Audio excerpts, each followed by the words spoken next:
Upon arriving in the primordial realm, the protagonist contemplates the impending calamity.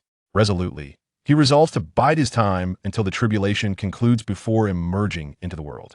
However, to his astonishment, the Grand Dao Golden List descends, chronicling all that transpires in the primordial realm. Any individual who ascends the list shall reap tremendous rewards. In the first instance, the Mount of Steeds list is unveiled, revealing that the top 10 riders are dominated by a single individual, causing a stir throughout the realm. In the second instance, the Celestial Talent list is announced, and once again, this name rises to the apex. On that day, the Holy Mother Nuwa and the Saint of the Earth converge, engaging in a titanic battle across the 33 heavens, all for a glimpse of the foremost talent on the list. The third and fourth instances reveal the Divine Powers list and the Spiritual Treasures list. Ultimately, when the Taoist Achievements list is revealed, the protagonist, who had sought refuge in obscurity, can no longer remain hidden, as he surpasses even the saints of the Grand Dao. Chapter 1. The Coming of the Divine Sealing, the Primordial Golden List. In the vast expanse of chaos, boundless and infinite, though the primordial world is grand, in the face of the endless chaos, it is but a mere speck in the vast ocean. The laws are profound, and order surges forth. Chaos and disorder are the norms here. At the Purple Cloud Palace, shrouded in the endless celestial radiance of chaos, it stands majestic and imposing. The overwhelming pressure emanating from the saints causes countless ancient stars to tremble, stirring the chaotic void. At this moment, within the grand halls of the Purple Cloud Palace, 7 towering figures enveloped in celestial light sit in meditation. Hongjun, the Tao ancestor, revered as the first saint of the heavens, embodies the Tao itself. The 3 pure ones, beings birthed from the primordial spirit of Pangu, govern the teachings of the 3 doctrines, their fortunes flourishing, their prestige unmatched. The Holy Mother Nuwa, who achieved sainthood through the creation of humanity, was the first to attain enlightenment after Hongjun. The Western saints, Jane and Zuni, born from Mount Sumeru, bear the weight of all fortunes of the Western realms. The assembly of saints, each manifesting an imposing presence, towers with grandeur. The sanctity of their authority reverberates through the heavens and the earth. It is unfathomable what momentous event could compel such esteemed figures to gather in one place. At a certain moment, Hongjun spoke. Since time immemorial, the primordial realm has endured 4 great calamities: the opening of the heavens, the ferocious beasts, the dragon Han, and the conflict of the witches and the demons. Now that the conflict of the witches and demons has subsided and humanity flourishes, we are yet again on the brink of the 5th calamity. This calamity is called the Divine Sealing. The assembly at the Purple Cloud Palace convenes to discuss the Divine Sealing. The saints gather for this very purpose. Hongjun's words, profound and heavy, unveil the secrets of destiny. The expressions of the 3 pure ones and the other saints turn grave. The calamity of heaven and earth. It is a cataclysm that transforms the very fabric of existence, leading to devastation for all living beings. Each past calamity has resulted in the near annihilation of life, countless sanctuaries collapsing, and countless souls perishing. Little did they expect that yet another calamity was imminent. As Hongjun elaborates, the saints come to grasp the origins of this divine, sealing calamity. Every 1,500 years, practitioners must face a great tribulation. Surviving such a calamity is essential for progression and advancement. Now, the 12 golden immortals of the teaching of the way must confront the tribulations of the mortal realm. With the heavenly court reinstated and the heavenly sovereign at the helm, yet none to command, the 12 golden immortals are thus compelled to bow in submission. Hence, the fates entwine, giving rise to this divine sealing calamity. According to Hongjun, this tribulation necessitates the disciples of the saints to enter the world and respond to the calamity, that if one were to fall amidst the tribulations of the ages, their true spirit would ascend to the divine list, achieving the esteemed position of a celestial deity. The myriad saints remained silent, rendered speechless by the gravity of the situation. The notion of a true spirit being inscribed upon the list and attaining divinity might seem like a splendid opportunity.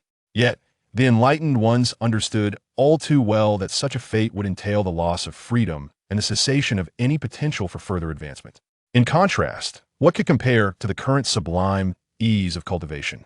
Thus, the saints were naturally reluctant to consign their disciples to such a calamity. Only Nuwa appeared indifferent, her demeanor serene and unaffected. The reason was simple. After achieving enlightenment, while the three pure ones and the two Buddhas established their doctrines, Niwa remained an exception.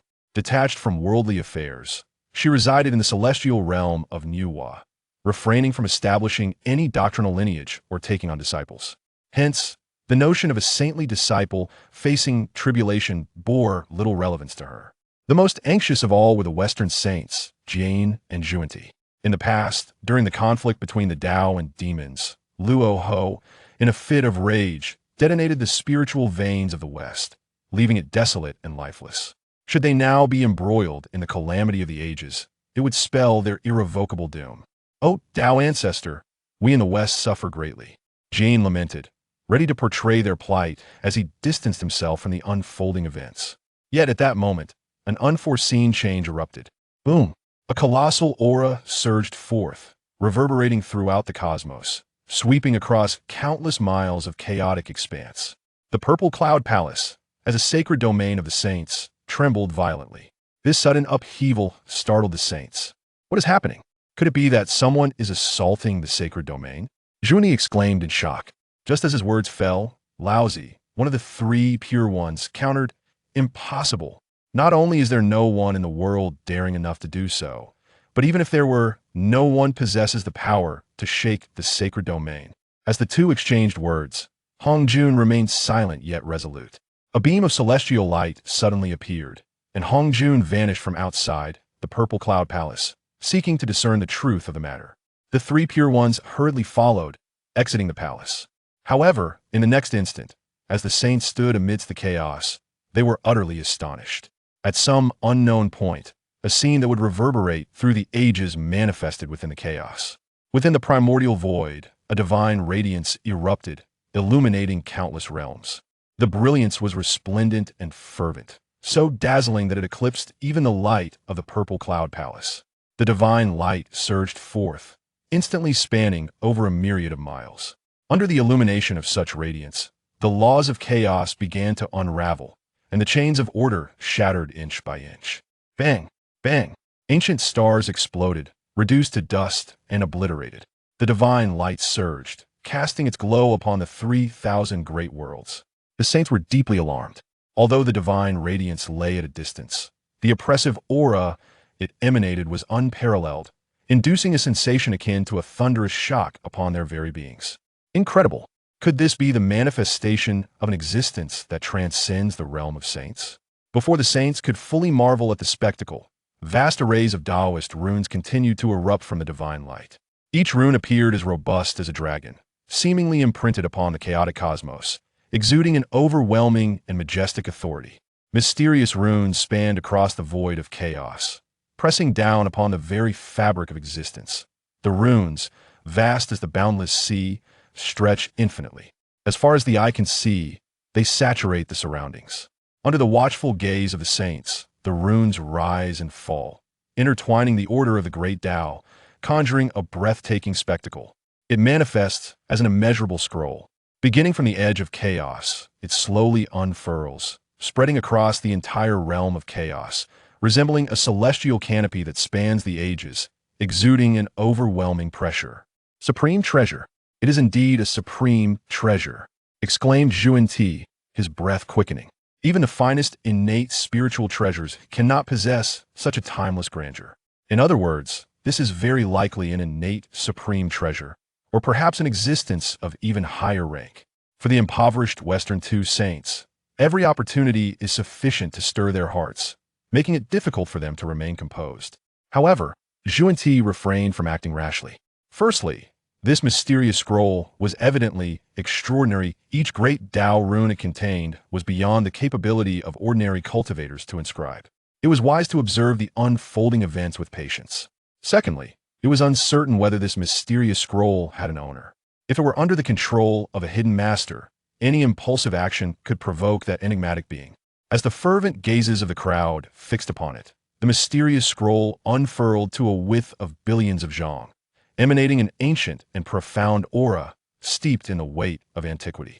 Simultaneously, for powerful ancient characters, imbued with the essence of the Great Dao, emerged upon it, the primordial golden list. Instantly, The pupils of the saints constricted, left dumbfounded.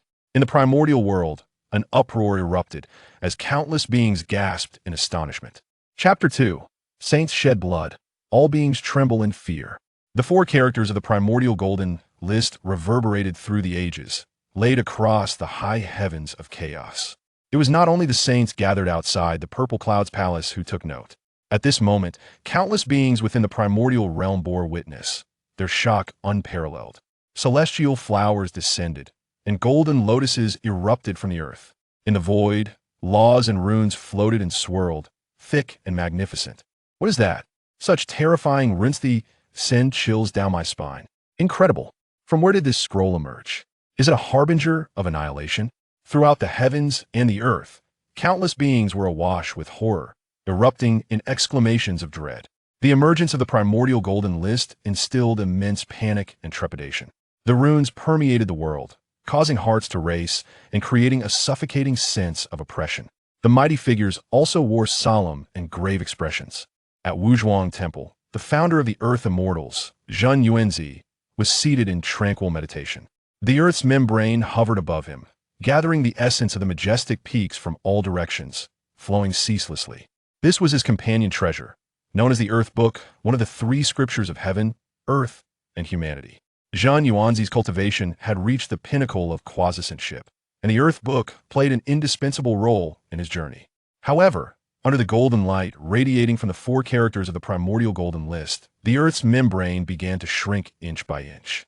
Ultimately, all light was extinguished, dimming into Zhen Yuanzi's hand. Zhen Yuanzi felt an overwhelming shock within, his gaze sternly fixed upon the Hongmeng golden list.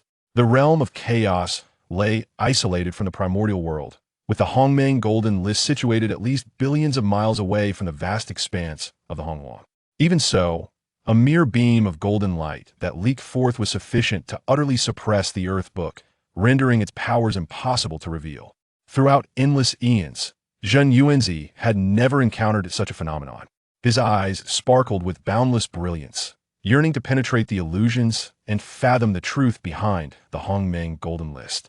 Yet in an instant, he let out a painful cry, covering his eyes in agony.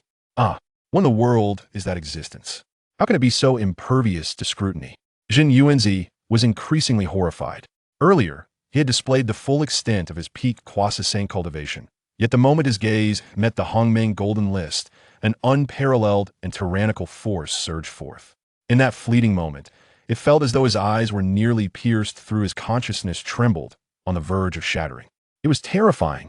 The Hongmeng golden list was shrouded in utmost mystery and power, rejecting any attempts at investigation.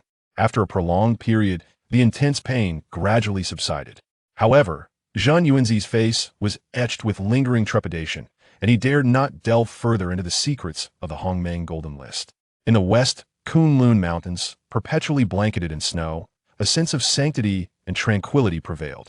The one who practiced here was none other than the revered Shi Wangmu, once a peer to the Eastern King. At this moment, the enchanting gaze of Shi Wangmu shimmered with intrigue. The Hongmeng golden list. To bear the name of Hongmeng, what audacity! She mused. If this item were indeed crafted by a being, it must be an existence so ancient it defies imagination. Shi Wangmu, born from the very first essence of primordial yin, had cultivated for millions, if not billions, of years. Yet, feeling the waves of divine patterns and rhythms emanating from the descending Hongmeng golden list, she experienced a primordial level pressure that stirred her heart, rendering her unable to remain calm. This indicated that the existence of the Hongmeng golden list was even older and more formidable than herself. A great transformation was imminent in this world. Shi Wangmu contemplated silently, lost in thought. Countless figures, including those from the human teaching, the Enlightenment teaching's master of lamp, the 8 direct disciples of the intercepting teaching, and the ancestor of the Blood Sea and Nether River. Billions of beings, their gazes converging upon the Hongmeng golden list. Some placed their hopes upon the saints. Legend spoke of saints as omniscient and omnipotent, capable of enveloping the cosmos with a thought and unveiling the ancient secrets of the universe. Surely, the saints would discern the nature of the Hongmeng golden list. Unbeknownst to them, outside the Zixiao Palace, 7 saints gazed at the fully unfurled Hongmeng golden list, their hearts trembling in astonishment. The saints possessed the ability to deduce and could communicate with the celestial principles. Thus, upon recovering their wits, they immediately took action to perform their calculations. However, the results sent a shock through their hearts once more. They gleaned nothing. The situation was beyond deduction. Despite exerting their utmost efforts, they could only perceive a shroud of mist enveloping the Hongmeng Golden List, obscuring their vision. Under the manifestation of such a supreme treasure, the heavenly mechanisms were thrown into disarray, and the pathways of fate remained unclear. If it were merely the three purities in Yuhua, it could be dismissed, perhaps attributed to insufficient strength. However, even Hong Jun wore an expression of confusion and disappointment, clearly having failed to derive any results from his insights. After a prolonged silence, Hong Jun spoke in a solemn tone. This object does not belong to the primordial heavens. It transcends our understanding. These words caused the 6 saints to collectively gasp in astonishment. It is important to note that Hong Jun had already merged with the Tao of Heaven, his thoughts seamlessly aligned with the ultimate truths of the cosmos. His inability to discern the essence of this Hongmeng Golden List was a testament to its profound mystery, far beyond the comprehension of the saints. Meanwhile, the gazes of Jane and Juanti grew increasingly fervent. Exchanging knowing looks, they both perceived the unspoken intentions in each other's eyes. Brother, this treasure is extraordinarily wondrous, imbued with the boundless resonance of the Great Dao. If we could bring it back to the West, it would undoubtedly reinvigorate the fortunes of our Western realm. Juanti conveyed his thoughts telepathically to Jane. At this moment, the Hongmeng Golden List appeared to be unclaimed and autonomous, as if no one was exerting control over it. It seemed highly likely that this was indeed an unowned artifact. Juanti's heart began to entertain the notion of seizing the treasure.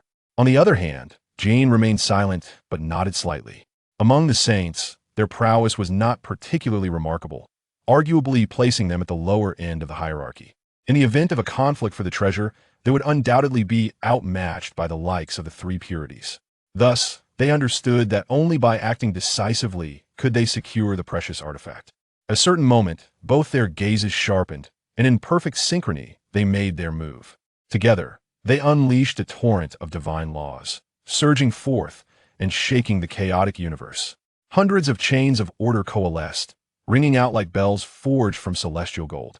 This strike unleashed an overwhelming brilliance, tearing through the void as it descended upon the Hongmeng Golden List with the force of a tempest. Everything unfolded with blinding speed, akin to a flash of lightning. The three purities and the others failed to react in time. Suddenly, the Hongmeng Golden List trembled, and an ethereal figure emerged within the vast scroll. Bold! A resounding celestial voice erupted from the Hongmeng Golden List, reminiscent of an ancient and supreme demon god in wrath, captivating all hearts. Immediately thereafter, a torrent of energy surged forth, cascading like the waters of the 9 heavens, a tumultuous flood in its wake. Jane and Juanti were instantly engulfed in this maelstrom. In that moment, they appeared as drifting reeds without roots, their forms tossed about as they coughed up blood, staining the chaotic void crimson.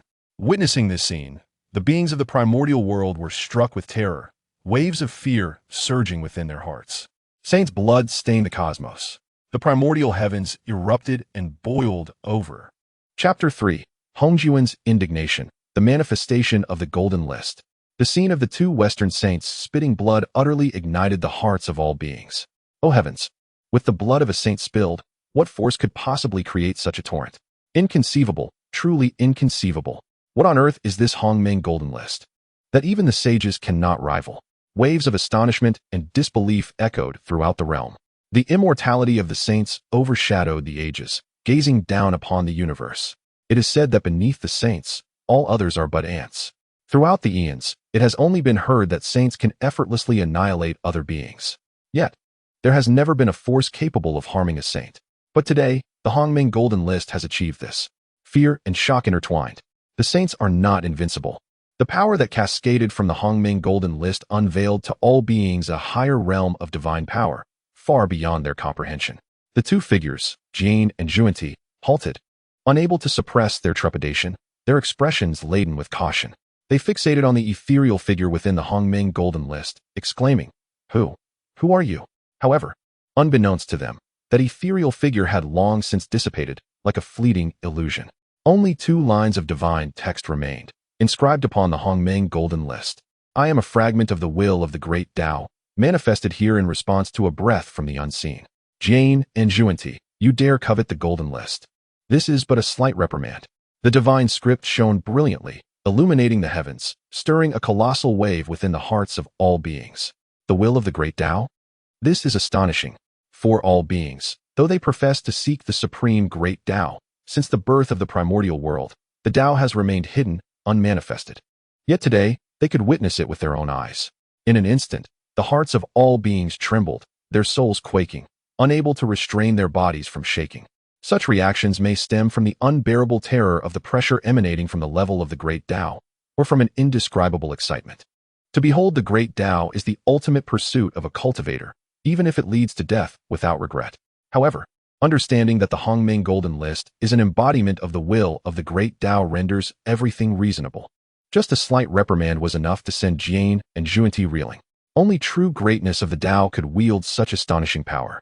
No matter how strong a saint may be, they are confined within the primordial world. In comparison to the supreme Great Dao, the primordial realm is but a mere grain in the vast ocean, insignificant. At this moment, the perceptive Saint Nuwa suddenly spoke. This fragment of the will of the Great Dao is summoned by a breath from the unseen. Could it be referring to the Dao ancestor? As these words fell, countless gazes converged upon Hongjun. Indeed, in the current age, Hongjun Dao ancestor is undoubtedly the strongest, embodying the heavenly way and serving as its spokesperson. If anyone could draw the attention of the Great Dao, it would be none other than Hongjun. At this moment, Hongjun's face reflected surprise. Is it truly so? Has his endless years of cultivation, merging with the heavenly way, finally moved the Great Dao, allowing him to witness such a divine miracle? Thus, if one were to receive the blessings of the Great Dao, might he not advance further? Contemplating this, Hongjun, with an expression of pure joy, hastened forward. Celestial Taoist Hongjun pays homage to the will of the Great Dao. I am profoundly honored to be acknowledged by the Great Dao. Hongjun adopted a humble demeanor, secretly musing that perhaps at that very moment, the will of the Great Dao would bestow upon him some extraordinary opportunity. Little did he know, as his words echoed, the Hongmeng Golden List began to undergo a transformation. Celestial Taoist Hongjun, merely one of the former 3,000 demonic gods. With your current prowess, you are far from deserving my attention. Another new divine inscription of the Great Dao coalesced, manifesting the will of the Dao. In an instant, the myriad saints were rendered utterly bewildered, their expressions blank. What? Merely one of the 3,000 demonic gods? The identity of a representative of the heavenly Dao is insufficient to garner the attention of the Great Dao. A revelation of monumental proportions. Within the cosmos, the clamor of humanity surged. This was undoubtedly explosive news. The Hongmeng Golden List was not summoned for the sake of Dao ancestor Hongjun. Furthermore, from the will conveyed by the Great Dao, it was not difficult to surmise that the nebulous presence lurking in the shadows was infinitely more formidable than Hongjun. In the wake of this immense shock, all beings fell silent. Could this truly be the case? In the primordial heavens, or rather, within the chaotic cosmos, was there a being more terrifying than Dao ancestor Hongjun? For eons, why had no living being ever sensed or heard of such an existence? Hongjun wore a countenance of profound embarrassment. How humiliating. He had earlier indulged in self-deception, taking pride in the belief that he had stirred the Hongmeng Golden List. That supreme miracle. Yet, he had not anticipated that his esteemed status as a saint of the heavenly Dao would be rendered trivial in the eyes of the Great Dao. Moreover, the Hongmeng Golden List had mercilessly proclaimed this to the world. Henceforth, his dignity as the representative of the heavenly Dao would be severely diminished. However, this was not a moment to concern himself with pride or authority. Hongjun's heart was filled with tremendous astonishment. The Hongmeng Golden List had come forth for an even mightier being. This was truly astonishing, surpassing all of Hongjun's expectations and understanding. Impossible, even within the chaos. Such a figure could not possibly exist. I have searched extensively within the chaos, yet detected no trace of any formidable entities. Hongjun immediately shook his head, speaking solemnly and with conviction. Over countless eons of attaining sainthood, across the primordial heavens and the chaotic cosmos spanning billions of miles, Hongjun had gained profound insight. He had never encountered any undiscovered power. Yet this time, the Hongmeng Golden List no longer responded to Hongjun. This rendered Hongjun's expression even grimmer. As the esteemed Dao ancestor, he found himself repeatedly at a disadvantage before the will of the Great Dao. Hongjun felt a surge of indignation. In its stead, words radiating with celestial light gradually emerged upon the Hongmeng Golden List. The Hongmeng Golden List, having been named as such, aims to catalog all within the vast world of the primordial chaos. From this day forth, various rankings shall be released, and all who are listed shall receive corresponding rewards. The first ranking, the Mounts List, is currently being generated. Observing the inscriptions on the Primordial Golden List, the beings were struck with enlightenment. It became evident why, until now, they had merely been awed by the magnificent spectacle of the intertwining divine patterns of the Great Dao. While neglecting the significance of this Primordial Golden List, it serves to catalog all that exists within the vast world of the primordial. However, what perplexed the beings was the nature of this inaugural ranking. Why a Mounts List? Could mere mounts truly warrant such enumeration? After all, each being possesses distinct temperaments, leading to varying expectations regarding their steeds. For instance, some cultivators, in pursuit of unparalleled speed, would tame innate swift beasts as their mounts. In contrast, a figure like the primordial saint, who places great emphasis on grandeur, would choose the exquisite nine-dragon Agarwood chariot, resplendent yet average in other respects. Amidst the myriad discussions among the beings, the Primordial Golden List began to shift and transform. At last, the inaugural mounts ranking emerged, and upon its revelation, the beings were instantly stirred. Chapter 4. Jin Yuanzi lamented, feeling as though he had missed an opportunity worth a fortune. The Hongmeng Golden ranking stood unclaimed, its original inscriptions erased. Subsequently, golden divine radiance intertwined. The runes of the Great Dao floated and coalesced into entirely new characters. Mounts ranking, 100th, Divine Bird, early stage of Golden Immortal. Owner, Princess Longji. Reward, 100,000 acres of innate spiritual energy. As the rankings were announced, the runes of the Great Dao erupted in divine brilliance, cascading down in a magnificent light, descending gently into the primordial world. Upon closer inspection, one could discern that it was indeed directed towards the Phoenix Mountain, the abode of the Qinghuan dueling pavilion. Countless cultivators gazed at this spectacle, unanimously in agreement. Princess Longji, the daughter of the Celestial Emperor, had fallen from grace due to transgressions in the heavenly court and was relegated to the mortal realm. Currently cultivating at the Phoenix Mountains Qinghuan dueling pavilion, the so-called Divine Bird was a creature of unique bloodline, serving as Princess Longji's mount, possessing the cultivation of a Tai Golden Immortal. In everyday life, many had witnessed the splendor of Princess Longji riding her Divine Bird. Being ranked 100 was met with widespread approval. What captivated the attention of the masses even more was the reward displayed on the list. 100,000 acres of innate spiritual energy. Innate spiritual energy? Is what is stated on this list truly authentic? At that moment, countless cultivators felt their breaths quicken. It was not that they were inexperienced. Rather, innate spiritual energy had long ceased to exist in the current primordial realms. Before the calamity of the Witch-Demon War, innate spiritual energy was abundant, vast as the sea. Millions of years ago, the outbreak of the Witch-Demon War reshaped the world, causing cataclysmic upheaval, with Mount Buzhou collapsing and the heavens fracturing, allowing chaotic energy to pervade the primordial realm. Though Anhua had gathered 5 colored stones to mend the sky and severed the 4 legs of the Xuanwu to support the 4 poles, thereafter, the innate spiritual energy became tainted by chaotic influences, gradually transforming into acquired spiritual energy. A single character's difference, yet a chasm of disparity. Should one possess innate spiritual energy, their cultivation would be significantly accelerated, progressing at an astonishing pace. In contrast, drawing upon acquired spiritual energy would yield progress at a mere fraction of that speed. Thus, it was only fitting that the Divine Bird, with its early-stage golden immortal cultivation, could secure the 100th position. In ancient times, such a cultivation level would have been deemed inconsequential. For us cultivators, the greatest constraint in our practice has always been the limitations imposed by acquired spiritual energy. With 100,000 acres of innate spiritual energy, I am confident I could ascend to the realm of the great Luo Golden Immortal, remarked a cultivator of the Golden Immortal realm, his face alight with envy. It seems this ranking merely enumerates the top 100 existences in the primordial world. Moreover, the rewards for the 100th position are already so extraordinary. One wonders if the rewards for those ranked higher might be even more bountiful. Some formidable beings could not help but reveal expressions of anticipation. They too possessed mounts, stronger than Princess Longji's Divine Bird, confident in their ability to secure a place on the list. Originally, this Hongmeng Golden ranking represented the will of the Great Dao. To be listed meant receiving recognition from that very will. Furthermore, with such astonishing rewards on offer, the temptation was irresistible to all. A myriad of fervent gazes fixated upon the fluctuations of the primordial golden list, each soul yearning to behold their name among its ranks. As the myriad beings held their breath in anticipation, further rankings were unveiled. 99th place, 5-spotted leopard colt, late golden immortal realm.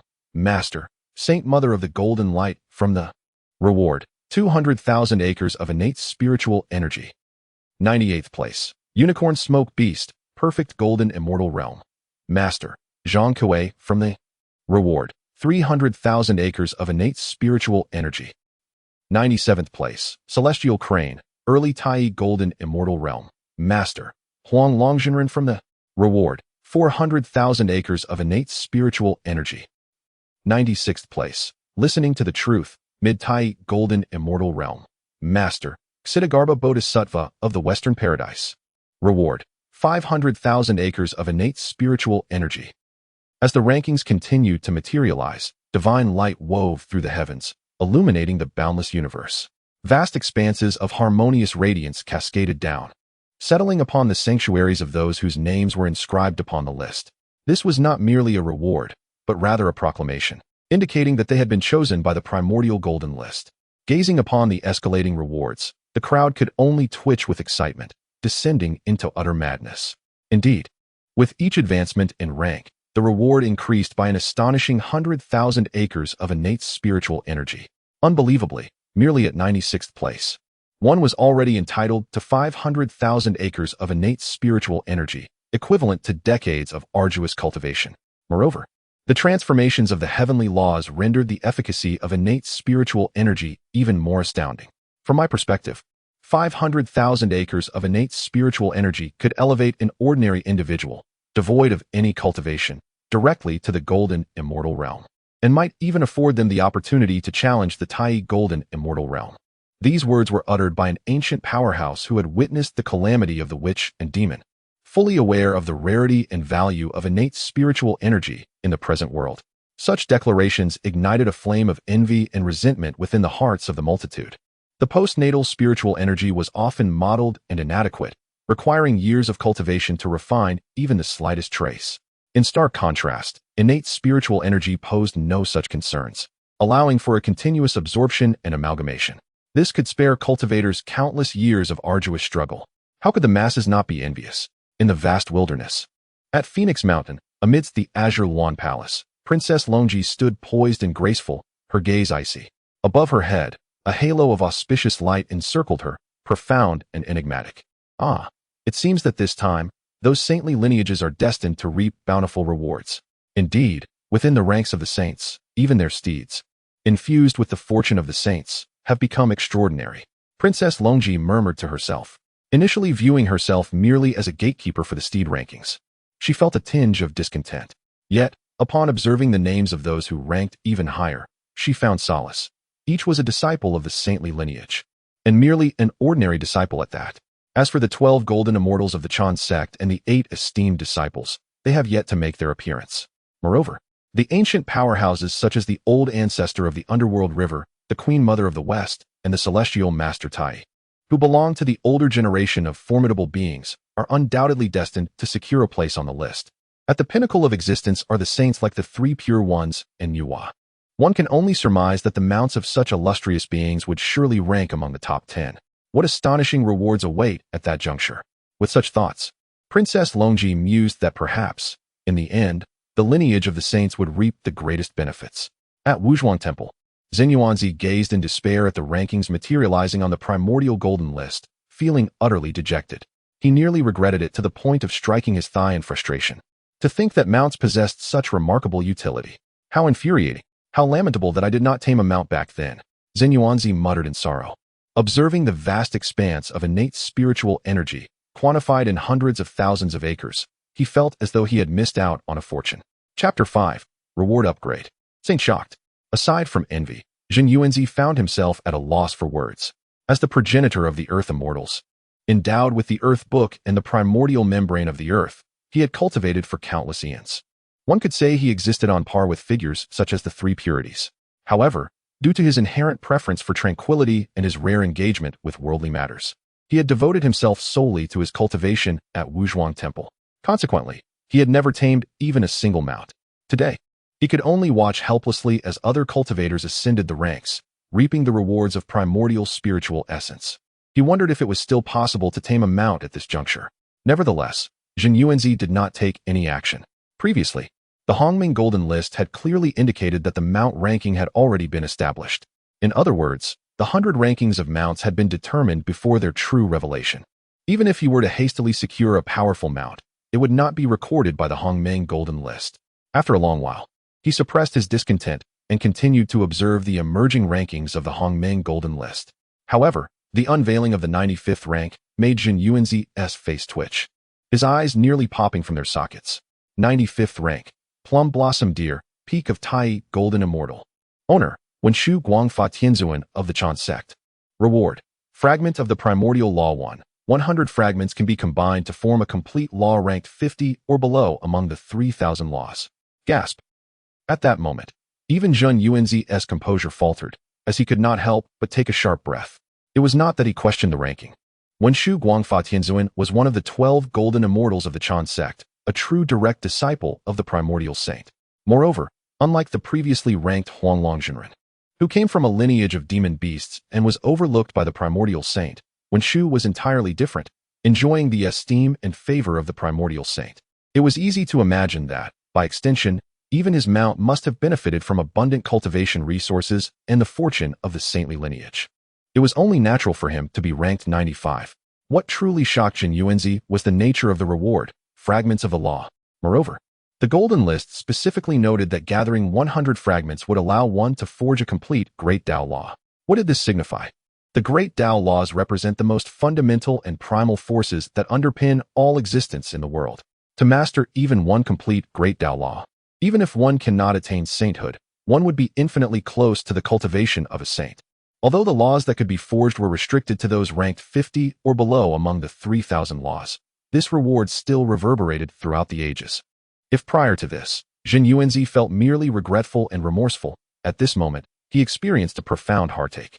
The sudden transformation of the reward struck him like a sharp blade, piercing deeply into his heart and causing it to bleed. Regret fills the air, as not only Zhen Yuanzi but the entire realm stands astonished by the sudden elevation of rewards. Truly, as a disciple of a sage, even a mere steed has ascended to the pinnacle of the Tai Golden Immortal Realm. To think it is a fragment of the law, can such a reward be casually bestowed by the Hongming Golden List? To be synthesized directly, without the need for comprehension? If that is the case, what meaning remains for our arduous cultivation and understanding of the Tao? Exclamations of astonishment echo endlessly.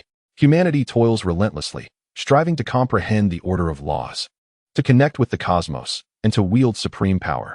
Yet now, the very laws that beings fervently pursue can be effortlessly granted by the Hongming Golden List without the necessity of enlightenment. Such a shocking display of power has caused even the hearts of many to waver.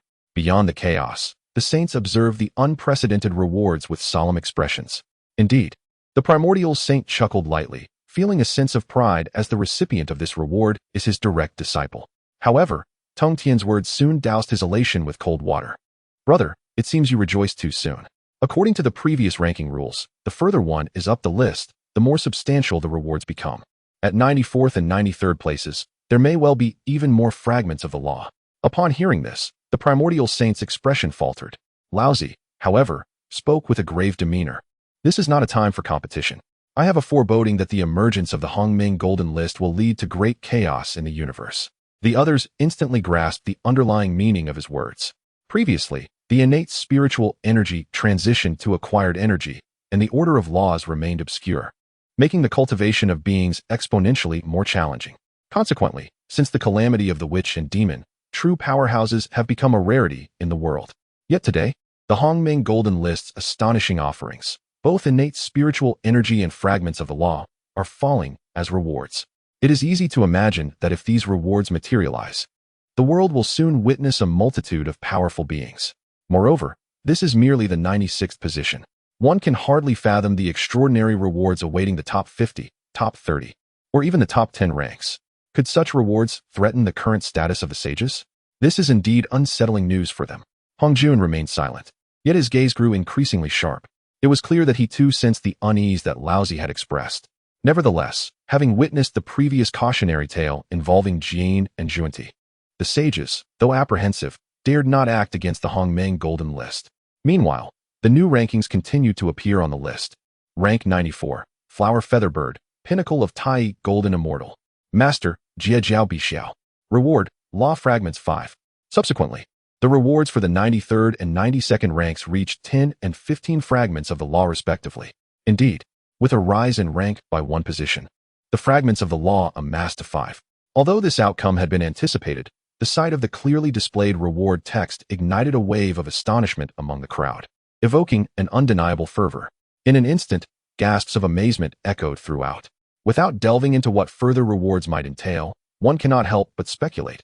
If this trend continues, a 20-position ascent could potentially yield 100 fragments, enabling the synthesis of a complete law. As the crowd watched with eager anticipation and envy, the rank ascended to the 90th position. Yet, this time, the words that materialized on the golden list once again defied all expectations. Look, the rewards have changed again. At the sound of those words, the crowd erupted in excitement, their pupils dilating in disbelief. Chapter 6. The Astonishment of Hongjun, the Silence of the Heavenly Dao. 99th. Tian Nyo, Initial Stage of De Luo Golden Immortal. Master, Guang Qingzi of the Chan Sect. Reward. Mount gains a 10-fold talent enhancement. Master gains a 10-fold talent enhancement. It may merely be an illusion, but this unveiling of ranks dazzled with an increasingly resplendent divine radiance, piercing the eyes of onlookers. Upon reaching the 90th rank, the rewards underwent another transformation. Why, one might ponder, are the rewards separated for both the mount and the master? Surely, this is a matter of course. After all, the Tian Nyo represents the cultivation of a De Luo Golden Immortal, and merely being a mount, it could be regarded as a formidable force in the world. Cursed be the thought that we, as cultivators, exhaust our lives only to find ourselves inferior to the mount of a saint's direct disciple. My resolve is on the verge of shattering. For the practitioners of the primordial age, the realm of De Luo Golden Immortal stands as a pivotal divide. It is only upon reaching this level that one can comprehend and wield the power of the laws of the universe. At this moment, Guang Qingzi, the foremost among the 12 Golden Immortals, possesses such cultivation merely as a mount. This, undoubtedly, delivers a tremendous blow to the multitudes. Simultaneously, those who had previously made the rankings displayed peculiar expressions. Within the sect of the Interception, Bai Xiao, ranked 94th, originally brimming with self-satisfaction and pride due to her reward of 5 fragments of law, found her joy swiftly dissipated upon witnessing Guang Qingzi's reward. How infuriating! Does this Hongmeng Golden List truly possess the ability to directly enhance talent? Her delicate features darkened, and she muttered with discontent. As the saying goes, comparison breeds discontent. The Hongmeng Golden List has captured the hearts of all beings to an extraordinary extent. Initially, the reward of law fragments seemed astonishing. Yet, when compared to a 10-fold talent enhancement, it suddenly lost its appeal. After all, without accumulating 100 fragments, one cannot synthesize them, and the comprehension of law power derived from them is ultimately limited. However, the 10-fold enhancement is an entirely different matter. Such an enhancement in talent accelerates cultivation, improvement, and enlightenment at an exponential rate. This is an elevation of the cultivator's very foundation, incomparable to any external force. Unconsciously, the spirit of rivalry within the hearts of all beings has been ignited by the Hongmeng Golden List. Those unranked envy those who are, while those ranked lower covet those above them. Among cultivators, who is truly weaker? Furthermore, the rewards from the Hongmeng Golden List are sufficient to drive one to madness, compelling them to lose all reason. In an instant, the gazes of the multitudes grew somewhat sinister, quietly fixating on the powerful beings who had made the rankings. If the ranking is determined by mounts, then would eliminating the original owners of those mounts allow for the transfer of rewards? Many cultivators harbored such thoughts. In the unseen realm, a sense of malevolence began to brew. In stark contrast to the clamorous ordinary beings, the saints remained silent, merely observing the Hongmeng Golden List intently. 89th rank, 30-fold talent enhancement. 88th rank, 50-fold talent enhancement. 87th rank, 100-fold talent enhancement. As the rankings materialized one after another, the sages finally solidified a hypothesis. Every time the ranking ascended by 5 positions, the rewards underwent a qualitative transformation. For instance, the mount of the Golden Spirit Mother of the, positioned at the 85th rank, offered a chance for enlightenment. Upon reaching the 80th rank, The reward metamorphosed yet again into a treasure known as the Zhou Tian Dao Zhang, which could endure a strike from a pinnacle quasi-saint, ensuring one's safety. Observing this reward, Hongjun furrowed his brow. What, after all, is the intent behind this Hongmeng Golden List? The Zhou Tian Dao Zhang is an object not tolerated by heaven and earth, he pondered.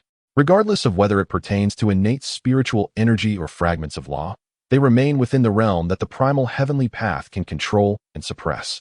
Yet, this Zhou Tian Dao Zhang could truly be regarded as a heavenly treasure, one not permitted by the cosmos. Since the Hongmeng Golden List is a manifestation of the will of the Great Dao, could it be that all of this is a deliberate act by the Great Dao to weaken the power of the heavenly path? Suddenly, a startling conjecture emerged in Hongjuan's mind. As the representative of the heavenly path, everything in the world was originally under his dominion. However, at this moment, he vaguely sensed that, with the emergence of the Hongmeng Golden List, everything was veering towards chaos. The subsequent rankings further solidified this hypothesis. For 5 consecutive positions, the reward was the Zhou Tian Dao Zhang, its power progressively amplifying. Eventually, a single Zhou Tian Dao Zhang could withstand a full-force strike from a sage at the 6th level of heaven.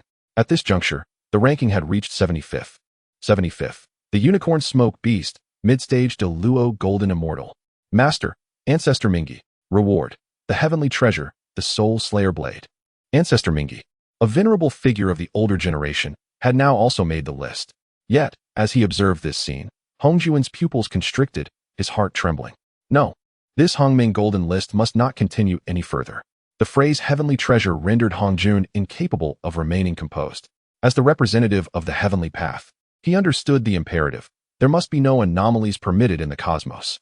This so-called heavenly treasure, the Soul Slayer Blade, is undoubtedly an anomaly. If it were to truly manifest, it would disrupt the original heavenly order, causing damage to the power of the heavenly path. Hongjun would also suffer repercussions. His strength significantly diminished. This was something he could never allow. Moreover, this was merely the reward for the 75th rank. What kind of rewards might emerge if the rankings continued? Hongjun could hardly foresee. Currently, despite the Hongmeng Golden List detailing various rewards, they had not yet been genuinely distributed. Hongjun still had a chance to devise a plan. He remained silent, his expression grave as he released his consciousness, subtly initiating communication with the will of the heavenly path. Great will of the heavenly path, please descend your might and shatter this Hongmeng Golden List, he implored within his consciousness. However, after a prolonged silence, the will of the heavenly path offered no response. Hongjuan's heart sank. What could this mean? Could it be that under the overwhelming pressure of the Hongmeng Golden List, even the will of the heavenly Dao has fallen silent, refraining from resistance? This is truly terrifying. However, as such thoughts surged within, suddenly, from the depths of the void, a strand of divine consciousness descended from the heavenly Dao. Observe the unfolding events. Though it consists of merely 4 brief words, Hongjun, being attuned to the divine consciousness of the heavenly Dao, instantly comprehended its intent. Firstly, while the rewards have been explicitly stated, they have not yet been genuinely bestowed. Their authenticity remains to be verified. Secondly, the Hongmeng Golden List had previously indicated that it was summoned by a presence even more formidable than Hongjun himself, which led to its manifestation. Let us continue to observe the rankings. Perhaps we shall uncover the identity of that mysterious entity. Just as Hongjun was in communication with the will of the heavenly Dao, the ranking on the Hongmeng Golden List reached the 50th position. As this ranking materialized, a profound dread gripped the souls of all beings. This, Chapter 7, Explosive. The Saint's Mount ranks 30th. Upon the Primordial Golden List, new rankings gradually emerged, presenting a sight that left the multitude in utter bewilderment. 50th place, Demon Bone Dragon Steed, Peak of the Great Luo Golden Immortal. Master, Emperor of Fengdu. Reward, 10,000 acres of Dao Virtue. Emperor of Fengdu. This figure stands second only to the Lady of Equanimity within the realm of the underworld. However, to the cultivators of the mortal realm, the underworld is akin to a forbidden land, a place they cannot tread. Even the esteemed saints of the Xianmen have never laid eyes upon its scenes. It was truly astonishing that the Primordial Golden List would rank the steed of Emperor Fengdu at this 50th position, a revelation that shook the very foundations of reality. The reward this time also sent ripples through the hearts of the masses, igniting fervent admiration. 10,000 acres of Dao Virtue. The term virtue resonates through the annals of time. For the cultivators of the wilderness, it represents an invaluable resource. It is not only capable of enhancing cultivation, strengthening innate talents and transforming one's essence. But with sufficient virtue, one could also attain sainthood in a single leap. The three pure ones, Nuwa, and other such figures coalesce their saintly fruits through boundless virtue in times of yore. More significantly, what they once acquired was the virtue of the heavenly Tao. Yet today, the reward from the primordial golden list transcends that, representing an even higher echelon of Tao virtue. In an instant, the crowd was nearly driven to madness by envy. As the spokesperson of the heavenly Tao, Hongjuan's countenance darkened, his expression grim. The Tao virtue had astonishingly found its way into the hands of the earthly realm. Could this imply that the Tao favors the wilderness and the earthly path over the heavenly Tao? Nevertheless, upon reflection, it was not so. At this moment, the saints of the Xianmen, including his own steed, had yet to make an appearance on the list. Once they did, the rewards would undoubtedly be far more bountiful. If my steed is second, who would dare to claim the first position? As Hongjun pondered with unshakable confidence, another scene unfolded that profoundly startled the universe and instilled fear in the hearts of all beings. Roar.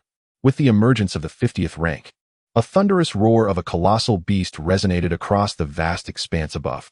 In a daze, the masses perceived a gargantuan demon beast, lying across the heavens and the earth. It resembled a warhorse, head held high, exuding an air of majesty. Yet what was terrifying was that the warhorse was devoid of flesh. Only its skeletal remains and protruding spikes remained. A ghostly luminescence emanated from it, exuding the chilling aura of the underworld. It was eerie, frightening, captivating. Under the gaze of the demon-boned dragon steed, the multitude felt their souls tremble involuntarily, a primal fear welling up from within. What a formidable malevolence! Is this the so-called demon-boned dragon steed? Truly, it is worthy of being the mount of the Emperor of Fengdu, possessing an astonishing power to subdue the very souls of others. Strange indeed, for in the preceding 50 ranks, no anomalous phenomena had manifested. Yet it is the bone dragon steed that has incited such extraordinary occurrences, with phantoms emerging, astonishing the cosmos. The multitude gasps in awe, engaging in fervent discussions. Could it be that the primordial golden list has orchestrated this, intending to stir the malevolent thoughts within the hearts of formidable beings, thus igniting their desire to seize this bone dragon steed? But who would dare? The Emperor of Fengdu is an unparalleled sovereign in the netherworld. His might alone is enough to instill terror. Moreover, the netherworld is also graced by the presence of the former Earth Mother Ancestor Witch, now known as the Lady of Equanimity, a figure who surpasses even the three pure ones and Enhua, standing on par with Hongjun. To provoke the netherworld is akin to courting death. Fortunately, the subsequent rankings allowed the multitude to breathe a sigh of relief. The 49th rank belongs to the steed of the heavenly court Tai, the savior of suffering, a nine-headed lion, also referred to as the Nine Spirits Primordial Sage. This mount possesses a cultivation level at the pinnacle of the Great Luo, verging on the threshold of quasi-sainthood. As the ranking was revealed, the specter of the Nine Spirits Primordial Sage also materialized in the heavens above, its roar resonating through the firmament. At this point, the multitude realized that this was yet another transformation of the primordial golden list, wherein the mounts of those ranked before the 50th would likewise manifest their phantoms. Furthermore, the golden list appears to possess an extraordinary understanding of some lesser-known steeds, further solidifying the belief that this golden list is indeed the handiwork of the Taoist will. The rankings continued unabated. 48th rank, Six-Horned Divine Dragon, Early Quasi-Saint Realm. Master, Emperor Haoyan. Reward, 300,000 acres of Tao merit, beyond the 33 heavens. Upon witnessing this ranking, Haoyan laughed uproariously, exuding the regal majesty of a sovereign, captivating all. Marvelous, marvelous. Who would have thought that this divine dragon, once captured for our heavenly court by the venerable Tao ancestor, would yield such a tremendous fortune? Haoyan was overjoyed. In truth, had it not been for his extraordinary fortune, he would not have been capable of subjugating such a mount.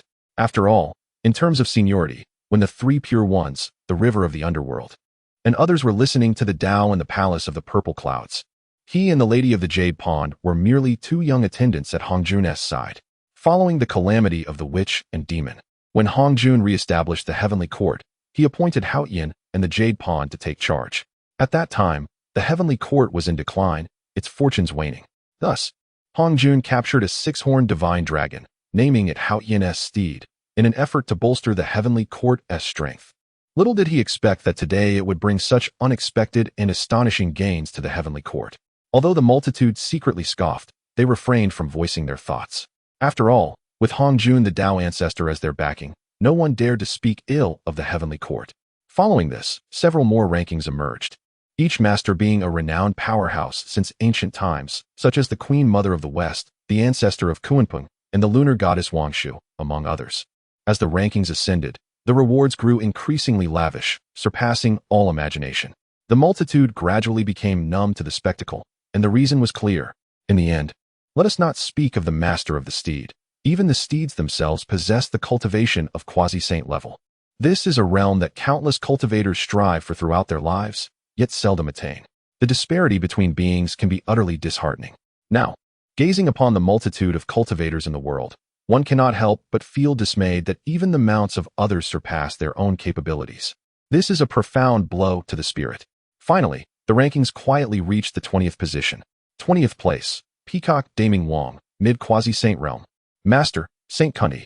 Award, a strand of innate, indestructible spiritual light, capable of transforming postnatal spiritual treasures into innate ones, elevating their grade to the utmost. Upon the announcement of this ranking, although the multitude had already been profoundly shaken, they could not restrain their astonishment, erupting into a cacophony of exclamations. What? The Peacock Daming Wong only ranks 20th. Am I seeing this correctly? As far as I know, the Peacock Daming Wong is the first peacock in the world, with the bloodline of the ancient phoenix coursing through its veins. Furthermore, as a mount of a saint, it must have been imbued with immense saintly fortune. How could it possibly only rank 20th? This outcome defied all expectations. In an instant, gasps of disbelief echoed throughout the gathering. Chapter 8. The Primordial God Lord, a being beyond Hongjun. Astonishment. An indescribable, immense shock permeates the hearts of countless beings. Under the gaze of innumerable eyes, everyone experiences an uncanny sense of unreality, as if trapped in a dream. The Peacock Daming King, already a renowned figure amidst the cosmos, is the progeny of the ancient phoenix. Subsequently, he was guided and transformed by the illustrious figures of the Western Buddhist sect. Regardless of the contempt and disdain this act has garnered from the multitude, it is undeniable that the bloodline of the phoenix, coupled with the nurturing of the saintly lineage, has rendered the Peacock Daming King even more extraordinary. In the minds of the beings, the steed of a saint should at least rank within the top 10. Yet, astonishingly, the Peacock Daming King is only placed at the 20th position. Such a revelation is truly astounding. In the chaos beyond the realms, the guiding figures observe the current rankings, their expressions marred by sorrow and shadows. Why? Why is this happening? My steed has ascended the ranks so swiftly? The guide murmurs in discontent. This ranking is not a mark of honor. It is a blatant slap in the face. Although the guide understands that they cannot vie with the likes of the three pure ones, it is only reasonable for him to expect at least a position around the 10th rank. However, the outcome starkly deviates from his expectations, falling short by half. Even someone as formidable as the guide cannot help but feel a crack in his resolve. Perhaps my junior brother employed some unsavory methods during the transformation of that peacock. Thus, the Hongming Golden List has discerned this and deliberately assigned you the 20th rank. The Primordial One chuckles enigmatically, emphasizing the term transformation with a meaning that is unmistakable. Such actions are not uncommon for the guide. Upon hearing these words, the guide's expression falters, leaving him speechless. Before the crowd can recover from their shock, the 24th rank emerges, igniting another wave of tumult. 19th rank, for notions, late stage of quasi-saint. Master, Primordial Celestial Venerable. Reward, 2 innate indestructible lights. Upon gazing at these words, the eyes of the saints widen in astonishment. What? My senior brother's steed has only secured the 19th position? The guide, with a vague sense of implication, responds, also addressing the earlier mockery from the Primordial One. The Primordial One's face darkens suddenly. He fixates intently on the scant words of the 19th rank, seemingly in disbelief. How could this be? He instinctively exclaims in anger. It is essential to note that although the Peacock Daming King is also referred to as the progeny of the phoenix, his bloodline is mixed, having devolved into that of the peacock. In contrast, the four notions of the Primordial One possesses the pure bloodline of the Qilin clan. In the aftermath of the initial calamity of the Dragon Han era, as the Qilin was on the verge of extinction, it entrusted the four notions to the Primordial One. In other words, when comparing the four notions to the Peacock Daming King, they are worlds apart. At least, that is how it appears to the Primordial One. Therefore, the rank of his steed should never fall beyond the 10th position. Having just mocked the arrival of the herald, who could have foreseen that the next to ascend the ranks would be none other than the steed of the primordial beginning? This so-called Hongming Golden List must surely be flawed. Aside from us sages, all the formidable powers have been accounted for. Is there anyone among us who possesses a multitude of steeds, capable of contending with those occupying the top ranks? With a cold snort, the primordial beginning spoke. All ancient powers with steeds have been duly listed, without exception, unless one considers figures like Xinyuanzi, who is yet to tame a mount. Observing the rankings of the Hongming Golden List, it is evident that there are still several slots unfilled. Moreover, among the sages of the Xinmen, the primordial beginning was well aware that his collection of steeds was considerable. Aside from the 4 notions, he also had the 9 dragons of sandalwood. In contrast, others such as Laozi, Tontian, and Inhua possessed but a single steed each. How then could the remaining slots on the Golden List be filled? Let us await the final outcome. Since the Hongming Golden List cannot be altered by human hands, expressing anger at this moment is futile. Just then, Hongjun spoke in a somber tone. The primordial beginning had no choice but to suppress his rising ire, continuing to gaze darkly at the additional ranks on the Hongming Golden List. Rank 18. Kuei Nyo, late stage of quasi-saint. Master, Tontian Jiaozhu. Reward, 3 innate indestructible divine lights. Rank 17. 9 dragons of sandalwood. Master, primordial celestial venerable. Reward, 4 innate indestructible divine lights. Rank 16. Xiantian fire phoenix, perfected quasi-saint. Master, Saint Inhua. Reward, 5 innate indestructible divine lights. As the 16th rank was revealed, an abrupt change occurred on the Hongming Golden List. The top 15 steeds are about to be announced. Due to the astonishing nature of the rewards, they shall not be disclosed to the masses. Only the recipients shall be aware. This announcement left the beings momentarily stunned, followed by a chorus of murmurs. Astonishing rewards? What level of accolades could the top 15 possess? Could it be that rewards such as the Hongming Purple Qi or Supreme Treasures await? Given the scale of the Hongming Golden List, it seems plausible that even the cultivation of a sage could be granted directly. The more enigmatic the rewards, the more they pique the curiosity of the masses. Yet, some cultivators remained acutely aware. Regardless of the rewards, they must undoubtedly belong to the sages. How could we dare to covet them? This sentiment restored a modicum of rationality among the crowd. Indeed, those previously ranked had yet to reach a level that could truly overshadow the ages, rendering them invincible. Should a true powerhouse emerge, they might still contend. However, at this juncture, the remaining rewards must surely be reserved for the sages. Who would dare to harbor covetous thoughts towards a sage? Amidst the astonishment of the crowd, the rankings continued to unfold, precisely as they had anticipated. Within the realms of the underworld, the Lady of Equanimity saw 2 steeds ascend the ranks. One, the earth-covering Qilin, and the other, the corpse hound. These 2 formidable beasts are exceptional divine creatures born within the underworld, each possessing power at the pinnacle of quasi-saint cultivation. The 2 mounts occupy the 15th and 14th ranks, respectively. Meanwhile, Hongjun, riding upon the auspicious cloud of 7 colors, claims the 13th position. The announcement of Hongjuan's ranking resounded like a thunderclap, echoing in the hearts of all beings. I am curious to see who can surpass us saints, Hongjun remarked with an icy demeanor. At that moment, none of the saints managed to enter the top 10, which caused all eyes to fixate on the Hongming Golden List. Under their scrutiny, a new ranking finally emerged. 12th place, Chaos Swani, pinnacle of quasi-saint realm. Master, primordial deity. In an instant, the saints were thrown into uproar, and the heavens trembled. Chapter 9. The explosive secrets of the ancient era before the chaos. A colossal shadow of a lion-like beast emerged, stirring the boundless universe. With a mere glance, it instilled a profound terror that pierced the hearts of all beings. The Chaos Swani? How could this be?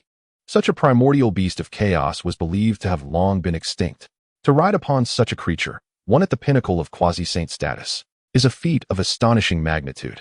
Across the realms, countless cultivators were left in awe, their hearts overwhelmed by an indescribable shock. The Chaos Swani, a legendary beast of the highest order, once birthed from the depths of chaos, had perished during the battle of Panga's creation, leaving no trace behind. Yet today, even the mere manifestation of its shadow was enough to astound the world, exuding a divine might that overshadowed the cosmos. In this moment of chaos, the saints stood united, their astonishment greater than that of the common beings. The primordial deity. The saints exchanged glances, their expressions filled with an uncontainable astonishment that words could scarcely convey. Who, pray tell, is this primordial deity? We, who have cultivated for countless epochs, seem to have never heard such a name before. Yuan Shi and Tong Tian spoke in confusion. For in terms of longevity, the The three pure ones were among the oldest beings in existence.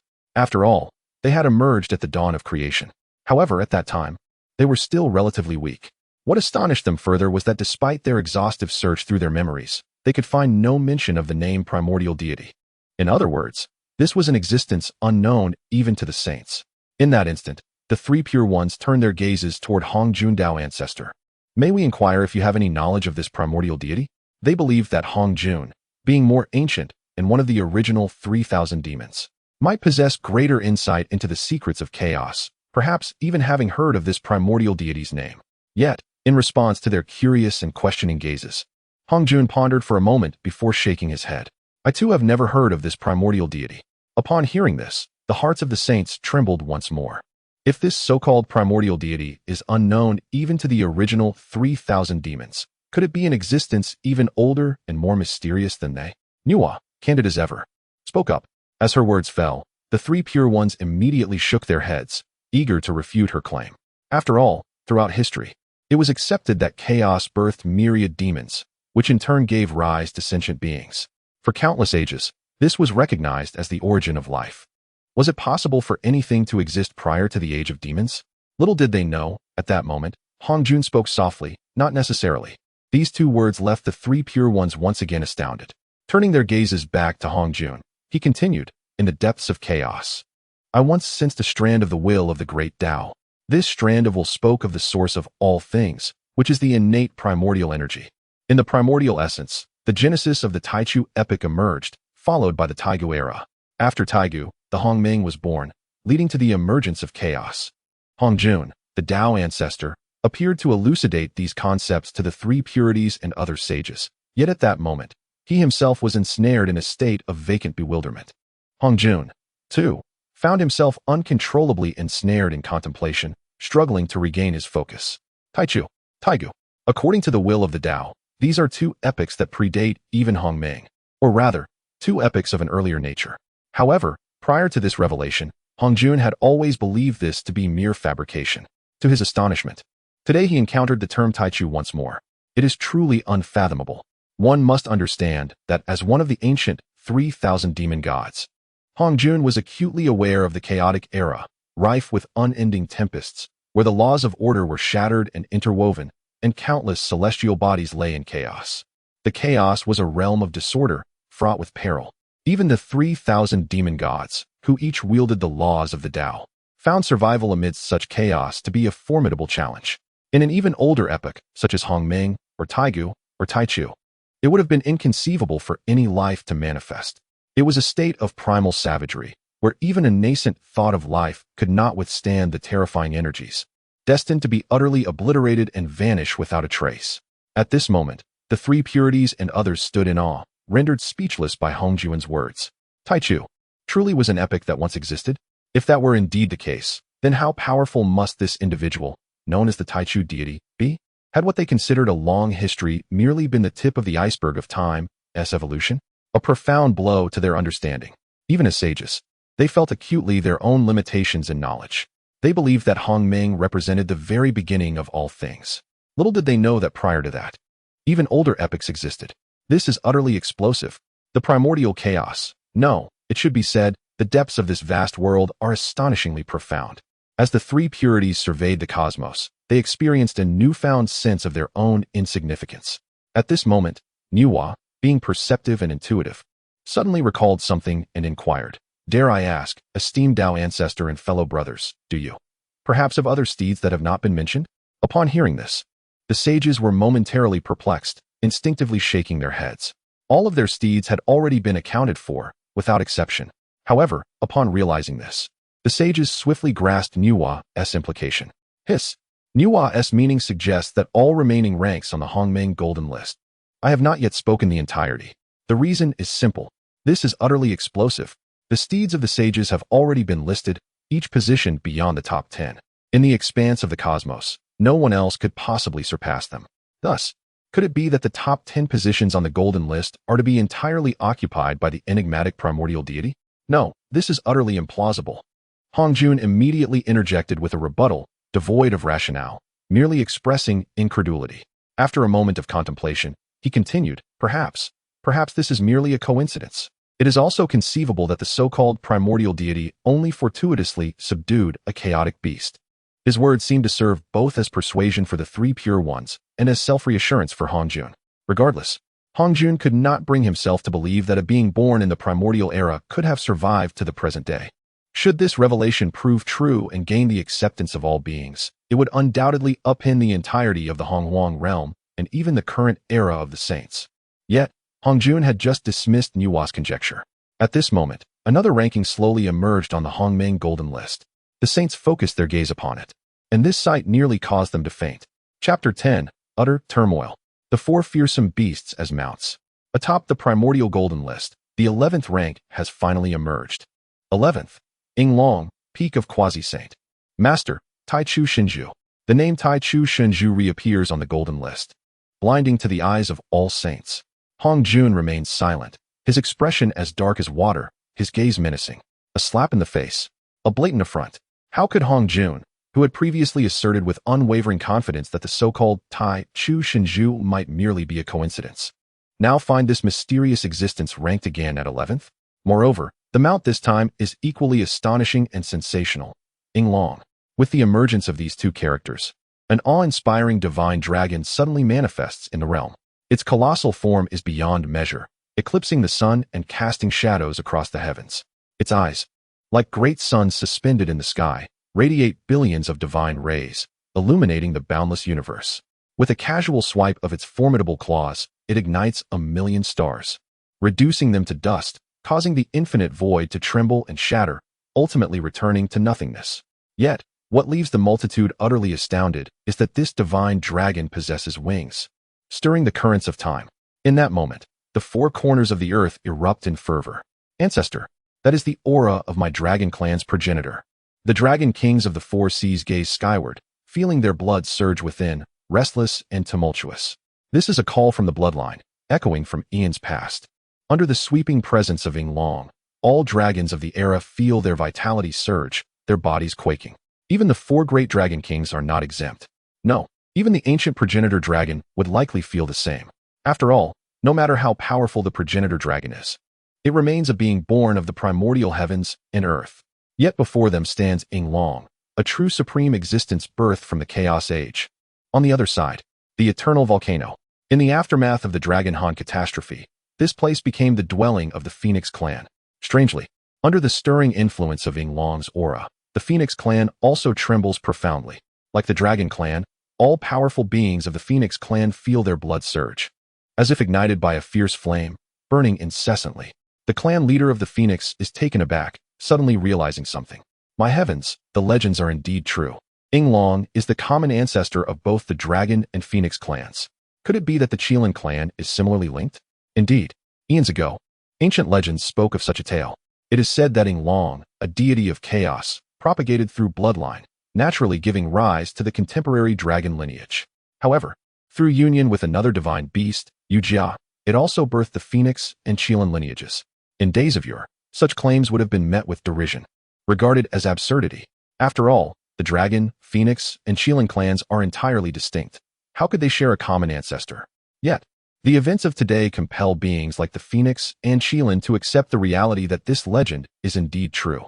Otherwise, they would not be summoned by the essence of Yinglong, their own bloodlines responding with such astonishing resonance. Understanding this, a more shocking thought surged within the hearts of the leaders of the Dragon, Phoenix, and Qilin clans of the present age. If that is the case, why did the ancestors of Yinglong become mounts for others? Just how formidable is the so-called primordial deity? Astonishment, fear. One could argue that the bloodline of Yinglong, once diluted, gave rise to the Dragon, Phoenix, and Qilin clans of the primordial realm. Even so, the latter were undeniably the three great sovereigns of heaven and earth in ancient times.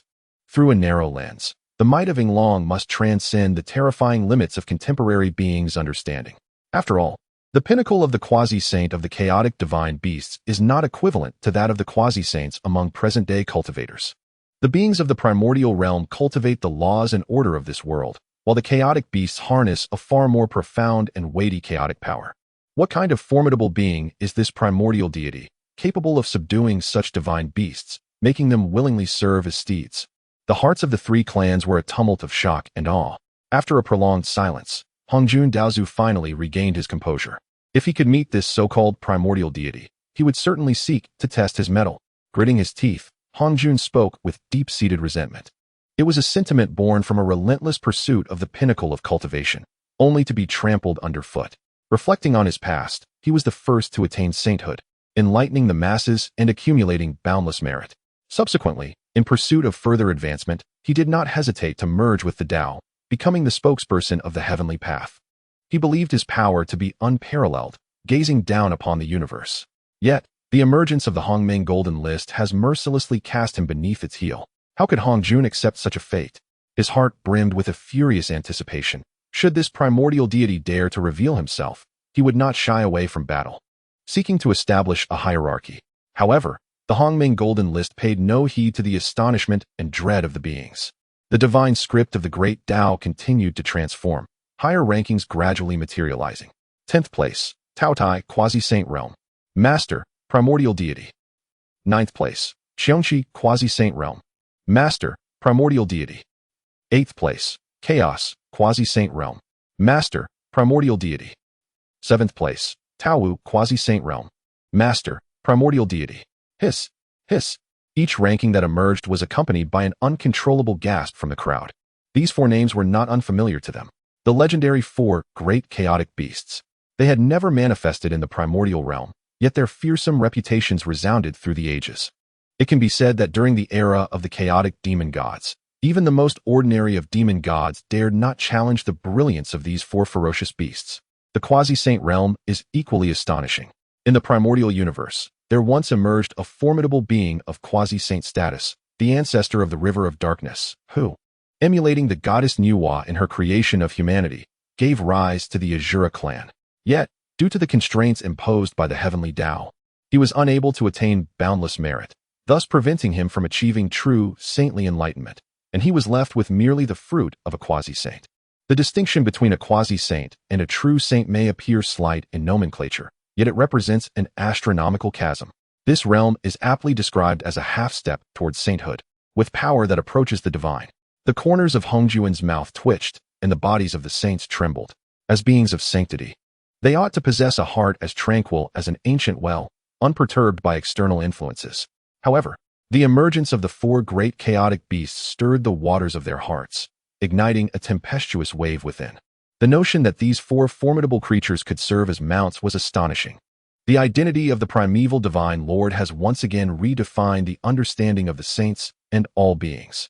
Moreover, with the appearance of the four great chaotic beasts, the corresponding four divine beasts cannot be far behind. Indeed, as if to affirm this speculation, the seventh name on the primordial golden list gradually materialized. Chapter 11. Auspicious clouds from the east, portents abound. Second on the Mount of Steeds. 6th place, Xuanwu, Sub-Saint Realm. Master, the primordial divine sovereign. 5th place, Zhuke Sub-Saint Realm. Master, the primordial divine sovereign. 4th place, Baihu Sub-Saint Realm.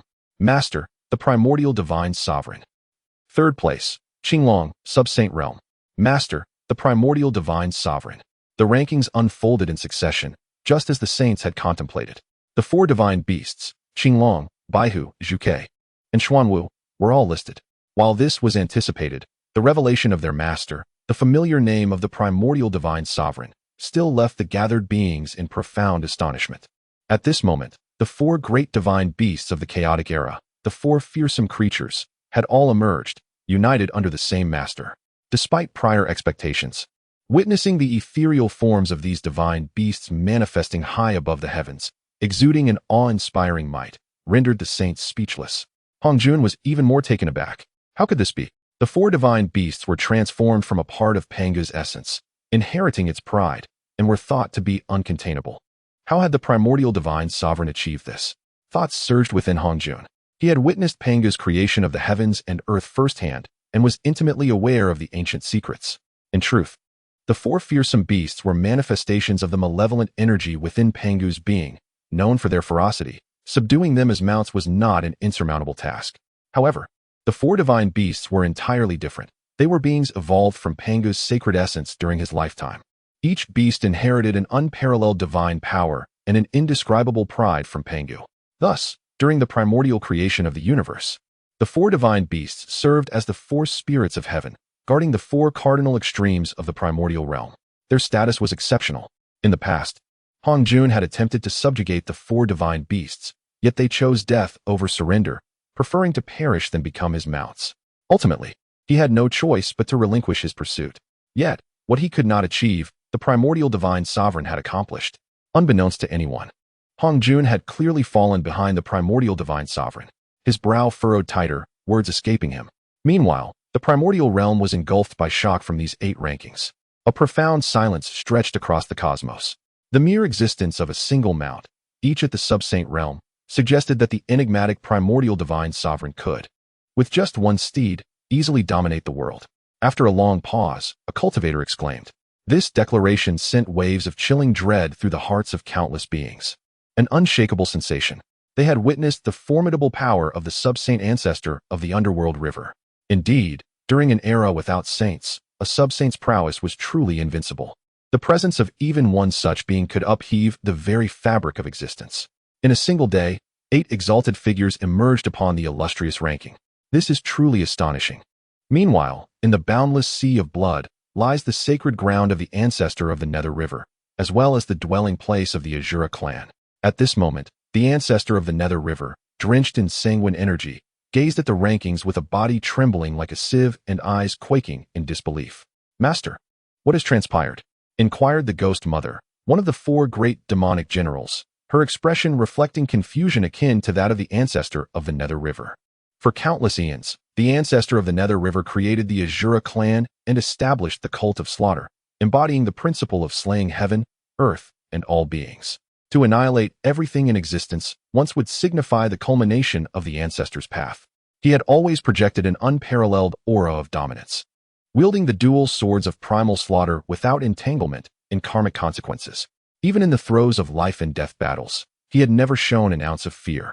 Thus, the Ghost Mother had never witnessed her master exhibit such a demeanor. Little did she know, the ancestor of the Nether River was internally consumed by dread and terror.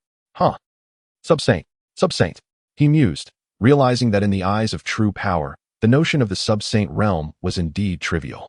After millennia of cultivation, having almost ascended to the level of a saint and creating a race, was he merely akin to a steed? At last, the ancestor spoke, a self-mocking smile gracing his lips. His efforts over the ages felt as though they had been rendered futile. Previously, buoyed by his status as the only sub-saint of his time, he had reveled in his superiority, believing himself to be the unrivaled figure beneath the saints. Yet today, with the 4 divine beasts and 4 fierce beasts ascending the ranks, each possessing sub-saint prowess, the very foundation of his resolve was shattered in an instant. His esteemed cultivation, which he deemed unparalleled, was, in truth, comparable to that of a mere mount. For anyone, such a reality would be nearly impossible to accept with equanimity. After a long pause, the ancestor's manic laughter gradually subsided. His gaze suddenly steeled with determination. If this primordial golden ranking were indeed genuine, then to become a steed of the primordial deity would be an extraordinary fortune. In that fleeting moment, such thoughts blossomed within his heart. In truth, despite appearing indifferent to worldly matters and refraining from any conflicts or bloodshed, the ancestor of the Nether River possessed a fervent desire for enlightenment that surpassed most cultivators. At this juncture, he contemplated, if the primordial deity truly existed, then what harm would there be in becoming a mount or even a servant? If it would allow him to advance further and pursue a higher realm, then all would be worthwhile. Who could have anticipated that such a monumental blow would lead the ancestor of the Nether River to reconstruct his resolve? With this realization, his eyes shifted from despair to a vibrant anticipation. What extraordinary beings could occupy the remaining top 2 positions on this steed ranking? And as of now, the identity of the second mount remains shrouded in mystery. Between heaven and earth, an extraordinary phenomenon suddenly emerged, shaking the very foundation of existence. In the celestial realms, auspicious purple energy surged from the east, stretching 30,000 miles. In the void, radiant beams of light erupted, gently cascading down, illuminating the vast expanse. Upon the earth, auspicious light surged forth, revealing the sacred rhythm of the Tao, as the enchanting celestial flora blossomed in vibrant competition, a beauty beyond compare. In the void, golden lotuses of the Great Dao unfurled, crystalline and ethereal, embodying profound mysteries.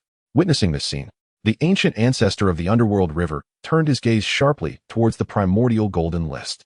No, it cannot be. At this moment, his voice became exceedingly dry, laden with disbelief. The ancient ancestor of the underworld river pondered something, yet this speculation was sufficient to overturn the very heavens and earth. Accompanied by a plethora of overwhelming phenomena, the identity of the second place in the steed rankings was finally unveiled. Chapter 12, The Saint as a Steed? An eye-opening revelation. Second place, Divine Reversal, Hunyuan de Luo Golden Immortal Realm. Master, Primordial Divine Sovereign. On the golden list, the second place materialized. All the preceding celestial phenomena were mere embellishments for this ranking. The Hunyuan de Luo Golden Immortal Realm is synonymous with what the populace perceives as a saint. The primordial spirit is entrusted to the void of the Tao, under the protection of its will, thus embodying the essence of a saint. Conversely, one who attains enlightenment beyond the primal heavens, unrestrained yet devoid of the Tao's guardianship, is a Hunyuan de Luo Golden Immortal. However, in terms of strength, the latter may even surpass the former. At the moment the ranking was unveiled, a powerful figure erupted in astonishment. The Hunyuan de Luo Golden Immortal Realm? How could this be? According to the teachings of the ancient Hongjun Daozu, a Hunyuan de Luo Golden Immortal equates to a saint in the present world. What? So, the primordial divine sovereign actually rides a saint. I can scarcely believe that the records of this primordial golden list are genuine. The air was thick with skepticism. It was not that the populace doubted the majesty of the Tao's will, but rather that the emergence of this second ranking was utterly inconceivable.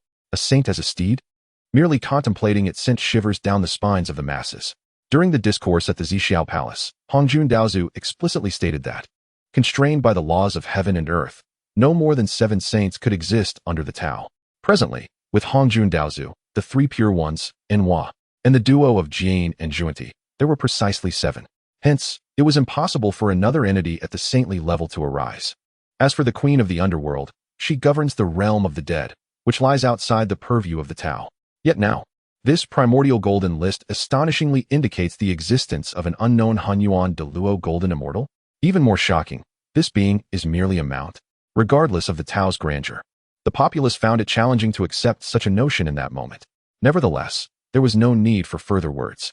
At this juncture, within the vast expanse of the 9 heavens, the ethereal form of divine reversal gradually took shape, manifesting before the eyes of all. It was an unfathomably colossal figure, treading upon the essence of primordial chaos, with countless stars adorning its head. Its body spanned the boundless, nebulous void. An overwhelming saintly might surged forth, reverberating through the heavens and earth, stirring the entire cosmos. One after another, realms crumbled, instantaneously disintegrating into mere dust, reduced to nothingness. In the depths of the universe, 2 piercing beams of chaotic light flickered, akin to the opening and closing of divine reversal's eyes, portraying the terrifying spectacle of chaos's birth and demise. The cyclical nature of existence. Fierce, untamed, savage, dominating the cosmos. In this infinite expanse, it seemed that only the aura of divine reversal resounded, embodying unparalleled authority. In an instant, all doubts and gasps of awe solidified into silence. This, bow before the saint, bow before the saint. Beneath the golden immortal, without exception, all knelt upon the ground, venerating that towering figure, too daunted to gaze directly upon its true form. Above the great Luo Golden Immortal, even the most exalted bow their heads in reverence, their expressions betraying a profound respect. This emanates from the absolute dominance of the sacred might, instilling a sense of fear that deters any thoughts of disrespect. For should even a mere wisp of the great Luo Golden Immortal's aura escape, it would be sufficient to obliterate all living beings. This reality left countless formidable beings feeling deeply vexed. How could they find themselves kneeling before a mere steed? What a situation to be in. At this moment, the venerable Hongjun Daozu stood frozen in astonishment as the divine figure of the inverted deity manifested. Instinctively, his towering form quivered, causing him to stagger back a step. It was he. Truly it was him. Hongjuan's eyes widened in unprecedented shock, waves of turmoil stirring within him, causing his aura to fluctuate like a tumultuous river. The inverted deity may appear unfamiliar to others, yet for Hongjun, he was extraordinarily familiar. This was an unparalleled force that had overshadowed an entire era, a ferocious entity, to be precise. The reason was simple. The inverted deity was once among the 3,000 demonic gods, known as the Chaos Demon God, wielding the power of chaos itself. When Pengu cleaved the heavens and the earth, the chaos demon god shed his demonic form, transforming into a primordial deity of the wilderness, thus becoming the inverted deity. Subsequently, under the name of the inverted deity, he had instigated an exceedingly turbulent epoch, namely, the first cataclysm following the establishment of the primordial world, the beast cataclysm. At that time, the inverted deity, under the title of beast sovereign, commanded all monstrous beings who obeyed him without exception, founding the beast sovereignty. His ties to the chaos demon god allowed him to thrive amidst the chaos, growing ever stronger as disorder reigned. Consequently, the beast sovereignty incited countless wars, throwing the world into turmoil and unrest. All who heard the name of the beast sovereign inverted deity trembled in fear. Wherever he roamed, all beings had no choice but to bow before his divine presence. It is no exaggeration to state that even during the zenith of the dragon, phoenix, and Qilin clans, their combined might paled in comparison to merely 1/10 or 1/12 of the beast sovereignty's power. Ultimately, it was Hongjun, alongside the surviving powers of other demonic gods and forces from various races, who collectively brought an end to the beast sovereignty. The beast sovereign inverted deity met his demise, obliterated beneath the onslaught of hundreds of top-tier beings. In other words, within Hongjun's memory, the inverted deity was an entity long since fallen into the annals of time. Why, then, does he re-emerge in the world today? Could it be that the enigmatic primordial deity, employing unfathomable techniques, had deceived Hongjun and the other top-tier beings into believing the inverted deity had perished? This presents yet another conjecture that could shatter one's psyche. Should this hypothesis prove true, it would suggest that the primordial deity's prowess far exceeds Hongjun's previous assessments. After all, he had managed to rescue the near-death inverted deity and elevate him to the great Luo golden immortal realm. Such capabilities are undeniably more formidable than Hongjun's own. In that moment, Hongjun fell into a profound silence. The very events he had witnessed and experienced could be mere illusions. This realization left his heart unsettled for an extended period. Meanwhile, in the depths of the underworld, the unparalleled Lady of Tranquility sits majestically. Surrounding her is an immense river, the origins and endpoints of which remain a mystery. This river flows with a sanguine hue, its depths obscured by countless submerged skeletons, while the banks are littered with innumerable corpses. This is the river of fate, a serene conduit that eternally courses through the abyss. The aura emanating from the Lady of Tranquility is overwhelming, powerful, and boundless, suppressing the cycle of reincarnation. At this moment, her exquisitely beautiful eyes reveal a profound depth as they gaze into the void, seemingly lost in contemplation. Divine reversal it is he. I once beheld that figure deep within the river of fate. Though merely a fleeting recollection, the Lady of Tranquility's expression betrays an extraordinary shock. Chapter 13. The Awakening of the Memory of the Earth Mother. The primordial deity emerges in the underworld? The Earth Mother murmured, I once beheld that figure deep within the river of fate. Upon her utterance, Fengdu Emperor trembled slightly, revealing an expression of incredulity. Oh, the Lady Pingxin has seen that esteemed Lord of Divine Reversal? To refer to the Lord of Divine Reversal in such a manner would typically elicit scorn from other cultivators, especially considering that today he ascended the ranks as a mount. When did it become necessary to extend such courtesy to a mere steed? Nevertheless, Fengdu Emperor spoke with an air of inevitability. Previously, his mount, the demonic bone dragon, had also made the list, yet it languished at a humble 50th position. Now, witnessing the Hongming Golden List were from the 12th to the 2nd place. All were occupied by that name, which reverberated through the ages. Fengdu Emperor felt no trace of resentment or discontent. It was only fitting, not to mention the disparity among mounts. The current Fengdu Emperor, merely at the pinnacle of quasi-saint cultivation, was no match for the Beast Emperor of Divine Reversal. Thus, addressing him as Lord was entirely warranted. However, what piqued Fengdu Emperor's curiosity most was the nature of any past connection between Lady Pingxin and the Lord of Divine Reversal. Under his inquisitive gaze, the Earth Mother began to unveil a long-hidden ancient secret. This occurred during the twilight of the War of Witches and Demons. At that time, the final battle erupted, with both clans destined for mutual destruction. As one of the 12 ancestral witches, the Earth Mother transformed herself into reincarnation, establishing the underworld and achieving the status of a saint of the Earth Path. Yet, the price was her eternal confinement within the underworld, unable to ascend to the world above. Consequently, she was forced to witness the bloodshed and demise of her 11 siblings and countless kin during that cataclysm. The once magnificent witch clan, which had thrived for eons, was obliterated in an instant, leaving the Earth Mother as the sole survivor. One can only fathom the depths of her sorrow and anguish. Naturally, Lady Pingxin was unwilling to accept such an outcome. Thus, within the underworld, she repeatedly sought to reverse the river of fate, yearning to return to the past and alter the destiny of the witch clan. At this juncture, the Earth Mother displayed a self-mocking smile. At that time, I was far too naive. The mutual annihilation of the witch and demon clans was already preordained. Even with my status as a saint of the Earth Path, I could not change that. Yet, I was consumed by a kind of madness, relentlessly striving to delve deeper into the river of fate, even at the cost of my life. The Earth Mother's tone was distant, her gaze profound. Unbeknownst to her, these memories seemed to have been non-existent until now, gradually surfacing in her mind like a gentle stream. In those days, the Earth Mother persistently sought to reverse the river of fate. Yet, the power of destiny was formidable beyond measure. Each attempt to swim upstream subjected her to tremendous backlash.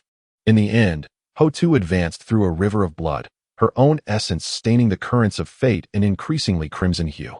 During her final defiance against the relentless flow of destiny, it seemed she had reached her utmost limit. Utterly devoid of strength, she surrendered to the currents, on the verge of losing herself entirely. Yet, at that moment, she was already resigned, contemplating that perishing within the river of fate might not be such a lamentable end after all. At that juncture, Ho-Tu was indeed heading towards self-destruction. Upon hearing this, Emperor Fengdu was taken aback, astonished that the dignified Lady Pingxin had once sought death so actively. However, upon reflection, he understood. Over countless years spent together in the underworld, he had come to know Lady Pingxin's deep sense of loyalty and affection. It was likely that witnessing the tragic demise of her brothers and kin had plunged her into profound despair, a sorrow more profound than the death of the heart itself. For Ho-Tu at that time, annihilation was rather a form of liberation. Yet, this realization only deepened his confusion. How, then, did she transcend the river of fate? As the second most significant being in the underworld after Lady Pingxin, Emperor Fengdu was acutely aware of the river's terrifying nature. He had once endeavored to enter it, seeking the truth of the path of destiny, only to find himself nearly consumed by its tumultuous flow. Thus, he was perplexed as to how the despondent Pingxin managed to escape. As Emperor Fengdu spoke, Lady Pingxin gazed towards a colossal divine shadow in the external realm. It was he. He saved me. Memories surged within her mind, prompting her to continue her tale. At the time when Lady Pingxin yearned for death, adrift in the river of fate, an indeterminate span elapsed.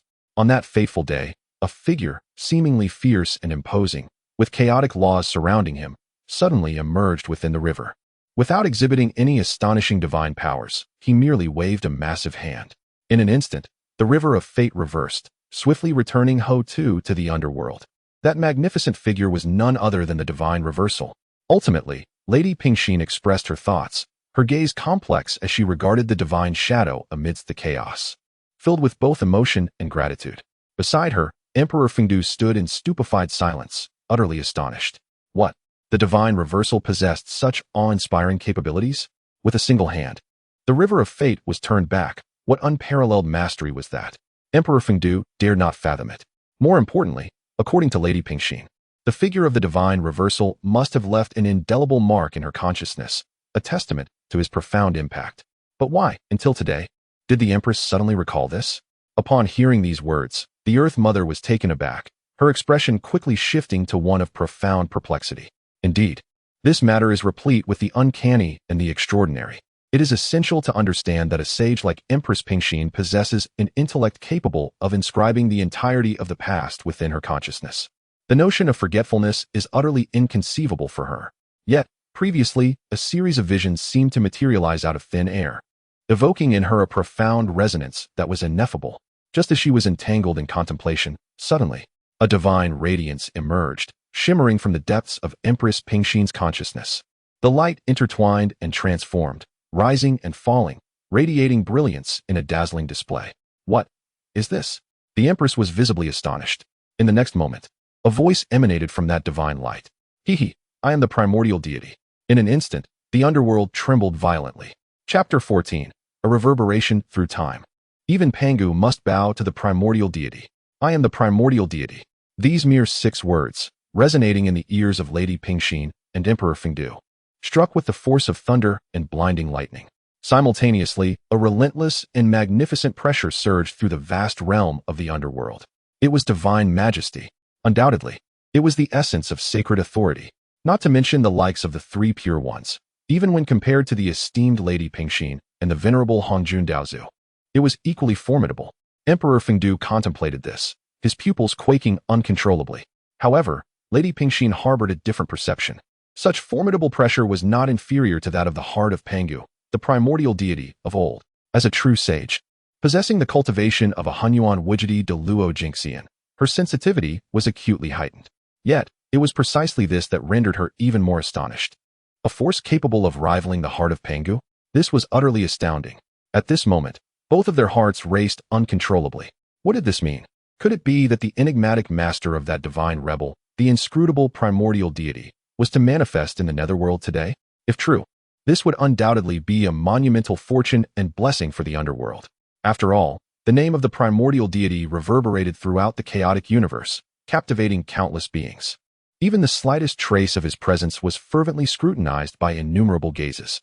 Although Lady Pingxin's expression remained composed, her eyes sparkled with an endless array of colors, betraying the tempest within her heart. Emperor Fengdu's reaction was even more intense. He trembled, his gaze fervent. Expectation, trepidation, reverence, and admiration, all emotions vividly displayed upon his countenance. Meanwhile, the entire underworld had erupted in chaos.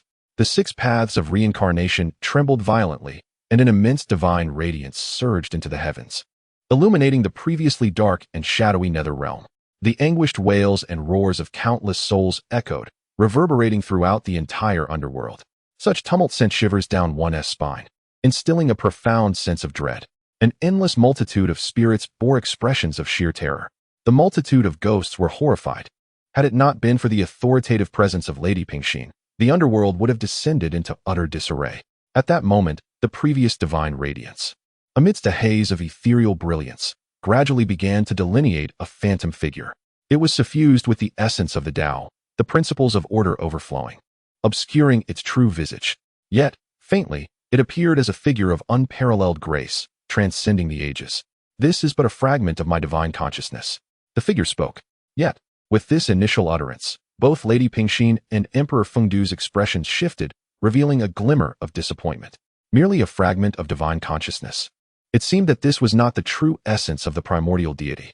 However, Emperor Fengdu soon inhaled sharply. If such a mere fragment of divine thought could exude such overwhelming pressure, inciting chaos in the underworld, what magnificence would the true essence embody, eclipsing both heaven and earth? Suddenly, he hastily focused his mind, attentively listening to the words of this incarnation of divine thought.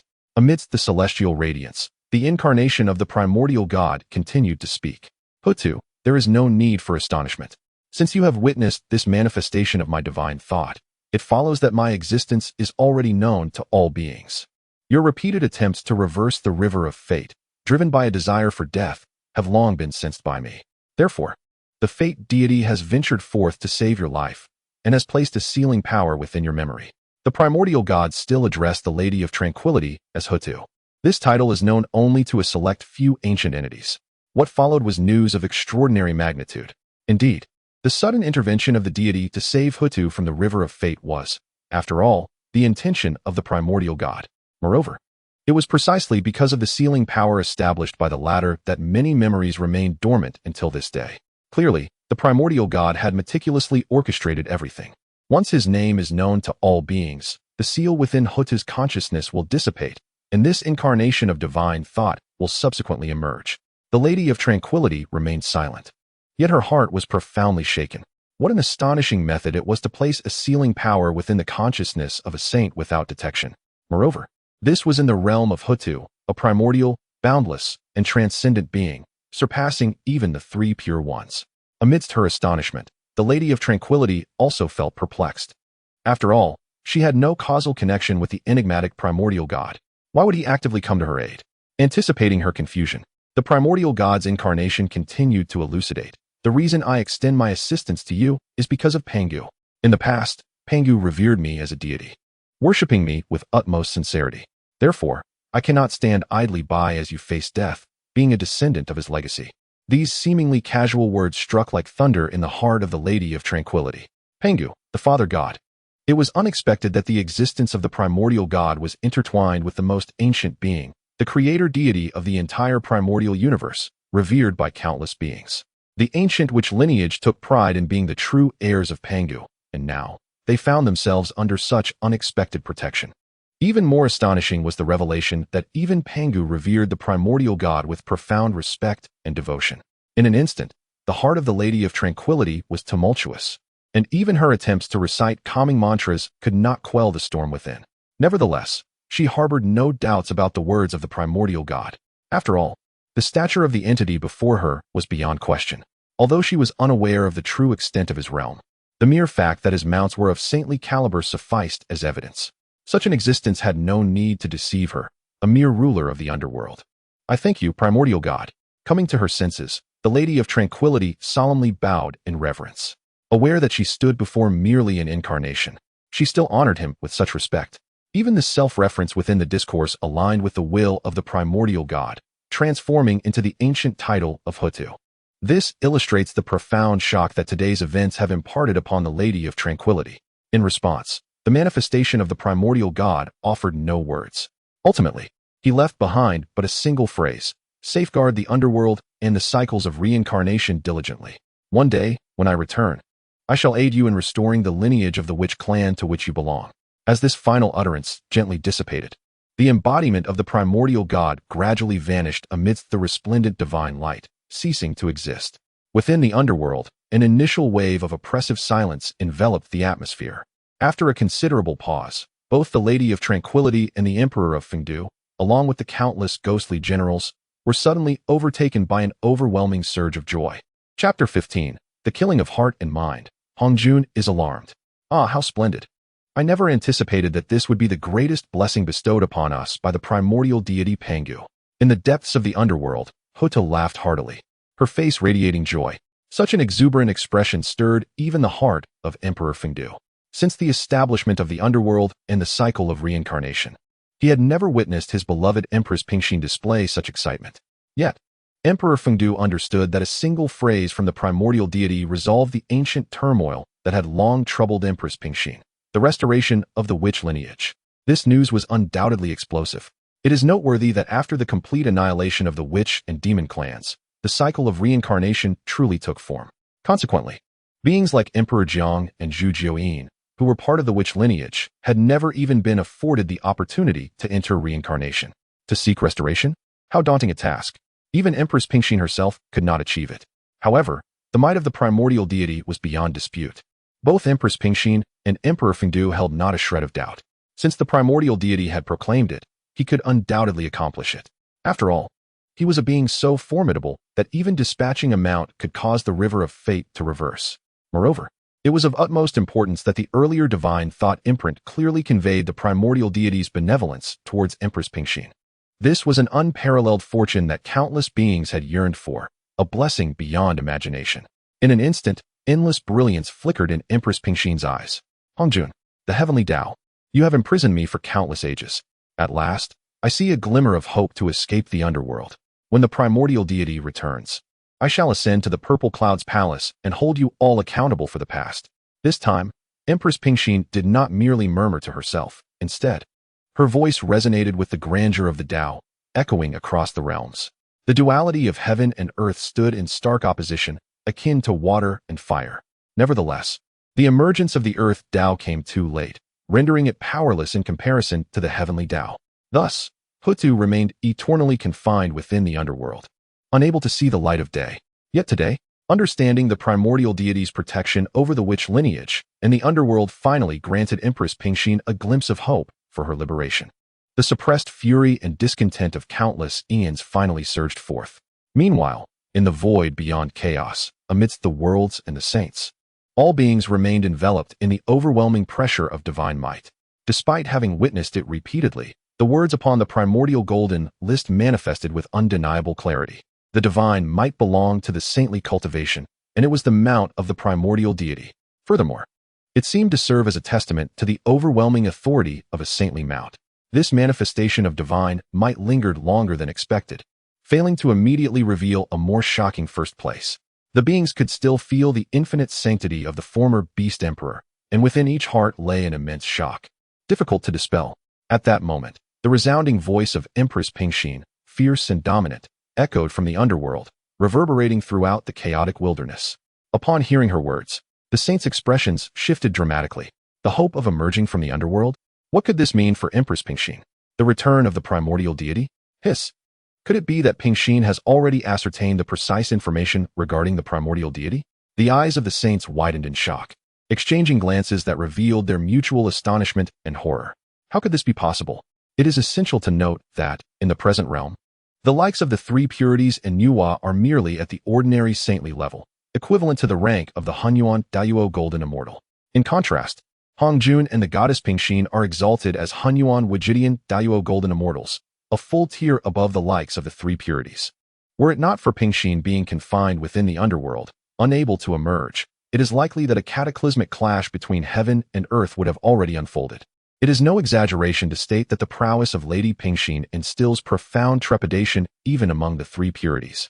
Once she emerges, even the three purities would find themselves lacking the confidence to conceal their brilliance. Contemplating this, a deep sense of unease enveloped the hearts of the saints. Furthermore, Pingxin's words revealed an even more alarming revelation. Could it be that while the masses remain oblivious to the primordial deity, Pingxin has already secured his protection? If this is the case, it would undoubtedly represent a significant blow to the Xianmen. Master Daozu, what shall we do? The three purities gazed at Hongjun, their expressions filled with urgency and dread. Hongjun's countenance darkened, and he remained silent. Ever since the emergence of the Hongmeng Golden List, the established perceptions of the world have been repeatedly overturned. He sensed that everything was veering towards a point of uncontrollable chaos. Moreover, despite Hongjun exerting every effort, even invoking the power of the heavenly Tao for divination, he had gleaned no information regarding the primordial deity. How had Pingxin come by such knowledge? With this thought, Hongjun was enveloped in boundless profound light, and in an instant, he arrived at the entrance of the 6 realms of reincarnation. Pingxin, what do you mean by such words? Who exactly is the primordial deity? Hongjun queried, his voice resonating through the void. In the underworld, however, Lady Pingxin remained unfazed, letting out a derisive laugh.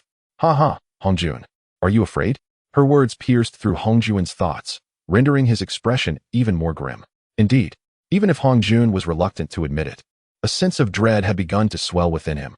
The unveiling of the top 10 in the ranking of mounts had not revealed the enigmatic facade of the primordial deity, but rather, it had rendered him even more inscrutable and unfathomable. The deeper this aura of mystery grew, the more profound Hongjun's unease became. Thus, he disregarded the opposing status between himself and Pingxin, descending personally to confront her. However, would Lady Pingxin divulge the truth? Ha ha, Hongjun. I intend to keep you in perpetual disquiet. Yet, I can share this with you. The primordial deity is an entity even more ancient than the Pangu Father God. Furthermore, the Father God once held reverence for his divine name. You once obstructed the Father God from creating the heavens and the earth, and now you steal his celestial achievements, wielding power and influence within the vast primordial realm. I firmly believe that one day, the supreme deity of primordial beginnings shall surely seek justice for the Father God.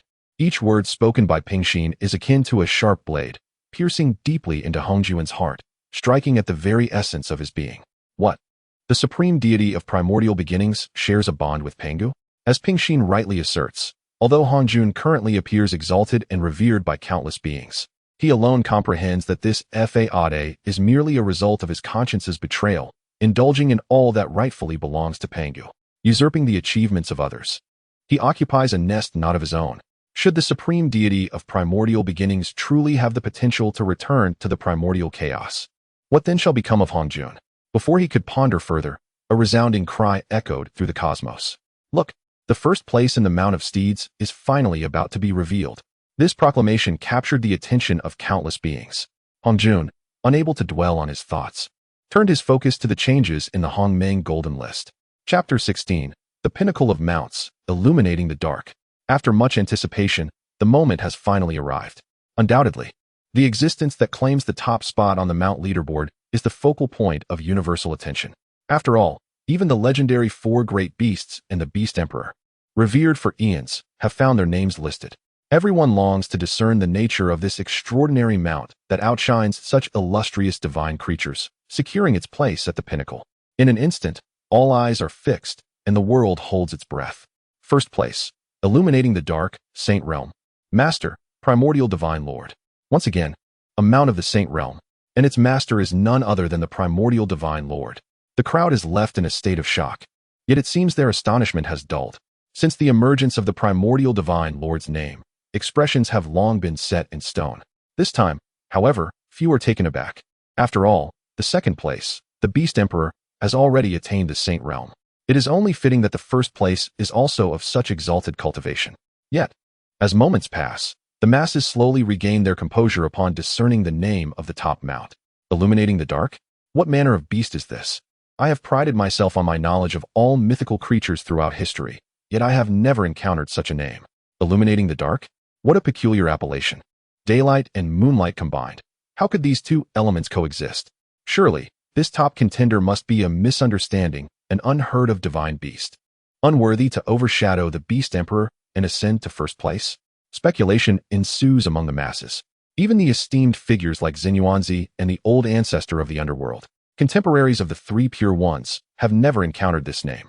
Moreover, it is strange that both illuminating and dark are not foreign terms in the primordial realm. Illuminating represents the sun, symbolizing radiance. Dark signifies the moon, embodying the ethereal. These are two entirely distinct Taoist essences and energies. Yet they manifest as the name of a divine beast. This leaves the populace bewildered, unable to fathom the nature of such a creature. However, their queries are soon answered. As the first place emerges, the ethereal form of this so-called illuminating the dark finally materializes, replacing the Beast Emperor and gradually taking shape within the cosmos. What appears is an exceedingly enigmatic divine beast. It possesses two distinct visages. One features a colossal head, eyes ablaze, radiating boundless solar brilliance, fierce and tumultuous, exuding an aura of ferocity. The other resembles an ancient avian creature, graceful in form, soaring through the heavens, emanating a subtle power yet omnipresent, as if capable of eroding all formidable forces in existence. Yin and yang, rigidity and grace. Such contrasting energies converge within a single divine beast, leaving onlookers in awe. Is this the so-called illuminating the dark? What a bizarre appearance. A divine beast that can exhibit two forms. This indeed bears a resemblance to the Kunping. Oh, indeed. The Kunping can transform into two magnificent forms, that of a great fish and a majestic bird, and the Zhaozhao Yueying is no different. Oh, the vastness of the cosmos is filled with wonders. Could it be that the Zhaozhao Yueying is a distant ancestor of the Kunping from eons past? Observing the extraordinary form of the Zhaozhao Yueying, many beings begin to believe this notion. After all, within the primordial chaos, there existed another formidable Kunping possessing dual forms. Renowned throughout the ages, once a master of the demon court, its name resonated through the annals of time.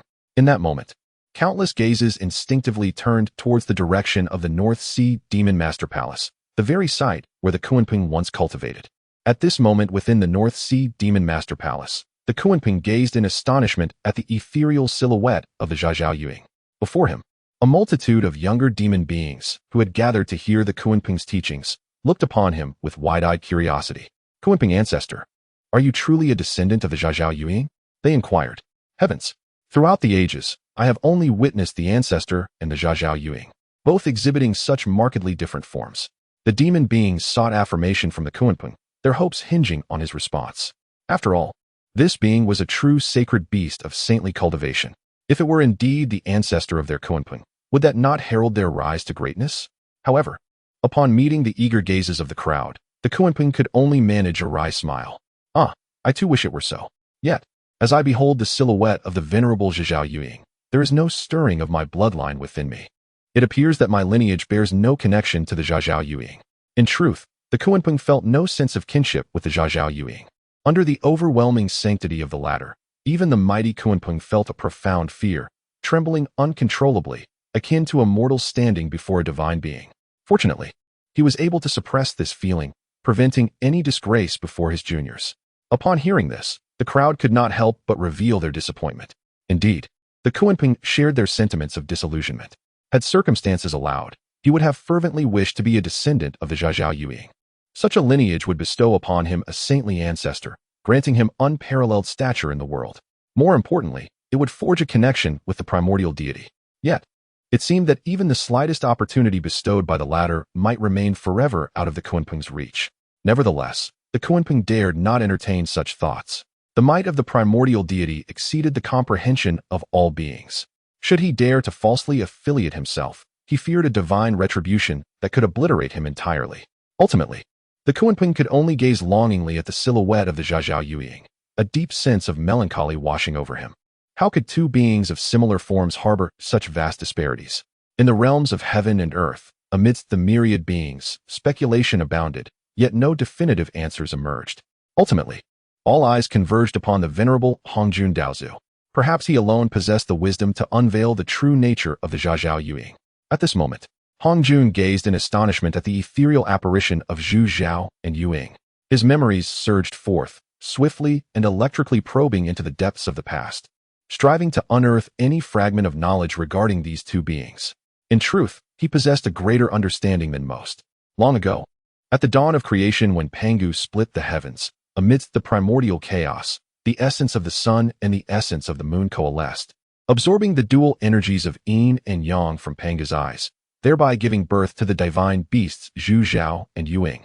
These creatures were the most formidable and esteemed among the sacred beasts, once revered with divine titles. Yet, what puzzled Hongjun was that these were indeed two distinct and opposing divine beasts.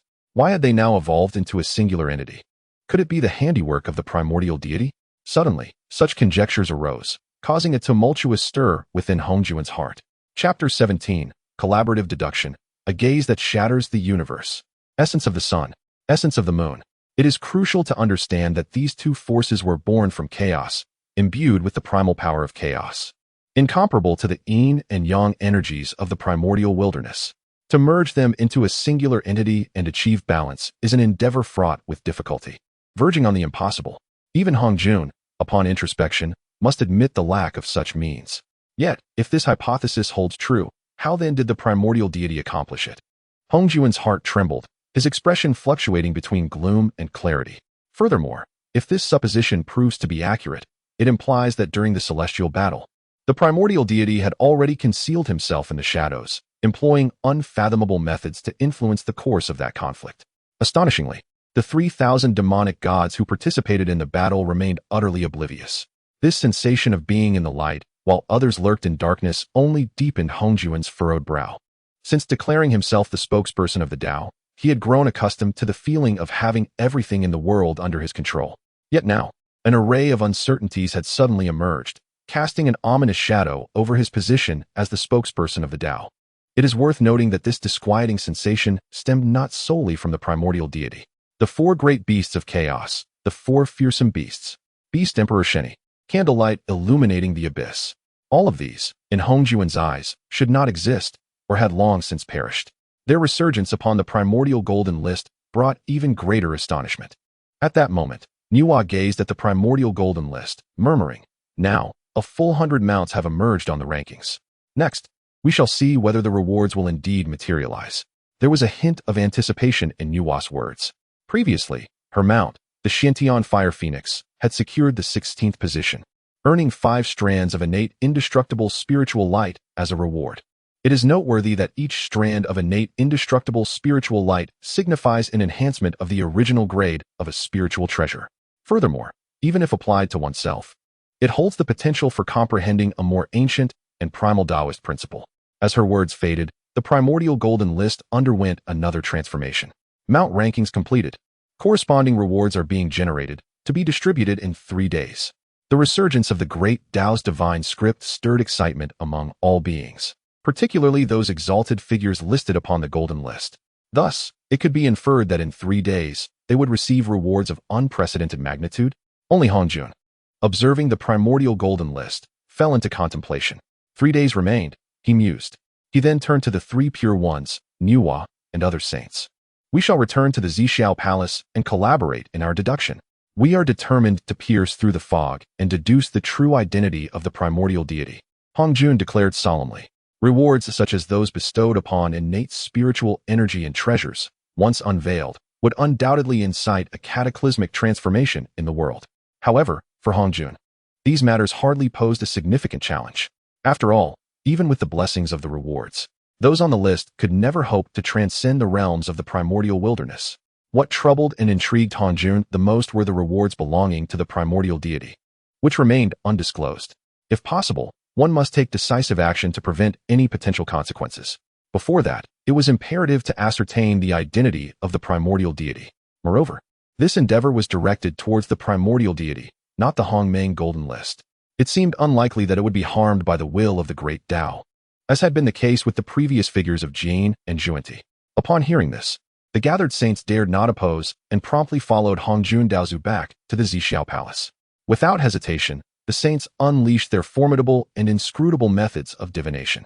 Intricate and profound seals were drawn forth. In an instant, a colossal celestial tapestry unfurled before the saints. This tapestry was resplendent, with swirling galaxies, resonating Tao rhythms, and an ocean of heavenly mysteries that dazzled the eyes. Only the saints could perceive the subtle breaths contained within, each harboring unfathomable secrets. The power of divination surged forth, as layers of mist were dispersed, revealing scenes from eons past within the celestial tapestry. This divination was unprecedented in its astounding nature. Had any other formidable beings witnessed it, they would have stood agape in astonishment. After all, each saint's divination prowess was unparalleled across the ages, united in their efforts. The saints could not be evaded even by events that transpired tens of billions of years ago.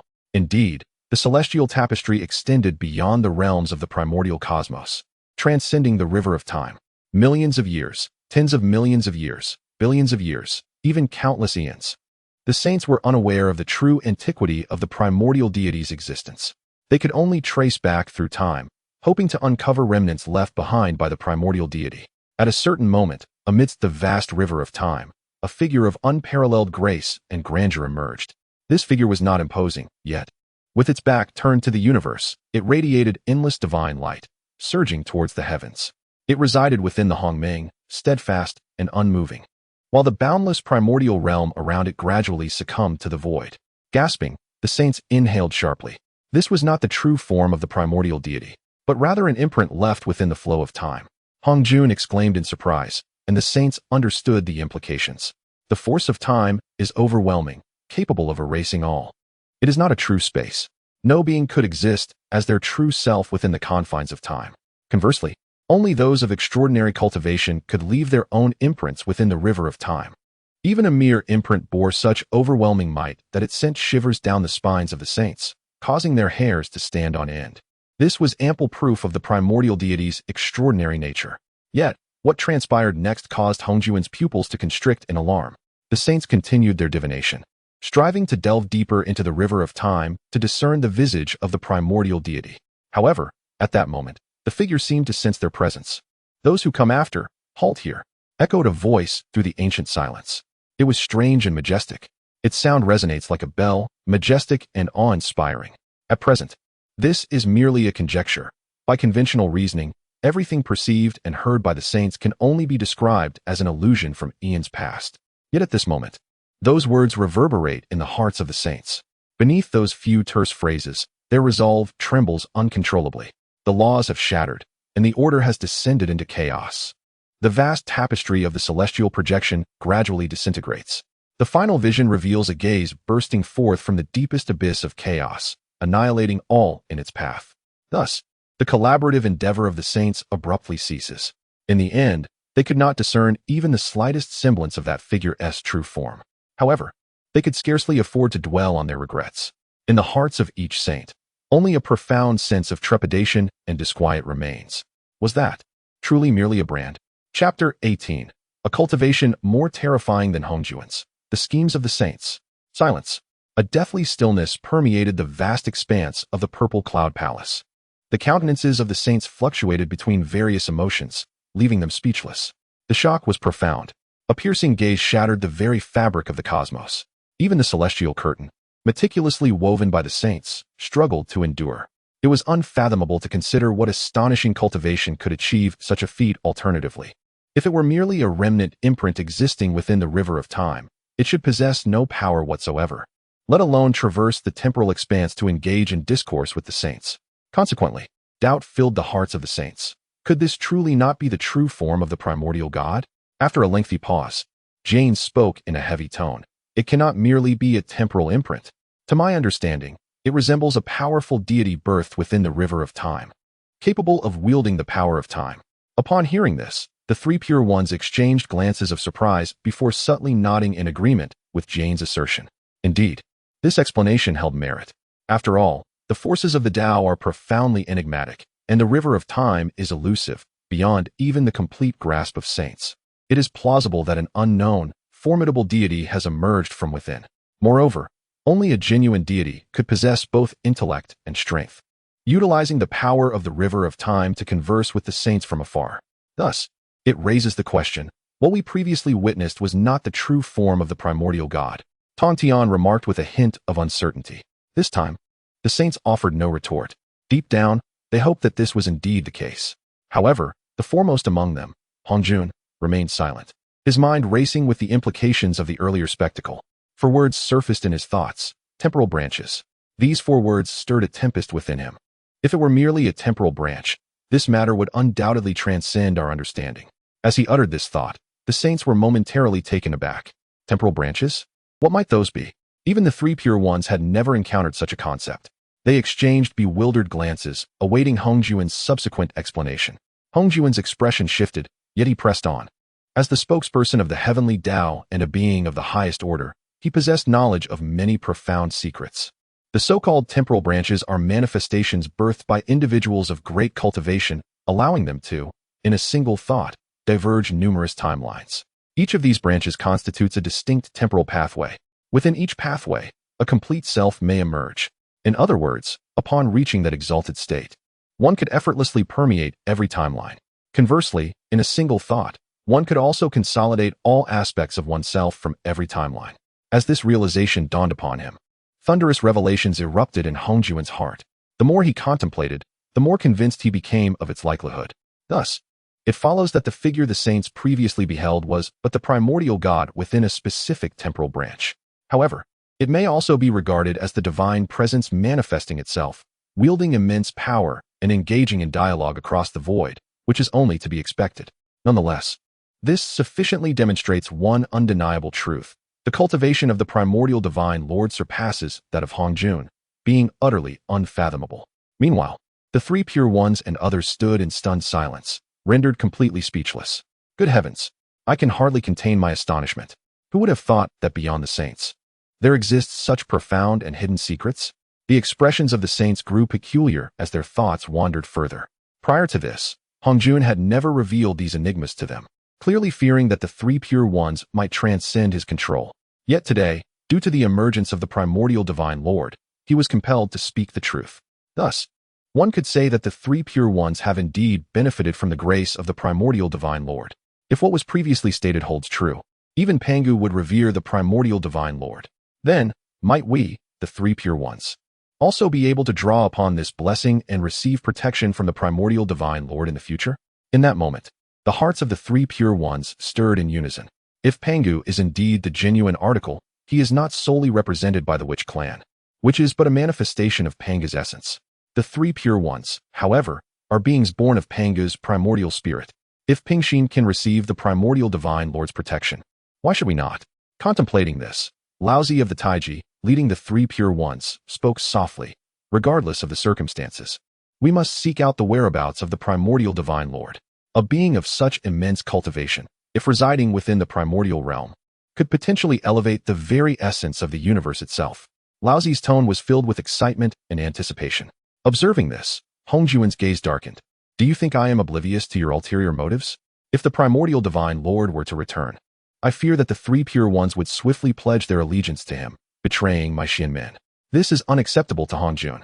What a formidable primordial divine Lord.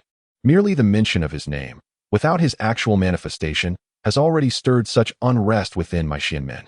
If he were to appear in the primordial realm, would it not create even greater chaos in the universe? Instantly, Hongjun felt an overwhelming animosity toward the primordial divine Lord. What if this powerful figure is indeed formidable? Can he truly rival the heavenly Tao? Hongjun was convinced that everything occurring now was not what the will of the heavenly Tao desired. Without further ado, he immediately released his divine sense to communicate with the will of the heavenly Tao.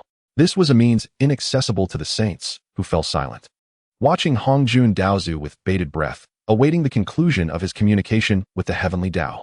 As time passed, the previously grave expression on Hongjuan's face gradually relaxed. After a moment, A smile even began to emerge. "Ha, splendid. Ha. I am grateful for the support of the heavenly Dao's will." Ultimately, Hongjun laughed heartily, opening his eyes wide. Seeing this, the saint's expressions shifted with concern. What does this mean? Could it be that Hongjun Daozu gleaned some astonishing insight from his communication with the will of the heavenly Dao? "Daozu Shizuan, what is the outcome?" the saints inquired impatiently. Upon hearing these words, Hongjun cast a sweeping glance over the assembled saints and spoke in a deep voice. "Ha, the heavenly Dao has already issued its decree. Let us see whether that so-called reward will indeed descend. If it does not, then there is nothing to fear. However, if the reward truly manifests, we, the saints, can intervene and seize what rightfully belongs to the primordial divine Lord. In due course, the might of the heavenly Dao will undoubtedly descend to assist us." At this, the countenance of the saints grew even more solemn, their hearts trembling with intensity. How astonishing it was that the will of the heavenly Dao possessed such a straightforward and unyielding aspect. Suddenly, the saint of guidance spoke up. Dao ancestor, should we succeed, how shall we allocate the rewards we seize?" Though framed as a question, the glint of avarice in his eyes was unmistakable. As soon as he finished speaking, Laozi replied with a resonant voice. "Is there any need to say more? It shall be determined by one's own strength." Chapter 19. Each with their own agenda, rewards descend. The tone of the old one was remarkably assertive, refusing to yield an inch. Previously, all rewards belonging to the primordial divine Lord had been completely obscured by the Hongming Golden List, shrouded in mystery. Yet, without the need for elaboration, it was evident that such rewards were undoubtedly extraordinary in nature. Even for the saints, they would wield significant influence. Thus, it was only natural for Jane and Juanti to harbor similar intentions. If given the opportunity to seize these rewards, they would certainly not relinquish them lightly. Upon hearing this, the expressions of Jane and Juanti momentarily froze. The two had initially hoped to exploit this opportunity to feign distress, aiming to secure a larger share of fortune and opportunities. However, the current three pure ones were evidently not the same as the once naive ancestor Hongyun, and they would not easily be swayed by the words of the two. Their ploy to elicit sympathy was thus destined to fail. Nonetheless, when Jane and Juanti exchanged glances, they discerned a glimmer of resolve in each other's eyes. In light of this, they realized that they must take a bold gamble. Such a thought surfaced in their minds. Previously, the Dao ancestor Hongjun had explicitly stated that if the saints were to intervene, the will of the heavenly Dao would lend its support. Therefore, as fellow saints of the heavenly Dao, Jane and Juanti were likewise under its protection. They could very well contend with the three pure ones. With this thought, they had already resolved their course of action. Unbeknownst to them, although Hongjun had not openly expressed his stance, a fierce glint gradually emerged in his eyes. This time, he could no longer refrain from personally stepping in to intercept the rewards destined for the primordial divine Lord. Prior patterns indicated that if one did not ascend at least 5 ranks, the nature of the rewards would undergo a qualitative change.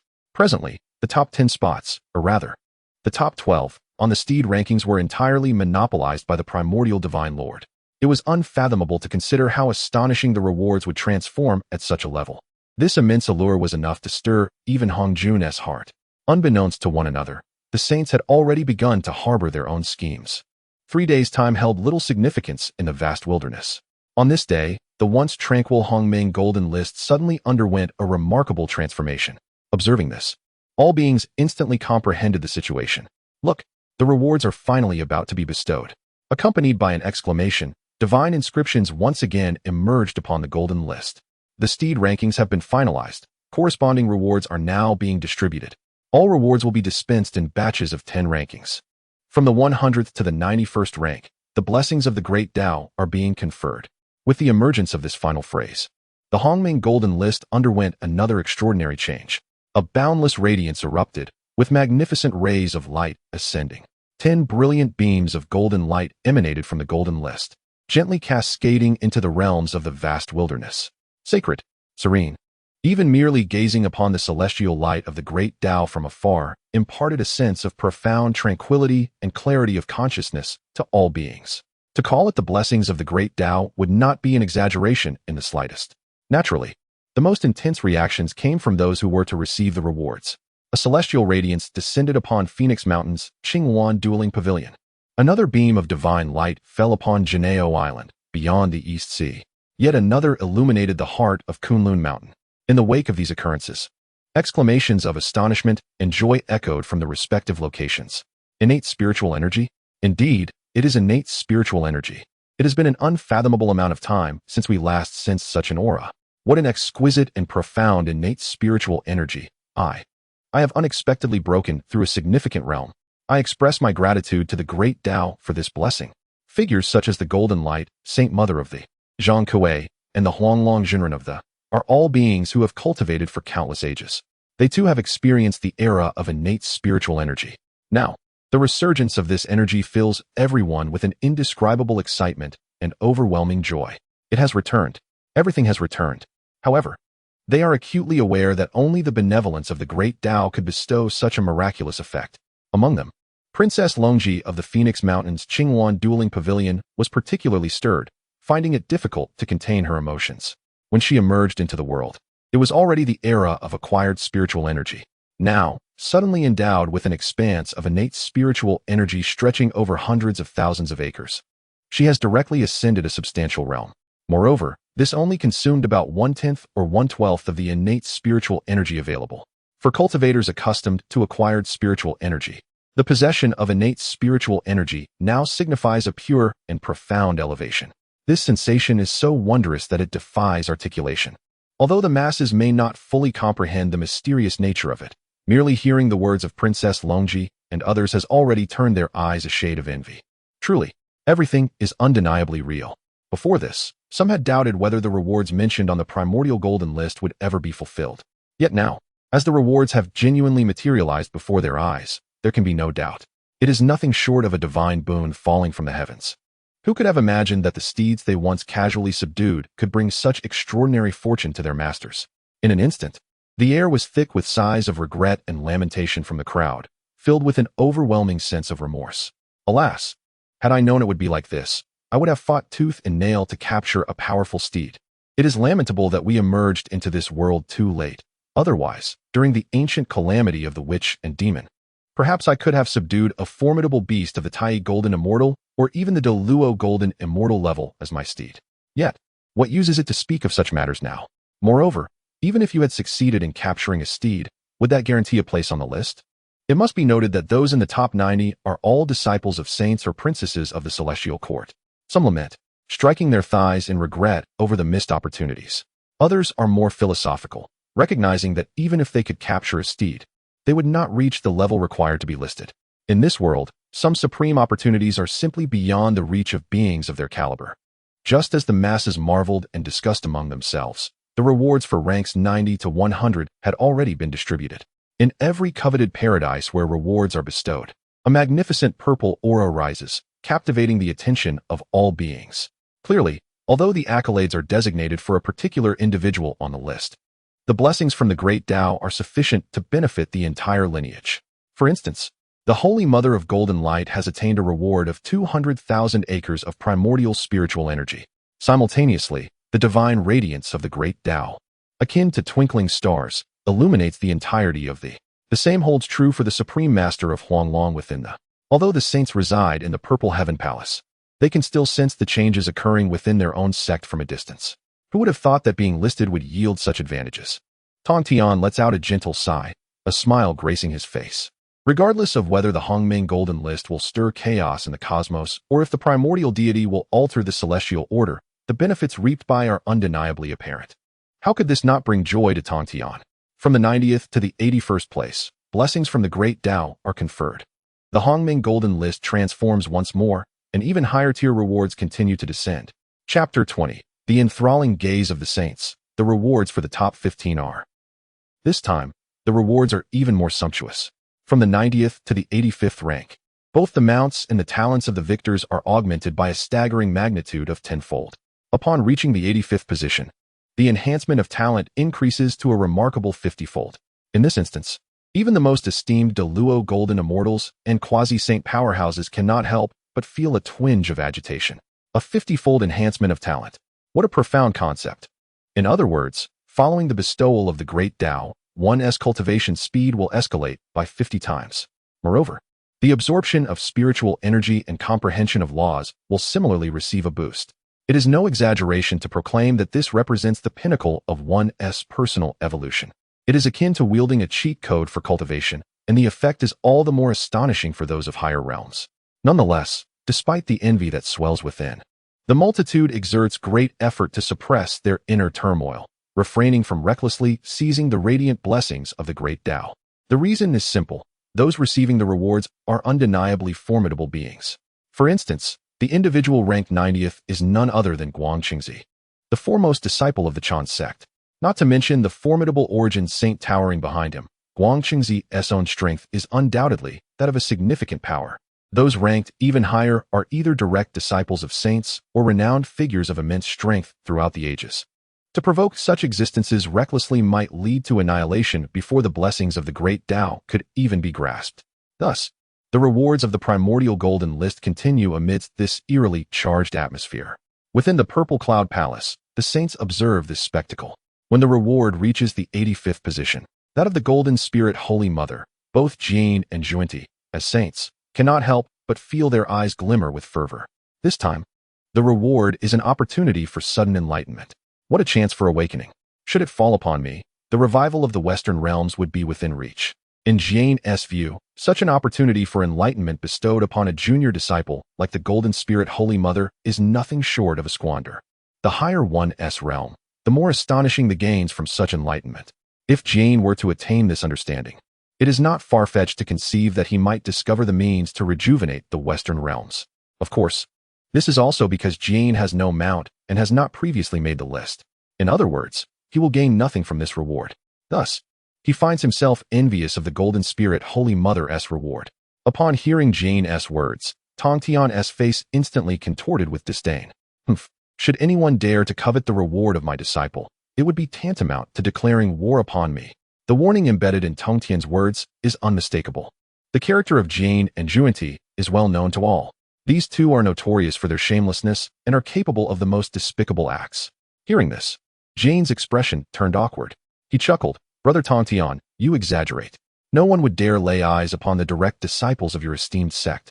In response, Tongtian cast a cold glance at Jane, remaining silent. The rewards continued to escalate. Fragments of the laws, heavenly treasures, meritorious deeds of the Great Dao.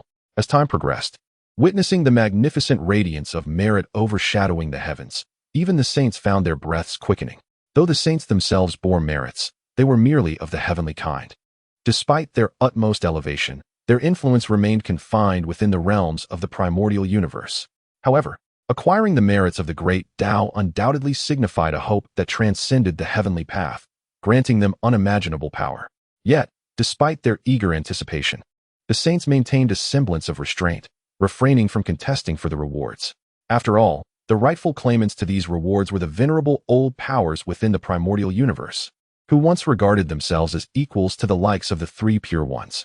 Regardless of whether it was the three pure ones, Nuwa, or Jane and Jueni, none would act so shamelessly as to offend their contemporaries. Throughout the vast expanse of heaven and earth, the jubilant shouts of countless cultivators and mighty beings who received rewards reverberated through the cosmos, akin to a resounding roar of mountains and tsunamis. Moreover, within the numerous blessed realms, radiant celestial lights intermittently burst forth, soaring into the heavens and illuminating the skies. In the span of just one day, nearly all who received rewards experienced some elevation in their cultivation. Those who gained the merits of the Great Dao were not few, with some achieving the status of a great Luo golden immortal almost instantaneously, soaring to new heights and attracting countless envious gazes. In that moment, the primordial universe shimmered with divine brilliance, overshadowing even the sun's radiance. At last, the rankings for rewards reached the top 20. This round of rewards was destined for the saints, as the light of the Great Dao surged toward the purple sky palace. It comprised no less than a dozen strands of innate, indestructible spiritual light. Tongtian received 3. Yuan Shi Sage obtained 4. Nuwa Sage acquired 5. However, the three pure ones merely sensed the rewards lightly, showing little signs of elation. Their effectiveness was limited, at most allowing them to attain a minor elevation in realm, far from a breakthrough to a greater one. Laozi spoke, stating as much. Naturally, the innate, indestructible spiritual light, if employed to enhance spiritual treasures, could certainly transform the innate into the acquired, achieving the utmost sublimation.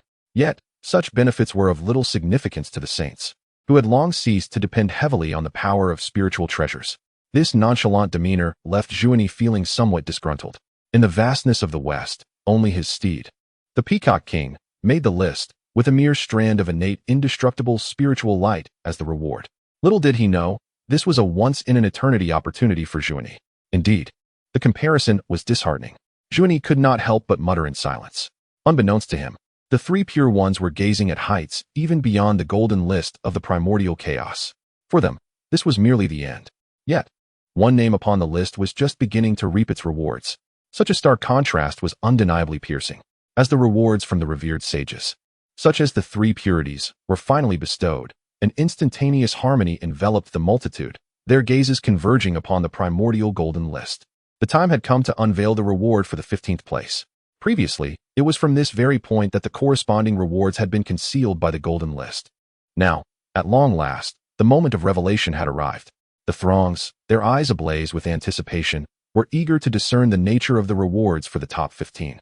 Under the fervent scrutiny of the crowd, the 15th reward on the primordial golden list gradually emerged. However, upon discerning the inscription upon the list, the multitude was plunged into a frenzy. Even the revered sages, their gazes sharpened, found their pupils constricting in astonishment. How could there be such a monumental disparity in rewards for merely a single rank difference? Chapter 21. The chaotic yellow chi, the heavenly way intercepts, Hongjun stunned. The rankings of mounts reveal the 15th place, with the blessings of the Great Dao. The reward is a wisp of chaotic origin, with a chance to comprehend the principles of chaotic operation. On the Hongming Golden List, the divine script of the Great Dao manifests distinctly. The difference of a single position in the rankings signifies a disparity of heaven and earth. In an instant, the saints reveal expressions of incredulity. Chaotic origin? Is this truly a reward? The saints marvel, glancing at the description of the chaotic origin. They compare it to their own rewards of innate undying spiritual light, and suddenly find them lacking in allure. Chaos is the very essence they yearn to unravel and comprehend. With the backing of their saintly fruits, they can navigate the chaos unharmed, yet the deeper understanding of its operations remains a distant aspiration. The 15th ranked mount appears to belong to the impartial goddess of the underworld. Suddenly, the Holy Mother Nuwa speaks, her tone laden with significance. Upon hearing her words, the hearts of the saints collectively tremble. Indeed, it is precisely because the rewards from the 15th position onward have been obscured by the Hongming Golden List that the impressions linger more profoundly. They distinctly remember that both the 14th and 15th positions are the two mounts of the impartial goddess. In other words, the reward of chaotic origin now belongs to her. This is not auspicious news for the Xianmen faction. Simultaneously, the three pure ones and other saints feel a sense of discouragement.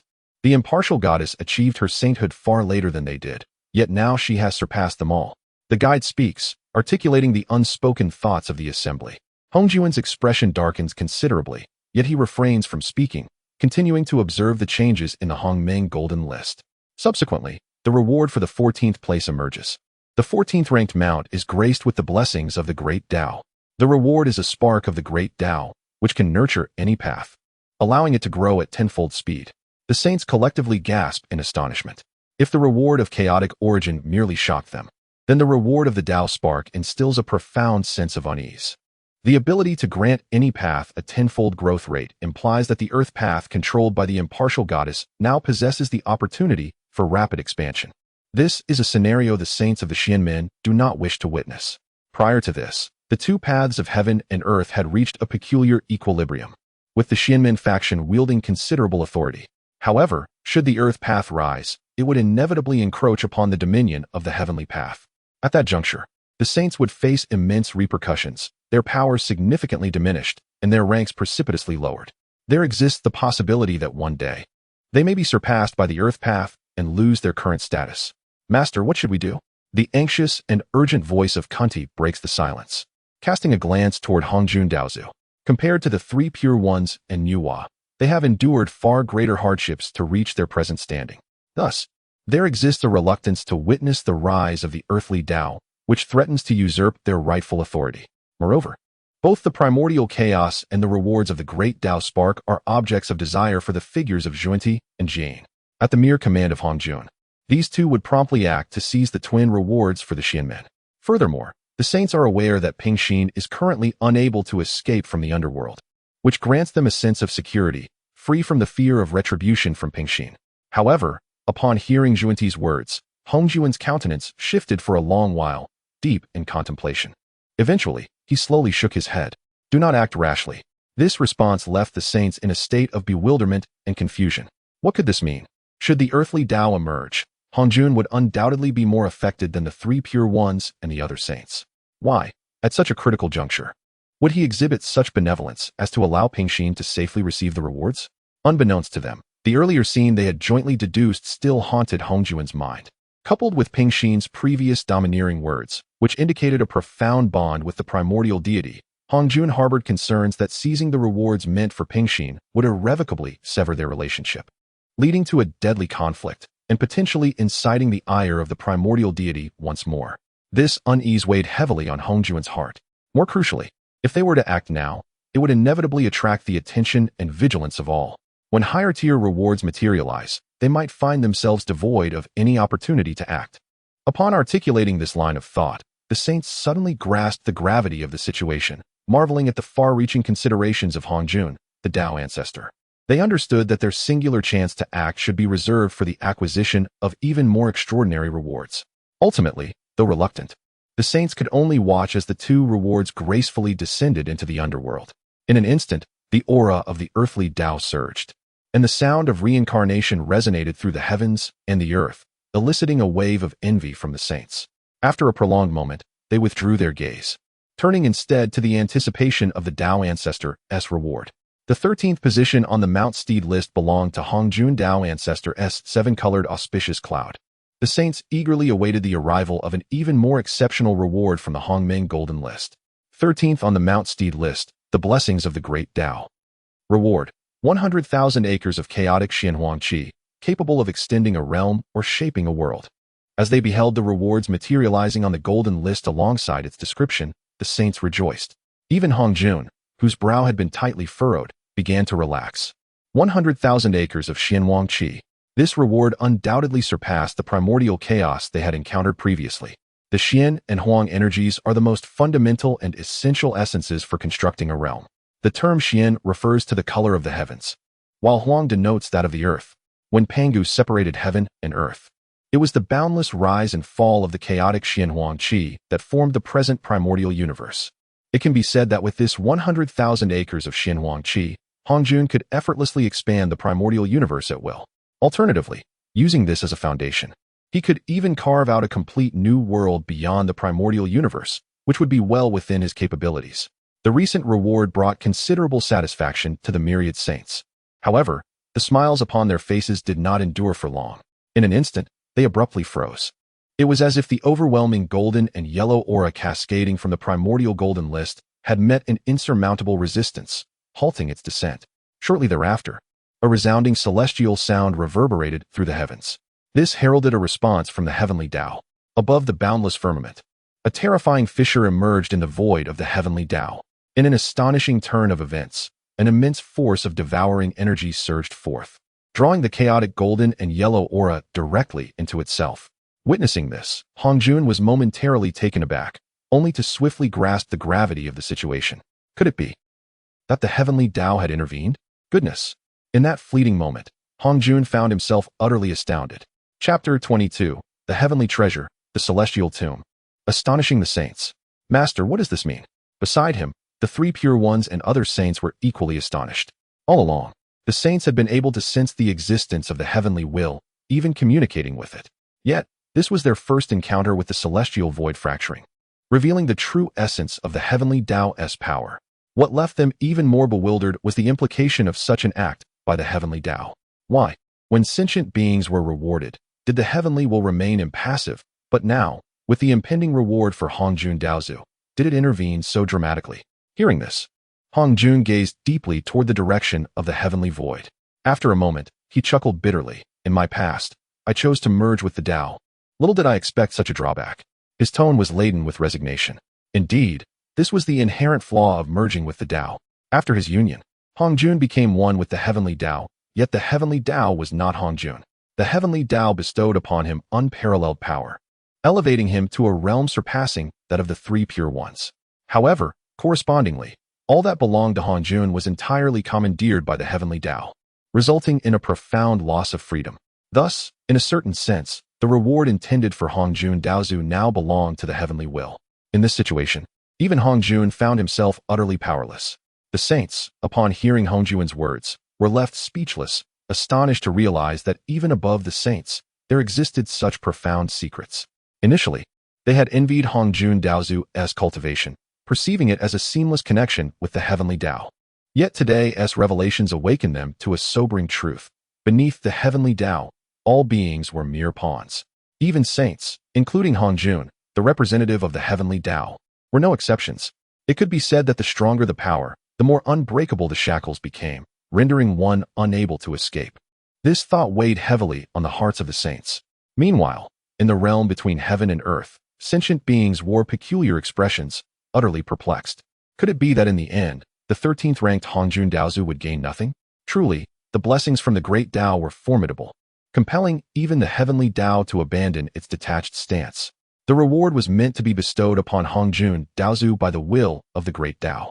If the heavenly will forcibly consumed it, would it not provoke a backlash from the Primordial Golden List? Suddenly, a powerful figure raised such a question, causing the assembly to shudder, their expressions turning grave as they contemplated the implications. Indeed, when the Primordial Golden List first appeared, it was nearly bloodshed when the duo of Jin and Zhuanti attempted to intervene. This indicated that the thread of great Daos will contained within the Golden List was not to be trifled with.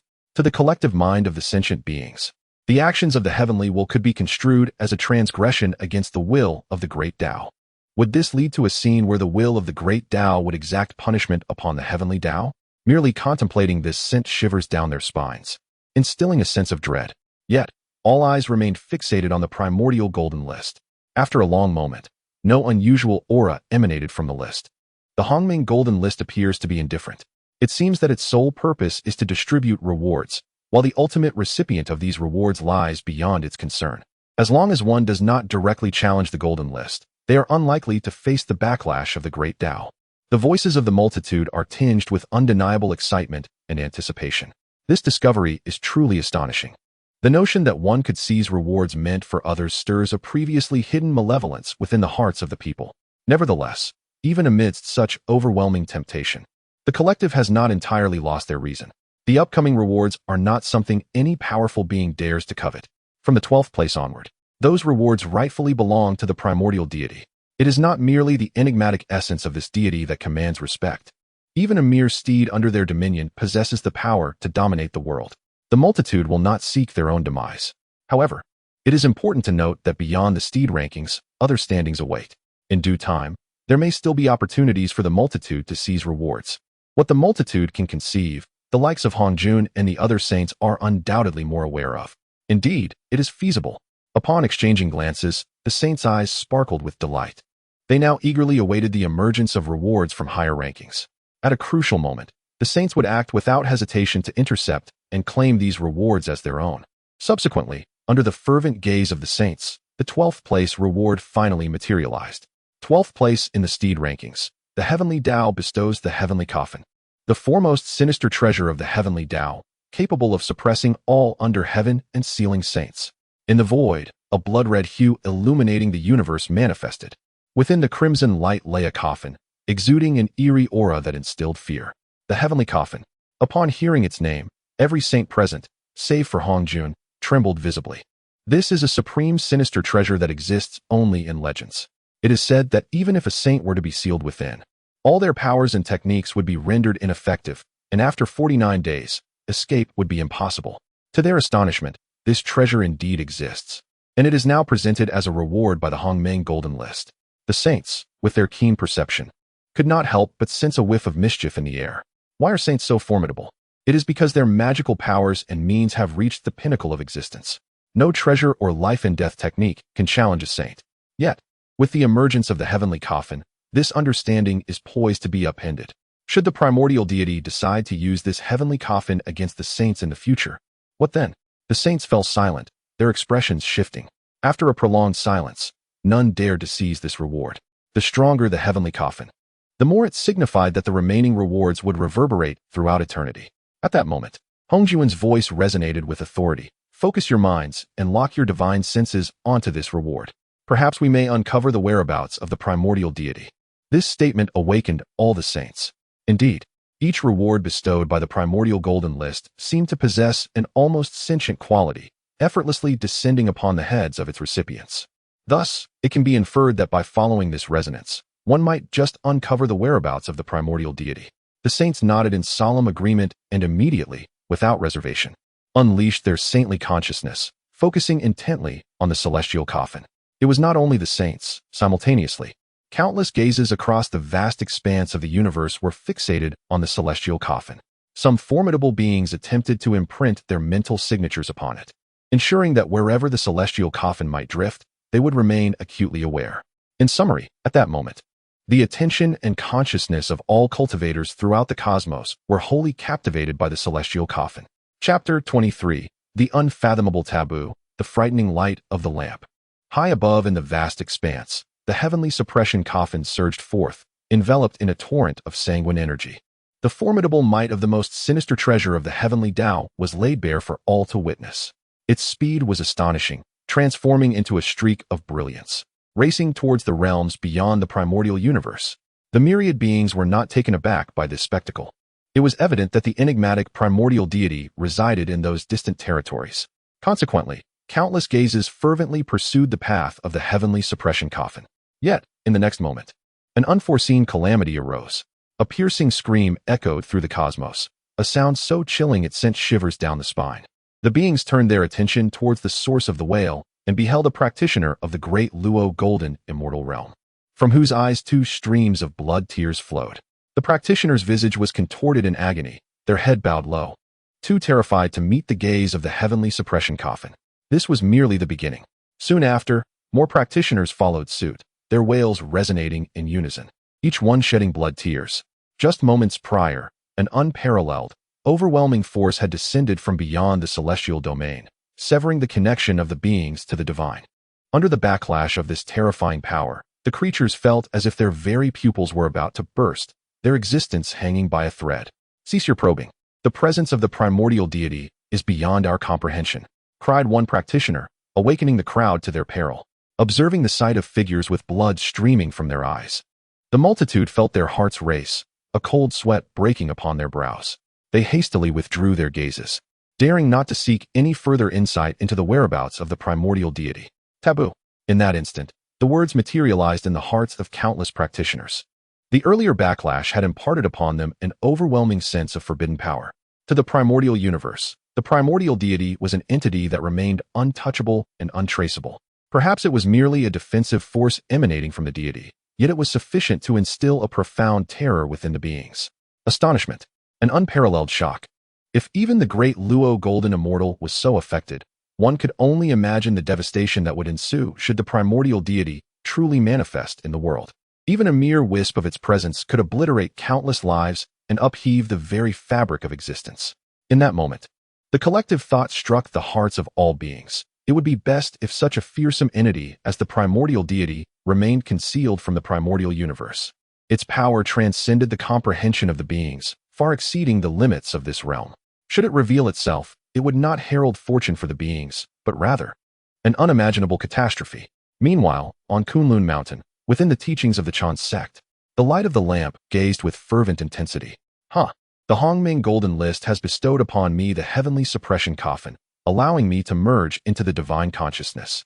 I shall convey my thoughts to the primordial deity. I beseech the primordial deity to see into my heart and accept me under your divine command as the vice master of the Chan sect, the light of the lamp. Being the first corporeal manifestation of a coffin in the universe, possessed extraordinary roots and unparalleled cultivation, standing at the pinnacle of quasi-saint mastery. Moreover, in terms of strength, he far surpasses other peak quasi-saints in the world. The moment the town-resisting coffin manifested, the radiant lamp's eyes gleamed with brilliance. His own foundation resonates with the essence of the town-resisting coffin. Consequently, without hesitation, the radiant lamp infused a strand of divine consciousness into the coffin, seeking to communicate with the primordial deity across the void. His intention was to pledge allegiance to the primordial deity. Were this scene to be witnessed by the primordial sage, it would surely evoke a surge of blood from his lips. Here I am, the esteemed vice-headmaster of the teaching, yet I have not even laid eyes upon him, and already contemplate allegiance to another? In truth, the radiant lamp has always acted in such a manner throughout history. He originally existed alongside the three pure ones. However, upon realizing the futility of his ascension to sainthood, he unhesitatingly lowered his status and entered the teaching, addressing the Primordial Sage with the title of Master. During the latter stages of the calamity of sealing the gods, when he perceived the teaching's revival as hopeless and the three pure ones were forced to consume the saint destruction elixir, he journeyed westward, becoming what is known in Western Buddhism as the Radiant Lamp Buddha. He could be likened to a reed swaying in the wind. Now, observing the undeniable strength of the primordial deity surpassing that of the three pure ones, the Radiant Lamp could once again resolutely betray the teaching. However, his elaborate schemes and calculations were destined to culminate in failure. At a certain moment, the expectation etched upon the Radiant Lamp's face was abruptly extinguished, replaced by a profound terror.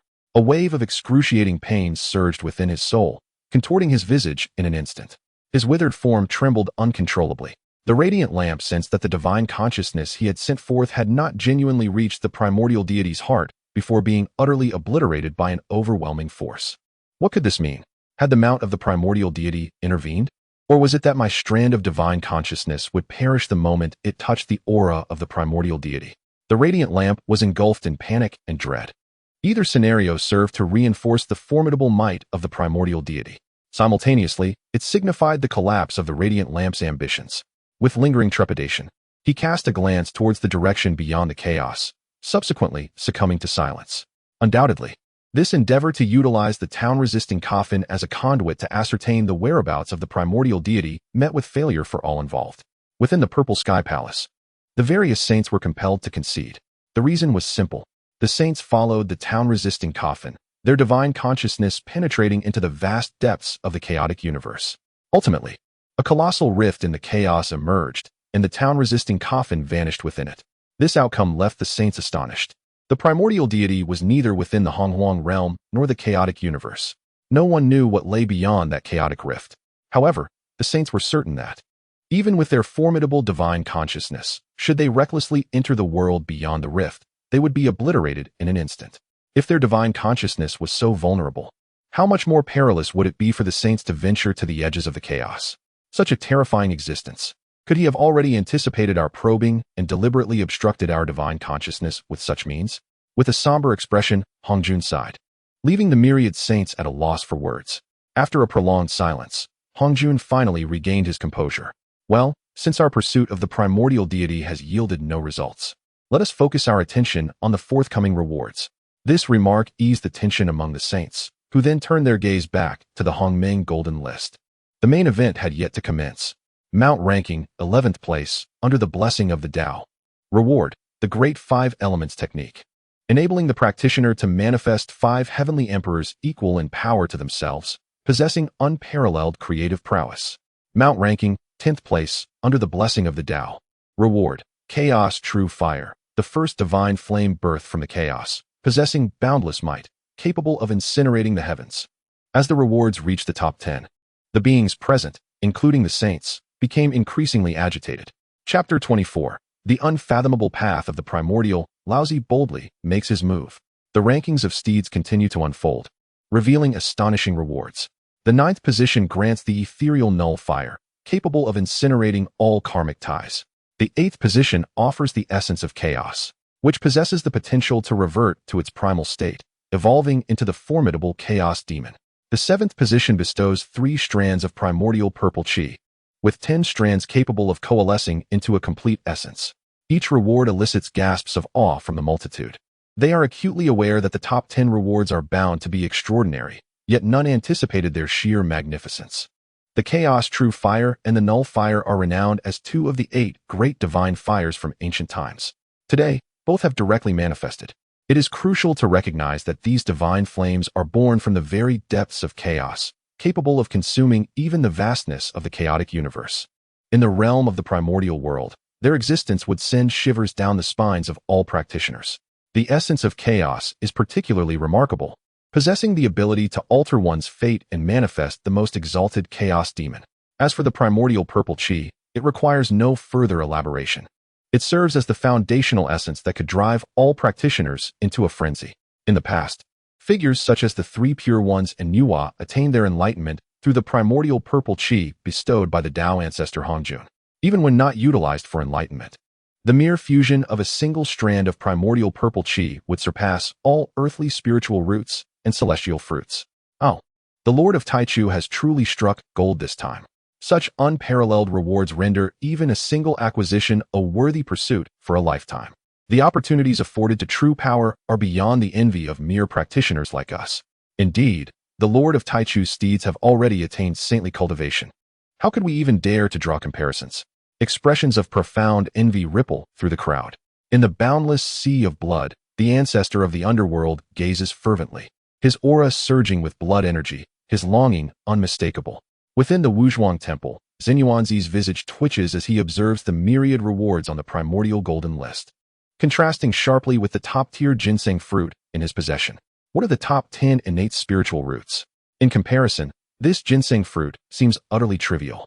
In the Palace of the North Sea, the Kuanping experiences a tumultuous inner world, stirred by the mention of the primordial purple chi, leaving him restless. Within the Purple Cloud Palace, the assembled saints are equally astounded. The Great Five Elements Technique. The ability to conjure 5 heavenly emperors with strength equal to that of the original? How can this be conceivable? Laozi exclaims, having cultivated a unique divine art known as the transformation of the 3 pure ones, widely recognized as the pinnacle of separation techniques. Yet, even he can only manifest 3 avatars, each possessing merely 70 to 80% of his true strength. In contrast, the Great Five Elements technique seemingly eclipses the transformation of the 3 pure ones entirely. Laozi finds this utterly incredulous. Indeed, it is quite perplexing. The so-called Great Five Elements technique is something I have never heard of, even in my vast experience, Hong Jun remarked with a frown. In his recollection, even the legendary 5-star demon god, who wielded the laws of the 5 elements, could not manifest such a divine power. Little did he know, this Great Five Elements technique does not originate from the primordial realm, but rather from another vast world. The Hongming Golden List is a manifestation of the will of the Great Dao, transcending the 3,000 great worlds and the myriad of lesser realms. Thus, the rewards cannot be confined solely to the primordial world. Even at this moment, the saints have yet to take action. The reward for 7th place is already a portion of the Hongmeng Purple Chi. The saints share a remarkable tacit understanding, their goal being to secure a position within the top 5. As they watch the rewards of Chaos Divine Essence and Hongmeng Purple Chi transform into streams of light and vanish into the depths of the chaotic universe, the saints held their breath, eagerly awaiting even greater rewards. 6th place on the mount, Blessings of the Great Dao. Reward, Celestial Wheel of Destiny, capable of unraveling all confusion and discerning the secrets of the universe. Once again, an unknown treasure of the heavenly Dao has emerged. The more such rewards accumulate, the graver Hong Jun's expression becomes. 5th place on the mount, Blessings of the Great Dao. Reward, Primordial Infinite Immortal Fruit, which has a certain chance to break the barriers of saints and comprehend the mysteries of primordial infinity. The appearance of the primordial infinite immortal fruit nearly left the onlookers in astonishment. To break through the barriers of a saint, in the hearts of ordinary beings, the status of a saint is already considered the pinnacle of existence. Yet now, there exists an immortal fruit that can elevate a saint to even greater heights? From any perspective, this is utterly explosive. First, it reveals to all that even as a saint, one's journey of cultivation is not at an end. There remains potential for advancement. Secondly, this primordial infinite immortal fruit is evidently meant for those at the saint level. The caliber of such an immortal fruit has once again reshaped the understanding of the masses. Beyond defying the heavens, they find themselves at a loss for words. At that moment, the normally restrained Hong Jun suddenly proclaimed with authority, activate the power of the laws and prepare to take action. The primordial infinite immortal fruit, a top-tier immortal fruit that offers the chance for saints to break through, undoubtedly holds immense significance for Hong Jun as well. Such an immortal fruit must not fall into the hands of others. In the realm of the Xianmen, only one saint of the primordial infinite Deluo golden immortal level may exist, and that is Hong Jun. However, no sooner had Hong Jun's words left his lips than a sharp sound of tearing air resonated beside him. Turning to look, he saw Laozi, unable to contain himself any longer, boldly make his move. The swiftness of his action caught even Hong Jun off guard. It was evident that he regarded this matter with utmost gravity, unwilling to underestimate the reward meant for the Lord of the Primordial. The Taiji diagram hovered above him, the yin-yang diagram swirling in motion, rumbling into action. The mystical yellow tower stood by his side, its boundless merit illuminating the surroundings, impervious to all forms of interference. The Taiji diagram stands as one of the three paramount treasures of creation, while the heavenly and earthly mysteries, along with the exquisite Linglong Tower, represent the treasures of acquired virtue. Laozi's immediate invocation of these two celestial treasures underscores his unwavering determination. Alas, upon witnessing this scene, Hongjuan's expression darkened abruptly, and he bellowed in fury. His original intent was for all the saints to unite in their efforts, thereby ensuring a greater chance of success. However, under such an immense temptation, even his so-called authority as the master of saints proved to be somewhat ineffective. Clearly, Laozi feared falling behind, and thus, without uttering a word, he took decisive action, seeking to strike first. Amidst the vast and boundless universe, Laozi's form transformed entirely into a radiant arc, with a hand forming intricate seals. He conjured a colossal palm of law that obscured the heavens and eclipsed the sun, thundering towards the primordial and infinite celestial fruit, enveloping it. This spectacle left all beings awestruck. Once they regained their senses, a fervent uproar ensued, with every individual displaying a mix of horror and astonishment. Chapter 25. An Unprecedented Terror. Has the Chaos Divine Master emerged? It is the Ta Ching Sage. Heaven, it is astonishing that the sage has taken the initiative. The multitude gasped, overwhelmed with shock. Each sage of the Xianmen exuded a distinctly unique aura. At this moment, as they gazed upon the immense Taiji diagram stretching across the heavens, the crowd instantaneously comprehended the identity of the one who had acted. It was none other than the Ta Ching Laozi sage, the foremost among the three pure ones. Or rather, the pinnacle of the contemporary Xianmen. The notion of seizing rewards meant for others had flickered in the hearts of the masses since the emergence of the Hongmeng Golden List. Yet, despite their envy nearly driving them to madness, they maintained a semblance of rationality. To their astonishment, it was the Ta Ching sage who first made a move. However, upon reflection, the crowd soon realized the inevitability of this action. Throughout this realm, sages were regarded as omnipotent and supreme. Only such a being would possess the audacity to claim rewards meant for the primordial divine master. Could the Ta Ching sage truly succeed? Would the primordial divine master finally reveal his divine presence? That fruit of the primordial chaos was surely a top-tier chaos spiritual root, and the primordial divine master would undoubtedly not remain indifferent. In an instant, countless gazes shimmered with anticipation. They understood that within this realm, the sage wielded immense authority and control. Should Laozi succeed, that fruit of the primordial chaos would never escape the confines of the Honghuang realm. Could it be that the primordial divine master would endure without making an appearance? Perhaps this mysterious and extraordinary primordial divine master was on the verge of manifesting. Under the watchful eyes of the multitude, Laozi unleashed his sage-level divine power, terrifying and unparalleled, overwhelming the ages. His colossal hand of law radiated a dominion that could envelop the heavens. At such a level, each move was imbued with pure law and order. In a mere instant, Laozi's palm encapsulated an expansive space, sealing the fruit of the primordial chaos within. "Ha! I have succeeded," he proclaimed, reveling in the immense celestial energy emanating from the fruit of the primordial chaos. He was filled with pride, astonished that this endeavor had unfolded so smoothly, without obstruction. The invocation of the Taiji diagram and the Linglong Tower of Heaven and Earth seemed almost superfluous. In fact, throughout the entire process, there had been no necessity for the protective power of the heavenly Dao. Laozi cast a deeply contemplative glance toward the direction beyond the universe. The primordial divine master appeared to be nothing more than a timid and shrinking being. Not only had he failed to manifest, but he had not even revealed the faintest trace of his aura. The ease with which Laozi had succeeded diminished the mystery surrounding the primordial divine master. Laozi felt somewhat dismissive, considering that the primordial divine master was simply afraid to show himself. Meanwhile, outside the Zixiao Palace, the other sages observed this scene, displaying expressions of uncertainty and astonishment. What was happening? Could it be that the primordial divine master held the reward in disdain? Was he too apathetic to intervene against the Ta Ching? Hongjun was filled with doubt, for he would not naively presume that the primordial divine master had succumbed to fear. If one were to dismiss the primordial infinite immortal fruit, it would indeed be more comprehensible. Meanwhile, the likes of Yuanshi, Tong Tian, and Nuwa exchanged glances filled with mutual understanding. Had they foreseen such an outcome, they would have acted before their elder brother Laozi. Jane spoke softly, his voice tinged with regret. Although Zhuanti also felt a profound sense of remorse, he solemnly reassured, "Do not be anxious, elder brother. The forthcoming rewards will undoubtedly be even more astonishing." Upon hearing these words, Jane was momentarily taken aback, only to have his eyes brighten with realization. He understood Juanti's implication. At present, there remained 4 even more extraordinary rewards yet to manifest. Furthermore, with Laozi's prior experience as a cautionary tale, the various saints could now proceed without hesitation. Once the next reward appeared, they could act decisively and strive with all their might to seize it. With this thought, Jane's expression softened slightly. At that moment, Laozi, having secured the primordial infinite immortal fruit, turned with satisfaction, preparing to return to the purple cloud palace. However, an unexpected turn of events unfolded. Hiss! Who is that? When did that figure appear? Throughout the realms, gasps of astonishment and exclamations of horror resonated.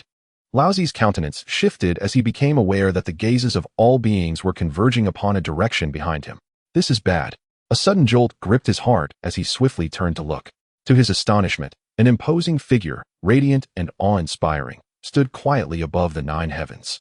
This figure was terrifying beyond measure, treading upon the destructive divine thunder, with a chaotic sea of blood swirling above. The mere aura emanating from him incited a cataclysmic storm of chaos. He stood there silently, yet the massive stars surrounding him crumbled into dust without a sound. Unfathomable and formidable. In an instant, a profound sense of dread surged within Laozi. How terrifying! When did this figure appear? Even with Laozi's saintly level of formidable perception, he had sensed nothing. It was as if this presence had always existed there. In the annals of cultivation spanning millennia, Laozi had never encountered such an eerie phenomenon. The ability to elude the perception of a saint attested to the newcomer's strength, which could not be weaker than Laozi's. Who are you? Laozi's scalp tingled, and he questioned with trepidation, his voice betraying an involuntary tremor that revealed his immense fear. Upon hearing Laozi's inquiry, the enigmatic figure chuckled softly. Ah, what you have seized belongs to whom? Boom. The earth-shattering proclamation undoubtedly revealed the identity of the newcomer as the highly curious Tai Chu Shinju. Laozi's heart reverberated with shock, as if all the blood within him had congealed at that moment. Tai Chu Shinju. He has truly descended. Or rather, whether or not this figure is the genuine Tai Chu Shinju, he is undoubtedly deeply connected to him. In summary, the opponent's strength is utterly terrifying, instilling an unsettling fear within me. However, before I could ponder further, that figure spoke again. With a fragment of my divine will, I shall forge this spear of chaos. Should one dare to seize what belongs to me, this shall be your fate. Though the words were delivered with a calm demeanor, they exuded an indescribable, unparalleled majesty and dominance, akin to a deity passing judgment upon mere insects. Yet, today's insect is none other than the illustrious sage of Ta Ching. As I speak, the laws manifest. With this proclamation, boundless chaotic principles converged. A colossal spear, towering to unimaginable heights, suddenly ascended. Witnessing this spectacle, my countenance twitched violently, my composure shattered. In the next moment, the chaotic spear, carrying an overwhelming might, pierced forth with unmatched ferocity. Instantly, all beings were struck with terror, and the heavens and earth shifted in hue. Chapter 26. A spear of chaos pierces the divine, the sage bleeds, and the heavens tremble. The chaos spear resounds with a thunderous roar. Its sound is akin to that of thunder, and its might shakes the heavens. The chaos universe shatters, and countless stars fall into oblivion. Time and space reverse, and the flow of years is upended. Each scene is terrifying beyond description, even from millions of miles away. Merely sensing the slightest breath emanating from the chaos spear sends shivers through the hearts of all beings, rendering them weak and cold. Is this what a battle at the sage level truly entails? The magnitude of this power is 1,000,000 times more horrific than the cataclysm that once engulfed the heavens and the earth. Must we once again endure a cataclysmic upheaval that shakes the very foundations of existence? This is the first time that beings have witnessed the outpouring of power at the sage level. Under such overwhelming might, countless lives appear as insignificant as dust, akin to mere ants. They harbor no doubt that should such a battle erupt in the primordial world, the entire realm would be unable to withstand it and would surely crumble. It is no wonder that figures like the 3 pure ones, upon attaining sagehood, refrain from engaging in worldly conflicts. Such levels of power are far too terrifying. In the midst of the chaos, Laozi's heart raced as he beheld the moment the chaos spear thrust forward. It was an insurmountable force. This thought surged within him. To seek advantage and avoid harm. To assess the situation, these instincts have become second nature to the sages. The spear was not a mere object. The slightest trace of its aura was enough to send chills down Laozi's spine. Should he rashly confront its edge, even with his sage cultivation, He could not guarantee his safety. His reaction was swift. The Taiji diagram, the celestial and earthly Huang Ling Tower, with two resounding shouts. These two great spiritual treasures hovered above him. The former coalesced into the Taiji sacred diagram, with black and white energies swirling, isolating time and space. The celestial and earthly Huang Ling Tower erupted in celestial light, its energies intertwining, shrouded in an aura of invulnerability, impervious to all forms of attack. Laozi's expression grew grave. He could only hope that these two treasures would suffice to withstand the onslaught of the Chaos Spear. Yet, upon witnessing Laozi's actions, the dominating figure merely scoffed. An ant attempting to shake a tree. With these, do you dare to display your might before me? Destroy. As the words fell, the Chaos Spear fell fiercely, clashing against the Taiji diagram and the celestial and earthly Huang Ling Tower. The clang of metal echoed, and the sound of rolling thunder resonated, creating a cacophony that reverberated endlessly. Before the eyes, sparks flew like lightning, and the light of calamity spread for billions of miles. Everything in the arena was engulfed by a tide of lethal light, rendering it impossible to gaze upon directly. Only Laozi, amidst it all, felt his pupils constrict in horror. In the instant of collision between the treasures, he distinctly witnessed the Taiji diagram tremble violently before it was sent hurtling backward, its yin-yang pattern fracturing into countless pieces.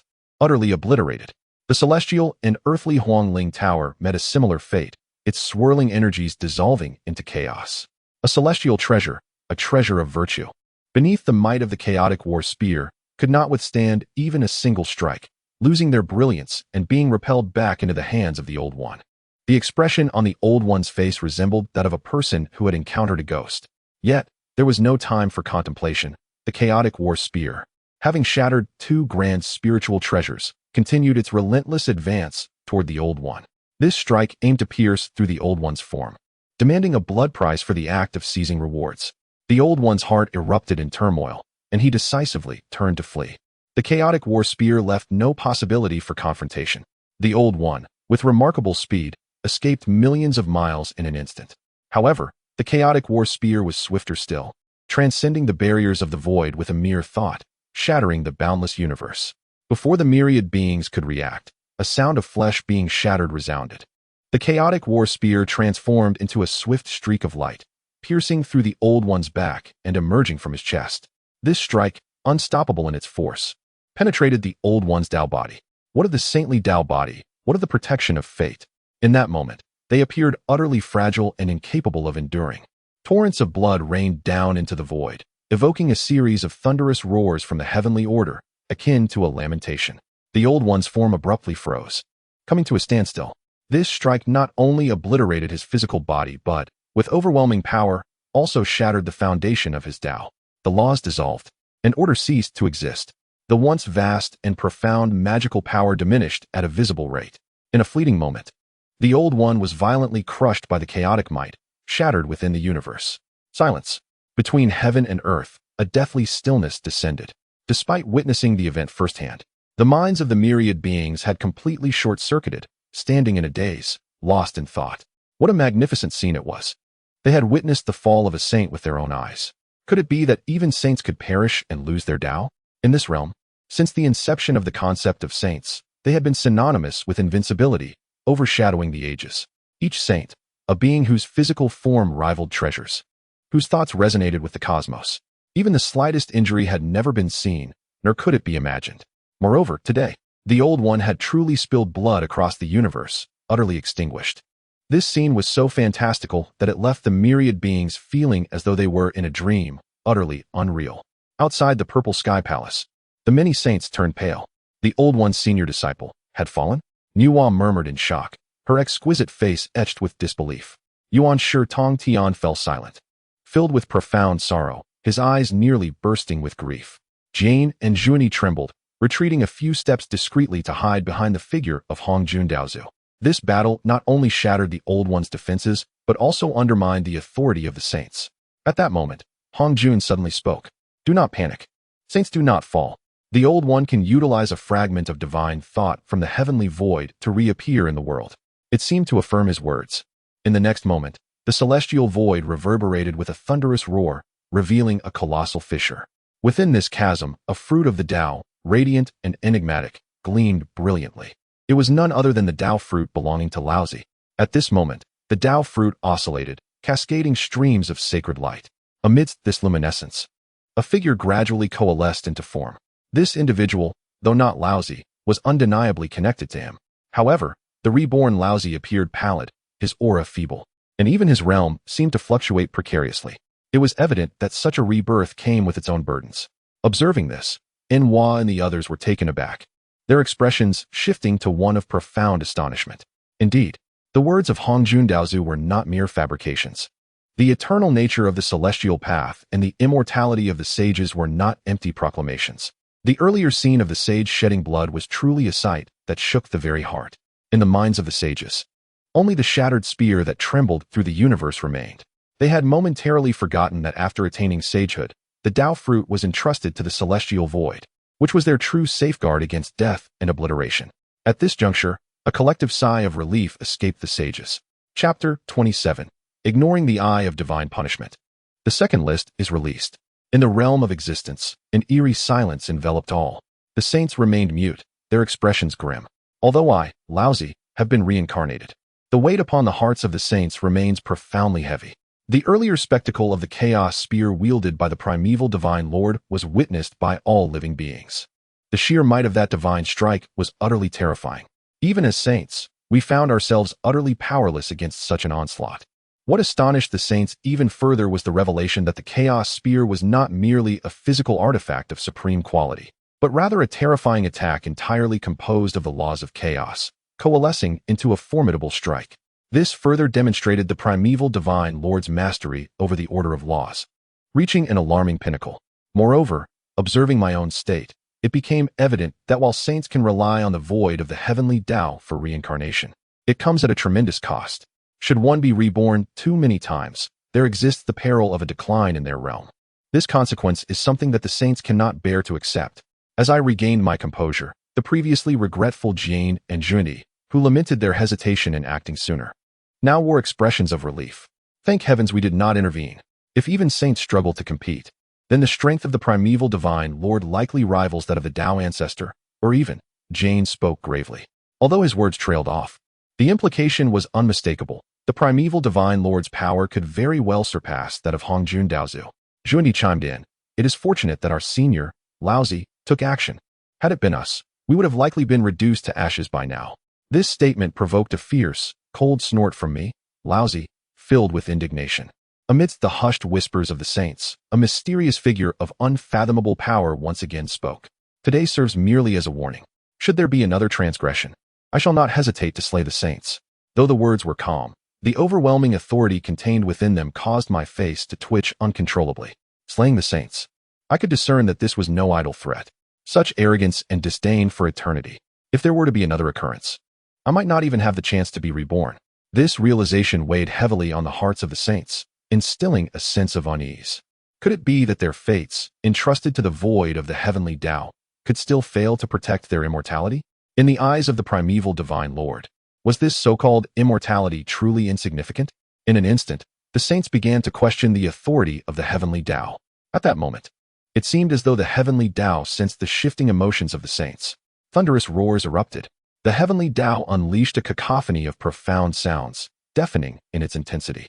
Suddenly, dark clouds rolled across the heavens, overshadowing the world. At that instant, the brightness of the sun was devoured, casting the realm into darkness. Waves of laws surged forth, like countless azure dragons soaring through the skies, stirring the very heavens. The chains of order intertwined, clanging resoundingly, shattering the very fabric of existence. Amidst this awe-inspiring spectacle of converging laws and order, an immense, unparalleled eye materialized from thin air. The gaze was an embodiment of desolation and indifference, calmly surveying all that existed within the realms of heaven and earth. It was a scene of bleakness and sorrow. The force of annihilation swept across the 9 heavens and 10 earths, reverberating throughout the cosmos. In an instant, an overwhelming terror surged within the eyes of all beings, their hearts racing uncontrollably. What was this entity? A mighty figure exclaimed in disbelief. Under the scrutiny of that gaze, even the pinnacle of quasi-saint power felt their hearts trembling and a chill running down their spines. This was an unparalleled horror. No one doubted that if that gaze were to fully unleash its might, the entire world would be reduced to nothingness. Only Hongjun, the Dao ancestor, found his eyes gleaming with realization. The eye of heavenly punishment. It was indeed the eye of heavenly punishment. He murmured to himself, filled with excitement. As the representative of the heavenly Dao, Hongjun had already sensed the true nature of that gaze. It was the legendary eye of heavenly punishment, a manifestation of the wrath of the heavenly Dao, delivering supreme punitive power. Under the decree of heavenly punishment, no force could withstand it. Even saints would be utterly obliterated, both body and soul annihilated, leaving them with no chance of reincarnation. Clearly, the previous words of the primordial divine Lord had touched upon the majesty of the heavenly Dao. At this moment, the will of the heavenly Dao could no longer remain indifferent, thus descending the eye of heavenly punishment to assert its supreme authority and dignity. Swift as lightning, all of this transpired in the blink of an eye. The eye of heavenly punishment formed, instantly locking onto the figure of the primordial divine Lord. However, the primordial divine Lord paid it no heed. His form was ethereal and elusive, as he carried the earlier acquired primordial infinite celestial fruit, stepping deeper into the chaos with each stride. Indifference, a blatant disregard. The terrifying eye of heavenly punishment, in the eyes of the primordial divine Lord, seemed utterly insignificant.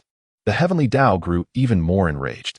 The eye of heavenly punishment activated, unleashing a blazing beam of light. In that moment, the boundless chaos was illuminated by that radiance. The universe trembled, and the starry sky collapsed. Countless calamities spread forth, causing great stars to fall and dissolve into nothingness. Astonishingly, despite the eye of heavenly punishment tearing through the void at an unimaginable speed, the figure of the primordial divine Lord remained entirely unaffected. Even under the overwhelming force of myriad laws, there was not a moment's pause. Ultimately, his form became increasingly ethereal, vanishing entirely into the chaos. What had transpired? Had the primordial divine Lord been utterly erased by the eye of heavenly punishment? This seemed improbable, as the earlier scene suggested that the eye of heavenly punishment could not keep pace with the primordial divine Lord's figure. If the primordial divine Lord departed unscathed, it would be an extraordinary display. To turn one's back to the heavens and disregard the eye of heavenly punishment was indeed the transcendent state that practitioners like us yearn for. The multitude of beings were filled with uncertainty. Many powerful figures revealed expressions of longing and admiration. The unparalleled demeanor exhibited by that earlier figure represented the ultimate realm they sought throughout their lives. Observing this scene, Hongjun Dao ancestor felt an increasing heaviness in his heart. An avatar. It was merely an avatar. He gritted his teeth and spoke in a low voice. Just before that figure vanished, Hongjun discerned a hint of the truth. It was merely an avatar. This revelation ignited within him a nearly uncontrollable fury. Until this moment, the primordial deity had yet to truly reveal himself. Instead, a succession of avatars had orchestrated a bewildering dance with the myriad saints of the Xianmen. There was even a strike that pinned down the Taiji Laozi. Hongjun could not help but feel a deep resentment, as if he were being trampled upon and toyed with by others. Before he could utter another word, a divine script once again emerged upon the Hongmeng Golden List. The rewards for the Mount ranking have now been fully distributed. We shall now announce the second list, the Celestial Elegance ranking. Upon reading this notification, all beings were momentarily taken aback. What? The rewards have already been distributed? How infuriating. We have missed yet another opportunity. Chapter 28. The Celestial Pool of Haotian. At the bottom of the Celestial Beauty rankings? The surprising conclusion of the Mount Steed rewards. The crowd erupted in dismay. It is worth noting that the rewards for the top 4 had yet to be announced, leaving everyone in suspense regarding their nature. Could it be that they too were obscured by the Primordial Golden List? However, it soon became apparent to the enlightened ones that the rewards for the top 4 had not been concealed by the Golden List. Rather, the attention of the masses had been entirely captivated by the battle at the sage level and the eye of heavenly punishment. Consequently, when the rewards of the Primordial Golden List were revealed, no one was paying attention. Alas, it is all the fault of that sage of supreme clarity who, in his folly, not only suffered defeat at the hands of the primordial deity, but also caused us to miss the opportunity to witness the rewards. The populace was filled with resentment. Had he succeeded earlier, it would have been acceptable. But now, he has gained nothing, impaled by a spear, ultimately leading us to forget to focus on the even more astonishing rewards of the top 4. Not only the beings of this realm, but even the ancestor Hongjun cast a furious glare towards him.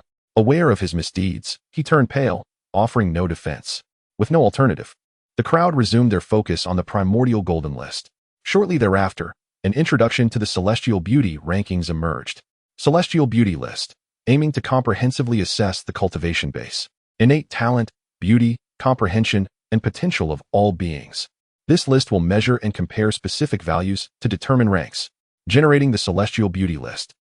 Observing the introduction of the Celestial Beauty rankings, the expressions of the crowd varied widely. This Celestial Beauty List is, astonishingly, a comprehensive evaluation of cultivators, cultivation base, innate talent, potential. Could this list truly discern our limits? I have a premonition that the Celestial Beauty rankings will ignite this realm in its entirety. Compared to the previous Mount Steed rankings, the Celestial Beauty rankings have ascended to a whole new level. The populace sensed that the rankings on this list were far more worthy of their attention. After all, the might of a steed does not entirely reflect the prowess of its master. Just as Hao Yan's steed, a formidable six-horned divine dragon, was captured by ancestor Hongjun. The imminent release of the Celestial Beauty rankings will allow all to clearly see the true strengths and weaknesses of the great beings in this world. Some powerful figures were filled with anticipation. The Celestial Beauty rankings had already made it clear that it could even perceive the limits of the cultivators in this realm. If one were to make the list, would it not reveal the heights they might attain in the future? This is akin to unveiling the secrets of destiny in advance. The populace's eagerness for the Celestial Beauty rankings grew. Before long, the list was complete, and the first name to grace it appeared. Rank 100, the Celestial Pool. List evaluation value, 90,000. The Celestial Pool once served the ancestor Hongjun, imbued with the fortune of sages, wielding certain authority within the heavenly court. The revelation of the first name on the Celestial Beauty rankings instantly stirred a wave of astonishment among the populace, leaving them in shock. The Celestial Pool? However, what of the Yaoqi Holy Mother in the Celestial Court?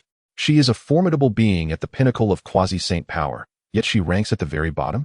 The multitude gazes in disbelief, their eyes wide with astonishment. The Celestial Court, a force that currently wields dominion over the heavens and the earth, has the names of Hao Yan and Yaoqi known to all. Yaoqi, possessing the strength of a quasi-saint peak, is exalted as the Yaoqi Holy Mother. The masses cannot fathom that such an esteemed entity could possibly occupy the 100th position. Nevertheless, this serves to illustrate the extraordinary caliber of the Immortal Beauty ranking. At this moment, within the Celestial Court, upon seeing her name on the list, Yaoqi's expression instantly darkened. How could I be merely the 100th? What criteria does this Immortal Beauty ranking employ for its judgments? Yaoqi's countenance was one of displeasure. Beside her, Hao Yan wore a smile. Oh, Yaoqi, there is no need for anger. Most of the power in the Celestial Court still resides in my hands. Surely, I shall rank within the top 50 of this Immortal Beauty ranking. At that time, the glory and majesty shall still belong to our Celestial Court. Though Hao Yan appeared to comfort Yaoqi, a hint of pride laced his words. Previously, his steed had claimed the 48th position on the steed ranking. Hao Yan brimmed with confidence, believing that he would undoubtedly secure a place within the top 50 of the current list. In contrast, this would render him far more distinguished than Yaoqi. With a smirk, Hao Yan leisurely continued to observe the Immortal Beauty ranking. However, the revelation of the 99th place caused his expression to shift dramatically, his eyes nearly bulging with shock. 99th place, Hao Yan. Ranking assessment value, 92,000. Hao Yan once served Taoist ancestor Hongjun, basking in the fortunes of saints, wielding a portion of the Celestial Court's authority. The moment he beheld this ranking, Hao Yan was rendered speechless. 99th? How could this be? A blatant slap in the face. The pride he had previously held was now replaced with utter embarrassment. Just moments ago, he had feigned comfort towards Yaoqi. Yet now he found himself languishing in the 99th position. The assessment value only surpassed Yaoqi's by a mere 2,000. A mere 50 steps laughing at 100. In the end, the fool was none other than myself. Hao Yan's expression fluctuated between despair and anger, unwilling to accept this reality. Impossible. The Immortal Beauty ranking must be erroneous. Our Celestial Court solely governs the authority of heaven and earth. How could I and Yaoqi be the lowest on this list? Hao Yan bellowed, filled with rage and resentment. His voice resonated powerfully, reaching even the ears of cultivators in the mortal realm. Some formidable beings scoffed in disdain, viewing them merely as two pretentious disciples seeking to gain favor. To have made it onto the list is already commendable. Indeed, though Hao Yan and Yaoqi presently appear formidable and commanding, issuing decrees to the masses in the days of yore, during the teachings at the Purple Cloud Palace, they were merely two insignificant disciples tasked with opening the doors. Hao Yan and Yaoqi could not accept such a ranking. However, for venerable figures such as Xinyuanzi and the old ancestor of the Underworld River, the mere fact that these two individuals are listed is an overestimation of their worth. As for the so-called might of the celestial emperor and empress, in the eyes of true great powers, it is little more than a jest. Were it not for the backing of the Dao ancestor Hongjun, these two would scarcely possess the qualifications to preside over the heavenly court. Meanwhile, in an unprecedented move, the Hongming Golden List sought to quell the doubts surrounding Hao Yin and the Jade Pool by elucidating its criteria through divine script. In the interest of fairness, this list will commence from the 100th position, showcasing the pivotal fate nodes of those listed. As this divine script faded, the Hongming Golden List unveiled a grand tableau, beginning to display the fateful nodes of Hao Yin and the Jade Pool. Upon witnessing this scene, Hao Yin and the Jade Pool exchanged glances, their hearts abruptly shaken. This is not good. Chapter 29. The Dark History of Hao Yin Yaoqi, a face unfit to be seen. Hao Yin Yaoqi exchanged a glance, no longer concealing their feelings. In that moment, the unease in their eyes was unmistakable. This scene left the heavenly court in a state of bewilderment. What could this possibly mean? Were the so-called fateful nodes that emerged on the Hongming Golden List something Hao Yin Yaoqi wished to avoid? The celestial beings, filled with curiosity, closely observed the changes on the Hongming Golden List. The Hongming Golden List transformed into a vast luminous screen, upon which a scene emerged, a vision from the chaos. Vast and unfathomable. In the ancient silence of the universe, two stubborn stones floated amidst the disorder. One radiated brilliance, while the other appeared rather dim. Observing the spectacle, the beings were filled with uncertainty. Is that a Yang stone and a Yin stone born from chaos? One powerful being mused. The two chaotic stones were familiar to the multitude. They were merely two ordinary stones, one infused with innate Yang energy and the other with innate Yin energy. What could this signify? Wasn't he the purpose to reveal the fateful nodes of those listed? What connection did these stones have with Hao Yin Yaoqi? If my conjecture is correct, these two stones are likely the true forms of Hao Yin Yaoqi. Another voice interjected. Oh, that seems improbable. Hao Yin Yaoqi was once renowned as a supreme deity, embodying the essence of the utmost Yang and Yin. The crowd could hardly believe it. Yet, in the next moment, their doubts would be dispelled. The images on the Hongming Golden List continued to shift. Time passed, perhaps a millennium, or maybe tens of thousands of years. At a certain moment, the figure of Hongjun appeared within the scene. He beheld the two stones rising and falling. Suddenly, the luminous stone spoke. "Senior, please wait. My sister Yaoqi and I have been born for countless years, imprisoned here without freedom. I humbly beseech you to bestow your grace upon us, enabling us to transform into human forms. In the future, we vow to serve you faithfully, offering our utmost devotion." This voice resonated from the Hongming Golden List, instantly causing a stir in the heavens and among the beings. Indeed, the previous conjecture was confirmed. The voice was unmistakably that of the Hao Yin Emperor. In other words, these two stones were indeed the true forms of Hao Yin Yaoqi. The subsequent scene further substantiated the crowd's speculation. Moved by their plea, Hongjun acted with compassion. With a mere flick of his power, he helped them take on human forms, their appearances mirroring that of Hao Yin Yaoqi. It was undeniable.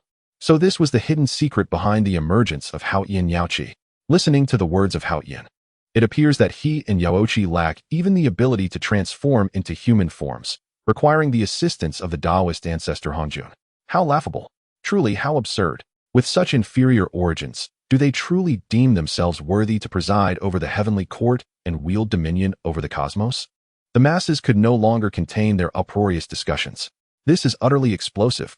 They had previously believed that Hao Yin and Yaoqi were supreme innate deities, distinguished by their service to the Taoist ancestor, thus deserving of their positions as the so-called heavenly emperor and empress. Yet, it seems this is far from the truth. Not to mention anything else, the revelation that these two lack even the initiative to manifest as humans has indeed opened the eyes of the crowd. Were it not for the intervention of the Taoist ancestor Hongjun, Hao Yin and Yaoqi might still be mere stones, adrift in the chaos. What merit or qualifications do they possess to elevate themselves as the heavenly emperor and empress, aloof and exalted, within the heavenly court? Hao Yin and Yaoqi heard the doubts of the masses. Their expressions darkened, filled with embarrassment. This was precisely what they feared. The so-called fateful turning point would unveil their sordid past, laid bare before the eyes of all. How humiliating. Infuriating. Hao Yin muttered a low curse. He could even sense the exposure of his past emergence, as the gazes of numerous celestial beings within the vast heavenly court began to shift. Doubt, contempt, mockery, a multitude of emotions converged, leaving Hao Yin and Yaoqi in a state of utter frustration. Clearly, with their true nature exposed, The authority they once held within the heavenly court had suffered a significant blow. The reverence and respect previously afforded to them had dissipated. Should we stubbornly deny it? One pondered. If only the Great Dao could transmit a message, proclaiming the falsehood of the Hongming Golden List, perhaps we could preserve some semblance of our dignity. At this moment, Yaoqi secretly conveyed her thoughts to Hao Yin, inquiring whether they should deny their origins. Their emergence had occurred eons ago, beyond verification. Thus, if they maintained their denial, they might still gain the trust of some cultivators. However, upon hearing this, Hao Yin immediately shook his head without hesitation. No, absolutely not. He categorically rejected the notion. To question the authority of the Hongming Golden List? How audacious of Yaoqi. It is vital to remember the recent events where the figures of Jane and Juni were severely wounded by the Hongming Golden List, nearly leading to their demise, leaving the masses in trepidation. Should they dare to claim the Hongming Golden List is false, it would be tantamount to courting death. Ultimately, Hao Yin and Yaoqi fell into a prolonged silence, resigning themselves to the disgraceful outcome of the day. In the external realm, the scene depicted Han Jun assisting Hao Yin and Yaoqi in their transformation into human forms, subsequently taking them as disciples. Following this, the Hongming Golden List flickered with radiant light, and the entire image began to dissipate. The masses were left in stunned silence, perplexed. What is this? Why has the scene suddenly vanished? Is it merely the image of Hao Yin and Yaoqi transforming and being subdued by the Taoist ancestor Han Jun? Is it true that the fateful junctures of Hao Yin and Yaoqi can be reduced to but this singular event? If so, then holding dominion and self-designating as the heavenly emperor hardly qualify as pivotal moments in their destinies. Alas, it seems we must attribute this to the venerable Hongjun Daozu. A great power has suddenly comprehended the intricacies involved. The longer the image of the Primordial Golden List persists, the more it signifies the numerous, significant fateful nodes possessed by those inscribed upon it. In contrast, for figures such as Hao Yin and Yaoqi, merely becoming the disciples of Hongjun Daozu represents their most monumental stroke of fortune. One could assert that these two have successfully latched onto the leg of Hongjun Daozu, thereby defying fate and altering their destinies. The multitudes remain oblivious to the reactions of Hao Yin and Yaoqi. At this moment, each word is a precious gem, piercing deeply into the hearts of the two. Within the heavenly court, Hao Yin's once proud head gradually bows. In his heart, only one thought remains. This time, he truly feels unworthy to face others. Chapter 30. The envy of all races, humanity profits immensely. Fortunately, the turbulence caused by the Hao Yin Yaoqi gradually subsided after a brief moment. On the Primordial Golden List, new rankings continued to emerge. 98th place, Xuanxiu. Assessment value, 110,000. Xuanxiu, one of the 5 emperors of humanity, once connected with the heavens, earning immeasurable merit for the human race. 97th place, Diku. Assessment value, 130,000. Diku, one of the 5 emperors of humanity, responsible for establishing the seasonal calendar for the human race. 96th place, Xiaohao. Assessment value, 150,000. Xiaohao, one of the 5 emperors of humanity, credited with the establishment of the Phoenix Bird system. Unexpectedly, the following 7 rankings left all beings utterly astonished. All but the celestial emperor among the ancient 3 sovereigns and 5 emperors of humanity had made it onto the list. This revelation incited a mixture of shock and disbelief among the multitude. How could humanity, a race traditionally deemed unfit for cultivation, achieve such recognition? Moreover, figures like Xiaohao and Xuanxiu seemed to possess only early or mid-stage quasi-saint cultivation. By what means could they secure their positions ahead of the Hao Yin Yaoqi?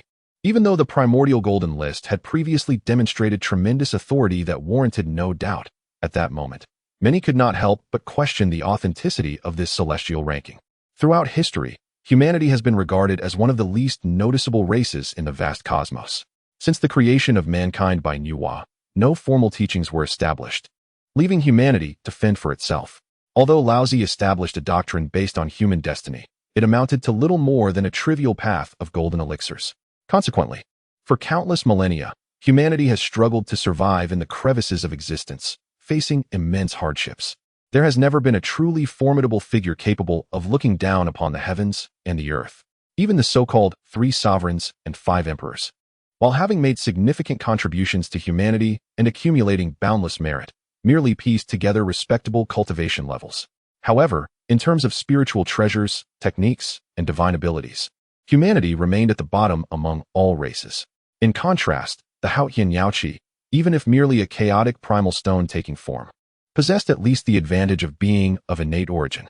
Thus, the multitude was left perplexed as to how humanity could attain such high rankings. Within the Fire Cloud Palace, the three sovereigns and others had secluded themselves here. At this moment, as they gazed at the rankings on the Primordial Golden List, they were equally astonished. Oh, is it possible that we, the human race, could occupy so many positions on the list? Shinnon remarked with surprise. Being the Earth sovereign among the three sovereigns of heaven, Earth, and humanity, even he believed that humanity had no right to contend for a place on the celestial ranking.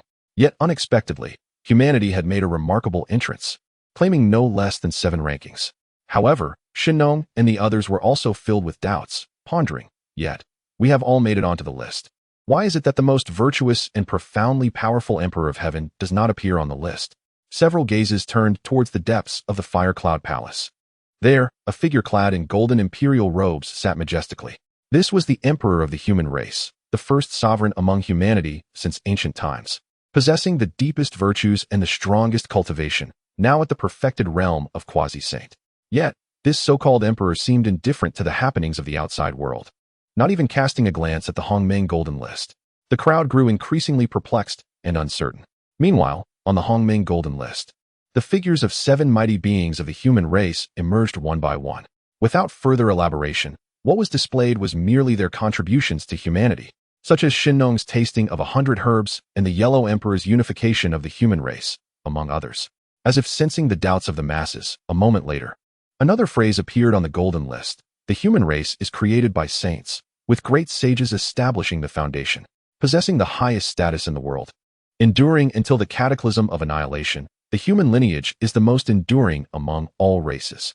The phrases highest status and cataclysm of annihilation sent a sudden shockwave through the hearts of all present. How could this be? The so-called status refers to the level of authority one holds in the world. Yet, at this moment, countless cultivators could perceive not a trace of the human race's status. Their lifespan was merely a fleeting century, and they had not forsaken the emotions and desires of life. Is this truly deserving of the title highest status in the world? However, some great beings displayed profound expressions, seemingly contemplating deeply. Was the upper limit of the human race indeed so high? In the Wuzhuang Temple, Xinyuanzi murmured to himself, casting a deep gaze towards the direction of humanity. He understood that what the Hongmeng Golden List spoke of was not the present, but rather the future.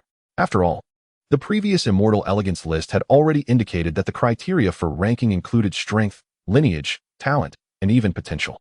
It now appeared that this referred to the future potential of the human race. The status of this lineage would undoubtedly continue to rise, reaching the pinnacle of existence.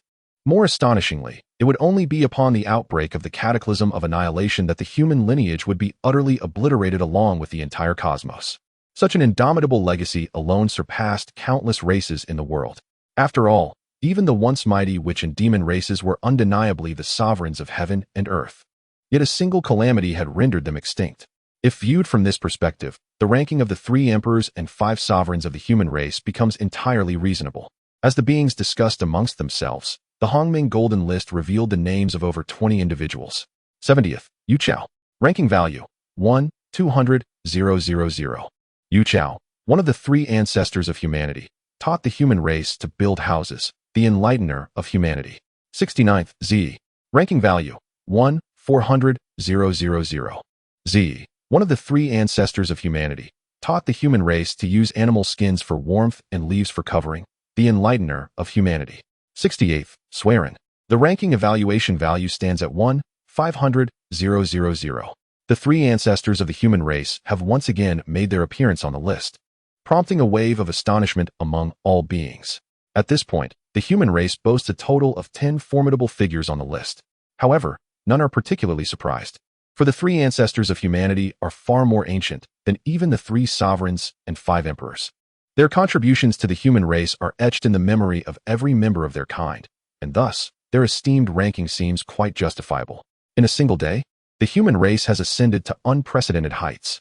Once regarded as a feeble species by cultivators, they now occupy 10 positions on the Celestial Elegance list. In the depths of the cosmos, countless powerful beings have turned their gaze toward humanity. Compared to before, there is now a palpable seriousness among all. The human lineage must be re-evaluated moving forward, and even the saints within the Purple Cloud's palace are no exception. Indeed, the human race has truly struck gold this time. Chapter 31. The true identity of the human emperor ranked 50 on the celestial grace list. Within the halls of the Zixiao Palace, the expressions of the sages were varied. Ah, the human race created by Sister Enhua has indeed surpassed our expectations, Yuan Shi remarked with a peculiar tone, tinged with a hint of envy. 10 individuals making the list was unprecedented. Even during the previous release of the Mount Beasts ranking, the achievements of the sage's lineage had not been so resplendent. Although the celestial grace list did not specify any corresponding rewards, one could easily infer, given the precedent of the Mount Beasts ranking, that the rewards for the celestial grace list would be equally magnificent, if not more extraordinary. As the Holy Mother of humanity, Enhua receiving such feedback regarding the flourishing of the human race was already a considerable gain. It was no wonder that Yuan Shi felt such envy. Upon hearing this, Enhua chuckled softly. Who would have thought that the human race possessed such immense potential? The descriptions of the future limits of humanity in the Primordial Golden List astonished even her. It was only at this moment that she realized how little attention she had paid to the human race in the past. During the calamity of the witch and demon tribulation, the demon race had ruthlessly slaughtered humans to forge the slaughtering witch sword. That cataclysm led to the near extinction of humanity, with rivers running red with blood. Yet at that time, Enhua was both the Holy Mother of humanity and the Empress of the demons. Furthermore, with Hong Jun having decreed that all was predestined, she believed it was humanity's fated tribulation. Consequently, Enhua chose to remain aloof, neither assisting the demons in their slaughter nor providing protection for humanity. Reflecting on this now, Enhua felt an overwhelming sense of regret. Had she known the astonishing potential of humanity, she would have safeguarded them.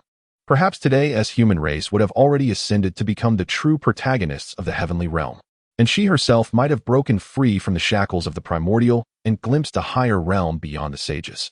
With this thought, Enhua cast a lingering glance at Hong Jun, the Dao ancestor. As the representative of the heavenly Dao, could he truly have misjudged the situation? Enhua believed that had Hong Jun foresaw the future of humanity, he would not have been so callous towards them. Sensing Enhua's gaze, Hong Jun's countenance flushed with embarrassment. After a moment of contemplation, he solemnly stated, "All past events are but the workings of destiny. It remains uncertain how far the human race will grow in the future." His words seemed to serve as a justification for himself. However, deep within, Hong Jun contemplated that it was time to expedite the process of the canonization calamity. This time, he intended to sever the lineage of the human emperor completely. Otherwise, should the human race's status ever surpass that of the heavenly court, it would indeed spell disaster. Indeed, the 10 individuals making the list had instead awakened an ominous premonition within Hong Jun. It was crucial to note that the position of the human emperor was still being passed down through generations among the human race. In terms of status, the human emperor was equivalent to the heavenly court's Haoyan. With 10 already on the list, if the human emperor's lineage continued to be inherited, what calamity would ensue? After much contemplation, Hong Jun's resolve to propel the great calamity of the Fengshen became even more steadfast. This calamity was destined to be a battleground for the human race, with the disciples of the saints entering the world to face their tribulations. Given this, it would be prudent to eliminate the current human emperor, thereby ensuring that the position of human emperor could never again be attained. In doing so, the hope for the rise of humanity to surpass the heavenly court would be extinguished. As these thoughts churned in his mind, Hong Jun revealed not a trace of emotion on his countenance. The saints continued to observe the rankings displayed on the Hongmeng Golden List. The subsequent names that emerged were of those obscure beings who had survived since ancient times, reaching an age that could only be described as immortal. They had cultivated for eons, most of them having already attained the quasi-saint realm. Now, under the scrutiny of the immortal talent list, they were finally recognized by the masses, rightfully occupying ranks in the 50s or 60s, with no objections raised. At a certain moment, the Hongmeng Golden List shifted once more. Rank 50, Fuxi.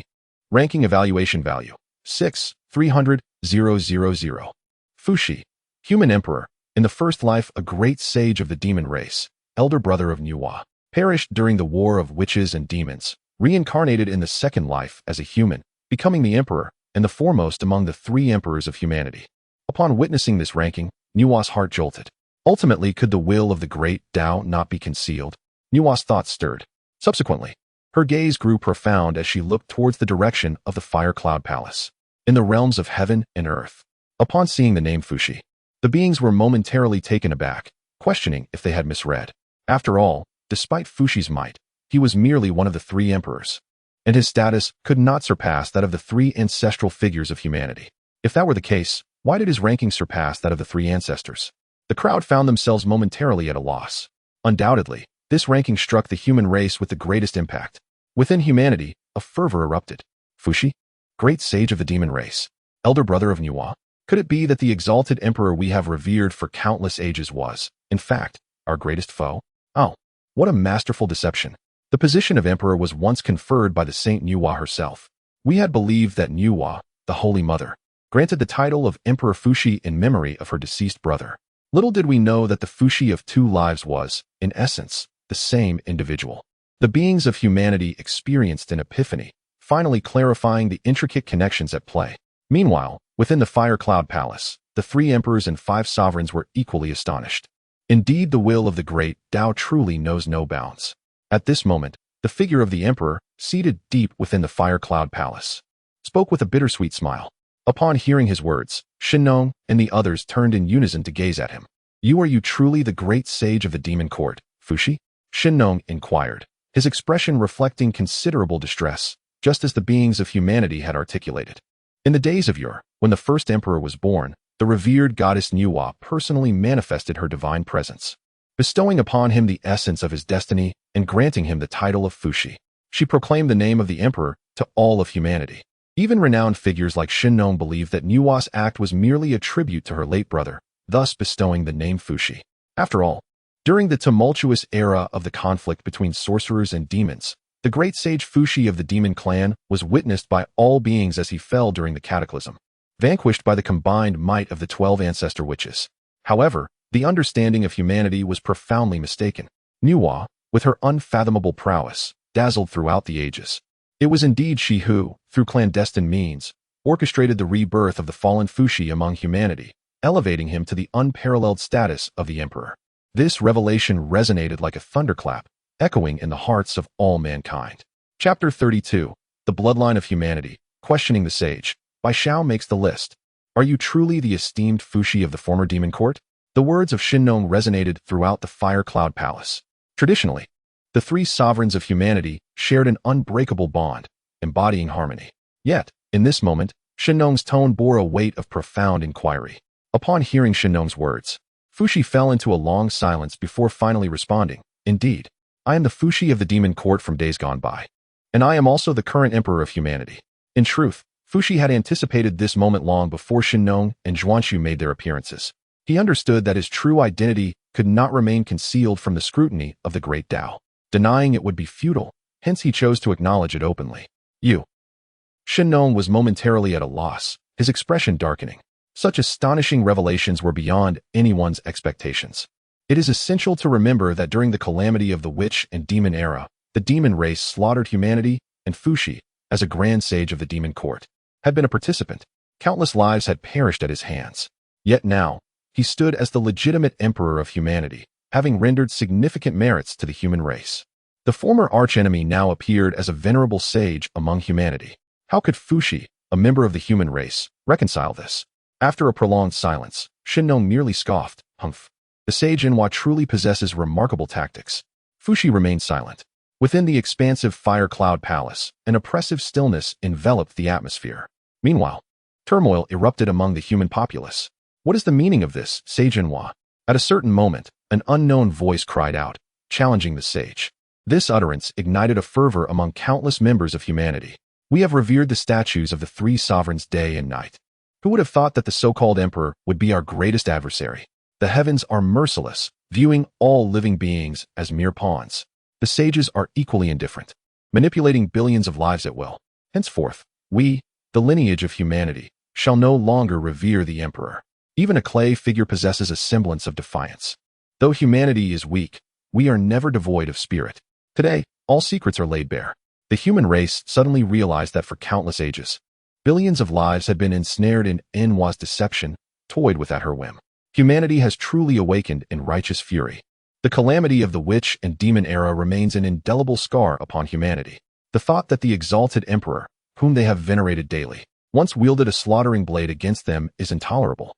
Even more audaciously, some directly proclaimed their refusal to continue venerating the emperor. In the Purple Cloud Palace, Enwa observed this scene from afar, rendered speechless. Within the underworld, Pingxin calmly gazed upon the unfolding events. The so-called mystical sect is merely a collection of hypocrites, deceivers, and charlatans. Pingxin scoffed, his countenance marred by disdain. As the anger of humanity deepened, he found delight in their plight. If it were possible to thoroughly disrupt the mystical realm, it would be nothing short of splendid. In truth, even without the elucidation of the Hongmeng Golden List, Pingxin is keenly aware that the power of humanity is not to be underestimated. After all, within the 6 paths of reincarnation, the human path ranks among the 3 good paths, standing on par with the divine path and the Asura path. Undoubtedly, humanity is the sole protagonist within the human path, which speaks volumes about its status and potential. At present, humanity has become utterly disillusioned with the heavenly path, the mystical realm, and the various saints, with their original trust hanging by a thread. Pingxin muses that this, paradoxically, presents an opportunity for the underworld. What the heavenly path cannot provide, the earthly path shall. Given time, humanity will surely side with the underworld and Pingxin. At that juncture, the earthly path will effortlessly surpass the heavenly path. Meanwhile, upheaval among humanity erupts, with voices of fury and questioning resonating like thunder. Yet the masses do not linger on it for long. The reason is simple. The Hongmeng Golden List hangs high in the heavens, indifferent to the happenings of the world. New rankings gradually emerge. The Queen Mother of the West and the Celestial Venerable of Great Compassion appear on the list, both ranking within the top 50. Such standings provoke yet another wave of ridicule among the populace, for both are presently nominal subjects of the Celestial Sovereign, serving within the heavenly court. However, their rankings on the Immortal Beauty list overwhelmingly eclipse that of the Celestial Sovereign and the Jade Pool. Such an unusual spectacle is bound to spark discussion among the masses. Nevertheless, countless mighty figures express no surprise at this turn of events. To them, the Celestial Sovereign and the Jade Pool lack the qualifications to be compared with the Queen Mother of the West and her peers. In days past, during the teachings at the Zhixiao Palace, the Queen Mother of the West and the Celestial Venerable of Great Compassion were among the 3,000 mighty beings who listened attentively. In other words, it was the Celestial Sovereign and the Jade Pool who personally opened the gates of Zhixiao Palace to welcome the Queen Mother and others inside. Now, under the imposing authority of the Dao ancestor Hongjun, they find themselves compelled to ally with the heavenly court. One cannot help but remark upon the dramatic nature of these events. Yet, within the heavenly court, the expressions of the Celestial Sovereign and the Jade Pool grow increasingly grim. The rankings continue unabated, and at last, the 45th position is revealed. 45th, Bi Xiao Fairy. Ranking assessment value, 8,400,000. Bi Xiao Fairy, disciple of the, one of the direct students of the Saint of the Heavenly Way, born of primordial clouds, possessing exceptional beauty, and at the pinnacle of the great Luo realm. Upon the announcement of this ranking, the masses erupt once more in astonishment. What? The pinnacle of the great Luo Golden Immortal can actually secure the 45th position? This leaves those of quasi-saint status in a state of dismay. Some voiced their skepticism, noting that prior to this, everyone who had made the list was of quasi-saint cultivation, at the very least at the initial stage of quasi-sainthood. Yet suddenly, a peak great Luo Golden Immortal emerges, catching everyone off guard. Moreover, Bi Xiao's prowess as a peak great Luo overwhelms dozens of formidable beings of the realm. Is this persuasive? However, soon after, keen observers note that this time, the introduction on the Golden List contains some peculiarities. What? Exceptional beauty? This introduction, indeed, has not been previously encountered among those who have graced the rankings. Could it be that the illustrious fairy Bai Xiao has ascended to the 45th position solely based on her breathtaking beauty? It seems to me that the criteria for the esteemed Hongmeng Golden List may be somewhat frivolous. How intriguing it is to ponder the extent of fairy Bai Xiao's allure, warranting a deliberate mention of her exquisite beauty in the Hongmeng Golden List. The multitude is filled with curiosity, for the Celestial Beauty list comprises a mere 100 names, representing the most exceptional beings among countless sentient entities. Notably, Bai Xiao is the first among the listed to have her appearance specifically highlighted.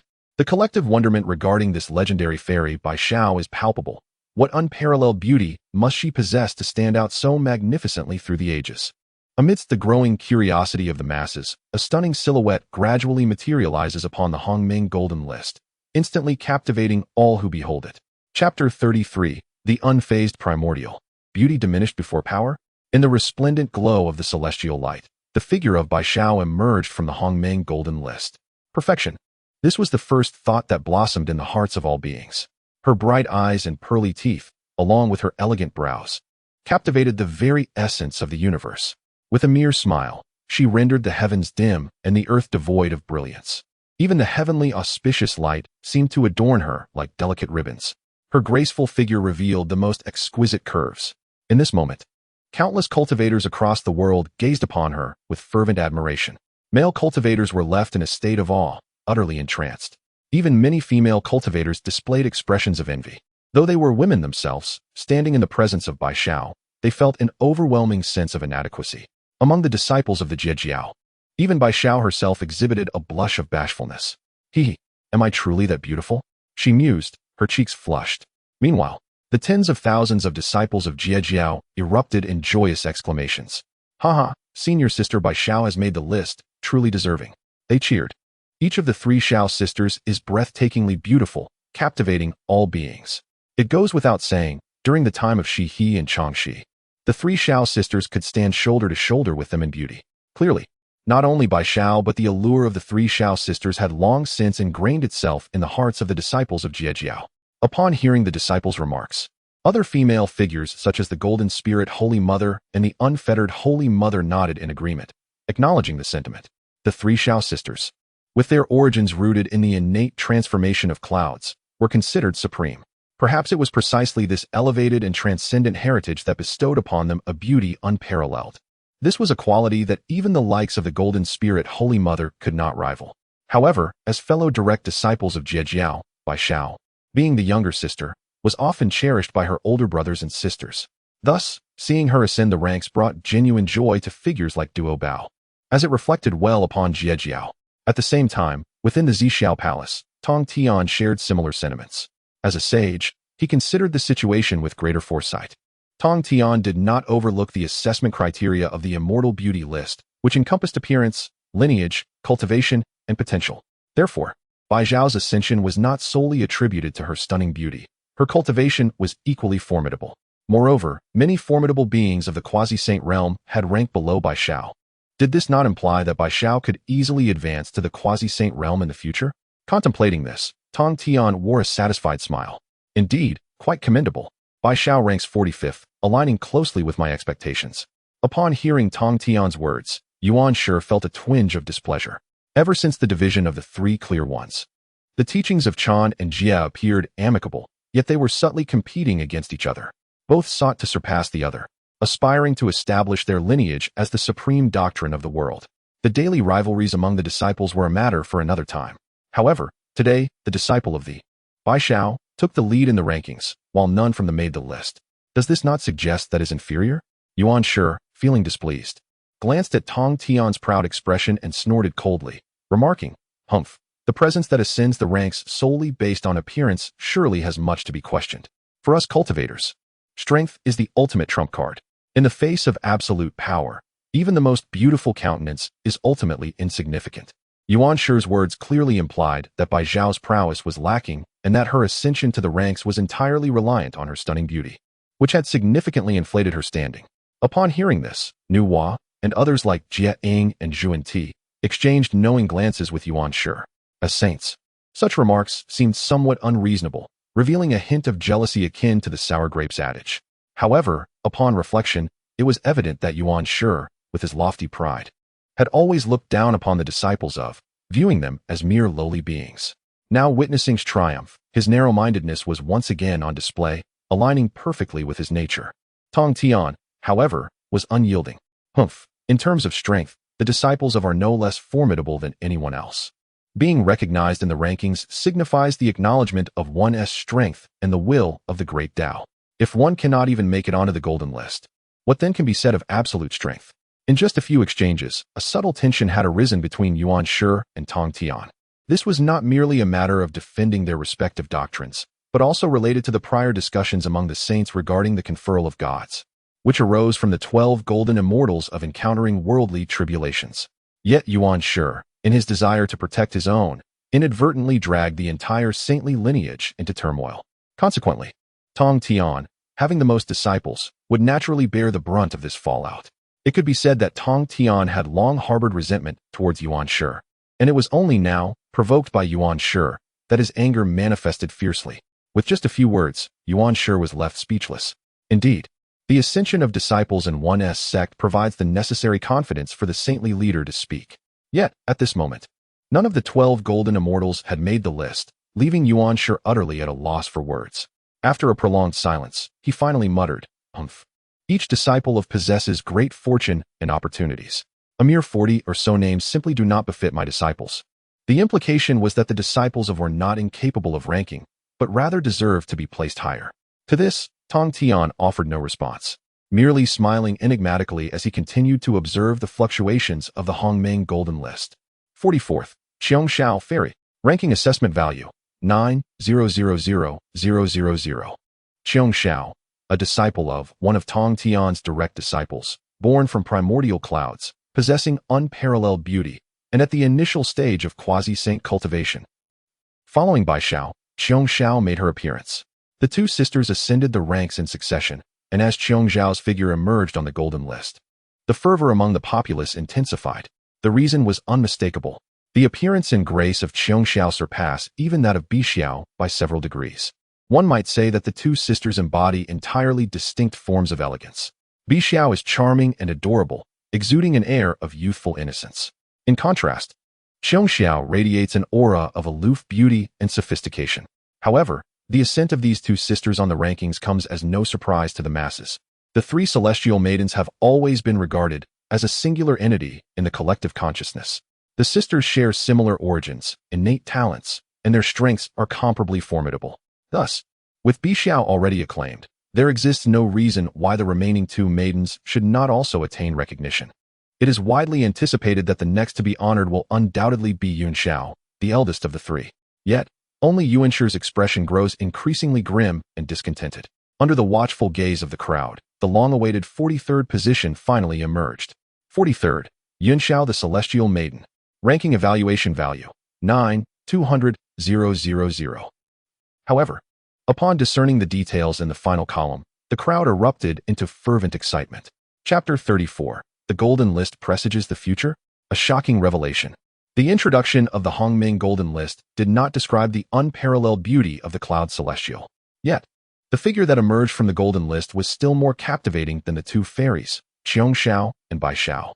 However, at this moment, the multitude had lost all interest in Cloud Celestial's beauty.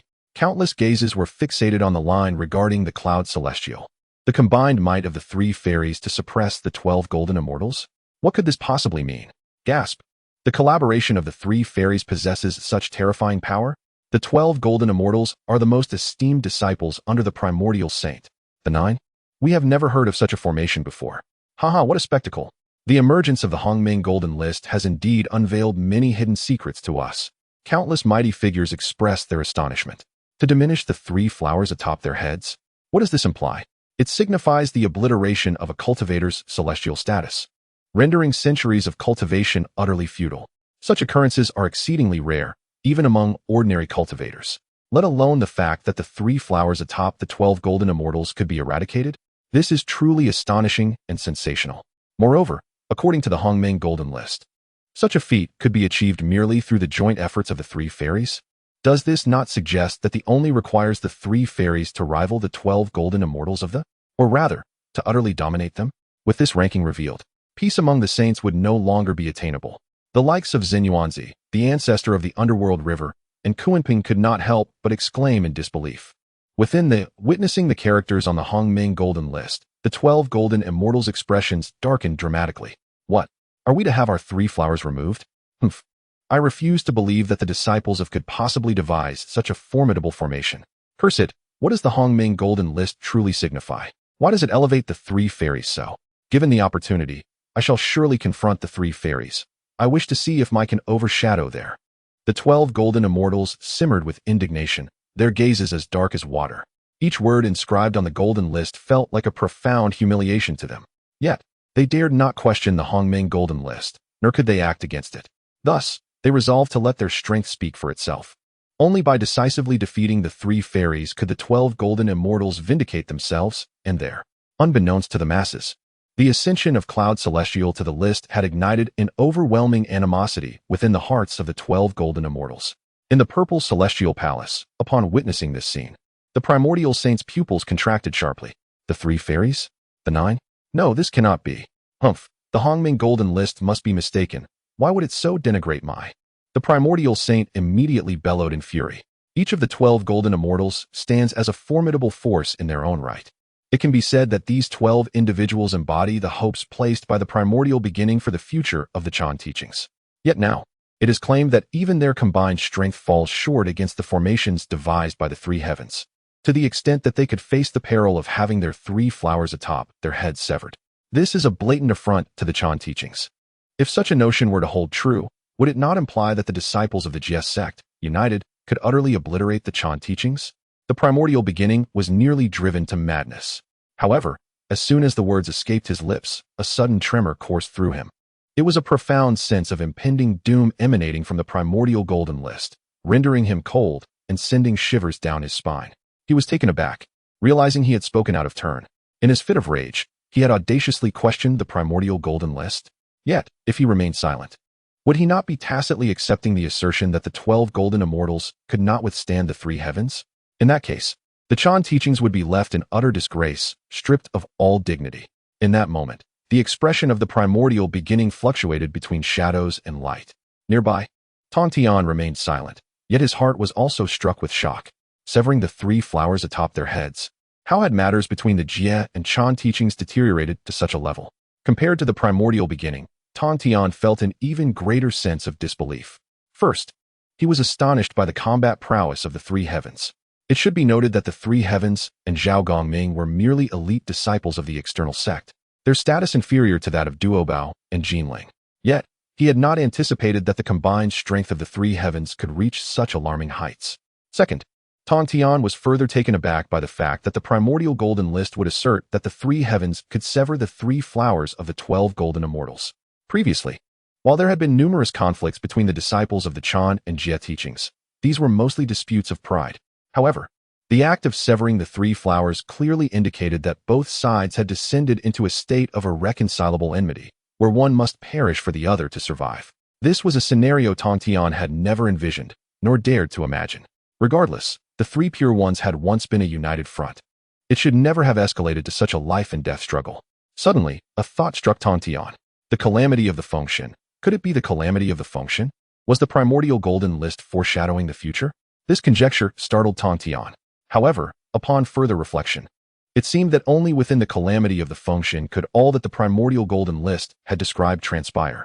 Once the calamity erupted, those who perished would have their true spirits enter the function list, becoming slaves in the heavenly court. Without a doubt, this would incite the disciples of the saints to fight with reckless abandon. As the saying goes, a friend's death does not concern a poor Taoist.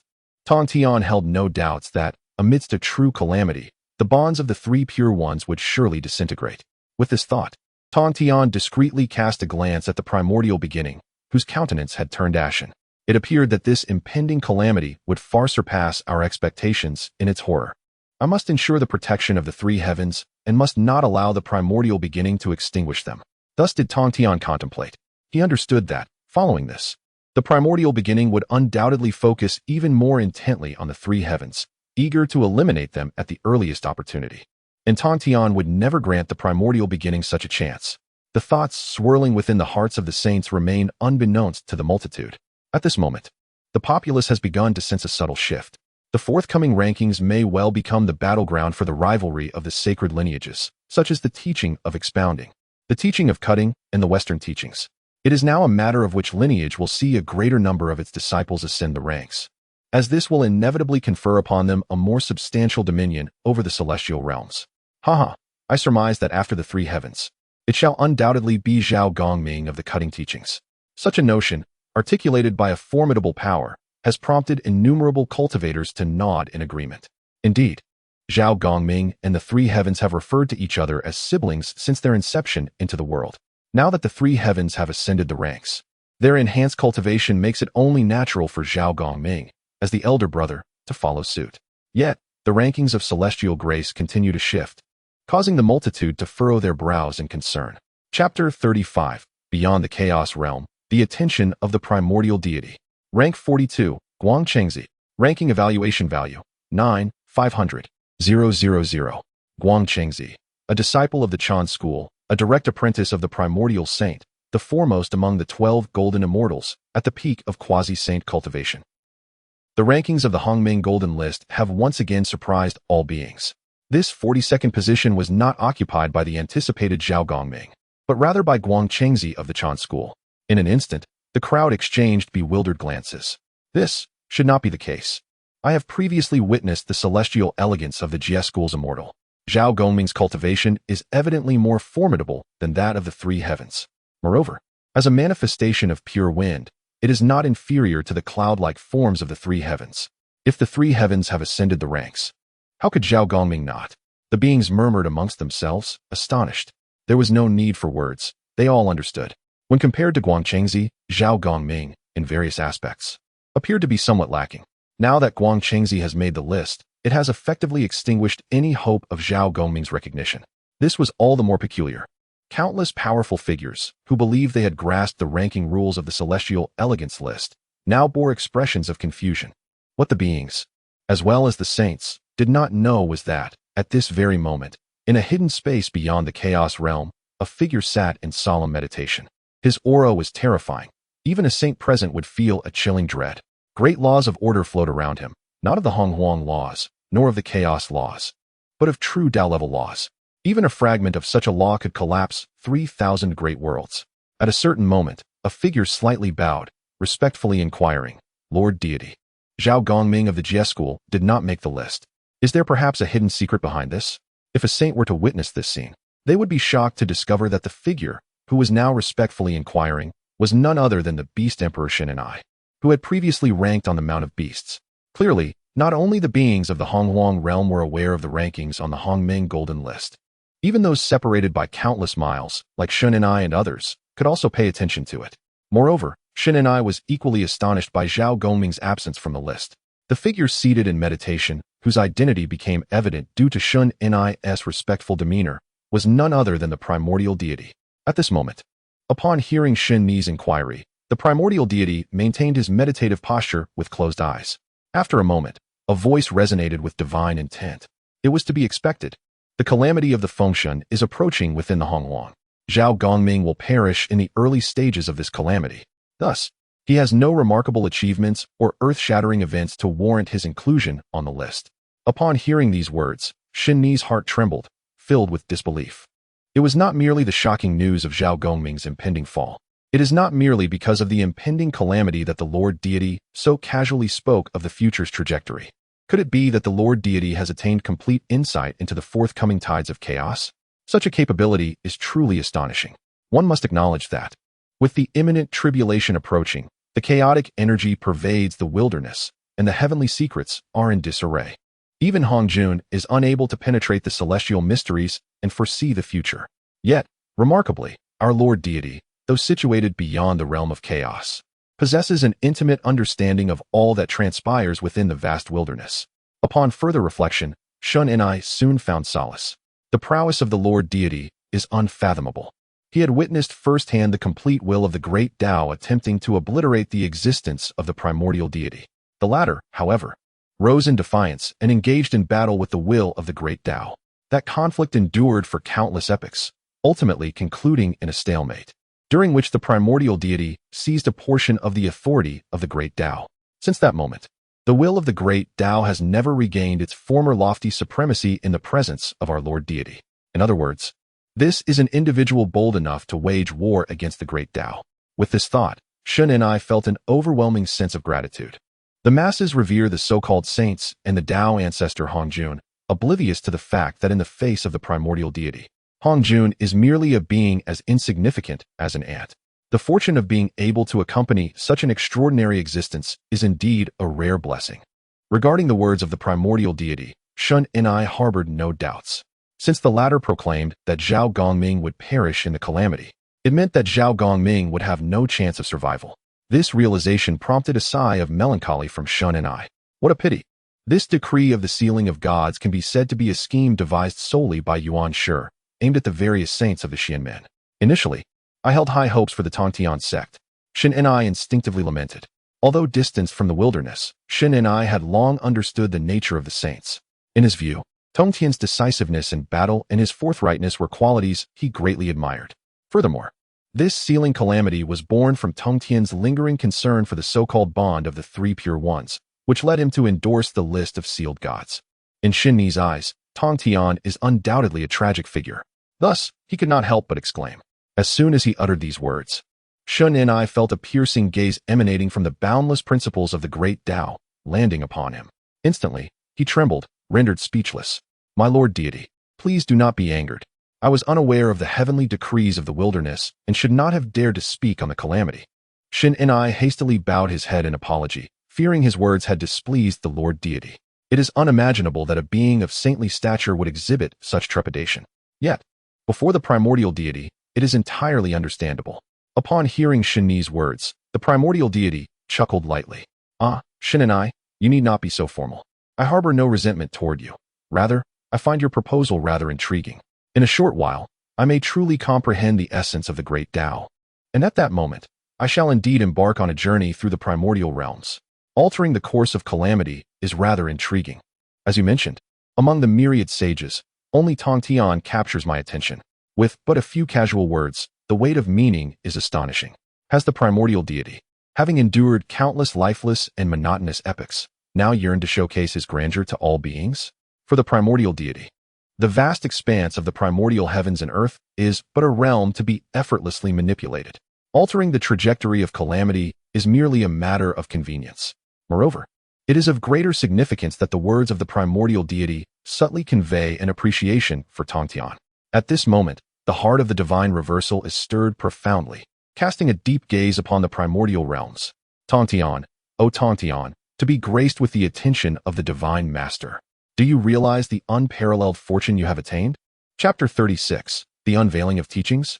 What was presumed to be a commencement, unexpectedly turns out to be a conclusion. A once-in-an-eternity transformation. The words of the divine reversal are by no means an exaggeration. At this moment, the divine reversal perceives that although the Taichu divine lord's words merely hint at a modicum of appreciation for the Jiejiao, it is undoubtedly tantamount to a golden ticket for survival. Regardless of the cataclysmic upheavals that may beset the Honghuang realm or the catastrophic developments of the calamity, Jiejiao is assured of its eternal existence. This is the might and authority of the Taichu divine lord. Indeed, at his level, there is no need for him to take action. A mere thought is sufficient to reshape an entire world. Contemplating this, the divine reversal cannot help but feel a flicker of anticipation. Throughout the ages, he has served alongside the Taichu divine lord, perpetually in the company of the Great Dao. Yet it has rendered him profoundly lonely and monotonous. One day, should he have the fortune to accompany the divine lord back to the Honghuang realm, what kind of tumult would ensue? And when Hong Jun and the others truly witnessed the divine lord's overwhelming prowess, what splendid expressions would grace their faces? It is certain that such a moment would be exceedingly entertaining. The divine reversal stifles a secret chuckle. Subsequently, his gaze towards the Honghuang realm ignites with two brilliant beams of light. Since the divine lord desires to intervene in the Fengshen calamity, that day is not far off. Meanwhile, in the Honghuang world, at a certain moment, Tong Tian suddenly shifts his expression. Just moments ago, he seemed to sense an extraordinarily powerful and utterly sacred aura within the depths of the cosmos. Although it was fleeting, it sent shockwaves through his heart, stirring tumultuous waves.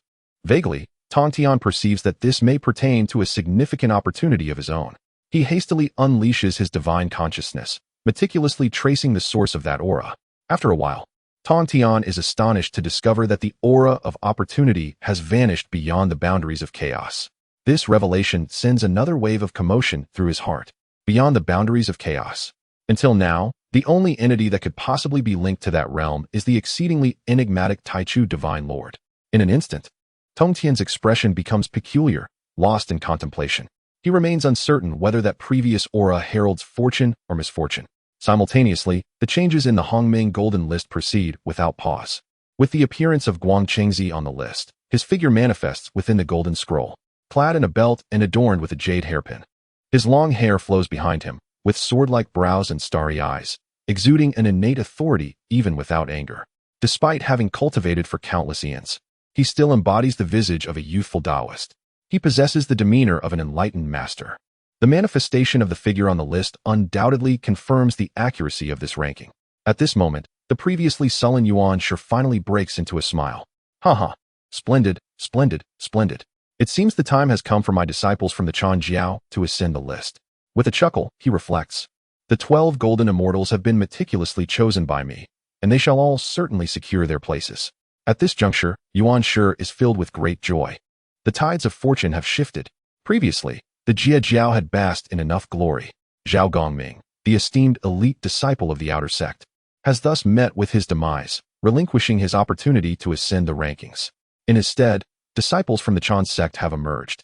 Yuan Shi, with unfounded confidence, presumed that it would soon be the Chan sect's turn to shine, anticipating that all 12 golden immortals under his tutelage would undoubtedly secure their places on the list, and that their rankings would surpass those of the Jie sect disciples. How could Yuan Shi's expectations not be met? Yet, the greater his confidence, the more painful the subsequent reality would be. Upon finally witnessing his disciples make the list, Yuan Shi was filled with joy. Yet he failed to foresee what was to come. Guang Qingzi, the foremost among the 12 golden immortals, undoubtedly the mightiest of them all, was the first to ascend the ranks. This left the remaining figures, such as Yuding Zhenren and Tai Zhenren, with little hope of making the list. Under Yuan Shi's self-assured gaze, the rankings unveiled themselves. 41st, Ksitigarbha Bodhisattva. Ranking evaluation value, 10 million. Ksitigarbha Bodhisattva, originally a disciple of the Western Buddhist sect, overseeing the 6 realms of reincarnation in the underworld, transforming immeasurable merits into the Western domain. And after countless eons, ultimately establishing Buddhism as the most widely disseminated doctrine. The instant the new rankings materialized, the smile on Yuan Shi's face abruptly froze. The slap of reality arrived with alarming swiftness. Just moments prior, Yuan Shi had been resolute, exuding confidence that the 12 golden immortals would dominate the rankings. Yet, the so-called Chan sect disciples securing their places turned out to be a fleeting phenomenon, with the Jie sect's 3 teachings preceding them and the Western Ksitigarbha following closely behind. Guang Qingzi's ranking appeared far from luminous. In fact, had one not scrutinized closely, the name of the Chan sect would be almost imperceptible. The grandiose proclamations from moments ago now felt like a resounding slap across Yuan Shi's face, leaving him with an expression of deep discomfort and embarrassment. However, under the gaze of the multitude, he feigned strength, declaring, "Humph, in the higher ranks to come, my other disciples shall surely prevail." This statement left the crowd momentarily stunned. What could it mean? Was it possible that there were undisclosed secrets within the Chan sect? Among the 12 golden immortals, was Guang Qingzi not the strongest? Upon reflection, this notion was not entirely implausible. After all, within the lineage of saints, the hierarchy among disciples is determined by the order of their apprenticeship. Perhaps Guang Qingzi had been the first to receive his teachings. Yet could there be others among the 12 golden immortals who surpassed him in cultivation or innate talent? This remained uncertain. The crowd fell silent, their attention once more riveted on the evolving celestial rankings. 40th, Eastern Ghost Emperor. Ranking evaluation value, 11 million. Eastern Ghost Emperor, Shintiyule, one of the 5 ghost emperors of the underworld, governs the Peach Mountain Ghost Gate, embodying the spirit of the underworld's nurturing essence, wielding the authority of the Ghost Emperor. 39th, Western Ghost Emperor. Ranking evaluation value, 13 million. Western Ghost Emperor, one of the 5 ghost emperors of the underworld, governing the Zhuangzhong Mountain, wielding the authority of the Ghost Emperor. The 35th rank, Emperor Fengdu. Evaluation score, 20 million. Emperor Fengdu, the sovereign of the underworld, governs all beings in the realm of the dead. Once again, several rankings emerged in succession. Most of them were formidable beings from the underworld. After all, the realm of the dead stands in contrast to the heavenly realm, equating their statuses, and the deities born from such realms are indeed remarkable. However, the disciples of the Chan sect, who were anticipated by Yuan Shi, remained unlisted. With each ranking revealed, his expression darkened further. Eventually, the sentient beings began to comprehend the situation. At this juncture, was there still a possibility for the disciples of the Chan sect to make it onto the list? It must be noted that ahead of them, figures such as Zhen Yuanzi and Ming he had yet to be ranked. Could it be that the other 12 golden immortals could be compared to those existences? This was evidently implausible. Finally, at a certain moment, a powerful being could no longer contain himself and let out a derisive laugh. Is this it? They claim the Chan sect is gaining strength. I thought this was just the beginning, yet it turns out to be the conclusion. Chapter 37. The Enlightened One of Abundant Treasures? The Wrath of the Celestial Sovereign. How dare the Western ascetics attempt to enlighten my foremost disciple? As this resounding laughter echoed, the beings who had been stifling their amusement could no longer contain themselves. The Emperor of Fengdu had already made the list. Could it be that the other 12 golden immortals could possibly surpass the Emperor of Fengdu? Haha, if memory serves me correctly. The way of profound enlightenment has always prided itself on its stringent selection of disciples. Unexpectedly, under the rigorous demands of the primordial saint, only Guangqingzi qualified to be listed? Ridiculous. It appears that the so-called fortunate and blessed individuals of the way of profound enlightenment have been utterly overshadowed by the wet behind the ears disciples of the. Perhaps it was due to the emergence of the primordial deity, which significantly diminished the awe that the saints held in the hearts of the beings. Or perhaps countless powerful entities were already dissatisfied with the primordial and the way of profound enlightenment. At this moment, the beings did not conceal their mockery. Hearing their words, the expression of the primordial saint darkened further. A blatant slap to the face. The primordial had not anticipated such a stark deviation from his expectations. At this juncture, he had no choice but to concede that the other members of the 12 golden immortals indeed stood no chance of making the list. How could this be? How could this be? The primordial murmured to himself. Since the establishment of the way of profound enlightenment, he had been exceedingly stringent in selecting disciples. Top-tier lineage, great fortune, and abundant blessings. Each condition was indispensable. Thus, claiming that the 12 golden immortals were 1 in 10,000, or even 1 in 100,000, was no exaggeration. This had always been the source of the primordial's pride. Yet, the emergence of this list of celestial beings had utterly shattered his arrogance. Observing the primordial's wavering demeanor, Laozi displayed a look of pity. Alas, my second brother, your way of profound enlightenment is indeed commendable. My own teachings have garnered nothing on this celestial ranking. Laozi sighed with melancholy. He deeply regretted that had he known of the existence of this celestial ranking earlier, he would not have limited his selection to only one direct disciple, Xuandu, and that too from the human race. Although over countless ages, Laozi had elevated Xuandu to the quasi-saint realm through innumerable elixirs and countless cultivation resources, the human lineage of Xuandu was evidently incomparable to the myriad beings of other races. Consequently, none from the human teachings appeared on the list. As for the other so-called 8 immortals of the upper caves, Laozi regarded them merely as nominal disciples. One can only imagine how they could possibly possess great cultivation, let alone reach their potential. It is foreseeable that in the end, only I, as the leader, would grace the list. Upon hearing Laozi's words, the primordial fell silent, not uttering a single word. At that moment, a higher ranking was revealed.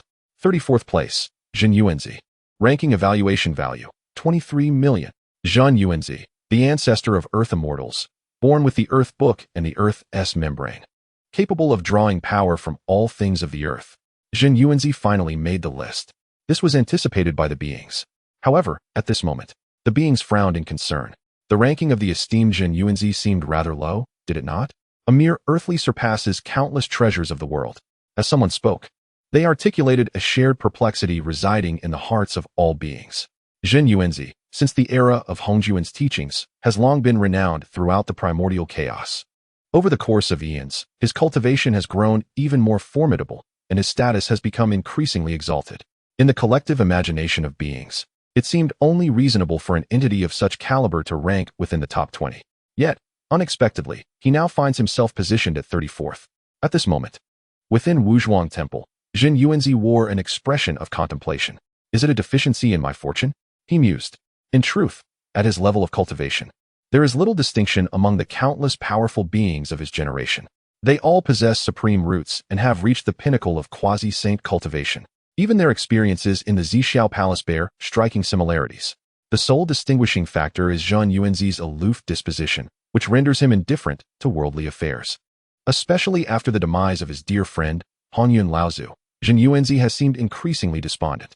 He has neither established any school of thought nor allied himself with any faction.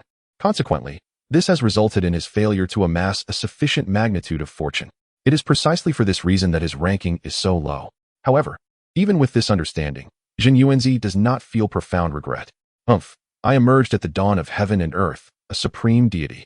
If I must bend the knee and serve those so-called heavenly emperors and leaders for mere fortune, then such fortune is not worth having. Zhen Yuanzi gazed at the Hongming golden list and spoke solemnly. Yet, as soon as his words fell, a thought involuntarily surfaced in his mind. Unless he cast his deep gaze towards the boundary of chaos, only that one could compel Zhen Yuanzi to willingly submit.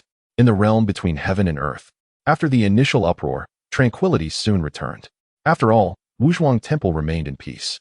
Jin Yuanzi himself seemed to accept his 34th rank without protest, prompting others to refrain from further commentary. The subsequent rankings, however, were even more explosive. 33rd, Duo Bao. Ranking assessment value, 25 million.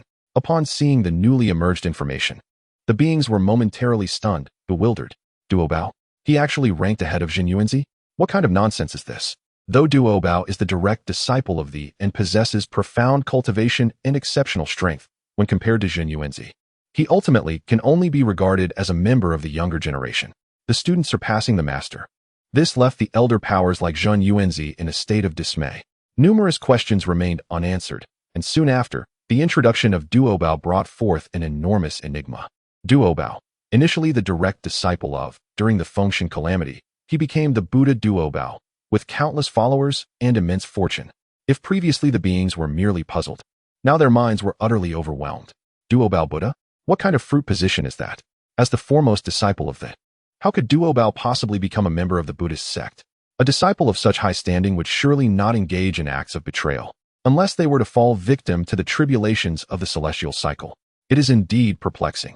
The Hongming Golden List becomes increasingly incomprehensible to me. The multitude stands bewildered. The essence of the Buddhist path is well understood by sentient beings, having evolved from the teachings of the ancient Western doctrine into the practice of Buddhism. In other words, it is the lineage now presided over by the guiding figures of Jin and Zhuandi. The impending calamity of the Fengshen tribulation is known solely to the saints. Ordinary beings remain unaware of such cosmic cycles. The fact that Duo Bao has embraced the Buddhist faith is a seismic revelation to the universe. The masses are left to ponder what transpired to cause the esteemed direct disciple of the to transform into a disciple of the Western Buddhist sect. At this moment, Tong Tian was struck with a realization. His brows furrowed fiercely, and his eyes blazed with fury. Jin and Zhuandi, how dare you, Western ascetics, attempt to convert my foremost disciple? Chapter 38. The Battle of the Saints, the Descent into Chaos, and the Unrest of Hongjun. Tong Tian, in a fit of rage, could no longer contain himself. The cause was simple. His unwavering trust in Duo Bao was unshakable. Throughout the ages, as the elder brother of the Jiejiao, Duo Bao had dutifully overseen the disciples and even propagated Tong Tian's teachings. Often, he was the first to grasp the profound principles imparted by Tong Tian. The mere thought that such a disciple would betray their faith and turn to the West was utterly implausible to Tong Tian. Moreover, every character that appeared on the Hongming Golden List bore undeniable truth. Thus, only one explanation remained. During the calamity of the Fengshen, Jin and Zhuandi surely resorted to their old tricks, forcibly converting Duo Bao with the promise of a connection to the West. Such actions were not uncommon for Jin and Zhuandi, who had previously coerced many powerful figures, including the Peacock King, into their fold. However, to provoke Tong Tian was simply intolerable. Tong Tian glared with fury, an overwhelming aura emanating from him, instilling dread in all who beheld it. Upon hearing this, Jin and Zhuandi were struck with astonishment. By heaven's conscience! The moment they saw Duo Bao's introduction on the Hongming Golden List, they were left utterly bewildered. Though they had previously forcefully converted numerous powerful beings into the Western teachings, they had never harbored such intentions toward Duo Bao. Brother Tong Tian, there must be a misunderstanding. How could we, as fellow disciples, ever think of converting our nephew Duo Bao? Jin hastily interjected. To this, Tong Tian coldly replied, "Oh, are you suggesting that the Hongming Golden List is erroneous?" Those words caused Jin and Zhuanti's expressions to shift dramatically. Their minds raced, yet they found themselves at a loss for words. How could they respond? To claim the Golden List was mistaken would be to question its legitimacy and provoke the will of the Tao. Such audacity was beyond their courage. Conversely, remaining silent would only deepen the misunderstanding. Caught in this dilemma, they felt truly trapped. Had they not known that the Hongming Golden List merely catalogued the myriad occurrences of the world without possessing any self-awareness, Jin and Zhuandi might have suspected it was deliberately targeting them. Little did they realize, the words of the Hongming Golden List were mere facts. The inevitable trajectory of the Fengshen calamity predetermined by fate. It was simply Tong Tian who was forewarned. Witnessing Jin and Zhuanti's evident distress and their inability to respond, Tong Tian became even more convinced that he had uncovered their true thoughts. "You scoundrels, receive my sword," Tong Tian bellowed, brandishing the Qingping sword, its ringing sound echoing through the air. Without further ado, he unleashed an unparalleled assault, charging directly at Jin and Zhuandi. Alarmed, they recognized Tong Tian's formidable strength among the saints. He undoubtedly ranked as the foremost in combat prowess. Even if Jane and Junti joined forces, they harbored no absolute confidence in their ability to contend with Tongtian. Brother Tongtian, we are also of the same sect. Please, Master Tongtian, temper your wrath for the moment. Jane attempted to speak again. Yet, Tongtian struck with terrifying ferocity. A beam of sword light rent the fabric of the universe, shattering countless stars. The void erupted in a cataclysmic collapse, descending into chaos at a visible pace. This scene caused Jane and Junti's pupils to constrict in alarm. Reluctantly, Jane summoned the 12-petaled golden lotus of merit, seated himself upon it, and swiftly retreated. Tongtian, relentless, soared into the air, his imposing figure radiating strength as he pursued Jane and Junti with fervor. The battle of saints was nothing short of monstrous. Within a fleeting moment, three figures plunged deep into the chaos. The might of the saints surged, fracturing the chaos and dimming the heavens. The calamity's light stretched for millions of miles, sending chills down the spines of onlookers. The sky was woven with intertwining sword lights, boundless and infinite. The clang of metal resonated through the air. Jane and Junti, aghast, beheld the 12-petaled golden lotus marred by ghastly scars under the onslaught of sword light. This inflicted profound pain upon them. The West was already barren, and the golden lotus of merit was their sole defensive treasure. Yet, what pained them further was the impenetrable onslaught of Tongtian. At this rate, even the golden lotus would face total disintegration. Master Tongtian, why do you not trust us? We truly do not know why our nephew Duobao ultimately became a member of the Buddhist sect. Jane lamented, tears unshed. Tongtian's countenance was stern as he replied coldly, I place my faith in the primordial golden list. At that moment, Junti seemed to recall something. He hastily interjected, Master Tongtian, quell your fury. We vow to make a grand aspiration of the Tao, promising henceforth never to guide our nephew Duobao, nor allow him to become one of our Buddhist kin. Will this suffice? Junti wore a bitter smile. A grand aspiration of the Tao was akin to an oath to the will of the Tao, one that could never be violated. Otherwise, they would undoubtedly suffer the backlash of the Tao's power. The weight of such words was immense. Junti, left with no other choice, proposed this in desperation. As a saint, the greatest fear was becoming entangled in the grand aspirations of the Tao, along with the forces of karmic retribution. Yet, Tongtian appeared as a frenzied beast, seemingly intent on annihilating Jane and Junti to eradicate future threats. Beyond this, Junti had no other means to halt Tongtian's relentless assault. Indeed, upon hearing these words, Tongtian paused, finally ceasing his earth-shattering onslaught. Only then did Jane and Junti realize they were drenched in cold sweat. Very well, I shall accept your words. Establish the grand aspiration of the Tao, and let today's events conclude. Tongtian gazed intently at Jane and Junti. The latter, filled with trepidation, dared not utter another word. They could only look skyward and solemnly declare their grand aspiration of the Tao. Just at the moment their aspiration was set, Hong Jun felt a sudden weight in his heart. Damn it, the timeline of the Fengshen calamity had been rewritten? As the representative of the heavenly Tao, Hong Jun was acutely aware that, in the vastness of the cosmos, an unexpected shift in fate had occurred. This was truly astonishing. The calamity of the ages is an inevitable aspect of the universe's evolution, serving as a grand reckoning for the malevolent energies that pervade the world. However, at this moment, the premature revelation of the Hongming Golden List incited a furious upheaval in Tongtian, compelling the figures of Jane and Junti to establish their monumental aspirations for the path. The celestial order that governed the calamity had been thoroughly disrupted. In an instant, Hong Jun cast a somber gaze upon the Hongming Golden List. The emergence of this artifact had stirred the very fabric of destiny itself. Hong Jun sensed that allowing the Fengshen calamity to proceed along its predetermined course might prove to be a formidable challenge. The Hongming Golden List, devoid of any emotion, paid no heed to Hong Jun's fierce glare. At this juncture, new rankings began to materialize. Upon inspection, Hong Jun's expression turned peculiar, leaving all beings utterly astonished.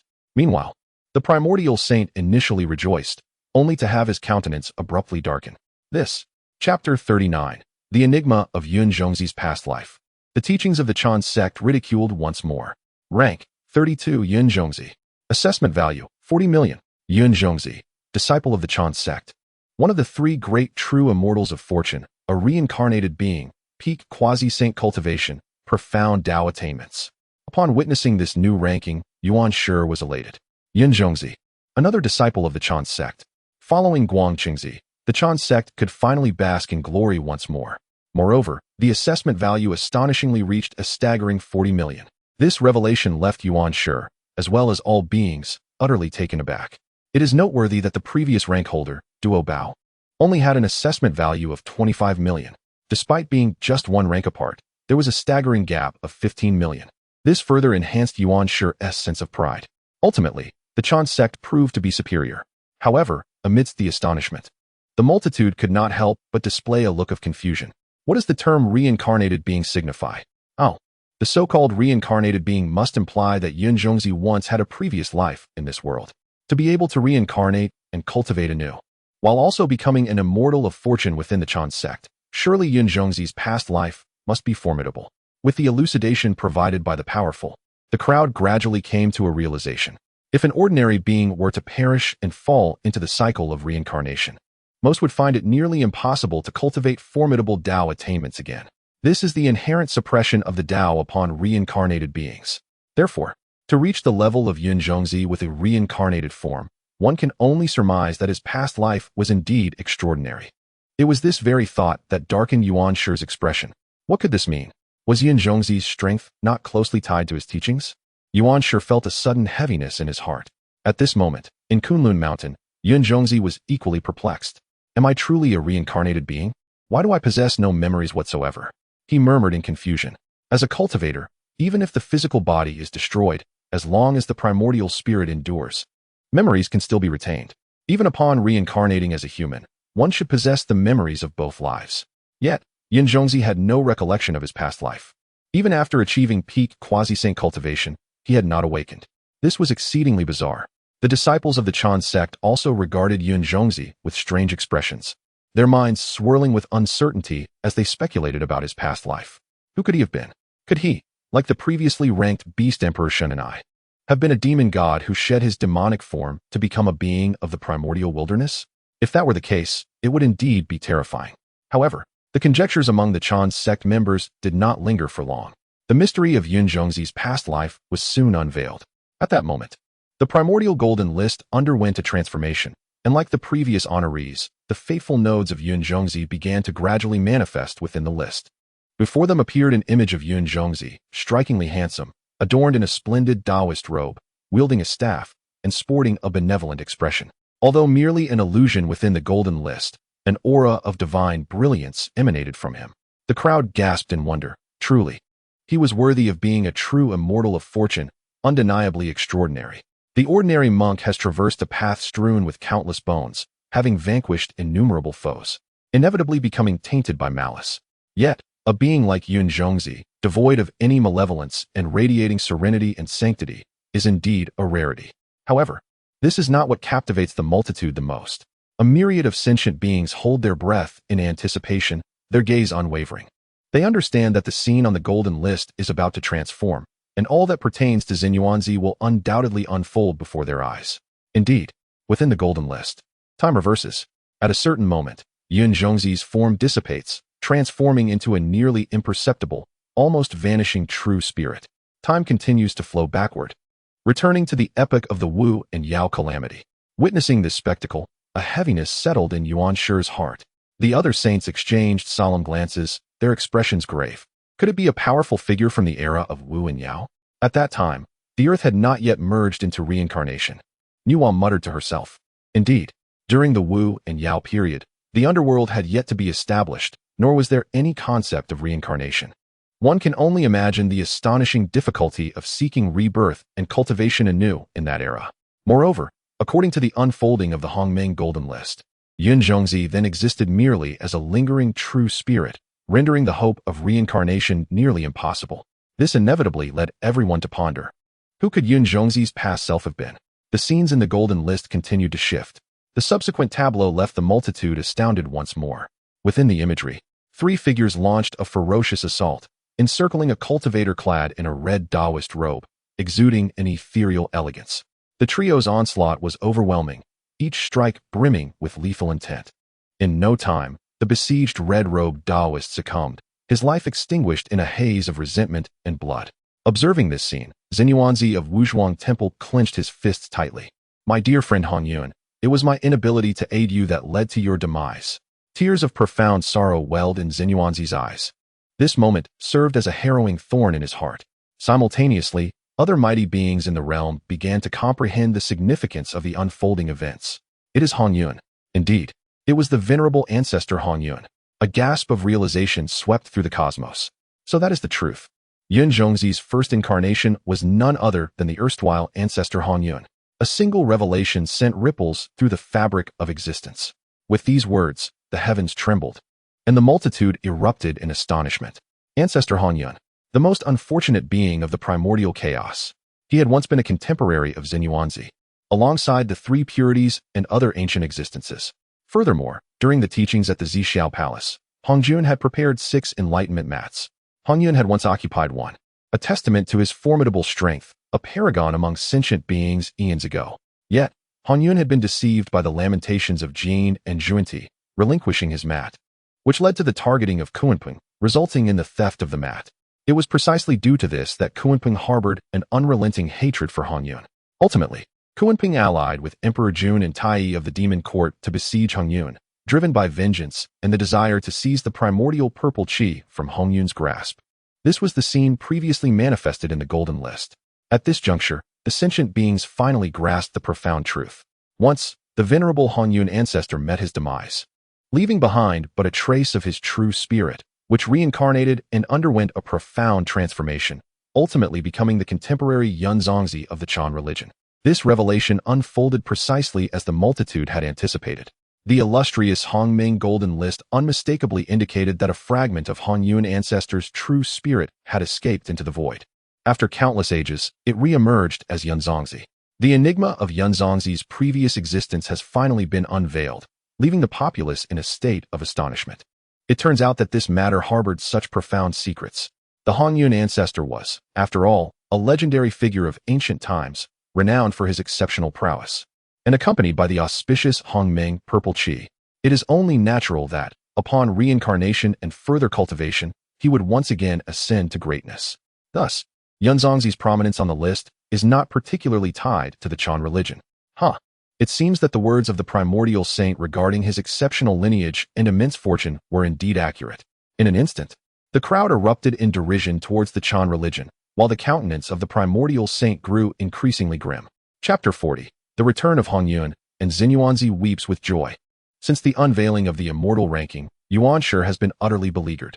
Previously, only Guang Chengzi had made the list, subjecting himself to the utmost ridicule from the masses. Now, with the ascension of Yun Changzi to the ranks, rather than bringing glory to the Chan teaching, it has only deepened Yuanshi's burdens. The mockery of the crowd is secondary. At this moment, Yuanshi is engulfed in profound apprehension. Yun Changzi's past life has been revealed, and he has come to know his true identity. Will he, therefore, sever ties with the Chan teaching? After all, the status of ancestor Hong Yun is not dissimilar to that of the three pure ones. While Randang might humiliate himself and lower his rank, it is uncertain whether ancestor Hong Yun would do the same. Should Yun Changzi genuinely depart from the Chan teaching at this critical juncture before the impending cataclysm, it would undoubtedly deal a significant blow to the Chan faction. Yuanshi's expression fluctuates, his thoughts racing. The rankings on the primordial golden list continue to unfold. 31st place, the South Pole Celestial Elder. Ranking evaluation value, 42 million. The South Pole Celestial Elder, a disciple of the Chan teaching, a true immortal of fortune and virtue, has attained enlightenment for countless eons, bearing immeasurable fortune. 30th place, Ancestor Qingmu. Ranking evaluation value, 43 million. Ancestor Qingmu, a top-tier innate deity, has cultivated for 100 million years, established a unique doctrine, and disseminated teachings, amassing boundless merits. 29th place, Kuanping. Ranking evaluation value, 44 million. Kuanping, once a celestial master of the Demon Court, hailed as the foremost sage of the primordial era, master of the river diagram and the Luo book, controlling the swift currents of the world. The rankings continue to appear without pause. The magnificence of figures such as the South Pole Celestial Elder and Kuanping is showcased upon the Golden List. Yet, at this moment, no one pays heed to these rankings. It is evident that those worthy of recognition are indeed the ancient and powerful beings.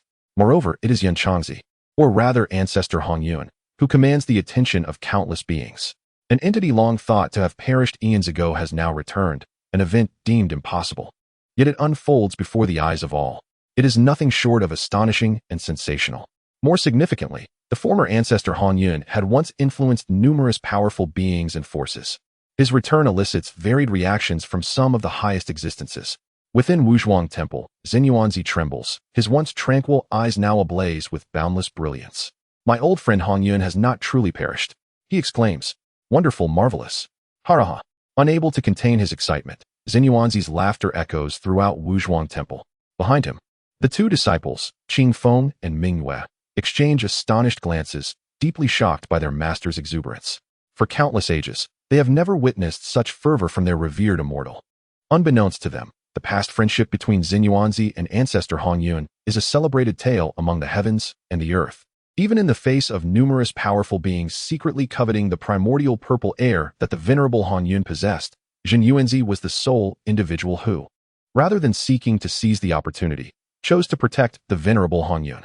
The bond between these two was akin to the fraternal ties once shared among the three pure ones. It was precisely for this reason that the fall of Hongyun in days of your caused Xinyuanzi immense sorrow. Little did he expect that the venerable Hongyun would re-emerge, inciting uncontainable joy within him. In stark contrast, within the palace of the Demon Master in the Northern Sea, the Grand Master Kunpeng wore an expression of profound shock and dread. No. No. How could this be? He exclaimed. Hongyun has long perished, slain by my own hand. How could he possibly be reborn? Panic gripped Kunpeng entirely. It was he who, alongside the Emperor Jun and Tai, had launched a concerted attack on Hongyun, fueled by deep-seated rage. It was ultimately Kunpeng himself who had delivered the final blow to the venerable Hongyun.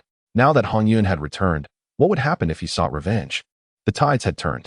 The current Kunpeng was no longer the formidable demon master of the demon court. Indeed, the demon race had been annihilated for countless ages. Without the aid of Emperor Jun and Tai, could Kunpeng stand against the venerable Hongyun? Moreover, should he take action, Xinyuanzi would undoubtedly intervene. At that moment, a profound sense of foreboding surged within Kunpeng. After a moment of contemplation, his expression shifted as he turned his gaze towards the direction of the assembled saints. More precisely, his attention fell upon the duo of Jane and Juanti. With a subtle movement of his divine consciousness, a thought was dispatched, vanishing into the ethereal void. Immediately, Jane revealed a cold smile. If I could slay you once, I can surely do so a second time. Meanwhile, beyond the chaotic domain, the saints wore somber expressions, equally shaken by the resurgence of Hongyun. The saints, possessing omniscience, could instantly discern an individual's past and present. Yet, none had ever perceived that the being known as Yun Zizi was, in fact, the venerable Hongyun. Even Hongjun Daozu was not exempt from this oversight. Damn it! How many secrets of the universe remain hidden from our knowledge? Laozi spoke gravely. This sentiment resonated with the other saints, who shared in the discontent of feeling out of control. At that moment, Jane and Juanti sensed something amiss, their expressions shifting. A voice suddenly echoed within their consciousness. Two saints, your sanctified status was obtained by seizing the mat of Hongyun and me. Will you simply stand by and watch as Hongyun reemerges? If the overwhelming karmic retribution of the past were to strike back, even as saints, you would likely find it unbearable. Upon hearing these words, Jane and Juanti's expressions became grave. They discerned that this was indeed the transmission of Kunpeng's divine thought. Moreover, they understood the underlying implication. He sought to incite Jane and Juanti to take action and obliterate Yun Zizi directly. In truth, Kunpeng's assertion was not without merit. The karmic repercussions stemming from the Purple Cloud's palace were indeed monumental. Indeed, such causal entanglements have reached the realm of the enlightenment and sanctification of Jane and Juanti. Had Hongyun not met his demise, it could be said that Jane and Juanti would eternally remain indebted to him.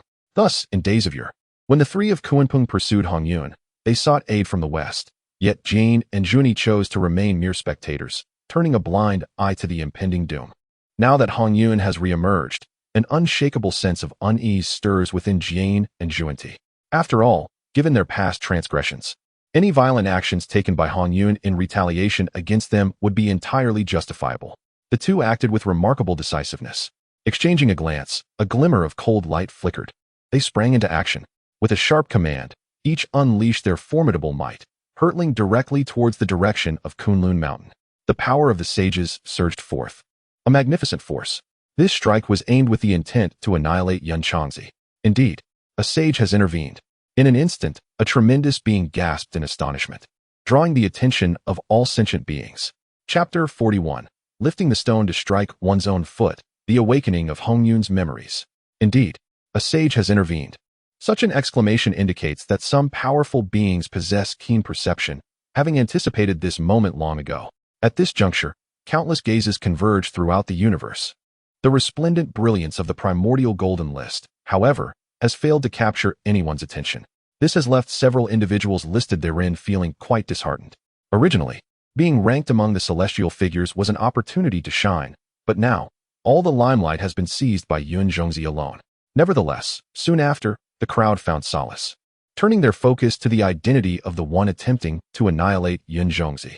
Upon realizing who it was, a wave of horror swept through the masses. Jane and Junti? Good heavens, it is these two shameless sages again. Initially, they turned a blind eye to the plight of old ancestor Han Yun, and today they strike mercilessly. These two have truly exemplified the utmost betrayal of gratitude. Disdain, contempt, a shiver of coldness. Even if the one attacking were the primordial Pingzu, the crowd would not be so taken aback. However, Jane and Junti have genuinely demonstrated to the world the depths of their treachery, no matter how one views it. Han Yun had once extended kindness to these two, yet now, Jane and Junti can ruthlessly act to obliterate the reincarnated Yun Zhongzi without hesitation, to repay kindness with enmity, and to kill one's benefactor? This is utterly outrageous. In the face of the crowd's outrage and derision, Jane and Junti remained unfazed. As long as they could eliminate Yun Zhongzi in one fell swoop, there would be no future troubles. However, at this moment, Yuanshi finally reacted. Stop this madness. Yun Zhongzi is ultimately a disciple of the Chan teaching, holding an extraordinary status that surpasses even the 12 golden immortals. Yuanshi cannot simply stand by and watch him be annihilated by Jane and Junti. With a furious roar, Yuanshi immediately sought to intervene. Yet, Jane and Junti showed no mercy. Two beams of divine light surged forth, tearing through the void with incredible speed. In the blink of an eye, they had already descended upon Kunlun Mountain. Up until this moment, Yun Zhongzi remained engulfed in tremendous shock, seemingly unable to regain his senses. Faced with the assault of the two great sages, he stood there dazed, as if forgetting to evade. This is dire. Yun Zhongzi, caught completely off guard, is undoubtedly facing death. Alas, having once trusted Jane and Junti, he now finds himself on the brink of demise at their hands. It appears that even in his second life, Han Yun cannot escape the title of the most unfortunate being of the wilderness. By all means, one must henceforth keep a respectful distance from such petty individuals as Jane and Junti. The crowd's expressions shifted dramatically. The once kind old ancestor Han Yun, known for his goodwill and never harboring enmity, had earned renown throughout the universe. No one wished to witness Yun Zhongzi face another heartless obliteration. Yet, all the masses could do was hurl accusations at Jane and Junti's shamelessness from afar, with no other recourse. The notion that all below the sages are akin to ants is not mere rhetoric. Even with Yun Zhongzi's pinnacle quasi-saint cultivation, there seemed to be no path to survival. However, just at this critical juncture, boom, suddenly, a colossal celestial sound reverberated throughout the universe, shaking the heavens, erupting from within Kunlun Mountain. In that moment, even the 12 golden immortals felt a chilling sensation, a mix of terror and astonishment that rendered them nearly unable to maintain composure. The beings of the realm changed color in response. What could be happening? Was there another formidable entity intervening to shield Yun Zhongzi? As everyone gazed intently, they beheld an explosion of divine radiance surrounding Yun Zhongzi, spanning the 9 heavens and soaring toward the celestial vault. An overwhelming, unparalleled aura surged between heaven and earth, its intensity far surpassing that of the quasi-saint realm. In comparison to the might of a saint, it was equally formidable. Not only were the onlookers bewildered, but Yun Zhongzi himself wore a look of utter confusion. He sensed that a certain energy had abruptly awakened within him, yet it did not belong to him. There was no time for contemplation. The vast energy surged forth, colliding fiercely with the two divine powers of Jane and Junti. Thunderous roars erupted. In an instant, the heavens trembled and the universe quaked. Within a billion-mile radius, countless towering peaks disintegrated into dust. Rivers flowed backward, swirling against the heavens, their momentum like a rainbow. The energy emanating from Yun Zhongzi surged forth like a celestial dragon, shaking the 9 skies with its unmatched pressure. The onlookers were left dumbfounded. Where did Yun Zhongzi acquire such overwhelming strength to confront two great saints? Before the beings could fathom the reasons behind this, 2 anguished cries pierced the air, accompanied by the blazing light of calamity, heading toward the Zixiao Palace. Jane and Junti gasped, their forms suddenly soaring away. Even more startling, the two of them coughed up blood, staining the chaotic universe and shattering countless stars. Silence. Between heaven and earth, a deathly stillness enveloped all. Time seemed to stretch. All of this transpired in the blink of an eye. Before the beings could react, the terrifying clash had concluded, and it ended with the dismal defeat of Jane and Juanti. Within Kunlun Mountain, Yun Zhongzi stood unmoved, his robe untouched by dirt. Moreover, he gazed down in bewilderment, as if the earlier strike had nothing to do with him at all. Meanwhile, beyond the chaotic domain, Jane staggered to a halt, his complexion pale and eyes filled with dread. That previous strike, was it truly Yun Zhongzi's doing? Was he not merely a quasi-saint? Why did that earlier aura seem even more terrifying than our saintly powers? Jane, filled with astonishment and disbelief, exchanged glances with Juanti, both recognizing the horror reflected in each other's eyes. Indeed, it was sheer astonishment. The two great saints had been defeated by a quasi-saint. This could no longer be described as extraordinary. It was truly unprecedented and bizarre. Yun Zhongzi, had he actually attained sainthood? After a prolonged silence, Jane gritted his teeth and uttered a statement. Only a saint can vanquish a saint. However, as soon as the words left his mouth, Hongjun Daozu shook his head in refutation. Impossible. As the spokesperson of the heavenly Tao, I am constantly aware of all celestial mysteries. If Yun Zhongzi had truly become a saint, it would be impossible to conceal from the will of the heavenly Tao. Hongjun directly denied it. As his words fell, the other saints exchanged knowing glances, turning their attention toward Yuan Shi. That expression was one of anticipation for the explanation from Yuan Shi. Yuan Shi shook his head with a bitter smile. What do you gaze upon me for? I am utterly bewildered by everything that has transpired today. Whether it is the reincarnation of Hong Yun into Yun Zhongzi, or the formidable strike that once challenged the saint, I am thoroughly perplexed. The doubts within his heart were even greater than those of Hong Jun and the others. Observing this, Hong Jun and the others were momentarily taken aback. They could discern that Yuan Shi was not speaking falsely. Even Yuan Shi himself was at a loss regarding how Yun Zhongzi achieved such feats. This disciple, who had once referred to him as master, now felt astonishingly unfamiliar to him. Just as the saints were engulfed in confusion, a voice suddenly resonated through the vast and chaotic void. Has a fragment of my divine consciousness finally been awakened? Upon hearing these words, the hearts of all beings shattered with a tumultuous reverberation. The saints, too, bore solemn expressions, their pupils trembling. This voice was not unfamiliar. Chapter 42. The Primordial Deity. I bestow upon you a second life. How shall you live? The Primordial Deity? Once again, the Primordial Deity? The earlier surge of power did not belong solely to Yun Zhongzi. It was the Primordial Deity who was safeguarding him. It is no wonder that such a singular force could compel both the saints of Jiajin and Puti to retreat in an instant. Surely, only the Primordial Deity possesses such unparalleled might. In that fleeting moment, countless beings gasped in astonishment, utterly shaken. The voice they now heard was indistinguishable from the one that had previously struck down Laozi. The Primordial Deity. There is no need for further elaboration. The power emanating from Yun Zhongzi was indeed that of the Primordial Deity. These mere 4 words plunged all beings into a fervor of ecstasy. What is happening? Is the Primordial Deity about to manifest once more in the realm? Every creature's eyes sparkled with an indescribable anticipation. In Kunlun Mountain, Yun Zhongzi was equally astonished. Could it be that within me lies the power of the Primordial Deity? He felt an overwhelming sense of disbelief. Until this moment, the Primordial Deity had merely been an enigmatic and formidable presence to him. Even when witnessing Jiajin and Puti unleash their lethal assault, Yun Zhongzi believed his demise was inevitable. This was the very reason behind his earlier expression of uncertainty. Now, to learn that the extraordinary power that protected him was indeed derived from the Primordial Deity, Yun Zhongzi was overcome with exhilaration, his body trembling with emotion. Before he could ponder further, a formidable voice echoed from the Purple Cloud Palace. Yun Zhongzi, what is your connection to the Primordial Deity? Speak swiftly. Upon hearing these words, the crowd felt a jolt. This was an unabashed interrogation. After all, throughout this ordeal, Yun Zhongzi appeared to be the sole being with a tangible link to the Primordial Deity existing in this era. Perhaps from his lips, more information regarding the Primordial Deity could be unveiled. It is no wonder that the urgency was palpable in the voice of the one who questioned. Yun Zhongzi found himself at a loss for words. In truth, even now, he remained bewildered. He was utterly perplexed as to why he was bestowed with the Primordial Deity's protection. However, just as he was about to articulate an explanation, a sudden tumult surged within his consciousness, stirring the very heavens. A torrent of vast and powerful information forcefully integrated into his memories.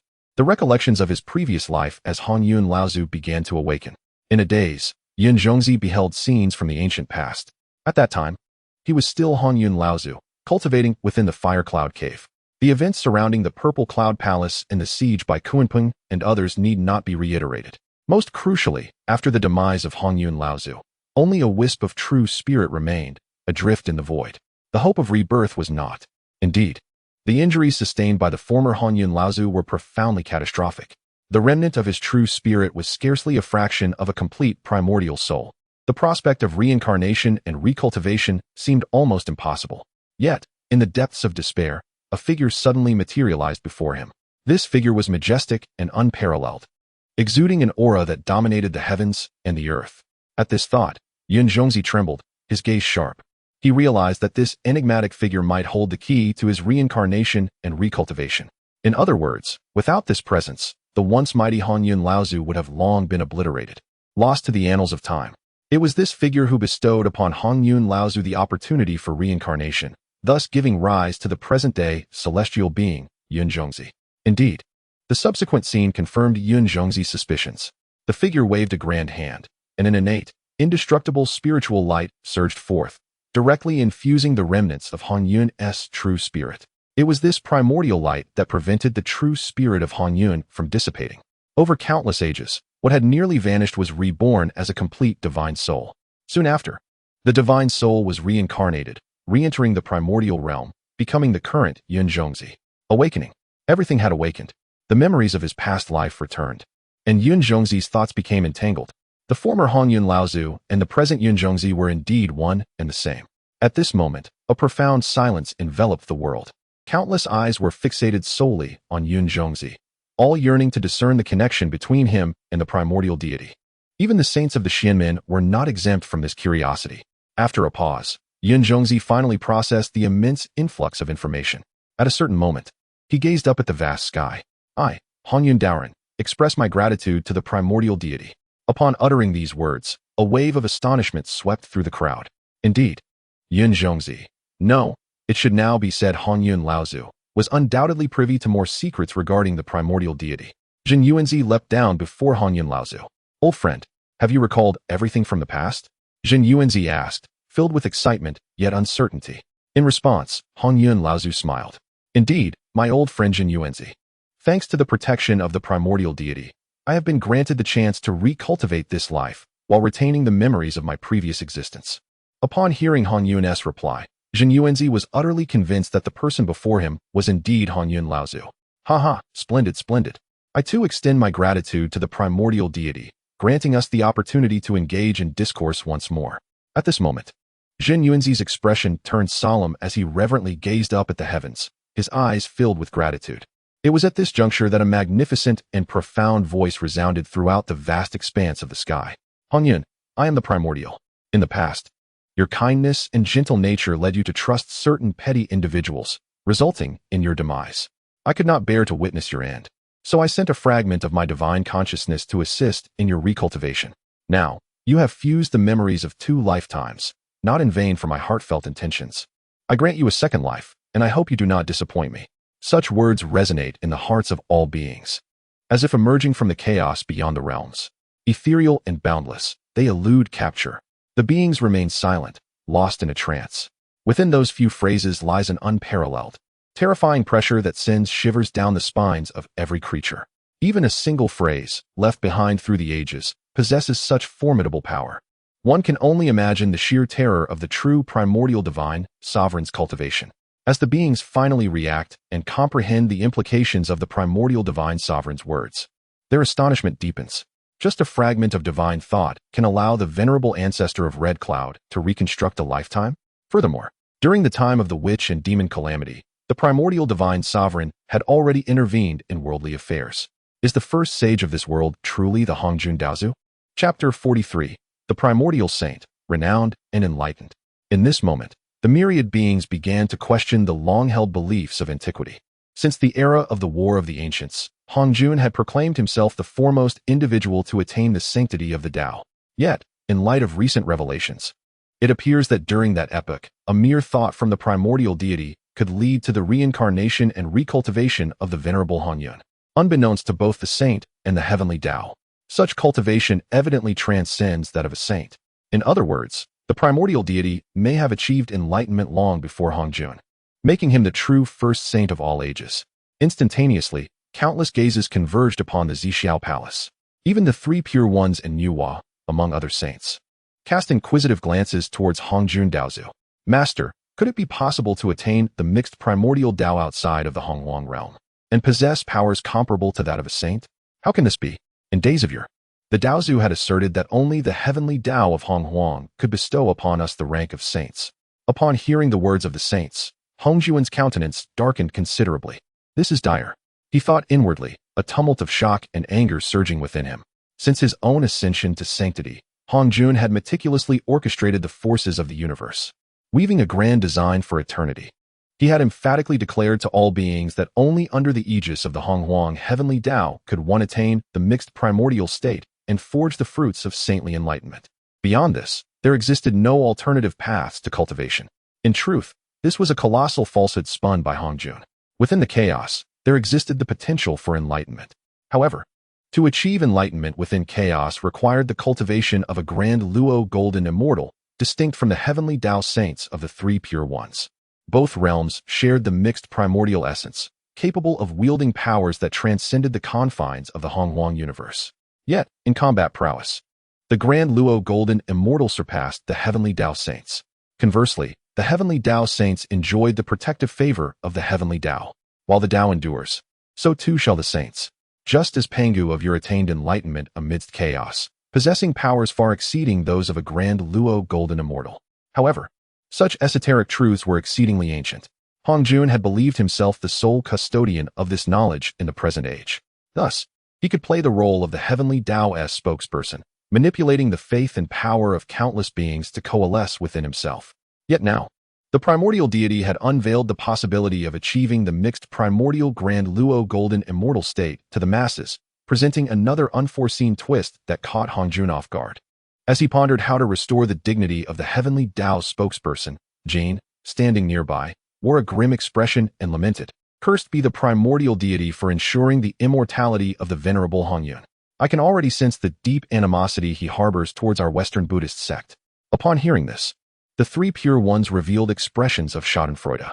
"You brought this upon yourself." It must be noted that the restoration of Hongyun was not solely of past memories, but also of past karmic ties. In this moment, Hongyun stood as a creditor to Jian and Zhuanti. The karmic consequences of his sanctification were immense, leaving Jian and Zhuanti incapable of ever repaying such debts in the future. More importantly, the venerable Red Cloud, having been granted a second chance at life, no longer embodies the Navi benevolence of his former self. The myriad saints keenly observed the intense animosity reflected in Red Cloud's gaze directed towards the figures of Jian and Zhuanti. Clearly, having faced death once, Red Cloud has unveiled the shamelessness of the two. Their indifference in the face of his peril is far more contemptible than the direct assault by Kunping. Henceforth, the Western Buddhist sect may find itself in dire straits. Meanwhile, in the Northern Sea, within the Demon Master Palace, Kunping was increasingly agitated. It was indeed him. It was truly him. Red Cloud, in days gone by, it was you who ensnared me in your troubles, and you deserved your demise. Yet, by what right do you merit the favor of the primordial deity, allowing you to reconstruct your existence? I am blameless. Should you dare to provoke me, I can still strike you down." Kunping muttered to himself in a daze, and by the end of his lament, his teeth were nearly grinding in ire. Nevertheless, the surrounding demon beings exchanged glances, recognizing the profound fear etched upon their once mighty Kunping's visage. The illustrious Kunping, a top-tier powerhouse renowned throughout the ages of the witch and demon, now quaking in fear of Red Cloud? Little do they know, the true Red Cloud possesses terrifying strength. In the past, only through the combined might of Kunping and his two allies could Red Cloud be subdued. In a one-on-one confrontation, Kunping may not have been able to overpower him. Amidst this trepidation, Kunping also felt a surge of humiliation and rage. Just prior, he had contemplated seeking out the primordial deity to submit to his guidance, only to discover that Red Cloud had already been deeply favored by him. This revelation drove him nearly to madness with envy. In the realm of existence, the uproar stirred by Red Cloud's awakening swiftly subsided. To the beings of this era, Red Cloud is an entity too ancient, rendering him a stranger to billions of cultivators. Moreover, the entangled grievances between Red Cloud, the Western Buddhist sect, and Kuanping are beyond the comprehension of ordinary cultivators. At this moment, the eyes of all beings converged upon the Hongmeng Golden List. Unbeknownst to them, the rankings had risen to around the 20th position. Everyone was eager to see who could possibly occupy such a distinguished rank. 20th place, Lamplighter Taoist. Ranking evaluation value, 60 million. Lamplighter Taoist, an incarnation of a primordial entity, vice head of the teaching, at the pinnacle of quasi-saint cultivation. An ancient Buddha of the Western Buddhist sect, of extraordinary standing. Gazing upon this ranking, the multitude was momentarily stunned. Lamplighter? It is this figure? How could Lamplighter possess the qualifications to secure the 20th position? Though he serves as the vice head of the teaching, he rarely reveals his capabilities and seems to lack imposing authority. Furthermore, Lamplighter is an incarnation of a primordial entity. This is indeed peculiar, unprecedented on the list. I am keen to discover what substance constitutes the true form of the Lamplighter Taoist. The crowd felt perplexed. In their perception, the entity known as Randang has never merited the accolades of the multitude. To be ranked 20th seems somewhat excessive. Moreover, the introduction of Randang on the Golden List astonished the masses. Prior to this, those who graced the celestial rankings, though varied in lineage, were predominantly innate deities. Primordial beings, or those like the Sanshao, who manifested as humans through innate celestial essence. However, Randang, having attained enlightenment as an object and subsequently transformed into a being, stands as an unprecedented first. The crowd displayed immense curiosity, eager to uncover the origins of Randang. On the primordial golden list, scenes began to unfold. Yet, as they witnessed the unfolding events, the expressions of the onlookers grew increasingly peculiar. By the end, some cultivators openly displayed disdain. Is this it? How can such a dismal origin rank at the 20th position? Even venerable figures such as Zhang Yuanzi and the ancestor of the Nether River exhibited strange countenances. It seems the legends were indeed true. Chapter 44. The Transformation of the Coffin Board, Lantern of Enlightenment Enraged. This time, the manifestation within the Hongmeng Golden List unfolded amidst the vast and desolate chaos. An ancient solitude prevailed, with all things absent. This outcome was, after all, anticipated by the multitude. For at the level of Lantern of Enlightenment, he is indeed a supreme innate deity. Before the primordial heavens and earth, his essence had long resided within the chaos. However, the subsequent spectacle greatly exceeded the expectations of all. In a remote and frigid corner of the chaos, an object surfaced from the void, rising and falling, entirely cloaked in darkness. It emanated an astonishing aura of death. At last, a beam of light pierced the darkness, revealing the true nature of this object. A coffin? Hiss. Surely, I am not mistaken. It is indeed a dilapidated coffin? Good heavens. No wonder it exudes such a formidable flow of deathly energy. Since ancient times, coffins have been associated with the burial of souls, symbolizing mortality. Oh, so it is revealed that the illustrious vice leader of the Chanjiao is actually rooted in the form of an innate coffin. How unfortunate, exceedingly unfortunate, that such a foundation could even grace the list and rank as high as the 20th position. The multitude murmured and debated. Some found it inconceivable. The vice leader of the Chanjiao, holding a position only beneath the primordial saint, surpassed even figures like Yun Zizi and Nanji Xinwen. In the hearts of the masses, he was revered and held in high esteem. Yet, it was unexpected that such a deeply accomplished supreme being would be represented by a tattered coffin. The disparity was simply explosive. Furthermore, some strong beings sneered in silence, believing Lantern of Enlightenment unworthy of such a high ranking. After all, throughout ancient times and the present, coffins have always been deemed ominous, something to be avoided at all costs. Conversely, powerful figures like Xinyuzi and Mingi Laozu found no surprise in this revelation. Rumors had long circulated that Lantern of Enlightenment was a manifestation of an innate coffin. However, according to Lantern himself, he had claimed his essence to be that of an innate spiritual lamp. Today, the Hongmeng Golden List mercilessly exposed his falsehood, a true strike to the heart. Within Kunlun Mountain, the 12 golden immortals exchanged glances, uncertain of how to respond. In the past, they had held unwavering belief that Lantern of Enlightenment was the incarnation of the innate spiritual lamp.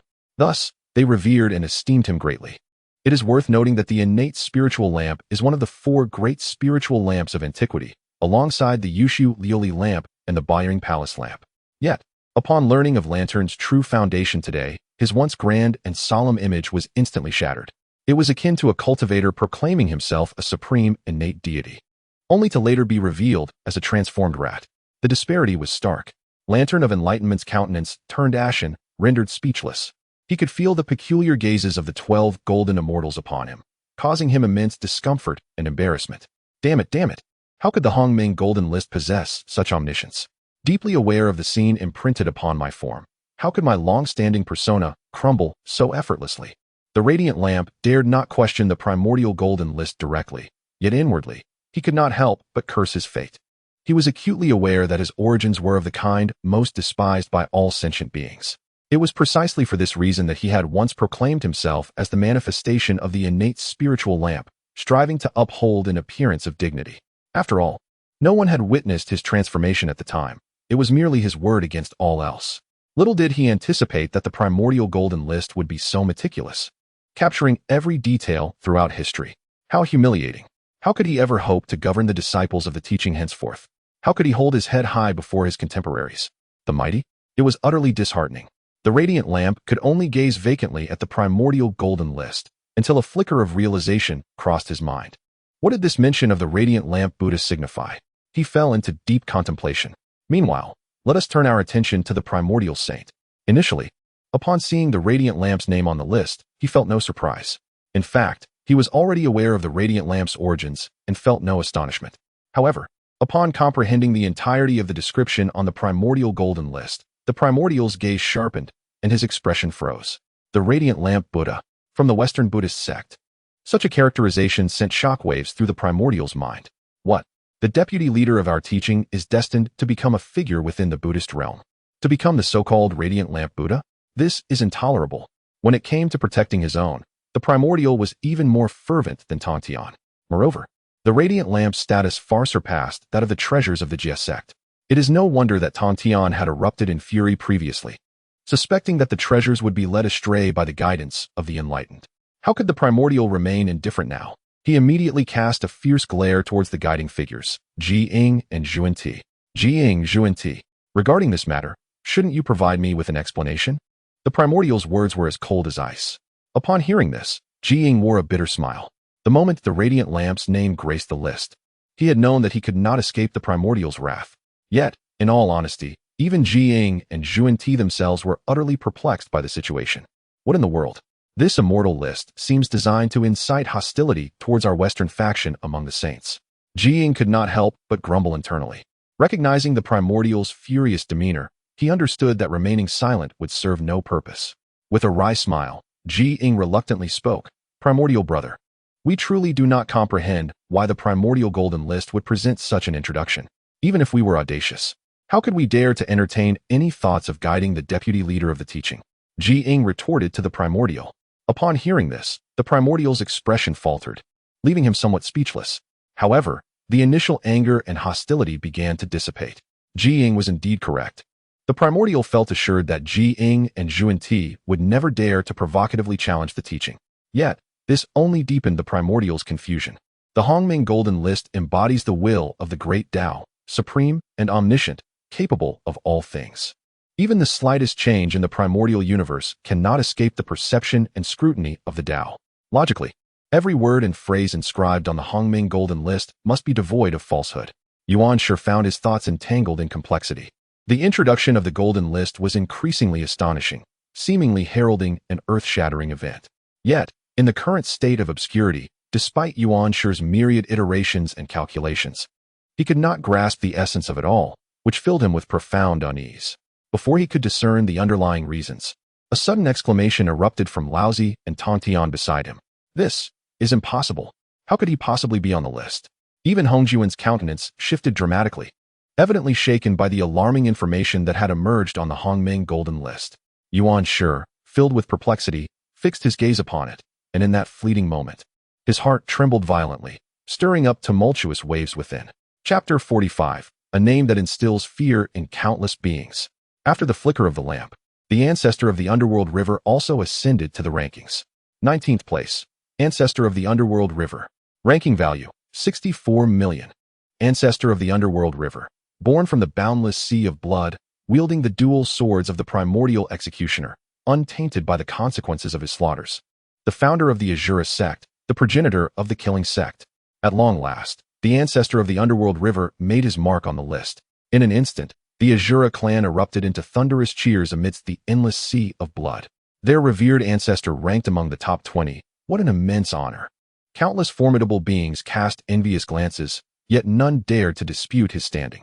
The strength of the ancestor of the underworld river was beyond question. At the level of a lesser saint, he was undeniably the foremost being beneath the saints, invincible in the world. Such a ranking was indeed justified. Soon, the figure of the ancestor of the underworld river materialized upon the golden board. His entire being radiated a tempestuous aura of blood and an overwhelming intent to kill. Even through the primordial golden list, all beings could sense the ancestor's unparalleled might, dominating the heavens and the earth. The progenitor of the killing sect. A being who slaughters heaven, earth, and all living creatures. He was undoubtedly a figure of dread. However, what astonished the beings even more was the subsequent ranking. 18th place. The mere elevation of one rank was a chasm of difference. As this new ranking materialized, the illusion of the ancestor of the underworld river shattered in an instant. Simultaneously, an even more profound killing intent, vast as the abyss and resonating throughout the cosmos, abruptly enveloped the realm. Under this overwhelming aura, the ancestor of the underworld river was completely subdued. In that moment, the pupils of all beings constricted, hearts trembling in shock.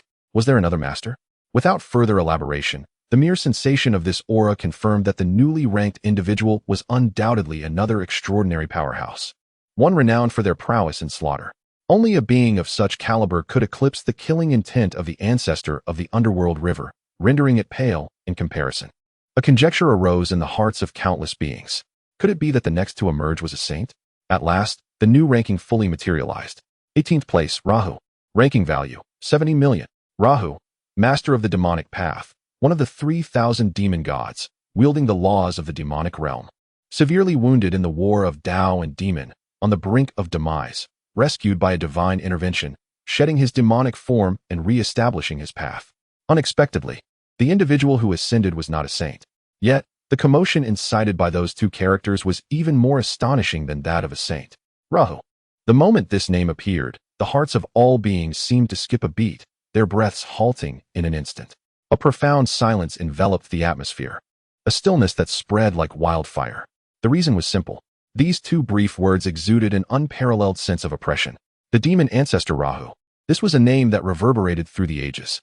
Once one of the 3,000 demon gods, he wielded the laws of the demonic realm, rivaling even Hong Jun in strength, perhaps even surpassing him. He had endured the battle of the primordial heavens, evaded the slaughter of Pangu, and lived through the era of the primordial chaos. Subsequently, he single-handedly instigated a cataclysmic conflict among the Dragon, Phoenix, and Qilin clans, standing in stark opposition to Hong Jun and the celestial and demonic factions. Ultimately, it was only through the combined efforts of 5 formidable beings, Hong Jun, alongside the ancestor of chaos, the ancestor of heaven and earth, the great immortal Yangmei, and the Yin-Yang Taoist, that they managed to vanquish Luo Ho. It is evident that such a fierce individual could only be defeated through the collective might of equals. Even after millennia, his formidable presence lingers, evoking a sense of dread and terror among all beings. How could it be that Luo Ho, the demon ancestor, had not perished? This is unfathomable. If he still exists, how could the conflict between Dao and demon have reached its conclusion? The Hongming Golden List does not deceive. It appears that Luo Ho was rescued by the divine reversal, indicating that the shadow of the primordial deity is not far behind this matter. An uproar ensued among the masses, with gasps of disbelief echoing throughout.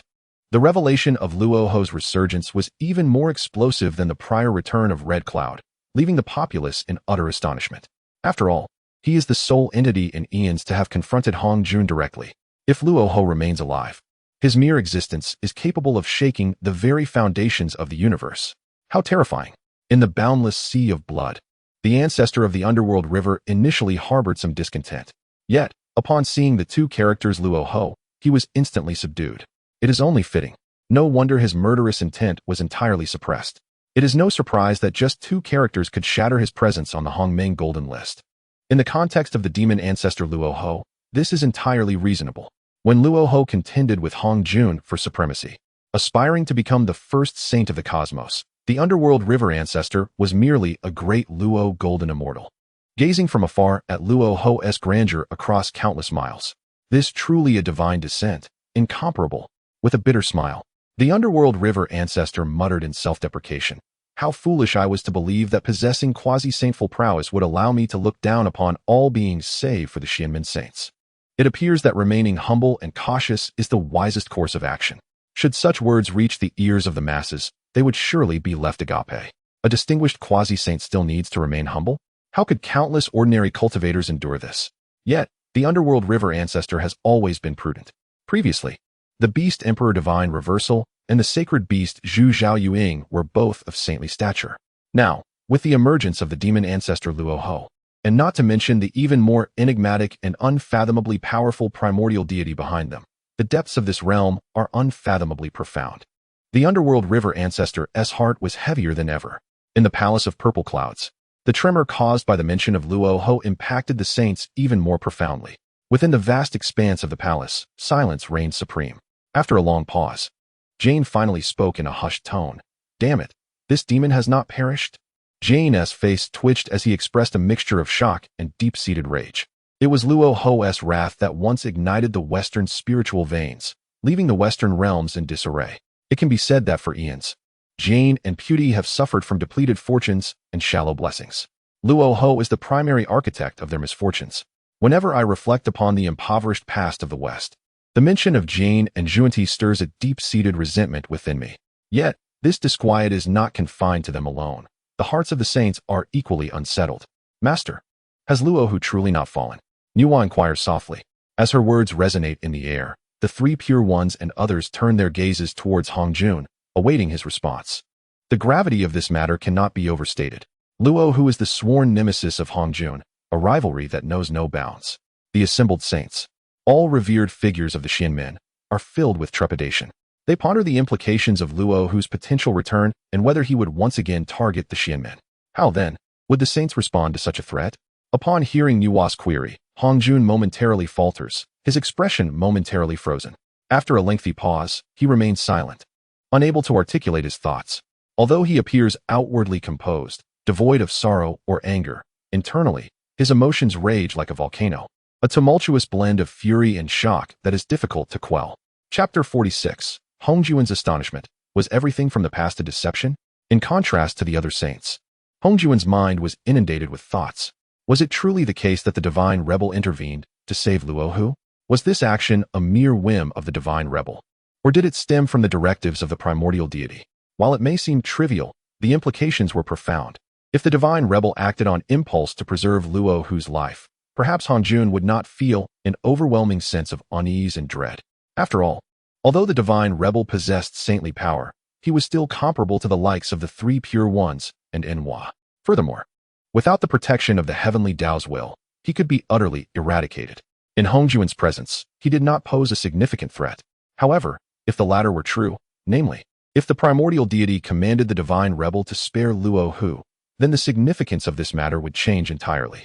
Luo Hu was an archenemy of the mystical sect and a being intolerable in the primordial realm. How audacious for the primordial deity to conceal such an act and spare his life. This suggested that the so-called might of the heavenly Dao held no deterrent power in the eyes of the primordial deity.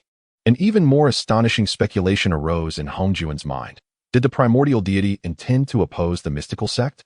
As this thought emerged, it sent shivers down Hongjuan's spine and shook his very core. Perhaps due to the sheer shock, he instinctively murmured his thoughts aloud.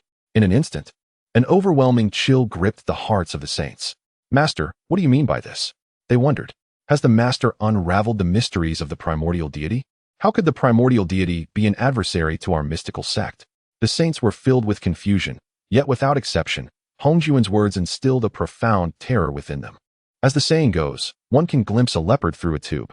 Although the saints were unaware of the true extent of the primordial deity's power, the fact that he could ride a saint suggested an entity far beyond their reach. Upon hearing the saints' inquiries, Hongjun became increasingly agitated. He cast a disappointed gaze upon the three pure ones and others. Have you not considered that since Luo Hu has not perished, why has he not revealed even a trace of his presence in the world for eons? At these words, the three pure ones' expressions turned grave. Indeed, previously, they had been so engulfed in the shocking revelation of Luo Hu's survival that they overlooked this critical point. After Panga's creation of the world, Luo Hu had long since shed his demonic form, transforming into a being suitable for cultivation in the primordial realm. In other words, if he were still alive, he could only continue his cultivation within the primordial realm, striving for a higher level of power. Alternatively, from another perspective, when Hongjun allied with the other four great demons to besiege Luohu, it represented a deep-seated enmity. Given Luohu's nature, he would not have been one to endure such grievances quietly. He might have already returned to the primordial realm, ready to confront Hongjun again. Yet, strangely, since the conclusion of the battle between the Dao and the demons, Luohu had completely vanished. Not even a faint trace of his essence had been revealed in the primordial realm. Upon careful reflection, there exists but one possibility. Rahu has allied himself with the primordial deity. Only in this manner could Rahu continue his cultivation amidst chaos, achieving such a lofty rank on the immortal prestige list today. Considering that the primordial deity has accepted Rahu, how could he possibly harbor goodwill towards the contemporary sects of the mystical path? Alas, must the tragic events of your be reenacted once more? Master Dao Ancestor, we in the West cannot endure another upheaval instigated by Rahu. The figures of Jain and Junti were on the verge of tears, lamenting their plight. This time, the three pure ones did not mock them. Rather, a heavy weight rested upon the hearts of all the saints. Hongjun cast a solemn glance at Jain and Junti, pondering for a moment before speaking in a grave tone. Let us observe what rewards the immortal prestige list shall bestow this time. Should there be anything fitting, I shall use it to nourish your Western spiritual veins and stabilize the Western realm. Upon hearing these words, Jain and Junti were momentarily taken aback, their expressions softening from sorrow to joy, even revealing hints of a smile. Ah, then we are most grateful, Master Dao Ancestor. Little did they know that Hongjun's heart was also filled with unshed tears. As a prominent representative, he found himself shaken by a mere name, even hoping for the descent of extraordinary rewards from the primordial golden list to bolster his confidence. This is truly vexing. After a brief moment, he subdued his tumultuous thoughts and resumed his focus on the rankings of the primordial golden list. Currently, the formidable beings of the world had all been listed. Next, it was surely time for the saints of the mystical path. Indeed, just as Hongjun had anticipated, the rankings had now reached the 14th position. 14th place, Laozi of Taiji. Ranking value, 80 million. Laozi, one of the three pure ones, master of the human teaching, possessing the cultivation of a celestial saint. As this ranking was announced, all beings stood dumbfounded. Millions of cultivators exchanged bewildered glances, utterly at a loss. What? How could it be the Saint Laozi? It seemed only natural for Saint Laozi to be on the list. However, it felt rather premature. How curious indeed. As the foremost of the three pure ones, renowned for his principle of Wu Wei or non-action, his cultivation was undeniably formidable. His position on the immortal prestige list was thus well-deserved. Yet, to find him merely in the 14th place? This was astonishing. The saints also noted the peculiarity of this ranking. Shouldn't the saints of the mystical path, including us brothers, be the first to be listed? Junti murmured in puzzlement upon seeing Laozi's name on the list. He was self-aware enough to recognize that among the saints of the mystical path, the three pure ones held the highest status, followed by Nuwa, while Jain and Junti occupied the lowest tier. This was not merely due to the West's initial impoverishment. Even in terms of lineage and innate talent, Jain and Junti could not compare to the likes of the three pure ones and Nuwa. Thus, at present, Laozi has ranked above Jain and Junti. Does this not imply that the rankings of Jain and Junti could, in fact, surpass that of Laozi? Even Jain and Junti themselves are taken aback, unable to believe it. How could it be that Laozi, revered as a master, is rated only slightly higher than Rahu by a mere 10 million points? This is simply inconceivable. Nuwa's exclamation further darkened Laozi's countenance. Indeed, all of this appears exceedingly fantastical, bordering on the impossible. Laozi possesses the divine backing of the Taoist sage fruit and holds the esteemed title of the leader of humanity. Blessed with immense fortune and boundless merit. Why, then, is the gap between him and Rahu on the Hongmeng Golden List so minuscule? I shall investigate why this Hongmeng Golden List has bestowed upon me such a meager ranking. Laozi scoffed. This ranking is a far cry from what I had anticipated. It is one thing not to be within the top 5, but now, to find myself excluded from the top 10 entirely? This is utterly excessive. As Laozi's words echoed, a scene materialized upon the Hongmeng Golden List, and Laozi's expression grew increasingly grim as he beheld the unfolding spectacle. Chapter 47. The Universe Shatters. A single strike severing the path of the sage. Within the Primordial Golden List, significant fateful junctures concerning Laozi immediately manifested. At the dawn of creation, the primordial spirit of Pangu divided into 3, giving rise to the 3 pure ones. Subsequently, They cultivated in the Kunlun Mountains, attaining enlightenment for eons. Later, they listened to teachings in the Purple Cloud Palace and became disciples of Hongjun. During the Age of the Sages, Laozi, drawing from the fortunes of humanity, established the teachings of humanity. The pivotal moments in the sage's destiny are, naturally, incomparable to the mere beings of the heavenly pool. Thus, for a considerable time, the visions concerning Laozi had yet to completely materialize. Furthermore, with the emergence of each fateful juncture, a radiant aura of auspiciousness enveloped Laozi, signifying the standards set by the Primordial Golden List. The more resplendent and radiant the auspicious light, the greater the innate talent and potential of the individual listed. These scenes were vivid recollections of events that had transpired in the primordial realms. Countless powerful beings bore witness and felt no surprise, having seen them unfold firsthand. However, some entities that emerged later gazed upon these spectacles with admiration and envy, for they represented the formidable heights they yearned to attain. Even Laozi himself, upon witnessing his former vigor and earth-shattering exploits, displayed a proud demeanor. Since attaining the status of a sage, he had risen to an unparalleled height, gazing down upon the universe, revered by countless beings. Yet, Laozi could not help but feel a growing indignation. Why had the Primordial Golden List relegated him to the 14th position despite etching all past deeds? Just as he voiced his discontent, the scene within the Golden List suddenly shifted. In the blink of an eye, the imagery no longer depicted Laozi presiding over the teachings of humanity, gathering immense fortunes. Instead, it revealed a moment familiar to all beings, the time when Laozi boldly seized the primordial infinite immortal fruit during the steed ranking rewards. Witnessing this, the beings were filled with confusion. Why did the Golden List reveal an event that had merely transpired days ago? Was it not stated that the list would only manifest the fateful junctures of those recorded? Could it be that Laozi's audacious act of capturing the reward could influence a sage's destiny? Surely, the Golden List could not be in disarray. Despite their awareness of the Golden List's grandeur and might, the beings lowered their voices, unable to suppress their doubts about its order. After all, to any observer, Laozi's previous act of seizing a reward seemed trivial. Not only sages, but even ordinary cultivators frequently engaged in fierce battles over opportunities, with life and death at stake. Moreover, Laozi's prior attempt had ended in failure. How could such an incident be deemed a significant fateful juncture? Suddenly, a powerful being exclaimed in astonishment. Look at the scene on the Golden List. The crowd turned their gaze. At that moment, the imagery revealed a figure resembling the primordial deity, unleashing a chaotic spear that obliterated Laozi in a single strike. Within the scene, Laozi is reborn through the ethereal essence of the Tao. However, at that very moment, all beings suddenly sensed an unsettling anomaly.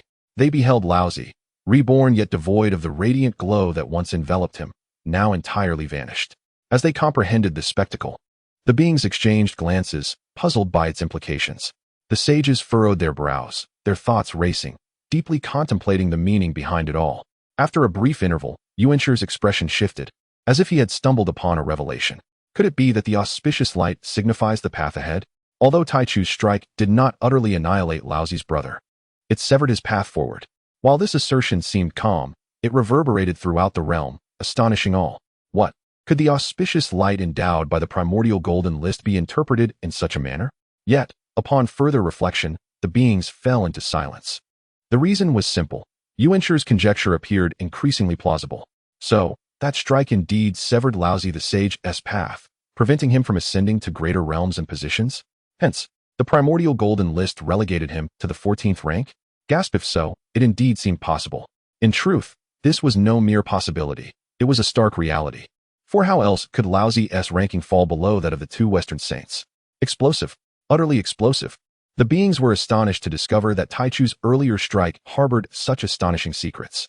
To put it plainly, given Laozi's innate talent, cultivation, and potential, he should never have been confined to the humble 14th place. Securing a position within the top 10, or even the top 8 was not out of reach. Yet, it was precisely because he coveted Taichu's reward and acted impulsively that he provoked a counterattack.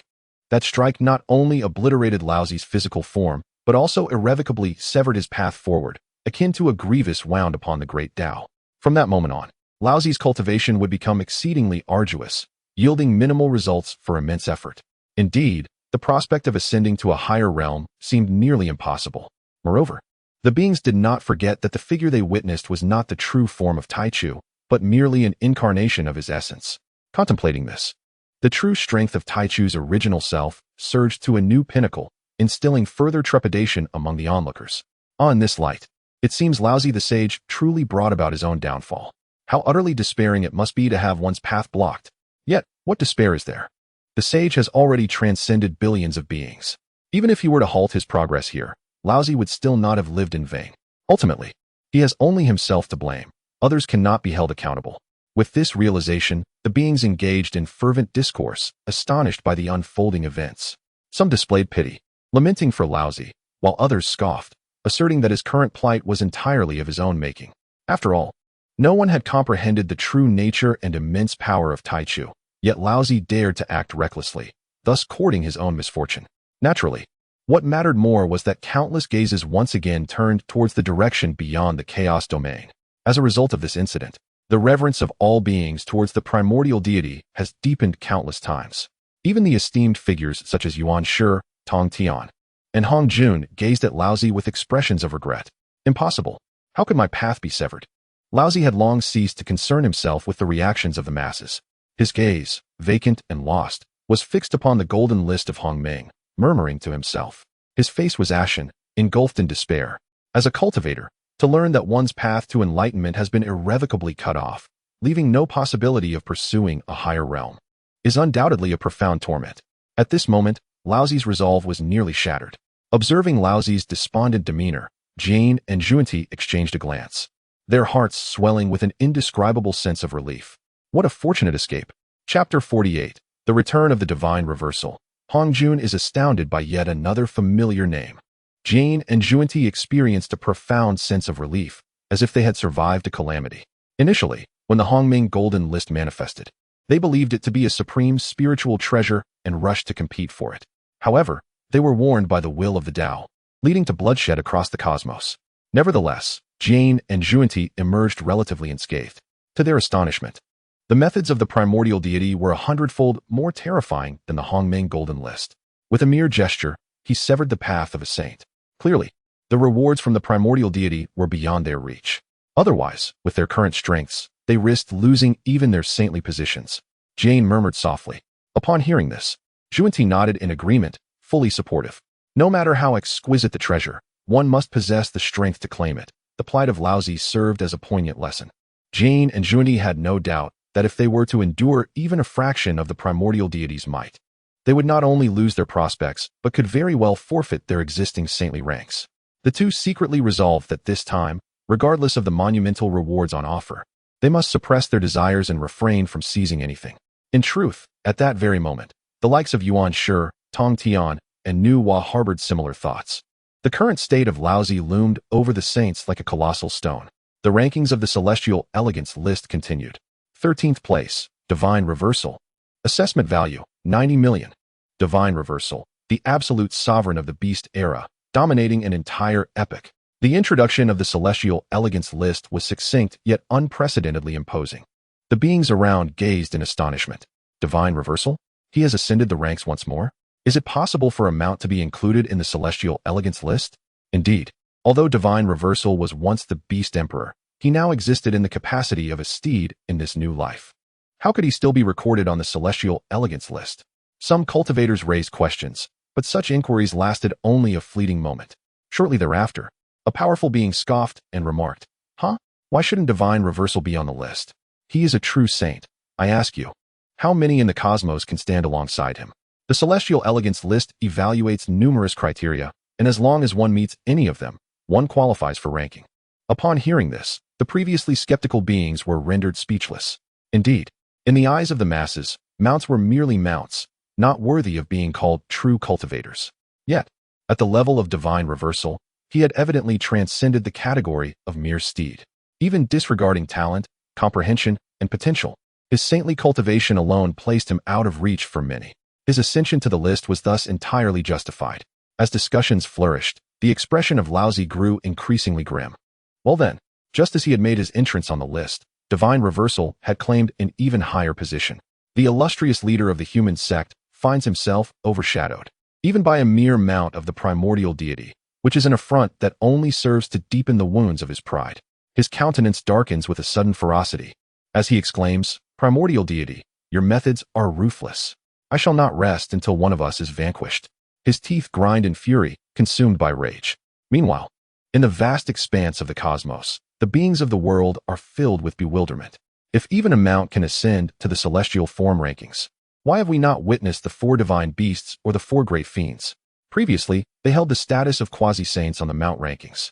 This revelation awakens the collective consciousness. Indeed, according to the rankings of the celestial form, the quasi-saint realm should suffice for recognition, and their placements would surely not be trivial. Could it be that those creatures exist beyond the bounds of the primordial realm, where the criteria for ascension are heightened, requiring a status surpassing that of saints to be acknowledged on the celestial form rankings? If this is indeed the case, it bodes well for us. Should the 4 divine beasts and the 4 great fiends enter the ranks, countless powerful beings from the primordial realm would find themselves excluded. The populace is buoyed by this notion, believing that the Hongming Golden List has elevated the standards for beings beyond the primordial realm, thereby granting more opportunities for ascension to the denizens of the primordial realm. Otherwise, how could mere entities like Haoyan and the Yaoqi hope to compete with beings of the caliber of the 4 divine beasts? Surely they would be relegated from the celestial form rankings. However, as the murmurs of the crowd reach his ears, Hongjuan's visage is marred by confusion. Is it conceivable that the Hongming Golden List has deliberately favored the beings of the primordial realm? Doubt fills his mind. After all, the Hongming Golden List is a manifestation of the Great Dao's will.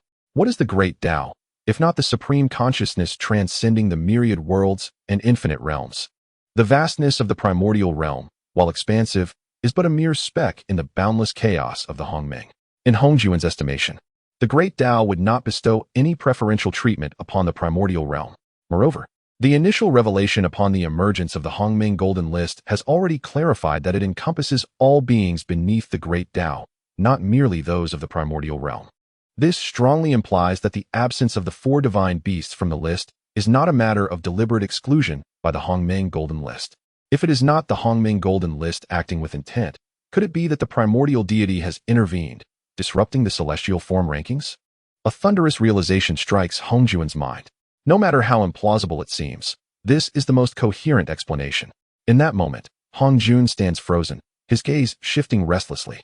On one hand, he grapples with the inconceivability of how the primordial deity could influence the Hongming Golden List. Even a mere suggestion of error from the Xianmen saints had previously drawn the ire of the Great Dao's will. On the other hand, he is perplexed by the primordial deity's motives. Why would he take such actions? After all, the reascension of his mount would undoubtedly yield greater, extraordinary rewards. Regardless, such a course of action seems decidedly illogical. Hongjun faintly sensed that the deliberate concealment exhibited by the primordial deity would ultimately culminate in a cataclysmic upheaval of the entire primordial realm on the day of reckoning. As he pondered this, a sudden tremor surged through his heart, stirring tumultuous waves within him. At his exalted level of existence, the instinct to pursue advantage and evade peril had become an innate aspect of his consciousness. In an instant, Hongjun realized that perhaps a foreboding event was on the horizon. He swiftly directed his gaze toward the Hongming Golden List. At that moment, the 12th name on the Immortal Elegance list had already emerged. However, upon seeing that name, Hongjun felt as though his mind had been struck by thunder. How could this be? How could he possibly be on the list? Overwhelmed by a mix of astonishment and dismay, Hongjun could not help but take a slight step back, his pupils quaking in disbelief. Noticing this, the 3 pure ones exchanged puzzled glances, having never witnessed Hongjun Daozu exhibit such a demeanor. Who, then, was this individual that had ascended the list? Chapter 49. The enigmatic nature of Yangmei Daxian and Hongjun, 12th place. Yangmei Daxian. Ranking value, 100 million. Yangmei Daxian, one of the 3,000 great divine spirits. His essence is a hollow willow, a supreme chaotic deity, master of the laws of space. As the 12th name emerged on the golden list, countless beings and sages turned their gazes. Yet, upon discerning the contents of the list, perplexity washed over their faces. To their astonishment, a figure had finally appeared on the celestial ranking with a valuation exceeding 100 million. Who was this Yangmei Daxian? Why have we never heard of him? They mused. Could it be that he is even more remarkable than the likes of Luo Hu and Shin and I? The mastery of spatial laws implies he is akin to a so-called spatial demon god. Initial astonishment gave way to uncertainty as the celestial ranking had now introduced its first entity with a valuation surpassing 100 million. This undoubtedly marked a significant turning point. It is noteworthy that the initial figures on the list, such as Hao Yin and Yao Qi, had valuations that barely reached 100,000. Each advancement in rank had witnessed a dramatic surge in valuation, illustrating the vast chasm that exists even among those listed. Such uncertainty was a natural reaction. Contemplating deeply, beings realized that they had never encountered the name Yangmei Daxian throughout the ages. Although figures like Shun Ni and Luo who were shrouded in mystery, they had once dominated an era. Their names echoed through the annals of time. In contrast, Yangmei Daxian seemed extraordinarily low profile. Even as his figure gradually manifested in the heavens, it became evident that he was a magnificent hollow willow, towering amidst the chaos. This colossal willow tree obscured the sun, a breathtaking sight that had endured through countless ages. Now taking on a human form, with an ethereal presence and piercing gaze, his most peculiar feature was his extraordinarily long eyebrows, reminiscent of two drooping willows. Standing quietly in the chaos, Yangmei Daxian observed as the surroundings collapsed inch by inch, reverting to nothingness at a visible pace. The power of space radiated from him, threatening to engulf the universe, causing countless stars to fade silently into oblivion. Such terrifying prowess evoked gasps of astonishment from the multitude. However, sages of the caliber of Xinyuanzi and Mingyi Laozu furrowed their brows in deeper concern. In their memories, they recalled that Di Jiang, the foremost of the 12 ancestral witches, was the only known master of spatial power. Yet, Yangmei Daxian had left no trace in the collective memory of the beings. If that were the case, how could he surpass Luo Hu and Shun Ni, claiming the 12th position? A profound sense of confusion filled the hearts of the multitude. Meanwhile, in the realm beyond chaos, within the Zixiao Palace, Hongjun was equally astonished. He fixated intently on the four characters Yang Mei Xian. Surrounding him, the overwhelming pressure of the Tao's representative cascaded forth. Impossible to restrain. Thunderous roars echoed through the cosmos as the boundless universe trembled and the celestial sounds erupted, deafening to the ear.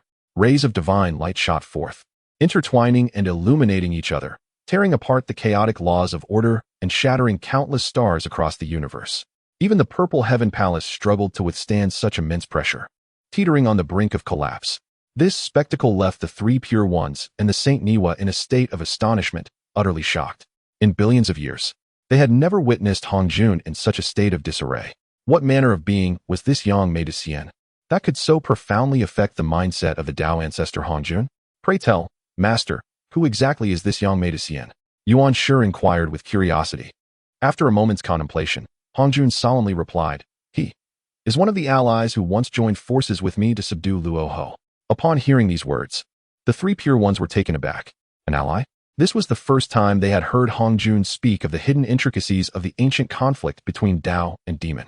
Indeed, it was through an alliance with the four great demon gods that Hongjun had ultimately vanquished Luo Ho. This was a secret buried deep within Hongjun's heart, for the cataclysmic battle of Ur was far too monumental for ordinary beings to witness. Thus, in the consciousness of all sentient beings, including the three pure ones, only the phrase the conflict between Tao and demon existed. They had naturally assumed that it was solely Hongjun who subdued the demon ancestor Luo Ho. Little did they know, it was with the aid of allies that Hongjun attained his present status as Tao ancestor. However, shortly thereafter, Jane seemed to have an epiphany, his expression brightening. If this is the case, then it presents an opportunity for our Xianmen. Hearing this, the three pure ones looked at Jane in confusion, unsure of his meaning. Jane, brimming with excitement, proclaimed, since Yangmei Xian is among the 12, he must at least be a saint-level powerhouse. Moreover, having once been an ally of the Tao ancestor, we could certainly draw him to our side. In doing so, even if the primordial deity returns in the future. Instantly, the three pure ones, Niwa, and Zhuanti's eyes sparkled with realization. Indeed, according to Hongjun's predictions and speculations, the primordial deity was highly likely to stand against the Xianmen. Now, with the relationship between Tao ancestor Hongjun and Yangmei Xian, should they manage to ally with him, the Xianmen would gain another saint-level force. This would provide them with greater confidence in facing the primordial deity in the future. Yet, as the saints entertained such optimistic visions, Hongjun's expression turned bitter. Draw him to our side. If Yangmei were to reappear in this world, it would be fortunate if he did not strike against the Xianmen. He secretly chuckled, reflecting on the past. Indeed, Yangmei Xian had once been his ally. That much was true. However, what Hongjun did not reveal to the other saints was that he had, in fact, played a significant role in leading Yangmei Daoist into a predicament. In days of yore, Hongjun, fully aware of the minuscule likelihood of overpowering Luhu through his own strength, resorted to eloquent persuasion. Through a cascade of flowery rhetoric, he succeeded in convincing the likes of the great immortal Yang Mei and others to unite in their endeavor to vanquish Luhu. The stipulation was that upon Luhu's demise, Hongjun would share dominion over the realms with the other 4 great demon gods. However, at a pivotal moment, in a fit of rage, Luhu detonated the western spiritual veins, intending to perish alongside Hongjun and his allies. In that critical juncture, Hongjun chose to forsake the bonds of camaraderie. As Yang Mei and the others valiantly withstood Luhu's overwhelming wrath, Hongjun unhesitatingly seized the opportunity to flee, abandoning them to their fate. It can be said that Yang Mei and his cohort were but pawns in Hongjun's game. One can only ponder the depth of such animosity. The prospect of winning over the great immortal Yang Mei now seemed utterly forlorn. With this realization, Hongjun was consumed by regret, nearly striking his thigh in despair. To his astonishment, he had not anticipated that the great immortal Yang Mei had survived. Chapter 50. Unexpectedly, the celestial saints of the mystical path, supreme and transcendent. Hongjun's countenance was exceedingly grim. However, upon further reflection, he contemplated that perhaps the situation was not as dire as he had initially perceived. Firstly, the illustrious Yang Mei Daxian had made her appearance on the rankings, yet within the mystical path, figures such as Yuan Shi, Tong Tian, Nuwa, and Jane Zhuan-Ti had not. This indicated that even if Yang Mei Daxian had not fallen in the past, she must have suffered significant injuries, resulting in her current diminished power.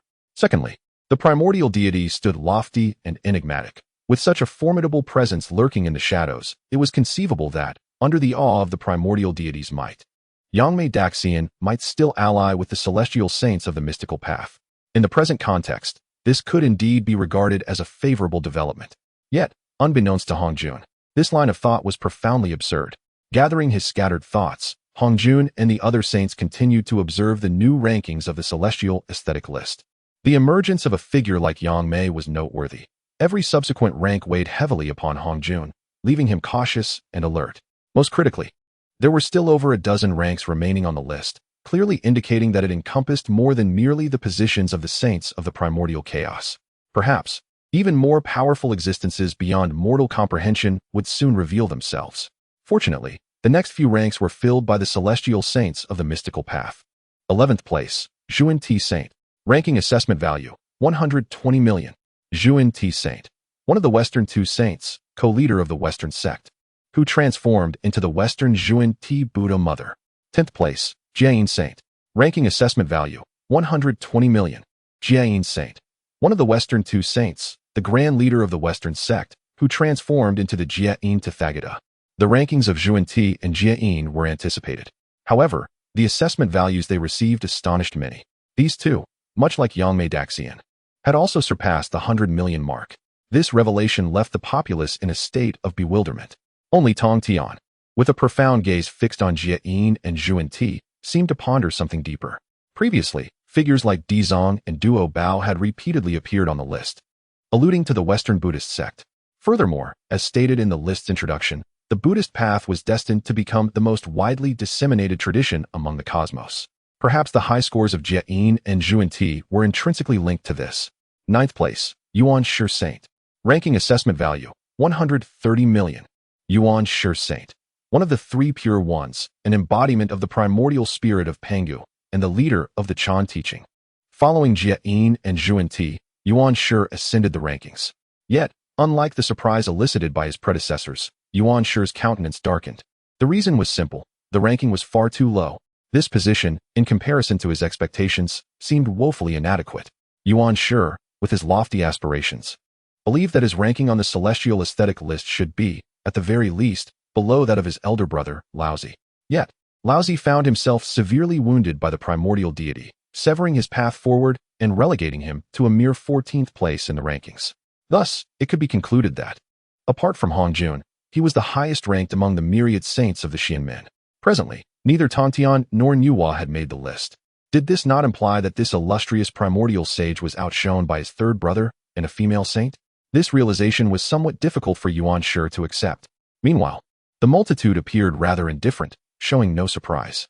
After all, since the unveiling of the immortal rank, Yuan Shi had faced humiliation on numerous occasions. The beings had grown weary of the commotion surrounding the Chan sect. At this moment, their attention shifted towards the celestial Nuwa and the underworld, ever-changing. Oh, I find myself curious about the two female saints of this era, Nuwa and Pingxin. I wonder which of the two stands superior? I have gazed in awe at Nuwa's celestial elegance, eclipsing that of the previous three maidens. Yet, I remain unaware of Pingxin's appearance. Such was the discourse among countless beings. In comparison to their male counterparts, female saints like Nuwa and Pingxin captivated the audience far more effectively. Moreover, since the conclusion of the War of the Witches and Demons, Pingxin had been eternally confined in the underworld, never manifesting before the eyes of the multitude. This instilled a sense of curiosity about her among countless beings. Upon hearing the discussions, Nuwa could not help but feel a spark of intrigue in her beautiful eyes. She feigned indifference, seemingly detached from worldly affairs. However, one does not ascend to such heights without a competitive spirit. Deep within, Nuwa yearned to measure herself against Pingxin. Furthermore, Nuwa was the first saint of the Xianmen to attain enlightenment after Hongjun, while Pingxin had emerged eons later. This only intensified Nuwa's competitive nature. I shall see where I rank, she pondered, continuing to focus on the immortal rank. Suddenly, Nuwa's expression fell. The reason was clear. Just after Yuan Shi, the 8th position was undeniably occupied by the Saint Nuwa. 8th place, Saint Nuwa. Ranking evaluation value, 150 million. Saint Nuwa, a supreme innate deity. A creator of humanity, mending the heavens with 5-colored stones, saving countless beings. Her merits are boundless. There was no doubt. In this so-called competition, the outcome was unequivocally a defeat for Nuwa. It seemed that mastering a complete Great Dao was indeed beyond the reach of U.S. heavenly saints. Nuwa let out a bitter laugh. As a saint of the underworld, Pingxin stood on par with Hongjun. At that moment, Nuwa once again recognized the unparalleled strength of the underworld, a path truly worthy of contending with the heavenly Dao. The other saints remained unaware. Meanwhile, Tongtian's heart was filled with unease. Why? Why had he not yet made the list? Was it possible he had been omitted? Such thoughts plagued Tongtian's mind. It was no wonder he felt unsettled. After all, the Jie sect lacked the treasures to suppress fate, causing their fortunes to dwindle incessantly. Even though countless celestial beings have come to pay their respects, when it comes to destiny, none can rival the teachings of the Chan school. Furthermore, in terms of merit, Tongtian cannot compare to the illustrious Enhua, who molded humanity from clay and repaired the heavens with stones. Therefore, in Tongtian's thoughts, it was inconceivable that his ranking could surpass that of these two figures. This contemplation led him to a disconcerting possibility, to be left unacknowledged. In that moment, Tongtian's expression froze, as the thought of such an embarrassment weighed heavily upon him. However, just as his unease began to deepen, he suddenly felt an inner stirring. With urgency, he focused his gaze, and indeed, he saw his name gradually emerging on the celestial ranking list. 7th place, Saint Tongtian. Ranking evaluation value, 160 million. Saint Tongtian, one of the 3 pure ones, leader of the pinnacle of swordsmanship in this era, wielding the 4 swords of extermination, impervious to the 4 saints. As he beheld his name finally gracing the list, Tongtian was momentarily taken aback. Soon, a profound joy surged across his face, an elation difficult to articulate. Simultaneously, the heavens and the earth erupted in commotion. The revered saints of the Xianmen were astonished. Could it be that Tongtian held the highest position? This outcome was indeed unforeseen by all beings. Chapter 51. Dominating the rankings once again, he stands for eternity among all realms.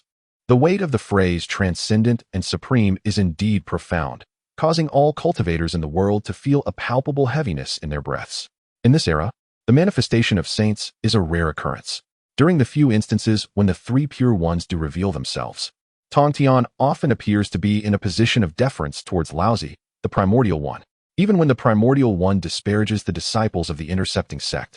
Deeming their backgrounds to be inconsistent and flawed, Tongtian remains mindful of their brotherly bond and has never engaged in direct conflict with him.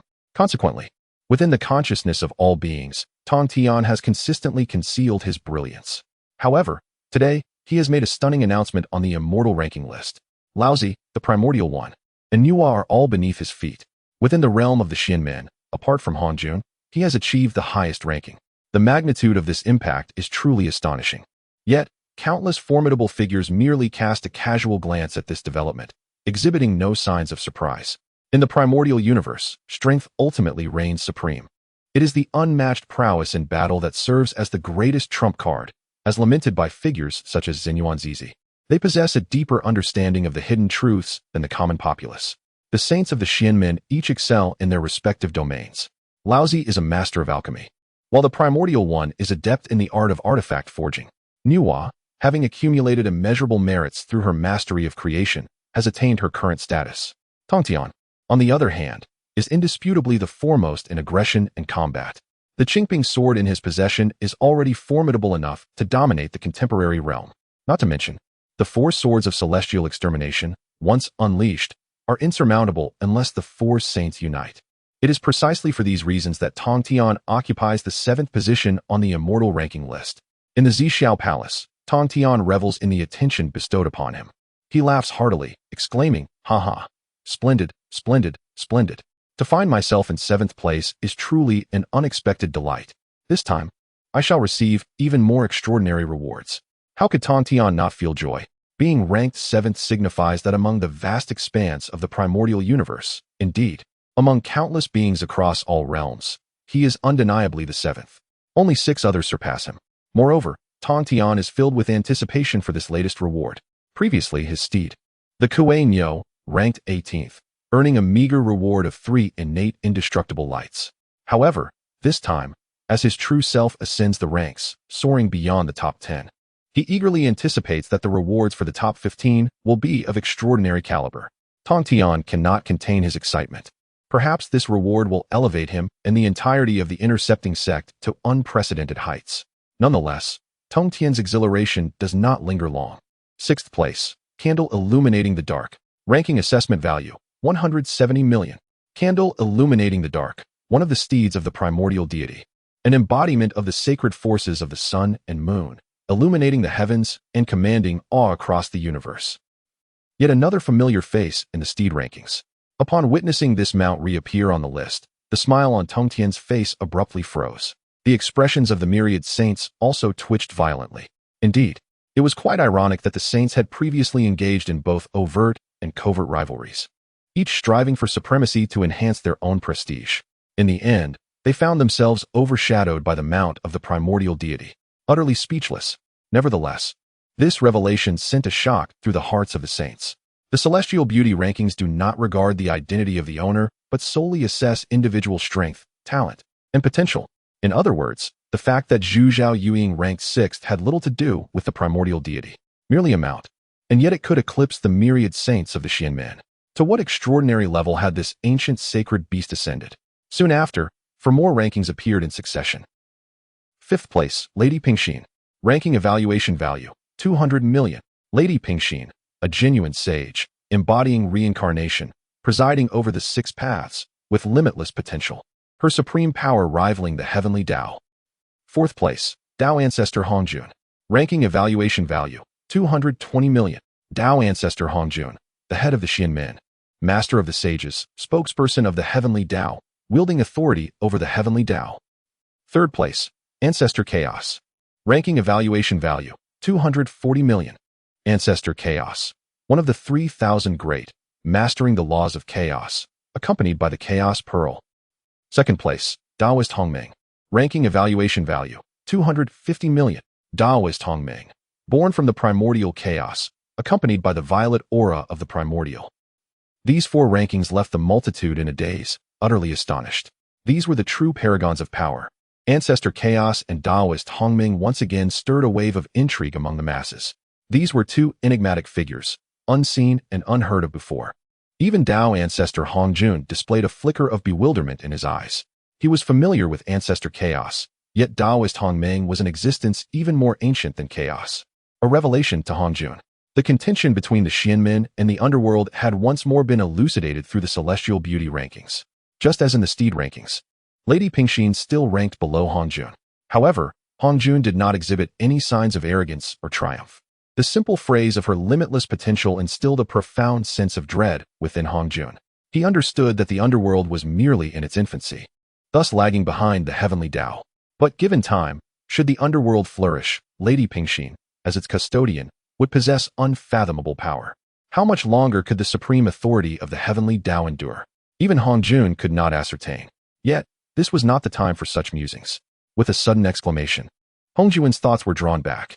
The top of the celestial beauty rankings was about to be revealed.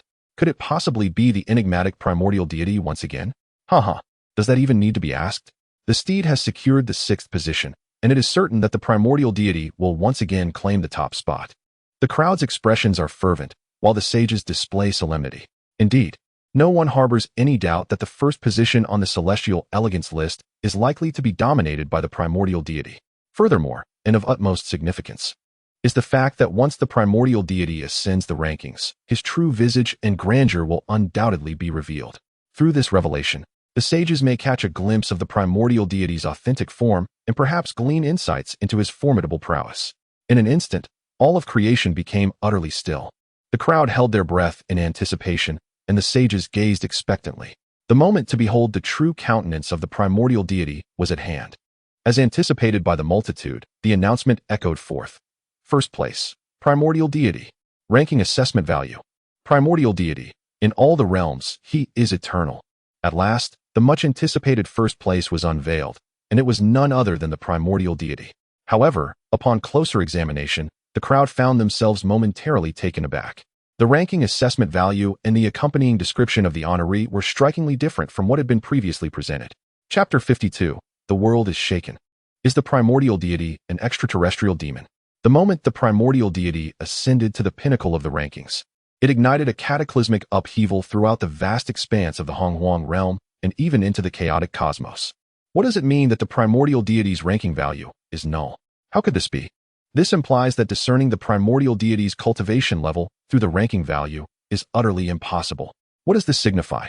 Is it that the Hongming Golden List cannot assess the primordial deity? In the myriad realms, does he stand as the Eternal One? What a magnificent introduction. A chorus of astonished gasps resonated. The multitude was overwhelmed with a blend of shock and awe, their very scalps tingling. Regardless of the conjectures, each was astoundingly startling. Most crucially, the gazes of mighty beings and saints, once curious and probing, began to dim. The populace was well aware that the ranking value is an exceedingly significant metric. Through it, one could glean the cultivator's prowess, potential limits, and their standing in relation to others.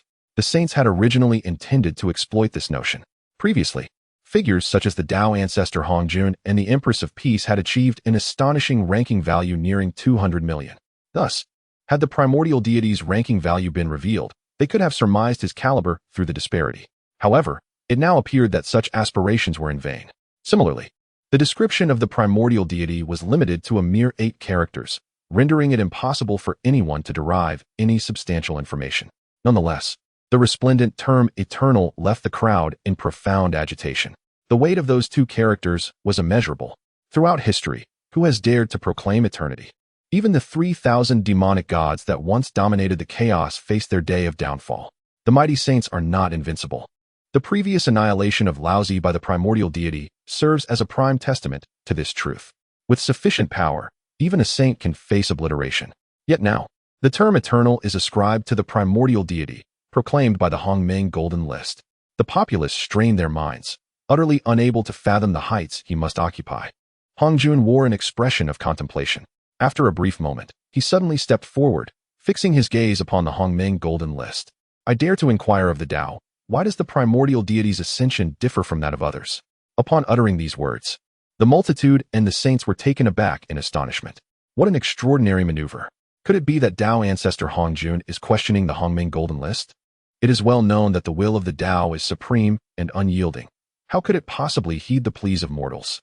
Indeed, before the true Dao, even Hongjun must be relegated to the ranks of common beings. Moreover, the Hongming Golden List had previously manifested its power multiple times, solely for the purpose of warning. Under such might, even saints would bleed. Does Hongjun not fear that kind of Daoic force? Yet, Dao ancestor Hongjun stood resolute, devoid of fear. He understood that if the will of the Dao considers itself above all realms, then it should regard all things and beings with equal scrutiny. Presently, all others on the list possessed specific ranking values. Why is it that only the primordial deity stands as an exception? This defies the absolute fairness of the Great Dao. Thus, Hongjun dared to pose a bold inquiry. The multitude remained silent, their gazes fixed upon the Hongming Golden List. Moments later, the divine script of the Great Dao materialized. And indeed, a transformation occurred upon the Golden List. However, upon discerning the contents of that singular phrase, the beings were left even more bewildered, utterly perplexed. The future of the primordial deity is not inscribed within the Golden List, hence it cannot be assessed. Boom. This succinct proclamation reverberated like a thunderous clap, echoing across the heavens and resonating within the hearts of the multitude. The future of the primordial deity was, astonishingly, absent from the Hongmeng Golden List. How could this be possible? Previously, it had been established that this Golden List possessed the power to perceive the past and future with uncanny insight. The fate of every being was etched within its depths. Many formidable beings had attested to this, causing the multitude to nod in agreement. This had become an accepted truth. Just as with figures such as Duobao and Randang, the Golden List had even prophesied that they would ultimately become mighty figures within the Buddhist realm. The populace held this belief with unwavering conviction. After all, when compared to the will of the Great Dao, even the heavenly Dao was but a mere droplet in the ocean, insignificant in stature. The extraordinary capabilities of the Hongmeng Golden List were not surprising to them. Within the Zixiao Palace, the saints wore increasingly grim expressions. Could it be that the primordial deity had transcended beyond the Great Dao? Laozi spoke contemplatively, his voice barely above a whisper. Upon uttering those words, even he was taken aback. Transcending beyond the Great Dao? How could this be conceivable? It must be noted that since the dawn of existence, the beings of the Honghuang realm had been under the dominion and manipulation of the heavenly Dao. To transcend the heavenly Dao was an impossibility. Even the saints could not achieve it, let alone transcending the even more formidable Great Dao. At that moment, Hongjun immediately refuted. This is absolutely impossible. I have witnessed firsthand the terrifying nature of the will of the Great Dao. It is a suppression of primordial level laws. No being, no force could ever transcend beyond the Great Dao. Even the ancient Pangu could not accomplish this.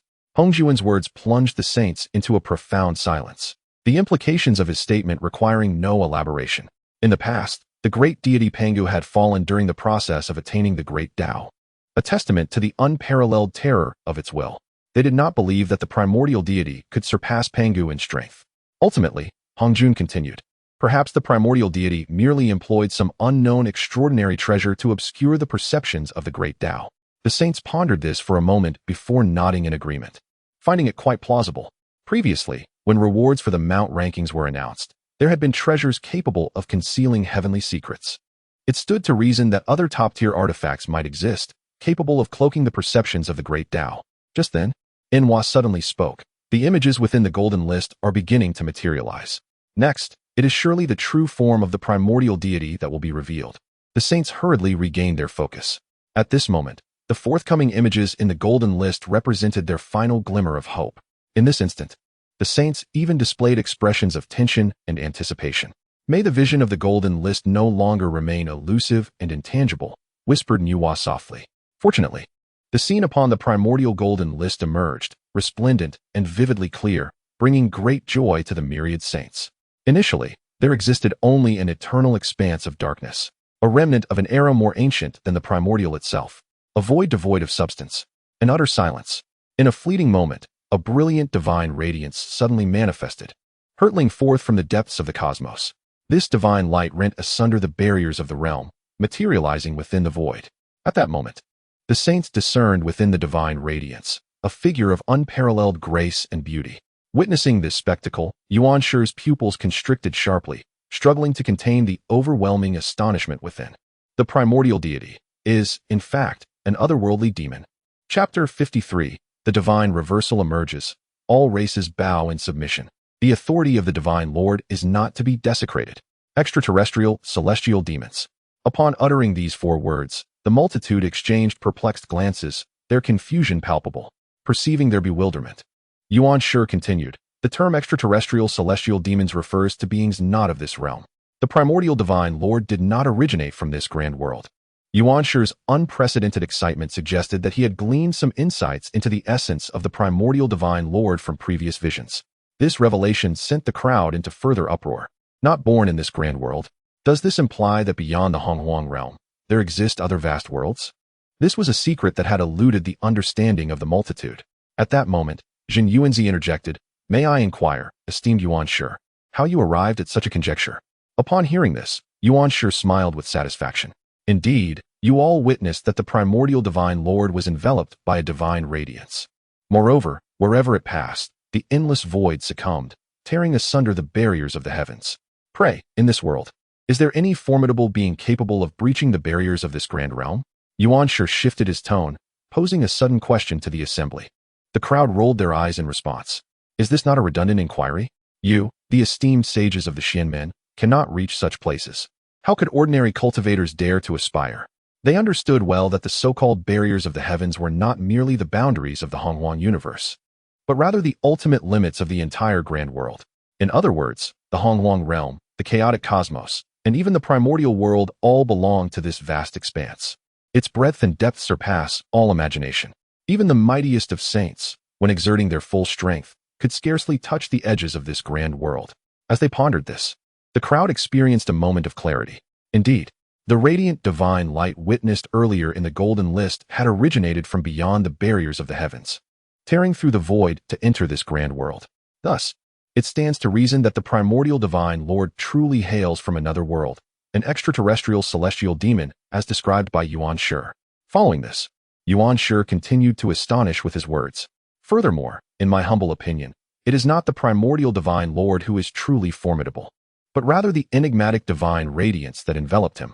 In my view, this divine light possesses the power to pierce through the barriers of the heavens, evidently a treasured artifact or an exceedingly ancient and potent force. It is precisely because of this power that the primordial divine Lord has endured from primordial times to the present. Perhaps the strength of the primordial divine Lord himself is not as formidable as it seems. Yuan Shi's conjecture was shocking and unprecedented. Moreover, rather than mere speculation, it seemed Yuan Shi aimed to diminish the awe surrounding the primordial divine Lord, seeking to restore the prestige of the Xianmen. Upon hearing his words, the multitude felt a chill of trepidation. Goodness, Yuan Shi has begun to question the might of the primordial divine Lord. Is he not afraid of provoking the latter and inviting catastrophic retribution? After all, previously, Laozi had attempted to seize the rewards of the primordial divine Lord, and the latter had certainly sensed it, displaying overwhelming power. For a fleeting moment, the heavens and the earth fell into a profound silence, as all beings hesitated to respond to the words of the primordial. Yet, within the Kunlun mountain, amidst the teachings of the Chan sect, an exception arose. Upon hearing the primordial's words, the 12 golden immortals immediately displayed expressions of astonishment. Truly, their revered master had swiftly discerned certain truths about the Lord of primordial chaos. Although the multitude remained silent, as disciples of the Chan sect, the 12 golden immortals held an unwavering faith in the primordial. Their master's might was unparalleled, possessing an insight that transcended time. Ah, how enlightening! It appears that the Lord of primordial chaos is merely an impostor, masquerading under false pretenses. He is hardly a figure to be feared.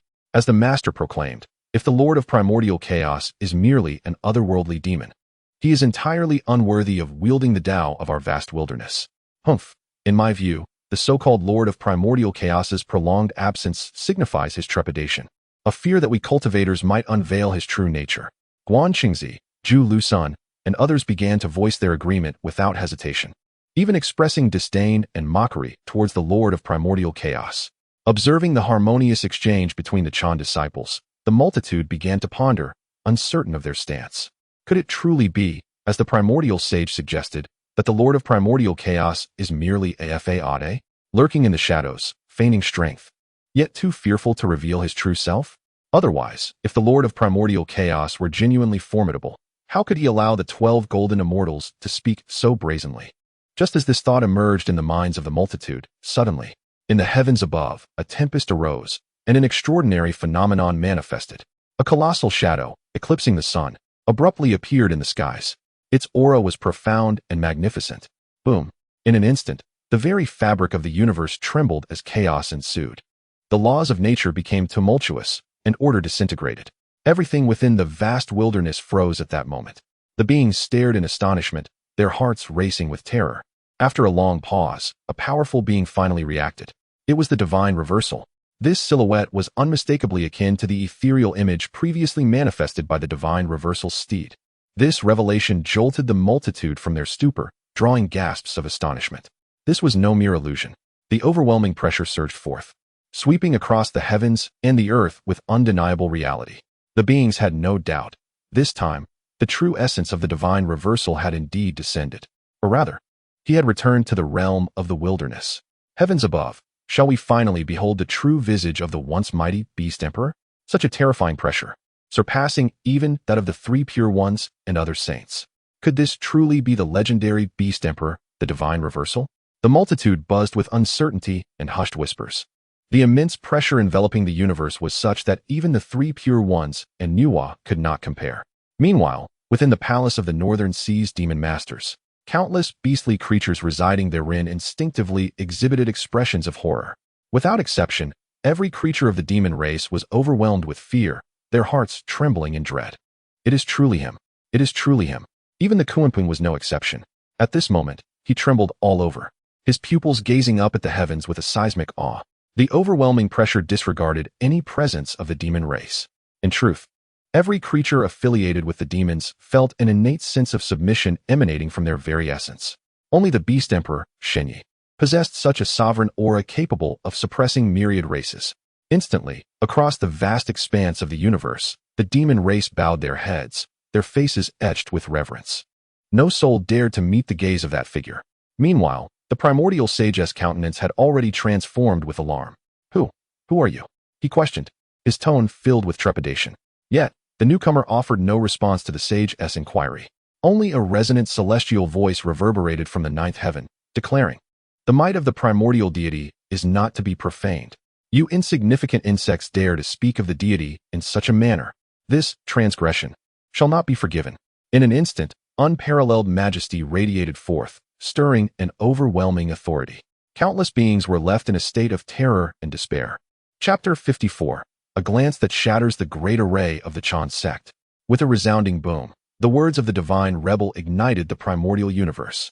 Countless gazes, filled with awe and disbelief, were fixed upon that towering and magnificent figure. Within their hearts, an overwhelming sense of dread intertwined with astonishment.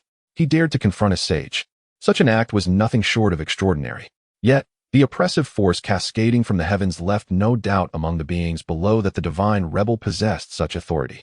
As the multitude observed, the once colossal and fearsome beast that loomed over the chaotic cosmos gradually transformed into a human silhouette. It was only at this moment that the assembled crowd finally discerned the features of the divine rebel. Before them stood a man of ethereal beauty, exuding an air of transcendence akin to a celestial being. However, a single glance from him radiated an astonishing ferocity. The divine rebel stood aloft in the heavens, as the boundless void beneath him crumbled inch by inch, succumbing to the abyss. In that moment, the myriad creatures of the demon race could no longer withstand the overwhelming pressure. One by one, they knelt upon the ground, raising their voices in fervent homage. "The future demon race honors the Beast Emperor," they cried out, their voices echoing like thunder across the universe. It was a magnificent spectacle, awe-inspiring and shocking. This revelation allowed other practitioners in the world to comprehend that the figure before them was indeed the Beast Emperor, the divine rebel, beyond any doubt. Yet, in the face of the homage from countless demon beings, the divine rebel merely cast a fleeting glance before withdrawing his gaze. To the crowd, this was a display of unparalleled grandeur. However, for the divine rebel, it was hardly worthy of his attention. In the bygone era of the ferocious beasts, the number of demon beings in the world was exponentially greater than it was today. At that time, the demon race united in reverence, and one could only imagine the formidable presence of the divine rebel. Yet, this once mighty entity was now merely a steed for the primordial deity. Contemplating this, the onlookers could not help but display peculiar expressions. As for the primordial deity, after a moment of stupor, he finally regained his senses. In an instant, he yearned to slap himself. How naive he had been to think he had discerned the true nature of the primordial deity, labeling him as an otherworldly demon. Little did he anticipate that the divine rebel would descend so swiftly. This day's events could not possibly end well. Despite the turmoil within, the primordial deity feigned strength and declared, "Humph, divine rebel, what will you do now? The primordial universe is no longer the era of ferocious beasts. The will of the heavenly Dao reigns supreme, and we, the heavenly Dao Sages, are the ultimate sovereigns of this world." He snorted coldly, unwavering as he met the gaze of the divine rebel, his words imbued with unparalleled authority. This was the greatest confidence of the heavenly Dao Sages. As long as they remained within the primordial universe, they could harness the power of the heavenly Dao's will. Even if the divine rebel were to strike, they could still engage in battle. Witnessing the primordial deity's assertive demeanor, the 12 golden immortals and others within the Chan sect felt their confidence surge. They shed their previous expressions of fear and trepidation, responding in unison. Indeed, what Master Primordial has said is absolutely correct. This realm now belongs to our sage lineage. An existence long abandoned by the tides of time, What audacity grants you the temerity to speak so boldly? Divine reversal, you are but a mere steed, unworthy of the heavens and the earth, and yet you dare to manifest before the multitude of saints? This scene left all beings utterly astounded. Good heavens! Do the 12 golden immortals truly fear death? Setting aside all else, even the primordial saint stands as a junior before divine reversal. What right do the 12 golden immortals have to confront divine reversal with such fury? They even go so far as to mercilessly denounce him as a mere mout. Moreover, even as a steed, divine reversal possesses the cultivation of a Hunyuan Dayuo golden immortal. Such rebellious words from the 12 golden immortals may very well invite their own annihilation. The primordial saint was equally alarmed. Silence. He hastily admonished the 12 golden immortals. You are courting death. The primordial feigned authority, striving to uphold the dignity of a saint. He knew he was sheltered by the heavenly Tao, impervious to death. Yet, the 12 golden immortals lacked such safeguards. To speak so arrogantly before divine reversal was tantamount to inviting disaster. It appeared that their pride, nurtured by the reverence of the masses, had led them to an egregious hubris. In his heart, the primordial saint had already berated the 12 golden immortals profusely. However, it was too late for his words. At that moment, divine reversal inclined his head slightly at the words of the 12 golden immortals. Two frigidly indifferent and piercing glances shot forth, directed straight at the Chan teaching. How dare these insignificant ants dare to speak in my presence? Divine reversal's voice resonated, calm yet akin to thunderous roars. In an instant, the vast expanse of the Kunlun mountain trembled violently, nearly on the verge of collapse. With a flash, divine reversal's gaze erupted into an infinite brilliance, illuminating the cosmos. The divine radiance shot forth with such speed that it was nearly ungraspable. Almost instantaneously, it descended upon the summit of Kunlun Mountain. In that moment, a profound terror of life and death enveloped the area. The expressions of the 12 golden immortals shifted drastically, their former arrogance vanishing entirely. Even the lantern-bearer, the deputy leader of the Chan teaching stationed at Kunlun, felt his pupils constrict in shock. Cursed fools! He exclaimed in exasperation at the 12 golden immortals. Reacting swiftly, the seemingly frail and stooped lantern-bearer leaped into the skies. Simultaneously, he summoned a strange gray flame, an inherent fire known as the Netherworld Ghost Fire. One of the 8 ancient divine fires, renowned alongside the true fire of the sun mastered by the former Emperor Juntai.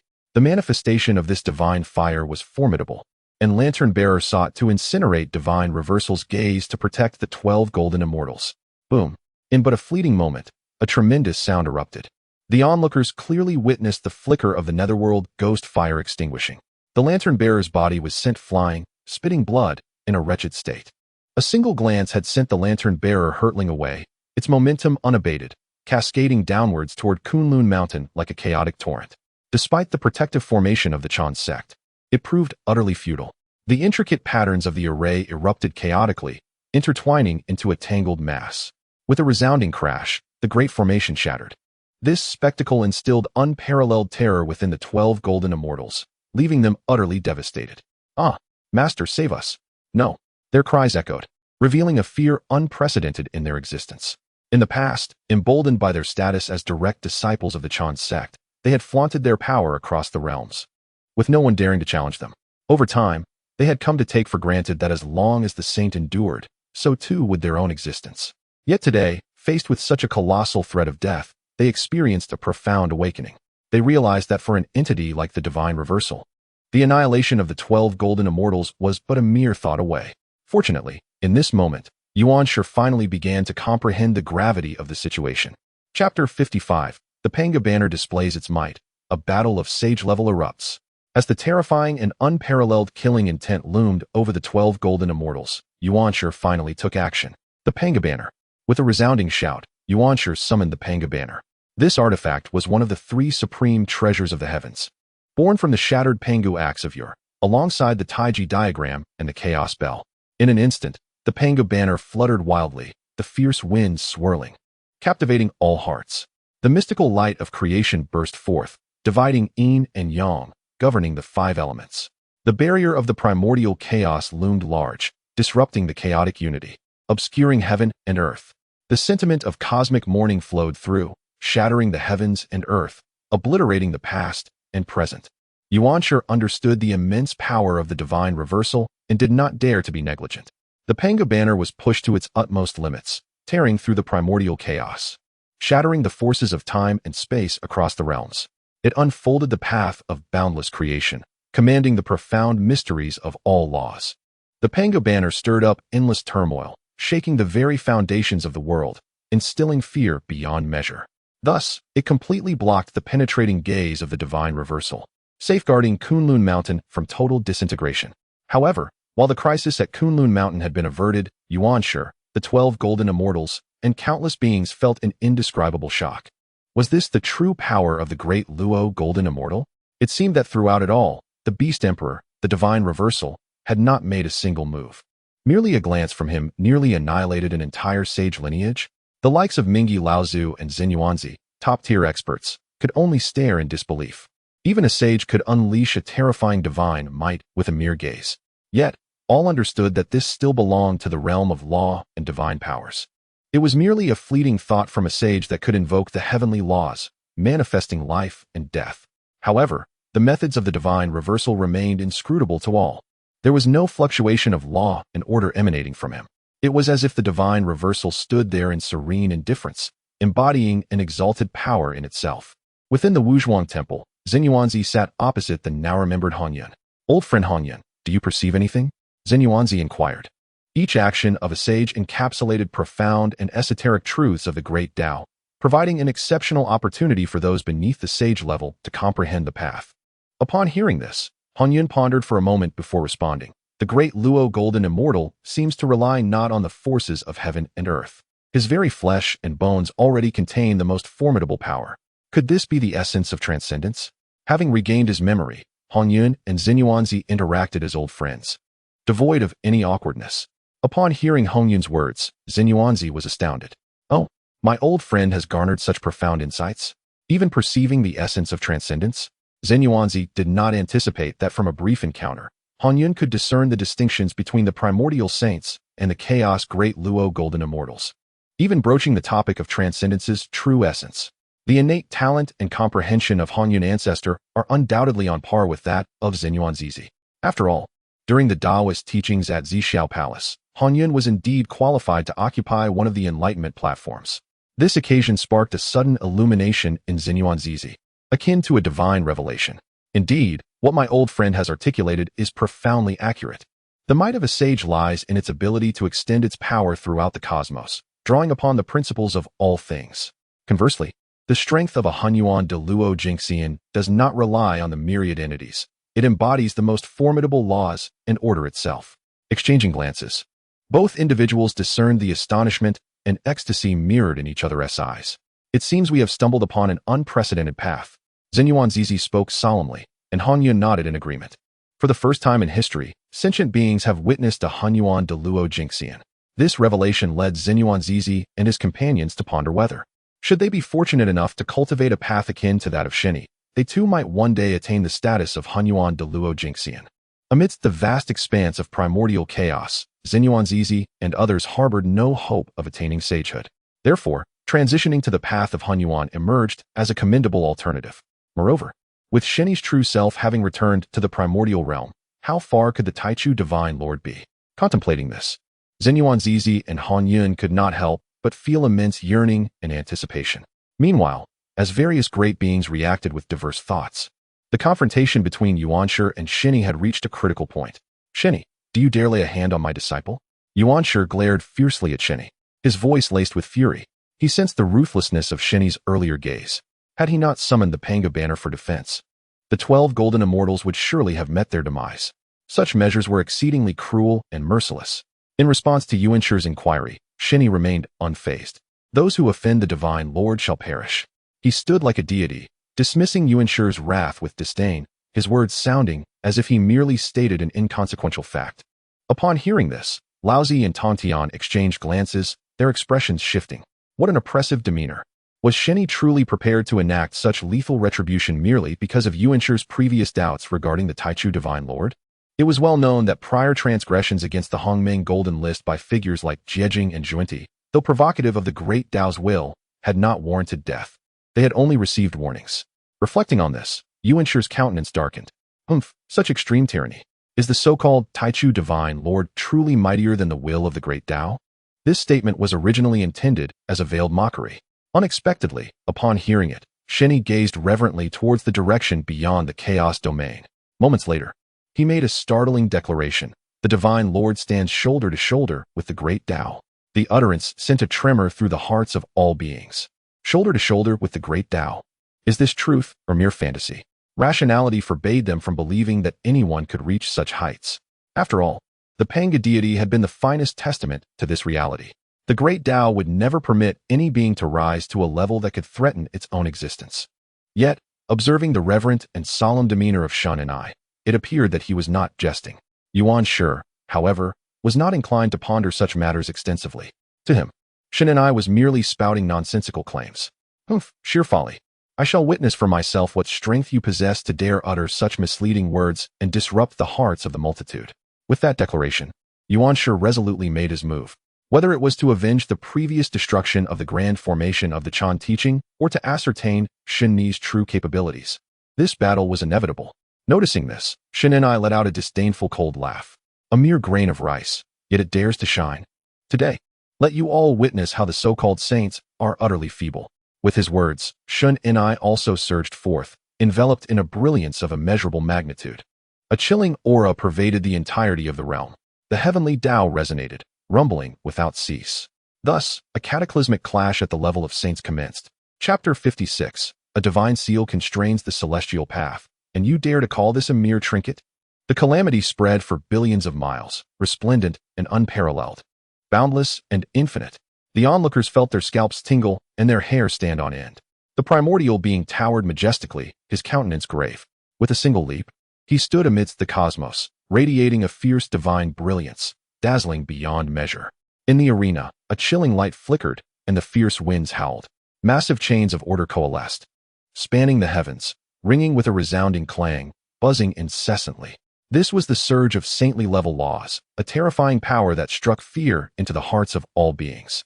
With a mere thought, the chains of order intertwined, forming an immense cage that pressed upon the void, causing it to shatter inch by inch, seeking to trap the divine reversal within. This spectacle caused the onlookers to change countenance, left speechless. Truly, the prowess of a saint was beyond comprehension. Such techniques were inscrutable.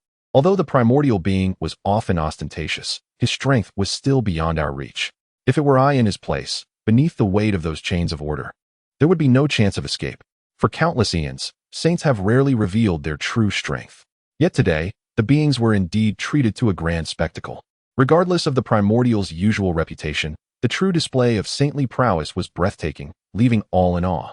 Countless powerful beings were now transfixed, seemingly forgetting to breathe. Their gaze fixated on the unfolding scene, hoping to glean some semblance of the harmonious essence of the primordial level from the saint's divine techniques. Meanwhile, the divine reversal, witnessing the primordial's fearsome display, wore a look of indifference. Mere appearances. How could the laws of the primordial realm contend with those of chaos? With a scoff, the divine reversal decisively struck. He thrust forth a palm, eclipsing the sun and sky, magnificent beyond compare. Strangely, the divine reversal's hand did not resemble 5 fingers. Instead, it transformed into an incredibly sharp claw. This claw, as if forged from celestial gold, shimmered with a metallic, frigid luster. Subsequently, the divine reversal used this claw to clash against the myriad chains of order. Observing this, the primordial scoffed. Seeking death. The primordial understood that the chains of order he had forged were not inferior to the finest innate treasures of the world. In a situation where both parties were evenly matched, using one's physical form to confront an attack of innate treasure caliber was undoubtedly akin to a mantis attempting to stop a chariot. With this thought, the primordial unleashed his saintly power without reservation. He intended to shatter the divine reversal's claw completely with this strike. In an instant, 2 forces surged through the void. Boom. The earth-shattering collision erupted, akin to the explosion of billions of stars, engulfing the entire chaotic cosmos in divine radiance. The divine light erupted, enveloping both the divine reversal and the primordial, rendering the scene indecipherable to the onlookers. At that moment, even the saints widened their eyes in astonishment. Who would emerge victorious in the battle between the primordial saints and the great Luo golden immortals? Moments later, as the divine light dissipated, the scene finally became clear. However, upon witnessing this spectacle, The beings and the saints could not suppress their shock, collectively gasping in disbelief. How could this be? The divine figure of Shun Ni stood resolute, his Taoist robe billowing with an air of grandeur. Meanwhile, Yuan Shi was surrounded by an innumerable array of ordered divine chains, which shattered with a visible ferocity. In an instant, the chains transformed into a cascade of luminous droplets that rained down from the heavens. Yuan Shi suffered a tremendous backlash, spitting forth a mouthful of sacred blood, staggering backward for miles before barely regaining his footing. Cursed be it, his elder brother Yuan Shi had sustained grave injuries. Tong Tian spoke solemnly, filled with disbelief. Despite previous discord between the Chan and Jie sects, and his own estrangement from Yuan Shi, the looming threat of Shun Ni compelled him to worry for his brother. Beside him, Nuwa's beautiful eyes were equally shaken. Could it be that the laws of the primordial world truly pale in comparison to the laws of chaos? She recalled Shin Ni's earlier words. Just then, Hong Jun remarked, with a hint of profundity, not necessarily. Yuan Shi's earlier divine power merely utilized the strength of his own law of order, without invoking the power of the heavenly Tao. This statement left Tong Tian and Nu while pondering deeply. In the midst of it all, Yuan Shi's eyes brightened. Indeed, the cultivation of a saint is formidable, unparalleled throughout the ages. Yet, their greatest pride lies beyond mere strength. Through the Tao fruit of a saint, one can directly commune with the heavenly Tao, acquiring a portion of its order. It is akin to the power of a Hunyuan Wuji de Luo Jingxian, possibly even greater. With this enlightening realization, Yuan Shi regained his holy majesty. The heavenly Tao aids me to vanquish the ferocious beasts. Yuan Shi's divine consciousness was unleashed without reservation, penetrating the void of the heavenly Tao. His demeanor was both reverent and solemn. In response, the will of the heavenly Tao immediately reacted. The heavens roared. The living beings watched, perplexed, as an extraordinary sight unfolded. In the void of the heavenly Tao, a vast ocean surged, tumultuous waves crashing skyward. Wherever it passed, countless stars exploded into dust. Within a radius of billions of miles, everything was swept clean. As they drew closer, the beings discerned the truth. The boundless ocean was composed of converging threads of law and order. The laws were like an abyss, while the order resembled a sea. It was unfathomably terrifying. Even from the distant reaches of time and space, the beings could not help but feel their hair stand on end, their souls trembling beneath the weight of such cataclysmic pressure. Sensing a surge of might that had increased hundreds, if not thousands of times, Yuan Shi's confidence swelled. Shin and I, this time, how will you withstand it? Previously, the Steed rankings had clearly stated that Shun Ni was a Hunyuan de Luo Jingxian. In comparison to the power of the heavenly Tao, there existed a significant disparity in realms. This time, he would undoubtedly crush Shun Ni utterly. Yet, unexpectedly, Shin Ni gazed up at the ocean of heavenly Tao laws without a trace of alarm. He smiled calmly. Ah, the power of the heavenly Tao? Fortunately, the Lord God had anticipated this and bestowed upon me several trinkets crafted with ease. Otherwise, it would indeed prove somewhat challenging. Before his words could fully dissipate, the divine reversal suddenly gestured grandly. With a swift motion, a divine seal surged forth, expanding dramatically in the void. Upon the seal, various esoteric and profound symbols of the Tao spiraled, their meanings obscured. Before the multitude could comprehend the scene, the divine seal thunderously descended into the ocean of heavenly laws. With a sharp sound, a series of eerie, tingling echoes resonated. The vast ocean of laws was then silently engulfed. A divine seal dominated the celestial order. This spectacle left the onlookers utterly astonished. Such a defiant divine seal, and yet you dare to label it a trifle? Yet, before the spectators could express their awe, the divine reversal wore a smirk filled with disdain. Huh, have you run out of options? If so, prepare to suffer for your earlier insolence towards the divine Lord. With that proclamation, the divine reversal unleashed his final strike. Chapter 57. The alteration of the golden rankings, the decline of Primordial's position, and Kunping's quest for support. The final strike, a fatal blow. The divine reversal revealed the terrifying cultivation of a perfected golden immortal. His entire being radiated an overwhelming order of the laws of the universe. A single breath summoned myriad torrents, unleashing a cataclysmic terror descending upon Primordial. This scene caused the expressions of the saints of the Xianmen to drastically change. How could this be? If Primordial were to be utterly annihilated by divine reversal before the saints, it would be an irreparable disgrace for the Xianmen. In a flash, a colossal hand emerged, directly summoning the four swords of immortal execution. With a thought, Laozi conjured the Taiji diagram, which hovered ominously above Primordial's head. Even Hongjun unleashed a tremendous force in an attempt to shield Primordial from harm. Yet, the combined efforts of the saints proved futile. Divine Reversal's speed was too swift. He had already manifested his true form, colossal beyond measure. A slight movement of his body stirred up a chaotic storm. A sense of impending doom arose, boundless and elusive. From all directions, various auras surged forth. To Primordial's eyes, this spectacle was even more horrifying. Within the boundless chaos, visions of ancient ferocious beasts emerged, ruthlessly charging towards Primordial.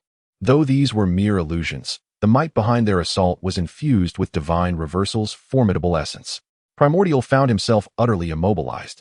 In the next moment, torrents of blood mist erupted from his flesh. Great swathes of his corporeal form were torn asunder, sacred blood surging through the void, reverberating throughout the ancient cosmos. This transpired so swiftly that the multitude was momentarily stunned. In the briefest of moments, Primordial's figure vanished entirely from the scene. The crowd exchanged bewildered glances. What had just occurred? Had the Saint Primordial fled, or had he been obliterated under the onslaught of death? The ensuing moment would unveil the truth to all. Thunderous explosions echoed through the void of the heavenly Dao, revealing a massive rift. Within it, a radiant fruit of the saint's path floated, rising and falling. This sight was not unfamiliar to the assembly. Previously, Laozi had undergone a similar rebirth through the void of the heavenly Dao. Indeed, the fruit of the saint's path shimmered, cascading down streams of primordial essence. Before long, the iron-faced Primordial reappeared in the world. Undoubtedly, he had been completely annihilated by Divine Reversal moments before. The crowd erupted in astonishment. That initial strike had been a pure contest of strength between Primordial and Divine Reversal.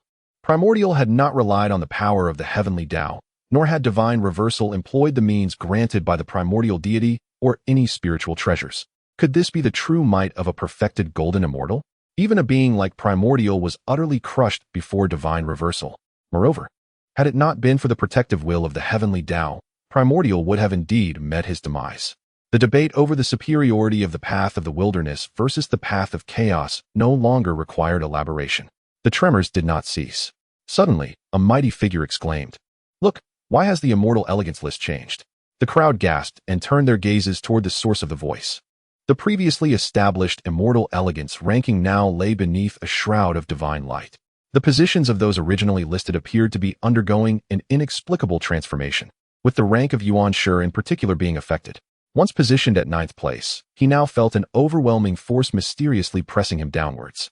10th, 11th, 12th. In the blink of an eye, Yuan Shi plummeted to 14th place, usurping the position of Laozi. Consequently, Laozi and others, by a twist of fate, ascended one rank higher. Silence.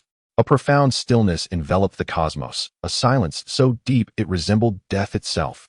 All beings grasped the significance of the moment, understanding why Yuan Shi's rank had suddenly fallen.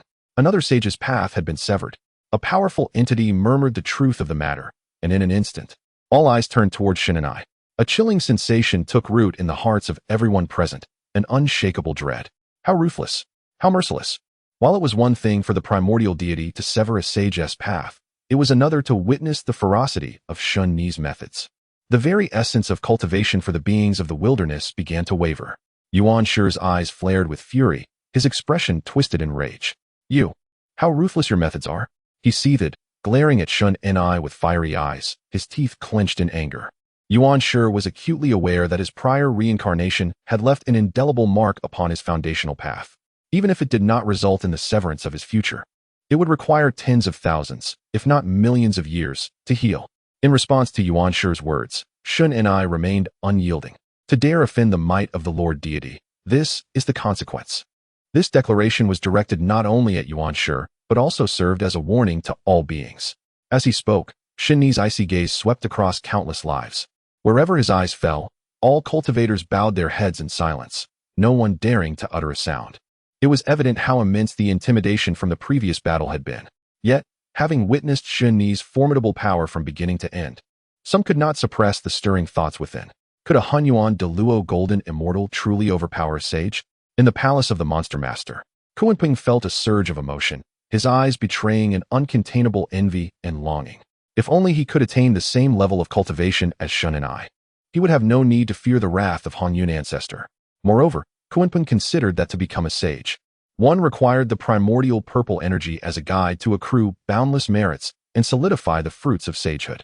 This was the very reason no sage had emerged in the world since figures like the Three Purities and Nuwa. However, should one achieve the status of Hunyuan de Luo Golden Immortal, the primordial purple energy would be unnecessary. All that was required was to cling to the leg of the primordial deity, and all future concerns would vanish. After a brief moment of contemplation, Kuanping resolved firmly in his heart. He suddenly rose, swiftly employing the speed of the world to venture beyond the realm of chaos. In no time, he arrived before the esteemed figure of Shan and I. Kuanping exhibited profound respect, kneeling in reverence as he spoke. I, the junior Kuanping, humbly pay my respects to the sovereign of beasts, Lord Shun and I. Kuanping adopted a posture of utmost humility, appearing to those unaware as a nameless wanderer. There was not a hint of the majesty befitting an ancient powerhouse. Upon the unexpected arrival and grand salute of Kuanping, Shin and I raised an eyebrow, seemingly taken aback. Nonetheless, he responded with an air of nonchalance. Kuanping, I have indeed heard your name. This utterance filled Kuanping with immense joy. The fact that Lord Shin and I was aware of his name, it presented a golden opportunity to draw nearer to the primordial deity, rendering his efforts all the more fruitful. Kuanping hastily replied, I am overwhelmed by your grace. To witness the magnificence of Lord Shun and I today fills me with admiration beyond measure. I wish to remain by your side in the days to come, serving alongside you in devotion to the primordial deity. I implore you, please accept me. This scene left the onlookers utterly astounded. Chapter 58, Explosive Revelation. Rahu is actually the celestial servant of the Divine Lord. This sudden turn of events caught everyone off guard. As the onlookers grasped the scene before them and comprehended the words of Kuanping, countless beings could not help but display disdain, subtly curling their lips. What a duplicitous sorcerer Kuanping has become. In the past, during the calamity of the witch ghost era, he seized the river diagram and the Luo book when he perceived the decline of the demon race, leading to their utter disintegration. Now, having witnessed the formidable power of the beast emperor, he has turned to groveling, seeking to align himself with the divine lord of primordial beginnings. Such a fickle character is indeed a disgrace to our order of cultivators. The multitude whispered among themselves, their contempt for Kuanping laid bare. Within the Zixiao Palace, the saints and Hongjun wore grim expressions. Shameless wretch. Even Nuwa, usually aloof and indifferent to worldly affairs, could not refrain from uttering those four words. Once, she too hailed from the demon race, and at the outset of her ascension to sainthood, she was revered as the Nuwa Empress by the demon beings. However, due to her detachment from worldly matters, the demon race gradually came to venerate Kuanping. It can be said that Kuanping's present stance reflects the sentiments of countless demons in the world. Should the Divine Lord truly acquiesce and accept him, would the demon race not once again fall under the dominion of the Divine Lord? This is a scenario Nuwa wishes to avoid. The expressions of the other saints were equally grim. Previously, Kuanping had listened to Hongjun Daozu's teachings and was ostensibly a powerful figure aligned with the Xianmen. This act, in the eyes of the saints, was undoubtedly a betrayal of the Xianmen, a bid to switch allegiances to the Divine Lord or perhaps the Divine Lord of primordial beginnings. However, after a moment of contemplation, the saints chose not to intervene immediately. They wished to observe how the Divine Lord would respond. As for the Divine Lord, upon hearing Kuanping's words, he furrowed his brow. Contempt, disdain, a plethora of emotions surfaced in the Divine Lord's eyes. It is worth noting that Kuanping had never beheld the true visage of the Divine Lord of primordial beginnings. Nevertheless, he did not hesitate to express his desire for allegiance, adopting a sycophantic demeanor befitting a peaked quasi-saint. He epitomized the very essence of opportunism. Moreover, the Divine Lord was already familiar with Kuanping's past misdeeds, and thus held no fondness for him. Consequently, the Divine Lord responded with calm, somewhat indifferent words. Kuanping, there is no need for such overtures. The esteemed Divine Lord resides high above. Only those personally chosen by him are worthy to stand by his side. Your pleas here cannot compel me to speak on your behalf. At these words, the crowd exhibited expressions of reverence and longing. What defines a true formidable being? This is the essence of true strength. Elevated above all, gazing down upon the myriad beings. Only those who capture the Divine Lord's attention may be qualified to accompany him. Such an air of superiority surpasses even that of the saints. Yet, upon hearing this response, Kuanping's countenance turned urgent. I implore you, Divine Lord, to convey my request. The junior possesses unparalleled speed, unmatched throughout the ages. Furthermore, I am capable of providing strategic counsel to the esteemed Lord of the Primordial. In the past, I was even renowned as the foremost sage of the primordial era. Should the primordial lord accept me, I am willing to serve diligently and selflessly. Such utterances incite a sense of nausea among the multitude. How audacious! To claim possession of unparalleled speed is one thing. After all, the swiftness of the Kunpeng is universally acknowledged as the fastest beneath the sages. However, what is this so-called title of the foremost sage of the primordial era? How dare the Kunpeng utter such a moniker? Indeed, during the calamity of the witch and demon, the beings did once praise the Kunpeng in such a manner. Yet, this so-called sage merely possesses the ability to assess circumstances and flee when danger looms. At present, the Kunpeng speaks these words with a facade of calmness. His audacity so thick that even the four-sword of extermination could not pierce it. In the assembly, the divine rebel was momentarily taken aback. Subsequently, he regarded the Kunpeng with an expression akin to that reserved for the intellectually challenged. Unmatched speed? Huh. The Lord of the Primordial has long transcended the realm of mere mounts. Across the myriad realms, he arrives at the thought of his will. As for the so-called strategic council, it is utterly futile. The power of the Lord of the Primordial eclipses all, unmatched throughout eternity. Such an existence has no need for scheming, an unadulterated descent of dimensional suppression. Upon hearing the divine rebel's blatant mockery, even the Kunpeng felt a flush of embarrassment. It became evident that his claimed advantages were utterly trivial in the eyes of the primordial lord. One can only imagine the staggering disparity between the two parties. It is akin to an unrefined mortal proclaiming a desire to serve a sage, utterly ludicrous. In an instant, the Kunpeng's expression shifted between uncertainty and embarrassment. At that moment, laughter echoed from the heavens, clearly reveling in the Kunpeng's predicament, taking pleasure in his misfortune. A formidable demon master, voluntarily submitting, yet rendered worthless. Today's humiliation is indeed monumental. Moreover, a sudden jolt of alarm surged through the Kunpeng, as if an imminent crisis loomed. He felt compelled to gaze towards the direction of the Zixiao Palace. In the next moment, he encountered the cold, piercing gazes of the myriad sages. Damn it! Should I fail to secure the favor of the primordial lord today, I shall inevitably face retribution from the sages of the mystical gate in the future. No matter what, I must gain the acceptance of the primordial lord. With his expression fluctuating and thoughts racing, after a brief moment, the Kunpeng seemed to arrive at a certain resolution. Gritting his teeth, he stubbornly declared, I am willing to become the servant of the primordial lord. I shall present the river map and the Luo book as offerings to the esteemed lord. I only hope that the Lord may grant me this favor. Upon uttering these words, the multitude erupted in astonishment. Previously, his voluntary submission, willing to become a mount, was already an act of defiance. Little did they expect that they had underestimated the Kunpeng. This creature, in his desperate bid to cling to the primordial lord's favor, was willing to sacrifice everything. A servant? What manner of existence is that? It is no exaggeration to assert that for the formidable beings of this era, a servant is even regarded as a being of lesser significance than the Dao lineage. If such a statement were to emanate from the lips of an ordinary cultivator, it would hardly raise eyebrows among the masses. However, when uttered by Kunpeng, it becomes exceedingly peculiar. One must recognize that he is not only the esteemed sovereign of the demon race in this age, but also once one of the 3,000 guests within the revered Purple Cloud's palace. A being of unparalleled stature, the disciple of Hongjun, the Dao ancestor, is deemed worthy only to serve as a menial attendant to the primordial divine sovereign. In an instant, Hongjun's countenance darkened further, a reflection of his mounting ire.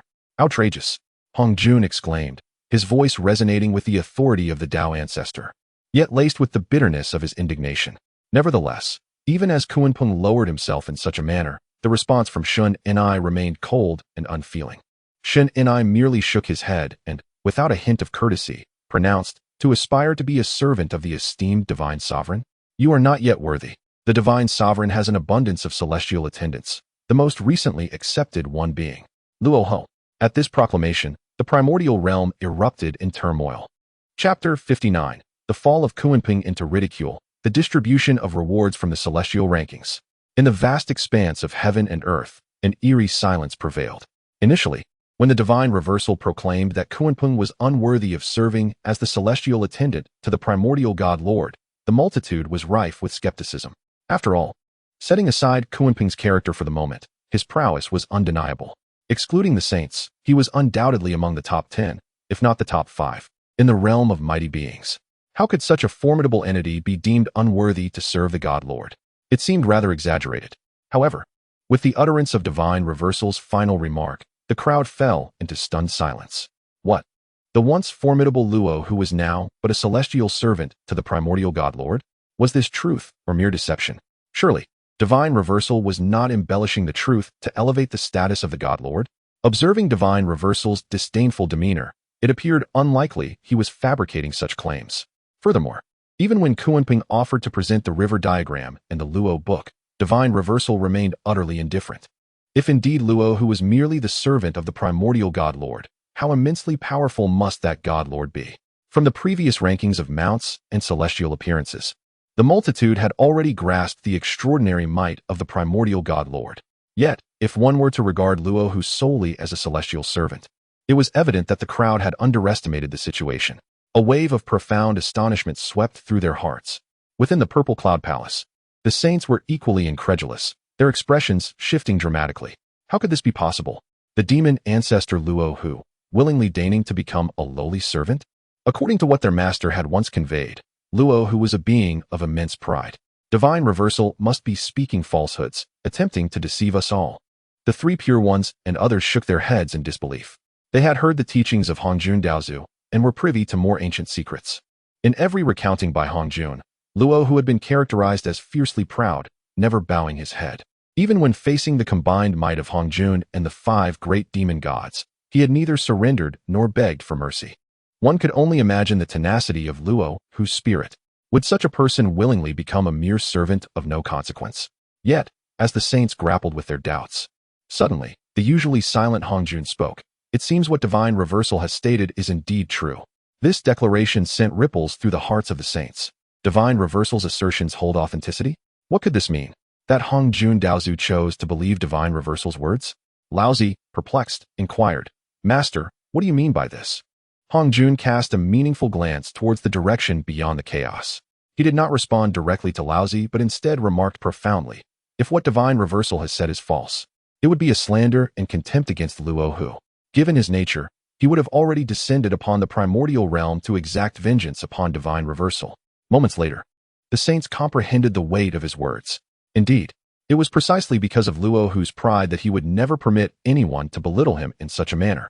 In other words, Luo Hu's absence thus far only served to confirm the truth of Divine Reversal's claims, leaving Luo Hu with no option but to acquiesce. Terrifying. Utterly terrifying. The enlightened saints gradually came to the realization that since Luo Hu had become a celestial servant of the primordial Divine Master, there were only 2 conceivable possibilities. The first was that Luo Hu, out of gratitude for the immense favor bestowed by the primordial Divine Master, had humbled himself and subdued his arrogance in order to serve him in return. The second possibility was that the power of the primordial Divine Master was so unfathomably immense that even as a servant, it did not tarnish the stature of the demon ancestor, Luo Hu. Undoubtedly, the latter hypothesis was far more astonishing. Strangely enough, the saints sensed that this second conjecture held greater weight. A collective gasp escaped them, not solely due to the stark contrast of the demon ancestor's fall to servitude, but more importantly, as per the words of Shun and I, the primordial Divine Master had countless celestial servants. Luo Hu was merely the latest among them. This indicated that in the presence of the primordial Divine Master, there existed numerous beings not only equal to but potentially far mightier than Luo Hu. In contemplating this, the heights to which the primordial Divine Master ascended were beyond the imagination of the saints. Meanwhile, within the confines of Wuzhuang Temple, Zhen Yuanzi chuckled softly. Relieved that the despicable Kunpeng was deemed unworthy of being taken under the primordial Divine Master's wing. His words carried a hint of schadenfreude. Previously, he had harbored concerns that if Shun and I were swayed, Kunpeng might become an ally of the primordial Divine Master. Such an outcome would render old ancestor Hongyun's quest for revenge utterly hopeless. Naturally, Zhen Yuanzi was averse to witnessing Kunpeng, a petty individual, achieve success. Fortunately, the scenario he dreaded did not unfold. Beside him, old ancestor Hongyun bore a contemplative expression. From this point onward, Kunpeng was destined to become the greatest joke of the cosmos. Hongyun displayed neither sorrow nor joy, and his words lacked any semblance of sympathy. After a pause, he continued, "However, this incident serves to enlighten all beings that the primordial Divine Master, elevated as he is, does not accept just anyone into his fold. I suspect that those with ulterior motives will now reconsider their approaches. It is no exaggeration to say that Kunpeng's loss of face today provides a cautionary tale for all." Jin Yuanzi nodded in agreement with Hong Yun's sentiments. Yet, soon after, a thought struck him. While ordinary cultivators would be turned away, my dear friend Hong Yun, you are somewhat different. With a tinge of envy, Jin Yuanzi gazed at Hong Yun's puzzled expression and elaborated. Shen and I has explicitly stated that only those chosen by the primordial divine master are fit to stand by his side. And, my dear Hong Yun, are you not precisely one of those fortunate beings selected by the primordial divine master? At that moment, enlightenment dawned upon Hong Yun as he grasped the truth. Indeed, it was the protection of the primordial divine master that allowed the remnants of his true spirit to reincarnate and cultivate anew. In a certain sense, he could indeed be considered one of the fortunate chosen by the primordial divine master. Upon this reflection, Hong Yun could not help but feel a stirring of excitement and anticipation within his heart. In the days to come, should fortune favor him with a glimpse of the primordial divine sovereign, he would undoubtedly express his profound gratitude for the grace of rebirth bestowed upon him. Naturally, it would be even more splendid if he could earn the favor of the sovereign and walk alongside him, cultivating the supreme path of enlightenment. Such thoughts danced within Hong Yun's mind. In the external world, ultimately, Kuanping returned to the North Sea, his head hanging low in dejection. Before the divine reversal, he dared not reveal even a fraction of his anger. As he passed through, the derisive voices of the populace echoed ceaselessly, making him wish to vanish into the very crevices of the earth. However, this awkwardness did not linger for long. With the farce drawing to a close, the immortal grace ranking was firmly established, showing no signs of further alteration. At a certain moment, a powerful being exclaimed in astonishment. The rewards of the immortal grace ranking were finally about to be bestowed. The crowd fixed their gaze, and indeed, they beheld the transformation of the divine text upon the Hongmeng Golden List. The immortal grace ranking has been fully announced. The corresponding rewards are about to be distributed. Chapter 60. Infusion of Tao into the body, cultivation of physique, even more extraordinary rewards from the Celestial Elegance rankings. The Celestial Elegance rankings have been fully disclosed. Corresponding rewards are set to commence distribution. 2 lines of text reignite the fervor within the hearts of all beings. The significance of the Celestial Elegance rankings surpasses that of the Mount rankings. Undoubtedly, the rewards will rise in value accordingly. What unparalleled rewards shall befall us this time? Those who made the list are filled with anticipation, their eyes brimming with hope. Even those who did not make the list were expressions of curiosity. To witness such a magnificent spectacle is, in itself, an immense fortune. As the crowd eagerly awaits, the first batch of rewards gradually emerges. The 100th place receives 100,000 years of Tao infusion. Blessings from the Tao are bestowed. The 99th place receives 200,000 years of Tao infusion. Blessings from the Tao are bestowed. The 93rd place receives 800,000 years of Tao infusion. Blessings from the Tao are bestowed. Just like the Mount rankings, the rewards of the Celestial Elegance rankings are distributed every 10 positions. However, even this initial batch of rewards causes hearts to race and eyes to widen in disbelief. Tao infusion? Such a reward? My heavens, the Tao level infusion is indeed more astonishing this time. Tao infusion eliminates the need for decades of arduous cultivation. Furthermore, this is a Tao level infusion. Every breath that mingles within the bodies of the ranked individuals transforms into the purest and most formidable of spiritual power. Moreover, this spiritual power is tangible. For cultivators, despite their relentless dedication to practice and daily comprehension of the profound principles of the Tao, they often encounter the issue of ethereal spiritual power. Yet, with Tao infusion, there is no need for such concerns. This is a treasure far more precious than the innate spiritual energy rewards from the previous Mount rankings. In an instant, 10 majestic beams of light surged forth from the primordial golden rankings, piercing the heavens. The other end of the beams descended upon the heads of the corresponding ranked individuals. Hao Yin, Yaoqi, Zhuanshu, Xiaohao. Thunderous roars.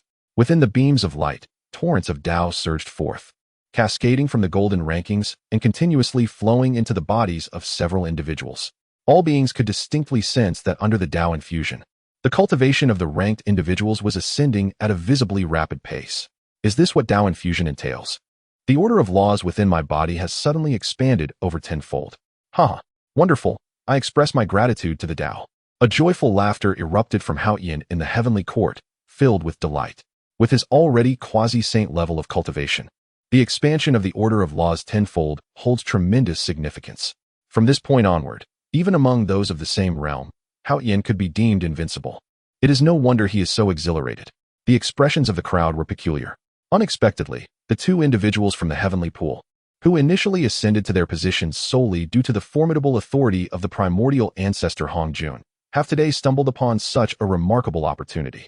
However, the profound impact of the Dao infusion transcends mere astonishment.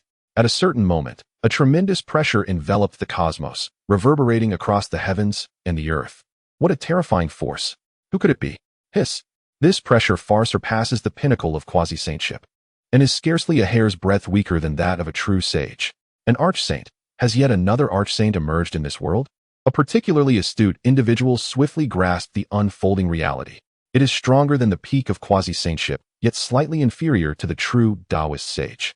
The only plausible explanation is that the arch-saint realm must possess such an overwhelming and domineering pressure. As sentient beings sense the aura, they soon discovered, to their astonishment, that this formidable pressure originated from among the human race. The Yellow Emperor of the human race. Indeed, it is the Yellow Emperor. Little did they expect that this arch-saint hails from the human lineage. Indeed, as the Earth's sovereign among the three sovereigns of heaven, earth, and humanity, the Yellow Emperor previously ranked 92nd on the celestial rankings. His reward was an astounding 900,000 years of Dao infusion. Consequently, he broke through the shackles of his realm and ascended to the arch-saint level in a single leap.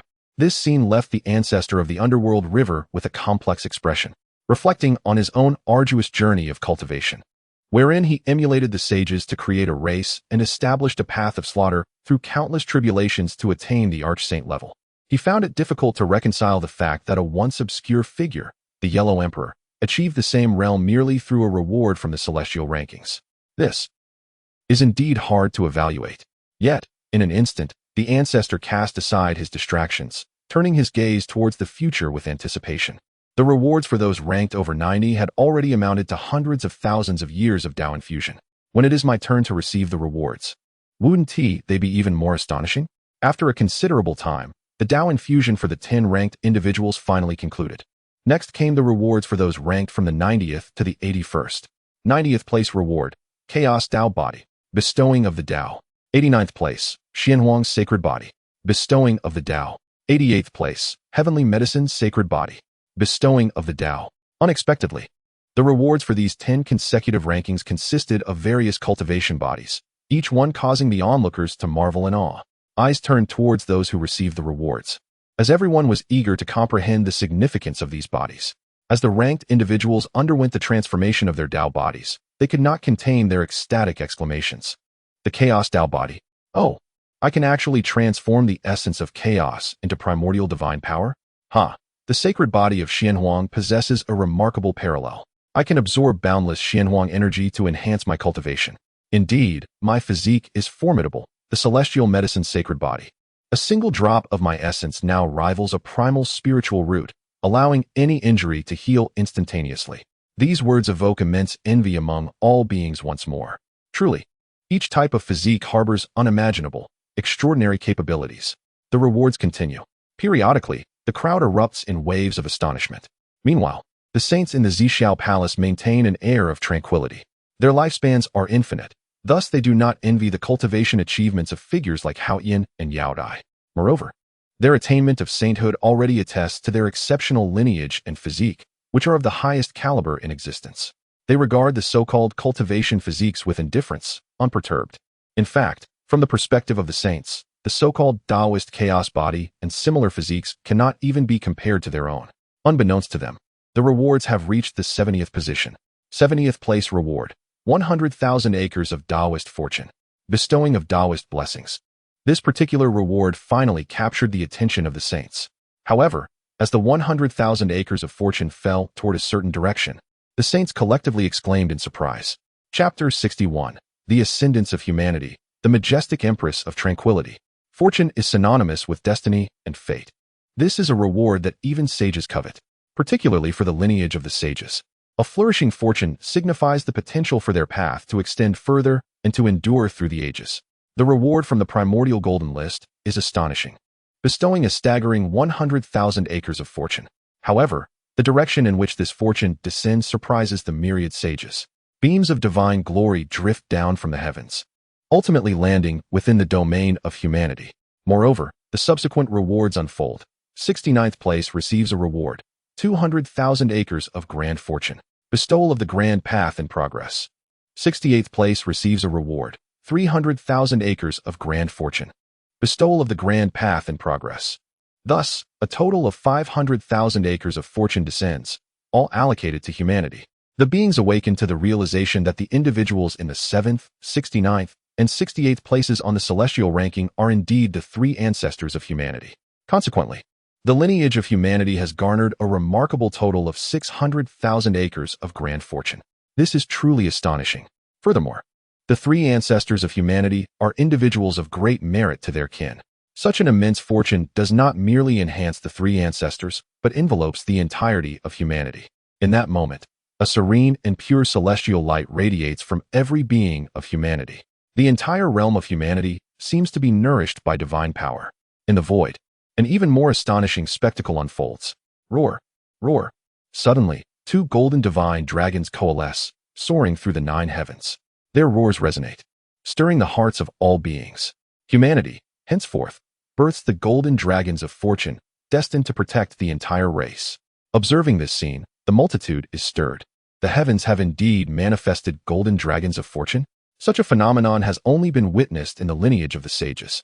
With decades of cultivation invested, humanity has produced 7 quasi-saints, and even sub-saint powerhouses. Now, with the augmentation of 600,000 acres of fortune, humanity is truly set to soar to unprecedented heights. This assertion is not an exaggeration. At this moment, the magnitude of humanity's fortune rivals that of the sage lineages. Coupled with the recent surge in strength of figures such as the 3 sovereigns and 5 emperors, it would not be an exaggeration to declare that humanity has taken flight. Within the purple cloud palace, Yuan Shi gazes upon the flourishing scene of humanity, his expression a tangle of emotions. Darn it, humanity possesses such extraordinary fortune. In this light, orchestrating the conclave of deification might prove challenging. He had been contemplating using humanity as the battleground to initiate the conclave, allowing his 12 golden immortals to navigate through the tribulations of the mortal realm. However, the newly ascendant humanity is evidently no longer so easily subdued. Yuan Shi feels a sense of displeasure. Hearing Yuan Shi's words, Hong Jun snorts coldly and responds in a deep voice. Humph, at this juncture, you still concern yourself with the conclave of deification? Henceforth, it appears that only through the collaboration of the various sage lineages can order be restored amidst the chaos. The rise of humanity is not necessarily a dire development. Hong Jun remains indifferent to the fate of the 12 golden immortals. Presently, the calamity of the canonization no longer holds paramount importance. The repeated emergence of the Golden List has thoroughly disrupted the original celestial order of the primordial era. The various extraordinary rewards have further unsettled the existing hierarchy of the world. Moreover, with the potential return of figures such as Luo Hu, Shun Enai, and even Yang Mei, there is a possibility that the primordial realm itself could be affected. Should this continue, Hong Jun might even risk losing his supreme authority over the primordial realm. At this moment, how could Hong Jun still concern himself with the canonization calamity? The unification of the sage's powers to consolidate authority over heaven and earth, to restore order and revert to the original celestial calculations, is of utmost importance. In fact, viewed in this light, the ascendancy of humanity may not be a misfortune after all, for it could elevate the status and authority of the entire primordial realm. Thus, Hong Jun expressed such sentiments. While the sages were engaged in discussion, the rewards from the Immortal Elegance list continued unabated. Following the rewards of the Great Dao fortune, there appeared the primordial purple energy and fragments of the law. Such rewards had also been seen previously on the Mount of Steeds list, which brought immense joy to all beings, offering a glimmer of hope. After all, according to the primordial golden list, though the primordial purple energy may be but a wisp, a sufficient quantity could amalgamate into a complete form. Does this not imply the prospect of achieving enlightenment and becoming a saint? To this, Hong Jun merely smiled in silence. The notion that possessing primordial purple energy could lead to enlightenment and sanctification is, in truth, a fallacy. Since the ascension of the 3 purities and Yuhua, the will of the heavenly Tao has already severed this path. In other words, even with a complete essence of primordial purple energy, the heavenly Tao would not permit anyone to attain sainthood. Additionally, the rewards of law fragments could also coalesce into a complete Great Dao law. At this, Hong Jun furrowed his brow. After a moment of contemplation, he spoke. After this matter concludes, you sages may enter the world, gathering all those law fragments rewards into the mystical gate. We must not allow ordinary cultivators to harbor hopes of controlling the Great Dao laws. Given the circumstances, Hongjun could no longer be concerned with maintaining a facade of impartiality. Should someone succeed in synthesizing a complete Great Dao law, it would undoubtedly introduce a significant variable. Only by retaining control in his own hands could Hongjun find peace of mind. The sages hesitated but ultimately nodded in silence. At last, the rewards for the 41st place on the Immortal Elegance list were announced. 41st place reward, Chaos Bodhi Tree. Bestowal of the Great Dao. The Chaos Bodhi Tree? Is it the legendary Supreme Chaos spiritual root? Such legends state that the Chaos Bodhi Tree bears 10 fruits every 100,000 years. Each celestial fruit holds a certain probability of enabling cultivators to comprehend the chaos laws and dissect the essence of chaos. With the emergence of such an extraordinary chaos spiritual root, what could possibly be absent from the primordial golden list? Once upon a time, who might this fortuitous individual ranked 41st be? The multitude engaged in fervent discussion. For ordinary cultivators, the supreme innate spiritual root is an unattainable aspiration. Yet now, the Chaos Bodhi Tree stands as an extraordinary chaos spiritual root, elevated beyond comprehension. Within the halls of the Purple Sky Palace, the joy of the celestial guide was palpable as he beheld the scene. The Chaos Bodhi Tree. This is indeed a reward for my disciple of Ksitigarbha. With this spiritual root to nurture in the Western realms, the revival of our West is within reach. Splendid, splendid. The celestial guide danced with exuberance, nearly leaping in delight. While the multitude may have forgotten, they were acutely aware that the individual ranked 41st on the celestial ranking was none other than the Western disciple, Ksitigarbha Bodhisattva. However, at that moment, a voice, cold and piercing, resonated through the heavens. Celestial guide, you two seem to be rejoicing a bit too soon.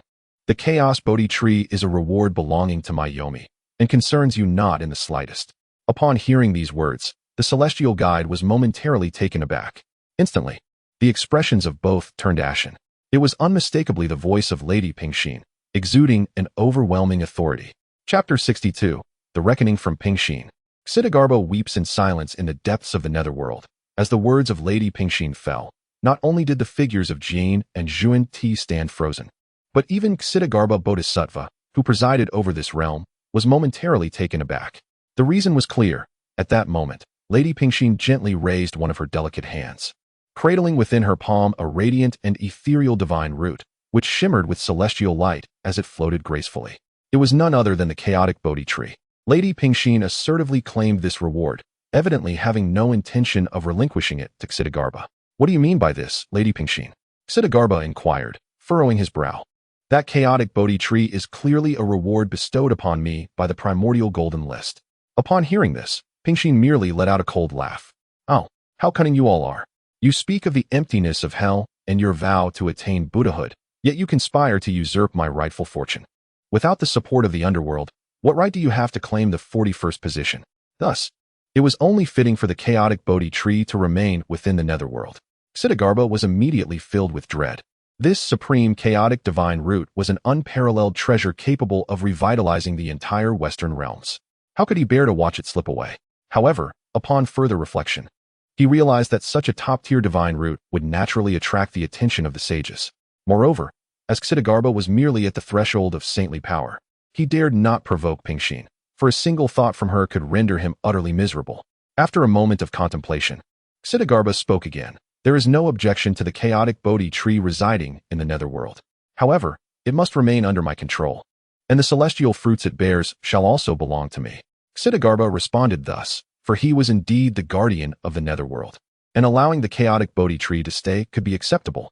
Little did he know, upon hearing his words, the smile on Pingxin's face deepened, taking on an increasingly peculiar quality.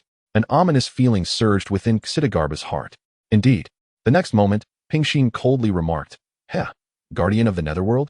From this point onward, you shall no longer be required to oversee the netherworld or guide the souls of the departed. My realm of Yomi shall not permit any outsiders within. Ksitigarbha stood there in disbelief. After a long pause, he finally comprehended the meaning behind Pingxin's words. She intended to retain the chaotic Bodhi Tree while effectively banishing him from the netherworld? Lady Pingxin, what is the reason for this? He stammered. I am here to fulfill the heavenly mandate, disseminate the teachings of Buddhism, and guide sentient beings into reincarnation. You cannot expel me from the netherworld. Panic surged within Ksitigarbha. Firstly, His presence in the netherworld allowed him to accumulate immeasurable fortune and merit, which was a tremendous boon for both himself and the Western Buddhist order. Secondly, according to Lady Pingxin's declaration, should he be expelled from the netherworld, he would lose all connection to the chaotic Bodhi tree. In other words, he had achieved a celestial status and received such an extraordinary reward, only to end up as a mere pawn for another? How could Ksitigarbha possibly accept such a fate? In response, Pingxin seemed to have anticipated this all along. To uphold the divine mandate and widely disseminate the teachings of Buddhism. Such grandiloquent rhetoric. You Western monks are nothing but thieves, pilfering the authentic fortune of my land. Were it not for the celestial insights of the immortal ranking, I might have remained oblivious to your hypocritical facade.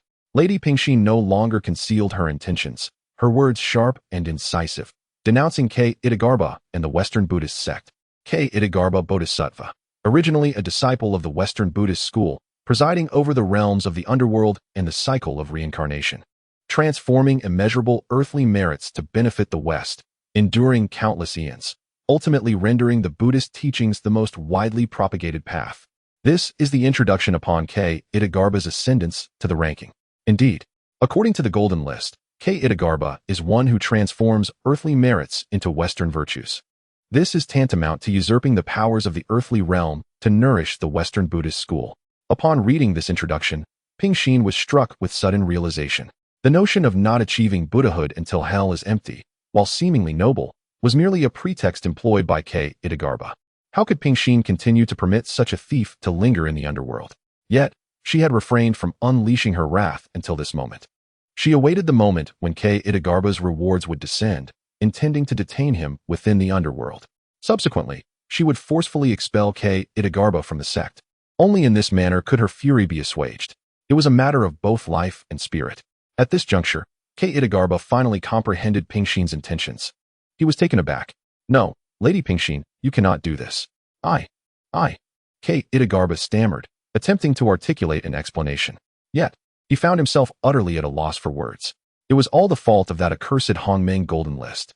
Otherwise, his clandestine siphoning of earthly essence would never have been uncovered.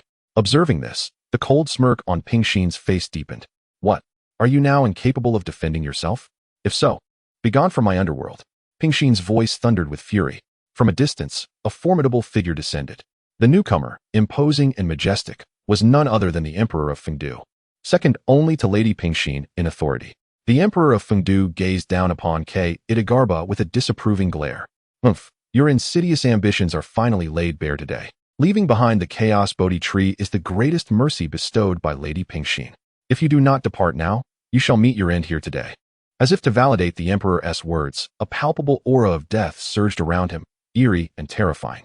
Even Ksitigarbha felt a shiver run down his spine. Overwhelmed with dread. How dare you? Ksitigarbha queried Pingxin and the Emperor with a tone of fear and unwillingness. In response, Pingxin remained silent, her gaze piercing as it fixated on Ksitigarbha. The might of a sage is indeed formidable. In that moment, Ksitigarbha was engulfed in a chill. He had no doubt that if he uttered another word, in that fleeting moment, a torrent of murderous intent surged within Pingxin, leaving no chance for him to escape the underworld. Ultimately, Dizong could only cast a resentful glance at Lady Pingxin. I, the Western guide and Master Kunti, shall not let this matter rest lightly. With that declaration, Dizong turned away, his heart heavy with disappointment. There was no alternative. Lady Pingxin wielded dominion over the realm of the dead, a power far beyond his reach. For now, he could only report this matter to the revered masters of the mystic realm, awaiting their judgment. Meanwhile, the words of Pingxin had captivated the attention of the Western guide and Master Kunti. The two exchanged glances across the void, witnessing the scene of Dizong being cast out of the underworld. Disciple, what has transpired? Where is the chaotic Bodhi tree? The Western guide and Kunti inquired impatiently of Dizong. Observing the eager expressions of the two saints, Dizong felt tears welling up in his eyes. Master, the chaotic Bodhi tree was forcibly seized by the Holy One Pingxin. He immediately began to recount all that had transpired within the underworld. Chapter 63. The multitude rejoices in misfortune, and the arising of the pure heart faces the dread of the underworld. Listening to the narration of Dizong, the two figures of Jin and Junti were left utterly astounded. What? The pure heart dares to act thus? What a bold move from the Earth Mother. Not only did she seize the opportunities of the West, but she also cast the disciples of Dizong out from the underworld. Does she truly consider the Western Buddhist realm to be weak and easily deceived? Coming to their senses, Jane and Junti's expressions darkened like a stormy sea. How foolishly optimistic they had been, envisioning a resurgence of the West supported by the chaotic Bodhi tree. Yet here they stood, without even a whisper of the chaotic spiritual root in sight. More critically, this turn of events deprived Dizong of the chance to seize the fortune and merits of the underworld. Truly, they had lost both their beloved and their soldiers. Simultaneously, the multitude observed this scene with rapt attention. Indeed, even the further rewards descending from the immortal ranking were momentarily forgotten. Among countless beings, the majority wore expressions of schadenfreude. Ha ha ha, the pure heart is truly magnificent, executing her plans with such decisiveness. Indeed, such tactics are warranted when dealing with the shameless Jane and Junti. Alas, such a premium chaotic spiritual root has been lost. Jane and Junti must be bleeding internally from this loss. Their reputation was already tarnished. And following the revival of Hongyun's memories, their violent actions to repay kindness with enmity had only deepened the disdain of the multitude. Thus, witnessing the Western duo's misfortunes, no one exhibited an ounce of sympathy. In the Wuzhuang temple, a voice laced with mockery rang out. To gain the support of the righteous is to gain much. To lose it brings scant assistance. As the saying goes, karma is cyclical and retribution is inevitable. I did not expect the actions of the pure heart to alleviate the grievances in my heart. Marvelous, marvelous. The multitude recognized this as the voice of Hongyun. Since the awakening of his memories in this lifetime, he bore no semblance to his former benevolent self. Now, he repays virtue with virtue and enmity with directness. His merciless taunt elicited laughter among the crowd, while further darkening the countenance of Jane and Junti. Within the purple cloud palace, the three pure ones and Nuwa observed the seething anger of the Western trio. Their expressions varied. With the top-tier spiritual root seized, the West had once again forfeited an opportunity for resurgence. It seems we need not be concerned, Yuanshi remarked in a lowered voice. Among the various paths of the saints, competition was inevitable, each striving to assert superiority. Initially, Yuanshi harbored concerns that the Western Buddhist realm, having acquired the chaotic Bodhi tree, might soar to unprecedented heights, eclipsing other saintly paths. Yet now, such worries appeared to be unfounded.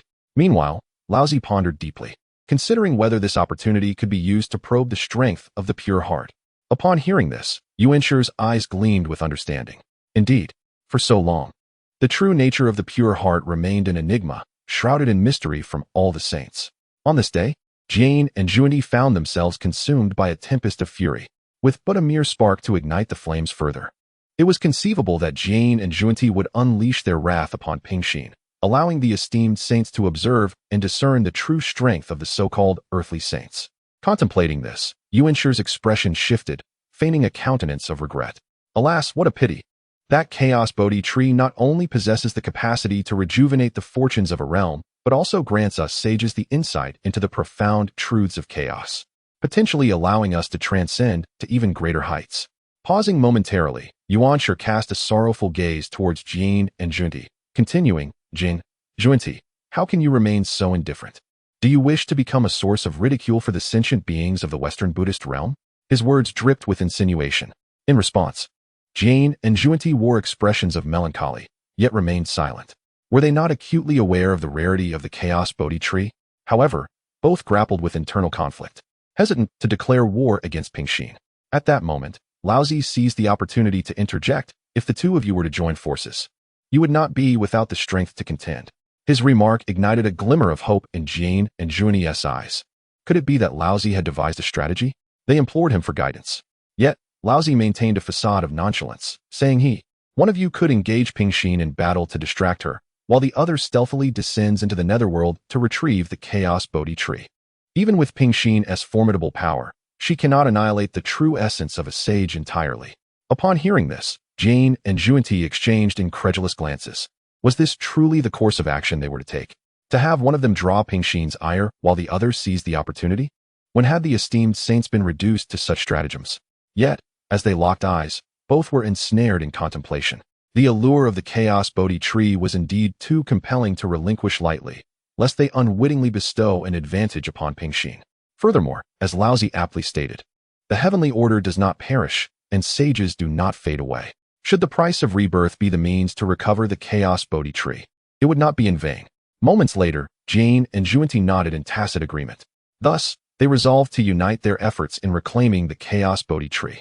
Unbeknownst to them, a scheming smile had crept onto Laozi Yuanshi's countenance, a sign of his machinations coming to fruition. Throughout this unfolding drama, Hong Jun observed silently, neither endorsing nor obstructing Jane and Junti's intentions. Without further ado, Jane and Junti summoned their overwhelming sacred might and set forth towards the realm of the underworld. In an instant, a cacophony erupted among the beings, countless gazes converging upon the scene. Jane and Junti were in motion. Ah, how delightfully tumultuous. I am eager to witness whether Jane and Junti can suppress Lady Pingxin and reclaim that illustrious Chaos Bodhi tree. Might we be fortunate enough to behold the grace of Lady Pingxin today? The authentic sage makes his move, yet the extent of his power remains a mystery. The multitude of beings, filled with curiosity regarding Pingxin's strength, gazes intently at the movements of Jane and the ensuing reactions from the underworld. The sage's speed is astonishing, and in the blink of an eye, he arrives at the periphery of the nether realm. Pingxin, swiftly surrender the Chaos Bodhi tree. For today's affairs, I shall not hold it against you. Jane's voice reverberates throughout the cosmos. However, Pingxin's response is merely an indifferent four-character phrase, a fool's dream. This declaration unmistakably conveys Pingxin's stance. Jane had anticipated such a reaction. It would indeed be strange if Pingxin willingly relinquished the Chaos Bodhi tree. The two exchanged a glance, and without hesitation, they unleashed their powers. Since it has come to this, I shall take it myself, they roared, manifesting unparalleled divine abilities that disrupted the very fabric of the universe. And then, they boldly charged into the depths of the underworld. Chapter 64, Gazing Down Upon the Ages. The earthly Tao displays its might, subduing the formidable figures of Jane and Junti. When an ordinary man is enraged, he can still spill blood for 5 paces. The wrath of a sage, however, is exponentially more terrifying. As Jane and Junti made their move, the countenance of all beings changed dramatically, filled with horror and despair. In an instant, strange phenomena unfolded in the heavens above. Shadows of celestial beings and Buddhas stood tall, overlooking the mortal realm, exuding an overwhelming sense of pressure. The bodhisattvas bore gentle expressions, while the Vajra glared with fierce intensity. Waves of golden light erupted, sweeping across the realms of the underworld. It must be said that despite Jane and Junti's notorious reputation, they were ultimately sages, and with every gesture, they wove the fabric of cosmic order, wielding the power to annihilate existence. Within the underworld, the 6 paths trembled, and the wails of countless spirits echoed, as if they sensed an unfathomable terror. Observing Jane and Junti's assault, Pingxin remained unfazed, tranquil as ever. How dare you, mere mortals, act ferociously within my domain? With a light rebuke, Pingxin gracefully rose. Her flowing hair danced in the air, her garments billowed, and her figure stood tall, exuding an unparalleled elegance. Yet, in that fleeting moment of her rising, the very fabric of reality seemed to freeze. A profound silence enveloped the surroundings. The might of the earthly sage radiated, causing even the flow of cosmic principles to momentarily halt. This is dire. We have underestimated Pingxin. In the blink of an eye, Jane gasped in astonishment and trepidation. His pupils constricted as he beheld the myriad laws he had summoned, crumbling to dust upon mere contact with Pingxin's essence, vanishing into the void. Sovereign of the realm. Suddenly, these 4 words emerged unbidden in Jane's mind. Before him stood the goddess Pingxin, a mere woman, yet the aura surrounding her was overwhelmingly formidable. It embodied a transcendent dominance that shattered all laws and made all existence retreat, a presence that looked down upon the ages, unparalleled in the universe. However, Junti reacted swiftly, surveying the surroundings. Soon, his eyes lit up as he spotted the Chaos Bodhi tree, which Pingxin had planted within the underworld. With the situation as it was, neither party could retreat. Junti, bracing against Pingxin's oppressive aura, resolutely declared, "Brother, you must hold Pingxin at bay. I shall retrieve the Chaos Bodhi tree at once." No sooner had he spoken, than Junti vanished from the scene. Witnessing this, Jane cursed inwardly. Why is it not you who holds Pingxin? Yet it was clearly not the time for such reflections. Jane's gaze sharpened as he summoned forth a formidable divine technique, the Pure Land of Buddhism. As he spoke, the laws manifested. Suddenly, a sacred and serene radiance enveloped Jane, and a tangible Buddhist realm began to take shape. This was the essence of the Buddhist path, unmatched in defense, impervious to all. Not only that, Jane summoned the 12-petal golden lotus, which seated him in unparalleled protection, destined to remain undefeated. Having accomplished this, before Jane could even exhale in relief, he caught sight of a sneer in Pingxin's eyes, filled with derision. Break. With a subtle parting of her lips, she uttered a single word. Simultaneously, her delicate hand struck forth, delivering a resounding palm imprint. This strike, seemingly frail and insubstantial, emanated an unparalleled might, relentless and formidable. The tangible imprint coalesced, collapsing the surrounding void. Vast swathes of Dao patterns surged forth, akin to towering waves, incessantly churning.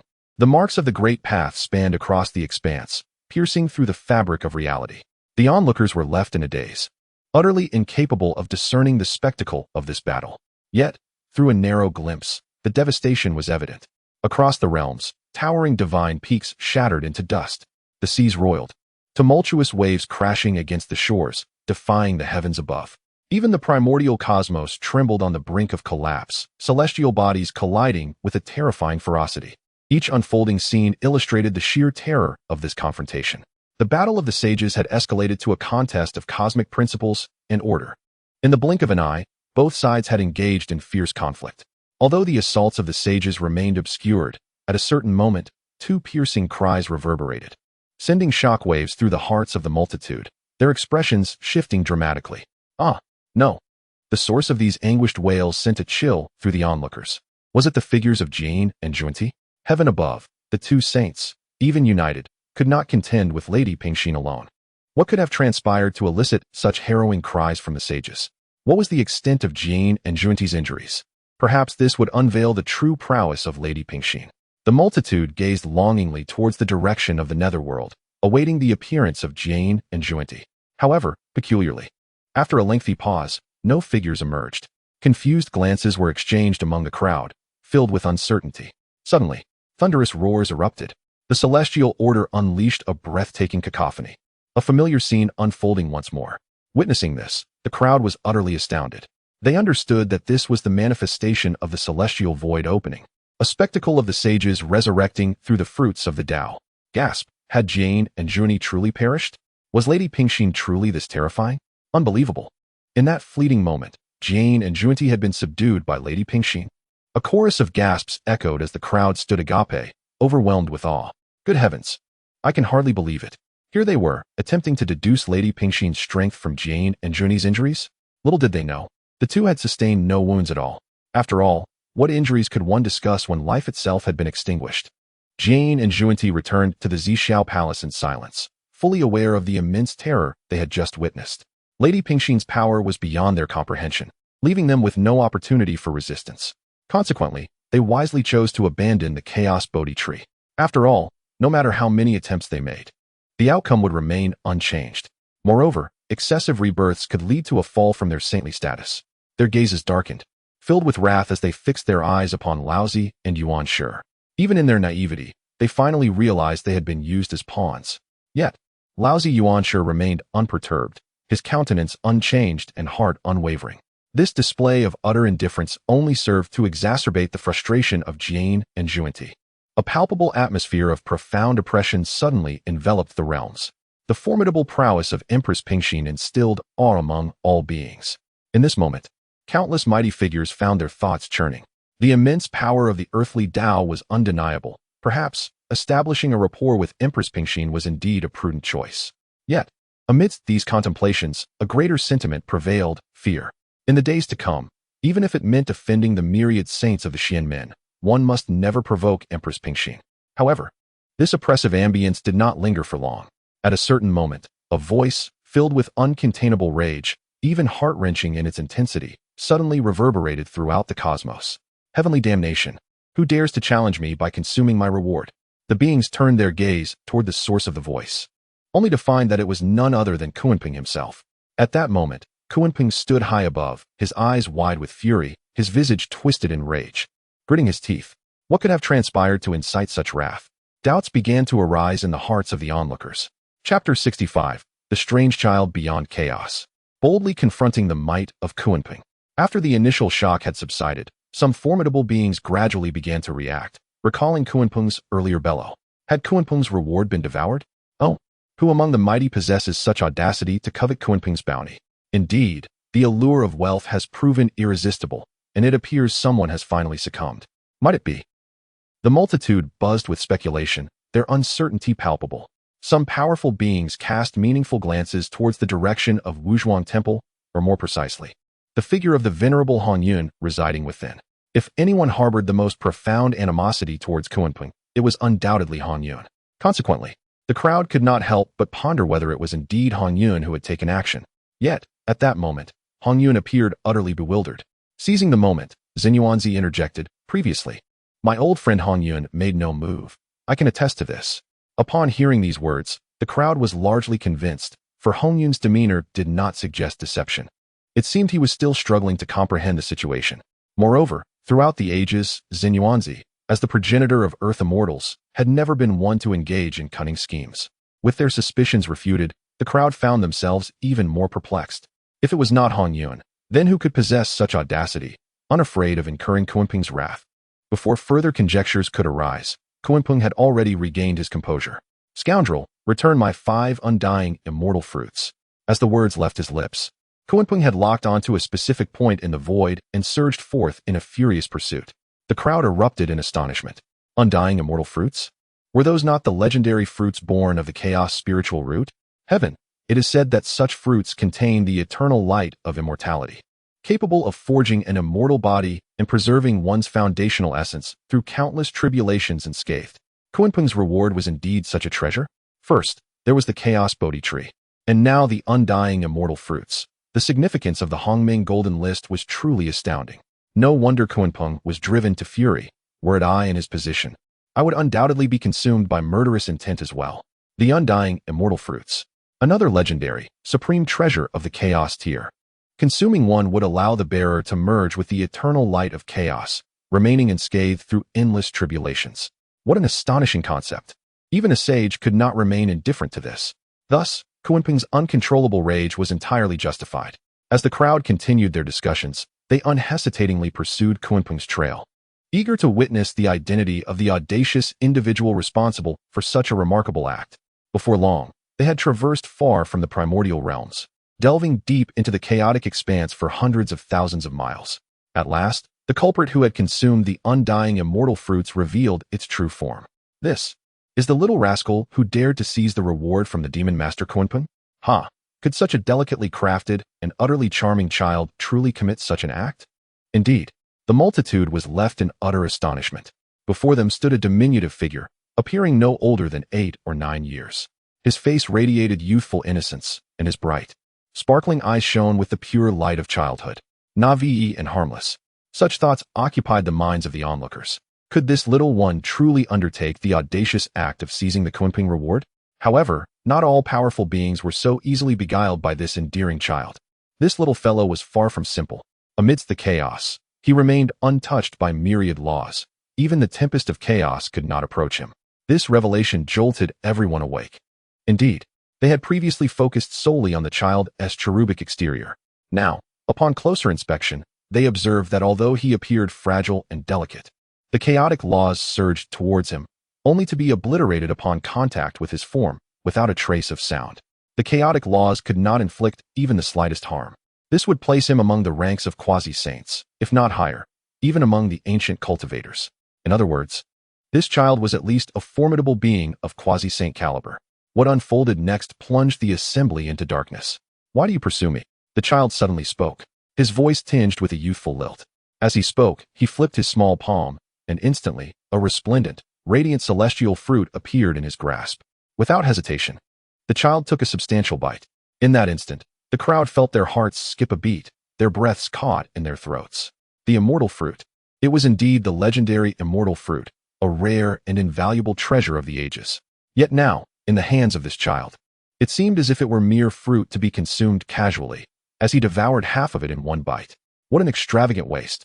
Where did this prodigal child come from? Amidst the silence, someone whispered this sentiment, which resonated with the agreement of the crowd. Witnessing this scene, Kunpeng was utterly incensed. The spectators could clearly see his hair standing on end, his eyes ablaze with fury. An overwhelming celestial radiance erupted around Kunpeng, illuminating the myriad stars. "Ah, you seek death."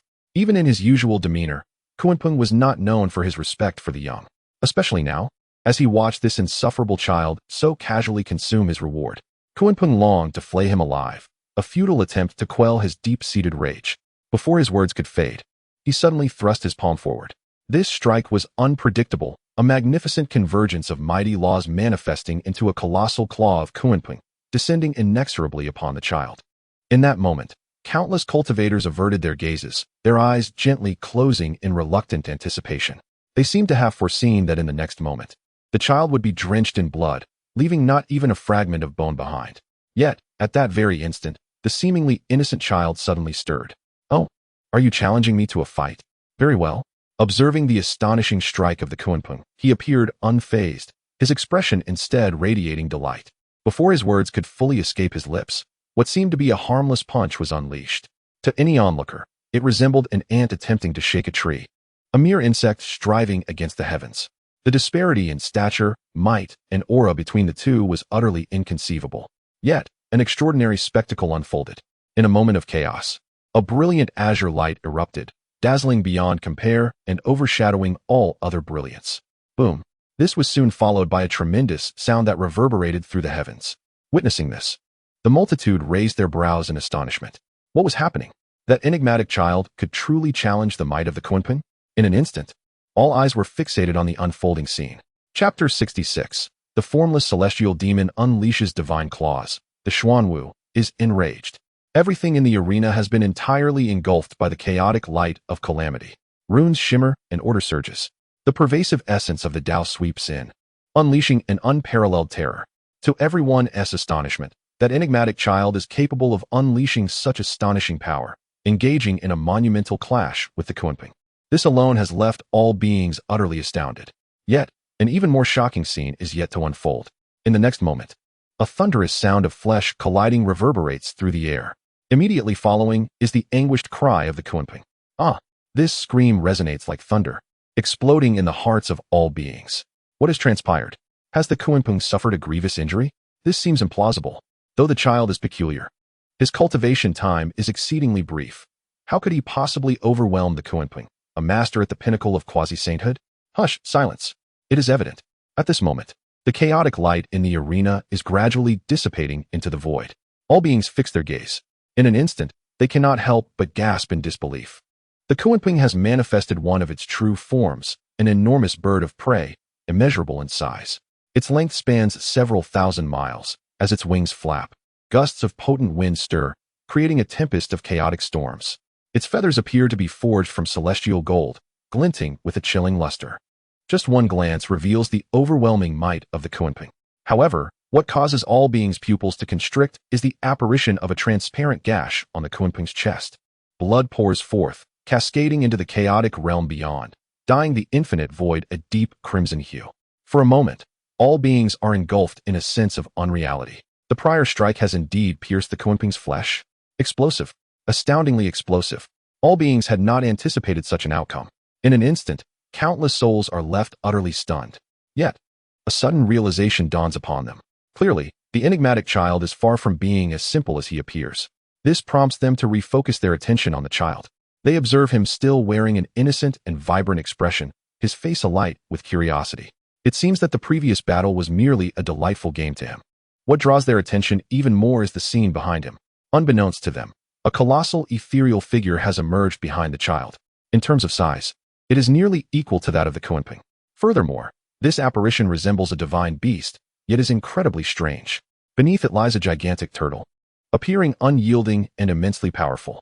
Upon the turtle's back, a towering serpent rises on its hind legs. Faintly, one can hear the hissing sound of its flickering tongue. Xuanwu. It is the Xuanwu. The turtle and serpent merge into one. Indeed, it is one of the four sacred beasts, the Xuanwu. Ah, this little one. No, this esteemed figure is actually the fabled divine beast Xuanwu, previously ranked 6th on the Mount list. The contrast is simply too great.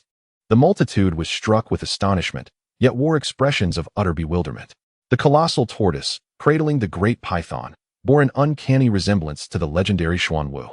However, the crowd, despite racking their brains, found it hard to believe that this esteemed mythical beast, renowned throughout lore, had transformed into such a deceptively naive and juvenile figure. It took a considerable amount of time for them to come to terms with this astonishing revelation. Subsequently, countless cultivators gazed upon the Kunpeng with eyes brimming with sympathy and compassion. The one who had made a move was indeed this divine beast. Kunpeng's desire to retreat to the immortal fruit had become an arduous endeavor. After all, Xuanwu had previously ranked 6th on the steed leaderboard, possessing the cultivation of a quasi-saint. Meanwhile, the first immortal fruit had already been completely devoured by Xuanwu, who was now preparing to indulge in a second. Standing firm in the universe, Kunpeng had completely recovered from his prior injuries. Clenching his teeth in fury, he seethed with rage. Even though he was aware of Xuanwu's quasi-saint prowess, it was difficult for Kunpeng to swallow his indignation. "Return my immortal fruit," he bellowed, his aura swelling with power, the laws of order surging forth like a tidal wave. This time, he held nothing back and prepared to strike once more. Moreover, upon realizing Xuanwu's true identity, Kunpeng dared not underestimate him. From the outset, he unleashed his most formidable techniques. Formless celestial demon claw. He roared, launching his assault. In an instant, a ghastly green energy surged forth, coalescing into a claw aimed at Xuanwu. This technique was Kunpeng's most renowned and powerful skill, honed over countless ages. Once invoked, it consumed millennia of his power. Yet its potency was staggering, capable of annihilating an opponent's primordial spirit. A successful strike might leave the adversary without even a chance for rebirth. In days gone by, Kunpeng had relied on this very move to vanquish the Red Cloud ancestor, nearly leading to its total obliteration. Such was the terror it inspired. This strike was swift as lightning, leaving no room for defense. In the blink of an eye, it struck Xuanwu. The latter's form trembled violently, a flicker of confusion and emptiness flashing across his eyes. Clearly, the assault had shaken Xuanwu's primordial spirit. Yet, this moment of disarray was fleeting. Soon, clarity returned to Xuanwu's gaze, replaced by an overwhelming ferocity and wrath. The crowd gasped in awe. Remarkable. Was this the might of one of the 4 great mythical beasts? To withstand the formless celestial demon claw with merely a momentary lapse of focus? Before the spectators could ponder further, Xuanwu's furious voice rang out. "Ah, I was merely playing with you, yet you choose to strike with lethal intent. You are a villain, and I shall vanquish you." The words bore an unmistakable childish innocence. Coupled with Xuanwu's adorably fierce demeanor, it was almost impossible to suppress a chuckle. What a playful demeanor! Snatching the immortal fruit and devouring it voraciously before Kunpeng's very eyes, truly a heart-wrenching betrayal. Yet, in Xuanwu's perspective, it seemed nothing more than childish play. The crowd could not help but wonder how this legendary beast had grown to maintain such childlike exuberance. However, despite the apparent lack of intimidation in his words, the implications were profound. Yet at this moment, the true fury of the black tortoise erupted, its formidable power impossible to underestimate. In the following instant, it revealed its true form. With a single step, the black tortoise sent tremors through the entire firmament. Countless miles of the void crumbled in a thunderous collapse, repressing all in its path with an unstoppable force. At this moment, even the swiftest of beings, the Kunpeng, found its form momentarily stilled. Before it could react, the colossal serpent upon the black tortoise's back opened its gaping maw, ruthlessly lunging towards the Kunpeng to bite down. In an instant, the anguished sounds of the Kunpeng filled the air. Groans of pain, cries of despair, and shouts of indignation resonated continuously. The disparity between the quasi-saint and the sub-saint was indisputable. The esteemed beast-master Kunpeng had become the one thoroughly dominated. Large chunks of flesh were savagely torn away by the black tortoise, plummeting into the chaotic domain beyond. Witnessing this scene, a profound chill surged within the hearts of all beings, lingering and refusing to dissipate. Chapter 67. The astonishing words of Xuanwu. Is this a mount? It is more akin to a pet. Humph, let me show you what it means to strike me. What so-called demon claws? Today I shall shatter each of your talons one by one. Let us see if you dare to be so merciless thereafter. Xuanwu's methods are exceedingly terrifying. The key point is that with each strike, he mutters childishly to himself, evidently harboring a grudge. Just as he claimed, he forcefully manifested another form of the Kunpeng. It was a similarly immense Kun, and without hesitation, Xuanwu broke its claws, utterly annihilating it. The gruesome spectacle left all beings horrified, their very scalps tingling in terror. This was akin to inflicting torture, a fate worse than death. Such grievous injuries would require no less than 100,000 years, or even several 100,000 years, to heal. The more innocent and carefree one is, the less one considers the consequences. Perhaps, in Xuanwu's mind, the concept of life and death does not even exist. Hiss. Today, the Kunpeng has truly encountered an insurmountable obstacle. This is too tragic. If this continues, will the Kunpeng truly perish at Xuanwu's hands? The onlookers no longer viewed it as mere entertainment. Rather, a sense of worry enveloped them. After all, Xuanwu shows no regard for the repercussions. Should the assault persist, the Kunping might indeed face annihilation, both in form and spirit. Would such an ancient powerhouse truly meet its end in this manner? Not only the onlookers, but even within the heart of the Kunping, panic had taken root. Observing its utter inability to contend with Xuanwu, it appeared as though it were destined for slaughter.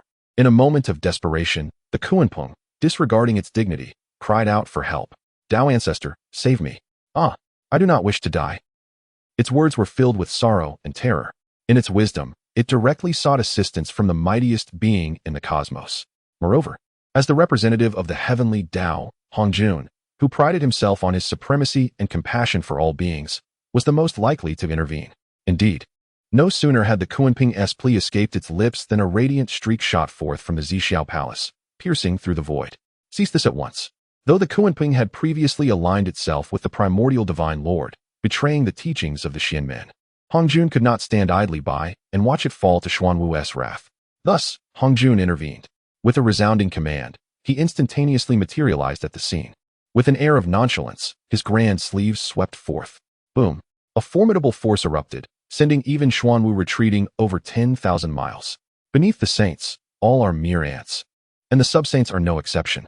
Furthermore, Hongjun, as the embodiment of the heavenly Dao, possessed strength that surpassed even the likes of the three pure ones by an entire realm. The fierce battle was forcibly brought to a close. The Kunping, as if granted a reprieve, dared not linger for even a moment, hastily fleeing with a countenance of unbridled joy. As for Xuanwu, having been repelled by Hongjun's strike, he gazed at the latter with a mixture of astonishment and suspicion. Who are you? This is between me and that great bird. No, wait. This is between me and that great fish. Perhaps that is not quite right either? Xuanwu appeared utterly bewildered by the Kunping, who possessed two distinct forms. Unsure of how to articulate his thoughts, after a moment of inner turmoil, he boldly declared, regardless, this is a matter between him and me. It is of no concern to you.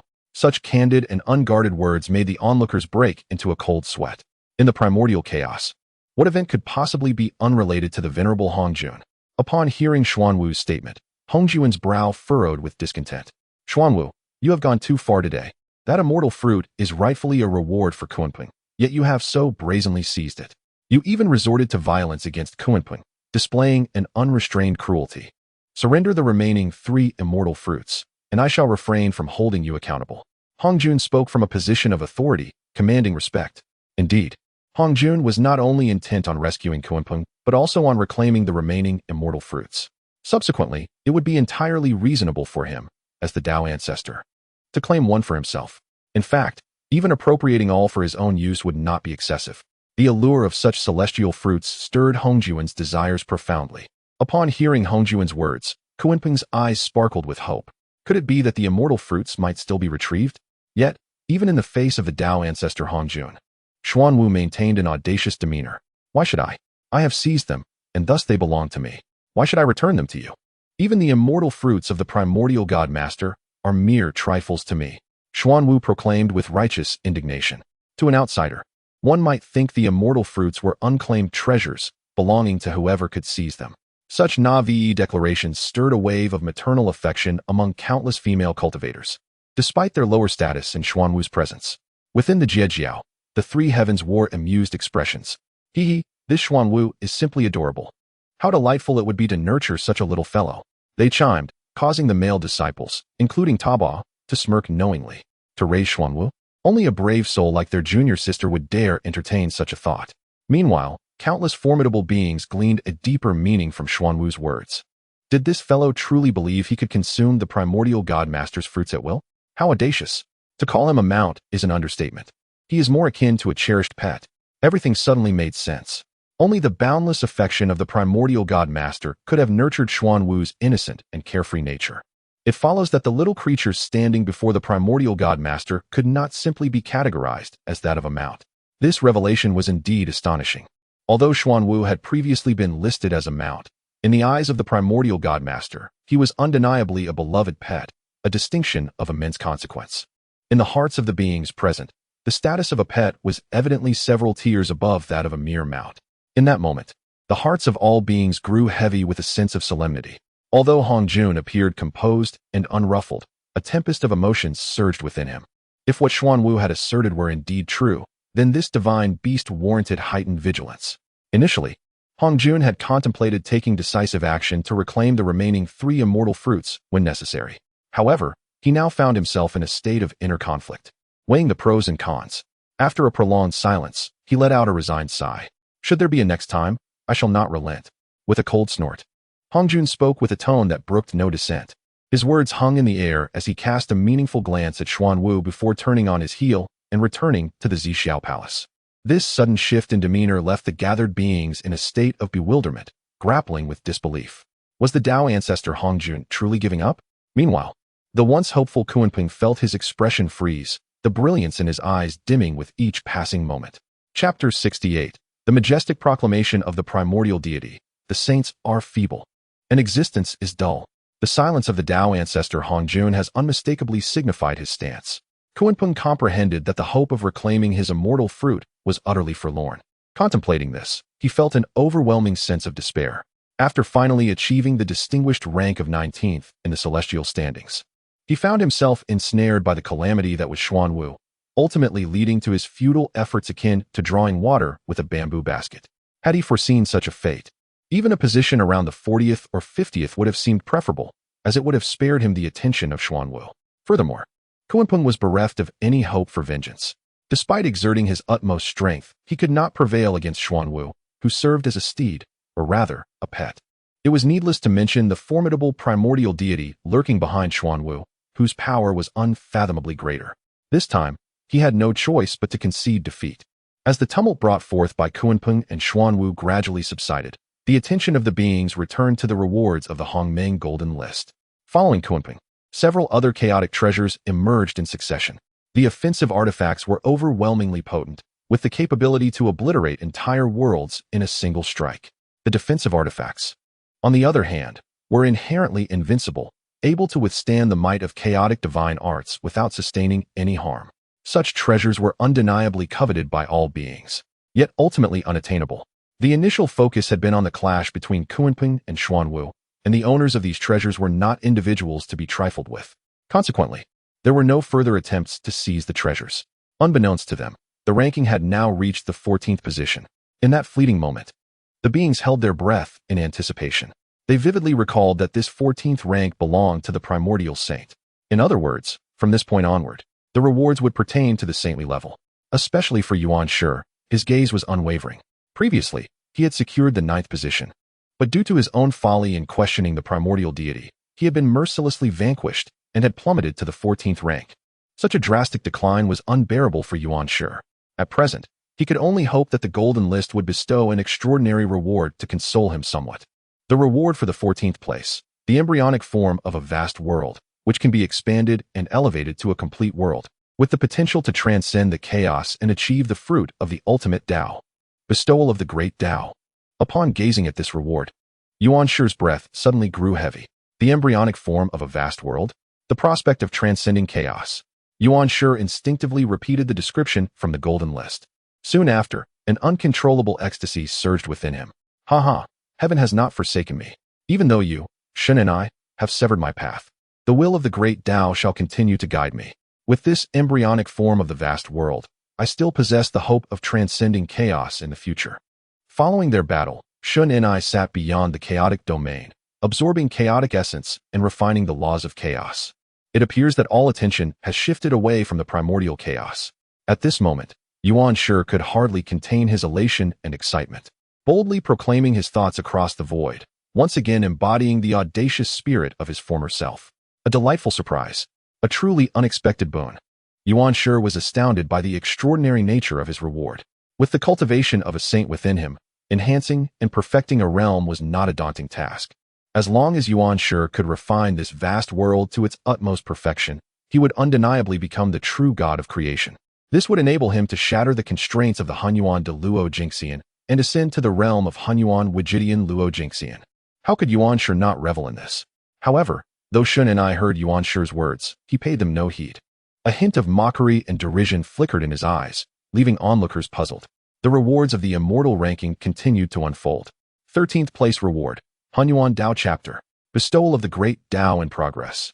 The Golden List did not elaborate on the function of the Hunyuan Dao chapter, and its owner was none other than Shun and I.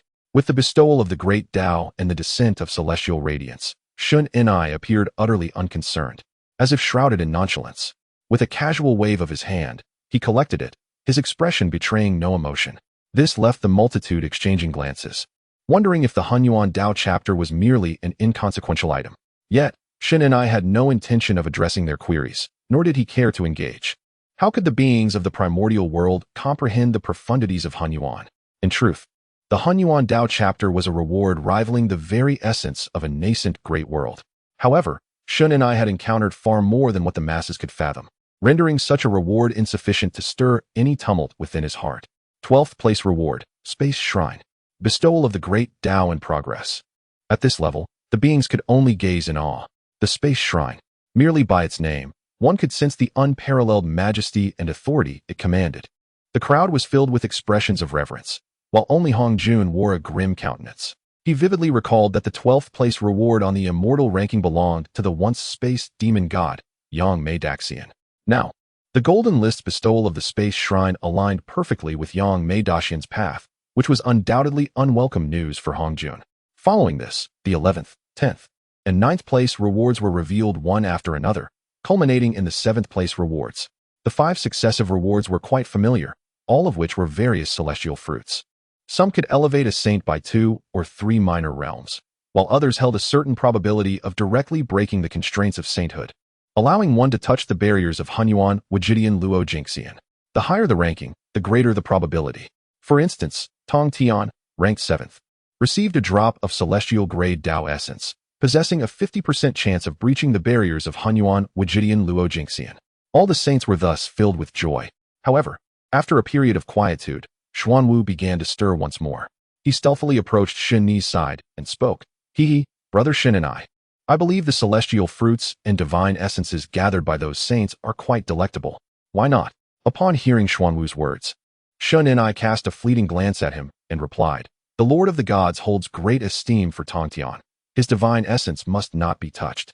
Unperturbed by this, Xuanwu thought to himself that claiming the spoils of Yuanshi and others would still suffice. Yet, Shin and I, perceiving Xuanwu's thoughts, continued, The rewards of the other saints are also off limits. At this, Xuanwu felt a surge of indignation. Why is that? He inquired of Shin and I. With a gaze as profound as the abyss, Shin and I looked towards the expanse beyond the chaos domain. The Lord of the Gods had once mentioned that allowing the beings of the primordial world to experience a surge in power would indeed be beneficial. Otherwise, the saints would remain too feeble, and the masses akin to mere ants, rendering the situation exceedingly dull. Only when the beings of this realm reach a higher level of strength, in anticipation of the Lord of the Gods' return, will things become truly intriguing. Chapter 69. The most terrifying chaos treasure, the world annihilation grinder. Upon hearing the words of the divine reversal, Xuanwu found himself in a state of partial comprehension. The frailty of all beings, could it truly be deemed unfavorable? Indeed, it is in such weakness that we may act with impunity, free from constraints. Xuanwu, embodying the innocence of youth, had yet to encounter the harsh realities of conflict and scheming after his emergence into the world. He had been gathered under the banner of the primordial deity alongside Qin Long, Baihu, and Zhu Ke, leading him to perceive that the more feeble the beings around him, the more they accentuated his own strength. Just as before, when he could brazenly seize the immortal fruits belonging to Kunpeng, who was left powerless to retaliate, was this not a delightful scenario? At these words, divine reversal displayed an expression of contemplation. Oh, the realm of the divine Lord is certainly beyond our comprehension. In his eyes, the myriad realms are but mere pawns. If the beings within this primordial world were excessively weak, the entire cosmos would lose its significance. Though these words were spoken plainly, Xuanwu sensed the profound power contained within them. The sages view all beings as mere pieces on a chessboard. The heavenly Tao considers sages as its pawns. Yet, the primordial deity uses the very world itself as his chessboard. The disparity between these perspectives is monumental, almost akin to an insurmountable chasm. Ultimately, Xuanwu acquiesced to the wishes of divine reversal. Very well, let those so-called sages enjoy their rewards for a little while longer. As he spoke, a shadow of disappointment crossed his face, prompting divine reversal to shake his head in bemusement. Meanwhile, on the other side, observing the gains of the sages, Hong Jun wore a grave expression, torn between joy and concern. The joy stemmed from the extraordinary array of top-tier immortal fruits and the essence of the Great Dao that the sages had acquired, which would undoubtedly enhance their power significantly.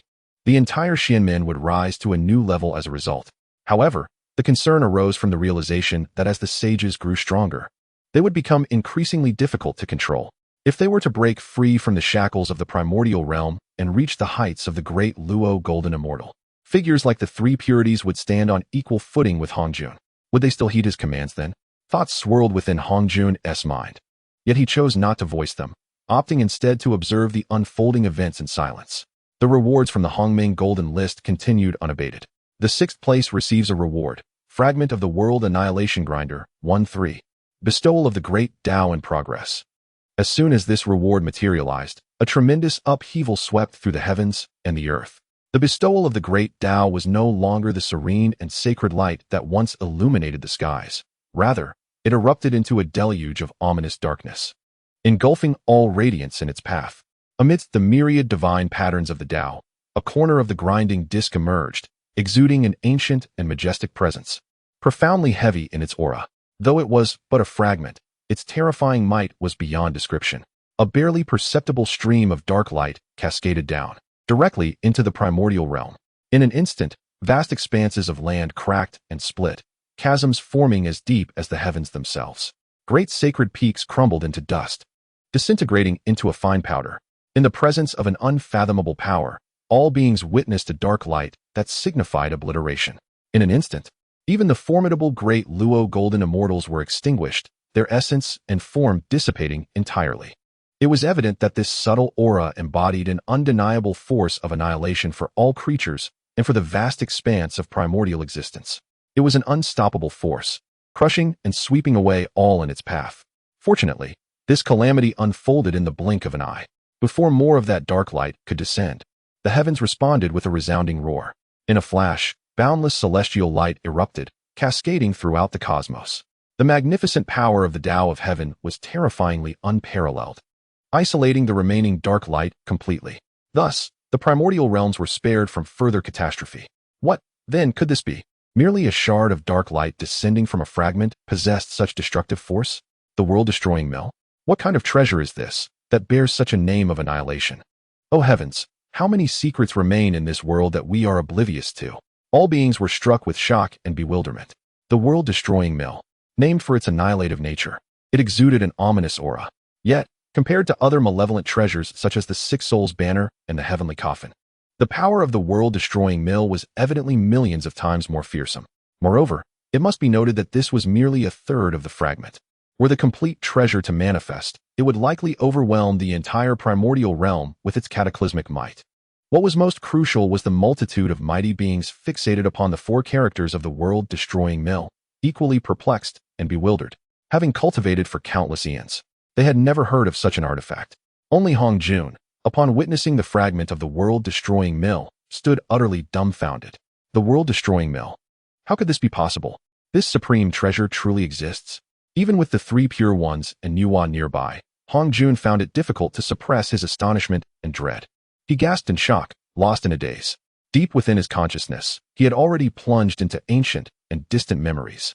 Legends have existed since antiquity, recounting that at the dawn of chaos, there were 5 primordial treasures: the creation green lotus, the celestial axe of heaven, the creation jade disc, and the chaos pearl.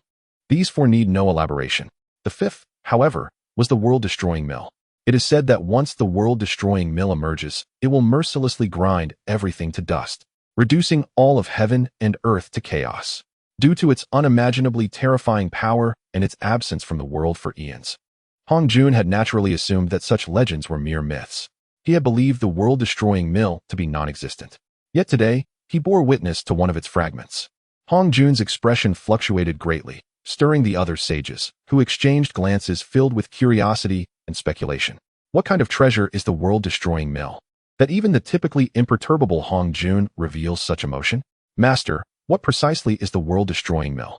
Tong Tian inquired, his face marked by confusion. From Hong Jun's demeanor, it was evident that he must possess knowledge of this world-destroying mill.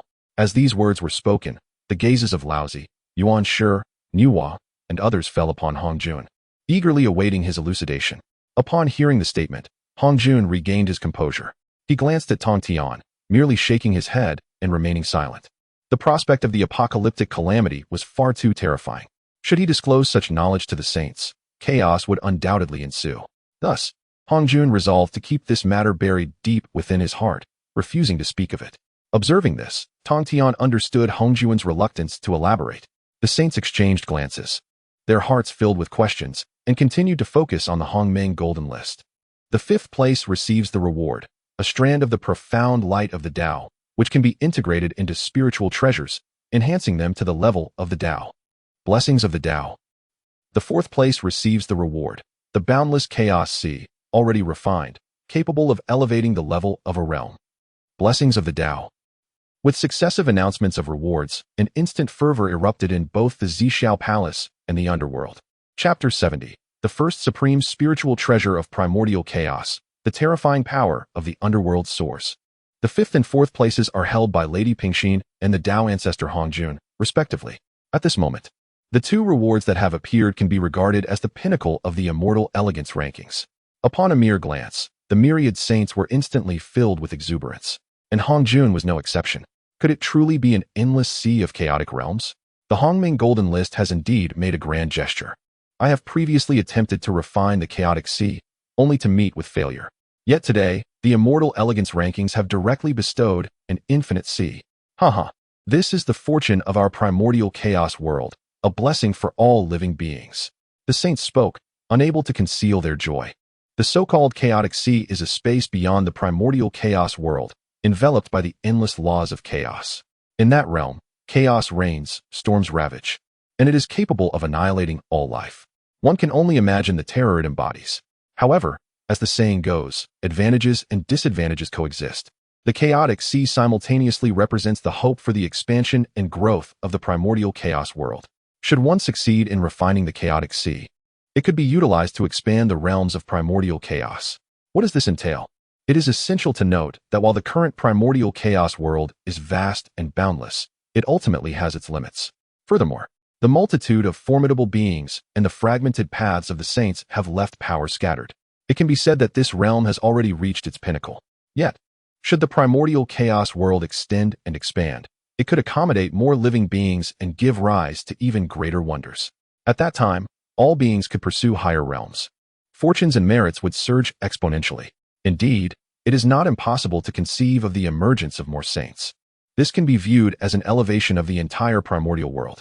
Lower-tier worlds may ascend to mid-tier, while mid-tier may rise to high-tier. Thus, as the Hongmeng Golden List proclaims, this reward is truly capable of enhancing the world's grade. Once this immortal elegance ranking concludes, we, the saints, shall unite to merge the boundless chaotic sea, thereby fortifying the primordial chaos world. Hongjun spoke, his tone markedly lighter than before. This action would benefit countless beings within the primordial world. However, the greatest beneficiary would undoubtedly be the will of the heavenly Tao, and, as its representative, the Tao ancestor Hongjun. How could he not be elated? Upon hearing these words, the saints nodded solemnly. Meanwhile, within the depths of the underworld, a scene of fervor unfolded. Congratulations to Lady Pingxin for acquiring the profound light of the Great Dao. Congratulations to Lady Pingxin for acquiring the profound light of the Great Dao. Emperor Fengdu. The 5 ghost emperors, the 10 Yama kings, and countless spectral soldiers, including the Oxhead and Horseface, all respectfully bowed in homage to Lady Pingxin.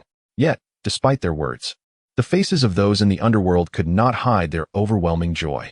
They had witnessed the introduction of the profound light of the Great Dao, an item capable of elevating the grade of spiritual treasures. Moreover, it would directly transcend the chaotic spiritual treasures, reaching the level of the Great Dao. A Great Dao spiritual treasure? Has anyone ever laid eyes upon such a thing throughout history? In other words, the underworld is very likely to become the first force to wield a Great Dao spiritual treasure. This is not merely a moment of joy for Lady Pingxin alone, but a remarkable opportunity for the entire realm of the underworld. Listening to the words of those around her, and gazing at the ethereal light of the Great Dao that fluctuates before her, Lady Pingxin's face radiates with a smile, albeit one tinged with contemplation. After a brief moment of reflection, it seems she has reached a pivotal decision. Thus, I shall integrate this Great Dao light into the book of life and death, elevating this treasure, weighing the pros and cons. She acknowledges that the underworld is replete with countless treasures, such as the Book of Life and Death, the Reincarnation Pen, the Three Lives Stone, and the Bridge of Oblivion, each an extraordinary artifact associated with the path of reincarnation. Yet among these, the Book of Life and Death stands as the most extraordinary and remarkable entity.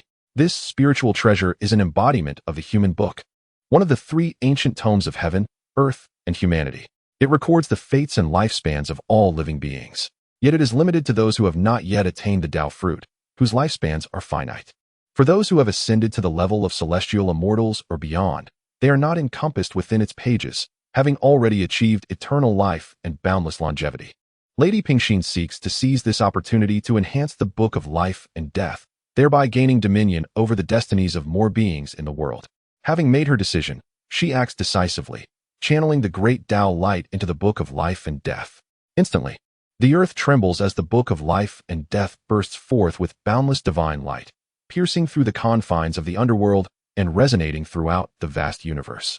In the next moment, the Book of Life and Death undergoes a profound transformation. Names begin to materialize upon its surface: Ma Yuan, Luo Xian, Bai Xiao, Guang Qingzi, Hong Yin Laozu, Ming He Laozu. Indeed, the names of these disciples of saints and supreme powerhouses are indelibly inscribed within the Book of Life and Death. This spectacle sends ripples through the underworld. Simultaneously, all beings in the world sense this change. Zhen Yuanzi and others clearly perceive an invisible bond forming in the depths of the underworld, intertwining their fates inexorably with it. Could it be that our destinies and lifespans are now under the control of Lady Pingxin? If that is the case, should the underworld conduct a reckoning? Would we not also face death and fall into the cycle of reincarnation? Countless powerful beings are astounded and filled with deep unease. Yet, they can only murmur to themselves. Feeling utterly helpless, there is no way around it. The path of reincarnation is already terrifying, and now it has been further empowered by the Great Dao light. From this point forward, the underworld's aura of intimidation shall soar to new heights. As the thoughts of the myriad beings diverge, the final 3 rewards on the Hongming Golden List manifest one by one. Third place reward, an opportunity for enlightenment, capable of comprehending the principles of the chaos-level Dao. Bestowal of the Great Dao.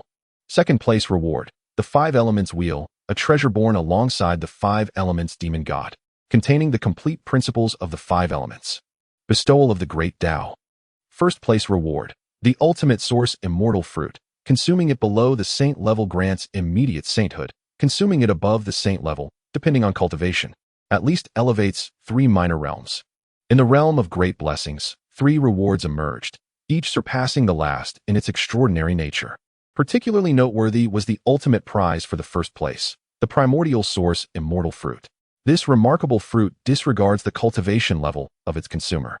For those beneath the rank of a sage, possessing it equates to attaining an unshakable position as a sage. Even a being devoid of any cultivation is not exempt from this truth. The laws of heaven and earth cannot constrain the path to sainthood. Comparatively, treasures such as the Huangzhong Li and the ginseng fruit pale in significance beside it. Such a reward is truly more astonishing than the previously revered essence of the Great Dao. The hearts of all beings raced, their gazes imbued with fervent excitement.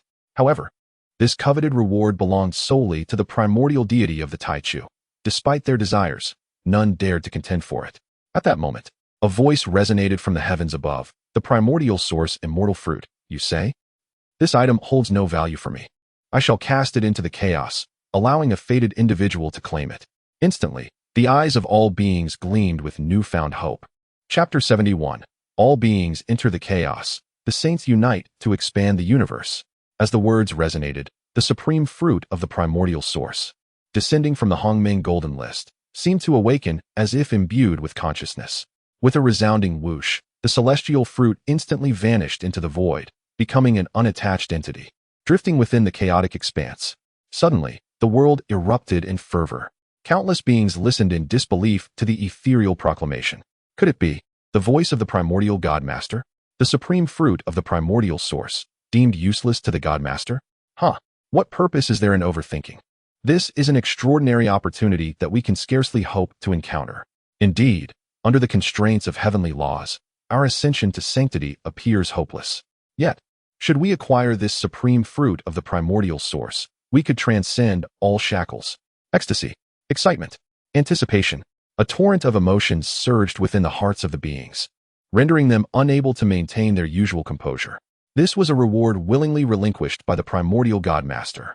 Whosoever claims the celestial fruit amidst the chaos shall be determined by merit. We express our profound gratitude to the God Master. We express our profound gratitude to the God Master. The beings bowed in reverence from afar, filled with admiration. Regardless of whether they would ultimately obtain the supreme fruit of the primordial source, the God Master's gesture already exemplified boundless generosity, deserving of such homage. In the northern sea, within the palace of the Demon Master, the once despondent Kunping suddenly lit up with fervent determination. This sanctified position shall belong solely to me. Had it not been for Red Cloud in the past, I would have long since attained enlightenment and sanctity. This time, fate is compensating me. With gritted teeth, Kunping spoke with unwavering conviction, exuding an air of inevitability. As he spoke, he turned his palm, revealing the previously mentioned river diagram and Luo book, which materialized within his grasp.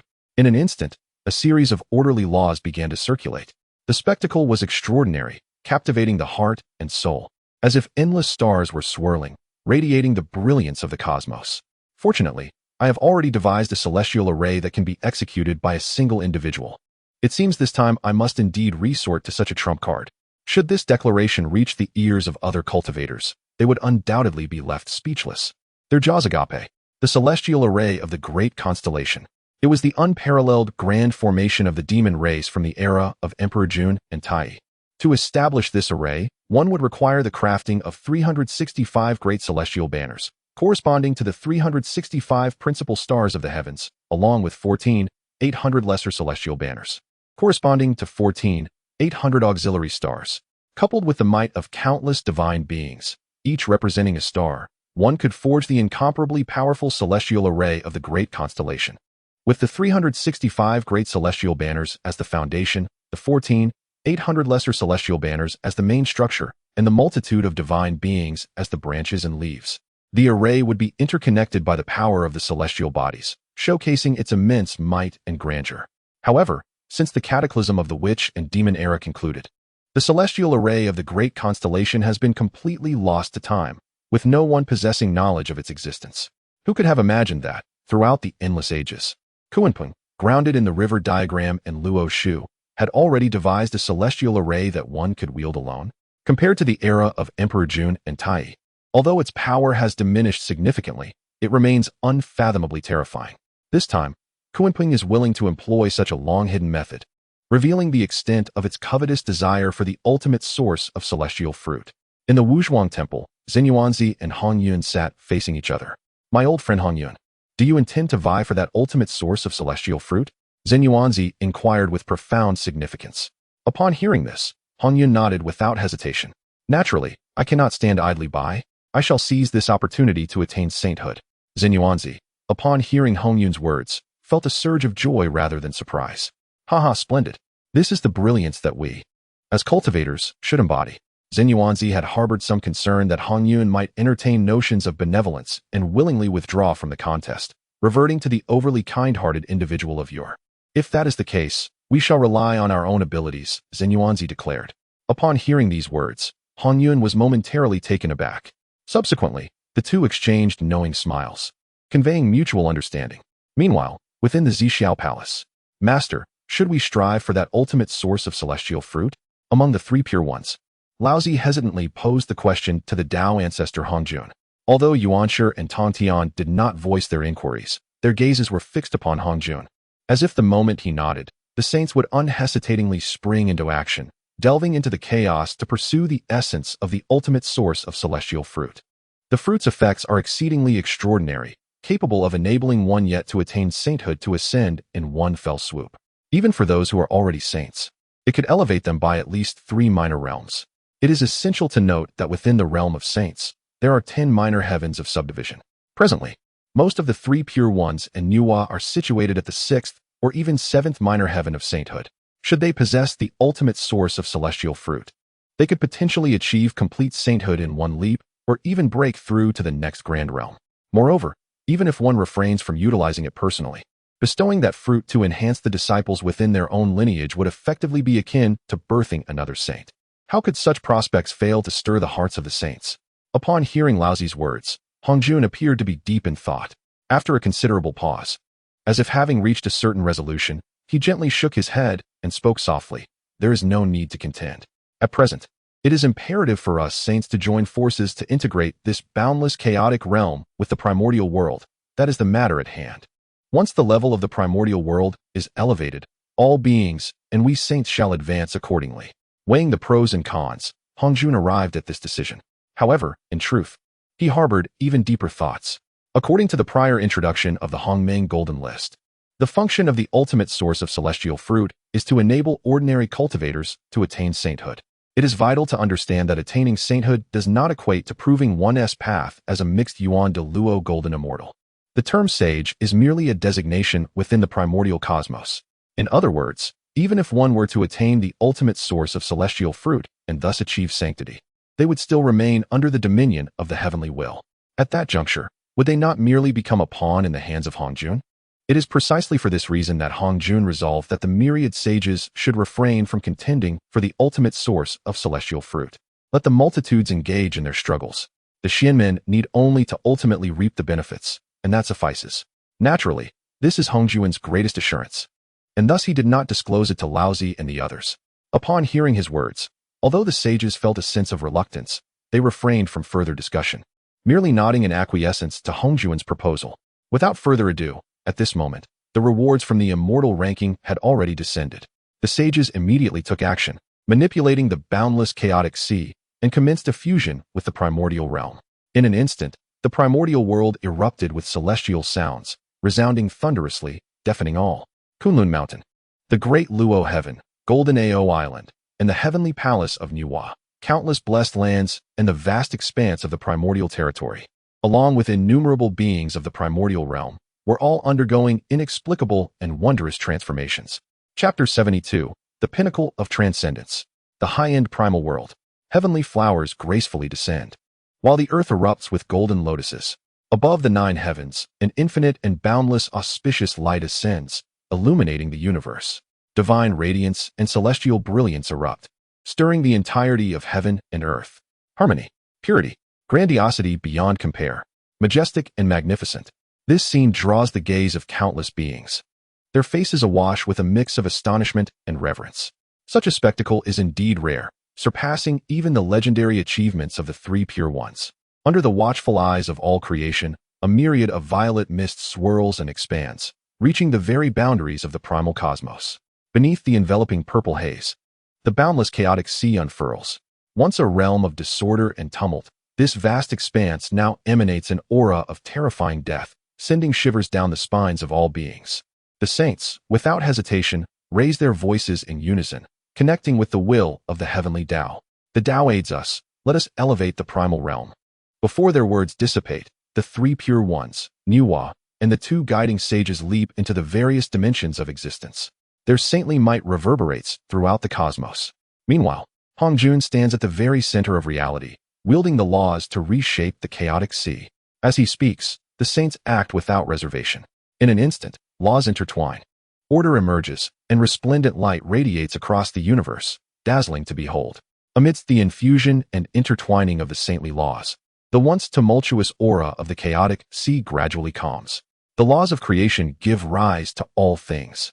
With a gentle command, Nuwa invokes the laws of creation, which possess the unparalleled power to bring forth the universe and its myriad beings. Indeed, within the chaotic sea, majestic peaks rise from the ground, soaring to heights of 10,000 zhang. Rushing torrents of energy surge forth, overwhelming and awe-inspiring, as if birthing a new world. Subsequently, the chaotic sea, now transformed into a realm of existence, begins to merge with the original primal cosmos.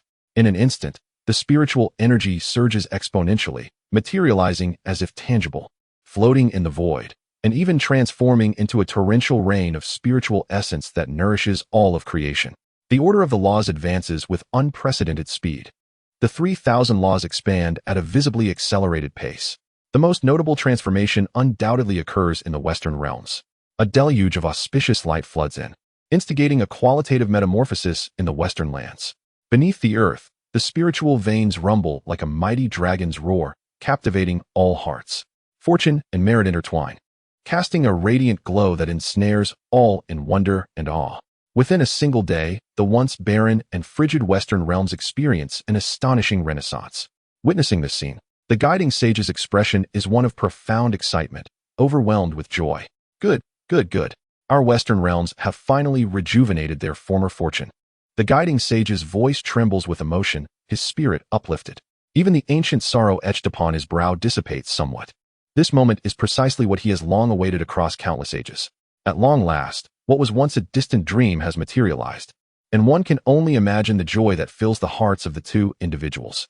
Meanwhile, across the vast expanse of the universe, the resonance among countless cultivators has become increasingly palpable. What is happening? Why am I suddenly able to wield the forces of heaven and earth? Moreover, I feel as though time itself bears witness to my existence. This statement, uttered by a cultivator at the celestial immortal level, was met with disbelief etched across his face. Upon hearing his words, the multitude erupted in derisive laughter, dismissing his claims. How absurd! A mere celestial immortal dares to speak of harnessing the forces of heaven and earth, claiming that time itself is a testament to his being? Truly laughable. It is no wonder that the crowd reacted thusly. To wield the forces of heaven and earth signifies that one has touched the very fabric of the laws of order, enabling the extension of one's power to intertwine with the essence of all things. The assertion of time bearing witness to one's existence follows the same logic. In other words, such feats would necessitate at least the cultivation level of a great Luo golden immortal to achieve. However, as these words fell from his lips, other celestial immortals began to sense more deeply, revealing expressions of astonishment and awe. It is real, it is indeed true. Our cultivation levels have undergone a transformation, now strikingly different from before. Consequently, the mighty beings who had previously scoffed now found themselves engulfed in uncertainty. The crowd began to attune themselves carefully, seeking to discern what distinguished their current state from their prior existence. In no time, gasps of astonishment echoed throughout, as they discovered that their original cultivation levels had experienced a profound elevation. The former celestial immortal state, characterized by a heart aligned with the heart of heaven, transcending human emotion, existed merely as a transitional phase, detached from the flow of time. Yet, the transformed celestial immortal state has achieved an everlasting elevation, unparalleled and unique. A testament to the passage of time, capable of wielding the forces of heaven and earth and stepping into the dimensions of time and space. Similarly, the original golden immortal, with its indestructible essence, could once reverse the flow of time. However, in due course, even the minutest aspect of the body would succumb to decay. Post-transformation, one would grasp the laws of the Great Dao, rendering concepts immortal, allowing a fragment of true spirit to be reborn, traversing through the river of time. With immortal lifeblood culminating in the attainment of the supreme Dharma form, an immeasurable Dharma body, capable of modifying the rules of the world and existing independently within it. A golden immortal wielding the laws of the Great Dao? This is tantamount to the original state of a great Luo golden immortal, leaving the multitude in a state of disbelief, as if they were caught in a dream. Some of the most exceptional beings, with the sharpest consciousness, soon experienced a flash of understanding, seemingly grasping the underlying reason. The hierarchy of this world has ascended. My heavens, could it be that the primordial world, as we once knew it, was merely a lower-tier realm? And now, through the melding of the boundless chaotic sea, the world has risen in rank, finally becoming a higher-tier primordial realm? So it is. The shock, an indescribable, profound astonishment pervades the hearts of all cultivators. They had previously believed that the primordial universe, as a vast world, was already sufficiently complete and advanced. Yet today, they have experienced an epiphany, awakening to a new truth. What one perceives to be a sufficiently complete primordial world is, in reality, merely a rudimentary version of such. Following this occurrence, the realm has ascended to a higher echelon of the primordial. The formidable nature of the laws and orders, the abundance of spiritual essence and Taoist rhythms, and the profound depth of fortune and merit have all advanced remarkably. This transformation has, in an imperceptible manner, elevated all beings by several significant realms. It is nothing short of astonishing and sensational. In the celestial heights, after accomplishing this feat, the saints exchanged glances, each recognizing the mirth reflected in the other's eyes. How exquisite! How exquisite! My own power has surged by more than tenfold. Tong Tian laughed heartily, unabashedly revealing his joy and excitement. While the elevation of all beings is indeed remarkable, The transformation of the saints is beyond words. Laozi, however, displayed an ever-shifting expression. Humph, had I possessed such strength before, would I have ever been subdued by that primordial deity? In that moment, a deep sense of unwillingness surged within him. Chapter 73. The saints stand shoulder to shoulder with the primordial deity. In a cataclysmic surge, thousands of quasi-saints clashed within the chaos. An overwhelming tide of wrath surged within me. The universe had evolved, and the power of the saints had significantly escalated. Although their realms had not ascended, I could distinctly sense that my own combat prowess was now subtly on par with that of the primordial immortal. Even in the face of the divine anomaly, I felt no fear. This clearly indicated that the upper limits of the entire Honghuang realm had abruptly increased. Yet, it was precisely this realization that deepened my ire and suffering. Had I possessed such strength earlier, I would not have been so easily vanquished by the illusion of the primordial deity. At that moment, Yuan Shi, with a tone steeped in sorrow, remarked, "It is both time and fortune. However, it is fortunate that the entire universe has now transcended, and perhaps our future limits will rise accordingly." Among the saints, he and I shared a profound empathy, both having been thwarted in our paths, relegating us beyond the top 10 rankings. Upon hearing his words, my expression softened somewhat. Indeed, the current Honghuang has transformed into a realm of unparalleled heights. The path we had once been denied may yet be resumed. This could be considered the only glimmer of good news at present. Meanwhile, Hong Jun, his countenance animated and his gaze keen, surveyed the vast, elevated Honghuang realm. The world had expanded more than 100-fold compared to before. Above the 9 heavens, streams of ethereal innate spiritual energy cascaded down, purifying all living beings and things. Astonishingly, the elevation of the universe had such remarkable benefits. Hong Jun was taken aback. The postnatal transformation had given rise to innate spiritual energy where only postnatal existed before. This brought him immense joy and bolstered his confidence. "Excellent, excellent, excellent," he exclaimed thrice. He continued, "Since the Hongming Golden List could bestow such boundless rewards from the chaotic sea, future lists may very well present even more extraordinary treasures. The elevation of our Honghuang realm is promising, and the potential for the Xianmen saints to rise is likewise bright. Even though the primordial deity is ancient and immensely powerful, we may yet harbor hopes of catching up, perhaps even competing with him." If Yuan Shi's words had merely eased my expression, Hong Jun's proclamation ignited a renewed brilliance in my eyes, rekindling a profound sense of pride. Indeed, the existence of the primordial deity had once rendered the saints feeling insurmountable, primarily due to the constraints imposed by the Honghuang Heaven-S Way, which prevented saints from ascending to greater realms. However, that restraint had now dissipated. Furthermore, as the universe continued to evolve, the strength of the saints would surge exponentially. This revelation instilled in me a monumental hope for avenging myself against the primordial deity. With this thought, I cast aside all distractions and focused intently on the Hongmeng Golden List. I wondered what the next list would unveil. However, the grand spectacle of the immortal rankings has reached its conclusion, much like the earlier cessation of the Mount of Steeds. For the time being, it has plunged into silence. Amidst the resplendent brilliance of the vast pathways, no new rankings have emerged. In stark contrast, outside the realms of chaos, a startling commotion has erupted, capturing the attention of the saints and all beings, who now gaze in rapt anticipation. Lo and behold, the formidable powers have pursued the traces of the ultimate source of immortal fruits. Heaven above, this heralds an unparalleled battle of the ages. Perhaps it will prove even more terrifying than the past calamity of the wraiths and the undead. Undoubtedly, the contenders this time are all beings of at least quasi-saint status. Indeed, it is the previous turmoil incited by the ultimate source of immortal fruits that has ignited this unrest. The masses draw in sharp breaths, filled with awe and wonder. It is essential to remember that during the former calamity, only the pinnacle forces of the 2 clans possessed quasi-saint level might.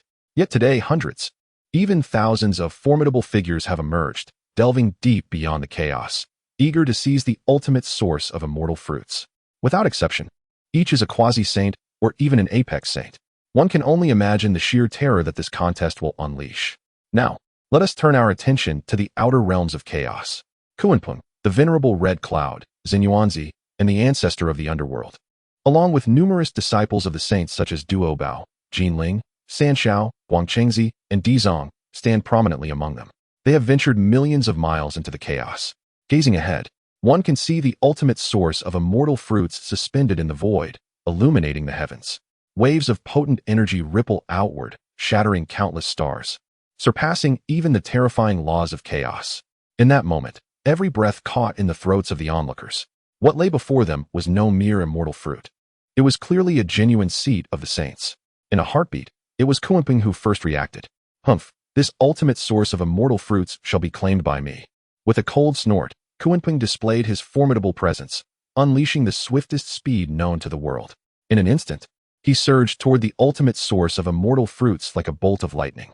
However, the great powers present were not slow-witted. They had long been prepared. Thus, at the moment Kuanping made his move, countless mighty beings responded in kind. Humph, Kuanping, you are woefully arrogant. This is a divine gift from the primordial deity to our kind. Only those with true strength are worthy. How dare you speak so boldly? In an uproar, voices of indignation filled the air, and a multitude of divine techniques erupted forth, engulfing everything in the vicinity. Seeing this, Kuanping was taken aback. Despite his arrogance, he dared not confront the hundreds of divine techniques alone. Consequently, he had no choice but to pivot and counter the onslaught from the assembled powers. Thus, a cataclysmic battle commenced. This clash was extraordinary, a spectacle that would leave the world in awe and dread. The waves of calamity spread across trillions of miles, invoking a terror of unimaginable proportions.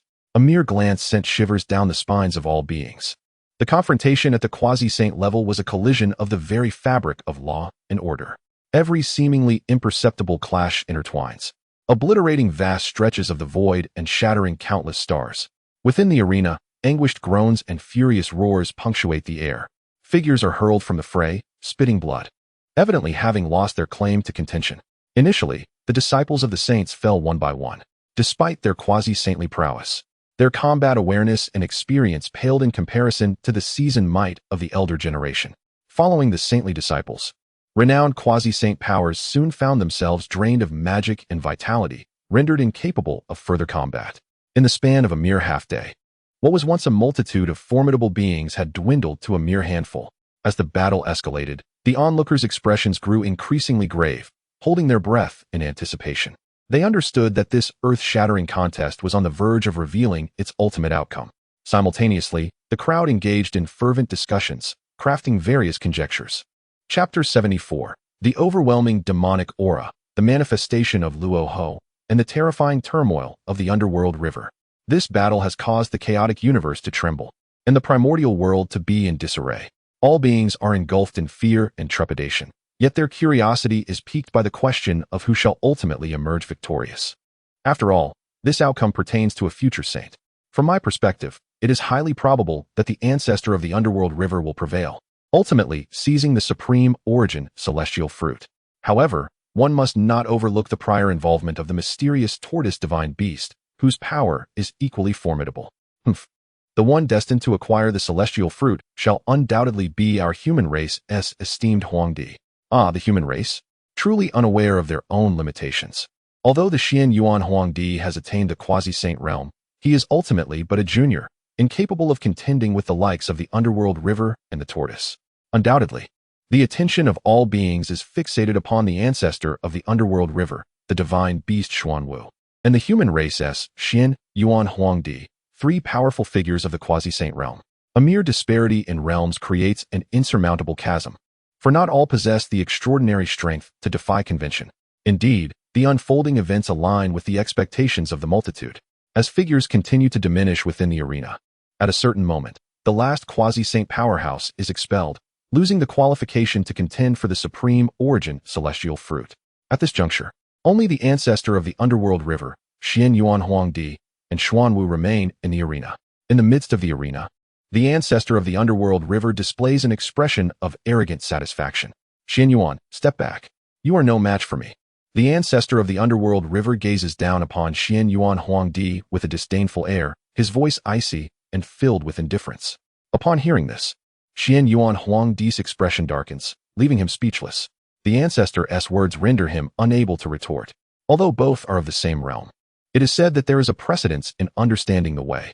In comparison, the time it took for the underworld river to attain the quasi-saint status far surpasses that of Huangdi. Furthermore, in terms of foundation, accumulation, and mastery of divine abilities, Xian Yuan Huangdi cannot hold a candle to the ancestor of the underworld river. The ancestor, however, does not linger on Xian Yuan Huangdi, turning instead to the divine beast Xuanwu. As for you, Xuanwu, having followed the primordial God Master, you must possess an abundance of opportunities. Might I inquire if you would be willing to part with the supreme origin celestial fruit for my sake? In addressing Xuanwu, the ancestor of the underworld river adopts a notably courteous demeanor. The power of one of the four divine beasts is no jest, and the primordial God Master behind Xuanwu instills great caution within the ancestor.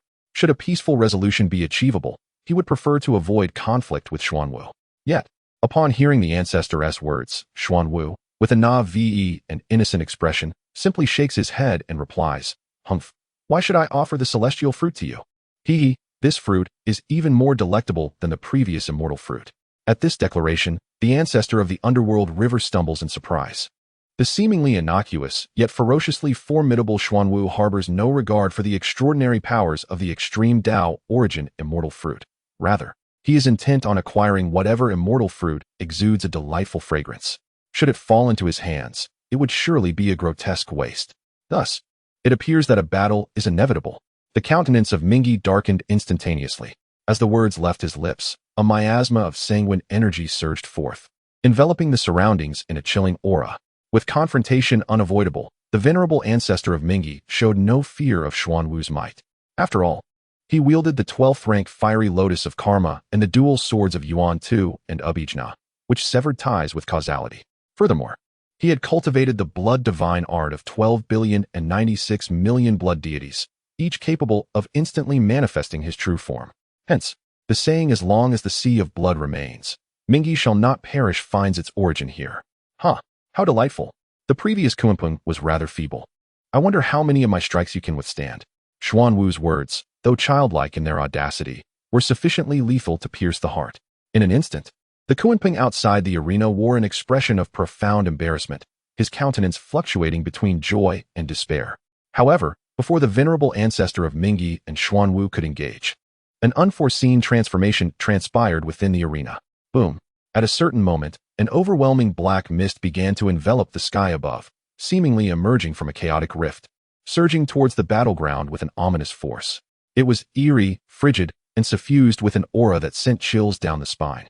As the spectators beheld the enigmatic black fog, an ominous sensation took root in their hearts.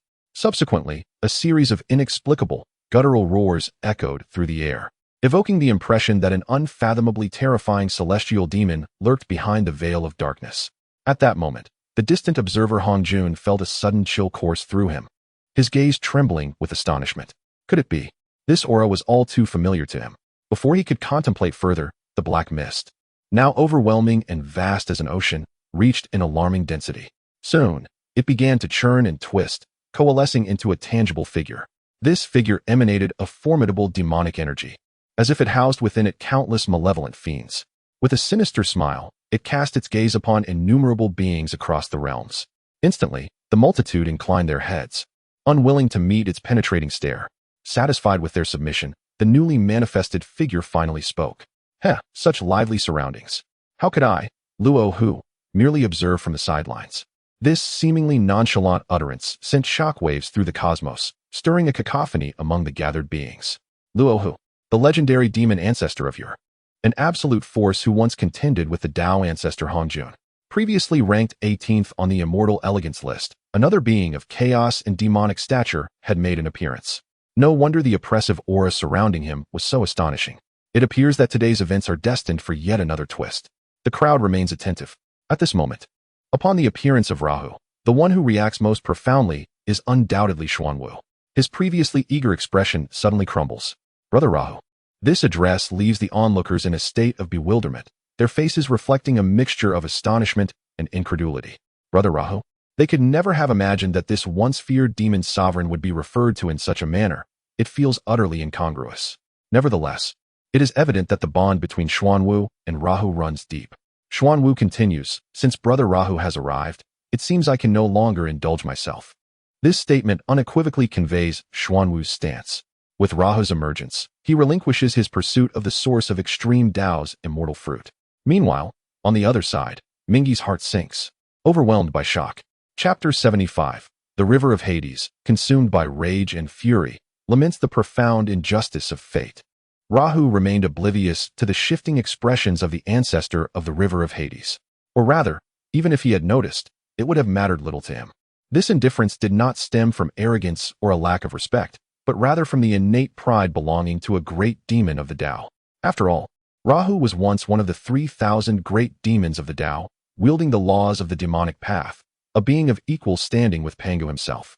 In contrast, Rahu was merely a drop of tainted blood that had fallen from Pangu's body, giving rise to a living entity. Within the vast expanse of the primordial world, the ancestor of the river of Hades was an immensely ancient power. Yet before Rahu, he appeared utterly insignificant. Rahu then turned his gaze toward Xuanwu, a smile gracing his features. "Ah, Xuanwu, allow me to claim this celestial fruit today. In the future, I shall procure even more delectable celestial fruits for you. Shall I?" Upon hearing these words, Xuanwu's previously despondent demeanor softened somewhat, returning to a state of innocent joy, exuding exuberance. Clearly, for Xuanwu, the attainment of sanctification was of no concern. Without hesitation, he stepped aside, relinquishing his claim to the supreme source celestial fruit. Witnessing this, despite his reluctance, Emperor Xianyuan could only sigh in resignation and similarly turn away. Rahu's emergence had shattered the last vestige of determination within Xianyuan's heart. Before such a formidable presence, he lacked even the courage to make a move. Thus, retreating was indeed the wisest course of action.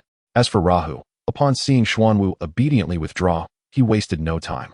Ignoring the ancestor of the river of Hades entirely, he extended his palm, intent on seizing the supreme source celestial fruit. This display epitomized the overwhelming majesty of the demon ancestor. No words were necessary. His mere presence signified that the contest had lost all suspense.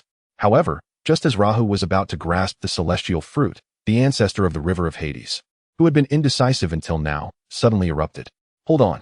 You cannot claim this celestial fruit without my consent." Before his words had fully escaped his lips, the ancestor of the river of Hades trembled, summoning the dual swords of Yuan Tu and Abi into his hands, their cold glimmer captivating and resonating ominously. Without delay, he lunged forward, wielding his blades with unparalleled terror, launching an assault on Rahu. This scene incited gasps of astonishment among onlookers. The strike from a quasi-saint was executed without warning, rendering it nearly impossible to evade. Had it been any other quasi-saint, they would surely have perished, their essence extinguished by such an attack. Yet, how could the illustrious demon ancestor Rahu be likened to an ordinary being? Even though he had been reborn and had yet to attain sanctification, the laws of the demonic path that he commanded were not to be underestimated. At the very moment the ancestor of the river of Hades made his move, Rahu swiftly pivoted. Two piercing, cold gazes shot forth towards his adversary. An ant shaking a tree, Rahu uttered with chilling disdain. Simultaneously, a spear, enveloped in demonic energy and inscribed with divine patterns, materialized in his grasp. The god-slaying spear.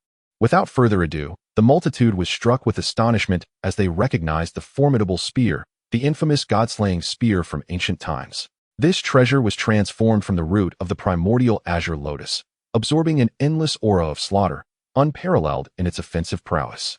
It was even heralded as the foremost treasure of annihilation in the primordial realm. Before the ancestor of the underworld river could react, the god-slaying spear had already torn through the universe, launching an explosive assault. Clang, clang.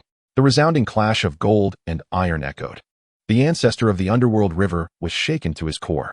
As his spiritual treasure clashed, the Yuan Slayer and the dual Abhijna swords in his grasp nearly flew from his hands. In that instant, he was filled with alarm. He could sense that Luo Ho was now at the level of a semi-saint.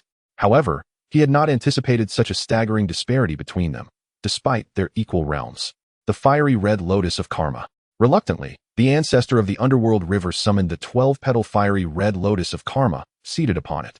In an instant, karmic flames surged, seemingly capable of incinerating all in existence, exuding an unparalleled might. Moreover, the ancestor of the underworld river continued to unleash the divine bloodchild's supernatural power, manifesting 12,960,000,000 avatars of blood.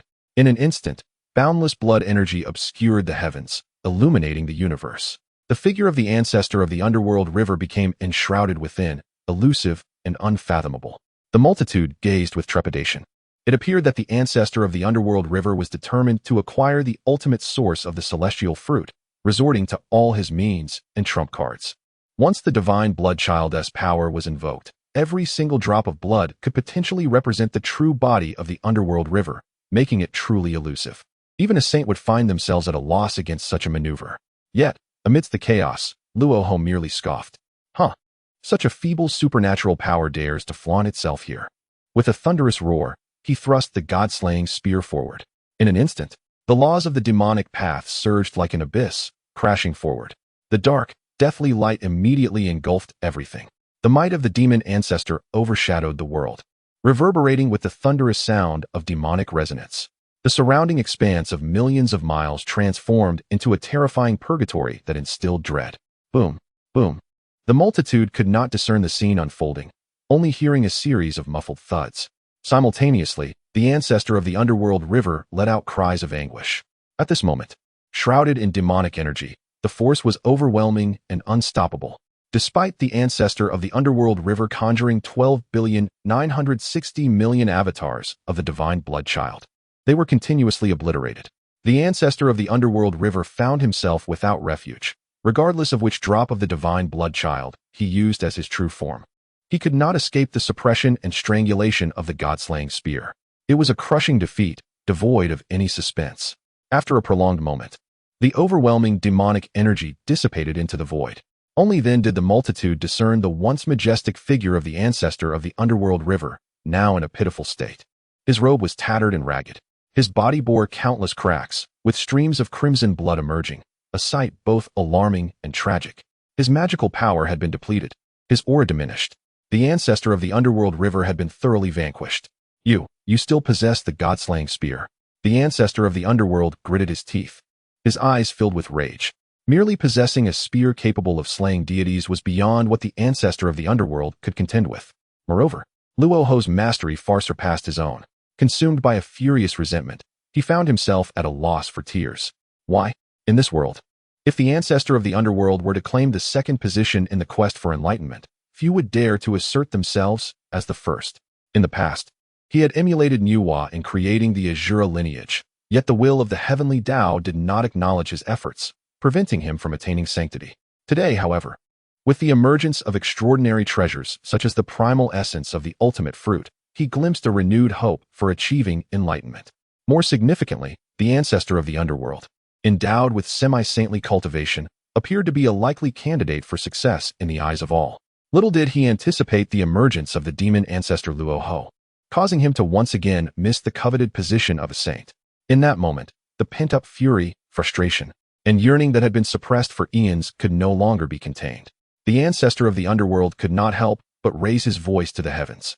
Oh, how cruelly unjust fate is. Chapter 76, The Revelation of Luohu, the Saint of all realms. How profoundly unjust fate can be. The ancestor of the underworld inquired of the heavens with this lament. As his words echoed, countless formidable beings fell into silence, their hearts heavy with sorrow. This is the merciless nature of the primordial world. Power reigns supreme. Only through immense cultivation and strength can one command respect.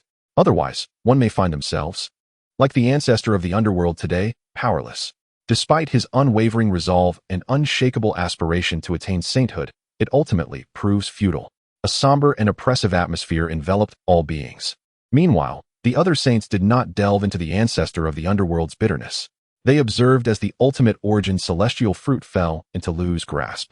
And the expressions of the three pure ones and others grew grave and solemn. Master, should we not take action to seize that ultimate origin celestial fruit? Laozi inquired hesitantly, glancing at Hongjun Daozu. Had the fruit fallen into the hands of another formidable being, it might have been acceptable. However, who could have anticipated it would be the demon ancestor Luo? Should the latter utilize it to attain enlightenment, it would spell dire news for the Xianmen. A sense of unease subtly stirred within the hearts of the saints. Yet, upon hearing Laozi's words, Hongjun merely chuckled enigmatically. No need. Even if Luohu attains sainthood, he cannot shatter the shackles and constraints of the heavenly Tao's will. At that time, I can instead subdue him effortlessly, incorporating him into the Xuanmen's fold.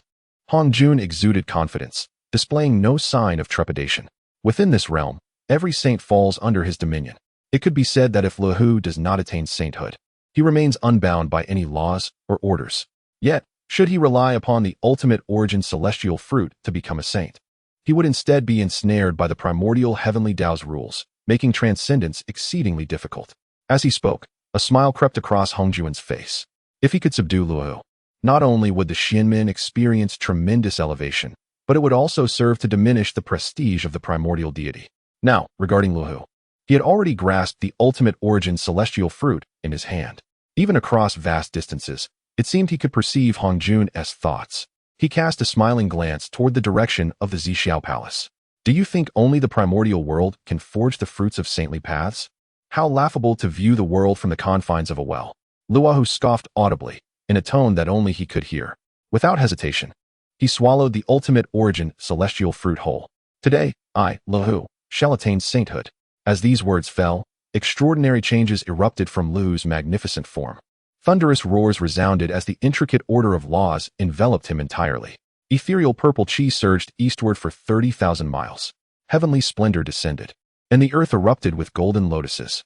Luohu's aura began to ascend dramatically. Within moments, a saintly might surged forth, causing the hearts of all beings to race and their scalps to tingle. In the next instant, the profound sounds of the heavenly Tao exploded, and the firmament shattered. The void of the heavenly Tao erupted, revealing the vast spectacle of the Sea of Laws. Seizing the opportunity, Hongjun manifested himself, standing high above, adopting a posture of superiority over Luohu. Rahu, you have garnered the attention of the heavenly Tao. If you wish to attain sanctity, you must entrust a fragment of your primordial spirit to the void of the heavenly Tao. Hongjuan's presence exuded an imposing authority, as if he were issuing a command to Rahu. In this moment, all beings held their breath in anticipation. Would the once formidable demon ancestor, Rahu, yield to the temptation of sanctity and heed Hongjuan's words? Several powerful figures nodded discreetly, believing that Rahu would not dare to defy Hongjuan's decree. After all, the allure of becoming a saint was profoundly compelling. Even though Rahu and Hongjun were once fierce adversaries, it was presumed that he would set aside their past conflicts for the sake of sanctity. However, upon hearing Hongjuan's words, Rahu lifted his gaze to meet the latter's and let out a cold laugh, saying, Hongjun, your calculations are indeed impressive. To require me to place my primordial spirit within the void of the heavenly Tao, only to subsequently bow before you? What a delusional fantasy. Rahu's disdain was palpable. At this, Hongjuan's expression faltered. Oh, is that so? Then I shall see how you can attain sanctity without the heavenly Tao's approval. To this, Rahu seemed unfazed, casting an odd glance at Hongjun before suddenly retorting, who said I sought to prove myself as a saint of the primordial chaos. Before Hongjun could grasp the implications of this statement, Rahu suddenly shouted towards the heavens. This time, I aim to prove myself as the saint of all realms. Great Lord of the gods, assist me in harnessing the power of merit from the myriad worlds. Upon uttering these words, Hongjuan's mind suddenly cleared. What? The saint of all realms? Beyond the primordial chaos, other great worlds can indeed generate the power of merit and coalesce the fruits of saintly attainment? If this were true, then would not the existence of saints in all realms become commonplace? Where, then, would lie the pride and majesty of being a saint? Before Hongjun could ponder further, numerous orbs of light suddenly materialized from the void, hovering above Rahu's head. Each orb contained an immense reservoir of merit, surpassing millions of acres. The power of merit surged like a great river, continuously flowing into Rahu's being. The merit fused with the essence of the supreme Tao fruit, resonating with celestial melodies. Rahu's entire being radiated brilliance, his divine might expanding to captivate the hearts of all. Above Rahu's head, a resplendent Tao fruit of a saint gradually took form. In an instant, Rahu underwent a profound transformation, ascending to the realm of the saints. A terrifying and unparalleled sanctity swept forth, reverberating through the heavens and earth, illuminating the vast cosmos. Bow before Saint Rahu. Bow before Saint Rahu. Across the expanse of heaven and earth, figures knelt in reverence, chanting the name of Saint Rahu. Regardless of the inner desires of the beings, this was an expression of respect for the saint, a timeless law and ironclad decree. Hearing the voices of adoration from the masses, Rahu was filled with pride. His gaze sharpened, crackling with cold lightning as he silently observed Hongjun. Once, these two had battled fiercely amidst the cosmos, locked in a struggle to the death. Ultimately, it was Hongjun who orchestrated a scheme, uniting with the other four demon lords to obliterate Rahu. In this present age, Rahu emerges like a sovereign returning to his dominion, his formidable presence unmistakably manifesting a formidable rivalry with Hongjun. Meanwhile, Hongjun stands astounded, for beyond the vast expanse of the primordial world, there indeed exist myriad grand realms. Moreover, these realms are equally capable of giving rise to saints. This revelation profoundly alters Hongjuan's understanding. Most significantly, the once revered figures such as the Three Pure Ones and Yuhua, who purportedly attained sainthood, merely invoked the celestial merits of the primordial heavenly path. In contrast, today, Rahu draws upon the virtues of countless realms. Thus, although he has only recently achieved sainthood, his power has escalated to an unfathomable degree. Surrounding him, waves of awe-inspiring energy resonate, shaking the very fabric of the universe. Even the connection to the divine cannot help but murmur, as fellow saints, why do I feel an overwhelming trepidation beneath Rahu's oppressive might? Upon these words, the assembly of saints trembles. Chapter 77, the release of the divine ranking, Tai Chi Divine Master ranked 100? Indeed, I share the same sentiment. Is it possible that Luoho's cultivation truly matches our sanctified realm? Curse it, have we borne witness to a false attainment of the saintly fruit? As the words of the guide echoed, the assembled saints ceased their pretense, voicing their thoughts. Without exception, the expressions on their faces were marked by an indescribable gravity and solemnity. Initially, the likes of the Three Pure Ones believed that Luoho had merely recently attained enlightenment, having lagged behind them by countless eons. How could his strength possibly compare to that of the Three Pure Ones? Yet, the reality was starkly contrary. Luoho's aura surged, advancing with relentless vigor. At this moment, even his solitary presence instilled a profound dread among the saints, shaking them to their core. The Three Pure Ones had no doubt that should a confrontation arise, none would stand a chance against Luoho, not even the mightiest among them, Laozi. How could Luoho have surpassed them? Such a notion was utterly unfathomable. Just as the Three Pure Ones exchanged glances, a mixture of astonishment and horror, Luoho suddenly turned, his gaze landing squarely upon the saints. Ah, have you come to a realization? He taunted. You so-called saints of the primordial heaven are but trivial beings. Your so-called authority as saints is confined solely within the bounds of the primordial. Yet I, with the aid of the Tai Chi Divine Master, have attained enlightenment across the myriad realms. With the boundless power of the great worlds at my disposal, what right do you have to compare? Luoho's tone dripped with arrogance and disdain. His words left the saints momentarily stunned, their hearts tumultuously shaken. This was the source of Luoho's strength. True sanctification entails not merely being unparalleled within a single realm, but achieving supremacy across all heavens and worlds, looking down upon all beings. In other words, while the Three Pure Ones, as the sages of the mystical path, could only draw upon the power of a singular realm to bolster themselves, Luoho, with but a thought, could harness the energies of multiple realms. The disparity in strength is self-evident. This is a shattering of the Tao heart. The Three Pure Ones found their mental composure in turmoil, unable to settle. After a lengthy silence, Hongjun finally regained his senses. You have concealed such astonishing secrets? His visage turned ashen with dismay. Had I known this, I would never have allowed you to acquire that ultimate source of the celestial fruit. Hongjun's expression darkened, filled with vexation. This time, it was a complete debacle. With Hongjun's prowess, had he intervened personally, even Luoho would surely have been unable to contend. In that case, the ultimate source of the celestial fruit would have fallen into the hands of the mystical path, easily enhancing the existing saints or even birthing a new one. However, Hongjun had sought to constrain Luoho with his position as a saint, compelling him to submit to the mystical path. Little did he anticipate that Luoho's understanding of the situation was on an entirely different level from his own. Now, with the die cast, Hongjun's regrets were futile. The phrase to lift a stone only to drop it on one's own foot aptly described Hongjun's predicament at this moment. Observing Hongjun's expression, which was almost one of rage, Luoho chuckled mockingly. Ah, Hongjun, I must express my gratitude to you. Had it not been for your initial alliance with the other four great demons against me, how could I have ever had the opportunity to follow the primordial divine master? It is precisely because I was sheltered by the divine master that I have been able to witness the vast and magnificent myriad realms beyond the Hongwang. Ha. To kill with words. As Luoho's voice fell, the expression on Hongjun's face darkened further. Meanwhile, the beings were profoundly shaken.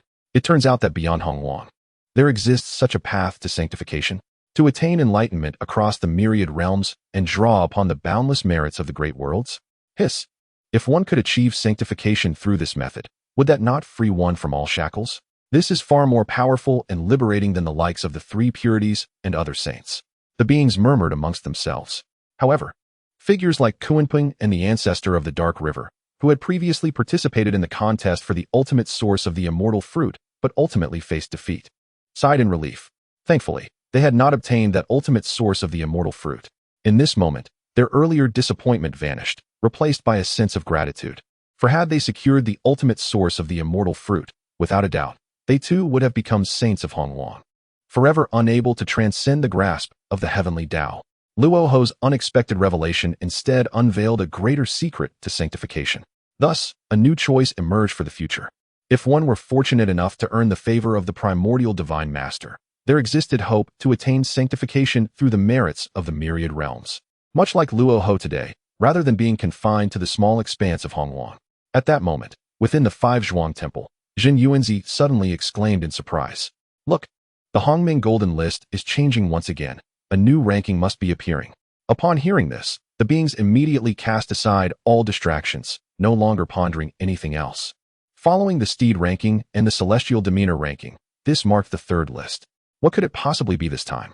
Such curiosity did not linger long.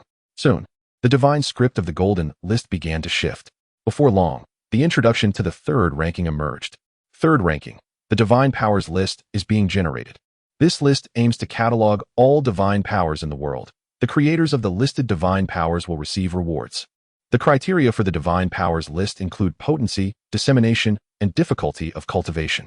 As they gazed upon the introduction on the Golden List, the beings suddenly understood. This time, it was indeed the divine powers list. Instantly, Laozi's face broke into a smile. Haha.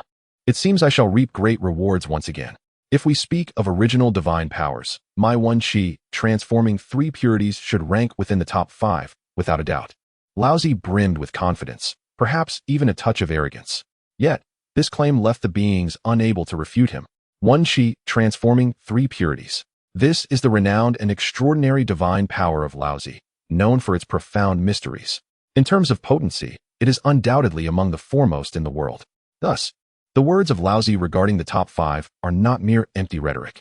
After a brief moment, the long-awaited list of divine abilities was finally unveiled. Rank 100, Golden Light Technique of the Earth. Founder, Primordial Deity. Power, Elementary. Popularity, Divine Level. Golden Light Technique of the Earth, a technique of speed that all beings can cultivate, transforming the practitioner into a beam of golden light, capable of traversing thousands of miles in a single day. Upon witnessing this technique's placement at the 100th rank, the crowd was momentarily taken aback. The Golden Light Technique? Was it not one of the most commonplace speed techniques in the primordial realm? How could such a technique secure a position on this esteemed list? Moreover, what left the audience in disbelief was the revelation that its creator was none other than the primordial deity. In previous rankings, they had become accustomed to seeing the name of the primordial deity within the top 3, if not at the very pinnacle. Yet now, this humble 100th rank belonged to the primordial deity. This revelation left the crowd in a state of shock, grappling with disbelief. Chapter 78. In the beginning of heaven and earth, the prophecy of the primordial deity. Is this truly the case?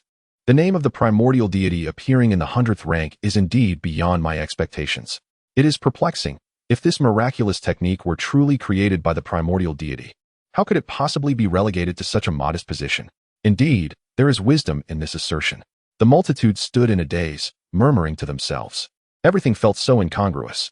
Following the earlier impacts of the Mount of Steeds and the Celestial Grace lists, the beings had already concluded one undeniable fact. Anything associated with the primordial deity was far from ordinary, exceedingly extraordinary. The Steeds possessed the cultivation of a sages, and the ultimate source fruit capable of leading one to enlightenment was offered without hesitation. Thus, in their understanding, or rather their anticipation, if the miraculous techniques birthed by the primordial deity existed, they must undoubtedly be exceptional. Even if not at the level of the chaos, they should at least be of the great Luo caliber, to do justice to the name of the primordial deity. Yet, the earthly gold radiance technique was evidently far from such standards. For the cultivators of the primordial age, attaining the golden immortal realm almost allowed one to practice such spells. It is no wonder the multitude remained incredulous, reluctant to believe that this technique was indeed crafted by the primordial deity. Consequently, the earthly gold radiance technique could be found abundantly across the primordial realm. Perhaps it was precisely due to the widespread nature of this technique that it was deemed divine by the Hongming Golden List, securing the 100th position. At that moment, a powerful being recalled something and eagerly spoke up. The previous Celestial Grace list revealed the fated trajectories of the ranked. If so, might this technique list unveil the process of the technique's creation? A single utterance awakened those in slumber. The multitude suddenly comprehended, enlightenment dawning upon them. Oh, could this truly be possible? Heaven forbid. If it could be revealed, would it not be an exquisite opportunity for us to comprehend the path of enlightenment? The rules of the world today are starkly different from those of ancient times. Perhaps we can glean some of the primordial deity's secrets through this. The multitude gazed eagerly, anticipation brimming. In the current realm of the primordial, to independently create a miraculous technique is exceedingly arduous. Even for the great Luo Golden Immortals, it is no simple feat. It can be said that countless cultivators today rely on the teachings of their predecessors, living off the legacies of the past. Thus, some powerful beings could not help but contemplate the immense benefits they would reap from observing the process of technique creation. As the multitude engaged in animated discussion, fixated upon the Hongmeng Golden List, at a certain moment, the description of the earthly gold radiance technique gradually transformed into a seal, dissipating into the ether. In its stead, a vision began to materialize. In an instant, the countenances of the multitude grew solemn, excitement mingling with awe. Is their imagination becoming reality? The technique list would indeed reveal the process of the technique's inception. More importantly, they would finally have the opportunity to behold the true form and cultivation of the primordial deity. Within the Hongmeng Golden List, there appeared a desolate and bleak expanse of heaven and earth. As far as the eye can see, a scene of desolation unfolds. Blood reflects upon the universe, with colossal corpses lying scattered. The renowned Kunlun Mountain, Shouyang Mountain, and the vast realms of the four seas are nowhere to be found. A powerful being, with remarkable reflexes, gasps aloud. This is the visage of the primordial world at its inception, before all things had emerged. As the words resonate, the myriad beings suddenly awaken to the truth. Indeed, only at the dawn of the primordial universe could such a magnificent, yet tragic spectacle exist. Those towering corpses are none other than the fallen 3,000 demon gods. At that time, Panga's physical form had shattered, transforming into strands of profound essence that fell into the primordial realm, yet mountains, rivers, and all other creations had yet to evolve. It can be said that the primordial universe then was a realm of utter silence. In this profound stillness, at a certain moment, a figure materializes from thin air. Instantly, the primordial realm erupts in astonishment. Countless beings bearing witness can hardly contain their awe. Is that the primordial divine master? Such grandeur is truly unparalleled throughout the ages. Why does this singular figure evoke within me a tumult of emotions, leaving me in a state of unrest? Oh, is that the true visage of the primordial divine master? Indeed, he is resplendent, his countenance radiant as jade. In an instant, upon glimpsing that figure, the beings cannot help but erupt in exclamations of admiration. Perfect. Two words immediately surface in the hearts of the multitude. Despite the endless passage of time, and now witnessing the primordial divine master's form from the Hongmeng Golden List, he stands tall, exuding an extraordinary presence that is nothing short of majestic. Countless women's eyes sparkle with admiration, their expressions akin to infatuation. Even the men gaze with envy and jealousy. In their everyday lives, they consider themselves exceptional, among the rarest of talents in the world. Yet now, in comparison to the primordial divine master, they appear as worlds apart. In an instant, the beings come to a realization. Regardless of cultivation or strength, simply based on the primordial divine master's appearance and demeanor, it is only just and fitting that he ranks first on the list of celestial beauty. At that moment, Hongjun Daozu, residing in the Zixiao Palace, suddenly speaks up, uttering a sharp command, "Silence." Those two brief words send a shiver through the hearts of the multitude, rendering them as quiet as cicadas in winter. Instantly, silence envelopes the crowd. They understand that this is not the time to focus on the primordial divine master's appearance. What truly matters is witnessing how he pioneers the golden light technique, a divine art of transcendence. The crowd remains silent, holding their breath in anticipation, closely observing the changes within the golden list. Within the scene, the primordial divine master gazes downward, his eyes like torches, surveying the boundless primordial realm. A divine radiance emanates from him, leaving onlookers entranced. At a certain moment, he gently sighs. As heaven and earth first opened, all was silent. It seems that waiting for the three purities and others to emerge, and for Hongjun to attain enlightenment and sanctity, will require an eternity. Upon hearing the primordial divine master's words, the multitude is taken aback, followed by a profound shock that sends chills through their very beings. What does this mean? In the primordial dawn of existence, The primordial deity had long foretold the emergence of a sage in the world. How could this be possible? At that time, even the will of the heavenly Tao had yet to be born. It is utterly astonishing. The cosmos, since its inception, has spanned at least several trillion years.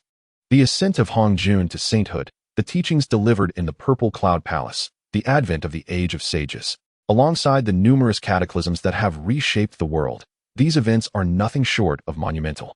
To all sentient beings, the unfolding of these events is steeped in uncertainty. After all, whenever a cataclysm descends, the heavenly secrets become obscured, rendering even the sages incapable of divination. Yet, upon closer reflection, it seems that this is not the case. In the depths of fate, everything appears to have been predestined. The primordial deity, exalted and omniscient, had already discerned all destinies eons ago, aware of every trajectory in the evolution of the primal cosmos. This is bewildering. Chapter 79. Astonishing and unparalleled, the primordial divine lord. All beings stood in stunned silence. Even the revered sages of the Xianmen appeared dazed, their hearts filled with profound astonishment. They were utterly bewildered. It is essential to understand that the formation of all things in the primordial realm and the birth of myriad spirits was an exceedingly protracted process. Even the three pure ones emerged only after millions of years post-creation of the primordial universe, finally manifesting as supreme innate deities. Moreover, after countless eons of cultivation, the three pure ones naturally believed that their exceptional talents and superior origins were the reasons they achieved sainthood, gazing down upon the ages. Yet now they realized that, in the very beginning of the universe, the primordial divine lord had prophesied their emergence, even the ascension of Hongjun to sainthood. Could it be that all of this was predestined? If so, what then of our interminable years of arduous cultivation? Yuan Shi murmured to himself, his gaze somewhat vacant. This was truly a challenge to the very foundation of his Tao heart. It is no wonder. After all, the three pure ones and their peers had paid an immense price to attain sainthood. Yet now, to suddenly inform the sages that their achievements bore no relation to their own efforts and sacrifices? The fact that the sages did not shatter in despair at that moment speaks volumes about their resilience. Even Hongjun appeared grim, his expression dark as water. Heaven-est Tao. Why is this? As the representative of the heavenly Tao, I ought to have dominion over all beings. Yet why? Do I feel as though I am being manipulated by the primordial divine lord? Hongjun secretly extended his divine consciousness, attempting to commune with the will of the heavenly Tao. However, after a lengthy pause, there was no response whatsoever. It dawned on Hongjun. Indeed, at the time of the primordial divine lord's emergence, the will of the heavenly Tao had yet to be born. In other words, the primordial divine lord existed even before the heavenly Tao of the primordial realm. Thus, the heavenly Tao remained entirely ignorant. One could say that if the will of the heavenly Tao were capable of expression, it would undoubtedly wear a bewildered countenance at this moment. This realization deepened Hongjun's frustration. As the revered Tao ancestor, to have one's fate foretold by another was indeed a source of great embarrassment. Meanwhile, the three pure ones, Nuwa, and other sages continued to discuss and marvel at the antiquity of the primordial divine lord. Witnessing this, Hongjun felt even more exasperated. Silence. Let us observe how the primordial divine lord indeed created the earthly golden light technique. This admonition startled the sages. It appeared that their esteemed Tao ancestor was somewhat perturbed. Nevertheless, Hongjun's assertion was not without merit. The introduction on the golden list pertained to the process of creating the earthly golden light technique, rather than the primordial divine lord himself. The sages had no choice but to suppress their inner turmoil and continue to focus on the unfolding scene of the divine abilities list. However, the subsequent spectacle left all beings utterly bemused and in a state of confusion. They beheld the image of the primordial divine lord, who, after uttering a sentiment of reflection, took a step forward and vanished directly into the primordial universe. In an instant, all beings were left in a state of shock. Was this the conclusion? What connection did this have with the earthly golden light technique? In that instant, the multitude exchanged glances, filled with bewilderment and uncertainty. What is happening? Could it be that the Hongming golden list has aired? This fails to showcase how the primordial god sovereign originated the earthly radiance technique. Countless formidable beings displayed expressions of disappointment. They had originally hoped to seize this opportunity for observation and glean insights into the unique divine abilities of the immortal arts. Yet now, with no trace of the earthly radiance technique visible, how could they hope to comprehend it? At that moment, a voice resonated through the void, laced with mockery. A bunch of frogs at the bottom of a well. How could you, mere mortals, fathom the profound mysteries of the Sovereign Lord. Following the sound, the speaker was revealed to be none other than the previously ascended demon ancestor, Luo Ho. In an instant, some powerful beings displayed indignation. After all, they were among the pinnacle of contemporary strength, yet were referred to as mere mortals by Luo Ho, equated to ordinary beings? Humph. So you claim to grasp the deeper meaning behind the earlier imagery? We are eager to hear how the primordial God Sovereign truly conceived the earthly radiance technique. With a cold snort, a mighty figure inquired thus. To this, Luo Ho did not shy away from revealing the truth. Or rather, there was no need for concealment. With a look of reverence, he spoke. The step taken by the Sovereign Lord in the prior scene encapsulated the boundless principles of the Great Dao. Such principles etched themselves into the fabric of the primordial universe, becoming part of the laws and order of existence. After countless epochs of evolution, it has resulted in the earthly radiance technique that you now practice. Luo Ho's succinct words plunged the multitude into profound astonishment. Is this true? Reflecting upon it, the imagery previously displayed by the Hongming Golden List could not have emerged from nothing. Only Luo Ho's interpretation could elucidate this matter. With this understanding, the crowd felt their pupils constrict and their hearts tremble. A mere footprint transformed into a celestial technique. This is utterly astonishing, even among the contemporary saints. Every movement resonates with the flow of law and order. Yet, none could reach the level of directly manifesting divine abilities. Could it be that at the dawn of creation, the primordial God Sovereign's cultivation had already surpassed that of the saints? The gazes of the multitude converged upon Luo Ho, enveloped in complete silence. Observing this, Luo Ho could not help but feel a surge of pride. This is the majesty of the primordial God Sovereign. Although his true form has yet to descend upon the primordial realm, even this mere glimpse is enough to leave the multitude in profound awe. Despite being merely a celestial servant of the primordial God Sovereign, Luo Ho felt an immense sense of honor and superiority. At that moment, the rankings of the divine techniques list continued to materialize. 99th, True Fire of Samadhi. Originator, Primordial God Sovereign. Power, Basic. Transmission Level, Divine. The True Fire of Samadhi. A mastery of pyromancy. When unleashed, the flames soar with ferocity, entwining like golden serpents in the sky, illuminating the heavens and incinerating all that exists. Reward, Source Fire Essence. Capable of enhancing the potency of flames to the level of primordial chaos. 98th rank, Mountain Seizing, Ocean Crossing. Creator, Primordial Divine Sovereign. Power, Elementary. Popularity, High. This technique allows one to bear the weight of Mount Tai while traversing the Northern Sea. It is a gateway to immense strength. Reward, a strand of the Great Dao's power, a consumable that can briefly unleash force surpassing chaos. 92nd rank, Barrier-Piercing Insight. Creator, Primordial Divine Sovereign. Power, Intermediate. Popularity, High. This technique grants the ability to perceive through barriers, witnessing all realms, both celestial and terrestrial, with no obstructions. Within the 6 directions, it reveals the presence of spirits and beings, both subtle and grand, in crystal clarity. Reward. As nearly 10 rankings emerged one by one, the multitude was left utterly spellbound. The Primordial Divine Sovereign seems poised to dominate the rankings. Chapter 80, Astonishing Secrets. Hongjun remained silent. From the first 100 to the 92nd, without exception, all the pioneers of divine arts were none other than the primordial deity. The multitude gazed in astonishment. Could this be true? Have we, countless beings, existed in the shadow of the primordial deity all along? A powerful figure sighed in contemplation. It is important to note that, setting aside the earth-embracing golden light technique, the subsequent divine arts are indeed part of the 36 techniques of heavenly prowess, such as the mountain lifting and ocean crossing technique and the wall separating insight. Moreover, even within the 36 techniques, these arts possess formidable power. The crowd was taken aback to discover that these magnificent techniques were all created by the primordial deity. Some strong individuals bore expressions of fervor, their faces reflecting awe and reverence. Can there be any doubt? Each divine art previously displayed had vividly illustrated the scenes of the primordial deity as creation. Once this was stated, the crowd had no rebuttal and nodded in agreement.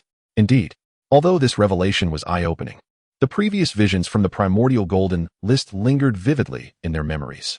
For instance, the true fire of Samadhi manifested during the primordial deity's cultivation, emerging as a wisp of primal essence that blazed fiercely. When it fell into the primordial realm, it transformed into the true fire of Samadhi. Although it may not surpass the 10 great ancient fires, its might remains astonishingly terrifying. Similarly, regarding the wall-separating insight, within the visions of the primordial golden list, the primordial deity sat amidst the cosmos, yet his consciousness extended outward, sweeping across the entire universe with immense grandeur. In a realm spanning billions of miles, every flower and blade of grass, every tree and stone, could hardly escape the probing of the primordial deity as consciousness. This alone attests to the immense strength of his awareness. In the present age, the wall-separating insight has nearly become synonymous with the notion of encompassing the world in a single thought. At this moment, the ancestor of Red Cloud also spoke up. No wonder this statement drew the attention of the crowd. After all, Red Cloud, having been under the guidance of the primordial deity, was granted the opportunity for this second life. He could be regarded as one of the few beings with a connection to the primordial deity. Could it be that the ancestor of Red Cloud knows some hidden truths about the primordial deity? The crowd could not help but pay closer attention. They listened as Red Cloud continued.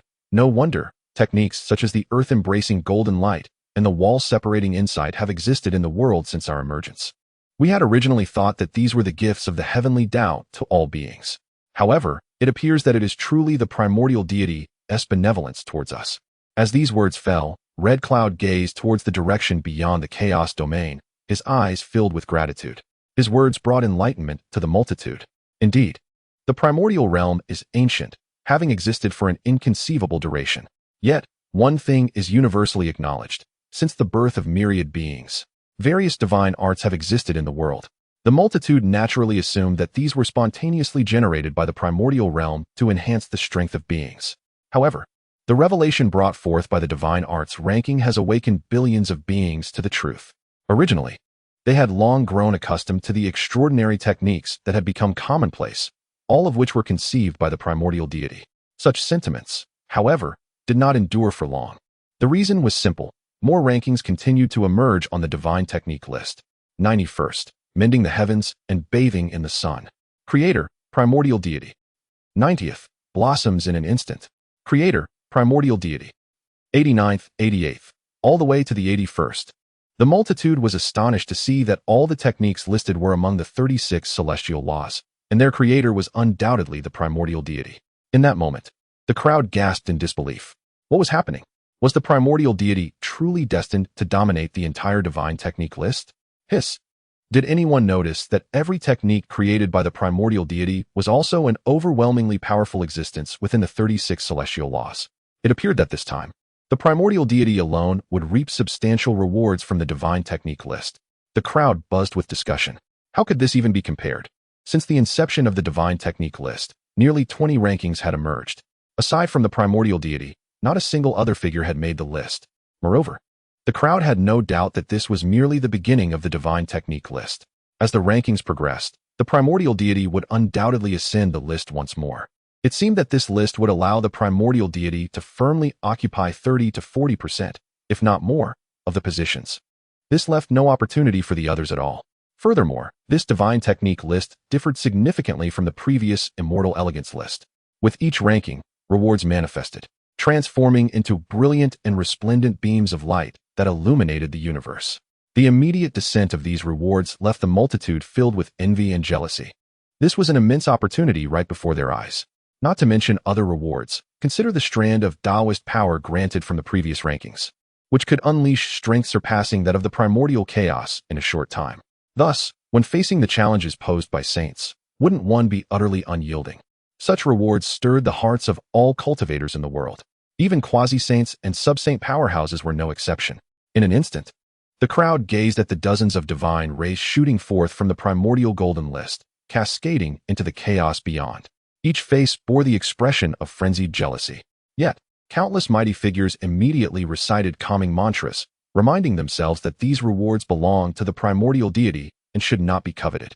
Such thoughts hung like an invisible, razor-sharp celestial sword above their heads, preserving their final remnants of reason, preventing them from recklessly seizing what rightfully belonged to the primordial deity. However, as they beheld the numerous rankings appearing on the divine technique list, the shock within Hong Jun of the Purple Cloud Palace was the most profound. Heavenly Dao, what on earth is happening? In the past, you proclaimed that techniques such as the golden light of the earth were self-generated from the heavens and the earth. Hong Jun silently transmitted his thoughts, seeking communion with the will of the Heavenly Dao. This is a unique privilege belonging to the spokesperson of the heavenly Tao. However, rather than communication, it is more akin to an inquiry. Indeed, in times past, the heavenly Tao conversed with Hongjun, asserting that the myriad divine arts of time are self-derived from the order of the laws of heaven and earth. It is precisely for this reason that Hongjun has always held unwavering faith in the heavenly Tao, even venerating it as the supreme authority. Yet today, the divine arts ranking stands in stark contradiction to the assertions of the heavenly Tao. How could this not astonish and perplex Hongjun? Thus, he yearned to ascertain the truth from the mouth of the heavenly Tao's will. Sensing Hongjun's mental transmission, after a considerable pause, a response resonated from the depths of the void. The heavenly Tao is supreme. I merely built upon the foundational essence of the primordial divine Lord's Tao rhythm, enhancing it. Thus, we have the myriad divine arts that all beings may now cultivate. Upon hearing this reply, Hongjun was left speechless. Chapter 81. The decree of the gods is temporarily suspended.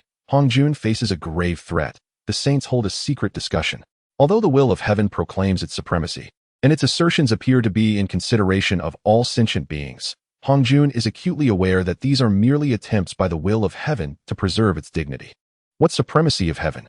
Ultimately, it relies on the various legacies left by the primordial sovereign to develop and flourish, adopting its current lofty stance that looks down upon all living beings. In other words, even the will of heaven owes its achievements to the appropriation of the myriad traces and imprints left by the primordial sovereign. Hongjun is left utterly speechless. Damn! If that is the case, then the primordial sovereign possesses an intimate understanding of everything in the vast primordial world. It seems that the decree of the gods must be temporarily shelved. For now, it is of utmost importance to exclude the primordial sovereign from the realm and seize complete control over the authority of the primordial world. Hongjun sends forth this thought once more, a mixture of lamentation and deliberation with the will of heaven. Previously, as the spokesperson of the will of heaven, he held a degree of confidence, believing that as long as he resided within the primordial realm, he would possess a home field advantage, unafraid of the primordial sovereign's might. However, it now appears that such thinking is profoundly naive. From the very inception of the primordial realm, the primordial sovereign had already descended upon this dimension. At that time, Hongjun had been severely injured during the War of Creation and had retreated into the chaos to heal.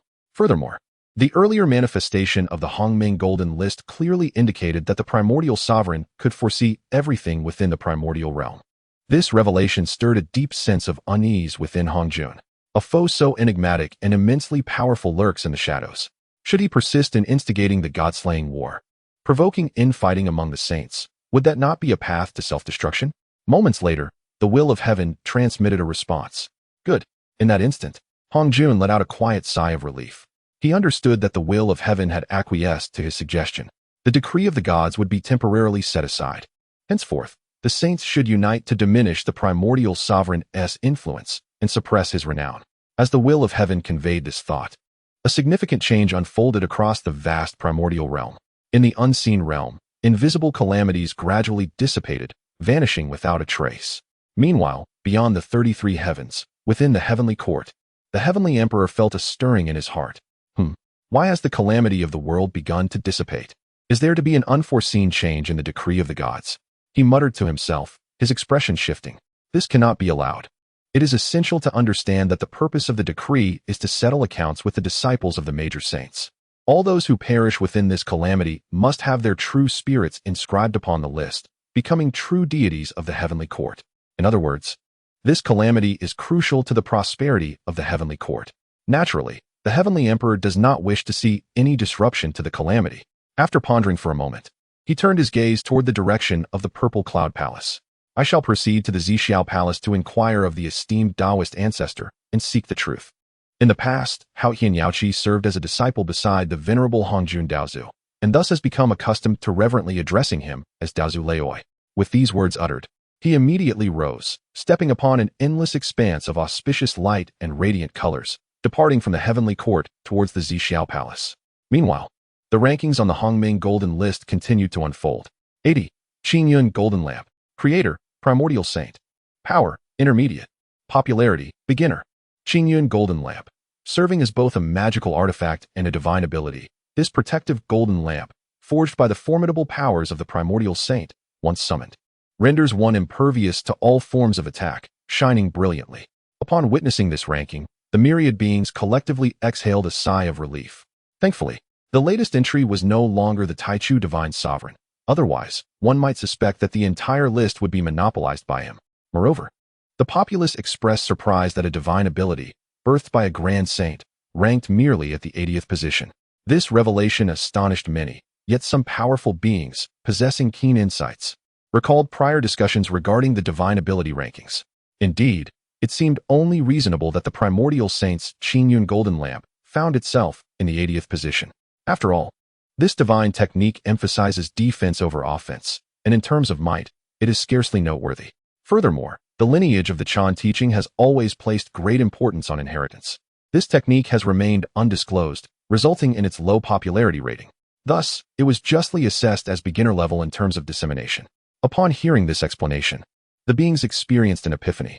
Indeed, this reasoning holds merit. This illustrates the distinction among the various sacred lineages. In contrast, the Jie teaching is inclusive, with disciples numbering in the tens of thousands. The Tongtian saint does not place significant value on exclusive techniques. All divine abilities are shared among the disciples. Consequently, when Jie disciples enter the world, they inevitably disseminate the techniques of their sect beyond its confines. Conversely, the Chan teaching stands in stark opposition. The primordial saint, proud and lofty, believes that ordinary beings are unworthy of cultivating the unique divine abilities he has created. Even within the Chan sect, only the 12 golden immortals and a select few are deemed worthy of practicing the Qingyun golden lamp. Thus, its level of dissemination is undoubtedly incomparable to that of the Jie sect. Within the Zixiao palace, the primordial saint overheard the murmurs of the populace, and his countenance darkened. How infuriating! Who would have imagined that the divine ability rankings would take into account the dissemination of each technique? Undeniably, at this moment, the primordial saint felt a tinge of regret. Presently, he had only received a reward of a 5-pine spirit root. This spirit root is esteemed alongside the Huangzhong Li and the ginseng fruit, ranking among the top 10 preeminent innate spirit roots. However, in the eyes of a saint, it hardly qualifies as a top-tier treasure. Particularly after witnessing the astonishing prowess of the Hongming Golden List, the primordial saint regarded the 5-pine spirit root with even greater disdain. Had I known this earlier, how splendid it would have been to impart the myriad divine arts of the teaching to ordinary cultivators. Firstly, I would have garnered a reputation for generosity and compassion towards all beings. Secondly, I would now enjoy a higher rank and more astonishing rewards.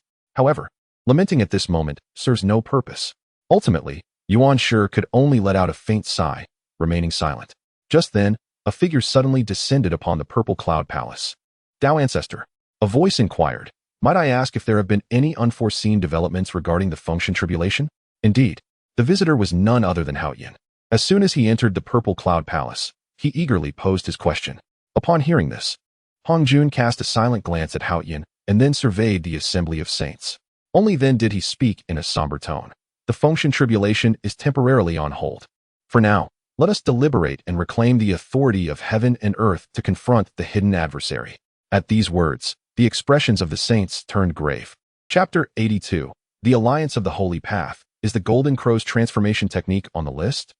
The phrase great enemy may not carry much weight when uttered by an ordinary cultivator. However, when it escapes the lips of Hongjun, it sends a tremor through the hearts of the three purities, Nuwa, and others. Is the master referring to the primordial deity? Jane hesitantly inquired. In response, Hongjun nodded and then shook his head. Yes, but also no. This ambiguous statement left the saints perplexed, their expressions filled with confusion as they gazed at the Dao ancestor Hongjun. He then elaborated. The primordial deity is merely one aspect. The others accompanying him should not be underestimated. Allow me to ask you, if you were to face the demon ancestor Luohu, do you possess the confidence to subdue him? At this retort, the saints fell silent, their faces darkened with gravity. Confronting Luohu, though they begrudgingly acknowledged the truth, they were acutely aware of their limitations. The three purities, after all, were but saints of a single realm in the primordial chaos, their merits and strength finite. In contrast, Luohu had clearly proclaimed himself a saint among the myriad worlds. Should a conflict arise, the three purities would harbor little confidence in their chances. After a long pause, Laozi finally spoke in a subdued tone. If we, the three purities, were to unite, surely we could put up a fight.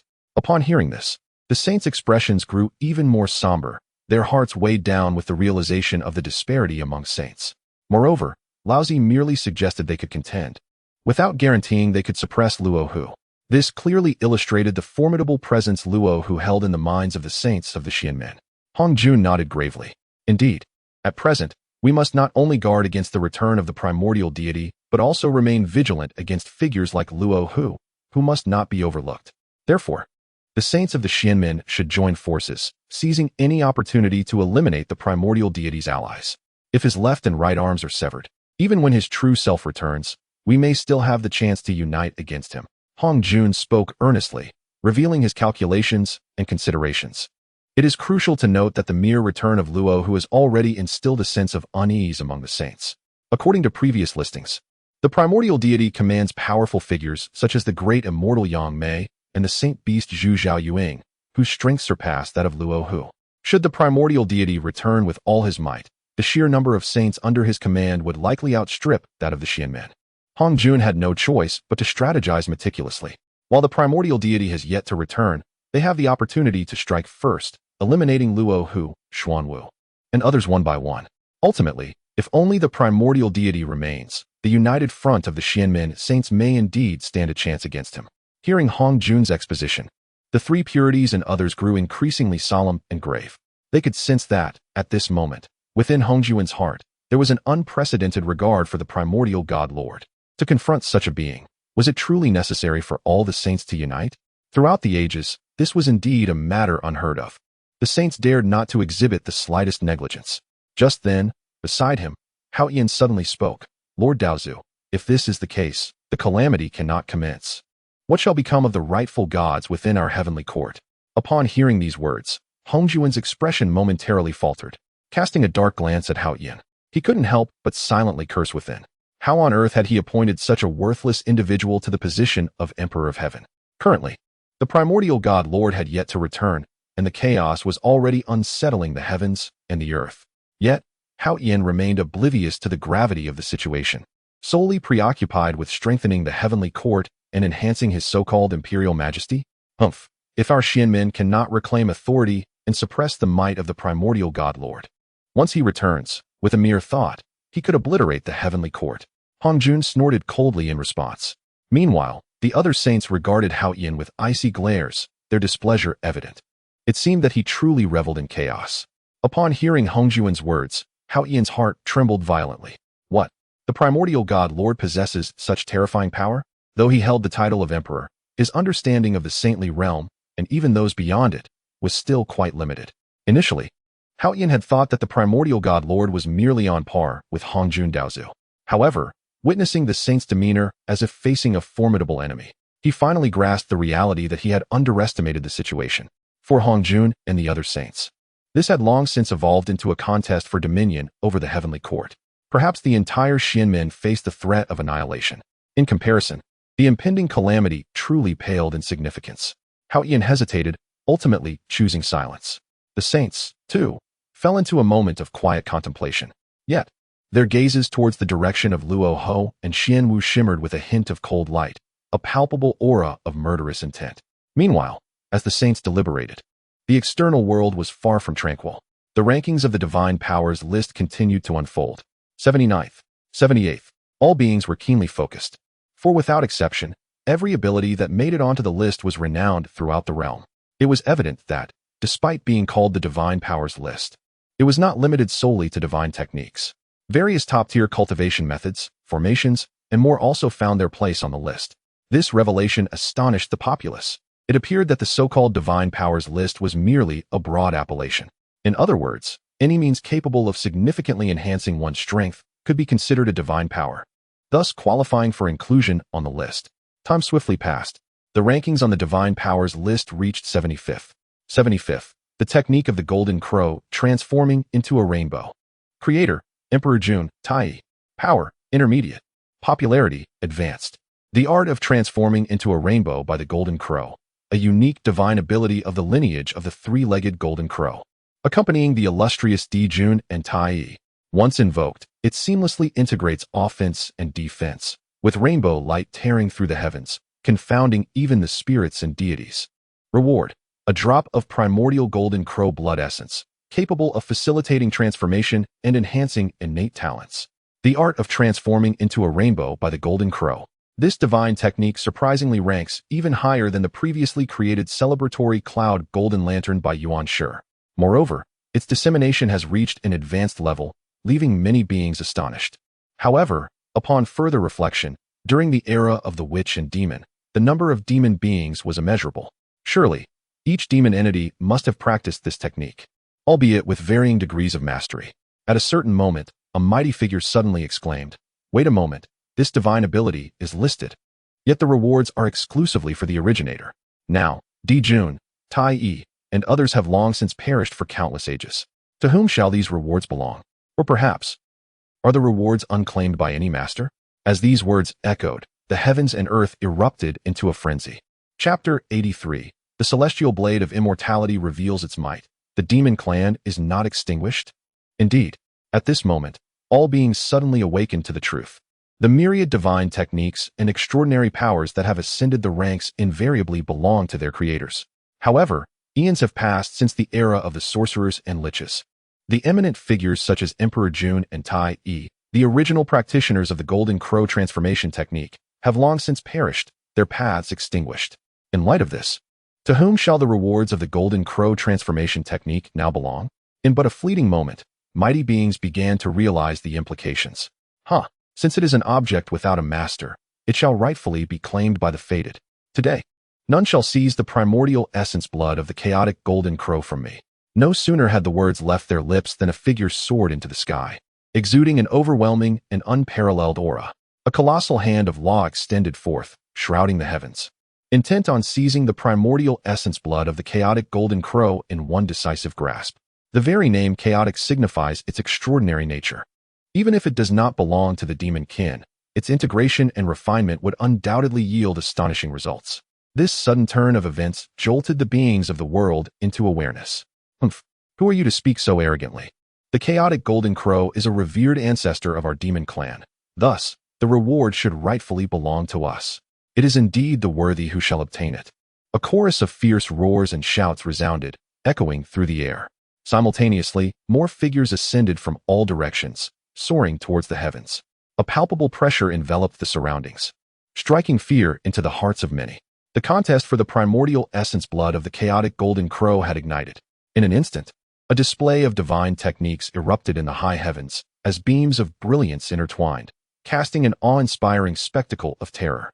However, upon closer inspection, it became evident that those vying for the prize were merely formidable beings, not the pinnacle of power, alongside numerous practitioners of the demon lineage. Not even the saints, nor the likes of Zhun Yuanzi or the old ancestor of the underworld river, stirred from their positions, remaining mere spectators. The trivial primordial essence blood of the chaotic Golden Crow failed to entice them. A murderous aura surged, and calamity spread across 1,000,000 miles. In that instant, the heavens and earth trembled, and the universe seemed to dim. Countless ancient stars swayed perilously, on the verge of collapse. Among the crowd, the strongest was a mid-stage quasi-saint, who displayed unparalleled majesty. Every gesture emanated a sense of law and order, instilling trepidation in all who beheld him. After a while, figures fell before him. The quasi-saint wore a triumphant and arrogant expression. Who among you can contend with me? The primordial essence blood of the chaotic Golden Crow is mine alone. He laughed heartily, brimming with self-satisfaction. Before him, there were no obstacles remaining. The primordial essence blood of the chaotic Golden Crow seemed all but within his grasp. But at that moment, an unforeseen change occurred. Boom! A tremendous celestial sound erupted, capturing the attention of countless beings. Turning to the source, they beheld a vast fissure appearing in the heavens above. Within the fractures, a crimson luminescence erupted, enveloping the heavens and the earth in a haze of ethereal mist. In that moment, the myriad beings felt a chill in their hearts, exchanging bewildered glances. What could this phenomenon signify? Was there yet another formidable entity present? Such uncertainty lingered not long. At last, amidst the swirling blood mist, a colossal purple-white gourd materialized in the empyrean above. Though it was separated by countless miles, the celestial beings could feel their scalps prickle with terror as they beheld the divine chains of order spiraling around the gourd. This scene was truly uncanny. The purple-white gourd appeared immaculate. Had it been in another time, the beings would have sensed an aura of peace and sanctity emanating from it. Yet today, it was surrounded by a horrifying spectacle of surging blood. It was akin to a vision within an endless sea of crimson. The saints, witnessing this spectacle, were visibly shaken, as though a realization dawned upon them. Could it be that the purple-white gourd was the very one once possessed by Tai? Indeed, this gourd was one of the original 7 innate gourds, sharing a breath with the water-fire gourd of my own. How could this be? Dijun Tai had long perished. Was it not said that the purple-white gourd had also been shattered amid the cataclysm, rendered non-existent? The tumult in the hearts of the saints intensified. Eons ago, atop the unyielding mountain, a vine of innate gourds had sprouted, bearing 7 innate treasures. Hongjun. The 3 pure ones, Nuwa, Hongyun, and Tai had each obtained one. The purple-white gourd now reappearing was indeed once Tai's. In the understanding of the saints and the multitude, this treasure should have long since disintegrated in the cataclysm, completely obliterated. Yet, unexpectedly, it had resurfaced in the world. Instantly, immense curiosity blossomed within the saints, their gaze fixated upon the purple-white gourd, eager to discern who wielded this artifact. However, before the individual arrived, their voice resonated first. Slay the immortal with the flying dagger. Turn around, dear treasure. As these 2 phrases rang out, the multitude wore expressions of perplexity. Could the flying dagger be a treasure unknown to them? And what did turn around, dear treasure mean? They could almost ascertain that someone was invoking a lethal artifact or an arcane technique. Yet, the incantation was exceedingly peculiar. In the next instant, under the watchful eyes of the crowd, a streak of luminous energy surged forth from the purple-white gourd. Upon closer inspection, they discerned that it was a human head adorned with features and wings. This visage was utterly terrifying. The moment it appeared, it pierced through the void with alarming swiftness. Before the multitude could comprehend the situation, the head of the quasi-saint from the primordial realm was severed from its body. Cascading torrents of blood rained down. Even more horrifying was the fact that the beheaded quasi-saint, in a bid to revive through blood, found it utterly impossible. Their primordial spirit disintegrated inch by inch, and within moments, they met a fate of complete annihilation. Hiss! Who could have unleashed such ferocity? The methods employed are exceedingly ruthless. Some cultivators inhaled sharply, astonished by the unfolding events. Previously, although dozens of formidable beings had made their attempts to seize the primordial essence blood of the Chaos Golden Crow, their actions were merely probing, refraining from inflicting lethal harm. The multitude was unprepared for the sudden emergence of this enigmatic powerhouse, whose every strike was undeniably fatal. Even the saints furrowed their brows, silently observing the scene without uttering a word. Soon, a figure of exquisite grace and towering stature materialized before the eyes of the masses. This is a reward from my demon clan. No one is permitted to lay a hand upon it. Otherwise, death shall ensue, the newcomer proclaimed softly, announcing to all of existence. In an instant, the crowd's pupils constricted, a wave of terror washing over them. It was not solely due to the chilling atmosphere that resonated within those words. More significantly, this individual boldly identified themselves as a member of the demon clan. Could it be that the demon clan has not been eradicated? Chapter 84. The Taoist Luya, the restless Kuanping, and the recruitment of Hongjun. The demon race has not been extinguished. Today, this lineage has once again witnessed the return of formidable powers. This is undoubtedly explosive news that reverberates throughout the vast expanse of the primordial world. In the realm, an eerie silence prevails. Beings are left in a state of dazed bewilderment, unsure of how to respond. Ever since the fall of the demon court, no one has dared to exhibit such a legitimate demeanor of the demon race. Not even Kuanping. In the northern sea, within the demon master palace, Kuanping gazes at the figure in the heavens above, filled with uncertainty. Could the demon race truly possess such a powerhouse?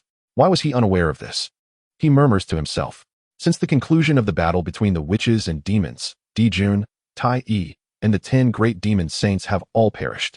Kuanping subsequently became the strongest among the remnants of the demon race and the sole ruler of the contemporary demon lineage. Thus, witnessing an existence whose strength could rival his own, who also claims to be of the demon race, evokes a sense of displeasure within Kuanping. Is this not an attempt to usurp his authority? Simultaneously, he contemplates in silence. This mysterious powerhouse claims to be a strong figure of the demon race. Could there be ulterior motives at play? If there are any ancient demon techniques that resurface and are recognized, would the rewards not be monopolized by him alone? Naturally, Kuanping does not wish to see such a scenario unfold. He boldly inquires, "Might I ask, which formidable being do you hail from?" As his words resonate, the gazes of all beings converge upon the enigmatic figure, awaiting a response. Upon hearing Kuanping's question, the mysterious figure casts a cold glance towards the demon master palace. Kuanping, for reasons he could not discern, feels a sudden shock. From the other's gaze, he perceives an overwhelming hostility. Could it be that this is an adversary of mine? Kunpeng speculates inwardly. At that moment, the mysterious figure finally speaks. I am Lu Ya, the 10th son of the former demon emperor. The proclamation stuns the crowd. A ripple of astonishment spreads far and wide. The beings are thrown into a tumult, struggling to maintain their composure. The 10th son of the demon emperor? How can this be? The 10 golden crows of you are all said to have perished, with none surviving. It was indeed Ho-E who shot down the sons, slaying the 9 golden crows, and the last remaining golden crow fell in the cataclysm of the witch-demon war. Could it be that the legends were false? The crowd buzzes with speculation. The tale of the 10 golden crows is well known to all. They were the progeny of Dijun and Shihi, and the 10 golden crow princes were the focus of attention within the demon court. Yet, the 10 golden crows were known for their capriciousness, manifesting in the heavens and scorching the earth with their intense heat, causing untold suffering to all living beings. Ultimately, this provoked the great witch Ho-E, who wielded the divine bow and shot down the 9 golden crows. This act also ignited the final war between the witches and demons. The last remaining golden crow could not withstand the onslaught from the witch race and fell during the cataclysm. This was a scene witnessed by countless powerful beings.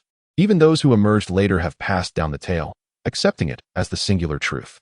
And now, Lu Ya claims to be the youngest of the golden crow princes. He did not fall. Rather, he has persevered until this day, cultivating a profound mastery of the Tao. However, before the multitudes could voice their skepticism, Lu Ya seemed to perceive the disbelief in their eyes. With a mere thought, Lu Ya's body radiated brilliance, flesh and blood bursting forth with boundless celestial light. Shortly thereafter, a colossal 3-legged golden crow manifested above his head. The 3-legged golden crow gazed imperiously upon the universe, its eyes resembling the sun suspended high in the sky. Surrounding it was an overwhelming torrent of true solar fire, causing the onlookers to change countenance dramatically. This was a genuine aura of the royal lineage of the demon race, supreme and unmatched, exuding an air of dominion over all. Ordinary beings trembled in fear, beset by terror. Moreover, all demons in the world shrank back in dread, overwhelmed by anxiety. It is essential to recognize that the legendary 3-legged golden crow was not to be compared with the beast emperor Shun-En-I. If Shun-En-I was the ancient ancestor of all demons, then the 3-legged golden crow was a relatively recent sovereign among them. There was no need for further elaboration. In an instant, the manifestation of the 3-legged golden crow loomed with overwhelming pressure.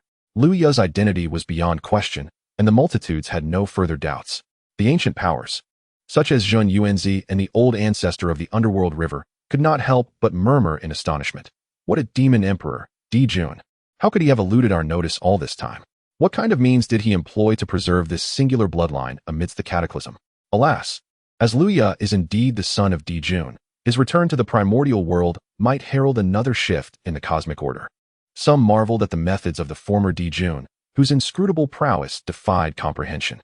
Amid such cataclysmic upheaval, he managed to conceal his actions and safeguard the sole bloodline of the demon race. Others, however, felt a profound unease. Since Lu Ya had not perished, could he, bearing the authentic legacy of the demon court, revive the demon race? Truly, the world had grown increasingly chaotic. Meanwhile, in the North Sea, within the demon master palace, upon learning of Lu Ya's identity, Kunpeng's expression shifted dramatically, his heart seized by fright. The golden crow prince, he murmured in disbelief, his eyes betraying an uncontrollable turmoil and guilt. Cursed be Dijun, how could you still possess such a contingency? Kunpeng, filled with indignation, could hardly contain his fury. A thought crossed his mind as he glanced at the river map and Luo book in his hands. It was precisely due to Kunpeng's retreat at a critical moment, coupled with his theft of the river map and Luo book, that the morale of the demon court had plummeted, leading to its fragmentation. Now, confronted once more by the 10th son of Dijun, he found himself facing the very source of his woes. Even Kunpeng, with all his audacity, could not maintain his composure. It was only at this juncture that Kunpeng realized the animosity reflected in Lu Ya's gaze was no mere illusion. Lu Ya's deep-seated hatred for Kunpeng was a perfectly rational response.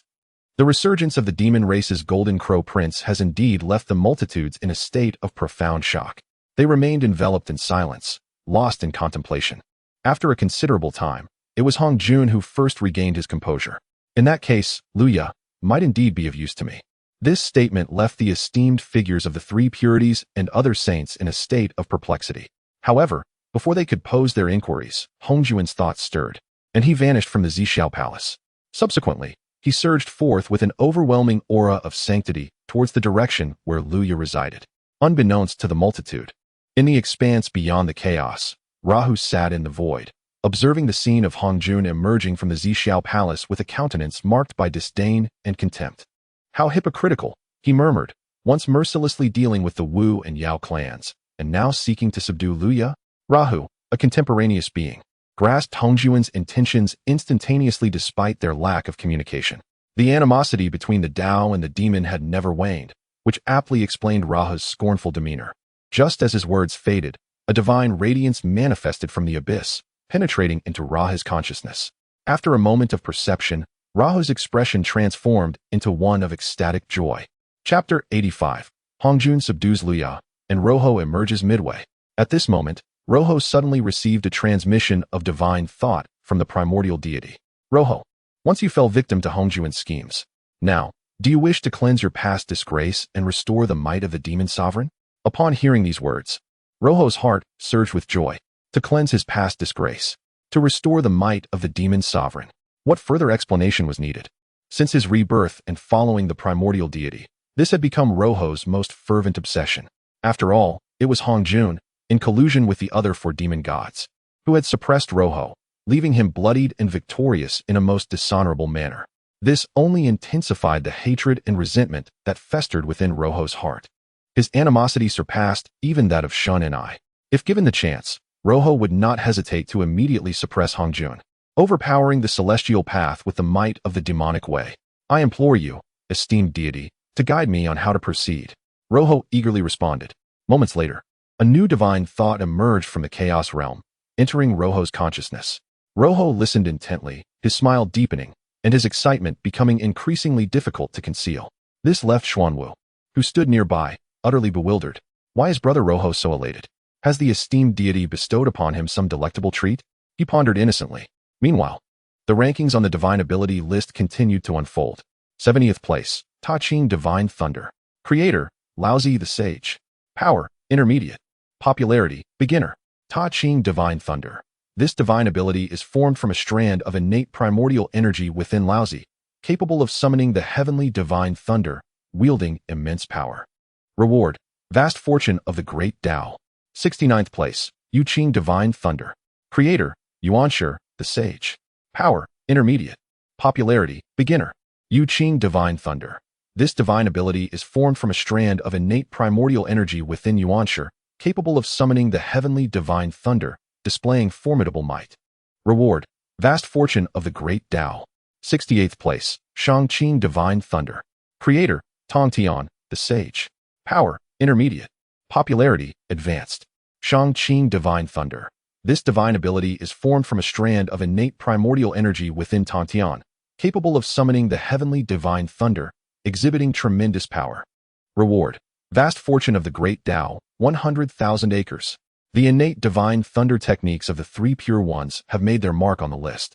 The power and descriptions are identical, differing only in popularity. It is noteworthy that within Laozi's teachings, only his direct disciple, Xuandu, and his registered disciple, the 8 immortals of the upper cave, are privileged to learn the Shang Qing Divine Thunder. Practitioners of the Yu Qing Divine Thunder are exceedingly rare among the teachings of the Chan sect, where only the 12 golden immortals are deemed worthy of such divine abilities, while ordinary disciples are entirely bereft of access to these grand techniques. It is only within Tongtian's teachings that all are treated equally, without distinction. With hundreds of thousands of disciples, they have all cultivated the supreme, clear divine thunder. Consequently, the extent of their renown is simply incomparable. The rewards harvested by Tongtian are a staggering tenfold of what Laozi and Yuanshi have received. This revelation cast a shadow upon the countenances of Laozi and Yuanshi, as they found themselves once again overshadowed by the. However, the current rewards cannot be deemed overly extraordinary. Thus, neither Laozi nor Yuanshi felt excessive envy, nor did they voice any objections. The rankings continued, 60th place, 55th, 50th. Yet, only the ordinary beings remained focused on the divine power rankings. Meanwhile, the saints and numerous formidable individuals directed their attention towards Hongjun Daozu. The esteemed Daozu had emerged from seclusion specifically for Luya, manifesting in the external realm. Everyone was eager to discern the intentions of Hongjun Daozu. As for Hongjun, In a mere thought, he appeared before Luya, his towering figure exuding a holy majesty that was utterly captivating. Having witnessed the Daozu, Luya wasted no time in slightly bowing to pay his respects, acknowledging Hongjun. In the presence of Hongjun, he was undeniably the junior. Moreover, during the cataclysmic battle between the witches and the demons, Hongjun had already embodied the Dao. Luya naturally dared not display even a hint of disrespect. Upon hearing Luya, Hongjun smiled gently. There is no need for excessive formalities. After a brief pause, Hongjun straightforwardly articulated his purpose. To his astonishment, the ancient lineage of the demon clans still harbored a descendant such as yourself. Luya, since you have returned to the Primordial World today, would you be willing to re-enter my mystical sect? I can assist you in once again commanding the demon race, restoring the former glory of your lineage. Indeed, this was Hongjun's intention, to draw Luya to his side. Times have changed. In the past, a remnant of the demon race like Luya would have been viewed as an anomaly by Hongjun, who would have eliminated him with great force. However, the current turmoil in the primordial realm has thoroughly disrupted the so-called celestial order, rendering the notion of anomalies obsolete. Coupled with the recent clandestine discussions among the saints, who have just resolved to eradicate the wings of the primordial divine lord, the day of conflict with figures like Luo Ho and Shun Ni is not far off. Thus, Hongjun displayed an unprecedented approachability, actively courting Luya. In doing so, the re-emergence of a demon sovereign would allow the powers of all demon beings to once again be wielded by the mystical sect. Upon hearing Hongjun's words, Luya was taken aback, swiftly replaced by a countenance brimming with joy. In the past, he had witnessed countless kin perish in bitterness, their essence extinguished. This was a deep-seated vendetta that could not be forgotten. Of course, the witch clan had long been annihilated, leaving no place for vengeance. Yet, if he possessed sufficient strength to restore the former majesty of the demon race, he could at least eliminate the traitor Kunping. Therefore, Luya promptly responded, "One day, I shall slay Kunping. If the Daozu consents, I am willing to heed your commands." This was tantamount to negotiating terms. Upon hearing Luya's words, Hongjun nodded decisively. Should you attain such power in the future, I shall undoubtedly refrain from intervening. For Hongjun, this was not a matter for contemplation. Firstly, Luya was the rightful heir to the title of Demon Emperor. If he could unite the disparate factions of the demon race, his influence would far surpass that of Kunping. Secondly, Kunping had previously expressed his intention to ally with Shun Ni, or rather, under the command of the primordial deity. Hongjun had not forgotten this. At a critical juncture, forsaking one Kunping in exchange for Luya's unwavering loyalty was, indeed, a most profitable transaction. Thus, Luya harbored no further doubts and was prepared to nod in agreement, pledging his allegiance to the Xianmen under Hongjun's command. Yet, at that moment, a mocking voice suddenly resonated from behind Luya. "Haha, Luya, the lineage of the demon race was once annihilated by the Xianmen. How is it that even now, you still place your faith in Hongjun's words? It is truly laughable." Upon hearing this, Luya was momentarily stunned and swiftly turned to gaze in the direction of the voice. Hongjun's expression darkened immediately. Luo Ho. Chapter 86. The Secrets of the Cataclysm. Luo Ho's words shake the universe. Hongjun's gaze was unfriendly, fixated on Luo Ho. Their enmity had existed since ancient times, irreconcilable and unending. Thus, Hongjun immediately spoke, his tone exceedingly brusque. "Luo Ho, leave this realm at once. You are no longer a being of the primordial world. What qualification do you have to speak here so arrogantly?" Hongjun was resolute, unwilling to grant Luo Ho even a moment's opportunity to respond. After all, since his emergence, or rather, since the name of the primordial deity surfaced, the affairs of the primordial world had been thoroughly disrupted by them. Hongjun could not help but worry that if Luo Ho were allowed to continue, it might jeopardize his meticulous plans. In response, Luo Ho remained composed. With a faint smile, he looked at Hongjun and taunted, "Heh, Hongjun, are you truly so agitated? Are you afraid that I might unveil the grotesque nature of your mystical sect, thereby diminishing your sanctified authority?" It must be said, Luo Ho's words were remarkably incisive. This seemingly casual remark left Hongjun momentarily speechless. If he were to retort in anger, it would only serve to confirm his own insecurities. Indeed, Luo Ho's utterance had effectively silenced Hongjun. After a prolonged silence, Hongjun finally let out a cold snort, responding with irritation. "Humph, what do I have to fear?" He feigned strength, his gaze imposing. To this, Luo Ho merely chuckled. "Well then, that is reassuring." Meanwhile, Luya, observing their cryptic exchange, wore a perplexed expression. After all, both of these figures were once formidable deities of the Great Dao, far beyond Lu Yu's reach. However, he had clearly heard Luo Ho's earlier words. The ancient lineage of the demon race had indeed perished at the hands of the mystical sect. This revelation sent shockwaves through Lu Yu's heart. How could this be? In the eyes of all beings, Hong Jun was the representative of the heavenly Dao. In other words, Hong Jun, after achieving unity with the Dao, was devoid of sorrow and joy, without selfishness, embodying fairness and justice. The mystical sect he established was meant to educate all beings, a deed of great merit. Why would Luo Ho say such things? Puzzled, Lu Yu could only continue to inquire. Might I ask, Elder Luo Ho, why do you claim that my demon lineage perished at the hands of the mystical sect? In response, Luo Ho, with a knowing smile, calmly replied, it is simple. The ancient calamity of the Wu and Yao was, in fact, a grand reckoning by the heavenly Dao against all beings. The myriad creatures of the primordial world are countless, and over time, they accumulated immense karmic burdens. Such burdens can only be alleviated by the lives of countless beings. Luo Ho elaborated. Each calamity of heaven and earth instilled terror and dread among all beings. Yet, for eons, they remained oblivious to the true nature of these calamities.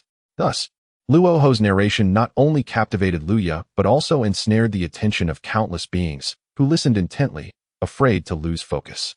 According to Luo Ho, the heavens were unfeeling, treating all beings as mere fodder. In the grand tapestry of existence, myriad beings undergo evolution, reproduction, and the intricate weaving of destinies, entwined in various causal entanglements. When these causations accumulate to an astonishing magnitude, they inevitably lead to a cataclysmic collapse.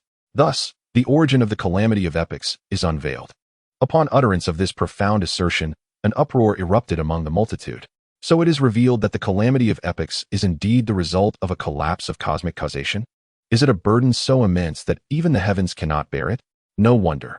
Each calamity is overwhelmingly terrifying, leaving scarcely a soul in the world unscathed. The words of Luo, who were undeniably rational and substantiated, earning him the immediate trust of several cultivators. At that moment, however, Hong Jun's countenance shifted dramatically. How could you possibly know? He exclaimed, his pupils constricting in astonishment. The calamity of epochs is the greatest secret of the primordial heavens, known even to the likes of the three pure ones and other saints not. Though Luo, who had attained enlightenment, he was not a primordial saint. How could he possess knowledge of such profound mysteries? Hong Jun struggled to conceal his shock. Yet, his words inadvertently corroborated Luo Hu's claims, instilling further belief among the masses. What followed in Luo Hu's response was even more astonishing. Haha, I of course do not know. All of this has been revealed to me by the esteemed Lord of the Divine. The Lord of the Divine is supreme. The secrets of all realms cannot escape his perception and inquiry. With this declaration, the multitude was wholly convinced. What the primordial divine had proclaimed made perfect sense. Yet, amidst the assembly, Lu Yu remained furrowed in thought, voicing his concern. The origins of the calamity are indeed astonishing. However, what relevance does this bear to my demon clan? He turned his gaze toward Luo Hu. The latter cast Lu Yu a look of exasperation, then spoke with astonishing revelation. In the bygone era of the witch and demon, it was Hong Jun who covertly communicated with the will of the heavenly Dao. Through their collusion, they transferred the entirety of cosmic causation onto the shoulders of the witch and demon clans. In other words, the two clans were merely scapegoats chosen by Hong Jun, bearing the burdens of countless beings. Only through the complete annihilation of their two clans was the tumultuous causation of the past resolved. It is precisely for this reason that the primordial heavens have been able to function stably until now. Luo Hu wore a smile. Yet his words left the multitude in profound shock. To transfer the entire causation of the cosmos. Is this truly within human capability? The crowd then turned their gaze toward Hong Jun, who appeared pale and silent, his eyes glinting with malice as if wishing to reduce Luo Hu to ashes. Seeing this, the hearts of the multitude sank. Had Luo Hu indeed struck a chord of truth? Lu Yu's expression wavered, his gaze flitting between Hong Jun and Luo Hu. It was evident that he was leaning toward believing Luo Hu. At that moment, Luo Hu finally spoke again. Lu Yu, today I offer you an opportunity.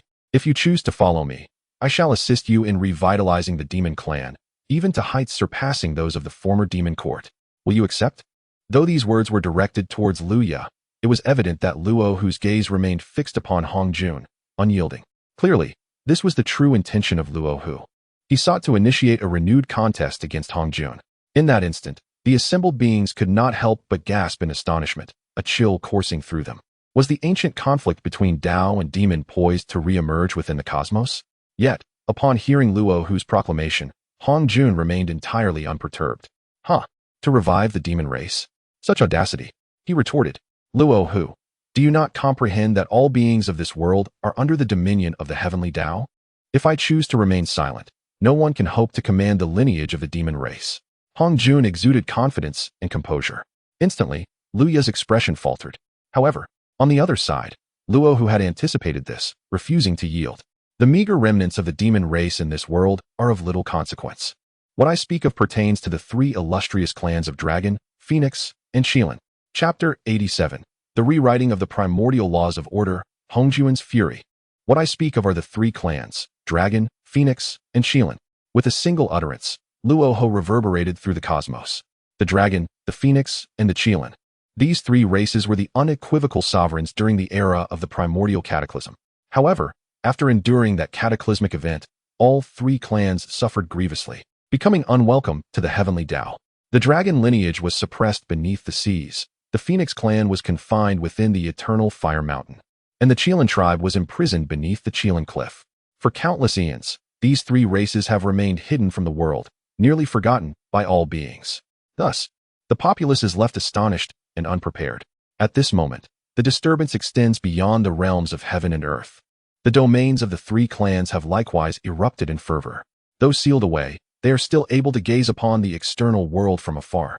Beneath the seas, 100,000 true dragons and 1,000,000 aberrant dragons stir up boundless waves. Is what Luo Hu speaks truly authentic? Does he possess a means to liberate our dragon clan from this plight? Oh heavens, it has been an eternity, and we have long endured this abyssal darkness. If we were to emerge once more, we would undoubtedly restore the glory of the dragon clan. Waves of exhilarating voices arise, filled with impatience. Some dragon beings cannot help but weep tears of joy. Reflecting on the past, the dragon clan was once so audacious, gazing down upon the heavens and the earth. They were meant to command the waters with pride, stirring storms and overshadowing the universe. Yet, the heavenly Dao, cruel and indifferent, has suppressed them for millions of years. Each dragon being's desire to emerge from their confinement has become unbearable. In an instant, innumerable gazes are fixated on the distant figure of Luo Hu, filled with both anticipation and trepidation. The eternal Fire Mountain. As the name suggests, it is a grand and majestic peak. Upon its vast body, flames burn fiercely, eternal and unquenchable. As one approaches, it becomes evident that beneath each fiery blaze soars a phoenix in flight. At this moment, the Phoenix clan is equally unsettled. Let us not even discuss whether Luo Hu speaks truthfully. Even if he can truly grant us our freedom, it would mean yielding to the dominion of lie. How can the Phoenix clan submit? This sentiment resonates with youthful fervor. Though the years under the suppression of the heavenly Dao have been arduous, the pride of the Phoenix clan compels them to resist becoming subservient to lie. After all, if one were to consider seniority, lie is undoubtedly their junior. Yet, as soon as this declaration is made, a chorus of rebuttals echoes forth. Why not? We must recognize that we are not submitting to lie, but rather aligning ourselves with the demon ancestor Luo Hu. Indeed, it could be said that we are taking refuge under the auspices of the primordial deity. Upon hearing this, the first phoenix being to speak is rendered speechless. With this assertion, the implications are entirely transformed. Today, Luo Hu stands as a being of unparalleled might, possessing the cultivation of a saint, and is undoubtedly qualified to lead the Phoenix clan. The primordial deity, however, is even more formidable. As a member of the demon clan, the Phoenix tribe is acutely aware that even the divine reversal willingly became the steed of the primordial god lord. If the primordial god lord were to accept the Phoenix tribe, it would indeed be their honor. In that moment, profound anticipation blossomed within the hearts of the Phoenix. Even the flames engulfing the eternal volcano blazed with greater fervor. Beneath the Qilin cliff, the reaction of the Qilin tribe was more straightforward and brutal. Since the heavenly Dao has turned its back on us, we need not continue to venerate it. Anyone capable of restoring our presence in this world, we, the Qilin tribe, shall willingly submit. The current leader of the Qilin tribe, a formidable being at the peak of quasi-sainthood, made this declaration with a resonant voice full of vigor. Meanwhile, Luya, after a long while, finally regained his composure, comprehending the implications of Luo Hu's words. The elder's meaning was to allow the dragon, Phoenix, and Qilin tribes to emerge, and to have them all submit to my command. Luya, filled with astonishment, inquired incredulously. Luo Hu remained silent. merely nodding with a smile. His unwavering confidence reignited the curiosity of all beings present. Releasing the dragon, phoenix, and Qilin tribes? How could this be possible? I have heard from the ancient ancestors of our tribe that these 3 clans were forsaken by the heavenly Dao, sealed away forever, never to reappear in this world. Indeed, even though the mighty tiger may have fallen, its legacy endures. The 3 tribes, though diminished, remain formidable. If there were any possibility of their return, they might have already broken free from their seals.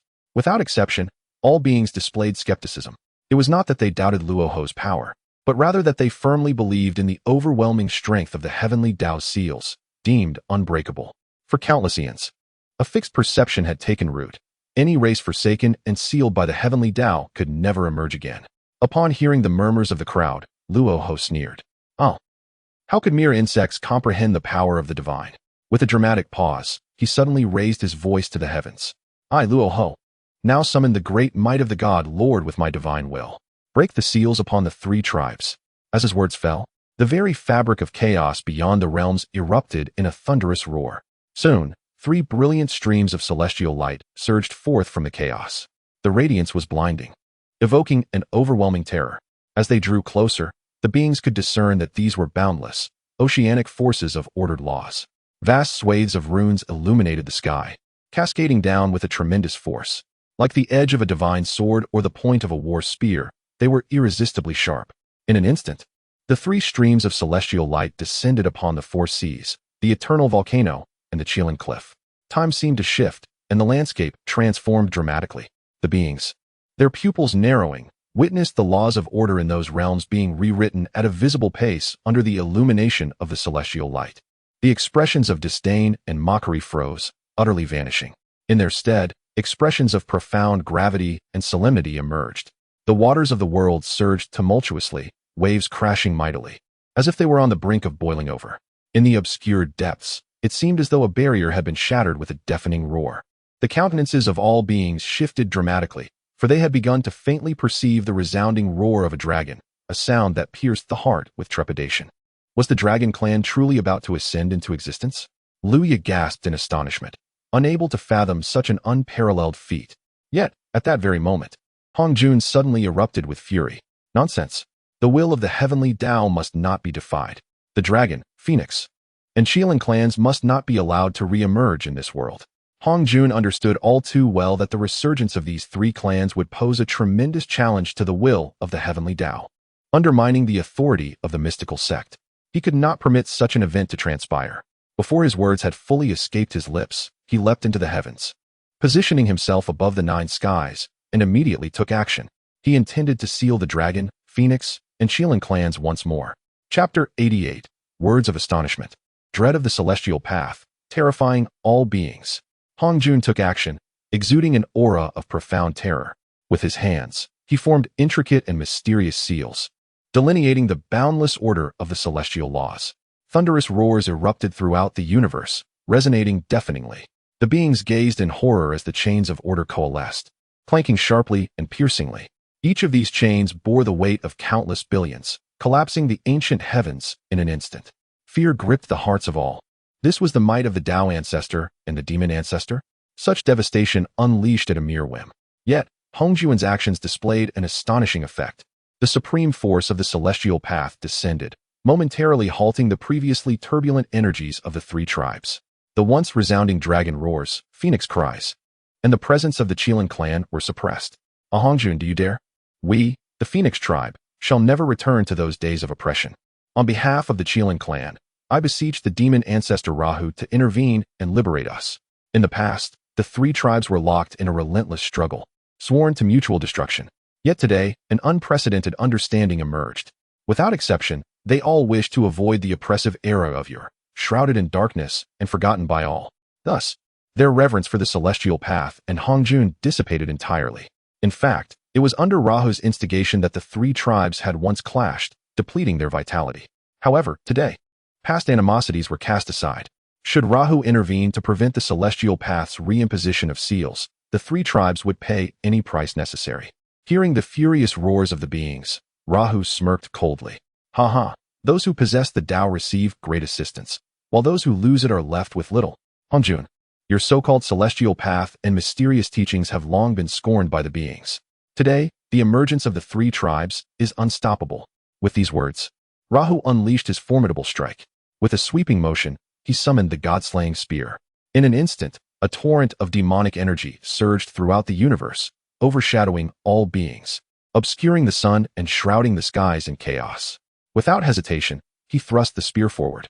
In that moment, a radiant celestial light illuminated the entire firmament, gleaming brilliantly. Vast swathes of runes glowed, weaving an unspeakable terror.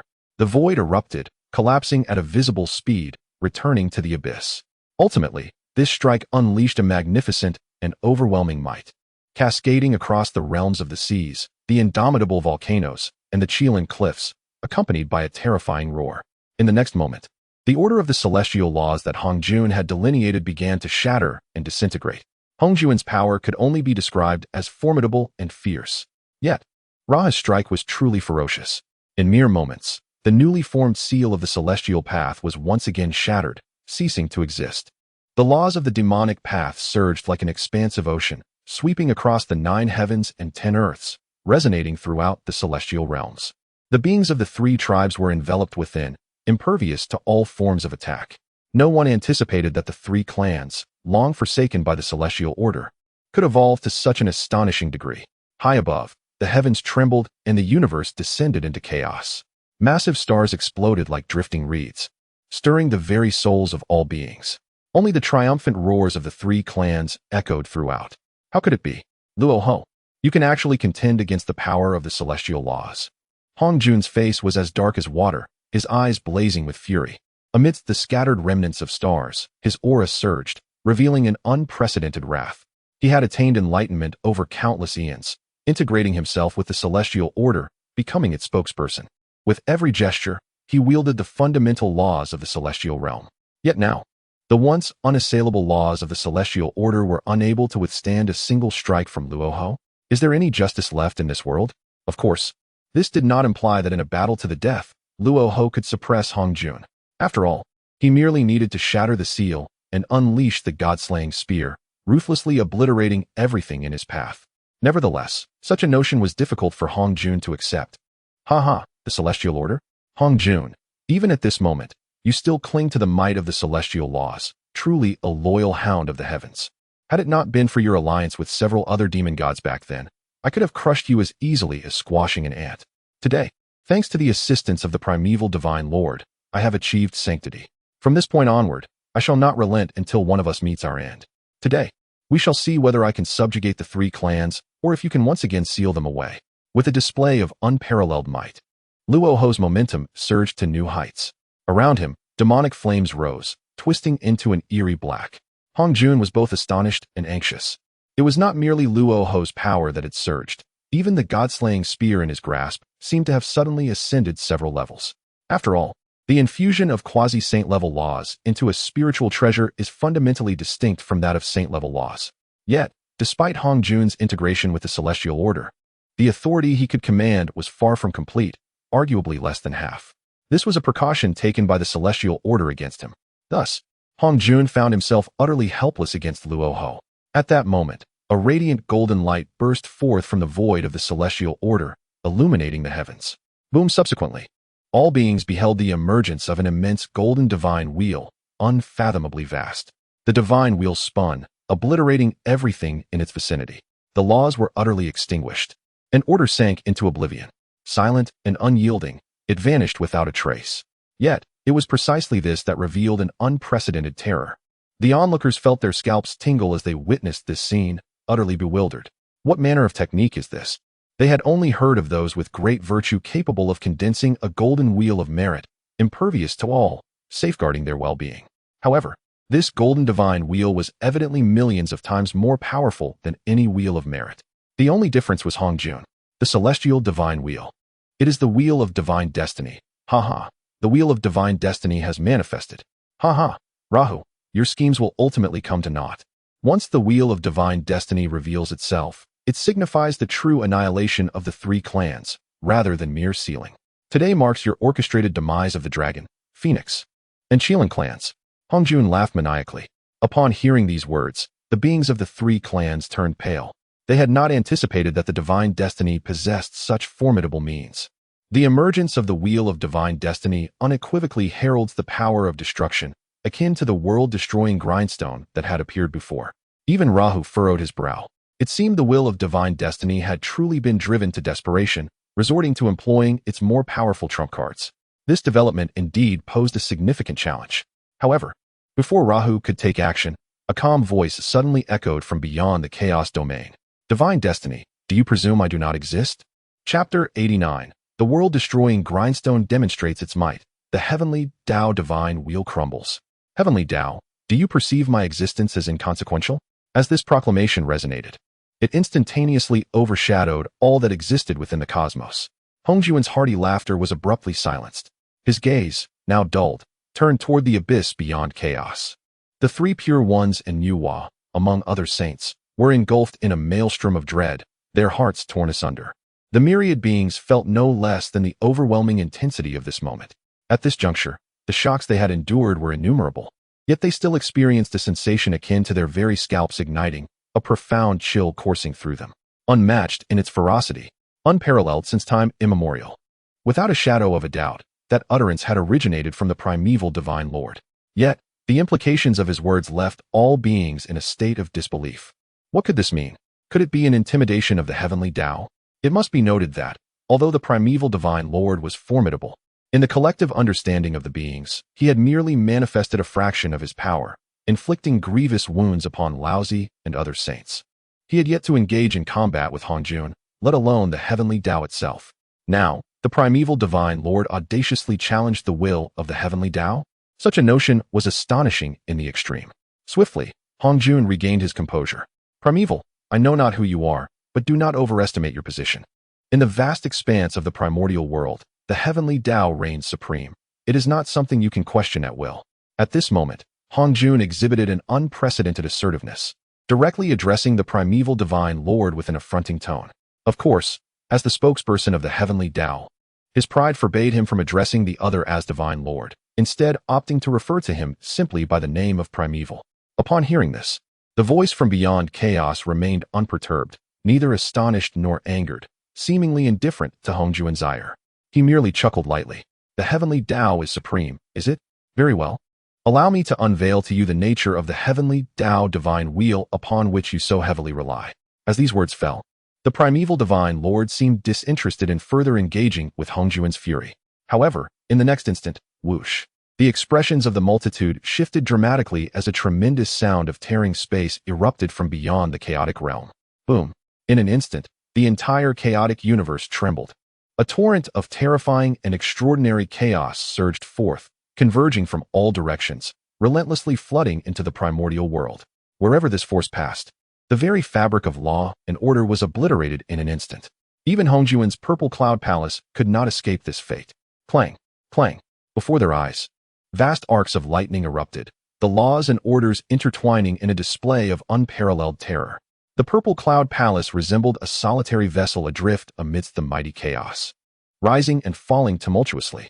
In that moment, debris flew and dust stormed, engulfing the very scene before them. Hongjun was utterly aghast. Despite exerting his utmost strength to stabilize the purple cloud palace, it remained futile. This spectacle was nothing short of apocalyptic. Although the will of the heavenly Tao did not manifest directly, it could not remain passive. In an instant, the heavenly Tao divine wheel spun with increased velocity, leaving the onlookers utterly bewildered. The sky was suddenly illuminated by a resplendent golden light, rising majestically and casting its glow across the vast universe. The divine wheel of heaven sought to dispel the overwhelming tide of chaos. Little did it know that this chaotic flood was merely an appetizer. At a certain moment, atop the divine wheel, an even more horrifying spectacle unfolded. A disconcerting creaking sound echoed, sending chills down the spines of all who heard it. In an instant, a colossal grinding disc materialized, abruptly positioned amidst the chaos. This grinding disc was immense. Merely observing one corner revealed a breadth of billions of miles, nearly obscuring the entire chaotic cosmos. It was ancient, grand, and profoundly heavy. Upon its surface, various obscure and enigmatic runes intertwined, delineating the trajectories of inscrutable deities. The world-destroying mill. The primordial god had actually summoned this treasure.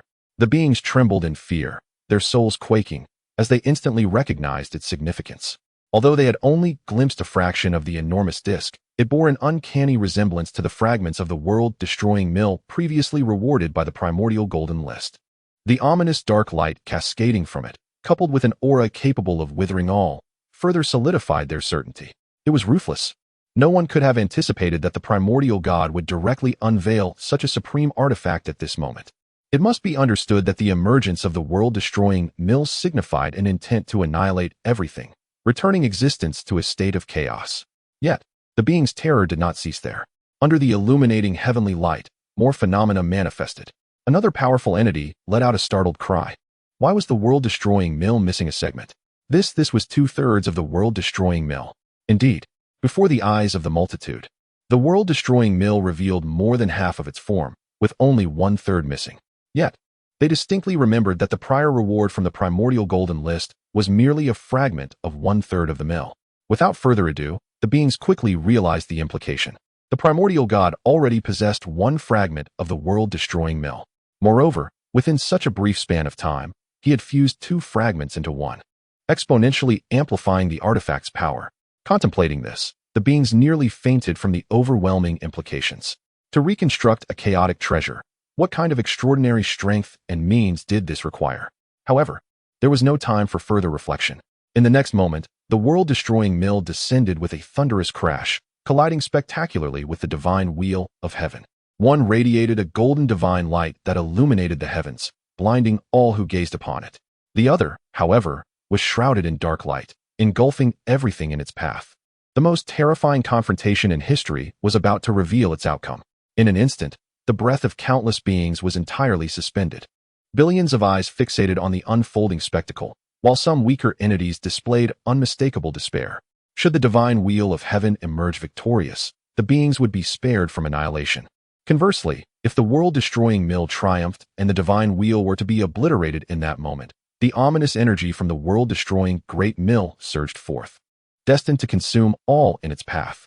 The crisis of today instilled a terror far surpassing that of the initial collapse of Mount Buzhou, when heaven and earth themselves seemed to shatter. Yet, beneath the intertwining radiance of 2 distinct lights in the celestial expanse, the beings of the world beheld with wide eyes the relentless extinguishment of golden brilliance. In its stead, the might of the world-destroying great mill intensified with each passing moment, accompanied by the ominous crackling sounds of fracture. Upon the divine wheel of the heavenly path, countless fissures emerged, and ultimately, it could no longer withstand the overwhelming pressure of the great mill, erupting in a cataclysmic explosion, transforming into a cascade of radiant light. The divine wheel of the heavenly path was shattered. In that instant, the multitudes of sentient beings, already gripped by fear, were engulfed in a profound shock. It was over. Everything had come to an end. All that existed in the primordial world was destined to conclude on this day. Even Hong Jun, too, suddenly found his countenance waning, his heart consumed by despair. Chapter 90. The primordial temple stands tall, new rankings, the saints stunned. The wheel of heavenly Dao has already shattered. Today, the dragon, Phoenix, and Qilan clans emerge, an unstoppable force. Yet, at this moment, Hong Jun can no longer afford to concern himself with such matters. The great annihilation mill looms ominously overhead, instilling a profound chill even within this esteemed representative of the heavenly Dao. Once unleashed, the great annihilation mill will obliterate all, returning the universe to chaos. This ultimate treasure is simply beyond the grasp of mortal power. At this juncture, even Hong Jun harbors no doubts. The primordial world, which has existed for countless epochs, is on the brink of complete annihilation, destined to vanish forever.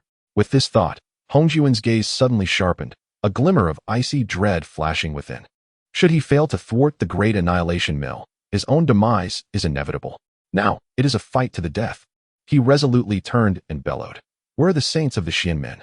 Quickly unite with me to resist the great annihilation mill. As his voice echoed, the 3 pure ones and others understood the gravity of the situation. Without need for further words, the 6 saints leaped forth, manifesting directly beside Hong Jun. Subsequently, the 7 saints of the Qianmen joined forces. In an instant, sacred light enveloped the cosmos, dispelling endless darkness. The laws of immortality, the laws of creation, the laws of artifacts, the laws of the sword, the laws of formations. Among the saints, Tong Tian commands the laws of the sword and formations. Thus, as the 7 saints united, 8 paths of law intertwined. The chains of order coalesced, the clang of gold and iron resonating, shattering stone and metal, a thunderous cacophony. This signified the most formidable strike of the seven saints, unleashed without hesitation, clashing head-on with the great annihilation mill. The vast and profound power of the laws interwove, filling the surrounding space for billions of miles. Even the chaotic cosmos could not withstand it, erupting in a cataclysmic explosion. Splatter, splatter. The sounds of great mouths spitting blood echoed, filled with anguish. All beings were left aghast. Undoubtedly, the great annihilation mill did not suffer such injuries. Thus, it was the seven saints of the Xianmen who were grievously wounded. As the heavenly catastrophe dissipated, the scene revealed itself. Indeed, the three pure ones, Nuwa, and the likes of Jane and Junti were all spitting blood, having retreated 100,000 miles, their vital energies surging, their powers in disarray. The mightiest among them, Hongjun, though not in such a dire state, was nonetheless far from optimistic. His complexion was ashen, his robe billowing ominously, striking fear into the hearts of onlookers. Hongjun's hands remained poised in the gesture of summoning the laws, yet trembled uncontrollably, whether from fear or the mill's oppressive aura, it was unclear. Panic, despair, a pervasive sense of pessimism spread throughout the realm, filling the hearts of every living being. It was over, there was no hope remaining. Alas, who would have thought that the primordial world would conclude in such a manner? A great power sighed, adopting a posture of resignation, awaiting death with closed eyes. Yet the anticipated scene of the great annihilation mill obliterating heaven and earth ultimately did not unfold. With a single strike, the formidable might of the great annihilation mill crushed the myriad saints of the Xianmen, its terrifying aura gradually receding. In the blink of an eye, it vanished into the chaos beyond. This entire event transpired in the fleeting moment of a lightning flash. After a while, sentient beings gradually regained their senses. At this juncture, the aura of destruction had long since dissipated, as if the great annihilation mill had never existed at all. The multitudes were utterly bewildered. After a considerable time, they finally confirmed that the looming threat of death had completely receded. A wave of euphoric relief surged across the faces of countless beings. Just then, the words of the primordial deity echoed once more, reaching the ears of all. 3,000 great worlds, billions of lesser worlds. I have fused all realms, save for the Honghuang, into one. Once fully refined, I shall return to the Honghuang. Today, I bestow upon you the primordial temple, which all beings of the Honghuang may enter. When the opportune moment arrives, I shall return and impart the true path of cultivation to all. As the words fell, in the heart of the Honghuang, atop the crumbling remnants of the unyielding mountain, a magnificent and solemn temple suddenly rose from the ground, standing grandly. The primordial temple, though merely a hall, it was suffused with a celestial radiance, accompanied by an oceanic flow of the Tao's fortune. It surpassed the sanctity of any saint's abode, a distinction akin to the chasm between heaven and earth.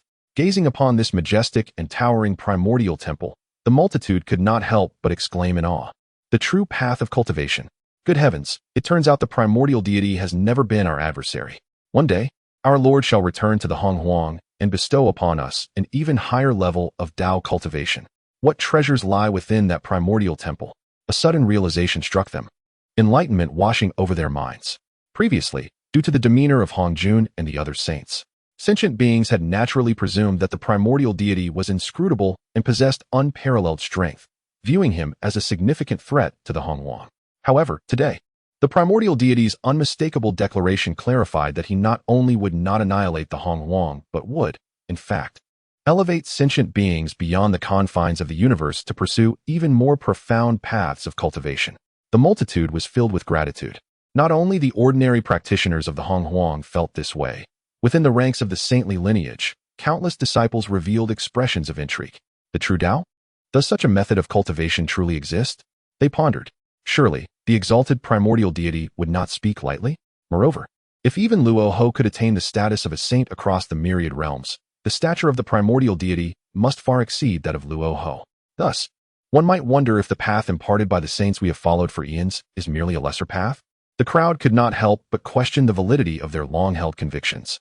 Such a shift in the atmosphere was not lost on the saints, whose expressions grew increasingly grim. In the vast expanse of 3,000 great worlds and countless smaller realms, all are unified within a singular essence. Is this truly a possibility?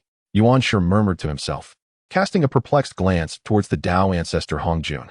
As sages, They possess a deeper understanding of the extraordinary implications within the words of the primordial deity.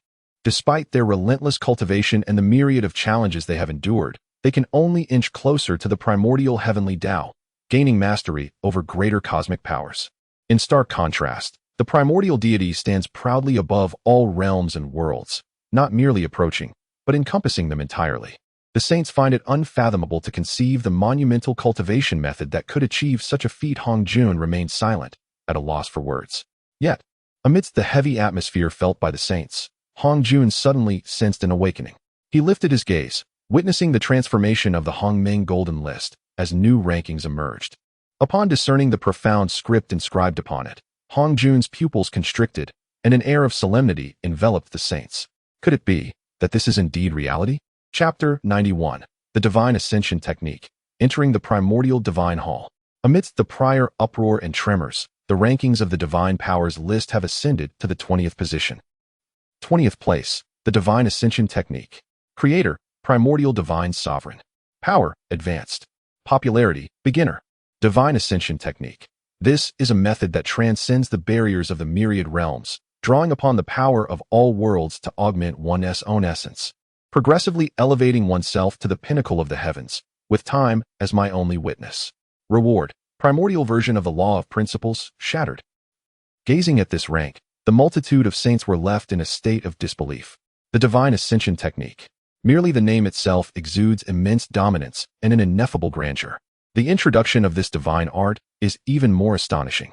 To disregard the barriers of the myriad realms, to absorb the power of all worlds, and to merge it with one's own essence. Is this truly real? The shock is unparalleled.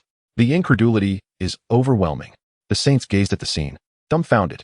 Is it that the shackles of the primordial universe are too profound for us? Or is it the lofty height of the primordial divine sovereign that renders us unable to reach? Tong Tian could not help but exclaim, his words laden with boundless confusion. Among the myriad beings within the primordial universe, no matter how extraordinary one might be, they are but unique in an eternal sense. Yet, the difficulty of cultivation is immense. The vast majority of practitioners, throughout their lives, can only pursue a singular principle of the universe. To reach the pinnacle of their chosen path is to attain sainthood or to wield power akin to the primordial golden immortal. Laozi chose the path of alchemy. Yuanshi opted for the path of artifact forging. Tong Tian, remarkable in his own right, practiced both the sword and formation arts. It is essential to understand that this is merely within the myriad laws of the primordial universe, choosing from among them. Despite this, the journey of cultivation remains exceedingly arduous, with each elevation and realm demanding the endurance of endless peril and the passage of extensive time. Yet, the Divine Ascension Technique has revolutionized the understanding of all beings. The primordial divine sovereign, it appears, operates on the foundation of the myriad worlds. In other words, each great world, in the eyes of the primordial divine sovereign, is akin to an ordinary principle within the perception of the beings of the primordial realm. One may draw upon it freely, merge with it at will. What does this signify? Upon such realization, the saints could not help but smile subtly. The reason is simple. They surmised that if it were themselves cultivating the Divine Ascension Technique, even merging the power of a singular world would likely lead to their own demise. This art transcends not merely the level of the primordial universe, it even surpasses the chaos and the primordial void. This is presumably why the popularity of such an art is assessed as beginner level on the list. Apart from the primordial divine sovereign, who else could successfully cultivate this technique? Most astonishingly, previously, the primordial divine sovereign transmitted his voice across the void. According to him, the myriad worlds of the 3,000 great realms and countless lesser realms have already been unified by the primordial divine sovereign. Only the primordial world stands as the sole exception. If this statement bears truth, then the prowess of the primordial deity must reach an unparalleled zenith, transcending all eras. Saints? Far beyond that. It could even be asserted that the so-called saints of the primordial realm lack the qualifications to be compared. The Hunyuan Wujidaoyuo Golden Immortal? One can surmise that it exceeds that as well. Thus, the speculation among the saints regarding the power of the primordial deity has become somewhat clearer. Yet, the clearer it becomes, the more they are filled with awe and trepidation. Moreover, what astonishes the multitude is not merely the extraordinary nature of this divine technique for ascending to the heavens. At this moment, gazes are cast upon the rewards for the rankings, revealing expressions of perplexity. The law of rhythm? What manner of law is this? Hiss. The reward for the illustrious 20th place is such an obscure law. Furthermore, it is fragmented. This reward appears somewhat misaligned with its rank. Indeed, the populace is left in a state of confusion. Among the myriad laws of the world, those familiar to the masses include the immortal path, the demon path, the sword path, and the path of creation, among others. Yet, the law of rhythm is heard of for the first time. Even the three purities exhibit expressions of bewilderment, turning their gazes towards Hongjun. The latter remains silent, deep in contemplation. After a prolonged silence, Hongjun finally spoke. If my memory serves me right, this so-called law of rhythm should pertain to the ancient path of law. It belongs to the original 3,000 great laws, albeit ranked rather lowly. Perhaps it lies beyond the 1,000th position. Upon hearing this, the crowd erupted in a clamor. Indeed, a great law ranked beyond the 1,000th? This reward hardly qualifies as extraordinary. Even a complete great law would likely possess limited power. Not to mention, what is currently awarded by the Hongmeng Golden List is merely a fragmented law of rhythm. Had this reward appeared in the ranks of 70 or 80, the multitude might not have found it peculiar. However, it must be noted that the rewards previously presented for the 30 or even 40 ranks surpassed this fragmented law of rhythm in both rarity and value. In an instant, the crowd cast uncertain glances at the Hongmeng Golden List, questioning whether there had been an error in the rewards. However, this time, the Hongmeng Golden List remained unresponsive to the doubts of the populace, nor did it conjure any explanatory divine text. It appears that the Hongmeng Golden List does not perceive any issue with this reward. The masses could only suppress their lingering confusion.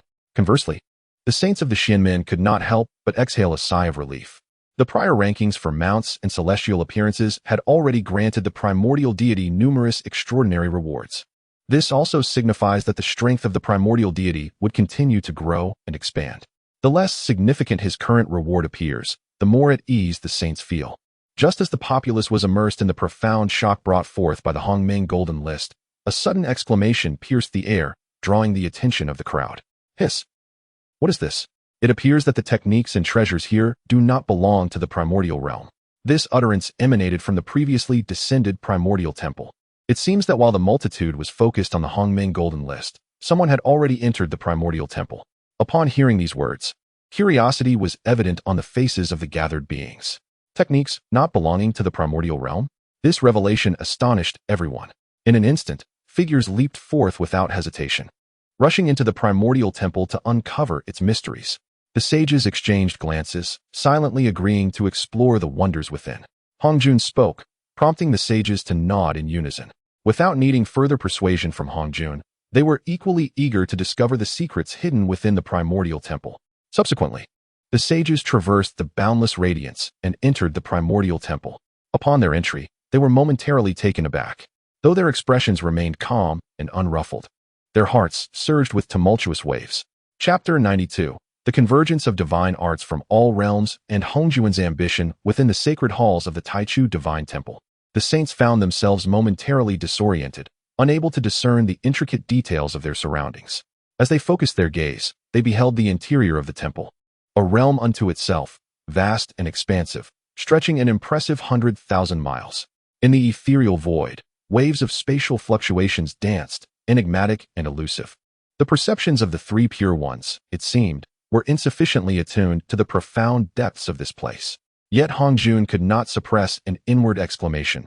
What a sublime manifestation of spatial power, rivaling even that of the illustrious Yangmei Daxian. This revelation stirred a flicker of astonishment within him. Had the mastery of the spatial Tao by the Taichu Lord surpassed that of Yangmei Daxian? However, he quickly quelled his astonishment. The spatial undulations within the Taichu Divine Temple were perhaps the most trivial of its mysteries. What was even more astonishing were the countless luminous orbs that filled the temple. This was the very reason the saints had felt dazzled moments prior. Gazing outwards, the orbs appeared as boundless as the ocean waves, infinite and overwhelming. If one were to liken the Taichu Divine Temple to a universe, then these radiant spheres could easily rival the true myriad of stars. Significantly, each orb was far from ordinary. They contained profound nuances of Tao and divine inscriptions. Could it be that these were techniques and divine arts? The sage Kunti was utterly captivated, murmuring to himself, his eyes gleaming with desire. A veritable paradise on earth. This was indeed a true celestial realm. Over 1 billion techniques and divine arts lay within. Such a foundation would undoubtedly astound any sect throughout history. Indeed, It would not be an exaggeration to assert that even the combined heritage of the human, Chan, and Jie sects, along with the Western Buddhist tradition, could not compare to the depth of this Taichu divine temple. Especially for the impoverished Kunti, his eyes now ablaze with longing, he found it difficult to contain himself. Even a mere 1% of this accumulation, if transferred to the Western Buddhist realm, would instantaneously elevate the entire sect to unprecedented heights. If the sages were so awestruck, it was needless to say that ordinary practitioners would be even more overwhelmed. Zhen Yuanzi traversed the expanse of the Taichu divine temple with great haste, his consciousness unreservedly probing, immersing itself in orb after orb of celestial light. Great Yin-Yang art, great reincarnation art, great primordial art, great chaos art. Alas, while these divine arts bore slight differences from the primordial laws, they corresponded perfectly to the 3,000 Daos. Zhen Yuanzi marveled as he discerned patterns within. Haha, I have grasped the fire divine art, enabling me to command all flames. I have attained the water divine art, capable of turning the seas with a mere thought. And what of that? Within this orb lies the great magic of the 5 emperors, allowing me to unify the elemental forces and summon the omnipotent deities for my protection. Such were the exclamations of many ordinary practitioners, brimming with excitement and joy. The accumulation within the Taichu divine temple was simply astounding. Almost every monk who enters this realm reaps significant rewards. At an unknown moment, even the sage could no longer contain his anticipation and extended his consciousness to sense the fluctuations within the luminous orb. Soon, the expressions of the 3 pure ones and others transformed dramatically. A divine-level alchemical technique? Could this method serve to complete the path of alchemy for my esteemed self? The aged visage of Laozi trembled with astonishment. He perceived an alchemical method that, while not on par with the complete alchemical path of the primordial chaos, contained profound principles he had never contemplated before. Consequently, his path of alchemy became even more perfected. Meanwhile, Yuanshi fervently searched for a suitable method for his own path of forging. Moments later, his countenance was filled with emotion. Using chaos as a furnace and extracting laws as fire, could one forge the most powerful artifact of all time? Could forging be accomplished in such a manner? Clearly, Yuanshi's gains were even more astonishing than Laozi's. Although he was well versed in the art of forging, this path had previously been confined within the bounds of the primordial realm. He could effortlessly seize the myriad elements of the universe, refine them into tools, and imbue them with unparalleled power. However, the insights he was now grasping represented a significant advancement. Even the entire chaos universe could serve as a furnace for forging, and by condensing laws into fire, the quality of the forged items would ascend to new heights. Such ambition and audacity completely surpassed Yuanshi's understanding, as if he had opened the door to a new world and was utterly engrossed. As for Tong Tian, his rewards were even more abundant. He specialized in the path of the sword, which is exceedingly common across the myriad realms and practiced by countless beings. In a mere thought, Tong Tian felt a stirring in his heart, sensing a resonance with his own essence. Upon closer examination, he was astonished to discover that it was a supreme sword technique known as the Desolate Void Sword Art. The unity of Tao and technique reached the pinnacle of sublimation. Just by feeling the overwhelming waves of sword intent within, Tong Tian was profoundly moved. The Qingping sword in his consciousness trembled and rang out in response. Should he master this Desolate Void Sword Art, it would undoubtedly become his most formidable trump card. Tong Tian was filled with awe and admiration for this art, and he eagerly began to attune himself to its essence.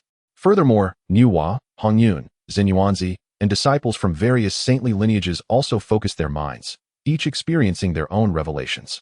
However, at this moment, Hongjun did not rush to sense any divine techniques.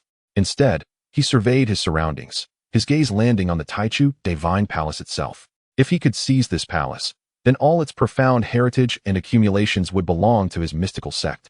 Hongjun thought thus, harboring grand ambitions. He did not forget the formidable power of the Taichu divine lord. Rather, he recognized that this divine palace was accessible to all beings within the primordial realm, allowing for unhindered comprehension of all divine techniques contained within. This suffices to illustrate that the primordial temple has become an unclaimed relic.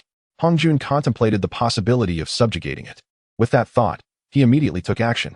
Hongjun unleashed the formidable power of his saintly consciousness, intricately merging it with the essence of the primordial temple.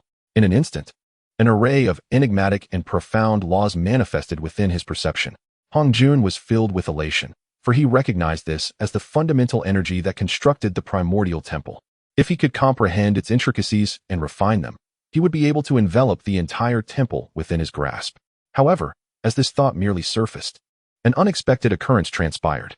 Suddenly, a series of intense sounds of rupturing air reverberated ominously. A myriad of blood-red light erupted in the sky. In the blink of an eye, Hongjuan's probing consciousness was shattered, utterly obliterated.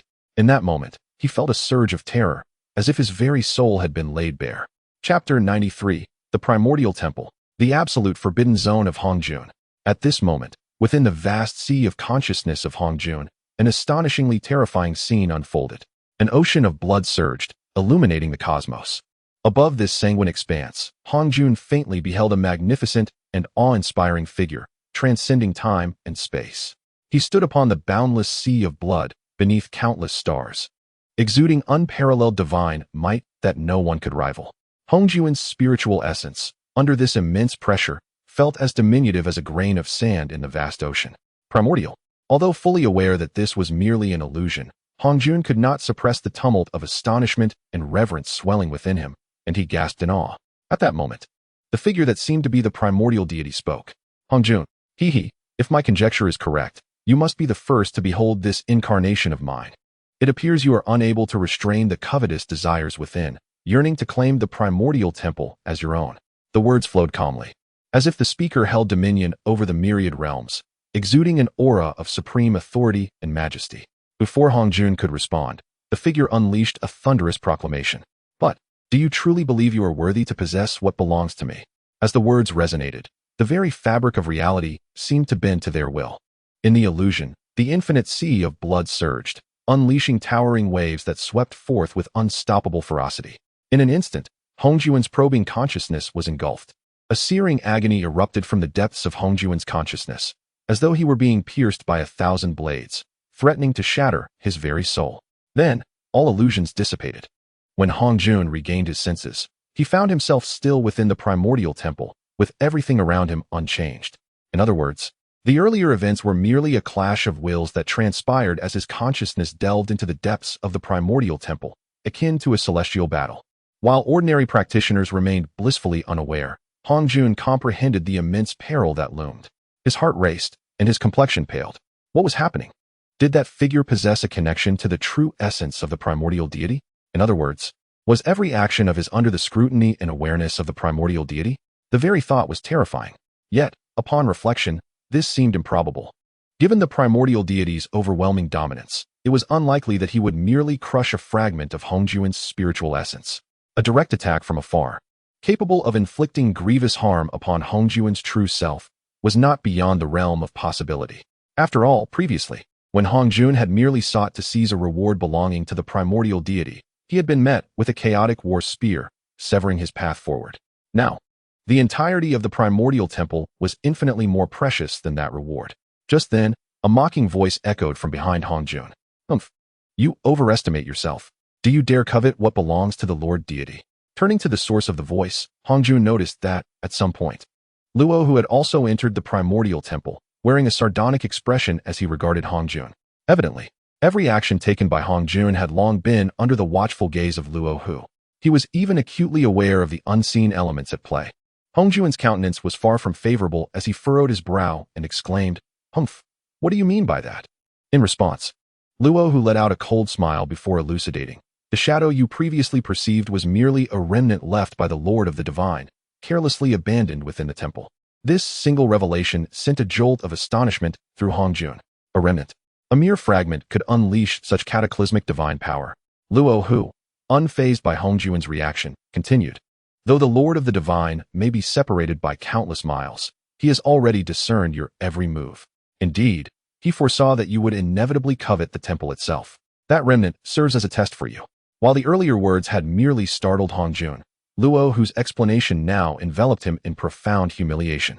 This was a shattering of his Dao heart. As a dignified Dao ancestor and the spokesperson of the heavenly Dao, he had always perceived himself as exalted, orchestrating the fates of all beings. He believed that the actions and thoughts of countless beings across the cosmos could never escape his grasp, or rather, the grasp of the heavenly Dao. Yet today, the roles had completely reversed. His every move was already ensnared in the calculations of the primordial Lord. One could even assert that the Primordial Lord had foreseen the future, anticipating Hongjuan's reactions and actions. This not only showcased immense power, but also an unparalleled understanding of human nature, leaving Hongjun feeling increasingly uneasy. He pondered, bewildered, how it was possible that he and the Primordial Lord had never crossed paths, yet the latter seemed to know him inside and out. In other words, before the Primordial Lord, Hongjun possessed no secrets whatsoever. Even more disheartening was that the Primordial Lord, with but a casual remnant, could effortlessly obliterate his divine awareness. This incessant sense of constraint, of being manipulated at every turn, further irked Hongjun. After a moment of contemplation, he feigned strength and declared, "Humph, indeed a clever tactic. However, it matters not, for I can imprint all the accumulations of this place within my sea of consciousness. At that point, it would be akin to having the entire temple within my grasp." With matters reached this point, Hongjun ceased to conceal his intentions. The countless accumulations within the primordial temple genuinely stirred his ambition. Should he manage to seize them all, they could serve as a foundation for the Shinmen, nurturing a greater number of formidable beings. Moreover, what Hongjun expressed was not mere boastfulness. To grasp even a fraction of those myriad accumulations was a feat beyond the reach of ordinary cultivators, who would consider themselves extraordinary to comprehend even a small portion. To imprint the entirety within his sea of consciousness was nothing short of fantastical. Yet, Hongjun was fully capable of achieving this. As a harmonized Dao Saint, his divine awareness had already grown to an unimaginable level for the multitude. In a fleeting moment, one can harness the will of the celestial order. Thus, it seems that the primordial divine lord is left with no recourse. However, it appears that Luo, who had anticipated this, with a mocking smile, he continued, "You shall not have that opportunity." Upon hearing this, Hongjun raised an eyebrow, puzzled by the implication of those words. Yet, in the next instant, the primordial divine palace underwent a sudden transformation. Brilliant divine radiance surged forth from every corner of the palace. Before anyone could comprehend the situation, an ocean of celestial light enveloped Hongjun, propelling him outward beyond the confines of the primordial divine palace. Observing this scene, the three pure ones, Nuwa and Jin Yuanzi, were momentarily taken aback. What is happening? Is Hongjun Daozu being expelled? At this moment, Luo, who uttered his final words with an air of finality, "The primordial divine palace is your absolute forbidden zone, Hongjun." Chapter 94. The unexpected discovery of Hongjun and the disparity of rewards. The primordial divine palace is an absolute forbidden zone for you, Hongjun. Luo Ho's words exuded an indescribable dominance. The multitude appeared bewildered, as they comprehended the essence of his words and turned their gaze to the figure of Hongjun, who was being expelled from the divine palace by the celestial fruit. Countless formidable beings found themselves utterly astonished. How could the revered Dao ancestor, the most powerful existence in the vast primordial realm, be banished from the primordial divine palace? This was truly astonishing. At that moment, Luo Ho cast a cold, penetrating glance at the crowd and spoke at the opportune moment. The primordial divine palace is a benevolent creation of the Lord of the Divine. Each individual may grasp the cultivation techniques, divine arts, and other insights therein according to their own fortunes. However, should anyone dare to harbor covetous thoughts towards the divine palace itself, or even attempt to claim it as their own, they shall be rejected by the palace and forever barred from entering. Upon hearing this, the multitude finally reacted. So this was the reason. It seemed that unbeknownst to them, Hongjun had attempted to seize control of the primordial divine palace. How audacious! Yet, the outcome appeared rather unfavorable. At this moment, standing outside the primordial divine palace, Hongjun wore a grim expression. The onlookers exchanged peculiar glances, stifling their laughter.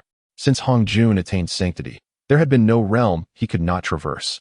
Yet today, to be treated in such a manner was likely an unprecedented occurrence. As for Hongjun, feeling the weight of the crowd's gaze, he seethed with a mix of fury and resentment. After all, he was the supreme being in this primordial realm, the sole sovereign, and now he faced such humiliation?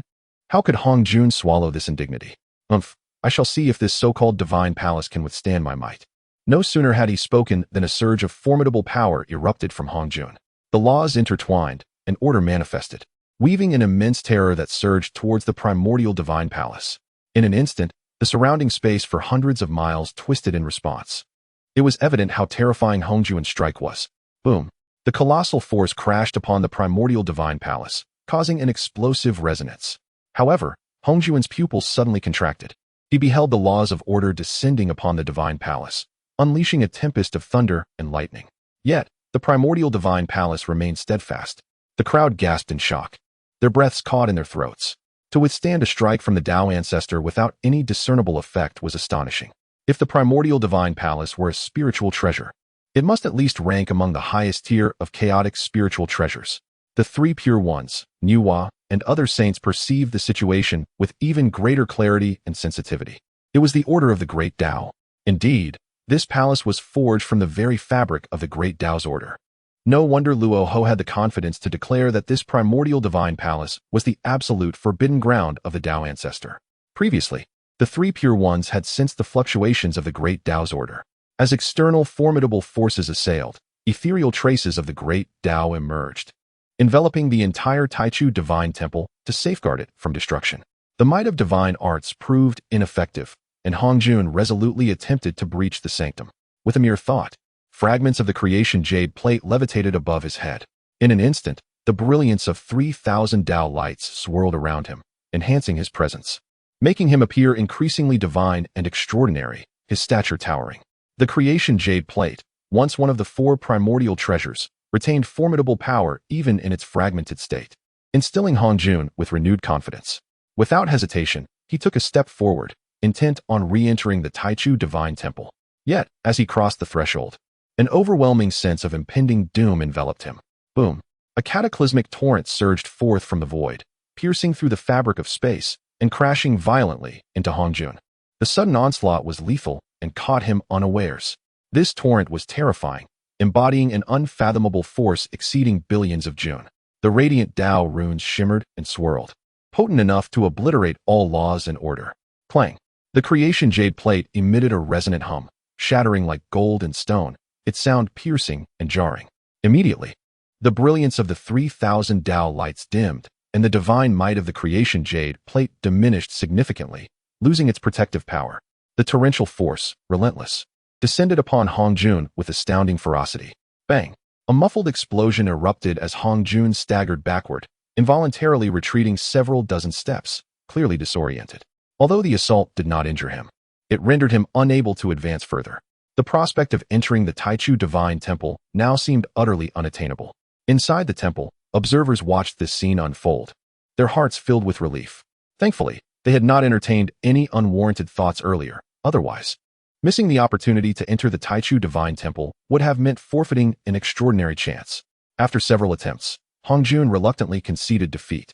With no hope of entering the Taichu Divine Temple, he shifted his focus to the rankings on the Divine Arts list. At that moment, the rankings had reached the 15th position. 15th place, Chaos War Spear. Creator, Taichu Divine Lord. Power, Advanced. Popularity, Beginner. Chaos War Spear, an unparalleled offensive divine art, condensing the laws of chaos into a spear with a thought, invincible and capable of annihilating all. Reward, Transformation Source Heavenly Blade, a rare heavenly treasure. This divine art had been witnessed by all. Laozi had been severely wounded by it. Its power indeed terrifying beyond compare. However, this technique was solely under the control of the Taichu Divine Lord, which is why its popularity remained at the lowest level. Nevertheless, Hongjun's gaze lingered on the reward section, his expression becoming difficult to articulate. He remained silent, continuing to gaze at the next ranking. 14th place, One Chi transforming into 3 pure ones. Creator, Laozi Sage. Power, Advanced. The 14, indeed, is the supreme divine ability of the One Chi transforming 3 purities, allowing the practitioner to manifest 3 avatars, each possessing 70% of the original strength. The reward, a singular blessing from the Great Dao, directly granted to the creator, with enhancements contingent upon individual fortune. However, much like the previously mentioned Chaos Battle Spear, its dissemination level remains regrettably low. Nevertheless, this can be regarded as a moment of glory for the Xianmen. This realization eased Hongjun's expression somewhat. Moreover, as he contemplated the rankings before and after, he found the disparity in rewards quite astonishing. Could it be that the Hongmeng Golden List was designed with intention? Hongjun murmured to himself, a fleeting glimmer of joy flashing in his eyes. He then resumed his focus on the rankings of the Hongmeng Golden List. And as more rankings emerged, the smile on his face deepened further. Chapter 95. The Effects of the Blessing of the Great Way, Ascending to the Heavens. 13th place, the transformation of Xianling 70 times. Creator, Seinenhua. Power, Divine Level. Propagation Level, Beginner. Transformation of Xianling 70 times. This is the supreme divine ability of the way of creation, embodying the profound essence of all transformations, elusive and enigmatic.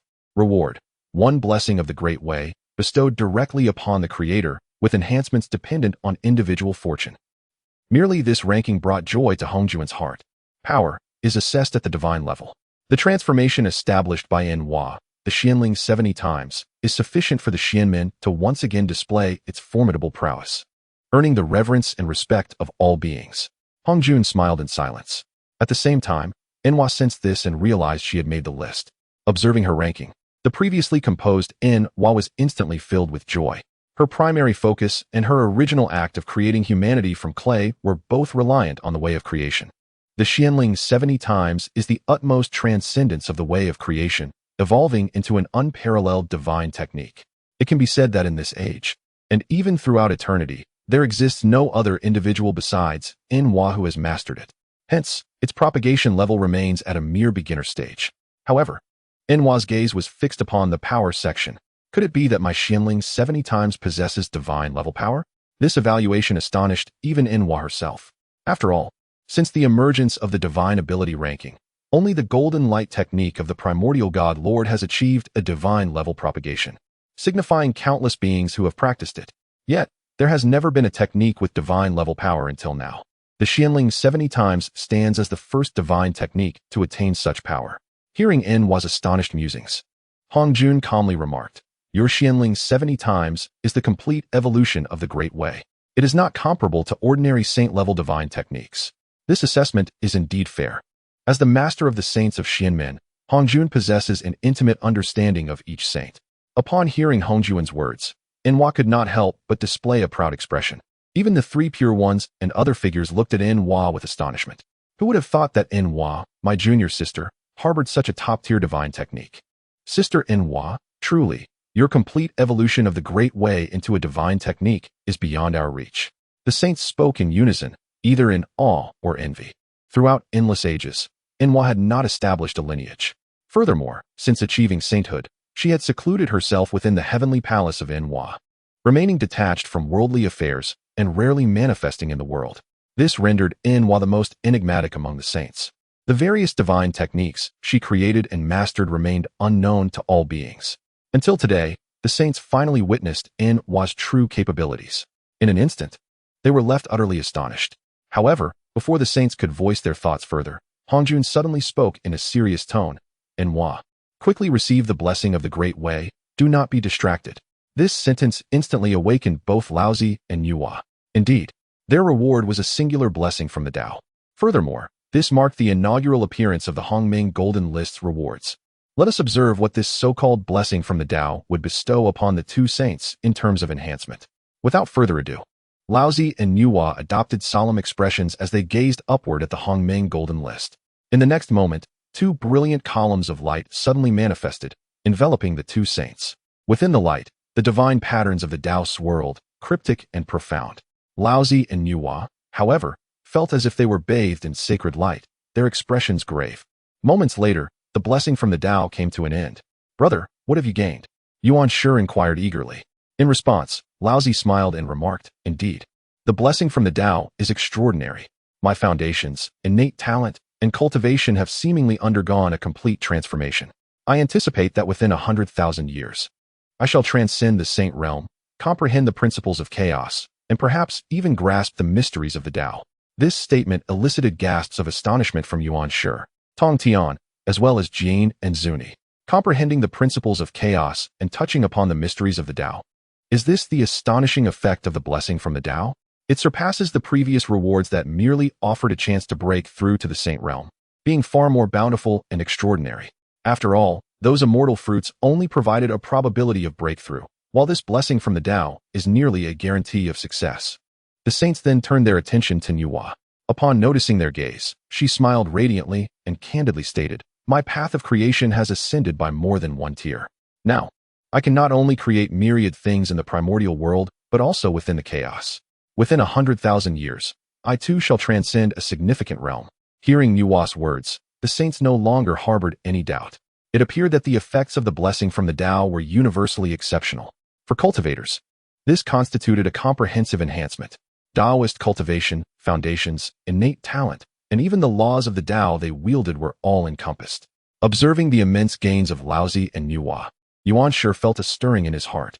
I wonder, will I also have my divine arts featured on the list? If I could obtain the blessing from the Tao, I too could undoubtedly break through to the Saint Realm. Although Yuan sure shared a close bond with Laozi, witnessing Laozi's acquisition of the blessing did not incite jealousy. Yet, Yuan sure could not help but feel anticipation. As a saint, he believed he had created a fair share of divine arts and techniques. He simply wondered if he could have one or two listed. As for Jane and Zuni, there was no need to elaborate. Seeing the rewards of Laozi and Nuwa, the two saints from the West were already filled with profound envy. However, they also understood that, given their own strength, the divine arts they had created were limited in power and even more restricted in their dissemination. The likelihood of being listed was minuscule. Exchanging glances, Jane and Zunti shared the bitterness reflected in each other's eyes. Meanwhile, Hongjun wore a smile. Ah, splendid, splendid. If you can transcend the realm of the sages and ascend to my current state, then you would be able to contest with that entity of the underworld, Pingxin. On equal footing, Hongjun, endowed with clarity and rationality, had not forgotten the pressing concern that Pingxin posed. Originally, only I, as the spokesperson of the heavenly Tao, had the potential to stand against Pingxin and vie for supremacy. However, if Laozi and Nuwa were to achieve a breakthrough, they would find themselves in the same grand realm as Pingxin, undoubtedly alleviating the pressure on the Xianmen faction. To this, Laozi and Nuwa expressed no dissent and nodded in agreement. As the sages conversed, another ranking emerged on the divine powers chart. Rank 12, Law of Heaven and Earth. Creator, Primordial Deity. Power, Intermediate. Transmission level, Divine. Law of Heaven and Earth. Shouldering the sun and moon, treading upon the 5 mountains. All laws of heaven and earth, shattered by sheer force. Reward, Time Divine Shuttle. Chapter 96. The Peculiarities of the Divine Techniques Ranking and the Taichu Divine Ruler's Unmerited Blessing of the Tao. The law of heaven and earth ascends the rankings. Instantly, the multitude erupted in astonishment. To think that the law of heaven and earth was also conceived by the Taichu Divine Ruler. Unbelievable, utterly inconceivable. It dawned upon us that our eternal cultivation has been conducted beneath the shadow of the Taichu Divine Ruler. No wonder the reactions of the masses were so astonishing. This law of heaven and earth is, indeed, a supreme technique known to all beings. Once unleashed, one's form and essence can surge exponentially, increasing dozens or even hundreds of times. Moreover, the divine technique of law of heaven and earth awakens naturally upon reaching the cultivation level of a great Luo golden immortal, indicating that there are no substantial barriers to its mastery. Thus, its classification as divine level is entirely justified. At this moment, the 3 pure ones and other saints whispered among themselves, their disbelief palpable. How did the Taichu Divine Ruler achieve this? The law of heaven and earth seems indelibly imprinted within the depths of our consciousness. Could it be that he possesses the ability to influence the divine awareness of the worldly cultivators? Laozi remarked thus. Upon hearing this, Yuan Shi, Tong Tian, and Nuwa fell into contemplative silence. Compared to ordinary practitioners, they pondered deeper and were more attuned to the extraordinary nature of the matter at hand. Just then, Hongjun suddenly burst into laughter. There is no cause for concern. This proclamation drew the attention of the 3 pure ones, leaving them perplexed and bewildered. No cause for concern. Why had the Tao ancestors suddenly become so at ease? Yet, facing the gaze of the saints, Hongjun chose to elaborate no further. His gaze lingered upon the divine techniques ranking, and he spoke softly. Let us observe the subsequent rankings and rewards. The saints exchanged glances, clearly aware that Hongjun had discerned some subtle information that was elusive to the masses. However, seeing his reluctance to elaborate, the 3 pure ones chose to suppress their inner queries and continued to focus on the announcement of the rankings. 11th place, Primordial True Qi. Creator, Saint Tong Tian. Power, Advanced. Popularity, Beginner. Primordial True Qi, a top-tier divine technique of the Sword Tao. It harnesses sword energy to evoke primordial power, augmenting oneself to temporarily unleash might beyond the bounds of the primordial realm. Reward, Ultimate Sublimation, the choice of one divine technique to be directly elevated to the level of Tao. 10th place, Extermination Sword Formation. Creator, Luoho. Power, Divine Level. Popularity, Intermediate. Extermination Sword Formation, the most formidable formation of the Sword Tao, featuring 4 celestial swords in unison. Complemented by a formation diagram. Once deployed, it is impervious to all but the 4 saints. Reward, one blessing from the Dao. Upon witnessing the extermination sword formation make its entrance on the rankings, the multitude gasped in awe. Good heavens! Did Saint Tong Tian manage to place two divine techniques in succession? We were only aware of the extermination sword formation. Yet this so-called primordial true Qi is a revelation to us. Alas, it seems that this time, Saint Tong Tian is destined to receive an extraordinary reward. Undoubtedly, the Zhuxian sword array is an unparalleled terror that reverberates through the ages, instilling fear in all who hear its name. Within the collective consciousness of sentient beings, this sword array is believed to be the exclusive creation of a masterpiece attributable only to the celestial sage. However, as the complete rankings materialized, the true creator was revealed to be Luo Ho. In that instant, the multitude was left utterly astounded. How could this be? What connection exists between the Zhuxian sword array and Luo Ho? In a fleeting moment, the gathered beings cast bewildered glances between Tongtian and Luo Ho.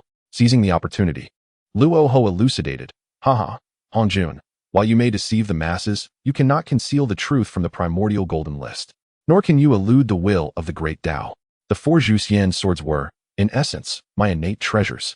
Hongjun, even if you once schemed against me and seized the four Zhuxian swords through despicable means, what of it? Today, the rewards bestowed by the Great Dao rightfully belong to me. As his words faded, the crowd turned their gaze toward Hongjun Daozu, who appeared grim and remained silent, responding only with a heavy silence. More accurately, it was a tacit acknowledgement. The onlookers were further alarmed, for this was their first revelation regarding the secrets of the four Zhuxian swords. Thus, it seemed only just that this reward should belong to Luo Ho. However, Tongtian's countenance was decidedly unfavorable. His Zhuxian sword array had long served to instill fear in the hearts of beings throughout the ages. Now, with the truth unveiled, they recognized him as merely a deceiver of reputation. The rankings of the divine powers continued unabated. Rank 9, Method of the Golden Body. Creator, Taichu Shinju. Power, Advanced. Popularity, Divine Level. Method of the Golden Body. A supreme defensive divine art that requires the foundation of fortune, merit, and incense power. Once invoked, the physical body becomes imperishable and invulnerable to all forms, inherently leading to invincibility. Reward, Chaos Divine Brush. Rank 8. 6 Paths of Reincarnation Technique. Creator, Pingxin Sage. Power, Divine Level. Popularity, Beginner Level. 6 Paths of Reincarnation Technique. A divine art exclusive to the Reincarnation Dao. Only the Master of Reincarnation can wield it, allowing control over the reincarnation of all beings with a mere thought. Reward, 1 blessing from the Great Dao. Rank 7, Realm of One Thought. Creator, Hongjun Sage. Power, Divine Level. Popularity, Beginner Level. Realm of One Thought. A divine art exclusive to the Heavenly Dao. Only the spokesperson of the Heavenly Dao can control it. When invoked, it manifests a realm of invincibility in the mind's eye, rendering the practitioner invulnerable within its confines. Reward, 1 blessing from the Great Dao. Finally, the divine arts of Pingxin and Hongjun made their appearance on the rankings. Observing the details on the divine powers list, countless formidable beings could not help but marvel. Indeed, these were the two most powerful existences in the universe. Yet, the divine arts had now entered the realm of the Heavenly Dao and the Reincarnation Dao. Nevertheless, the multitude merely sighed faintly in response. A myriad of gazes then shifted to the rewards section of the 3 rankings. At this juncture, all beings have discerned the peculiarities surrounding the situation. How strange it is that the primordial deity has continually ascended the rankings. Yet, why has he never received a single bestowment of the Great Dao's blessings? First, it was the Time Divine Shuttle, followed by the Chaotic Divine Brush. Though they are treasures of chaos, they pale in comparison to the blessings of the Great Dao. Indeed, even those ranked lower than the primordial deity, such as the Sage Laozi, have been granted such divine boons, whereas the primordial deity remains devoid of such fortune. Could it be that the Hongming Golden List has intentionally targeted the primordial deity in this manner? The blessings of the Great Dao are undoubtedly the most prestigious rewards since the inception of the divine power rankings. Meanwhile, the myriad saints of the Honghuang cosmos receive these blessings in succession, with even Luo, who not being an exception. Yet, the primordial deity is only awarded a handful of chaotic treasures. How can this not astonish the multitude? Even Hongjun, with a gaze profound, cast his eyes towards the direction beyond the realm of chaos, unable to suppress a look of satisfaction. Chapter 97. The Arrival of the Divine Temple of Heaven and Earth. Absolute Justice of the Great Dao. How delightful. It turns out that this is the true significance of the emergence of the Primordial Golden List. Hongjuan's gaze was profound, and he suddenly spoke with a light-hearted chuckle. Upon hearing this, the three pure ones, Niuhua, and other saints shifted their expressions. What does the master mean by this? Has the master already discerned the intentions of the Great Dao? Prior to this, the appearance of the Primordial Golden List was entirely unheralded. Yet, all beings naturally believed that it was a divine gift from the Great Dao to the creatures of the Primordial World. After all, anyone listed received various bountiful, even miraculous rewards. But now, according to Hongjun, could it be that the situation is not so simple? Hearing the inquiries from the three pure ones and other saints, Hongjun turned. He first cast a calm glance over the assembly of saints. From what I observe, the emergence of the Primordial Golden List serves two purposes. Firstly, to compel the Primordial God Lord to reveal himself, allowing us to understand his strength and hidden cards. Secondly, to hinder the advancement of the Primordial God Lord, who has been completely isolated by the will of the Great Dao. These words left the three pure ones and others in a state of confusion.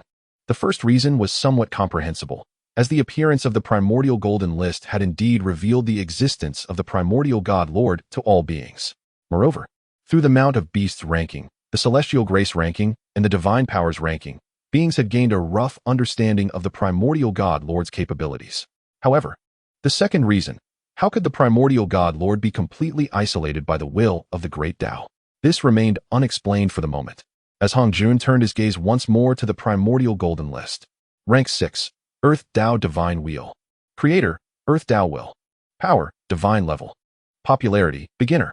Earth Dao Divine Wheel. The supreme divine power of the Earth Dao manifests in the world, encompassing the complete might of the Earth Dao, shaking the myriad realms and instilling awe across the cosmos. Reward, Earth Dao Sanctuary, a treasure of the Great Dao, capable of nurturing Earth Dao power, ultimately evolving into a half-step Great Dao level. Rank 5, Heaven Dao Divine Wheel. Creator, Heaven Dao Will. Power, Divine Level. Popularity, Beginner. Heaven Dao Divine Wheel, the supreme divine power of the Heaven Dao, containing the strength of 3,000 Great Daos, compelling all beings of the Primordial World to obey, including saints. Reward, Heaven Dao Sanctuary, a treasure of the Great Dao, capable of nurturing Heaven Dao power, ultimately evolving into a half-step Great Dao level. Two rankings followed in succession, both showcasing supreme divine powers of divine level. However, unlike before, the creators of these two divine arts were none other than the Earth Dao and Heaven Dao themselves. This marked the first instance on the divine powers ranking where a divine art was created not by sentient beings. The multitude could not help but be astonished. Yet, upon reflection, they soon came to terms with it. The Heaven Dao and Earth Dao, while immensely powerful, could be deemed trivial under the true will of the Great Dao. Perhaps, in the eyes of the Great Dao, they are no different from ordinary beings in the passage of time. Thus, the emergence of the two paths of heaven and earth is entirely reasonable. As the myriad beings ponder this, within the primal chaos, immense fluctuations begin to unfold. In an instant, the heavens and earth resonate with a thunderous roar. Within the ethereal underworld, a magnificent azure dragon leaps through the void, overshadowing the 9 heavens with its unparalleled divine might. The grand cadence of the cycle of reincarnation permeates the entire realm, instilling awe and trepidation in countless beings. On the other hand, the path of heaven is not to be outdone. Within the realms of heaven and earth, extraordinary phenomena arise. Celestial flowers descend from the heavens, and golden lotuses emerge from the earth. Above the boundless skies, brilliant light radiates, and auspicious colors ascend, creating a scene of divine serenity and harmony. Undoubtedly, at this moment, the celestial palaces bestowed by the will of the Great Dao represent supreme opportunities for both the paths of heaven and earth. In a surge of human-like joy, the two paths cannot help but erupt with exuberance. How splendid! With the blessing of the celestial palace, the path of heaven shall ascend steadily in the future. Our power as saints of the path of heaven will surely surge as well, muttered the primordial one, his face alight with excitement. The likes of Niuhua remained silent, yet their expressions mirrored a profound anticipation. Only Hongjun, gazing at the palace now fused within the void of the path of heaven, bore an unprecedented gravity in his demeanor. Without uttering a word, he continued to observe the release of the divine rankings. 4th place, Celestial Transmutation, Primordial Level. Originator, Primordial Deity. Power, Divine Level. Popularity, Intermediate. Celestial Transmutation, Primordial level, this divine art requires supreme authority to be invoked, causing the stars to shift, disrupting yin and yang, altering destinies, capable of harnessing cosmic power to vanquish all foes. Reward: a seed of the Great Dao World. This divine art once again stirred a wave of astonishment among the beings. Stars shifting, disrupting yin and yang, altering destinies. Each phrase struck at the hearts of the multitude, leaving them in profound shock and disbelief. For the primordial deity, could even fate be whimsically altered? Moreover, the final description was even more terrifying, harnessing cosmic power to vanquish all adversaries. This was akin to an upgraded version of the demon court's great stellar array. Furthermore, it could be executed by a single individual without the need for countless beings to maintain the formation. It is crucial to note that this was merely the fourth-ranked divine art on the list. The beings could hardly fathom the astonishing capabilities of the top 3 divine arts. This was merely the contemplation of ordinary cultivators. Meanwhile, Hongjun, observing this scene, grew increasingly resolute in his prior conjecture. Indeed, the rewards bestowed upon the primordial deity would not touch upon any genuine profound mysteries of the Great Dao. Subsequently, Hongjun turned to the 3 pure ones and the other saints, who wore puzzled expressions, and began to elucidate. The reason the primordial golden ranking has bestowed such unprecedented rewards is to elevate the strength of us, the saints of the primal chaos, and all beings. The ultimate objective, it seems, is to compel us to thwart the primordial deity's attainment of enlightenment. Alternatively, it may be to harness the combined might of the entire cosmos to extinguish the primordial deity.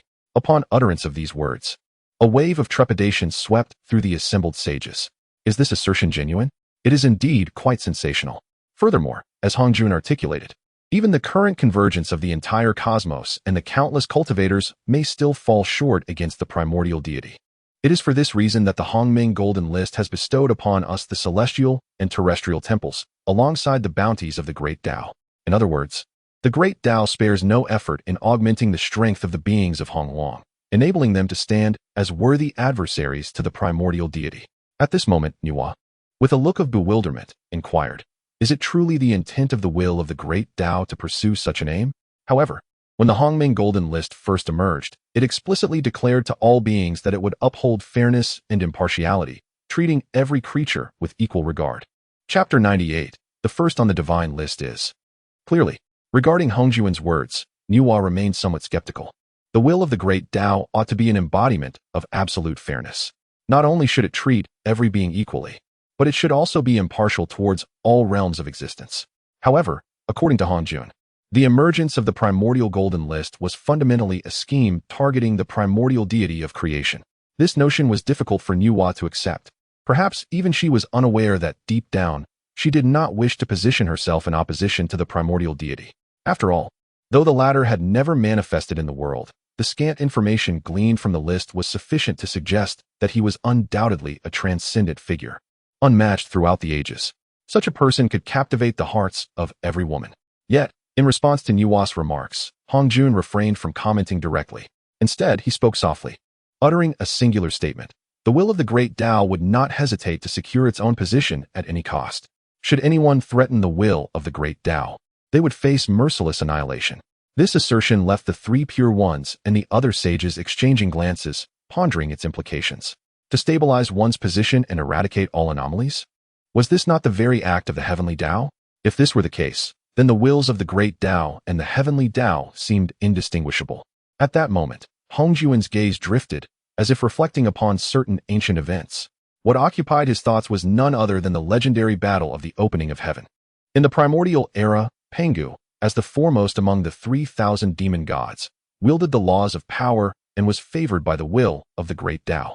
However, he intended to defy the heavens and create a brand new realm. Such an act was intolerable to the will of the Great Dao. After all, should the primordial realm be successfully established, Pangu's cultivation therein would significantly diminish the authority of the Great Dao. Thus, the will of the Great Dao secretly incited the 3,000 demon gods to thwart Pangu's endeavors. The ultimate outcome is well known. Although the primordial realm was successfully created, Pangu met with death and the dissolution of his Dao. Now, the peculiar manifestations of the Great Dao bore a striking resemblance to those ancient events. Hongjun could not help but entertain a profoundly explosive conjecture. That is to say, The will of the Great Dao sought to use the primordial realm as leverage to eliminate the primordial deity. However, the price paid for obstructing Panga's creation was the bloodshed of the 3,000 demon gods and countless chaotic beings. What would be the cost this time?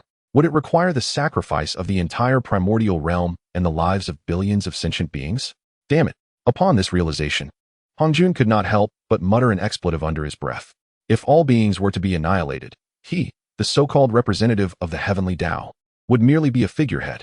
What significance would remain then? Yet, despite his shock and reluctance, Hongjun found himself powerless. Should events truly reach that precipice, even he would have no choice but to comply with the will of the Great Tao. Otherwise, the Great Path would be enraged, resulting in a cataclysmic calamity from which even the sages could not hope to preserve themselves. Contemplating this, Hongjun eventually sighed in melancholy and chose to remain silent. Ordinary beings, naturally oblivious to the thoughts of Hongjun, would be utterly unaware of the profound significance lurking behind this matter, which was astonishing in its own right. At this moment, countless gazes converged upon the divine techniques rankings, eagerly awaiting the revelation of the final 3 positions. Undoubtedly, any ranking would attract the utmost attention from all beings, particularly the top 3. Third place, Primordial Mysterious Light. Creator, Primordial Deity. Power, Divine Level. Popularity, Divine Level. Primordial Mysterious Light, the innate companion light of the primordial deity, possessing the extraordinary ability to nurture a realm and cultivate all living beings, illuminating the heavens in a mere thought. Award, Celestial Meritorious Golden Wheel. The dual divine level assessment immediately elicited gasps from the crowd. How could both power and popularity attain divine status? According to common reasoning, if the power is of divine caliber, the difficulty of cultivation must be exceedingly high, and vice versa. Why then could the primordial mysterious light achieve such a remarkable dual divine status? This was a collective enigma among the populace. Much like the previous entries of the sages in the rankings, while their power was divine, their popularity often remained at a rudimentary level. After all, these two aspects are typically mutually exclusive. The masses found it hard to fathom how the primordial mysterious light could possess both formidable power and widespread acclaim. Only Rahu, at this moment, scoffed disdainfully, saying, "Humph, a bunch of frogs at the bottom of a well cannot comprehend the extraordinary nature of the master deity." Little did they know that wherever the primordial mysterious light shone, all beings reaped its benefits. Perhaps, apart from the primordial realm, the deity's light had already permeated every corner of the universe. Upon hearing this, the crowd suddenly awakened to the truth. So that is it. They had overlooked the fact that the primordial deity was not confined to the primordial realm alone. The cosmos is vast and boundless, teeming with innumerable worlds. Even if only a handful of beings within a single realm practiced the deity's techniques, the cumulative effect would still be formidable. At that moment, the 3 pure ones suddenly shifted their expressions, as if a realization dawned upon them. Why have the 9 transformations of Yuan Gong and the 9 transformations of Xin Gong not appeared on the list until now? Laozi remarked with a puzzled countenance. As his words fell, Yuan Shi, Tong Tian, and others were equally taken aback, soon becoming perplexed. Indeed, 9 transformations of Yuan Gong, 9 transformations of Xin Gong. Within the primordial realm, these were undoubtedly top-tier cultivation methods not to be overlooked. The former focuses on the primordial spirit, while the latter emphasizes the physical body. It is no exaggeration to say that among contemporary beings, a vast majority have mastered the 9 transformations of Yuan Gong, much like the previously renowned earthly escape golden technique, which also originated from the heavens. Before the 3 pure ones could fully grasp the underlying reasons, the top 2 positions on the divine techniques rankings finally emerged. Yet upon a mere glance, the faces of the 3 pure ones darkened, overwhelmed by a profound sense of astonishment. Second place, Hongming Thunder Technique. Originator, Primordial Deity. Power, Divine Level. Popularity, Divine Level. Hongming Thunder Technique. In the era of Hongming, the first bolt of thunder was born, seized by the primordial deity, transformed for his own use, evolving into an unparalleled divine thunder technique. Reward, Hongming Heavenly Heart Scripture. First place, 9 transformations of heaven. Originator, Primordial Deity. Power, Super Divine Level. Popularity, Super Divine Level. 9 transformations of heaven, the most formidable cultivation technique in all realms, encompassing the 9 transformations of Yuan technique and the 9 transformations of mysterious technique, allowing practitioners to cultivate either volume or both simultaneously. Their gaze fixated upon the foremost entry in the divine techniques ranking, leaving the saints utterly bewildered. In their hearts, only a profound disbelief remained. Chapter 99. The Reward Beyond All, the Fruit of the Great Dao. Super Divine Level. Upon the utterance of these three words, the countenances of the saints momentarily froze. Was this truly the highest rank bestowed by the Primordial Golden List? Previously, the saints had reveled in their own accomplishments, having achieved the divine level rating for the abilities they had pioneered. Yet now, a sudden realization dawned upon them. The so-called divine level was not the pinnacle after all. Furthermore, the assessment of the top rank was based on both power and dissemination, both deemed to be at the super divine level. Astonishing and sensational. However, what struck the heart the most was the introduction to the 9 Transformations Heavenly Art. What? The 9 Transformations Heavenly Art was, in fact, a fusion of the 9 Transformations Original Art and the 9 Transformations Mysterious Art. These two cultivation methods were not created by Pengu. The primordial deity of beginning, once again, was indeed the primordial deity of beginning. In that moment, the world was filled with gasps of astonishment. Nevertheless, upon reflection, this ranking could not be false. Firstly, the profundity of the 9 Transformations Original Art and the 9 Transformations Mysterious Art need not be elaborated upon. It would not be an exaggeration to declare them the most formidable cultivation methods in the entirety of the primordial realm. Hence, the 9 Transformations Heavenly Art, being a combination of these two techniques, naturally warranted a super divine level rating. Secondly, the dissemination of this technique was beyond doubt. Within the primordial realm, it had already become a universally acknowledged supreme art. Moreover, according to the introduction on the divine ability rankings, the 9 Transformations Heavenly Art was proclaimed the strongest cultivation method across all realms. It is conceivable that this technique might not be limited to the primordial realm alone. Thus, its dissemination was undoubtedly at the super divine level.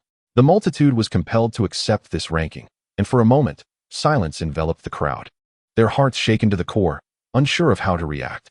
Just moments ago, the saints had been puzzled as to why the 9 Transformations Original Art had not made the list. Now, their questions were answered, yet the revelation brought even greater shock. The most profound reaction, however, came from the 3 pure ones. No. How could this be possible? The legends of the world were, in fact, false. The expressions of the 3 pure ones were a blend of disappointment and deep confusion. They had believed that if the 9 Transformations Original Art and the 9 Transformations Mysterious Art were indeed creations of Pengu, their inclusion on the list might lead them to receive rewards belonging to Pengu himself. After all, the 3 pure ones were manifestations of Pengu's primordial spirit. Yet now, the truth had been unveiled. This reward belonged solely to the primordial deity of beginning. Consequently, the 3 pure ones felt a sense of loss. Their confusion stemmed from a sudden realization. This realm was becoming increasingly opaque to them. The legends that had been steadfastly believed for eons were, it turned out, mere fabrications. What, then, in this world was genuine? The 3 pure ones could not help but wonder if the entire primordial realm was merely a colossal illusion. This truly shook the foundation of their Dao heart. As the saints remained in stunned silence, the reward for the first rank on the divine ability rankings finally manifested. Reward: Fruit of the Great Dao. Consuming it may solidify one's position as a great sage. As soon as this reward emerged, the breath of all beings momentarily ceased. Although it was well known that the first prize on any ranking list was nothing short of miraculous, the beings seemed to have underestimated the significance of the first place on the divine powers list. Suddenly, the heavens and earth erupted in a frenzy, a cacophony of excitement. A celestial fruit capable of directly condensing the fruit position of a great sage. Does this not imply that with this singular celestial fruit, one could instantly achieve the cultivation of a great sage? The magnitude of the divine powers list is truly astonishing. My heavens, if only I could possess that celestial fruit, I would exchange anything for it. The astonishment was not limited to the beings. Even the saints found it difficult to maintain their composure. Master, should we not take action to compete for it? If we obtain this great Dao celestial source fruit, we shall consume it at once. Once we achieve the status of a great sage, what fear do we have of the primordial deity? The 3 purities and others spoke in eager tones. Even though they were acutely aware of the terror of the primordial deity, the potential of the great Dao celestial source fruit overshadowed any apprehension they harbored. Moreover, in the minds of the saints, could the primordial deity truly be stronger than a great sage? So long as they seized this celestial fruit and achieved the status of a great sage, they would no longer need to fear any retaliation from the primordial deity. Upon hearing the inquiries from the 3 purities, Hongjuan's expression shifted as he fell into contemplation. At last, the celestial light of the Hongming Golden List shimmered, and in a moment, an unprecedentedly radiant celestial fruit emerged. Countless celestial lights intertwined upon it, and even a single ray of descending holy light caused the beings to gasp in awe. Under the illumination of that holy light, they felt as if they were submerged in an ocean of the Great Dao, their cultivation levels soaring instantaneously. It was evident how extraordinary the effects of this Great Dao celestial source fruit were. At that moment, Hongjun gritted his teeth and finally resolved to act. Alas, after weighing the pros and cons and deep contemplation, he found it impossible to resist the allure of the Great Dao celestial source fruit. No sooner had he spoken than the saints, already eager and ready, acted without hesitation.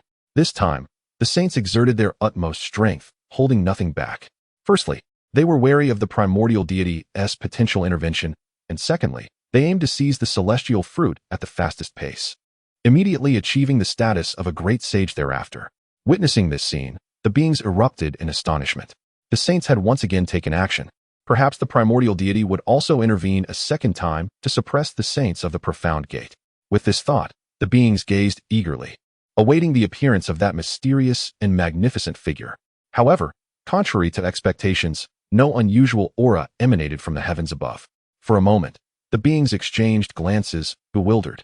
Was it possible that this time the primordial deity did not intend to intervene and prevent the saints of the profound gate? Could the Great Dao celestial source fruit simply be disregarded? That seemed rather audacious. Even the saints displayed expressions of confusion. Yet, despite the primordial deity's lack of intervention. Yet in the next instant, an unforeseen transformation transpired. A thunderous roar echoed, a deafening celestial sound that sent shivers down the spines of all beings present. Turning towards the source of the commotion, they beheld the once tranquil Hongming Golden List undergoing a profound metamorphosis. A radiant and unparalleled divine brilliance erupted, illuminating the heavens with its fierce light. Witnessing this, the saints were taken aback and swiftly sprang into action. Laozi summoned the Taiji diagram, while Pangu wielded the luminous golden lamp of auspicious clouds above his head. Tontian fortified himself with a sword aura. All the saints braced themselves for the impending onslaught of the divine light. However, their apprehensions proved unfounded. In the blink of an eye, the divine radiance tore through the void, ensnaring the Great Dao immortal source fruit within its grasp. Before the saints could gather their wits, it transformed into a fleeting streak of light, vanishing into the chaos. In that moment, the saints stood in stunned silence, bewildered by the unfolding events. What was happening? Why had the Hongming Golden List suddenly taken measures to prevent the saints from seizing the rewards of the primordial deity? This was utterly unexpected. Chapter 100, Fortuity or Trap. The astonishing deed of the primordial divine sovereign. The myriad saints gazed in disbelief as the celestial source fruit of the Great Dao slipped away before their very eyes, ultimately vanishing without a trace. What is happening? After what felt like an eternity, Zhuanti finally inquired, his expression one of utter confusion. It is heartbreaking, utterly heart-wrenching. One must recognize that prior to this moment, the primordial divine sovereign's lack of action had led the saints to believe they might seize that celestial source fruit. Who could have anticipated that the Hongming Golden List would intervene so suddenly? Such an occurrence was unprecedented. To witness such a magnificent opportunity effortlessly eluding their grasp was excruciating. Both Jane and Zhuanti were equally tormented, their hearts in turmoil, without needing to elaborate on their distress. Not only Zhuanti, but the three pure ones and Yuhua were equally perplexed. Could this be yet another instance of special protection granted to the top contender on the divine power list? After all, the Hongming Golden List is a manifestation of the will of the Great Dao, shrouded in mystery and difficult to comprehend. Among the saints, only Hongjun did not exhibit any signs of regret. Instead, he appeared contemplative. Could it be that the will of the Great Dao forbids the celestial fruit from falling into the hands of others? Must it solely belong to the primordial divine sovereign? This cannot be the case. On the surface, Hongjun remained composed, yet internally, he was engulfed in confusion, grappling with the paradox. Previously, none of the rewards designated for the primordial divine sovereign had been accompanied by any blessings from the Great Dao. Hongjun had assumed that the will of the Great Dao was intentionally targeting the primordial divine sovereign to diminish his power. Yet, it now appears that the Great Dao has directly conferred the opportunity to achieve the status of a saint of the Great Dao. This revelation starkly contradicts his prior assumptions. Is the will of the Great Dao rejecting the primordial divine sovereign, or does it favor him? Even Hongjun found himself at a loss. Ordinary cultivators, of course, could not fathom the underlying reasons. They only perceived that the saints had failed in their attempt to seize the celestial source fruit of the Great Dao. Thus, it must be concluded that the fruit now rests in the hands of the primordial divine sovereign. This notion stirred the imaginations of countless beings, who gazed upon him with profound reverence and longing. With the celestial source fruit claimed, does this imply that the primordial divine sovereign is on the verge of becoming a saint of the Great Dao? The very idea sends shivers down the spine. Becoming a saint of the Great Dao is a realm that exists solely in legends. Could the primordial divine sovereign achieve what even the mighty Pangu could not? If I am fortunate enough to behold the primordial divine sovereign in this lifetime, I shall have no regrets, even in death. As this speculation surrounding the saint of the Great Dao unfurled, the veneration and awe towards the primordial divine sovereign reached unprecedented heights. Eyes, akin to fervent devotees, were raised in worship towards the expanse beyond chaos. This only served to deepen the unease of the saints. After much contemplation, they remained at a loss and turned their gaze towards the Hongming Golden List, hoping it might furnish some explanation. However, as time passed, the Hongming Golden List gradually returned to tranquility, offering no elucidation. Only after a brief interval did a new decree of the Great Dao manifest. The Divine Power List has been fully released. 3 days later, the Lingbao ranking is set to be unveiled. Upon reading this announcement, all beings were immediately filled with joy. How wonderful! Indeed, following the Divine Powers ranking, a new list is about to emerge. I wonder if I shall secure a place on the Lingbao ranking. The list has yet to be finalized, granting us cultivators another chance. Undoubtedly, this is an unequivocal piece of good news for all. After all, having gleaned insights from the previous 3 rankings, the beings have gradually discerned a pattern. The further along the rankings, the more bountiful and extraordinary the rewards become. Moreover, several formidable beings, whose mounts, celestial appearances, and divine powers had previously gone unrecognized, have rekindled a glimmer of hope. For in this world, some mighty entities, despite their modest strength and ordinary backgrounds, possess profound fortunes that defy the heavens. It is not inconceivable that they hold undisclosed, formidable top-tier spiritual treasures. Should they gain recognition on this list, the rewards they could reap would be astounding. Subsequently, those who had previously made the rankings immediately retreated into seclusion, intent on assimilating the rewards from the Divine Powers ranking. Meanwhile, ordinary beings awaited with bated breath for the unveiling of the Lingbao ranking in 3 days. The primal world fell back into tranquility. Simultaneously, beyond the chaos domain, in a realm elusive to search, the primordial divine lord remained seated, seemingly an eternal deity guarding this space. In a moment, a divine radiance surged forth, landing directly in the palm of the primordial divine lord. To speak further is unnecessary. This divine radiance was none other than the fruit of the source of the Great Dao. Yet, the primordial divine lord did not even blink. The fruit of the source of the Great Dao? When did the Great Dao become so generous? He mused, uttering this enigmatic phrase. In the next instant, a brilliant light of laws erupted from his palm. Then, with a resounding blast, the fruit of the source of the Great Dao shattered, transforming into a cascade of radiant light, vanishing without a trace. If this scene were witnessed by the beings of the primal world and the various saints, they would surely be left agape, astonished. That was the fruit of the source of the Great Dao, surpassing all innate spiritual roots and the primordial roots of chaos. In other words, it represented a position of a Great Dao saint. Yet now, the primordial divine lord unhesitatingly crushed it. To him, it appeared not as a supreme celestial fruit, but rather as an ominous object. What a waste! Such a squandering of heavenly treasures. No words could adequately describe the primordial divine lord's astonishing act. In fact, even the beings accompanying the primordial divine lord bore expressions of shock. At that moment, a tall and handsome figure emerged from the void. His aura was exceedingly peculiar. Half of it blazed like fire, scorching the heavens, while the other half was chilling to the bone, deterring any who dared approach. The ability to meld these two opposing energies indicated the identity of this figure was unmistakable.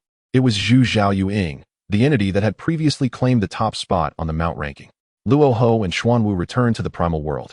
As the radiant Yang Mei and other divine beasts scattered throughout the chaos in search of opportunities, Zhu Zhaoyuing, however, remained steadfastly by the side of the primordial deity, never straying even a single step. This unwavering loyalty, or perhaps profound reverence, he held for the primordial deity is indeed remarkable. At this moment, Zhu Zhaoyuing's eyes shone with a mixture of astonishment and uncertainty. My lord, the Dao fruit of immortal origin is an unparalleled treasure. a rarity sought by all beings throughout eternity. With that celestial fruit's blessing, could you not bypass countless ages and ascend directly to the realm of the great sage? He inquired, his words trailing off unfinished. Upon hearing this, the primordial deity, who had previously appeared as solemn and tranquil as a meditative monk, finally began to slowly open his eyes. The opportunities you perceive are nothing more than a colossal trap. Only the power cultivated through one's own efforts is truly dependable. Chapter 101. The Conspiracy of the Great Dao, Hongjuan's Uncontainable Joy. In the eyes of ordinary beings in the primordial world, the candle illuminating the dark is indeed a presence of unfathomable antiquity. Yet, before the primordial deity, it appears still naive and unacquainted. Its comprehension of the Great Dao is scarcely worth mentioning. Thus, upon hearing the words of the primordial deity, it gazes back in bewilderment. Despite his exalted position, the primordial deity exudes an approachable demeanor, particularly towards the beings beside him, naturally withholding no secrets. Hence, he promptly elucidates, the earlier fruit of the Great Dao's celestial source may seem a tremendous opportunity. However, once consumed, one would be eternally subjugated beneath the will of the Great Dao, incapable of standing alongside it. Furthermore, to claim true transcendence beyond the Great Dao would be utterly impossible. In such a scenario, even my existence would be entirely governed by the will of the Great Dao. The primordial deity speaks with measured clarity. In truth, that fruit of the Great Dao's celestial source is akin to the primordial purple energy that once permeated the cosmos. Although it could enable figures such as the three pure ones to attain the status of celestial sages, thereafter, their primordial spirits would be ensconced within the void of the Great Dao, losing their freedom. For eternity, they would be unable to transcend the Great Dao. Moreover, should a sage dare defy the decrees of the Great Dao, the destructive force of its will could obliterate them. The same principle applies to the primordial deity in this moment. The so-called Great Dao sages do not possess a status equal to the will of the Great Dao. Rather, they willingly descend to become mere pawns within its dominion, subject to its manipulation. Indeed, it is for this reason that the will of the Great Dao forbade that fruit from falling into the hands of Hongjun and others. After all, the aim of the Great Dao is to keep me firmly in its grasp, rendering the emergence of another meaningless Great Dao sage unnecessary. The primordial deity's words are devoid of emotional turbulence, neither sorrowful nor joyful, as if merely recounting a trivial matter. Yet, as he narrates, the candle illuminating the dark gradually becomes enveloped in a chilling realization. So it is, to think that the Great Dao, though concealed, harbors such terrifying schemes and machinations. Reflecting inwardly, had the situation been reversed, the candle illuminating the dark might have hastily consumed that fruit of the Great Dao's celestial source without a moment's hesitation. Such an act would lead to the ruin of eternal cultivation. For the primordial deity, the implications of such a consequence are even more daunting. Who would have thought that the rewards of the primordial golden list could be so perilous? Fortunately, the esteemed deity discerned the dangers within and avoided the trap. The candle illuminating the dark expresses this sentiment, looking upon the primordial deity with increasing veneration and respect. In response, the primordial deity smiles serenely. A mere Great Dao sage is hardly worthy of my concern. What I seek is the fruit of the primordial Tai Chi and the Great Luo Golden Immortal. The mention of the primordial Tai Chi and Great Luo Golden Immortal would leave the beings of the primordial world utterly bewildered, unable to comprehend its significance. In the perception of ordinary cultivators, a sage is synonymous with the supreme golden immortal of primordial chaos. Above this exalted state lies the supreme golden immortal of boundless primordial chaos, akin to the realm of Hongjun and Pingxin.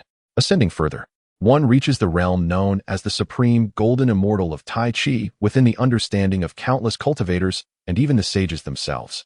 This level is regarded as the legendary sage of the Great Dao. Little do they realize, this represents the bewilderment of sentient beings before the will of the Great Dao, as well as its formidable nature. In truth, beyond the realm of primordial chaos, there exists the distinction of the primordial void, the primordial golden immortal, the primordial boundless golden immortal, the primordial Tai Chi golden immortal. Only by transcending these realms can one claim to have touched the profound essence of the will of the Great Dao. At this moment, the primordial deity resides in the perfected realm of the primordial boundless golden immortal. Once he has refined the essence of all worlds and unified them, he shall then proceed to refine the essence of the primordial chaos. At that point, he shall step into the realm of the supreme golden immortal of Tai Chi. When that time comes, the will of the Great Dao shall bow in deference. Of course, the will of the Great Dao is ever-evolving.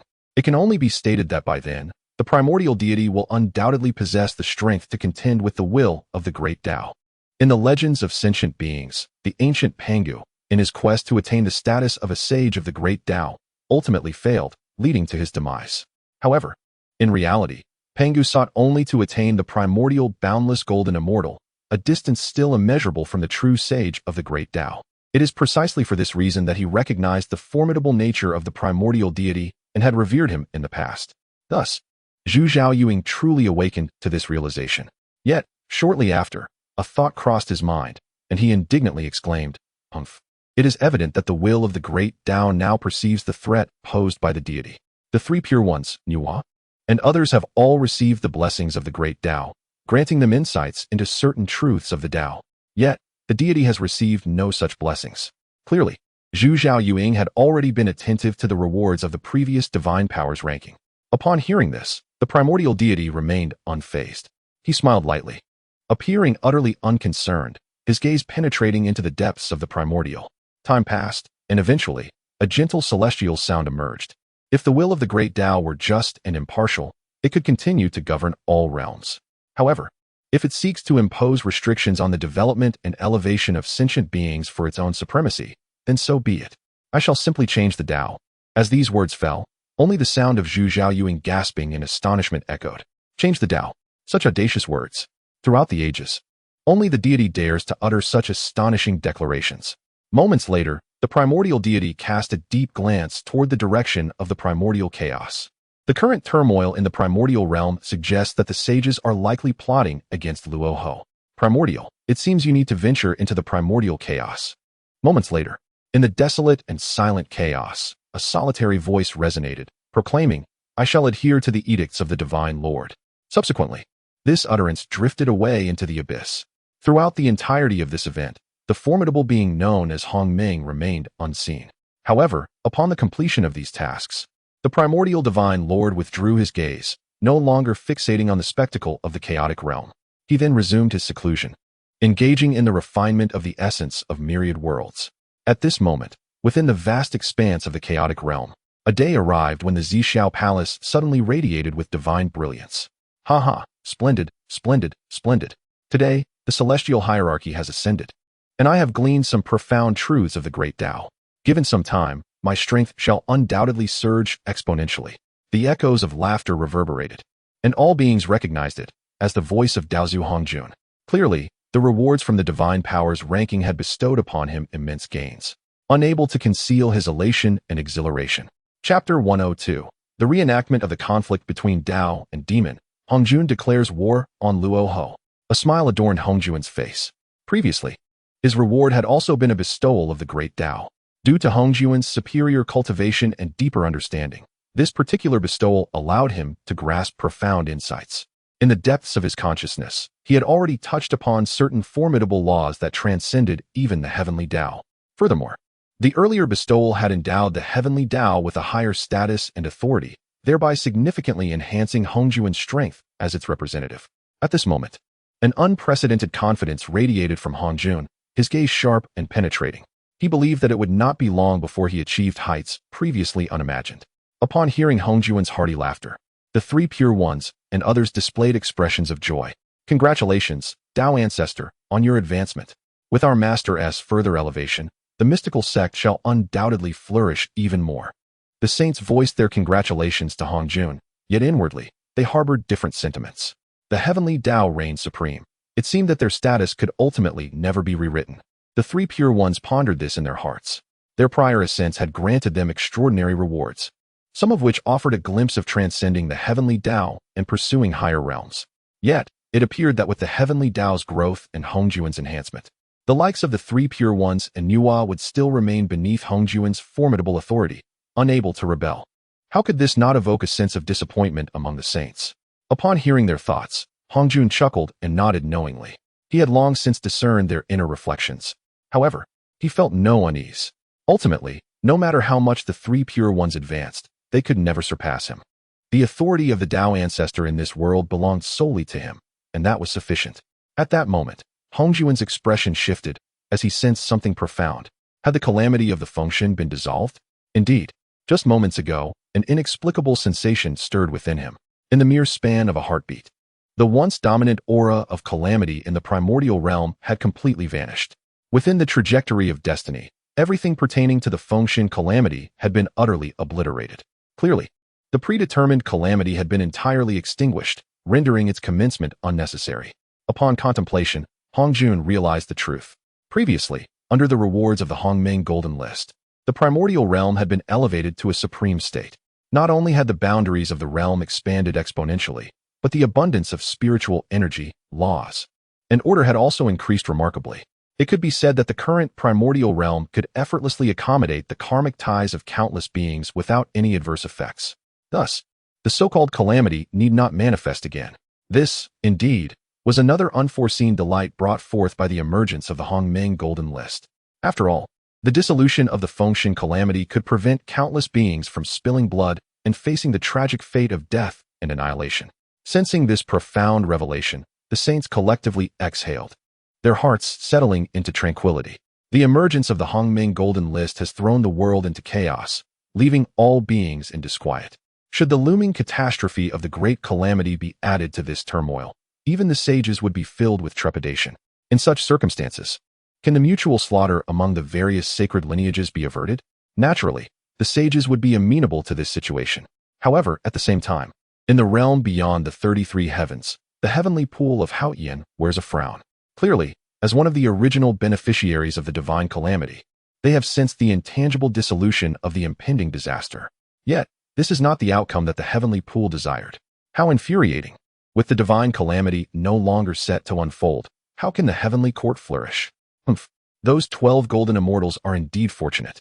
Despite being entangled in the trials of the mortal realm, they have managed to evade such a deadly fate due to the emergence of the Hongmeng Golden List.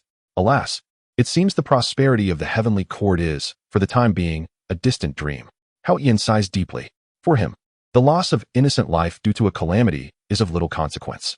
He is solely aware that with the divine calamity no longer occurring, the heavenly court's plans to recruit the disciples of the sages to fill the ranks of the righteous deities have been utterly dashed.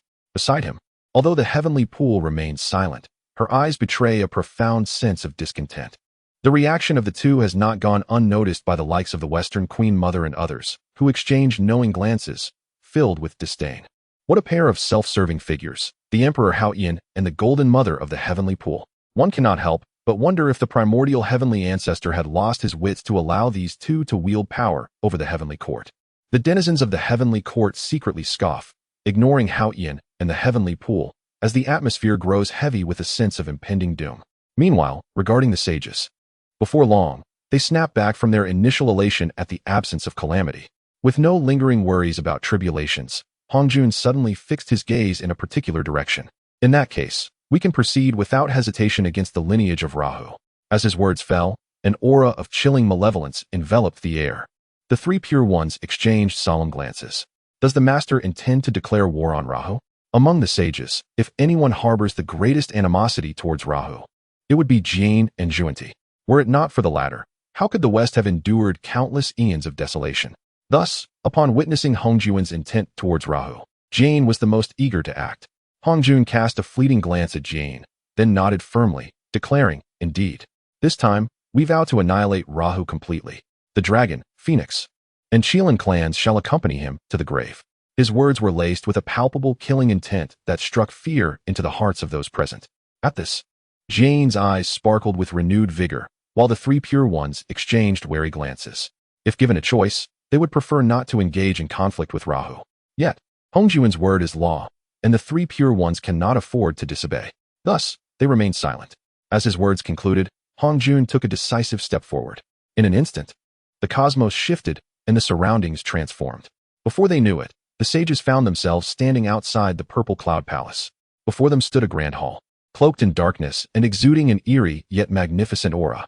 This hall, a sacred venue forged from the laws of the saintly after the return of Rahu, emanated an essence and oppressive presence that rivaled even the illustrious purple cloud's palace of Hongjun. Following the subjugation of the dragon, phoenix, and Chilan clans, this place had transformed into a bustling hub of vitality and prosperity. The once eternal conflict among the three great races had now yielded to a harmonious coexistence under Rahu's imposing authority. This spectacle left countless cultivators in awe, marveling at the inexorable passage of time and change. Yet, the esteemed saints of the Xianmin had no inclination for such reflections. Without hesitation, Hongjun stepped forward, unleashing the overwhelming pressure of a harmonized saint, a force of unparalleled terror. Simultaneously, his thunderous voice reverberated through the heavens. Rahu, it is time for us to settle our accounts once and for all. Chapter 103. The eruption of saint-level warfare and the astonishing power of Luo Ho. The assembly of myriad saints manifests an overwhelming presence. Even the slightest hint of their saintly might sends tremors through the cosmos, casting a shadow of unrest across the universe. The masses are stirred, an unsettling sensation rising within their hearts. Countless gazes, filled with a blend of fear and awe, are lifted to witness this spectacle. Hiss! The Dao ancestor declares war on Luo Ho, heralding a surge of violence across the realms. Will the ancient conflict between Dao and demon once again manifest in this world? This confrontation may prove far more terrifying than the previous Dao-demon strife. How shall we safeguard ourselves in this battle of saints? Countless cultivators cry out in alarm, gripped by dread. The former Dao-demon conflict had already left the living beings of this world in dire straits, with nigh a single soul remaining. The Western realms, in particular, lay in shambles, impoverished and desolate. It is worth noting that during that tumultuous time, both Hongjun and Luo Ho had merely attained the status of quasi-saints. Now, one stands as the spokesperson of the heavenly Dao, while the other has achieved enlightenment across the myriad worlds, both now fully realized saints. Should this battle erupt, it will undoubtedly be 100-fold, if not 1,000-fold, more horrific than before. Furthermore, the vast wilderness may struggle to withstand a conflict of such magnitude, leaving the beings of the world with nowhere to hide. Upon hearing the murmurs of the populace, Nuwa's countenance reveals a flicker of compassion. Master, this realm has endured far too much slaughter and calamity. In this moment of rare tranquility and peace, now that the calamity of the Fengshen has dissipated, must we saints, in our folly, incite yet more conflict, bringing suffering upon countless souls? Nuwa inquires with profound empathy. In response, Hongjun casts a cold, piercing gaze upon the multitude of beings in the world. Then, without a moment's hesitation, he solemnly declares, this battle is unavoidable. If we do not preemptively eliminate Luo Ho and his ilk, what shall we do when the primordial deity returns? The implication of Hongjun's words is clear. The current alliance of the saints from the Xianmin stands a chance against Luo Ho alone, potentially extinguishing him in one fell swoop. However, should the primordial deity return, the Xianmin would be rendered powerless to resist. In simpler terms, it is a matter of taking advantage of the primordial deity's preoccupation, allowing the saints to overwhelm the outnumbered adversary. Only in this manner can the Xianmin hope to secure even a glimmer of a future. Moreover, Luo Ho has only recently attained enlightenment, his strength still inferior to that of Hongjun. Yet, if given the time to grow, even the combined might of the saints may not suffice to subdue Luo Ho in the days to come. It is this very consideration that drives Hongjun to eagerly declare war upon Luo Ho. Hongjun's words leave Nuwa speechless. Just then, within the halls of the demon Dao Sanctum, Luo Ho's form finally materializes. His eyes gleam with a sinister light, and an overwhelming aura of magic surges around him, captivating the hearts of onlookers. Hongjun, it seems that after eons have passed, you remain as shameless as ever, relying solely on borrowed strength to confront me. He scoffs. In the past, there were 4 great demon gods, and now there are 6 saints of the Xianmin. Ha ha. The so-called spokesperson of the heavenly Dao is merely a blustering coward, all facade and no substance. Luo Ho proclaims, laughing defiantly, unperturbed by the impending confrontation, his words striking at the very weaknesses of Hongjun. Upon careful reflection, it becomes evident that the sentiments expressed by Luo Ho possess a certain truth. Throughout the ages, despite the notion that good and evil cannot coexist, Hongjun has never truly engaged in a contest of strength with Luo Ho. Not once has such a confrontation occurred. Had it not been for the assistance of the 4 great demon gods in the past, Hongjun would have been unable to suppress Luo Ho, let alone annihilate him. Today, however, Hongjun arrives with the 6 great Xianmin saints by his side, prompting speculation among the myriad beings present. Could it be that Hongjun harbors insecurities? In that moment, countless gazes were tinged with skepticism. Naturally, Hongjun sensed this doubt, but remained unfazed. With a cold chuckle, he calmly replied, Heh, Luo Ho. In the vast expanse of the primordial universe, the victor is king. Regardless of the means employed, the one who ultimately laughs last is the true champion. Clearly, Hong Jun had little interest in debating with Luo Hu. Perhaps he recognized the futility of dispelling the doubts of others. What does it matter if the saints unite? As long as the final outcome is Luo Hu's demise, the Xianmen shall remain supreme, and none would dare question the integrity of Hong Jun's actions. This reveals the unwavering resolve with which Hong Jun approaches this battle. Upon hearing Hong Jun's response, Luo Hu's countenance remained unchanged. He had long been aware of Hong Jun's temperament. With this understanding, further discussion seemed pointless. It was time to let strength speak for itself. If you wish for death, then come forth. As his words echoed, Luo Hu's expression turned fierce, and his form trembled with power. The god-slaying spear materialized in his grasp, and he stood resolute, exuding a force that overshadowed the universe. His eyes, laden with an immense sense of pressure, surveyed the Xianmen saints. Yet, on the other side, the saints remained silent. For a long while, none dared to launch an attack. Hong Jun, with his lofty self-regard as the spokesperson of the heavenly Dao, could not be expected to strike first. He was meant to bolster the presence of the three Pure Ones and others. The three Pure Ones and Nuwa also remained motionless, for they bore no profound enmity towards Luo Hu. Simultaneously, they harbored a healthy respect for his formidable strength, ensuring they would not be the first to engage. After a pause, Yuan Shi turned his cold gaze toward Jie Yin and Zhuan Ti. What are you two waiting for? Did you not harbor a deep-seated hatred for Luo Hu? Today, as fate would have it, shall we not take the lead for you? Yuan Shi's peculiar inquiry momentarily stunned Jie Yin and Zhuan Ti. Surely, they understood that Yuan Shi wished to use them to gauge Luo Hu's strength. Yet, Jie Yin and Zhuan Ti found themselves unable to refute this. They had previously been the most eager, itching for a confrontation with Luo Hu. With pained expressions, they exchanged glances, both realizing that this battle would indeed be instigated by them. Thus, they would require the aid of their senior brothers, the three Pure Ones, and their senior sister, Nuwa, in this critical moment. With that thought, Jie Yin took the lead, fixing his gaze upon Luo Hu, and, step by step, they advanced towards him. Luo Hu, you owe me everything from the Western realms. Today marks the time for retribution. Once the bow is drawn, there is no turning back. At this moment, the call to arms is exceptionally forceful, bearing an air of righteous indignation as it vehemently reproaches Luo Hu. Before the echoes of their words dissipate, the two have already launched their fierce assault. With a resounding cry of kill, an overwhelming surge of golden light erupts, engulfing everything in its path. The might of the sage sweeps forth, descending upon Luo Hu with an unstoppable force. Yet, in response, Luo Hu merely casts a disinterested glance. Do you think that with your meager strength, you can audaciously speak before me? You are oblivious to your own demise. In an instant, Luo Hu brandishes the god-slaying spear, sweeping it forward with ferocity. In that fleeting moment, calamity envelopes all. A thunderous roar reverberates. All beings clearly witness the void before Luo Hu collapsing inch by inch, descending into utter oblivion. Unmatched in strength, an unstoppable force, the power exhibited by Luo Hu instills dread among the masses, leaving the sages in a state of shock. Chapter 104. The Malevolent Power of Rahu. Three clans emerge, flattening the sacred path of the saints. This strike astonished the world. A surge of divine brilliance erupted, and the laws of the cosmos convulsed violently. Chains of order spanned the heavens, ringing ominously, exuding an aura of terror. The sinister essence of the demonic path obscured the sky, sweeping across the realms like a dark ocean, shaking the very fabric of existence. In this moment, the hearts of the saints raced wildly, filled with unease. The god-slaying spear, undeniably the foremost weapon of destruction from ancient times, radiated an unparalleled dread. Before the saints could even respond, the air erupted with a thunderous sound.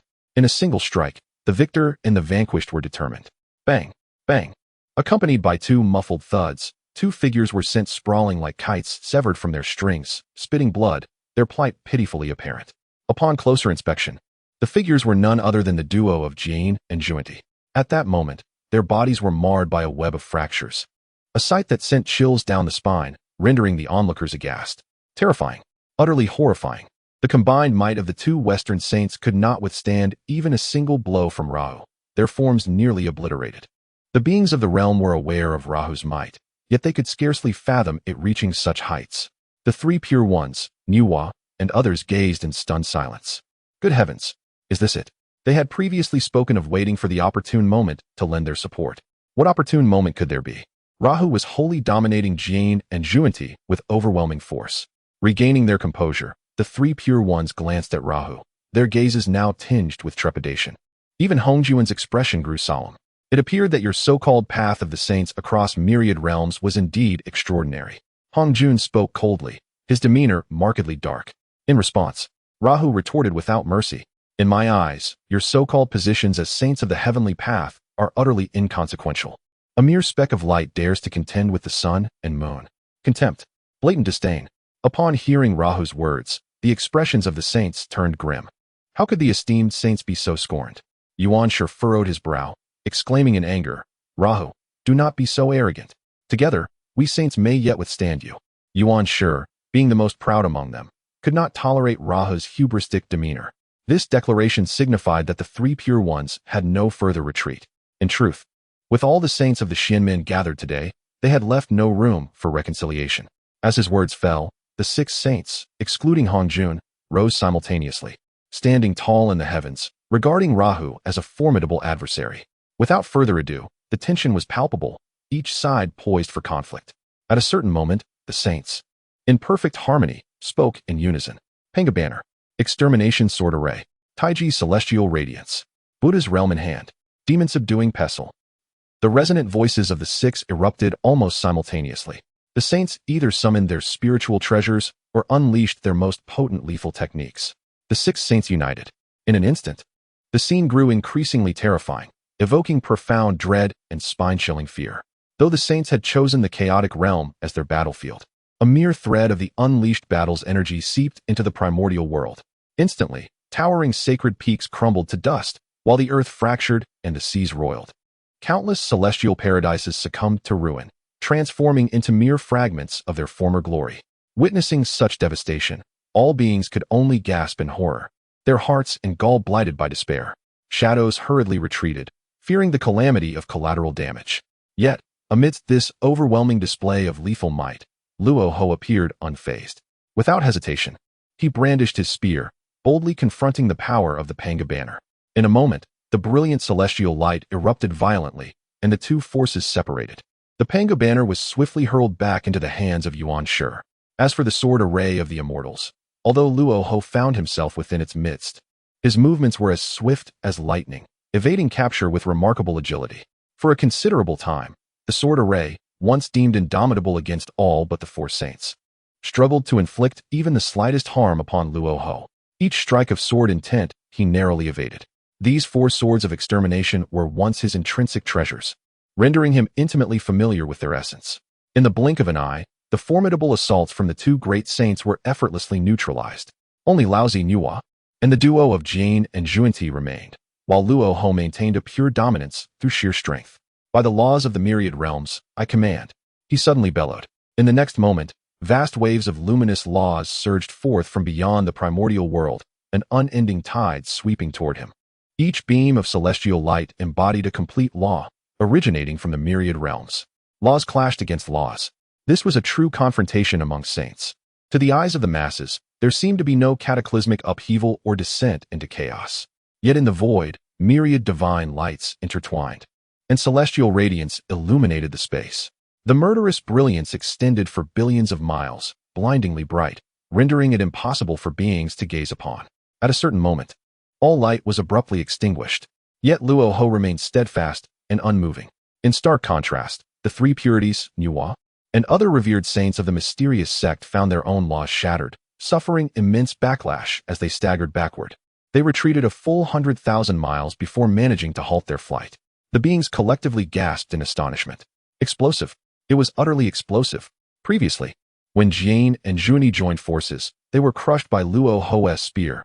That was one thing. But now, even the combined might of the six saints could not shake Luo Ho's brilliance. To what level of strength did the latter truly ascend? In the arena, the expressions of the three purities and others were grave, yet contemplative. Damn it, this fiend's power must be at least at the ninth heaven of the saints. Laozi spoke solemnly. The earlier encounters had granted him a clear understanding of Luo Ho's prowess. Judging Luo Ho's cultivation by his own realm, it was evident that the latter was indeed comparable to the apex of the saintly realm.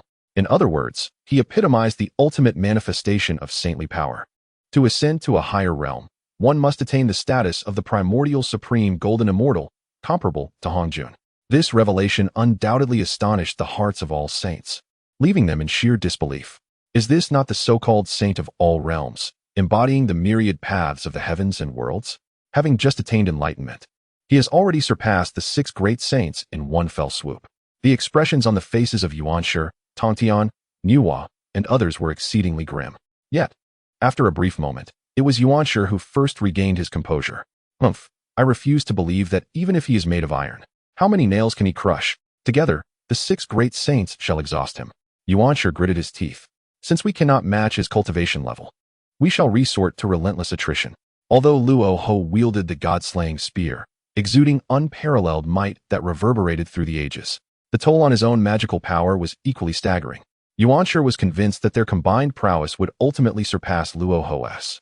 As long as they could endure until the latter's magical energy was depleted, Luo Ho was destined to meet his demise. However, at that moment, it seemed Luo Ho had perceived Yuanshi's intentions. Without any forewarning, he bellowed, "In the name of the demon ancestor, I command the 3 tribes. Today, I shall emerge and trample the path of the saints." Chapter 105. The Escalation of Battle, the Fall of the Sage's Direct Disciple. The path of the sage is laid to waste. The words of Luo Ho were nothing short of magnificent, instilling a sense of dread among all beings present. He proposed to return their own tactics upon them. The multitude comprehended Luo Ho's intentions. Since the sages could unite their forces, overwhelming the few with the many, Luo Ho could justifiably strike directly at the sage's lineage. To subdue the sage's disciples and obliterate their traditions was not beyond reason. It is essential to recognize that Luo Ho himself was a being of far greater unreasonableness than even Hongjun and his peers. As Luo Ho's proclamation echoed through the air, the leaders of the 3 clans responded in unison. "Our dragon clan shall march upon Kunlun Mountain to confront the teachings of the Chanjiao," declared the dragon clan leader. "We of the Phoenix clan shall advance towards the Jiejiao," chimed in the Phoenix. "Huh. We of the Qilin clan shall surge westward, rendering the Buddhist sect to ashes." A sudden transformation swept across the expanse of heaven and earth. The 3 clans emerged together. The Dragon Clan, comprising 100,000 true dragons and 1,000,000 other dragons, stirred the winds and clouds with their overwhelming presence. The Phoenix Clan soared through the 9 heavens, flames billowing, scorching the skies with an awe-inspiring ferocity. The Qilin Clan thundered upon the earth, unmatched in their momentum, an unstoppable force. "How dare you?" Upon witnessing this, Yuanshi's pupils constricted, his countenance darkening, and he bellowed in fury. Yet, the 3 clans showed no fear in response. The Dragon Clan leader laughed heartily, proclaiming, "What is there for us to fear? Even if we were to submit to your Xianyuan sect, it would merely lead to our demise and the annihilation of our kin. Today, we of the Dragon Clan shall carve out a place in this vast universe." This declaration rendered the sages of the Xianyuan sect speechless, their expressions sour. After all, Hongjun had previously exuded an air of superiority, adamantly preventing the emergence of the 3 clans. When the 3 clans shattered the celestial seals, Hongjun had grown increasingly ruthless, intent on eradicating them entirely.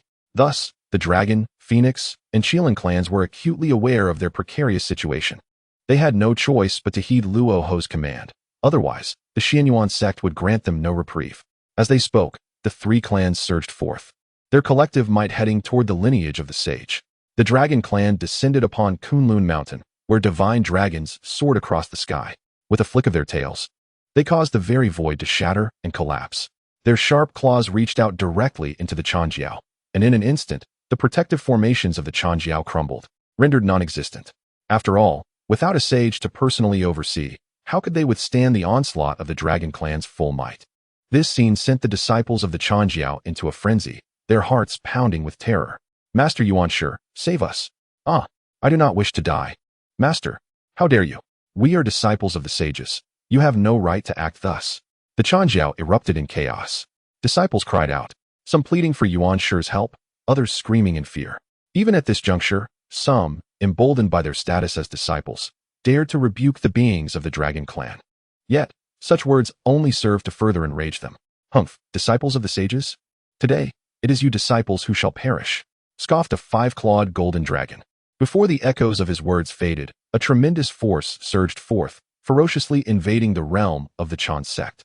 In an instant, the once sacred and serene atmosphere of the Chan sect was engulfed in torrents of blood, staining the void a deep crimson. It is crucial to note that although the Chan sect had tens of thousands of disciples, only a mere dozen, including figures like Guang Chengzi and Qi Jingzi, were true disciples. The rest were merely nominal outer disciples, largely overlooked by Yuan Shi. Consequently, their abilities were utterly inadequate to contend with the might of the Dragon Clan. In the expanse of the void, icy beams of light pierced through, accompanied by anguished screams as one after another of the Chan disciples fell, their blood staining the ground. Only the 12 golden immortals could muster their formidable divine abilities to withstand the onslaught of the Dragon Clan, momentarily escaping the threat of annihilation.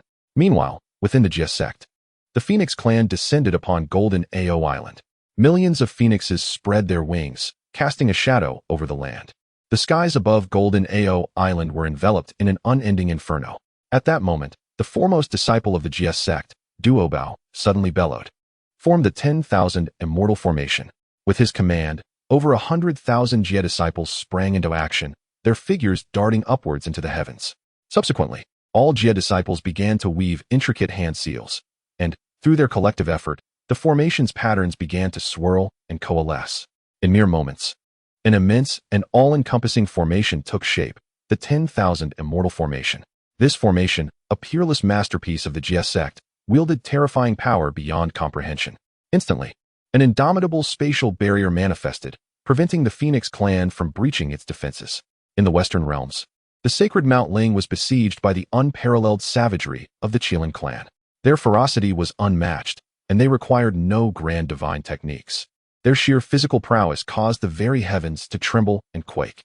Fierce figures stormed into Mount Ling, unleashing a cacophony of rumbling impacts. The disciples of the Buddhist sect were engulfed in chaos as dust and debris billowed, obscuring everything in sight. This spectacle was a manifestation of unspeakable terror for the Buddhist disciples.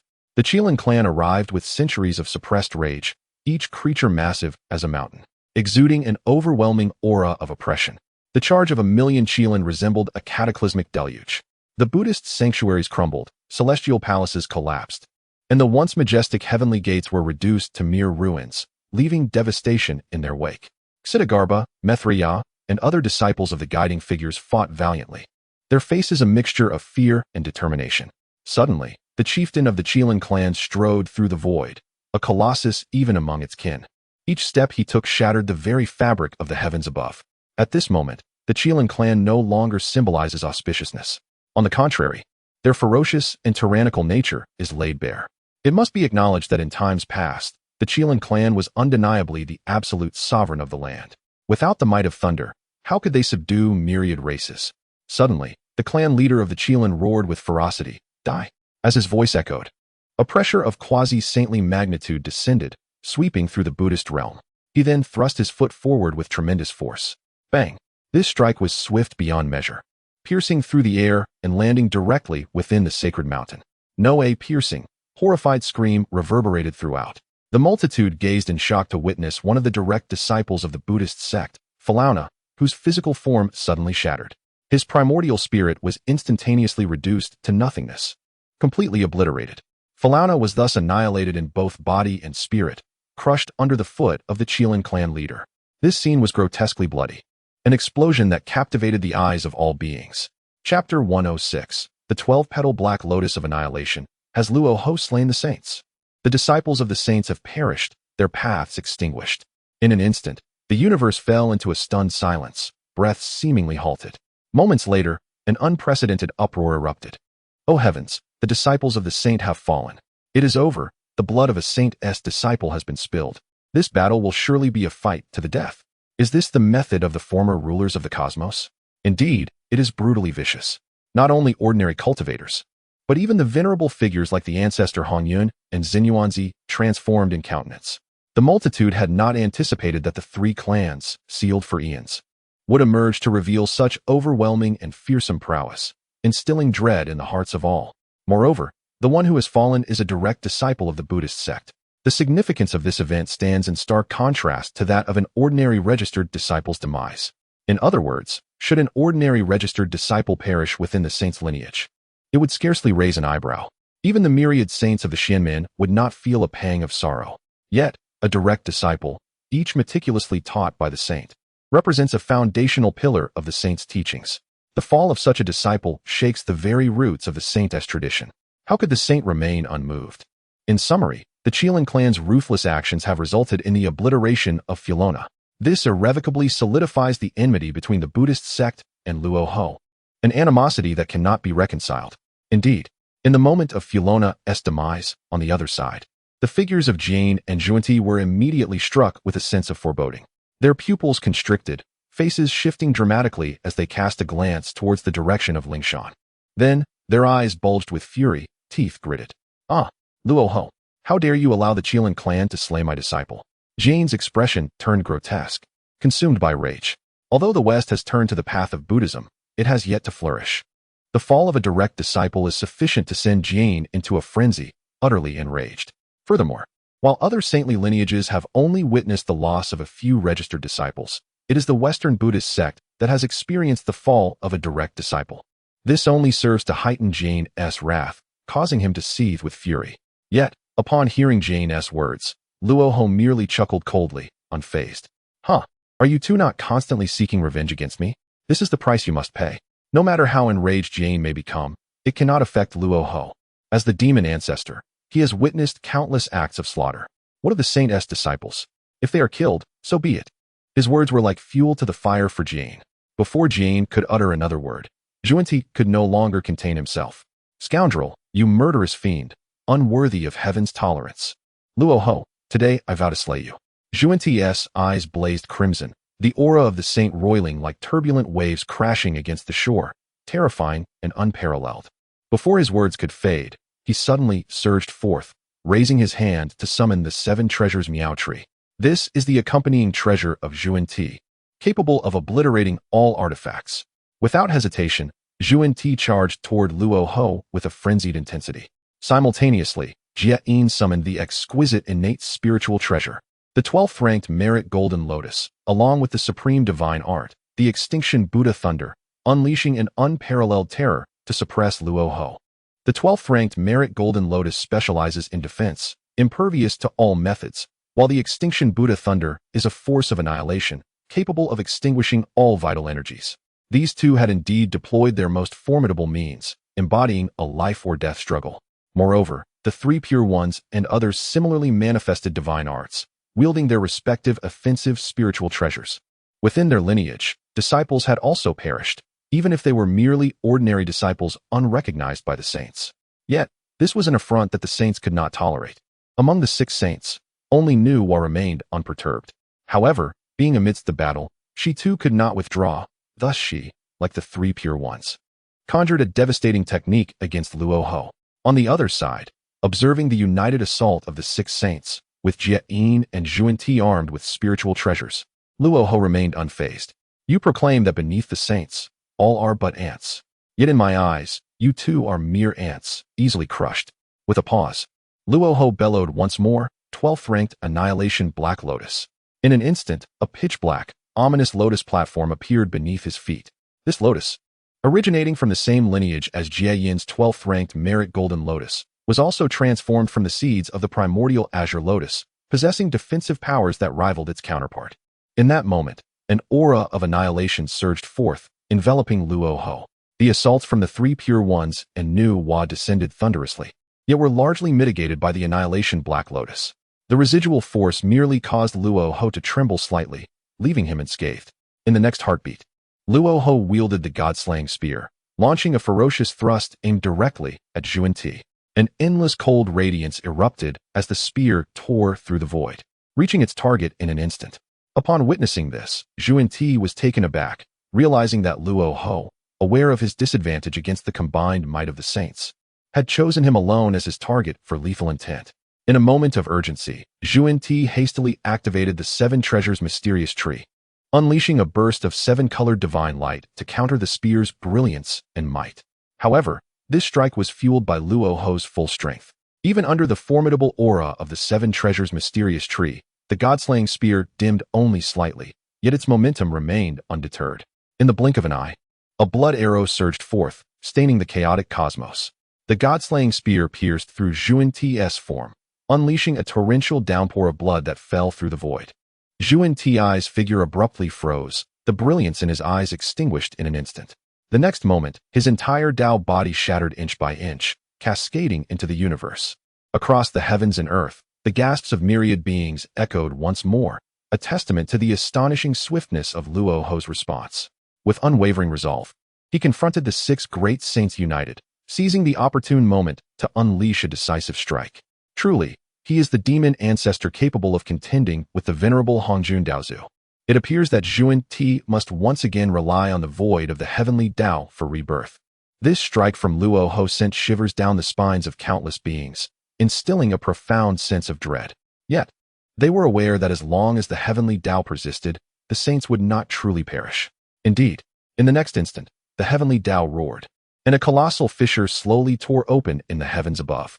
The saintly fruit of Zhuan Ti emerged, with swirling energies and concentrated laws, clearly indicating Zhuan Ti's intent for resurrection. However, at that moment, Luo Ho broke free from the grasp of the 3 pure ones and Nuwa, brandishing the god-slaying spear as he ascended against the tide. Do you wish to resurrect? I shall not permit it. With a thunderous shout, Luo Ho thrust forth once more, his target unmistakably the saintly fruit of Zhuan Ti within the void of the heavenly Dao. Luo Ho intended to eradicate the saints completely. Chapter 107. The Fall of the Sage, Grief of Heaven and Earth, Anomalies Resurge. Luo Ho's actions took everyone by surprise. The beings gasped in shock and awe. The Saint Slayer. Could Luo Ho truly accomplish such a feat? Oh heavens, should that Dao fruit shatter, the resurrection of Zhuan Ti would surely be impossible. If Zhuan Ti were to perish, the notion of the immortality of saints would likely be shattered as well. Countless formidable beings were left in astonishment. Under the scrutiny of billions of gazes, Luo Ho's strike was ferocious and unstoppable.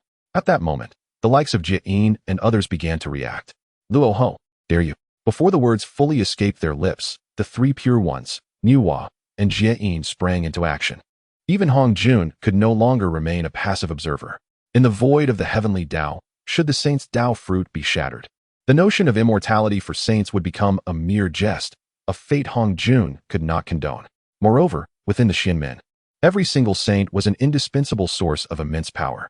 Today was meant to eradicate the wings of the primordial divine lord. If it resulted in the loss of a saint from the Xinmen, it would be a calamity upon calamity. Thus, Hongjun took immediate action. The creation jade plate was summoned. In an instant, the radiance of 3,000 great paths swirled and surged, conjuring an overwhelming terror. The divine abilities of the saints mercilessly cascaded upon Luo Ho.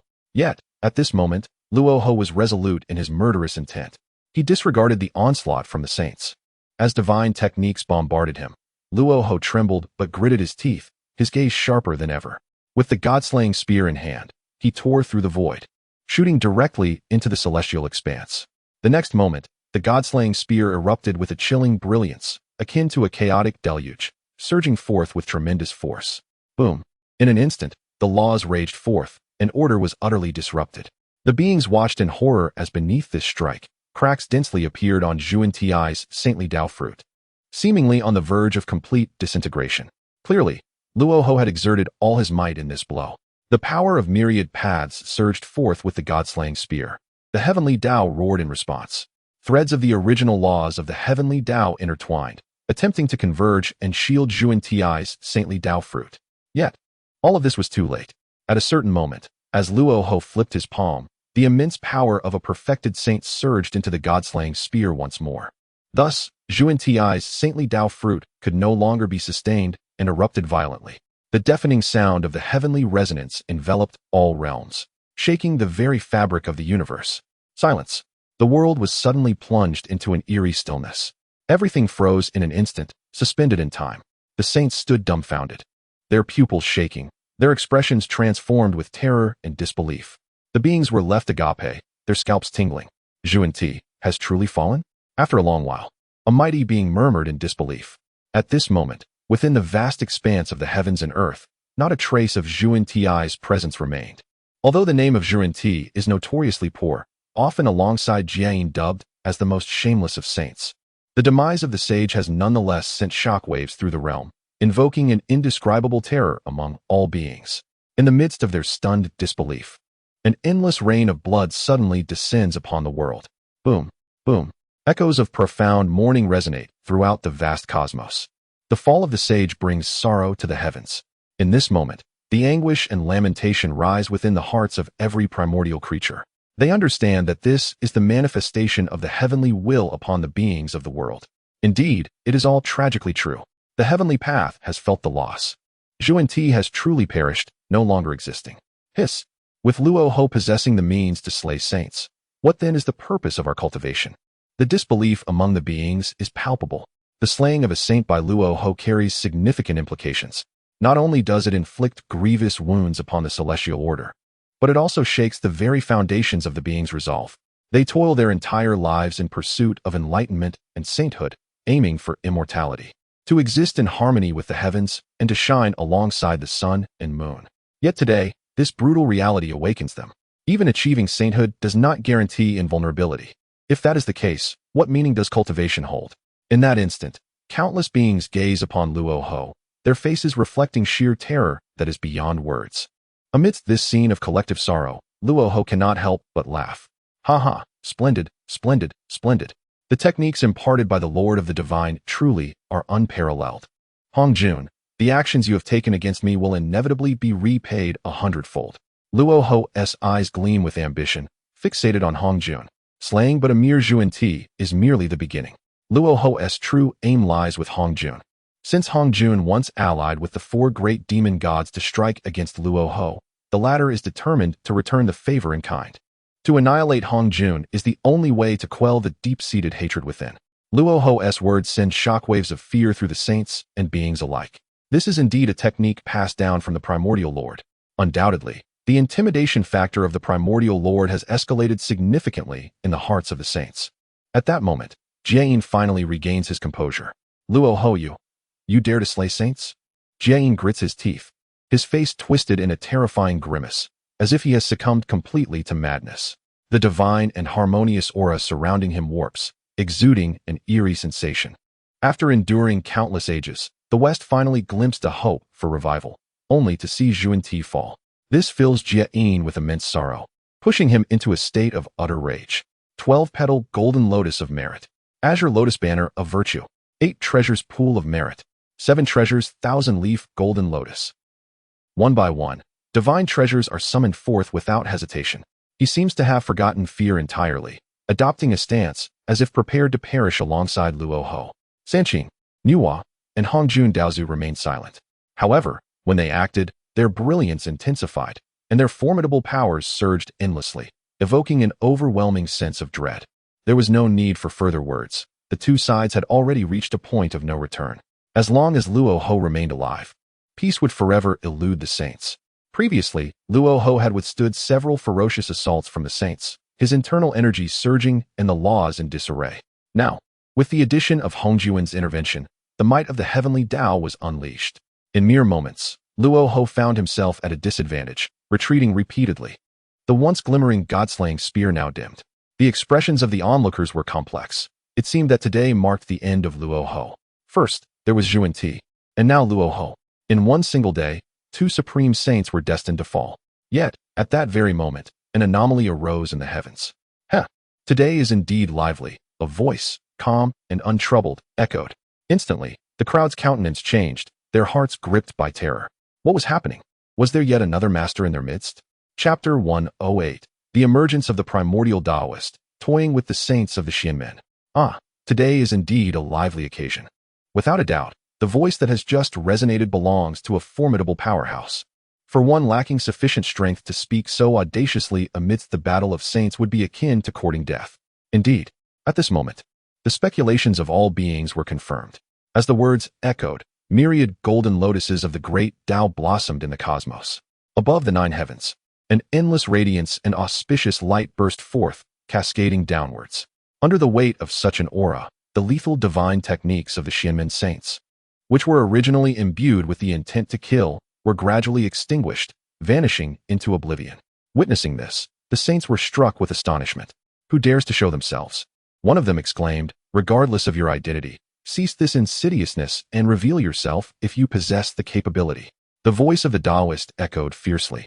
As if in a frenzied rage, Hong Jun furrowed his brow, fixating intently on the direction from which the voice had emanated. Under the gaze of countless eyes, a figure finally emerged, treading upon the void. Clad in an ancient Taoist robe that appeared unremarkable, he was nonetheless surrounded by swirling primordial purple energy, dense and overwhelming, collapsing the very eons. At the moment of his appearance, the heavens and earth erupted with the roar of 3,000 great paths. Beyond the chaos, laws shattered, and order sank into chaos. The beings present felt their scalps tingle and their bones chill.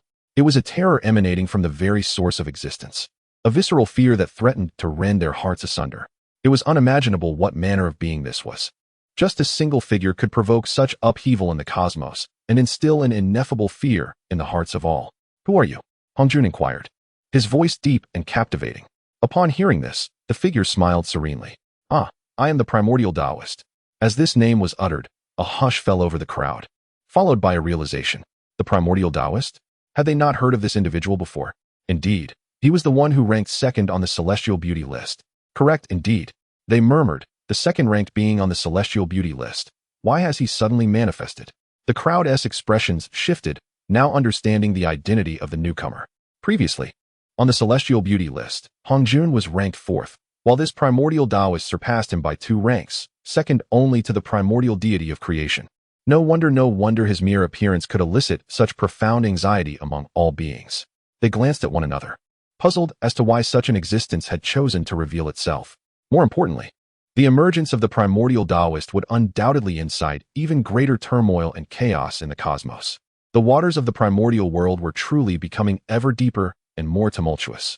Meanwhile, in the arena, upon hearing this, Hongjun and the 3 Pure Ones also stiffened in surprise. "So it is the Primordial Taoist. I extend my greetings." To their astonishment, Hongjun retracted his earlier severity, adopting a notably gentler tone. Simultaneously, he offered a subtle bow.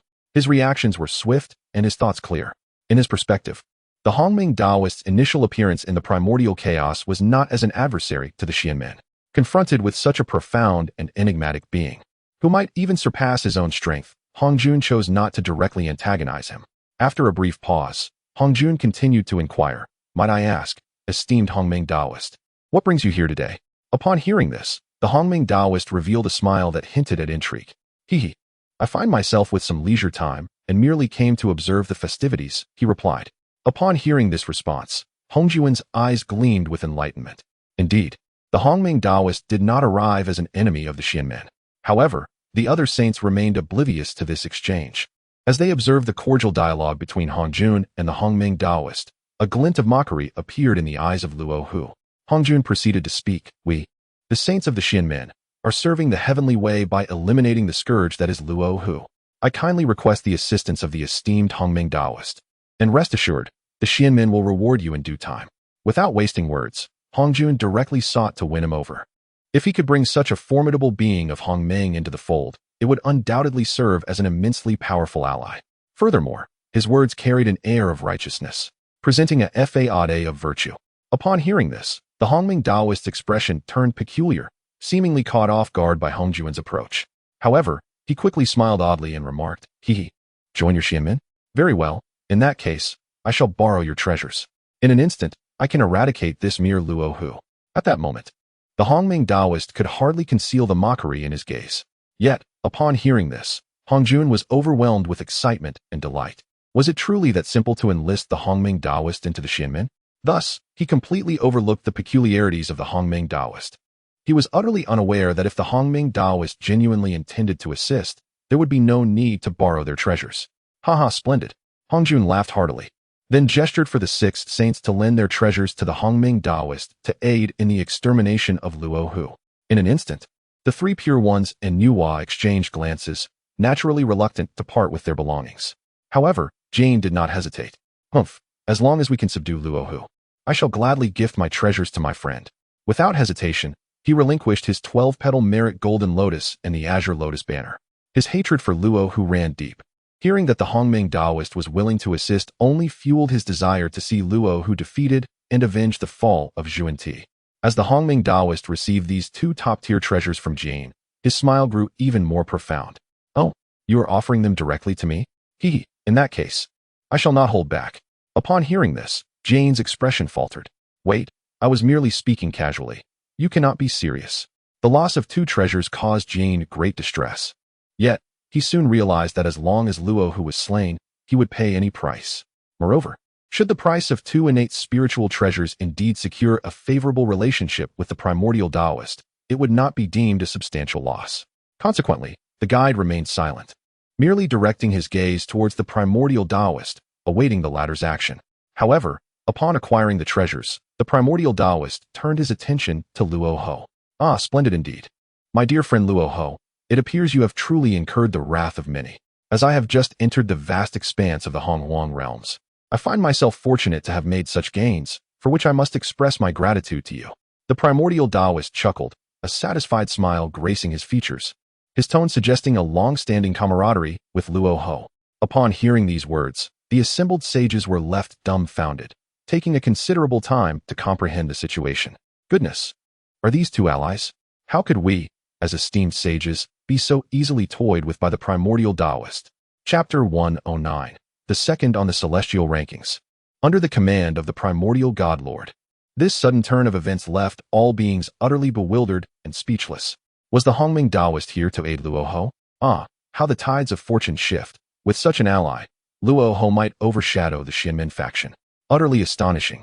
To dare mock the saints is truly an unprecedented act throughout the ages. For Jane, this was a situation where he suffered losses while attempting to gain. It was almost unbearable to witness. At this moment, the multitude could not help but feel a tinge of sympathy for Jane. In this declaration of war against Luo Ho, the Western Buddhist sect had suffered tremendous losses. Not only had his personally taught disciples perished, but even the saintly figure of Zhuanti had fallen to the divine slayer's spear. It is undeniable that even with profound foundations, the death of one of the 2 leading figures would result in a significant depletion of vitality. Moreover, at present, the Hongming Taoist deception had caused Jane to lose 2 spiritual treasures. Both the 12-grade Merit Golden Lotus and the Azure Lotus Treasure Banner were classified as top-tier innate spiritual treasures, making them among the finest in Jane's possession. Tragic. Utterly tragic. Meanwhile, amidst the discussions among the masses, Luo Ho no longer feigned indifference. He too wore a smile as he regarded the Hongming Taoist. Ah, my friend from Hongming. What a pleasure. What brings you back to the primordial realm? Luo Ho inquired, his tone reflecting immense politeness and respect towards the Hongming Taoist.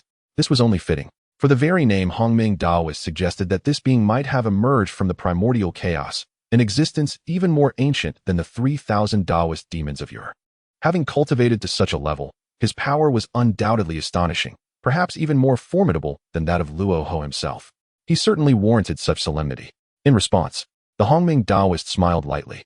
I come at the behest of the God Lord. You find yourself in a perilous situation, and thus I am here to assist you. As he spoke, the Hongming Taoist cast a glance at the 12-grade Merit Golden Lotus and the Azure Lotus Treasure Banner. Moments later, he shook his head in dissatisfaction. TCH. Merely 2 innate spiritual treasures. They hold no significance for me. With that, he casually waved his hand. The 2 treasures soared into the air and landed in Luo Ho's grasp. This action, while not overtly harmful, was laden with insult. Yet, observing his nonchalant demeanor, it seemed he was not feigning. Clearly, in the eyes of the Hongming Taoist, these 2 exceptional innate spiritual treasures were truly inconsequential. After all, any item he possessed likely transcended chaos, reaching the level of primordial existence. This left the onlookers in silent speculation about the true extent of the Hongming Taoist's power. Meanwhile, witnessing the jovial exchange between the 2, the expressions of the saints had darkened to an extreme. Particularly Jane, who remained silent, his visage contorted with rage. Gasping as if he were a bull, fury boiling within him. The expression on Hongjuan's face was exceedingly grim. What a bold figure, the Hongming Taoist. How dare you deceive me? We extended our goodwill towards you, yet you insist on opposing the Xianmen? Hongjuan spoke, his gaze fixated intensely on the Hongming Taoist. As the representative of the heavenly Tao, he ought to be free from desires and emotions, transcending sorrow, anger, and other sentiments. Yet, at this moment, Hongjuan could not conceal the blazing fury within him. One can only imagine the depth of his indignation.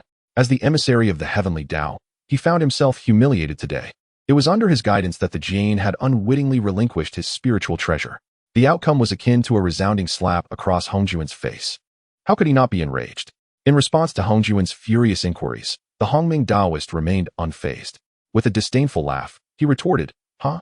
You, so-called Xianmen, wish to recruit me? How laughable. All of you saints combined are but a mere finger of the Lord of the Divine. Today, I shall make you realize that the so-called saints of the Xianmen are nothing more than insignificant insects in my eyes. The Hongming Taoist words were devoid of mercy. Each phrase belittled the saints of the Xianmen, rendering Hongjuan's earlier overtures all the more absurd. For a moment, the world fell into a profound silence. Beings of all kinds gazed, their expressions a mix of awe and fear, at the scene unfolding in the heavens. Hongjun and the Hongming Taoist exchanged glances. Without the need for further words, all could sense the overwhelming murderous intent, cold and chilling, permeating the air. The Hongming Taoist's brazen declaration had reached a terrifying magnitude that was unimaginable to all. Indeed, upon hearing these words, Hongjun could no longer contain himself. Humph, Hongming. Despite being a top-tier powerhouse, you willingly submit to another, serving the Primordial Lord. What right do you have to spout such arrogance and scorn us? The saints of the Xianmen. This statement undoubtedly provoked the emotions of the gathered beings. As cultivators, who among them did not aspire to establish their own teachings, to attain sainthood and ascend to greatness, gazing down upon the cosmos? Yet, the Hongming Taoist, despite his formidable lineage and unparalleled strength, chose to serve under the Primordial Lord. Hongjuan's insinuation was clear. The Hongming Taoist was a hollow shell, a coward at heart. However, in response to this, the Hongming Taoist laughed heartily, unperturbed. Huh, Hongjun, only you, blinded by the vastness of the primordial world, could utter such foolishness. Is there any fault in a good bird choosing the right tree to perch upon? The heights of the Primordial Lord are realms you can never fathom. Do you think that by becoming a lackey of the heavenly Tao and attaining mere saintly fruit, you have reached the pinnacle? Little do you know, under the Primordial Lord's command, this is merely the beginning. To gain the favor of the Lord, to be accepted by him, is indeed a tremendous honor. The words of the Hongming Taoist are astonishing, defying common understanding. Is it merely a starting point to reach the realm of the sages?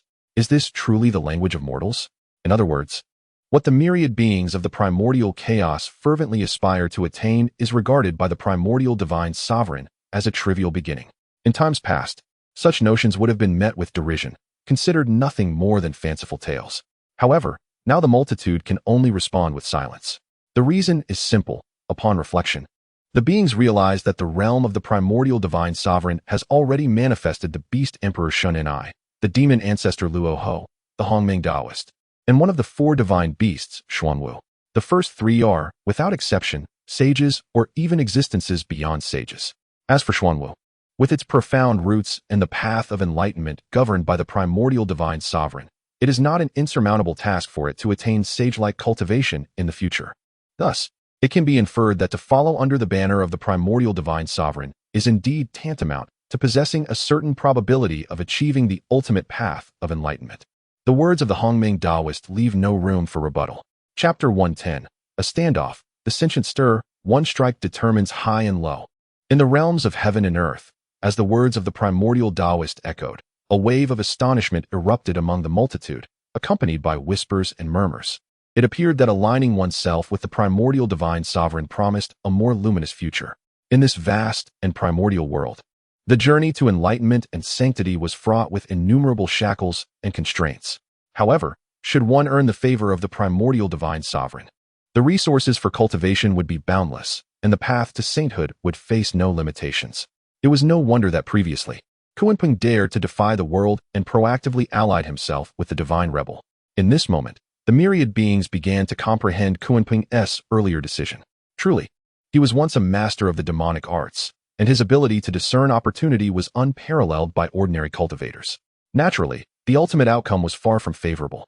Hearing the discussions of the crowd, Kuanping bore a peculiar expression, uncertain whether to feel elated or embarrassed. Meanwhile, the discourse among the multitude persisted, particularly as Kuanping's name was mentioned again, leading to discontented expressions among the crowd. Although many aspired to serve under the primordial divine sovereign, they realized that even Kuanping had been outright rejected. What hope did ordinary cultivators have in the eyes of the primordial divine sovereign? At this moment, the primordial Taoist keenly sensed the shift in the crowd's mood. Seizing the opportunity, he spoke with poise. I am different from the divine rebel. Henceforth, I shall preside over the sacred hall of the demonic path, and all beings of the primordial world may come to pay their respects. I shall impart teachings and share the path of cultivation with you all. When the primordial divine sovereign returns, this realm will truly reach the pinnacle of transcendence. At that time, anyone may attain sainthood. This is no idle boast. Upon hearing these words, the eyes of the multitude brightened with realization. They understood the distinction between the primordial Taoist and the divine rebel. The divine rebel was ever proud and solitary, uninterested in taking disciples, which explained his rejection of even Kunping. In contrast, the primordial Taoist harbored intentions of imparting teachings and enlightening sentient beings. Moreover, akin to the teachings of the Tongtian sect, he welcomed all without discrimination, allowing beings from all walks of life to enter his fold. This revelation ignited boundless excitement and anticipation among the previously disheartened multitude of cultivators. I wish to be a disciple of the esteemed primordial Taoist. Esteemed one, please accept me as your pupil. I am willing to serve you, to toil and sacrifice without hesitation. In an instant, a chorus of voices surged forth, resonating like a tidal wave, unyielding and continuous. In response, the primordial Taoist smiled and nodded, surveying the throng of beings. On the other hand, Hongjuan's expression darkened further. If the earlier antics of the primordial Taoist in teasing the various saints of the Xianmin were merely a rather mischievous act, then his unabashed declaration to the crowd, coupled with his eagerness to gather disciples, represented a true challenge to the Xianmin. It was a direct contest with Hongjun for dominion over the cosmos. More critically, the stirrings among countless cultivators left Hongjun feeling somewhat unsettled. To disturb the ground beneath the celestial sovereign, how could that be permitted? In a fit of rage, Hongjun gritted his teeth, his gaze dark and foreboding. "Hongming, dare you?" he bellowed, unleashing his power without hesitation. In an instant, a chilling aura enveloped the cosmos, shaking the very foundations of the universe and sending shivers through countless beings. Hongjun released a formidable force, and immediately, tumultuous waves surged in the heavens, creating a spectacle that caused the eyes of the saints to widen in alarm. It was the mark of the Tao. The Tao ancestor had manifested the traces of the Tao. Terrifying, this move was utterly indomitable. Let us act swiftly to safeguard our respective doctrines and shield ourselves from the Tao's encroachment. This cry of urgency jolted the saints into action. In a flurry, the three pure ones and others hurriedly summoned their saint-level laws of order, infusing them into their own doctrines. It was no wonder the saints bore such gravity. They discerned that Hongjun's strike had indeed unveiled the traces of the Great Dao. This was a horror of unprecedented magnitude. It was as if Hongjun, harnessing the authority of the heavenly Tao, had concentrated the power of the entire universe to bolster himself, confronting the Hongming Taoist head-on. One could only imagine the sheer terror of such a moment. Should one be tainted, even a saint's doctrine would crumble in an instant. Across the cosmos, all beings were paralyzed with fear, trembling in terror. In mere moments, some weaker entities suffered catastrophic explosions of their physical forms, their souls extinguished in the process. Though Hongjun's strike was merely in the initial phase, it was beyond the endurance of ordinary beings. Yet, Hongjun paid no heed, remaining indifferent. As long as he could suppress the Hongming Taoist, he would spare no cost. Under such ruthless determination, Hongjun's strike finally took shape. It manifested as an order divine chain, stretching over countless miles, heavy and imposing, resonating with an overwhelming presence. Forged as if from celestial gold and divine iron, it extended from the void of the heavenly Tao. The clangor of the order divine chain sent chills down spines, causing beads of sweat to form. It surged forth, aiming to annihilate the Hongming Taoist. However, at that moment, the latter exhibited no sign of trepidation. When Hongming emerges, all laws shall shatter, the Hongming Taoist proclaimed with an uncontainable aura of dominance. The masses gasped in astonishment. Was the Hongming Taoist truly so formidable as to crush all laws with his own strength?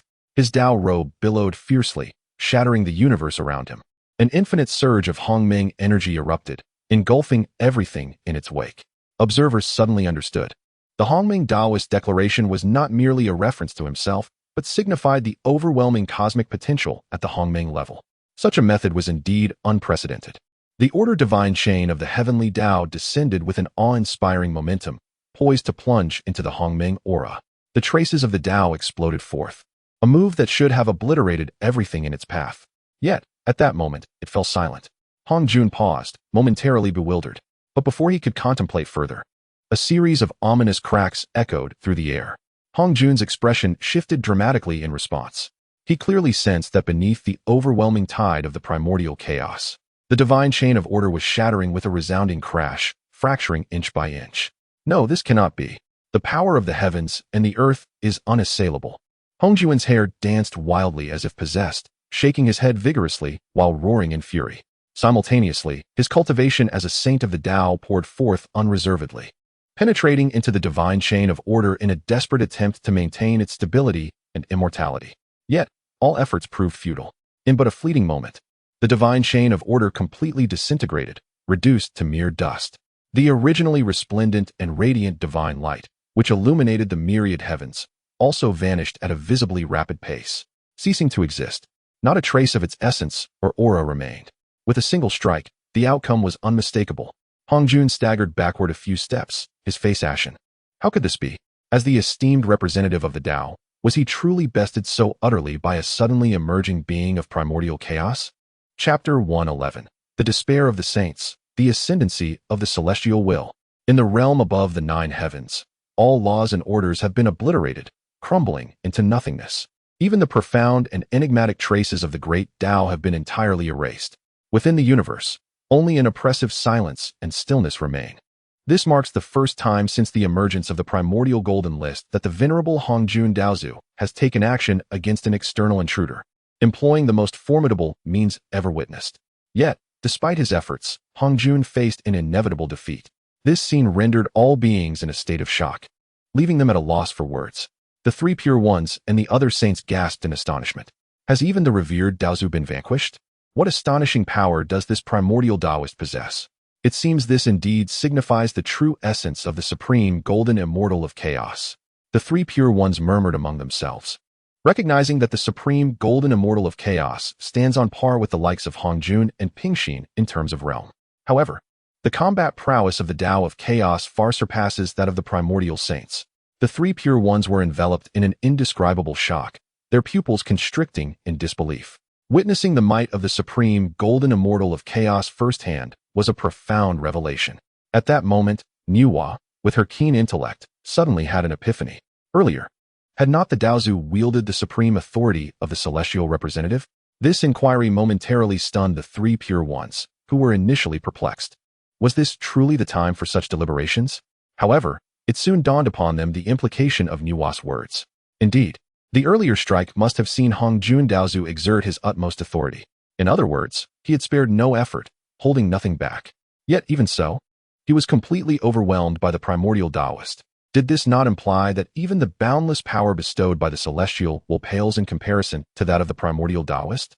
The shock within the hearts of the 3 Pure Ones intensified. Niuhua's insinuation suggested that the strength of the primordial Taoist exceeded that of the celestial will. How could this possibly be? Yuan Shi immediately interjected, contesting Niuhua's assertion. To transcend the celestial will by one's own power? To ordinary beings, this seemed nearly impossible. The saints, too, found it hard to believe. Yet, despite his denial, Yuan Shi's tone bore an undercurrent of uncertainty. Is it truly impossible? The outcome of the confrontation between Hongjun and the primordial Taoist was witnessed by all. Hongjuan's defeat was an undeniable fact. At this juncture, the primordial Taoist seized the opportunity to speak. It appears you so-called saints have finally come to a realization. The unfathomable power of the celestial will, in my eyes, is but commonplace. In days of yore, I beheld the formation of the primordial heavens and the birth of the primal celestial path. Therefore, how could you ever hope to defeat me with mere celestial power?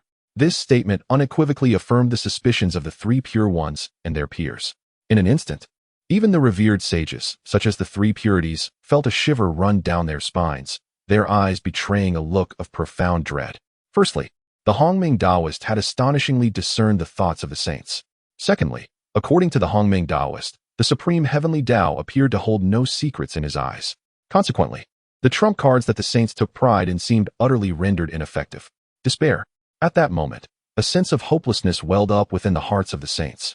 The Hongming Taoist was far too formidable. The chasm between the two parties felt insurmountable, akin to a vast gulf. How could they possibly engage in combat? Or rather, how could the Xianmen faction hope to thwart the Hongming Taoist? Even Hongjun was taken aback by the revelation. What was the true nature of the heavenly Tao? Could it be that, as the Hongming Taoist claimed, his prowess surpassed even the essence of the heavenly Tao? Hongjuan's heart echoed with a nearly thunderous inquiry, reaching out to communicate with the will of the heavenly Tao. Just as his thoughts surged forth, an answer reverberated from the depths of the void. Fear not. I have completely merged with the heavenly Tao temple. acquiring the blessings of boundless laws of the Great Dao. Simply enter seclusion, and I shall bestow upon you greater authority, enabling you to ascend to a higher realm. It was evident that the will of the heavenly Dao had long been attentive to the affairs of the world. Upon hearing this response from the heavenly Dao's will, Hongjun was momentarily taken aback, only to be filled with immense joy. The prior rewards had already begun to reveal their extraordinary effects. The fusion of the will of the heavenly Dao with the heavenly Dao temple had infused infinite laws into its essence. It could be said that the original will of the heavenly Dao had, through this process, ascended to a new echelon. Thus, it could endow Hongjun with even greater authority. Furthermore, even if the Hongming Daoist claimed to comprehend the former will of the heavenly Dao thoroughly, after the elevation through the laws of the Great Dao, the heavenly Dao would undoubtedly become even more arcane and inscrutable. Could the Hongming Daoist still penetrate the powers of the heavenly Dao? This was indeed one of the few pieces of good news for the Xianmen at present. Very well, I shall now retreat with the saints of the Xianmen. Hongjun promptly resolved, responding to the will of the heavenly Dao. Subsequently, he gathered his thoughts and turned to depart. Observing this, the three purities and others were left bewildered. Master Wei, one of them asked, utterly perplexed. Before he could finish, Hongjun spoke in a solemn tone. No need for further words. Quickly join me in seclusion. When we emerge, you shall experience significant advancement. Hongjun did not fully conceal the truth. After all, the heavenly Dao, Hongjun, and the saints of the Xianmen were all intertwined in a hierarchy of bestowed authority, with the will of the heavenly Dao achieving a monumental elevation. It could grant Hongjun even greater power and strength. In this manner, Hongjun naturally did not mind allowing the three purities and Nuwa to also experience a resurgence in their own powers. Upon hearing this, the three purities exchanged glances, caught between belief and skepticism. Yet, Hongjun said no more, leading the saints of the Xianmen back to the Zixiao Palace. The sudden shift in Hongjun's demeanor left all beings confounded, shrouded in mystery. On the other side, Luo Hu, with a grave expression, approached the Hongmeng Daoist. Does Hongjun still possess any hidden cards? Luo Hu inquired in a low voice. He was a peer of Hongjun, having once been ensnared by the 5 great demonic calculators, leading to his demise, and had since practiced in the boundless expanse beyond chaos for countless ages. Consequently, Luo Hu found himself even more perplexed regarding Hongjun's concealed strengths. Upon hearing Luo Hu's words, the Hongmeng Daoist merely smiled indifferently, his demeanor calm as he replied, "It is the Celestial Temple." The previous bestowal of rewards from the Hongmeng Golden List, which descended from the Celestial Temple, may very well have been intended for this moment. The Hongmeng Daoist, with clarity of mind, instantly discerned the source of Hongjun's prior confidence, while Luo Hu remained unaware of the secrets harbored within the Celestial Temple. The Hongmeng Daoist was fully cognizant of them. Upon hearing this, Luo Hu's expression shifted. The will of the Great Dao is indeed prepared to openly assist the Xianmen in opposing us, isn't it? Within his words lay not only surprise, but also a profound sense of indignation. Chapter 112. The release of the Spirit Treasure Rankings, elevating its significance once again. The reason is simple. The treachery of the Great Dao has long been experienced once in the past. It was during the scheme of the Great Dao that the 3,000 demon gods battled against Pangu. Little did they expect that the Great Dao would once again unveil such a shameless facet. Moreover, it is undeniable that a hint of unease surfaced in the eyes of Luo Hu. Although he had attained the status of a saint across the myriad realms, he was still far from the true will of the Great Dao, which was incomparable. Thus, he could not help but worry that should the will of the Great Dao truly bestow some unfathomable, awe-inspiring supreme method to aid the Xuangu sect, it would undoubtedly not bode well for himself and his companions, or rather, for the side of the primordial deity. However, the Hongmeng Daoist remained utterly unconcerned. No matter. At the critical moment, the deity Lord shall act. This single statement instantly pacified Luo Hu's heart. It was no exaggeration to say that the primordial deity represented omniscience and omnipotence. Over countless ages, Luo Hu had witnessed the primordial deity accomplish one astonishing feat after another.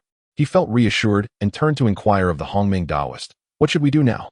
If this scene were to be witnessed by other cultivators, they would undoubtedly be left agape in disbelief. The formidable demon ancestor Luo Hu was now displaying a demeanor of patiently awaiting the Hongmeng Daoist's guidance. Such a sight was indeed rare throughout the ages. Yet, Luo Hu did not perceive anything amiss. Only by standing beside the primordial deity could one truly grasp the immense strength of the Hongmeng Daoist. In fact, The previous conjectures of the saints regarding the Hunyuan Wigidian Golden Immortal had significantly underestimated him. In Luo Hu's understanding, among the myriad realms, only the primordial deity could undoubtedly overshadow the might of the Hongming Taoist. In comparison, Luo Hu was undoubtedly the junior. Therefore, adopting such a humble stance was entirely reasonable. Upon hearing Luo Hu's inquiry, the Hongming Taoist surveyed the myriad beings of the world. At this moment, let your demon Tao Holy Palace serve as the ancestral ground.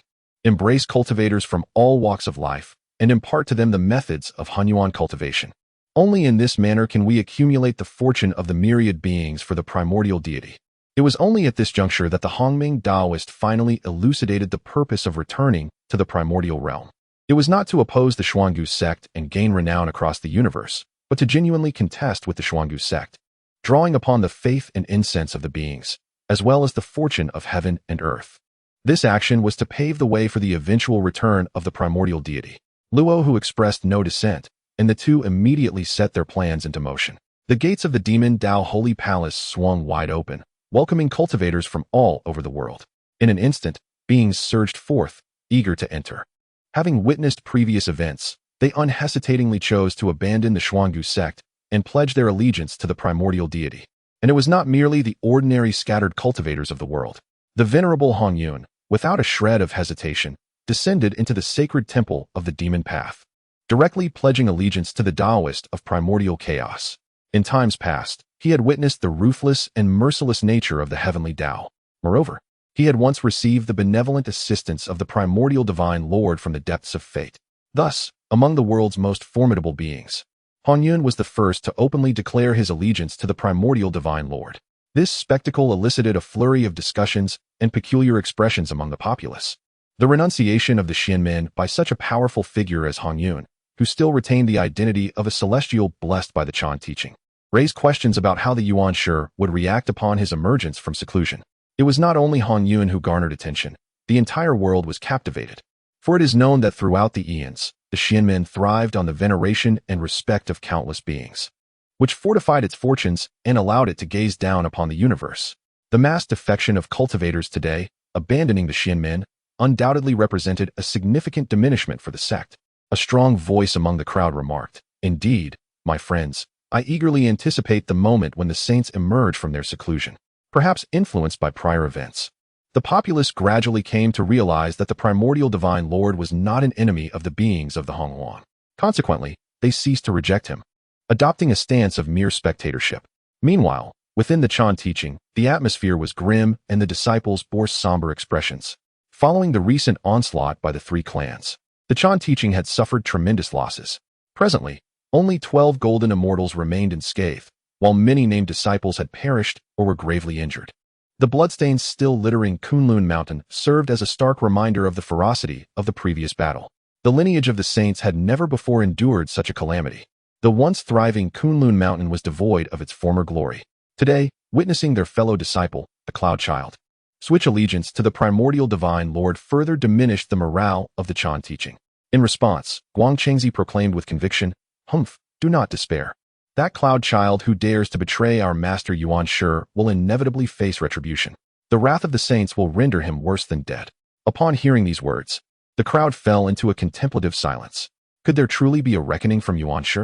It was crucial to note that the sacred temple of the demon path was now under the dominion of the Taoist of primordial chaos, a formidable being whose might even surpassed that of Hongjun Daozu. Would their master Yuan Shi truly antagonize the Taoist of primordial chaos over a mere Cloud Child? In that moment, the expressions of figures such as the venerable Manjushri, the realized Samantabhadra, and the compassionate Taoist shifted, reflecting uncertainty and fluctuation. Even the vice-head of the Chan teaching, the lamp-bearing Taoist, gazed deeply, lost in thought. Should I consider seeking an alternative path? He pondered, casting his gaze toward the direction of the sacred temple of the demon path. Such thoughts, if discovered by Yuan Shi, would undoubtedly provoke an explosive reaction. And thus, amidst the varied responses of the populace, merely 3 days slipped by in the blink of an eye. On this day, the serene Hongming Golden List finally underwent a transformation. The Spirit Treasure List has been completed and is now being unveiled. In an instant, the gaze of countless beings was drawn in. Following the Divine Ability List, the Spirit Treasure List was finally about to be revealed. In that moment, Billions of beings held their breath, their eyes fixed with unwavering attention. Under the watchful eyes of the multitude, the spirit treasure list began to unfold. 100th place, Fantian Seal. Owner, Guangqingzi. Rank, postnatal supreme treasure. Fantian Seal. The announcement of the 100th position left the breath of the crowd momentarily suspended. Could it truly be so extraordinary? The last place being a postnatal supreme treasure? What heights would the first place reach? Undoubtedly, as the spirit treasure list emerged, it once again left the multitude in awe. The intrinsic value of this list seemed to have risen yet again. Chapter 113. Unfeeling Reversal, Specialized Slaughter of the Holy Mother? The Post-Heavenly Supreme Treasure. This is the pinnacle among post-heavenly treasures. Beyond this, one would reach the innate great. In the current world, such entities are indeed rare. The multitude was astonished to discover that the 100th position on the spiritual treasure ranking was occupied by such an extraordinary artifact. Guangqingzi, the foremost among the 12 golden immortals, must surely have had the primordial saint forge the Fantian seal. Such treasures could only rank at the tail end of the list, indicating that the spiritual treasures crafted by us mortals have little hope of making the cut. Alas, this is only to be expected. After all, how many spiritual treasures have existed throughout the eons? The innate spiritual treasures alone likely exceed several hundred in number.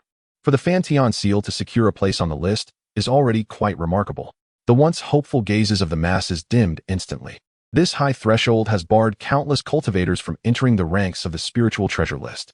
It can be said that although the Fantian seal is a post-heavenly supreme treasure, its potency is by no means inferior to that of ordinary innate treasures.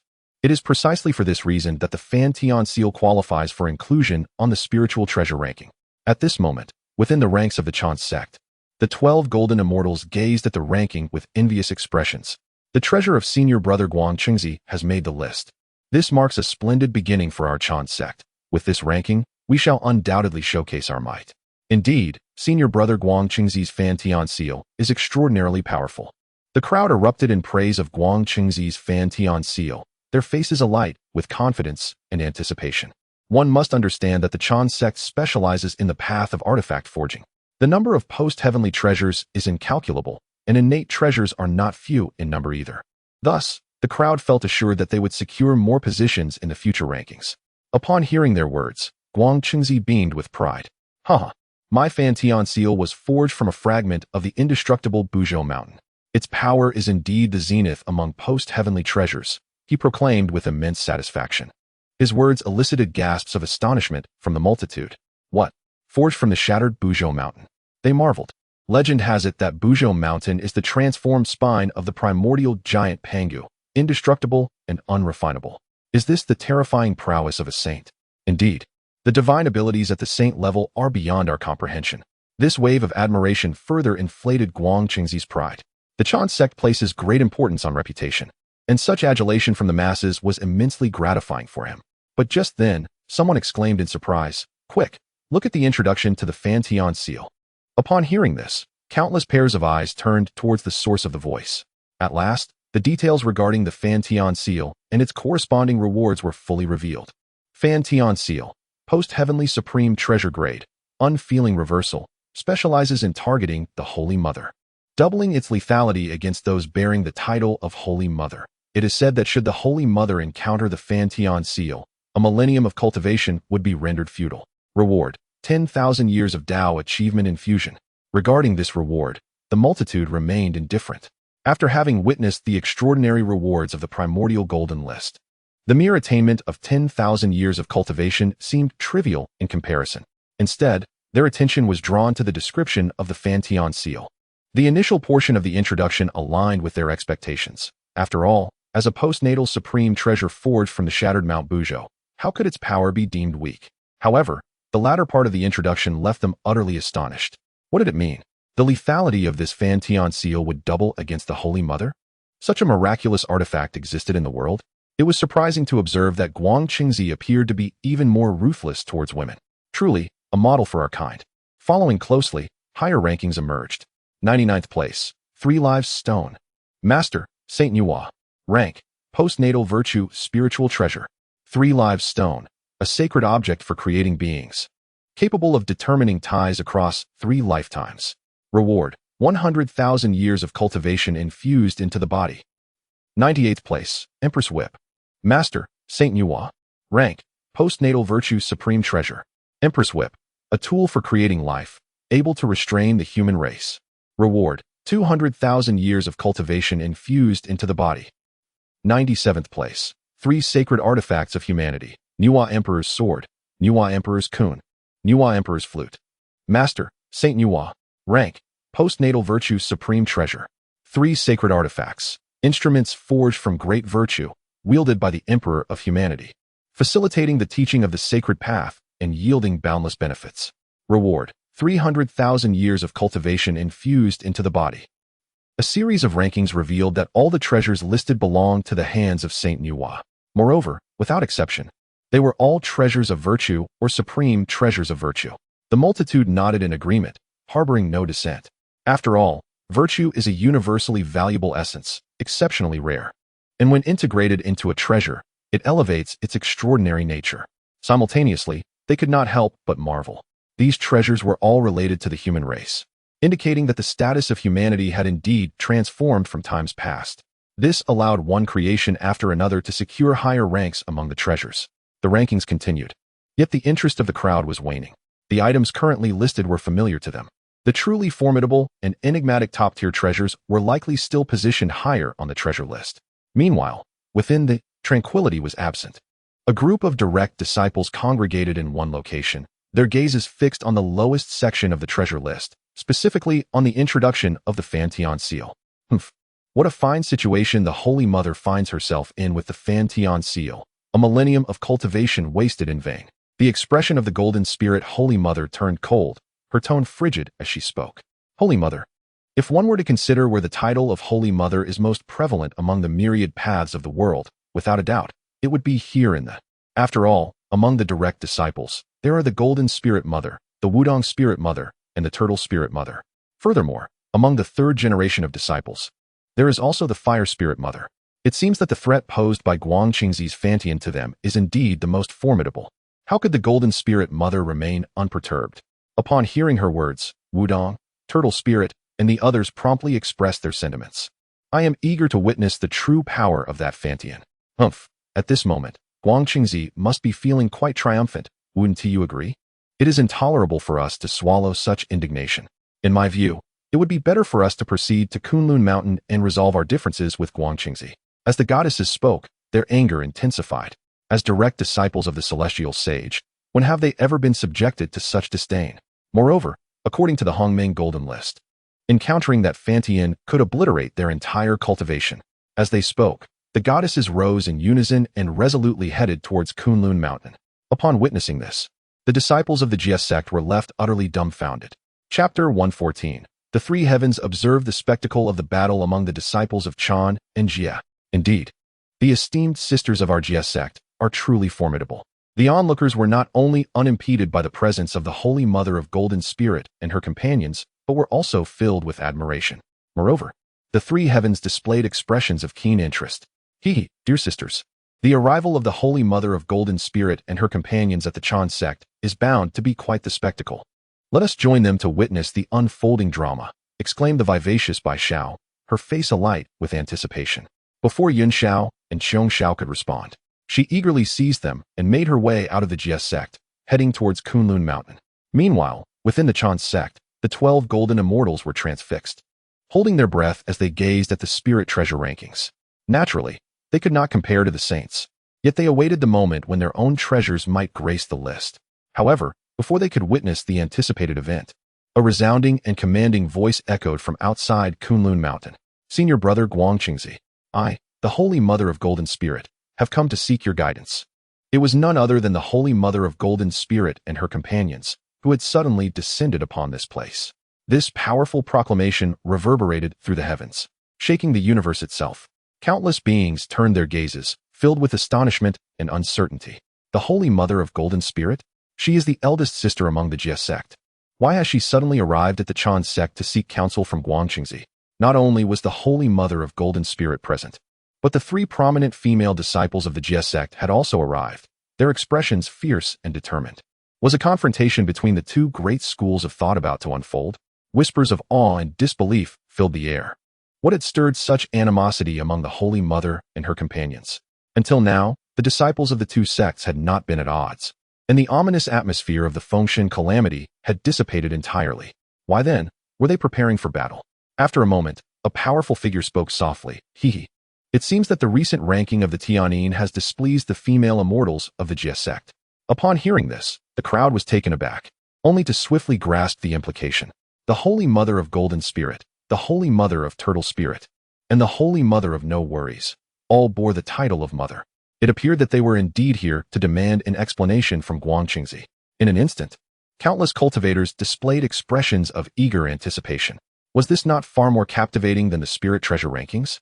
Everyone was keen to discover whether the Tianyin, known for its lethal prowess against the Holy Mothers, could truly manifest the power that the rankings had suggested when facing the three esteemed Holy Mothers of the Jie sect. Within the Chan sect, however, Guangqingzi wore a perplexed expression. What is the meaning of this, dear sisters? We are both disciples of the three pure ones. Why this overwhelming anger? Guangqingzi was utterly confounded, genuinely at a loss. While there had been subtle competitions between the disciples of the Chan and Jie sects, he could clearly see that the Holy Mother of Golden Spirit and her companions had come with the intention to engage in a serious confrontation. Moreover, this was not merely a contest of skills. This left Guangqingzi in a whirl of thoughts, pondering how he had incurred the ire of these formidable ladies. Upon hearing Guangqingzi's words, the Holy Mother of Turtle Spirit scoffed lightly. Ah, brother Guangqingzi, our purpose in coming here is precisely to witness the might of the Fantian seal. I am eager to see just how its power will escalate against our esteemed selves. With this proclamation, even Guangqingzi, who was not the most astute, grasped the situation. Instantly, he felt a wave of despair wash over him. My three junior sisters, please allow me to explain. I too am unaware of the description on the Lingbao list. Do not misunderstand. The Fantian seal is by no means aimed at your spiritual treasures. Guangqingzi hastily defended himself, but the Holy Mother of Golden Spirit arrived brimming with indignation. The introduction of the Fantian seal had truly unsettled them. The three sisters were not inclined to let the matter rest. Ignoring Guangqingzi's attempts at justification, the Holy Mother of Golden Spirit commanded, Brother Guangqingzi, there is no need for further words. Our contest will be determined by strength. Let us proceed. Before her words fully dissipated, the Holy Mother of Golden Spirit moved with grace, suddenly leaping into action. With a gentle wave of her jade hand, a formidable divine technique was unleashed, exploding forth with boundless brilliance, descending upon Guangqingzi with the intent to suppress. Witnessing this, Guangqingzi's expression shifted drastically, his heart lamenting his plight. What injustice is this? Being listed among the Lingbao was meant to be a boon, yet who could have anticipated such unwarranted calamity? However, this was not the time for overthinking. With the Holy Mother of Golden Spirit already in motion, Guangqingzi could not remain passive. He had no choice but to immediately conjure his own divine powers to fiercely counter her assault. In an instant, the two were locked in a fierce battle amidst the peaks of Kunlun Mountain. Celestial light swirled, divine radiance blazed, unleashing immense terror. Countless beings in the heavens and earth bore witness to this spectacle, their skin crawling with trepidation. It is crucial to note that both the Holy Mother of Golden Spirit and Guangqingzi were at the level of quasi-saints, possessing profound cultivation and immense magical prowess. Every gesture and motion echoed with resonant chains of order, captivating the hearts of all who beheld. This clash shook the divine summits of Kunlun, causing the great mountains to tremble. Flocks of birds took to the sky, their terrified cries piercing the air as they fled. Countless beasts lay prostrate, emitting sounds of alarm, clearly sensing the overwhelming dread. Yet, it was evident to all that in their confrontation, Guangqingzi found himself at a disadvantage, steadily retreating, seemingly outmatched by the Holy Mother of Golden Spirit. The leading disciple of the Chan teaching was no match for the senior sister of the Jie teaching.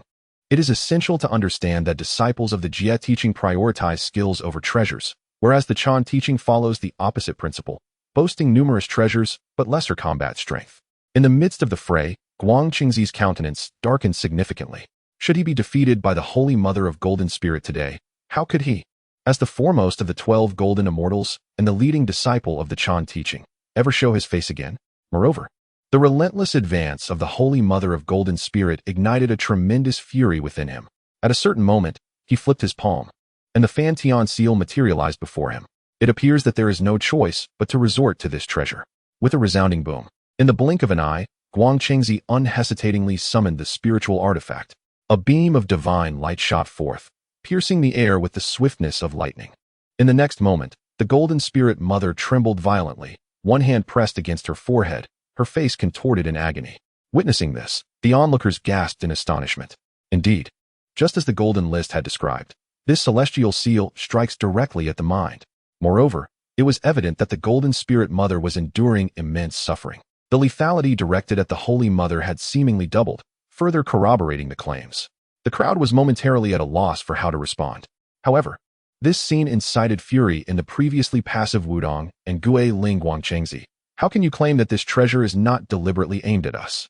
The Holy Mother of Wudong glared, her beautiful eyes ablaze with rage, as she shouted vehemently. Chapter 115. All beings at the first level, golden spirits in the atmosphere. Guangchengzi, do you still claim that this treasure is not deliberately aimed at us? The Holy Mother of No Demand exclaimed with fury. Upon hearing her words, Guangchengzi felt an overwhelming sense of despair. It was truly a situation where reason could not prevail. The Holy Mother of Golden Spirits had indeed been ruthless in her attacks. He had been left with no choice but to invoke the Fantian seal. These three ladies of the Jie sect were extraordinarily domineering. It was evident that only the Holy Mother of Golden Spirits was permitted to strike at Guangchengzi, while he was forbidden from retaliating. At that moment, the multitude of beings in heaven and earth bore witness to this spectacle, leading to a flurry of discussions. It appears that the Fantian seal possesses a greatly amplified power against the Holy Mother. Even with her superior realm, Guangchengzi managed to injure her with a single blow? Indeed, it seems the spirit treasure rankings have accurately portrayed its worth. Hiss, this is merely a spar. If it were a genuine battle for life and death, it is entirely conceivable that the Holy Mother's efforts could be rendered futile in a single move. Such remarks only serve to stoke the flames of anger within the Holy Mother of Golden Spirits and her companions. Guangchengzi found himself at a loss for words, his complexion turning pale with anxiety. Alas, my three junior sisters, I truly did not intend for this to happen. He attempted to explain further. Yet, having just been struck by the Fantian seal, the Holy Mother was both enraged and vexed. There is no need for further words. Since you, senior brother Guangchengzi, have displayed your might with a spirit treasure, we too shall employ our treasures. Before her words could fade, the Holy Mother of Golden Spirits summoned a dragon tiger Rui, which materialized in her palm. Without a moment's hesitation, she unleashed its power, sending forth a dazzling radiance directly towards Guangchengzi's head. An eye for an eye. This dragon tiger Rui was similarly a merciless spirit treasure. However, its might was evidently not on par with that of the Fantian seal. Seeing this, Guangchengzi deftly evaded the strike of the dragon tiger Rui unscathed. Yet, before he could express relief, a pure white whisk suddenly emerged from the side, radiating brilliance and tearing through the void. Unbeknownst to him, the Holy Mother of No Demand had also entered the fray. This whisk, her treasured possession, expanded magnificently against the wind, resembling thousands of silver threads cascading down. Yet possessing an exceptionally sharp edge, Guangchengzi was taken aback and quickly made another attempt to dodge. At that moment, the Holy Mother of Turtle Spirits, unwilling to lag behind, shouted, "Sun and moon pearls." Another spirit treasure materialized high in the sky, two resplendent pearls emanating the combined brilliance of the sun and moon. A sight to behold. In the span of a mere moment, the three great Holy Mothers united to confront Guangchengzi alone, who found himself overwhelmed and silently lamenting his plight. This scene ignited a surge of fury among the other 12 golden immortals. Holy Mother of Golden Spirits, how can you act in such a manner? To bully the few with the many. Do you presume that my Chan sect is without defenders? The formidable Jiu Lushun declared with a cold voice. Simultaneously, 11 figures soared into the air, intending to join the fray and assist Guangchengzi. Yet, in the next moment, the situation in the arena took an unexpected turn. Do you wish to assist Guangchengzi? Then first, you must breach the formation of my three sisters. A melodious laughter echoed through the air, capturing the attention of all present. To their astonishment, the three celestial sisters had mysteriously arrived at this location. Even more astonishing was the sight of the three sisters deftly weaving intricate seals with their delicate hands. In an instant, a magnificent and unparalleled formation manifested above the heads of the 11 golden immortals, enveloping them within its confines. This is the 9 Yellow River Formation? Witnessing this scene, Qi Jingxi's pupils constricted in disbelief as he gasped in astonishment. Bai Xiao, with a teasing smile, regarded the 11 golden immortals and remarked, I must commend your discernment. Upon hearing this, the 11 golden immortals were seized by an overwhelming chill, their hairs standing on end. they realized they were truly facing this formidable formation.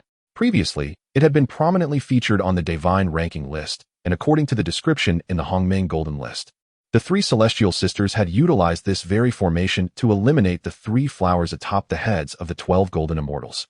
How could Qi Jingzi and the others afford to be careless?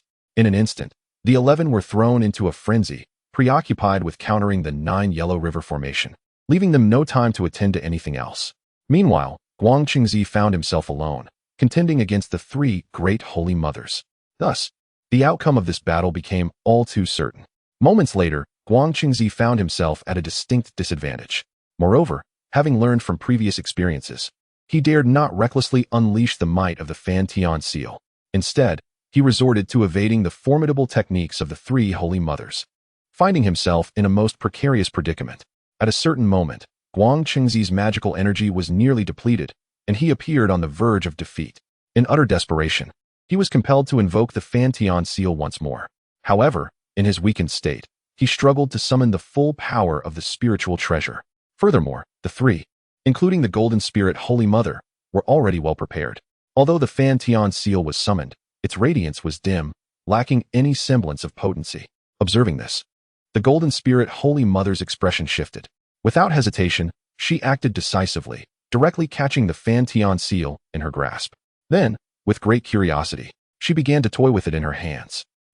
If this so-called postnatal supreme treasure were to sustain damage, I would relish the opportunity to see if it could still inflict double the harm upon us holy mothers. As she spoke, the Golden Spirit Holy Mother summoned a flying golden sword and began to trace intricate designs upon the Fan Tian seal. Clang, clang. In an instant, the sound of metal clashing resonated throughout. All present could clearly witness arcs of electric light bursting forth. With each stroke of the flying golden sword, alarming fissures began to appear upon the Fan Tian seal.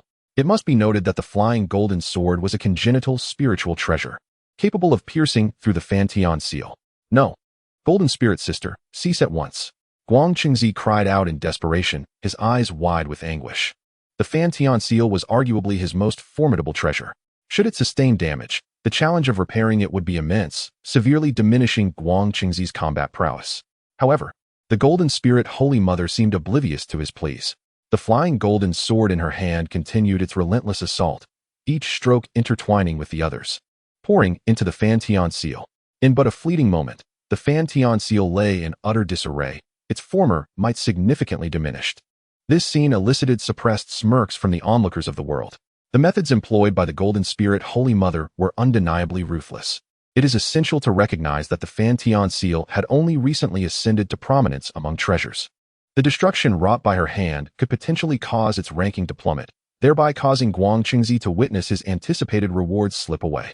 Furthermore, even if the ranking were to remain unchanged, the damage inflicted upon such a postnatal supreme treasure would surely cause Guang Qingzi's heart to bleed. Little did they know. To the onlookers, the Golden Spirit Holy Mother appeared to be willful and reckless, acting without regard for the consequences. The act of destroying the Fan Tian seal seemed to be merely an expression of frustration. However, in truth, she was skillfully leveraging the situation. Only through the impairment of the Fan Tian seal could she ensure a permanent resolution to future troubles. What if the calamity of the function once again arose? At this moment, such thoughts occupied the mind of the Golden Spirit Holy Mother. While the multitude remained on the surface, she had already ascended to the stratosphere of understanding. Chapter 116. The Heart of the Lamp of Enlightenment. A new ranking emerges.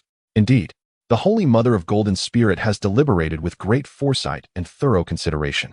At present, although the calamity of the deification has temporarily subsided, one cannot guarantee it will not reignite in the future. Should the calamity of deification arise once more, the two sects of Chan and Jie shall inevitably find themselves in a state of unending conflict. At this juncture, dismantling the seal of heaven and diminishing its power serves to eradicate future threats.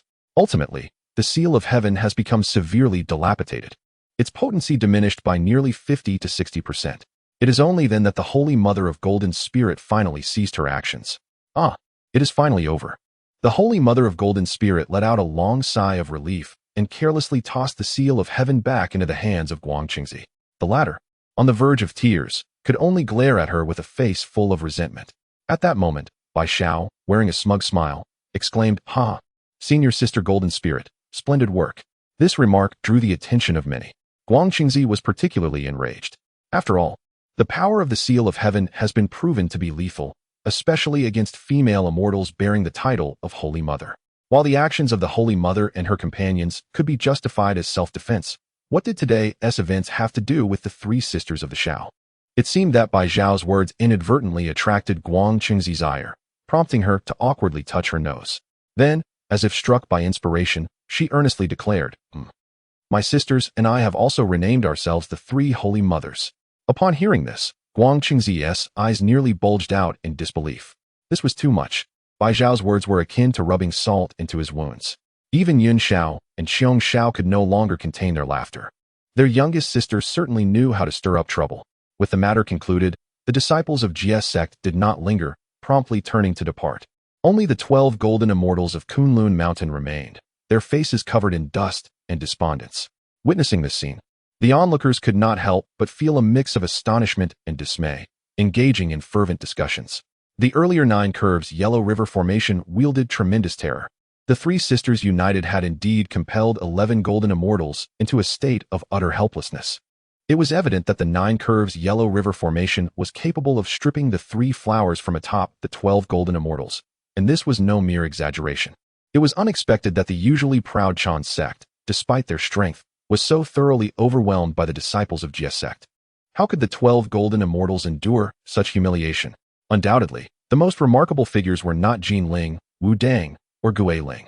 Their combined efforts to subdue Guang Qingzi were not extraordinary.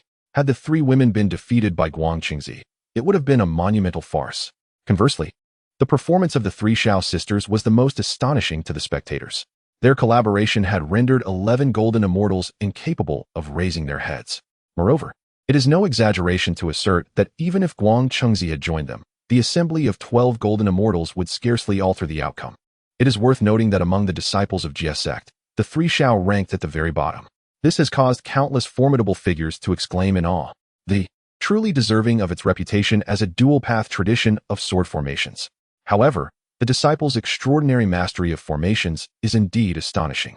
If a celestial saint were to intervene personally, it would not be far-fetched to believe that a single formation could annihilate the heavens and the earth. This battle has made it abundantly clear to all beings that pales in comparison to. At this moment, within the 12 golden immortals have finally come to their senses. Guang Qingzi, consumed by fury, gazes wrathfully in the direction where Jin Ling and the others vanished, taking a long time to retract his gaze. Unexpectedly, he turned to the Vice Master of the Lamp Igniter. Vice Master, may I inquire why you did not act earlier? Did you merely watch as Jin Ling and the others so brazenly destroyed my Fan Tian seal?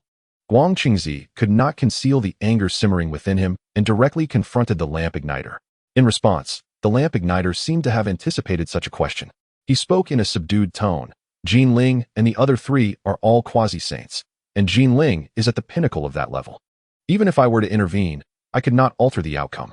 Upon hearing this, the 12 golden immortals were momentarily stunned. What did this imply?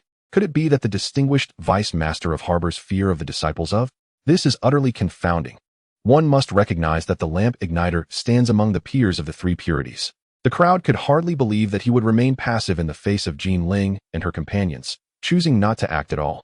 In an instant, the 12 golden immortals regarded the Lamp Igniter with skepticism. Yet, he remained silent, no further words escaping his lips. In truth, a tempest of thoughts swirled within the Lamp Igniter's mind as he gazed towards the direction of the demonic path's sacred hall, his expression revealing unspoken meanings. As the aftermath of this incident began to dissipate, some powerful figures surveyed the ravaged Kunlun Mountain, their faces reflecting deep contemplation. The spiritual treasure ranking possesses such capabilities, one mighty being murmured, drawing the attention of all. Oh, what do you mean, fellow Taoist? What other functions does the spiritual treasure ranking possess? Came an immediate inquiry. The previously speaking formidable figure then elaborated. This spiritual treasure ranking not only enumerates the ranks and masters of spiritual treasures, but can also indicate which powerful beings it specifically counters. Thus, those who sense a threat may take preemptive action to eliminate future dangers. For those ordinary beings who find themselves on the list, this is certainly not a favorable turn of events. Upon hearing this, all present experienced a moment of enlightenment, coming to a profound realization. Indeed, was this not the very reason why Jin Ling and her companions had acted previously? It must be noted that for the cultivators of the Hongwang, the top-tier spiritual treasures they command are regarded as their greatest secrets. Once exposed to the eyes of the public, there would be no secrets left to safeguard. The Fan Tian seal specifically counters the Saint Mother, and thus Jin Ling and her companions united to destroy it. In the aftermath, if other spiritual treasures with specific counteracting abilities were to emerge, would they not incite intervention from other powerful beings?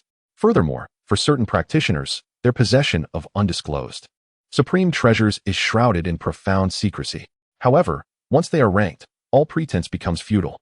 In such circumstances, does it not incite the covetousness of other formidable beings? If one cannot possess it, then they may seek to destroy it. Such thoughts proliferate among the multitude, and soon, a cold sweat envelopes them. Aside from the saints, it appears that anyone else who ascends the ranks is doomed to calamity. Instantly, an atmosphere of mutual suspicion spreads throughout the cosmos. Yet, this uproar does not endure for long. At that moment, another ranking materializes on the spiritual treasure list. Upon witnessing it, the crowd is momentarily taken aback. And upon comprehending the introduction of this treasure, they are left utterly speechless. This is impossible. Could there truly exist such a spiritual treasure in the world? Chapter 117. The Golden Treasure List emerges, stirring all beings. Unbeknownst to all, the rankings of the spiritual treasure list have ascended to the 70th position. This time, the item that has garnered attention is an extraordinarily unique spiritual treasure. 70th place, Nuwa Stone. Owner, Saint Nuwa. Grade, uncertain. Nuwa Stone, a sacred artifact for mending the heavens, imbued with the power of the celestial path, possessing a resurrection barrier, and the ability to revive and regenerate. Within 7 days of death, it can resurrect beings below the Great Luo. Those above Great Luo, including Great Luo, require an equivalent life force as a trade. Award, refinement of the Great Dao, enhancement of the spiritual treasure's effects. Capable of resurrecting any being that existed within the river of fate. However, within a millennium, it can only revive 10,000 souls. Is it possible that such a spiritual treasure exists in the world? This power of resurrection? Is this true? Alas, it can only resurrect beings within 7 days. Thus its utility is somewhat limited. However, after undergoing the refinement of the Great Dao, this treasure will possess no flaws whatsoever. Incredible, utterly astonishing. No wonder all beings are filled with awe and disbelief, as if caught in a dream. In the primordial realm, the cycle of life and death remains an unchanging law, particularly after the Earth Mother manifested the cycle of reincarnation, which has become immutable. Even powerful beings, upon their demise, can only enter reincarnation and begin anew. Of course, reincarnation is determined by one's merits, which dictate the path within the 6 realms. Yet, the efficacy of the Nuwa Stone is sufficient to defy life and death, and this is merely its initial function. Following the reward from the Golden List, that is, the refinement of the Great Dao, its capabilities become even more extraordinary. Any being that has ever existed within the river of fate can be revived. However, there are limitations. Within each millennium, only 10,000 beings may be resurrected. Nevertheless, this revelation is enough to send ripples of exhilaration through all beings, igniting fervor anew. Does this not imply the possibility of resurrecting beings from ancient epochs? After the initial shock, a look of perplexity washed over the masses. The capabilities of the Nuwa Stone are so extraordinary. Why does it rank merely at 70? Upon this observation, the crowd nodded in agreement, expressing their concurrence. A treasure capable of reversing life and death. Not only should it not be at 70, but if it were placed within the top 20 or even the top 10, none would find it amiss. Soon after, some mighty beings began to speculate. The low ranking of this item might be attributed to its uncertain grade. At that moment, the masses took note. Indeed, the grade of the Nuwa Stone is explicitly marked as uncertain. In an instant, countless beings experienced a moment of clarity.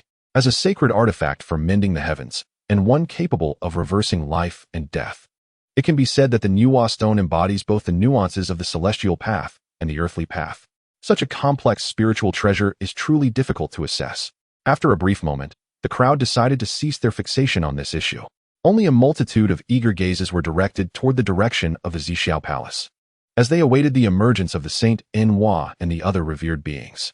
Amidst the fervent discussions among the masses, another ranking appeared. Rank 69, Falling Treasure Money. Owner, Shaosheng Chaobao. Grade, Supreme Primal Spiritual Treasure. Falling Treasure Money. Capable of collecting all treasures beneath the Primal Supreme Treasure, and can also decipher the mysteries of the Heavenly Dao. In the grand scheme, this treasure has previously seized 2 artifacts from the Zhao Gongming: Calming Sea Pearl, Binding Dragon Rope. Reward: Supreme Primal Spiritual Root, Huangzhong Leaf Fruit Tree. As this ranking materialized, the crowd erupted into a cacophony of astonishment. Within the vast expanse of the Primordial World, at Wui Mountain, 2 figures bore solemn expressions, their gazes heavy with gravity. Haha, Dao brother. Our falling treasure money has surprisingly made the list. Moreover, the reward is a Huangzhongli tree, exclaimed Chao Bao, one of the owners of falling treasure money. In the vast primordial realm, they were virtually nameless, lacking any sense of presence. Yet today, they found themselves acknowledged in front of all beings. Chao Bao could scarcely contain his elation and excitement. However, upon hearing his words, Xiao Sheng remained devoid of joy. Alas, my friend, do you not yet comprehend? The ranking of falling treasure money is not a boon for us. Rather, it is a calamity of immense proportions. Upon hearing this, Chao Bao was momentarily taken aback.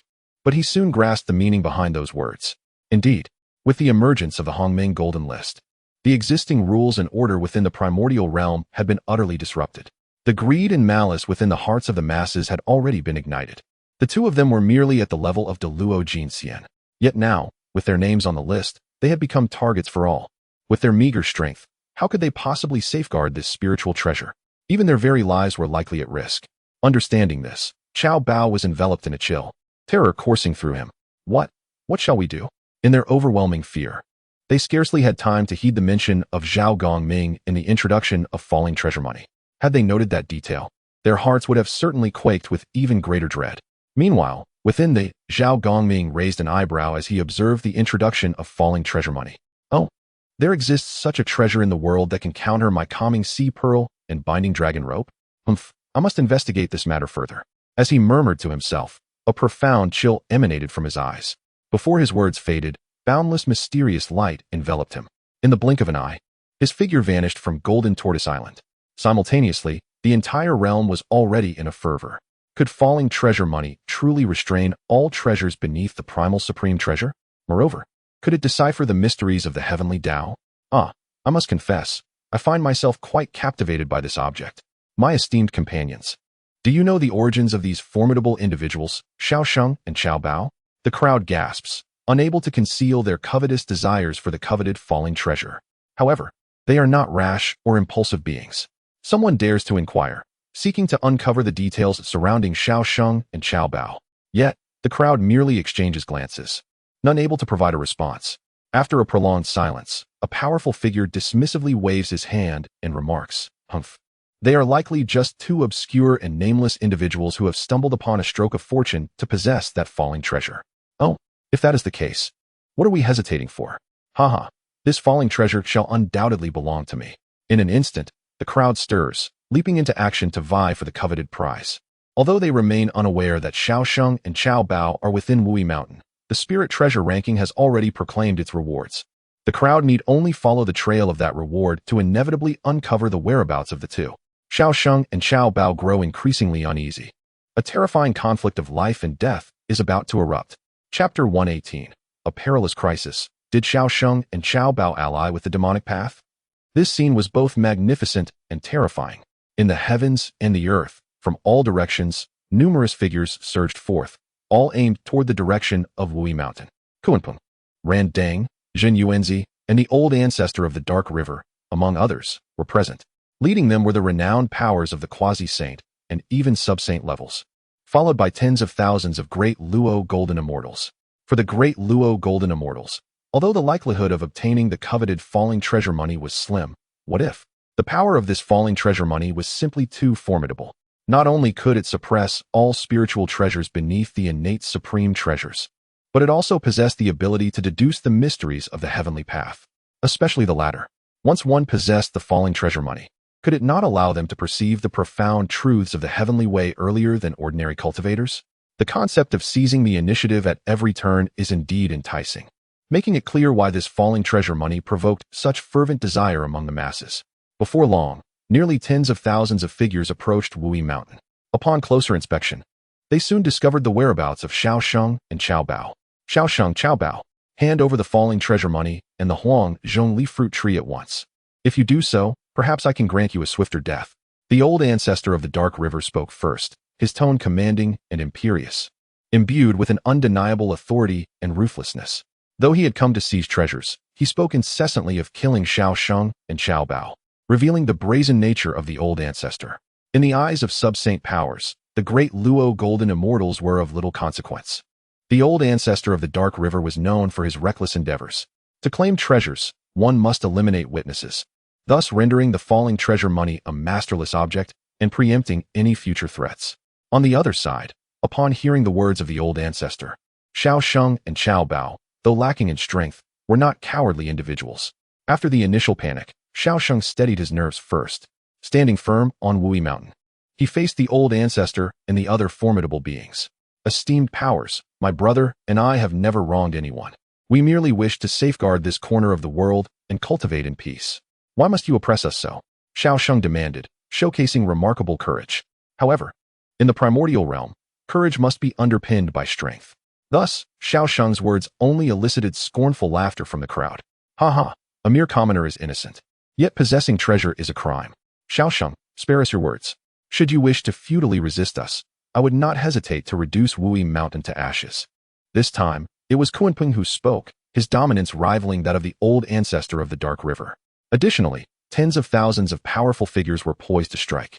Upon hearing Kunpeng's words, the expressions of Xiao Sheng and Xiao Bao darkened further. Today had evidently become a dire situation of certain doom.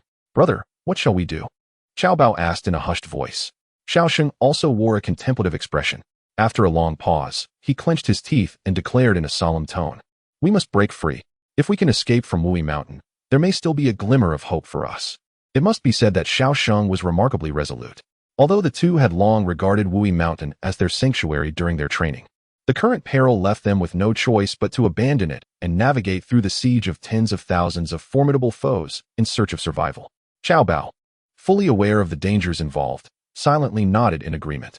At that moment, Zhen Yuanzi spoke up, "Alas, my fellow Taoists, why persist in this futile struggle? The treasure of fallen gold will only bring you endless calamity if it remains in your possession.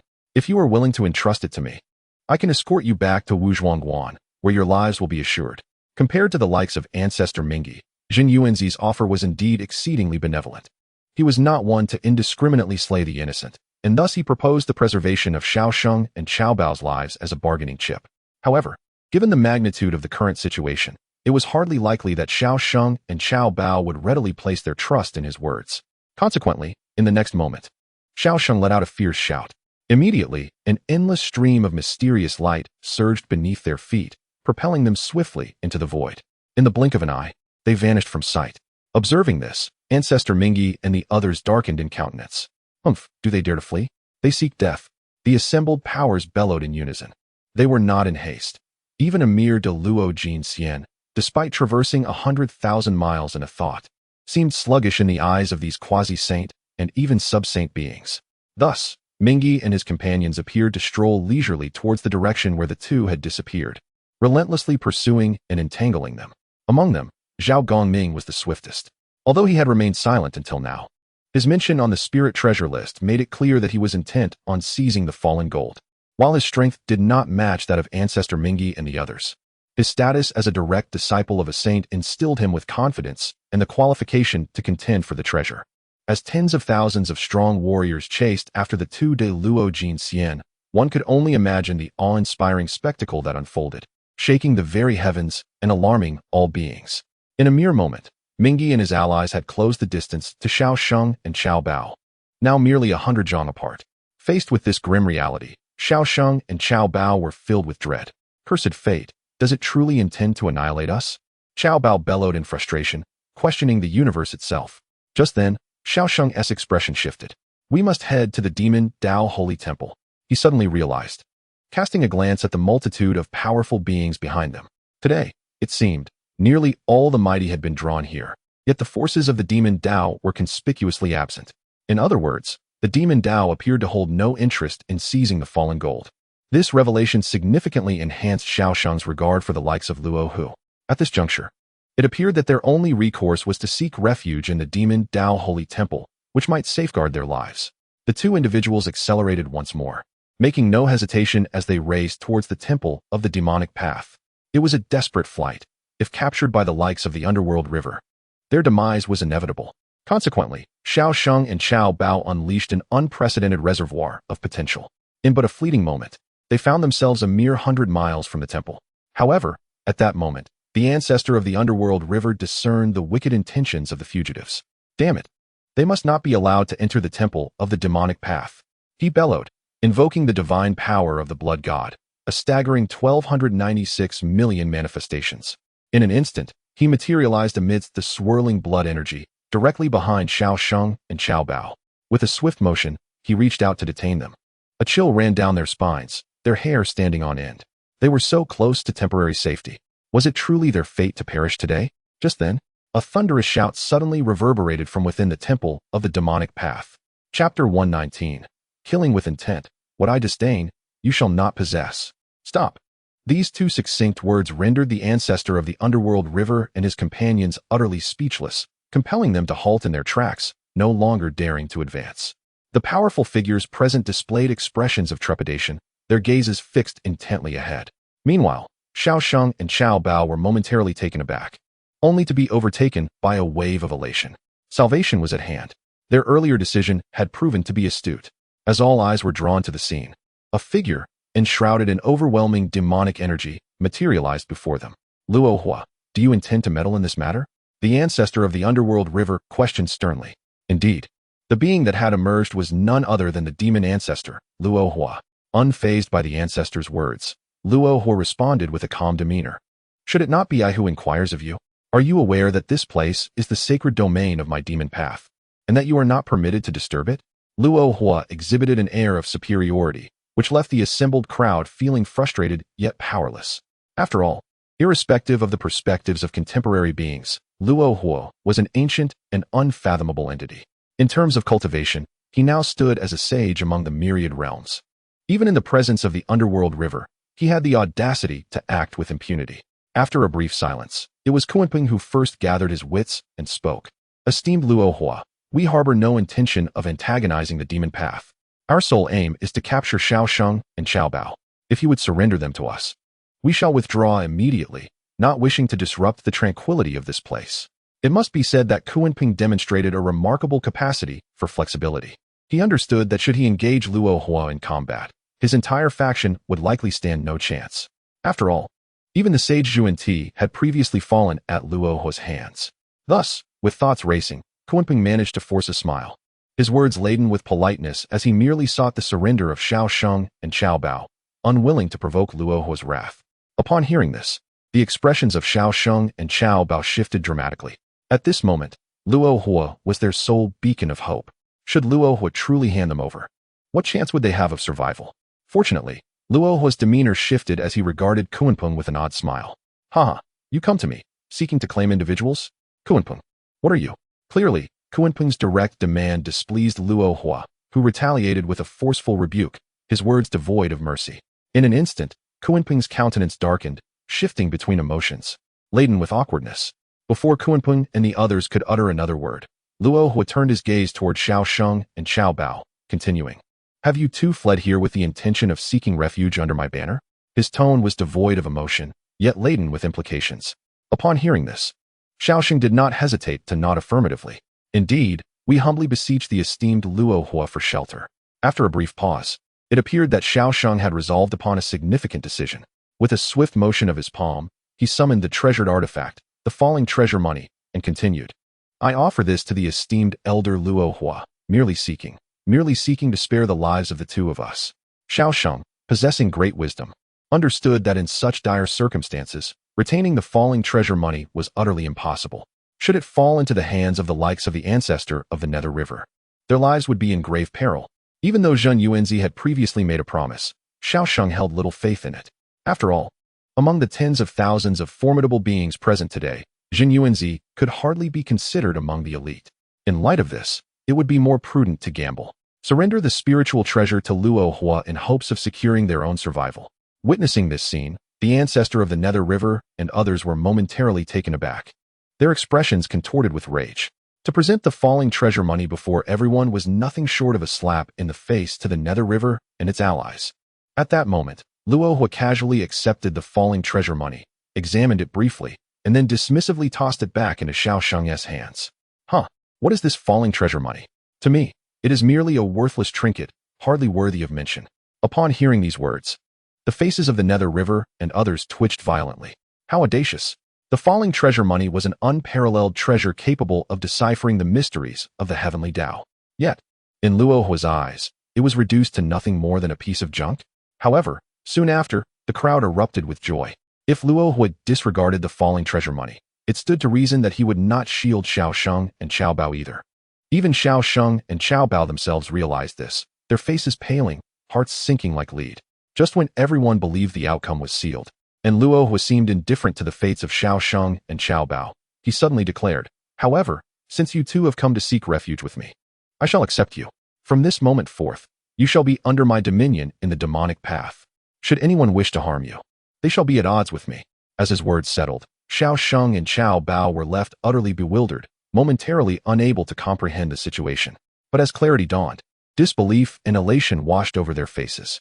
They had truly escaped from the jaws of death. For them, this was a genuine resurrection from despair.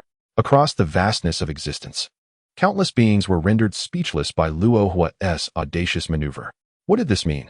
He disregarded the falling treasure money, yet agreed to accept Xiao Sheng and Qiao Bao? Moments later, the crowd began to understand. Luohua was deliberately attempting to vex the ancestor of the Nether River and his ilk. His acceptance of Xiao Sheng and Qiao Bao was not for the sake of the falling treasure money, nor for the rewards of the Huang Zhongli fruit tree. It was all merely to infuriate those pursuing Xiao Sheng and Qiao Bao. Even that which I deem worthless is beyond your grasp. In an instant, the crowd was left in utter astonishment. What a masterstroke of psychological warfare. The ancestor of the Nether River and his companions were surely on the verge of madness.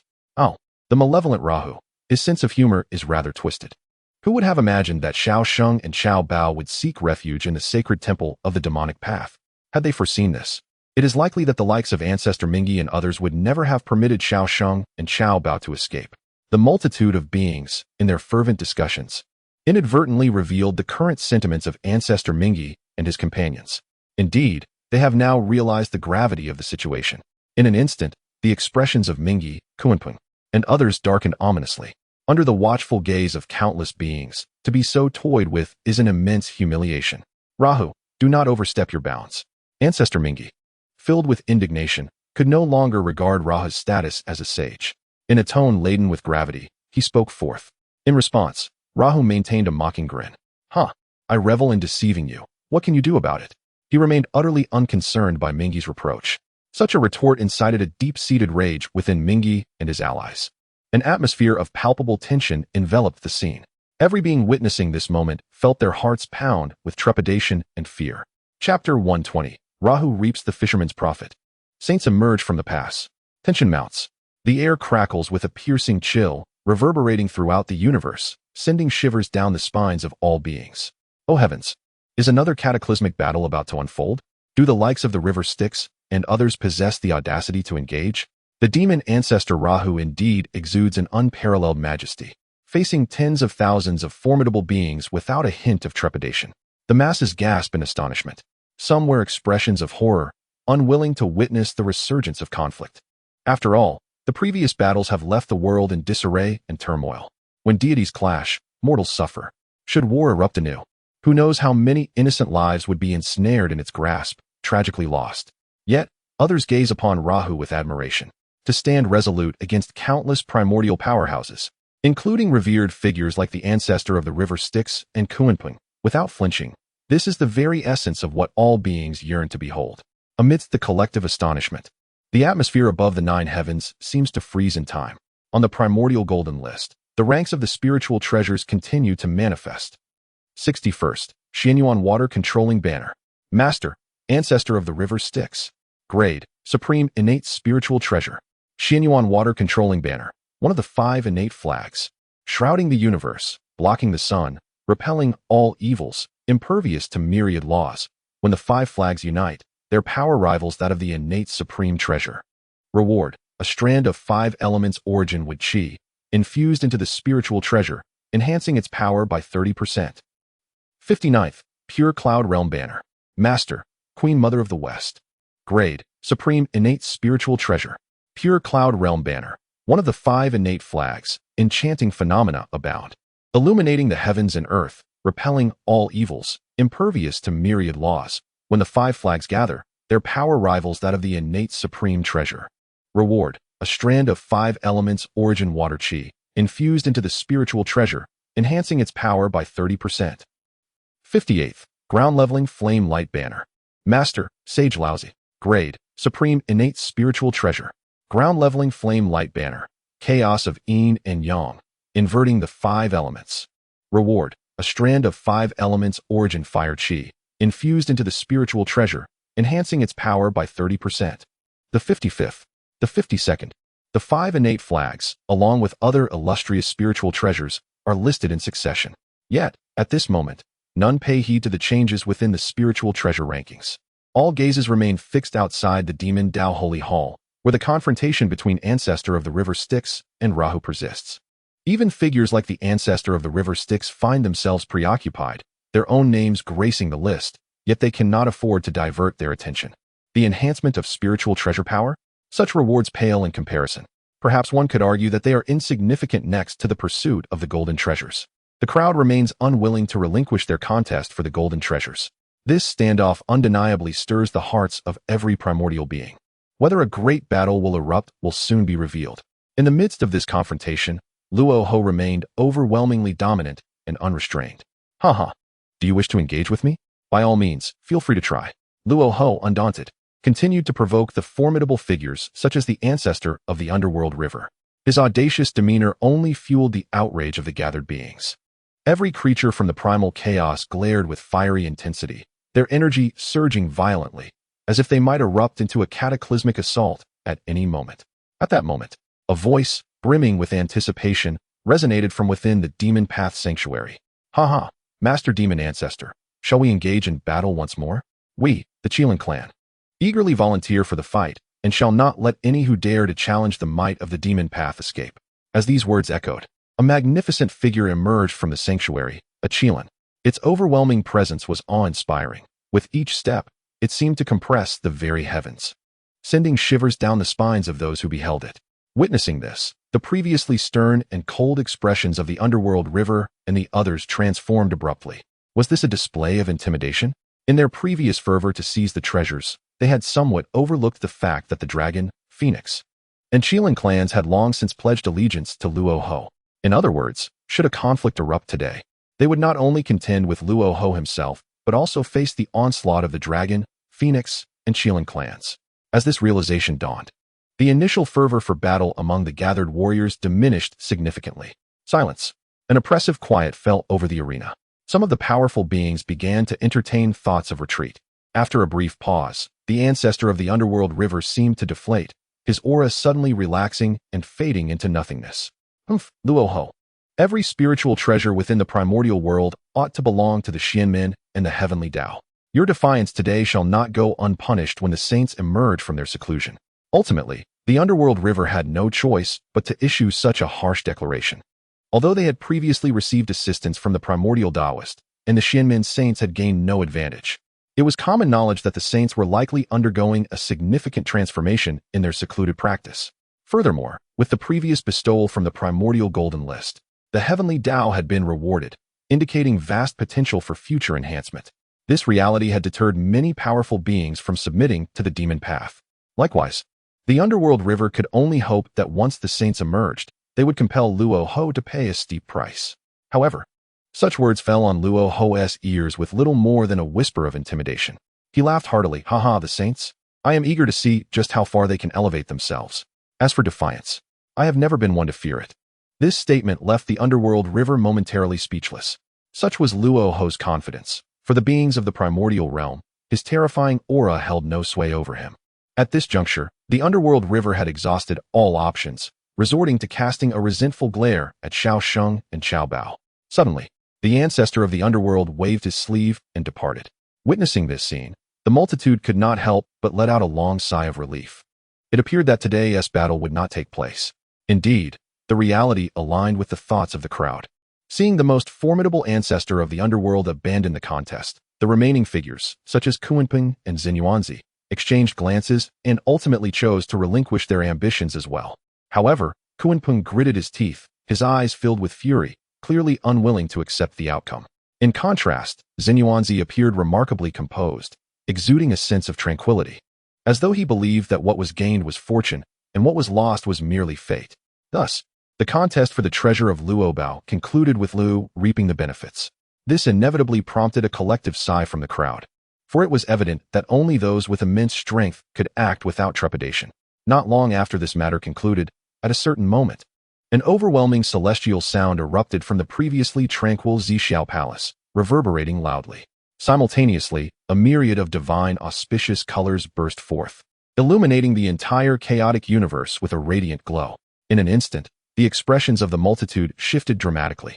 Had the saints of the Xianmen emerged from their seclusion? Chapter 121.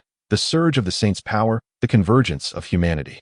In an instant, the gaze of all beings converged upon the direction of the purple cloud's palace.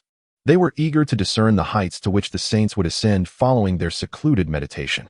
Under the scrutiny of countless eyes, at last, Hongjun, leading the 5 saints of the Xianmen, emerged from their retreat, manifesting before the multitude. An overwhelming aura of terror surged forth, reverberating across the 9 heavens and 10 earths, captivating the entire cosmos. In that fleeting moment, even the quasi-saint powerhouses could not help but bow slightly. Below the quasi-saint realm, all living beings fell prostrate to the ground, not of their own volition, but rather due to the saints' colossal pressure that rendered them incapable of standing. What an utterly terrifying presence. Compared to before, each saint's might had surged 1,000-fold. What kind of elevation had the saints achieved? Countless beings marveled, their astonishment akin to a thunderclap upon their scalps. At that moment, the cultivation of the saints had become utterly inscrutable to the masses. Even the likes of the ancestor of the Nether River and Kuanping wore expressions of confusion. They had reached a height never before seen in the universe. The crowd was enveloped in uncertainty, exchanging glances of bewilderment. Only within the Hall of Demonic Path did Hongming Daoist observe the unfolding scene outside with a look of dawning comprehension. Could it be the primordial Taiji Great Luo Golden Immortal? The rewards of the Daoist were indeed generous. His tone bore an oddity, tinged with sarcasm. Indeed, while the masses could not sense it, Hongming Daoist was acutely aware. Following this elevation, Hongjun had ascended to the realm of the primordial Taiji Great Luo Golden Immortal. The remaining 5 saints had also stepped into the realm of the primordial Wuji Great Luo Golden Immortal. In other words, the saints had directly advanced by an entire major realm. It was no wonder that Hongming Daoist would express such sentiments. Yet, that was all there was to it. What of the primordial Taiji Great Luo Golden Immortal? In the eyes of the multitude, it was a height beyond reach, gazing down upon the eons. However, it was not sufficient to instill fear in Hongming Daoist. At that moment, a flicker passed across his visage. In the midst of obscurity, a divine thought resonated, emanating from beyond the chaos domain, entering his consciousness. Hongming Daoist immediately began to attune himself with it. Meanwhile, on the other side, the Xianmen saints, having completed their elevation, exhibited expressions of pride. Standing high above the heavens, they gazed down upon the beings of the earth. Their elegance was unparalleled, dominating the ages. Nuwa radiated with extraordinary grace, unmatched by any. Only Jiejing wore a sorrowful countenance. Had his junior brother Zhuan-Ti lived to this moment, he too could have realized such timeless pursuits. He thought of Zhuan-Ti. Upon these words, the saints' gazes dimmed. After a brief moment, regaining their composure, Hongjun declared with a booming voice, "There is no need for sorrow. With this enhancement, the vast wilderness shall be capable of nurturing more saints. In days to come, our Xianmen shall settle accounts with the likes of Rahu and Hongming. This is yet another harvest from our retreat. The will of the heavenly Dao has ascended, bestowing greater authority upon it. Henceforth, the number of heavenly Dao saints shall no longer be confined to a mere 7. In other words, Hongjun can now rely on this newfound power to forge more formidable saints. Clearly, the prospect of witnessing the emergence of additional saints brings him joy, especially in light of the fall of a singular figure like Zhuan-Ti. At this moment, a casual glance caught Jane's attention, causing his gaze to sharpen. He had just seen the mention of the Nuwa stone on the spiritual treasure ranking. What? The Nuwa stone, wielded by Sister Nuwa, has the power to resurrect the deceased? Jane's eyes instantly brightened. Hearing his words, the 3 pure ones turned their heads in unison. Upon discerning the contents of the spiritual treasure ranking, their breaths momentarily halted. Sister Nuwa possesses such a treasure? This was evidently a secret even the 3 pure ones were unaware of. Subsequently, their gazes fell upon Nuwa. Without the need for further words, a shared thought emerged among them. Could this not be utilized to resurrect Junti? After all, the Nuwa stone, having been elevated, had significantly enhanced its capabilities. Moreover, though Junti had seemingly perished completely, with even his saintly Dao fruit destroyed, as long as a being had once existed within the river of fate, resurrection was indeed possible. Thus, reviving Junti would not be beyond reach. Understanding their intentions, Nuwa responded, "I shall attempt to revive Junti," she declared softly. With a gentle wave of her hand, the Nuwa stone materialized before her. She prepared to activate the artifact, reversing the currents of fate to bring Junti back into the world. In that instant, not only Jane was filled with anticipation. All beings of heaven and earth were riveted by this unfolding scene. The astounding power of the Nuwa stone had only been glimpsed in the spiritual treasure ranking, and whether it was indeed genuine would soon be revealed. Yet, at this critical juncture, an unexpected disruption arose. "Hey, Nuwa, hold on." The voice resonated across millions of miles of the cosmos. The brilliance emanating from the Nuwa stone dimmed slightly. Startled, Nuwa turned towards the source of the voice, her expression one of astonishment. There stood the Hongming Taoist, materializing within the void, gazing intently at her. It was he who had uttered the earlier words. "Hongming, what is your intention?" Jane's countenance shifted dramatically as he questioned sternly, unhesitatingly. Firstly, his power had surged considerably, and he faced the Hongming Taoist with newfound strength, no longer as defenseless as before. Secondly, they were at a pivotal moment for Junti's resurrection, and Jane dreaded any unforeseen complications. Not only Jane, but the three Pure Ones, and even Hongjun maintained watchful vigilance towards the Hongming Taoist. The Nuwa stone was an unparalleled treasure of the Xianmen, and they were apprehensive that he might attempt to seize it. However, the Hongming Taoist showed no inclination to act, observing the saints as if they were preparing for battle. He merely smiled calmly. His gaze then turned back to Nuwa. "Nuwa, I am here solely to convey a message from the Lord God. Listen to what I say, and only then decide your course of action." The Taoist of Hongming exuded unwavering confidence, as if he firmly believed that his forthcoming words would undoubtedly sway Nuwa's heart. Upon hearing this, Nuwa's delicate brows furrowed slightly, her perplexity deepening. The fact that the primordial deity had chosen to communicate with her was a considerable surprise. She refrained from expressing her thoughts, merely awaiting the Taoist of Hongming to continue. With a leisurely demeanor, he proceeded to articulate, "The primordial deity has conveyed. If you are willing to surrender the Nuwa stone, then the esteemed deity shall assist you in solidifying the complete path of humanity. In that eventuality, you shall wield dominion over humanity, standing equal in stature with both Hongjun and Pingxin." Though spoken with apparent nonchalance, Nuwa's form trembled abruptly at these words. Subsequently, a profound incredulity surged within her beautiful eyes. The path of humanity. Had the Taoist of Hongming spoken of anything else, Nuwa might have remained indifferent, perhaps even derisive. However, the very notion of the path of humanity struck at her deepest concerns. In that fleeting moment, her expression shifted, and she gazed at the Taoist of Hongming with a blend of belief and skepticism. Chapter 122. The Birth of Humanity. Nuwa steps away from the mystical gate, and Hongjun is enraged. Humanity. As the name suggests, it is the path that belongs solely to the human race. Since humanity ascended to the forefront of the celestial realm, the significance of this path has become even more astonishing. It encompasses all the laws of the mortal realm. In the past, Nuwa had attempted to harness the immense power of the saints to coalesce a complete path within humanity. Yet, each endeavor ended in failure. This led Nuwa to believe that humanity could never truly give rise to a genuine path. However, the words of the Hongming Taoist today reignited a profound hope within her heart. Moreover, as the Hongming Taoist stated, once humanity is born, the three paths of heaven, earth, and man shall be equal. At that moment, Nuwa's status would be entirely on par with that of Hongjun and the likes. In other words, she would no longer have to submit to Hongjun's authority. This, without a doubt, is an immense temptation. All of this, merely in exchange for a small Nuwa stone. Viewed from any angle, it is an undeniably lucrative deal. Upon reflecting on this, Nuwa furrowed her brow and spoke. "I have attempted countless times in the past. The so-called path of humanity is utterly incapable of taking shape." Her words neither affirmed nor rejected the Hongming Taoist. Rather, they implied a question: why should I place my faith in your words? However, the Hongming Taoist had anticipated this. With a serene smile, he replied, "Haha.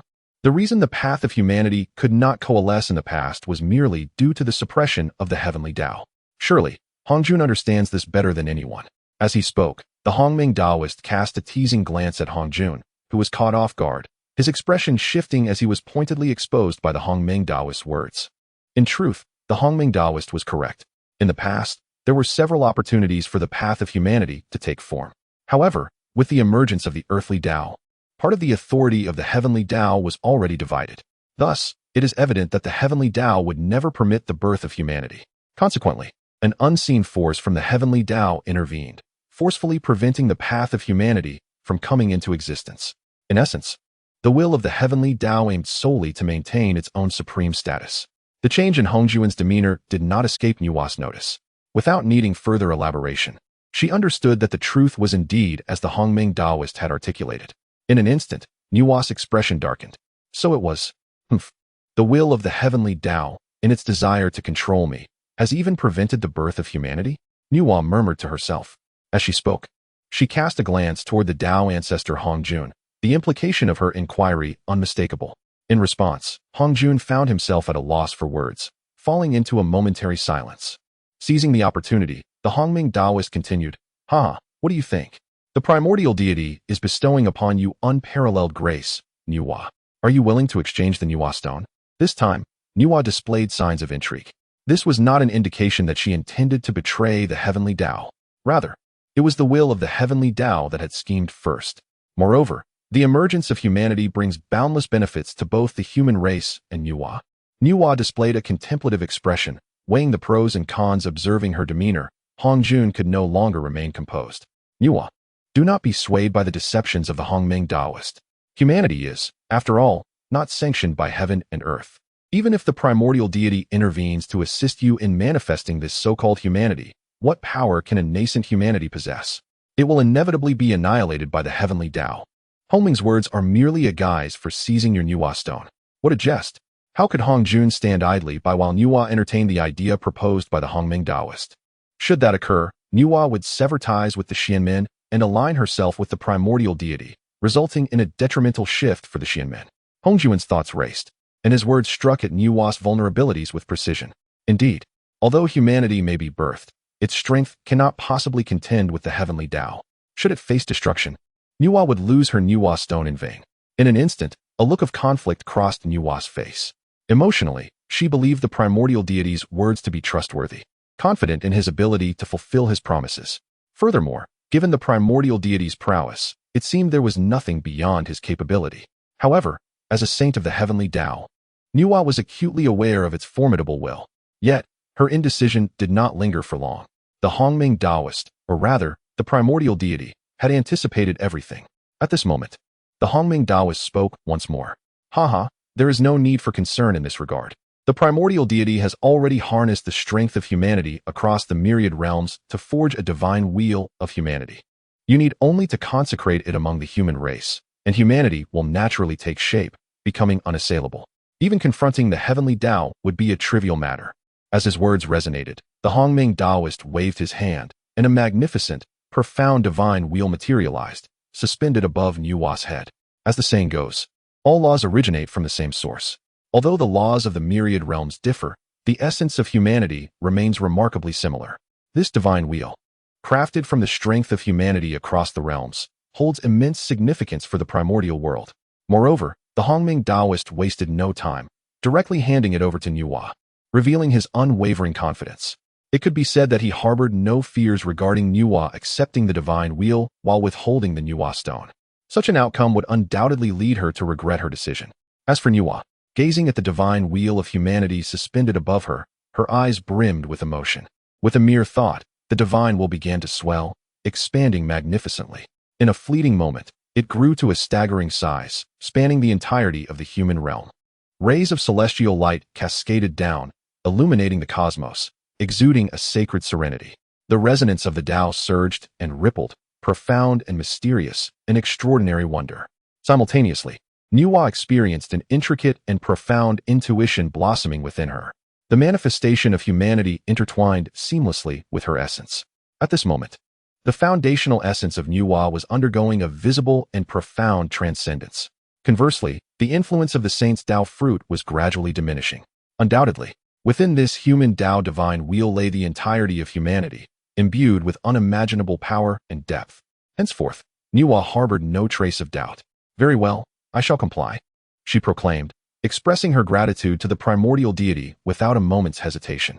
With a graceful wave of her jade hand, the Niwa stone was immediately summoned, landing in the hands of Hongmeng Daoist. Observing this scene, Hongjuan's countenance turned ashen, his fury barely contained.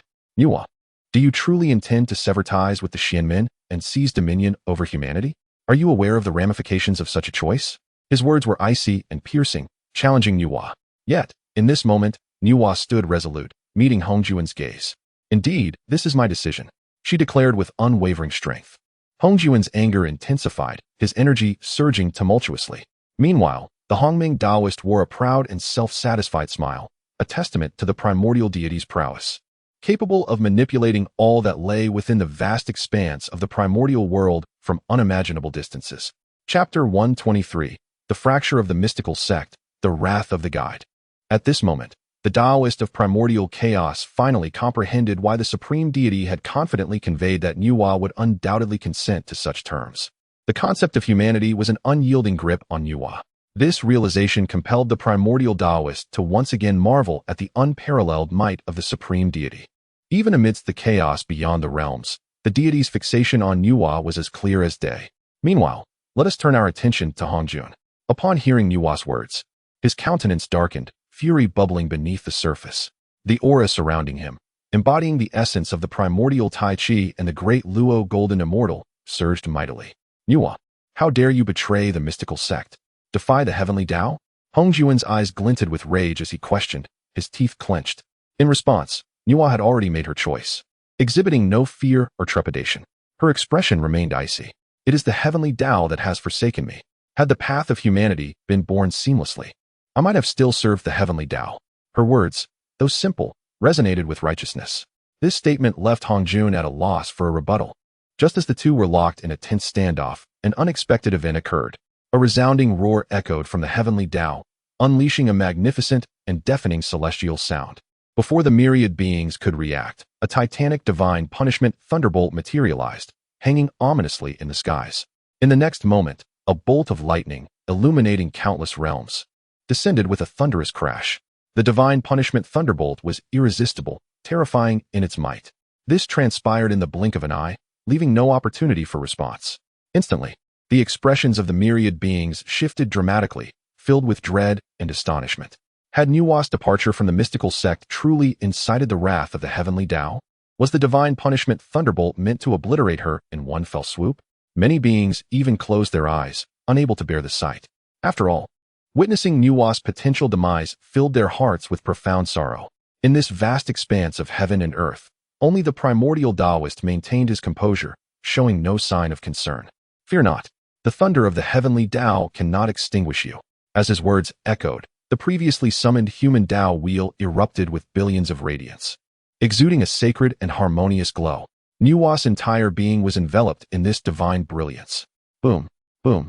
The sound of violent collisions reverberated throughout the universe, causing the multitude to shudder in fear.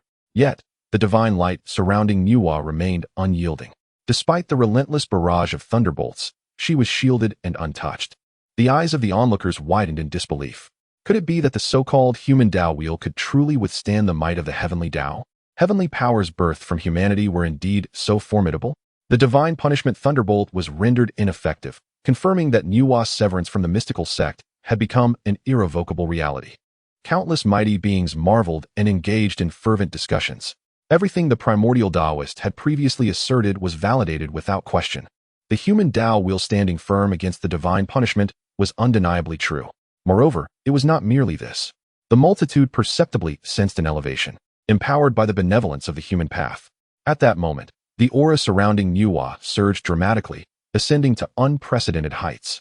In the span of mere moments, she transcended her former state, achieving an astonishing enhancement in her realm of existence. The pressure she exerted was nearly on par with that of the primordial ancestor Hongjun. Could it be? Niwa's status has risen. The convergence of heaven, earth, and humanity has truly come to fruition. This, indeed, embodies the true essence of mastering a singular path. The assembled mighty beings were struck with realization. Under the influence of the human path, Niwa's rank had once again advanced. At this juncture, in terms of status, she stood equal to Hong Jun and Ping Xin, indistinguishable in their majesty. One can only imagine the degree of astonishment this scene invoked. Witnessing this, Hong Jun's expression darkened further. He was left speechless, choked with indignation. Who could he blame? Had it not been for the oppressive nature of the heavenly Tao that barred the emergence of the human path, Niwa would surely not have transcended the mystical gate. Meanwhile, the three pure ones exchanged glances, their expressions shifting as thoughts stirred within them. Sister Niwa has truly attained genuine transcendence. Could we, too, aspire to grasp a complete path and reach such heights? The two, Laozi and Yuanshi, pondered thus. Currently, they could only claim to have control over a single principle, rather than a complete path. Consequently, their status remained subordinate to the heavenly Tao and Hong Jun. Only with the heavenly Tao's allowance could they hope for a rise in their realms. Yet today, Niwa's transcendence illuminated a glimmer of hope for them. Was it possible for them to also wield a complete path, standing shoulder to shoulder with Hong Jun and Ping Xin? Tong Tian remained silent, yet his gaze sparkled with intensity. Fixated on the direction beyond the chaos domain. The concept of severing. To sever denotes the act of extracting a sliver of hope amidst the vastness of fate. In Tong Tian's view, if there were but one person in this realm who could aid him in seizing that genuine sliver of hope, it would undoubtedly be the Lord of Primordial Beginning. Tong Tian felt a surge of ambition. The various saints harbored their own thoughts. It could be said that the once unified and formidable mystical gate now teetered on the brink of disintegration. Besides Hong Jun, Jane was equally consumed with rage. Humming Taoist. What treachery is this? Why do you covet the Niwa stone? Jane's countenance twisted in fury, eyes burning with intensity as he fiercely confronted Hongmeng Taoist. It was so close, just a fraction away, and Zhuan Ti could have been revived. Yet Hongmeng Taoist's machinations had shattered Jane's hopes. How could he not be furious? However, upon hearing Jane's words, Hongmeng Taoist remained unperturbed.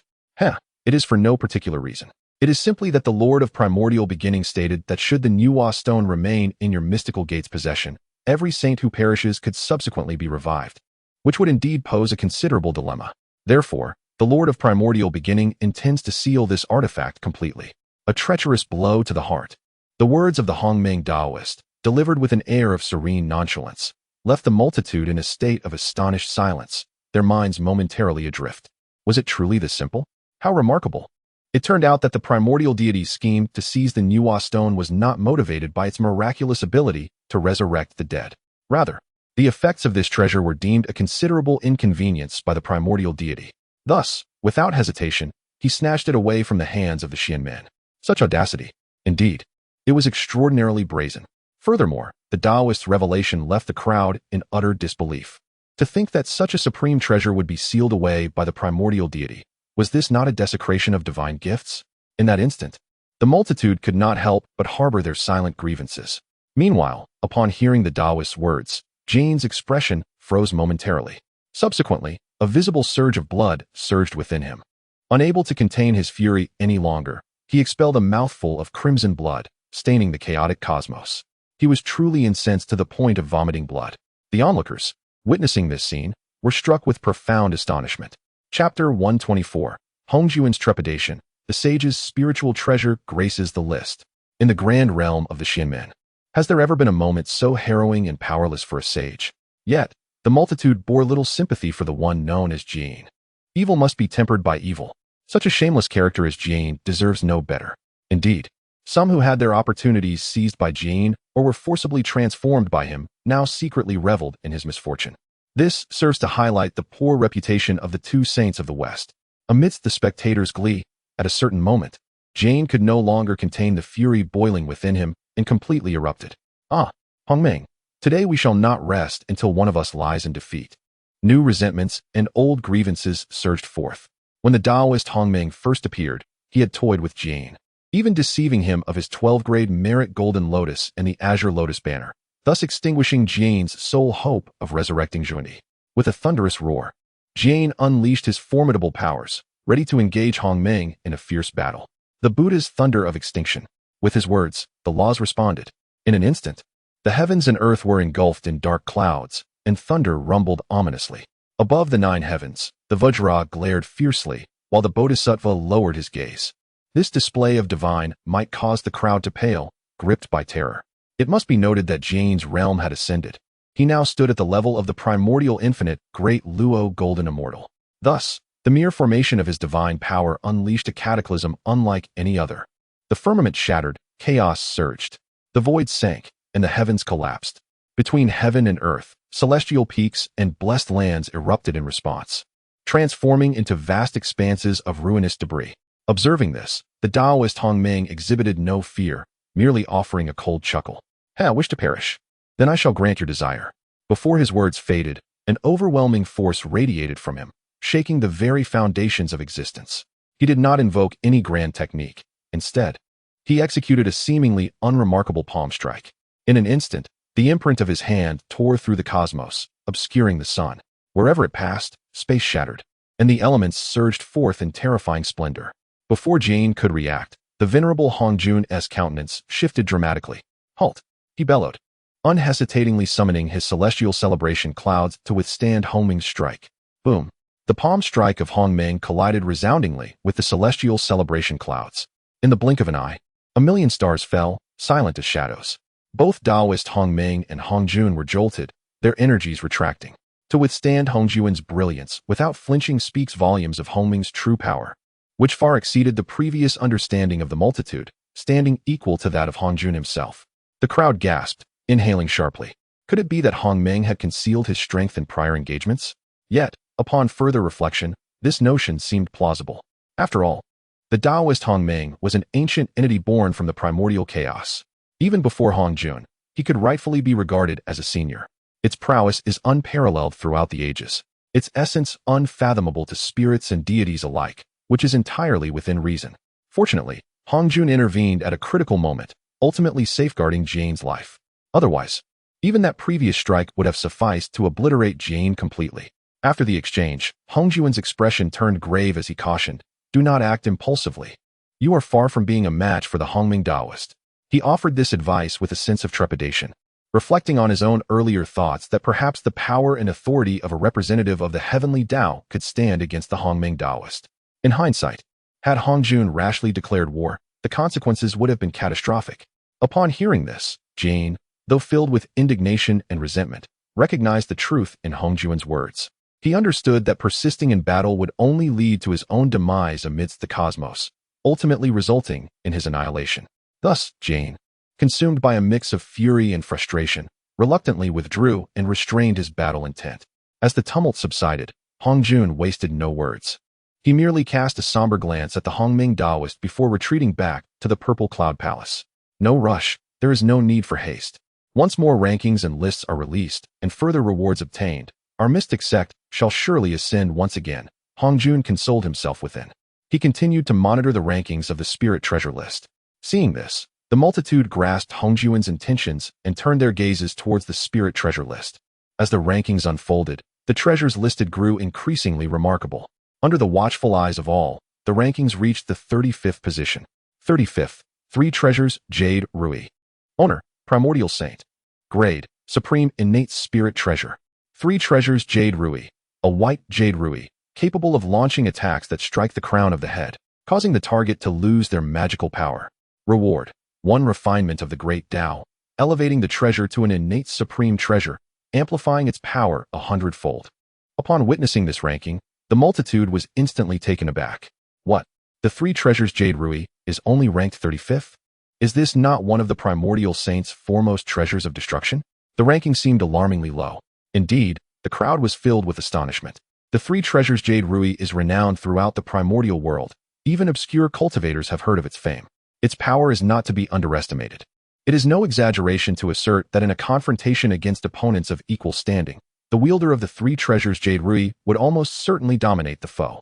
Yet, they did not anticipate that such a prestigious supreme innate spirit treasure would be relegated to 35th place.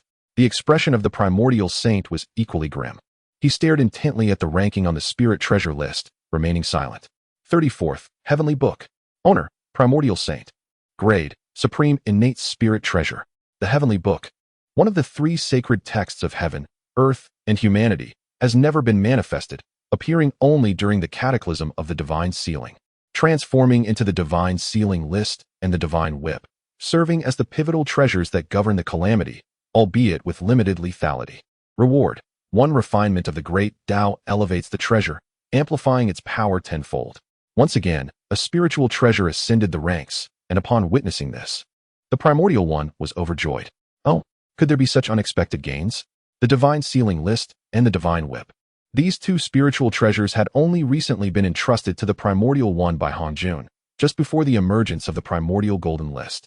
After the saints had signed the Divine Sealing List, the Primordial One did not anticipate that these two artifacts were, in fact, the incarnations of the legendary and enigmatic Heavenly Book. It could indeed be considered a delightful surprise. However, before the smile on the Primordial One's face could fully bloom, two more rankings materialized. As he focused his gaze, the expression on his face gradually hardened, soon darkening with unease. Chapter 125. The Surge of the Earthly Position, Hongjuan's Helplessness. Rank 33, the Earth Book. Owner, Xinyuanzi. Grade, Supreme Innate Spiritual Treasure. Earth Book, also known as the Great Earth Fetal Membrane. It contains the divine patterns of the vast wilderness mountains and rivers, capable of mobilizing the entire force of the primordial earth with a mere thought. Reward, 2 refinements of the Great Dao, elevation of the treasure, and 100-fold increase in power. Rank 32, the Human Book. Owner, Goddess Pingxin. Grade, Supreme Innate Spiritual Treasure. Human Book, originally one of the 3 books of heaven, earth, and humanity, later transformed into the register of life and death in the underworld, documenting the deeds and misdeeds of all beings, interconnected with the 6 realms of reincarnation. Reward, 3 refinements of the Great Dao, elevation of the treasure, and 1,000-fold increase in power. Thus, the 3 books of heaven, earth, and humanity have all made their appearances on the rankings. However, to the astonishment of all beings, the order of the 3 books, heaven being foremost, earth following, and human last, was entirely reversed on this list of spiritual treasures. Particularly, the Human Book astonishingly claimed the top position among the 3. One can only imagine that this was due to the mastery of the goddess Pingxin, who had long integrated it with the formidable power of the earthly realm. This left the beings in a state of wonder and disbelief. Moreover, through the introduction in the rewards section of the spiritual treasure rankings, the beings began to ponder, experiencing an epiphany. It appears that the function of the Great Dao refinement is nothing short of miraculous. With each refinement, the power of the treasure can multiply tenfold. Previously, the beings believed that the rewards of the Hongmeng Golden List merely enhanced the practitioners of the primordial world. However, it has now become evident that the means of the Great Dao's will are beyond their comprehension. This so-called Great Dao refinement can directly elevate spiritual treasures, causing their power to surge exponentially. Furthermore, with each increase in the number of refinements, the power of the treasure grows tenfold, leading to an overwhelming escalation. This notion ignited the imaginations of the beings, filling them with longing. If they were fortunate enough to receive a refinement of the Great Dao, could their own spiritual treasures not also attain elevation? Could acquired spiritual treasures transform into innate ones? Or even, could innate treasures ascend to the level of chaos? The thought alone is astonishing. However, the beings could only dream of such possibilities. Presently, even being ranked among the top 30 is already dominated by treasures controlled by saints. Moreover, each of these treasures is at least a supreme innate spiritual treasure. How could the ordinary being's treasures ever make the list? In stark contrast to the awe of the masses, Yuan Shi wore a grim expression. How dare that earth book rank higher than my heavenly book? Indeed, this was the root of Yuan Shi's discontent. While it was acceptable for the human book to precede the heavenly book, given the unparalleled strength of goddess Pingxin, it was incomprehensible for Xinyuanzi to hold such a position. Although he too had existed for countless eons, Xinyuanzi remained at the pinnacle of the quasi-saint realm up to this very moment. Even the esteemed sage has not attained such heights. What authority does the divine treasure he commands possess to overshadow my heavenly tome? Upon hearing the discontented murmurs of Yuan Shi, Laozi, standing nearby, softly interjected, "It is likely that this heavenly tome inherently possesses a somewhat diminished capacity for offense. The divine whip, too, can only restrain the ranked true spirits. Moreover, the calamity of the deification has long since ceased to exist." Upon these words, Yuan Shi's expression faltered, and he fell into a contemplative silence. There was no rebuttal to be made against such a statement. Laozi was indeed correct. In comparison to the limitations of the earth, humanity, and heavenly tomes, the disparity is profound. One could assert, without exaggeration, that if the calamity of deification remains uninitiated, then the deification list and the divine whip would be rendered entirely ineffectual. inferior even to an ordinary superior innate treasure. Ultimately, Yuanshi was compelled to accept this truth, his face clouded with melancholy. At that moment, Hongjun, who had been silently fixated on the divine treasure list, suddenly underwent a dramatic change in countenance. This is bad. The underworld is undergoing a transformation. With Hongjun's exclamation, the other saints indeed sensed the shift. Within the depths of the underworld, an unparalleled and sovereign aura erupted, sweeping across the heavens and instilling awe throughout the cosmos. Above the realm of the underworld, a colossal illusion materialized. The human tome manifested, its radiance illuminating the entirety of the primordial universe, enveloping countless beings. Soon after, all beings beheld, their pupils narrowing in shock, as upon the human tome, names were inscribed, outlined in the divine script of the Great Dao, Jinyuanzi. Hongyun Laozu, Mingi Laozu. Witnessing this scene, a collective gasp arose among the multitude. What could this signify? Were the fates of those quasi-saints, even those of the sage-like strength, now under the dominion of the underworld? How could this be? Such formidable beings had long transcended the three realms, no longer within the cycle of the six paths. Oh, if that is the case, how shall we interpret the changes in the human tome? The overwhelming emotions of terror and astonishment flooded the hearts of all beings. The existence of quasi-saints and even sage-like figures predated the establishment of the underworld itself. Thus, prior to this, they too were not subject to reincarnation within the six paths. It could be asserted that as long as even a fragment of their true spirit remained undying, they could be reborn instantly, not descending into the underworld. Until now, their fates were solely governed by the will of the heavenly Tao. Yet today, the names of these mighty beings have been inscribed upon the human tome, the very ledger of life and death. This revelation undoubtedly provoked deep contemplation among all sentient beings. Amidst the discussions of the populace, Jinyuanzi, Hongyun, and Mingi, among others, bore expressions of wry smiles. They acutely sensed the inexorable connection that had formed between themselves and the ledger of life and death. Henceforth, their so-called fates would manifest as corresponding trajectories, discerned within the depths of the underworld. It is essential to understand that the underworld possesses the authority to reward the virtuous and punish the wicked. Consequently, it holds the power to determine the path of reincarnation for those who have departed from this world. In other words, the underworld can now judge these quasi-saints and sub-saintly beings. Naturally, none would wish to accept such a fate. Yet, figures like Jinyuanzi find themselves powerless in this situation. This illustrates the formidable strength of the underworld, which is indisputable. Even within the vast expanse of primordial existence, they are recognized as supreme beings. However, in the presence of Lady Pingxin, they fall short. This is precisely why Hongjun's countenance changed dramatically. After all, with this development, the underworld nearly controls the destinies of all living beings, apart from the saints themselves. The authority of the heavenly Tao has been further fragmented, which poses significant disadvantages for Hongjun and the other saints of the Xianmen. Nevertheless, despite Hongjun's face clouded with anger and resentment, he could only fix his gaze upon the direction of the underworld, utterly helpless.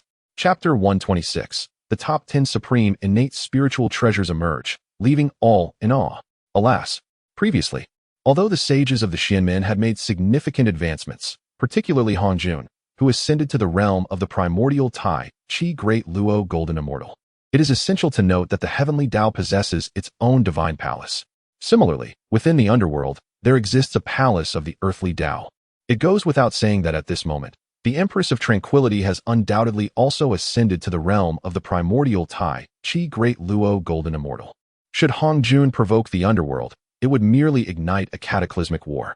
Regardless, the elevation of the earthly Tao status has become an irrevocable reality. Cursed be it. What is the ultimate intention of the Great Dao's will? Previously, Hongjun naturally presumed that the Great Dao's will, which restrained the primordial divine lord, would undoubtedly exert its utmost efforts to support the heavenly Tao. However, it now appears otherwise. The Great Dao's will shows no reluctance in favoring the earthly Tao. It is precisely due to the elevation of the Book of Life and Death, which has seen its power increase 1,000-fold, coupled with the prior bestowal of the earthly Tao Palace, that has precipitated this astonishing transformation in the underworld. Does this not also mean the emergence of a formidable opponent for the heavenly Tao? Hongjun wore a perplexed expression. Although he could communicate with the heavenly Tao and perceive its profound secrets, he was still far from being worthy of engaging with the will of the Great Tao. In the end, he could only suppress the questions that lingered in his heart. At this moment, The rankings on the spiritual treasure list continued to unfold. 31st place, Void Box. Master, Primordial Saint. Grade, Supreme Innate Spiritual Treasure. Void Box, unmatched in slaughter. Capable of imprisoning all living beings and transforming them into blood, annihilating both form and spirit. Even a great Luo golden immortal cannot endure within for more than 3 days. Award, enhancement of the treasure's power by 30%, and 1 chaos golden pill, which randomly awakens a talent divine ability of a great Dao demon god. Once again, another spiritual treasure was listed under the possession of the Primordial Saint. Upon reading the description of the Void Box, all beings could not help but gasp in horror. This treasure is indeed horrifically bloody. Once ensnared within, the chances of escape are virtually non-existent. The ultimate fate is to be reduced to blood, with both form and spirit obliterated. Moreover, this item can originally annihilate beings of the Great Luo level, and now its power has increased by 30%. Thus, it stands to reason that even for quasi-saint level beings, it may wield tremendous lethality. In an instant, the gazes of all beings directed towards the Primordial Saint were filled with dread. The Primordial Saint himself also bore an expression of delight. The previous treasures listed had rewards solely pertaining to the treasures themselves. This time, however, a reward for the master of the treasure finally emerged. The Chaos Golden Pill. Its effects are astonishing, capable of allowing the consumer to randomly awaken a talent divine ability of a great Dao demon god. Should one awaken a talent from the former top 10 great Dao demon gods, supplemented by the power of a primordial Wuji Great Luo Golden Immortal, would they not soar to unparalleled heights? Amidst the Primordial Saint's anticipation, the Chaos Golden Pill descended. Without hesitation, he consumed it in one gulp, subsequently entering a state of profound and enigmatic enlightenment. Rank 30. 8 Scenic Palace's Lantern. Master, Laozi the Sage. Grade, Supreme Primal Spiritual Treasure. 8 Scenic Palace's Lantern contains a sphere of purple flame, known as the Heavenly Burning Purple Fire, one of the ancient 8 divine fires, capable of incinerating the heavens and boiling the seas, as well as dispelling fog and illuminating the hearts of cultivators. Reward. The power of the treasure increases by 30%, and a Chaos Golden Pill, which can randomly awaken a divine talent or supernatural ability of the Great Dao. The 8 Scenic Palace's Lantern of Laozi has made the list. A collective gasp arose from the multitude. It was not that they were unfamiliar with this spiritual treasure. On the contrary, they were well aware of it. Yet, in their memories, the 8 Scenic Palace's Lantern was merely a tool for illumination during Laozi's teachings. They never anticipated such astonishing secrets lay beneath its surface. This served to highlight Laozi's profound heritage. As if sensing the awe-filled gazes of the multitude, Laozi displayed a look of pride and satisfaction. Rank 29, Red Embroidered Ball. Master, Nuwa, the Sage. Grade, Supreme Primal Spiritual Treasure. Red Embroidered Ball, a sacred artifact of virtue, establishing the 3 unions of heaven, earth, and humanity, a treasure of marital destiny, capable of governing the marriages across the 3 realms. No matter the power of those beneath the sage, they cannot evade its grasp. To encounter it is to meet death, and neither body nor soul can be preserved. It can injure a sage. Reward.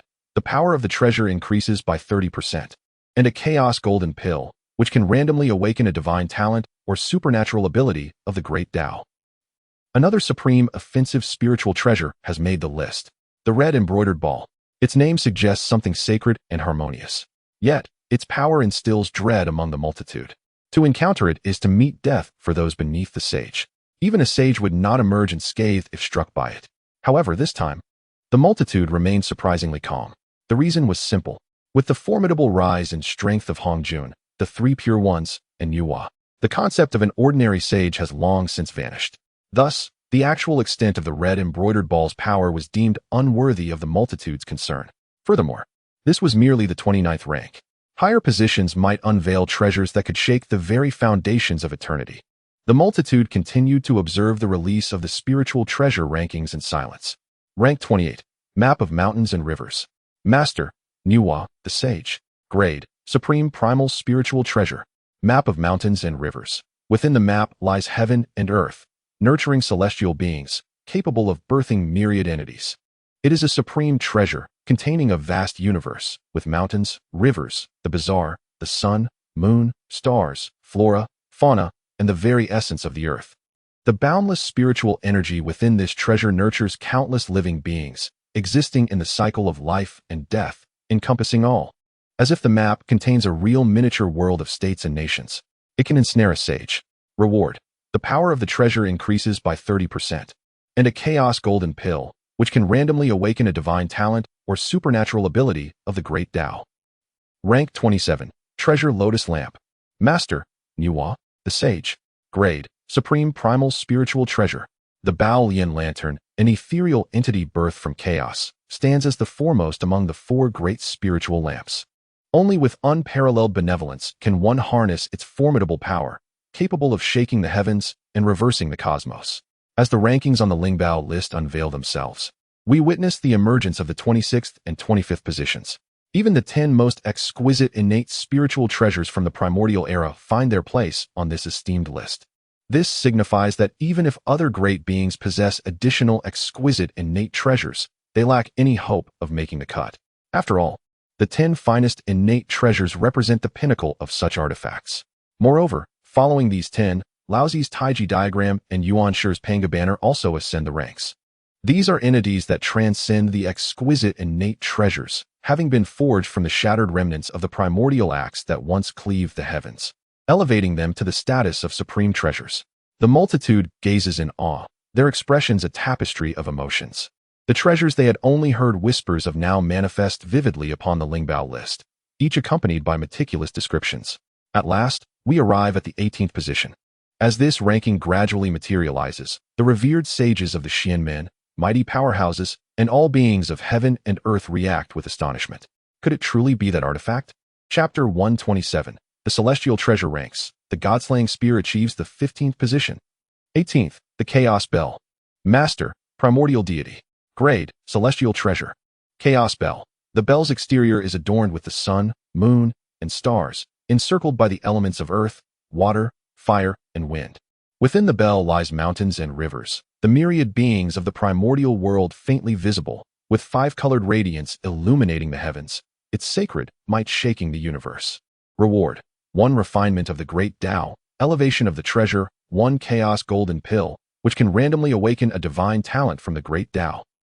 As the beings gazed upon this ranking, their expressions shifted. The saints of the mystical gate revealed looks of enlightenment. So it is, so it is.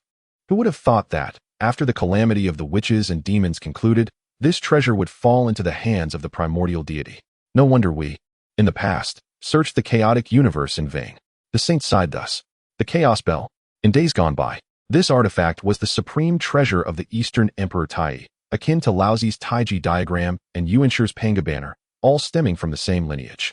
They were all born from the shattering of the celestial axe. However, when the calamity of the witches and demons ended, Emperor Jun and Tai perished, and the Chaos Bell vanished without a trace. Even the saints had once attempted to deduce its whereabouts to claim it, but to no avail.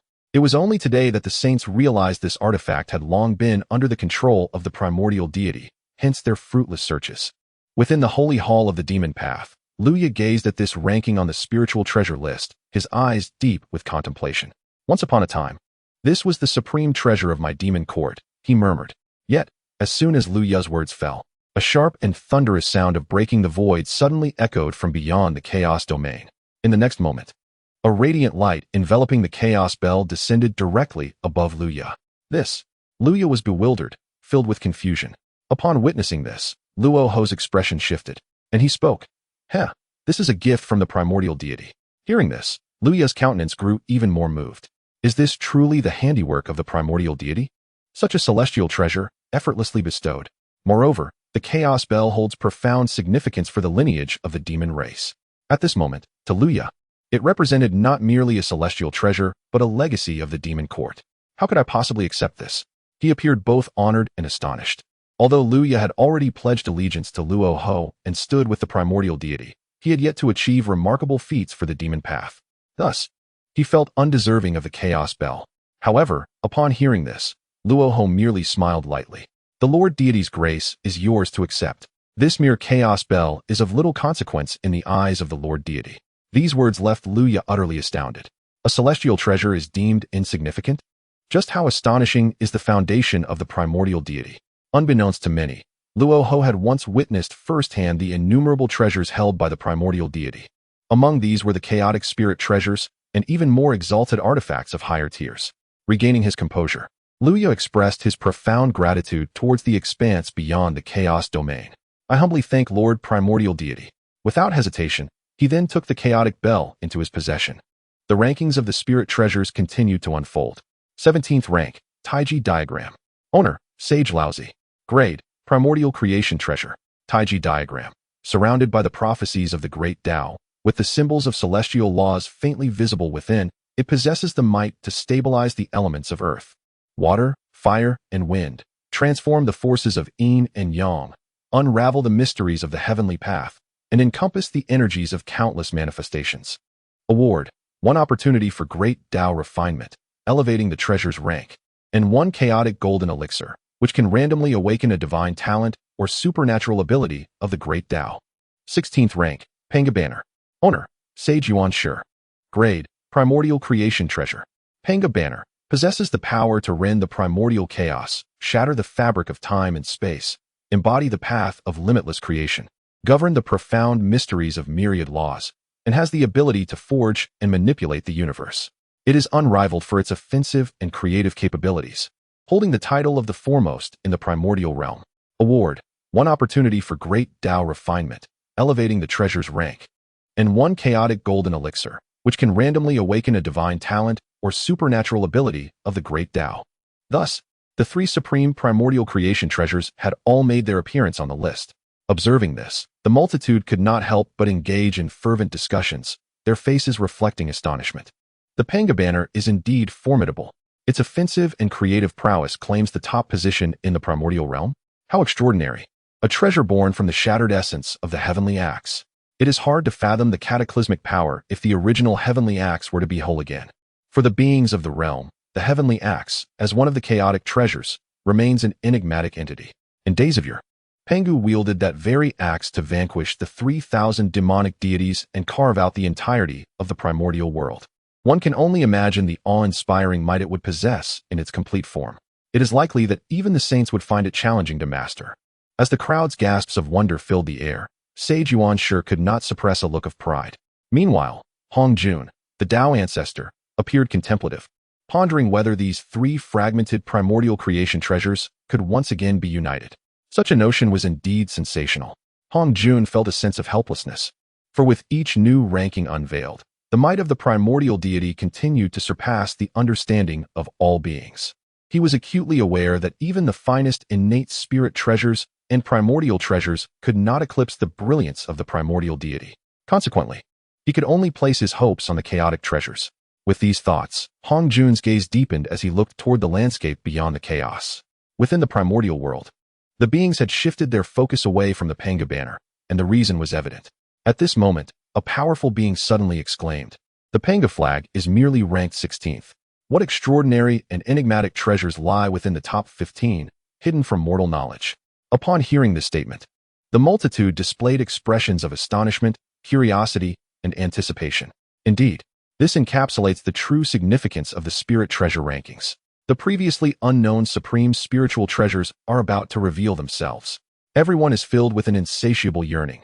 What treasures could possibly surpass even the Panga flag in power? Under the watchful gaze of the crowd, the 15th rank began to slowly emerge. 15th rank, the God-slaying spear.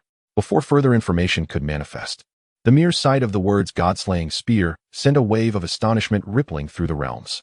How could this be? The ranking of the God-slaying spear is even higher than that of the Panga flag? Yuan Shi's expression also darkened, filled with uncertainty and disbelief. Chapter 128. The multitude in shock. The God-slaying spear is actually a chaos spiritual treasure. How could this be possible? Although the God-slaying spear possesses astonishing offensive capabilities, it is merely a premium innate spiritual treasure, is it not? Why does the God-slaying spear rank above the Panga Banner? This is indeed perplexing. The spiritual treasure rankings have clearly stated that the Panga Banner is the foremost among the primal treasures of creation in terms of offense. In an instant, the multitude was astounded and bewildered, their faces reflecting confusion. The God-slaying spear. It is widely known that this spiritual treasure is the root of the primordial blue lotus, deeply entrenched beneath the vast expanse of the primordial earth, absorbing boundless killing energy, and thus it ranks as a premium innate spiritual treasure. Judged solely by its tier, it is certainly incomparable to the Panga Banner, let alone surpassing its ranking. After all, one is an innate spiritual treasure, while the other is an innate supreme treasure. A mere word's difference marks a chasm in distinction. Yuan Shi furrowed his brow in contemplation. I am curious to see what mysteries the god-slaying spear truly possesses. He muttered to himself with a cold snort. As the multitude cast their inquisitive gazes, more information emerged on the spiritual treasure ranking. Rank 15, 9 Heavens God-Slaying Spear. Master, Demon Ancestor Luo Ho. Tier, Premium Chaos Spiritual Treasure. God-Slaying Spear. Born from the essence of slaughter, its original form is an innate sacred artifact. Due to its purity, it absorbed the malevolent aura amidst the chaos, transforming into a formidable weapon for slaying. Award, Thought Commanding the Heavens, Hongming Level Killing Divine Ability. At the moment the information about the god-slaying spear fully materialized, the multitude could not suppress their gasps of astonishment. The details on the spiritual treasure ranking were nothing short of explosive. First and foremost, the Hongming Level Killing Divine Ability. This type of reward has not been seen since the emergence of the Hongming Golden List. This inevitably led the multitude to ponder deeply, their thoughts stirred. Hongming level? Surely, every gesture would unleash cataclysmic power. Gradually, the multitude began to perceive that the vast and seemingly boundless primordial realm, which they had once regarded as immense, was, in fact, rather diminutive. After all, the Golden List now frequently showcased rewards of chaos, Hongming, and even Dao level. This was truly astonishing. However, beyond such rewards, it was the tier of the god-slaying spear that left the multitude in a state of mixed emotions. Premium Chaos Spiritual Treasure. Heaven, am I seeing things? How did the god-slaying spear attain the status of a premium chaos spiritual treasure? Could it be that the legends of old were mistaken? The phrase premium chaos spiritual treasure, a mere 6 words, shone brightly, rendering it almost blinding. The hearts of the multitude were filled with disbelief. No wonder the god-slaying spear's ranking could overshadow the 3 great primordial treasures of creation, including the Panga Banner. While the treasures of creation are powerful, they ultimately reside within the confines of the primordial realm. Yet, a premium chaos spiritual treasure transcends the order of primordial laws. However, the multitude remained utterly perplexed. In the annals of legend, the god-slaying spear is undeniably of the highest grade among innate spiritual treasures, possessing a slaying power comparable to that of innate supreme treasures.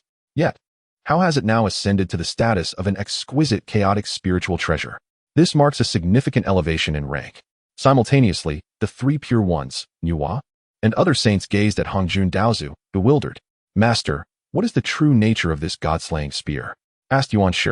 Upon hearing his words, Hongjun furrowed his brow. I too am uncertain. However, when the god-slaying spear emerged, it was undoubtedly a supreme, innate spiritual treasure, Hongjun murmured, seemingly responding to Yuan Shi's inquiry while also sinking into deep contemplation. After a brief moment, Hongjun's expression suddenly shifted, and his pupils constricted. Could it be that the rank of the god-slaying spear has been elevated through postnatal means? This speculation stirred tumultuous waves in Hongjun's heart, rendering him restless. The other saints, equally astonished, were left speechless. An elevation of a spiritual treasure's rank through postnatal means? How could this be? Exclaimed Laozi, incredulous. In their view, such a notion was sheer fantasy. Generally, the rank of a spiritual treasure is predetermined from the moment of its emergence. Even if alterations were possible, they would be exceedingly limited.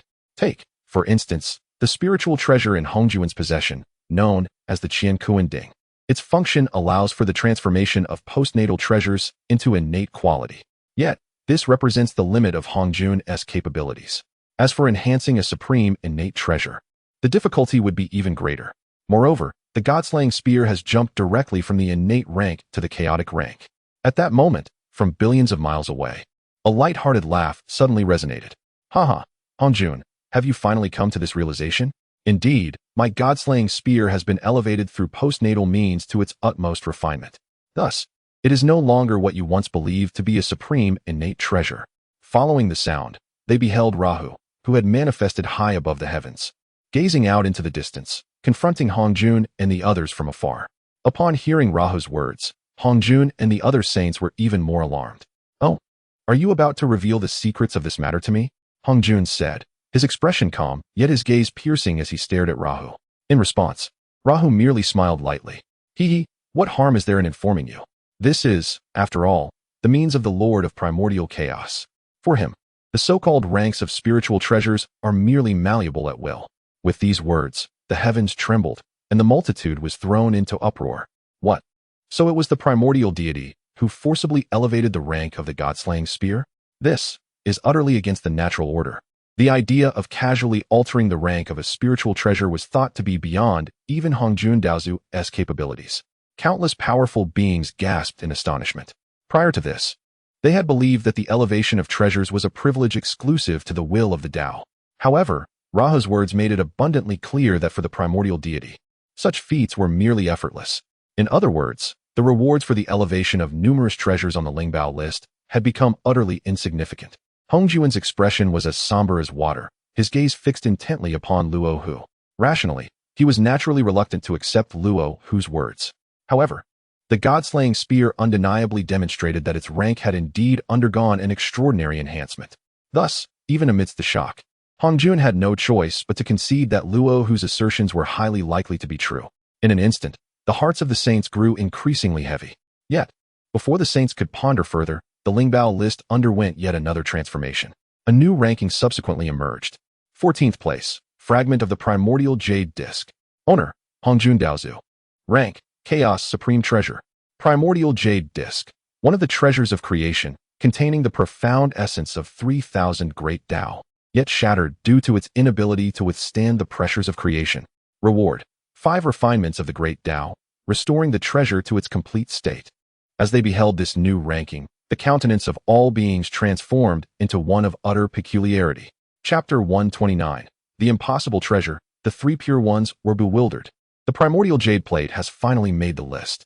In an instant, Hongjun's expression shifted dramatically, his heart swelling with joy. The complete state.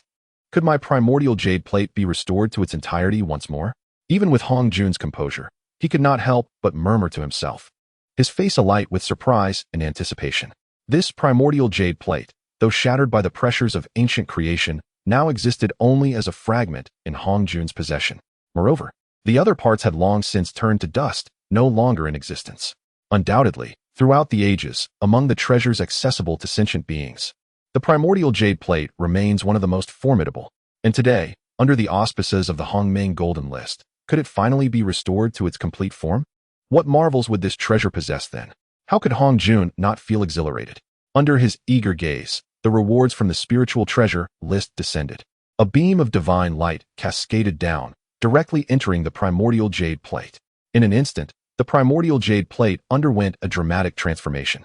Threads of Taoist rhythms and divine patterns, the order of laws, swirled around the plate. At that moment, all the saints clearly observed that one after another, the laws of the Great Dao rose ethereally from the primordial jade plate, profound and ineffable. The laws of the immortal path, the laws of the demonic path, the laws of time, the laws of space. In a heartbeat, the 3 Pure Ones and others were utterly mesmerized. Was this the might of a complete chaos supreme treasure?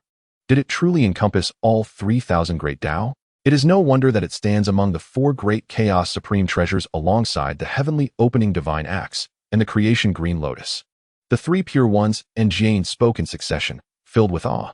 Although they had long known of the existence of the primordial jade plate, they had never before had the opportunity to comprehend the profundity of this treasure. Today, they truly grasped the unparalleled power of the chaos supreme treasure, mysterious and unearthly. The 3,000 Great Dao laws were contained within. Indeed, it was astonishing and sensational. It must be understood that for the cultivators of the Hongwang, to touch even a single Great Dao law in their lifetime is already a mark of distinction. It could even be said to bestow upon them a cultivation level rivaling that of the saints. Yet now, possessing this primordial jade plate is tantamount to possessing all 3,000 Great Dao laws. In a single thought, various laws would envelop one, wielding power that could dominate the universe, resonating through the ages. Is this not delightful? To say it could sweep through the contemporary world would not be an exaggeration. Of course, such a supreme chaos treasure would be challenging for ordinary cultivators to control. Only an existence like Hongjun Daozu could fully refine it and wield it with effortless precision. Just as the multitude marveled, Yuan Shi suddenly spoke up, his voice booming. Haha, congratulations, Daozu Shizuan. Now, this primordial jade plate can be deemed the only chaos supreme treasure in the world. His words momentarily stunned the other saints, who then came to a realization. Indeed, Yuan Shi was right. The so-called 4 great chaos treasures, The primordial blue lotus, shattered due to the cataclysm of creation, transformed into the 12-petaled lotus platform and the god-slaying spear, among other artifacts. The celestial acts of creation also fragmented, giving birth to 3 magnificent treasures, the Taiji diagram, the Panga banner, and the Chaos bell. The third item, the Chaos pearl, possesses the extraordinary ability to obscure the heavenly secrets, rendering it imperceptible to all beings. Furthermore, throughout the endless eons, the Chaos pearl has never graced the world. Some powerful beings speculate that perhaps this treasure had long since been reduced to mere dust during the great calamity of creation. Thus, it appears that only the creation jade disc remains in this realm. More significantly, through the refinement of the Great Dao, it has regained its complete form, truly becoming a chaos supreme treasure, rather than a mere fragment as it once was. Consequently, the Xianmen faction has once again bolstered its formidable arsenal. Upon hearing Yuan Shi's words, Hong Jun displayed a proud and satisfied expression. In the future, anyone who renders merit to my Xianmen shall be permitted to comprehend the creation jade disc and grasp its profound principles. Clearly, the restoration of the creation jade disc has greatly uplifted Hong Jun's spirits. Moreover, following the substantial enhancement, the power of the principles contained within the jade disc is no longer a closely guarded secret to him. This proclamation sent ripples of excitement throughout the realm. Comprehending the creation jade disc. This is an opportunity that beings scarcely dare to imagine. In an instant, countless gazes turned fervent. It goes without saying that the restoration of the creation jade disc has caused the prestige of Xianmen to soar once again. However, at that moment, a sudden scoff from Luo who shattered the atmosphere. Is a mere chaos supreme treasure truly worthy of such exuberance from you all? Ultimately, you are but frogs at the bottom of a well, lacking in vision. His tone dripped with disdain.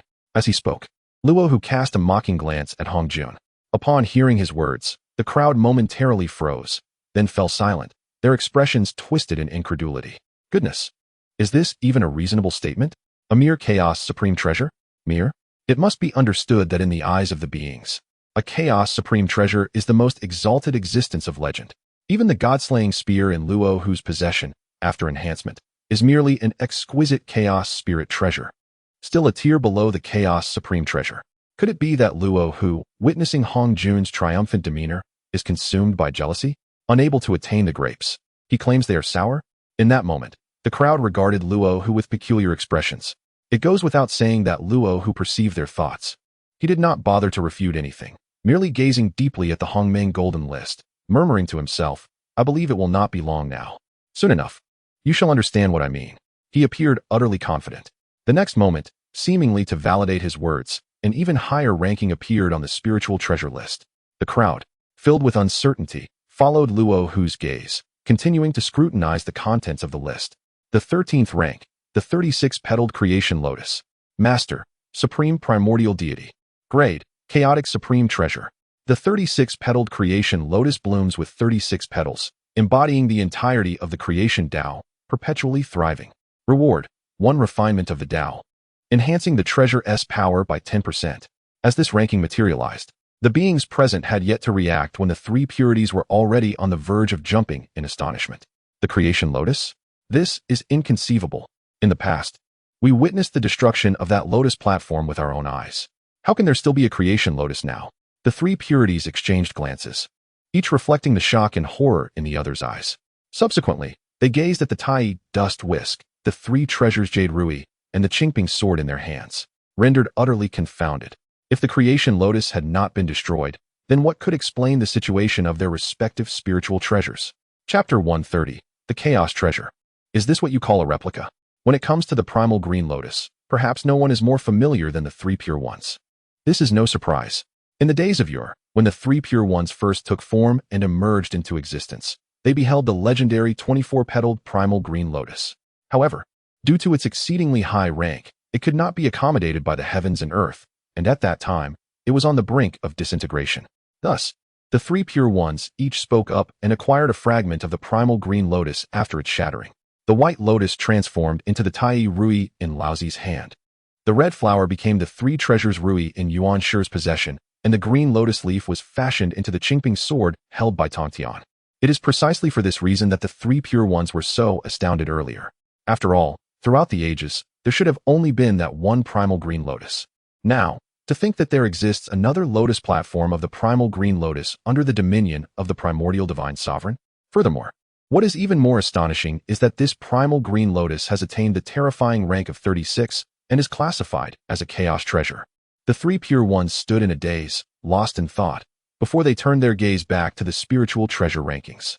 At that moment, the Hongming Golden List seemed to sense the doubts of the saints and the sentient beings. A familiar scene unfolded once more. Strands of the Great Dao's divine script intertwined and transformed in unpredictable ways. Before long, a phrase materialized upon the Golden List. Note, this primal green lotus was forged by human hands and did not arise from the nurturing of the laws and order. Such a succinct statement left the beings in utter bewilderment. Forged by human hands? What could this possibly mean? The implication is that this 36th rank primal green lotus is a chaos treasure refined by the primordial divine sovereign through his own power. Refined solely by one's own strength? This is impossible. Instantly, countless cultivators shook their heads, dismissing such speculation. In the world, there are those adept at refining artifacts, who can utilize celestial gold and divine iron, along with materials from the universe, to craft unparalleled and awe-inspiring spiritual treasures. The previously ranked Fan Tian seal is a prime example of this. Nonetheless, one must recognize that the highest tier of spiritual treasures refined by cultivators is merely the acquired treasures.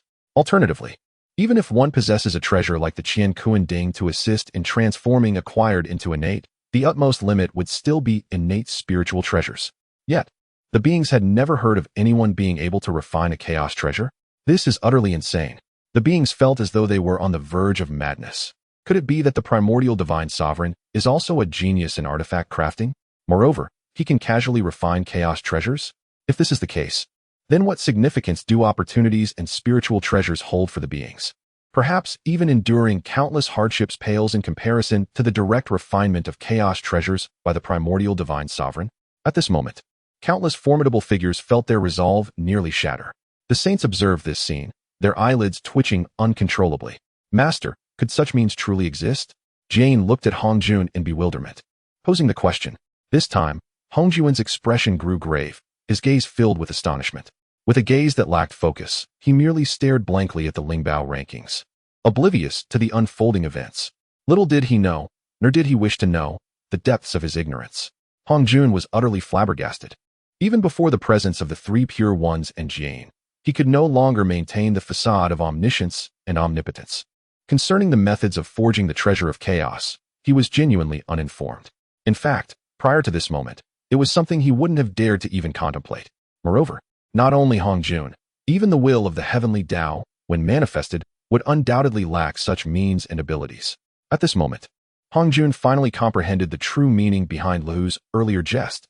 This was an unvarnished proof. Here he was, a distinguished representative of the heavenly Tao, reveling in the restoration of the primordial jade disc, feeling elated and triumphant. Yet, little did he anticipate that this so-called treasure of chaos was, in the eyes of the primordial sovereign, merely a trifle within reach. The appearance of the 36 grades of creation Qinglian on the list delivered a profound shock to all beings, a tremor from beyond the realm of chaos. However, the astonishment was far from over. 12th place, Heaven-Splitting Divine Axe, Replica, Owner, Primordial Sovereign. Grade, Treasure of Chaos. Heaven-Splitting Divine Axe, Replica. This treasure, modeled after the original axe of Pangu, is imbued with the laws of power, possessing the might to cleave the heavens. Reward, 1 refinement of the Great Dao. Another astonishing treasure had captivated the attention of all beings. The mere mention of the heaven-splitting divine axe carried an innate, overwhelming aura that could crush epics. As the description on the rankings unfolded, the shock among the masses not only persisted but intensified. A mere replica of the heaven-splitting divine axe. Yet it held a place among the treasures of chaos? No. Could it even be called a replica? With the laws of power contained within, possessing the ability to cleave the heavens, wasn't this the divine might that only the true heaven-splitting divine axe could wield? Each word from the crowd was laced with uncontainable astonishment, their hearts torn asunder. How could one dare to label this as a mere replica?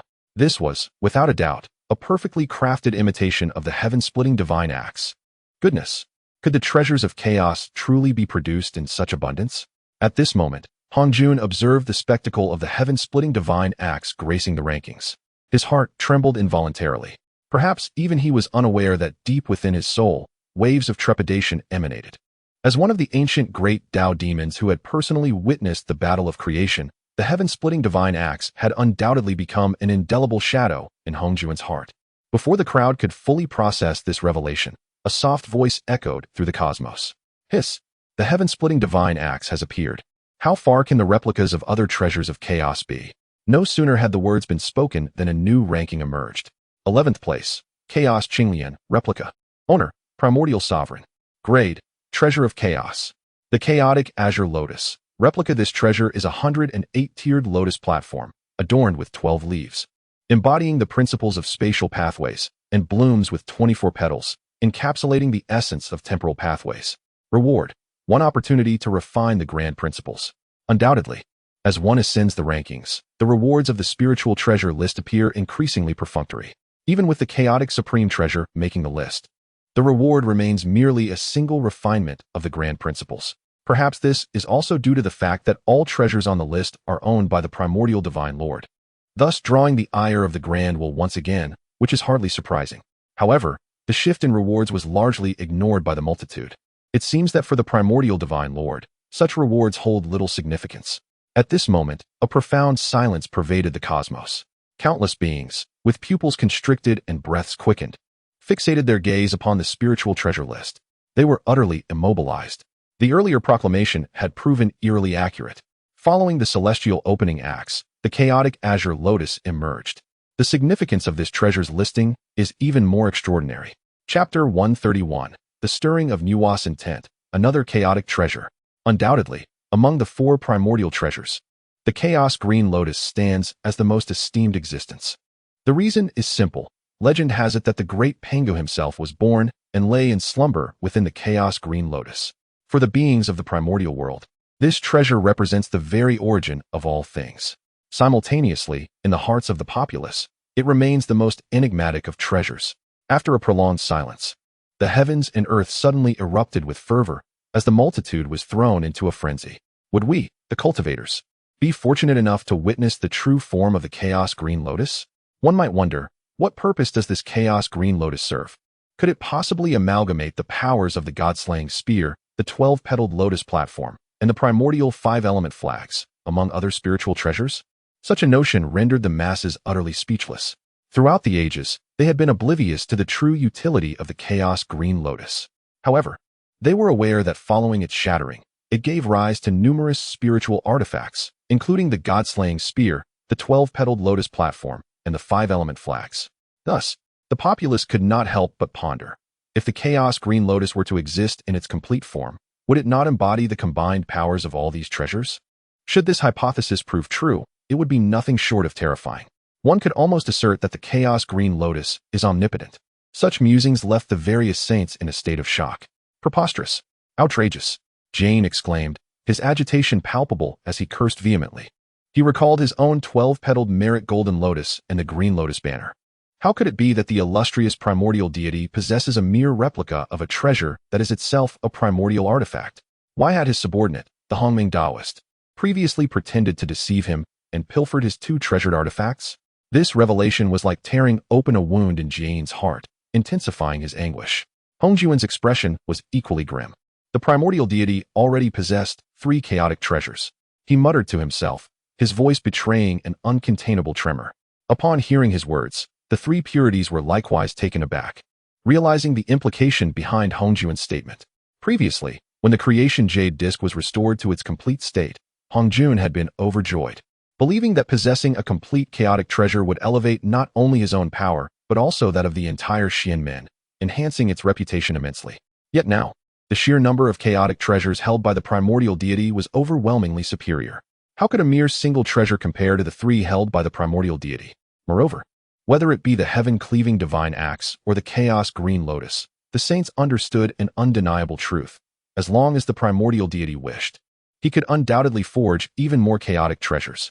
There was simply no comparison. It was no wonder that Hongjuan's countenance appeared so dismal. Meanwhile, in another realm, within the celestial domain of Nuwa, she had returned to this place after previously parting ways with the Xianmen, no longer associating with Hongjun and the others. At this moment, Nuwa gazed upon the rankings displayed on the Lingbao list, her enchanting eyes glimmering with unrestrained brilliance and grace. Any male cultivator present would undoubtedly be captivated by her allure.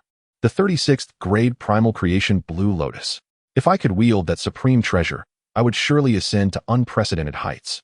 Indeed, as she contemplated the already listed 36th grade primal creation Blue Lotus, Nuwa felt an uncontrollable surge of desire. It is essential to recognize that her very cultivation is rooted in the path of creation. It was precisely for this reason that she once forged the lineage of humanity. Similarly, the 36th grade primal creation Blue Lotus encapsulates the entirety of the path of creation. This represents a rare and extraordinary opportunity for Nuwa. From this day forth, even if I traverse the vast heavens and exhaust the lifespan of countless eons, I will undoubtedly seek the trace of the primordial deity. A resolute determination shone in Nuwa's eyes. Perhaps it was because she had already distanced herself from the mystical gate that she now harbored no reservations, openly expressing her profound admiration for the primordial deity. However, just as her words faded, an unexpected celestial voice resonated through the vast expanse of Nuwa's heavenly realm. Heed not the search for my presence. One day, I shall return to the primordial world, and we shall discourse together. My arrangements across the myriad realms have all been centered around humanity as the principal protagonist, and the primordial realm is no exception. Nuwa, you need only to master the human path and enhance the fortunes of humanity, and you shall not disappoint me. Upon hearing these words, Nuwa was momentarily taken aback, caught off guard. Yet, as she fully comprehended the essence of the celestial voice, an indescribable joy surged within her. This was indeed the profound transmission from the primordial deity. In other words, the self-reflection she had expressed earlier had been sensed by the primordial deity, who responded in kind. What an astonishingly formidable power of consciousness. Moreover, from the primordial deity's words, Nuwa gleaned an even more astonishing revelation, that humanity's ascendance to the role of the principal protagonist was not merely a consequence of the heavenly mandate. Rather, it was also a result of the primordial deity's grand design. In other words, when humanity first emerged, the primordial deity had likely been watching from the shadows, orchestrating their fate. Understanding this, Nuwa felt a deeper stir within her.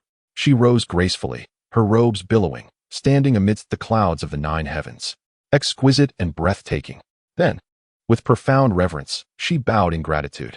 Nuwa expressed her heartfelt thanks to the primordial deity.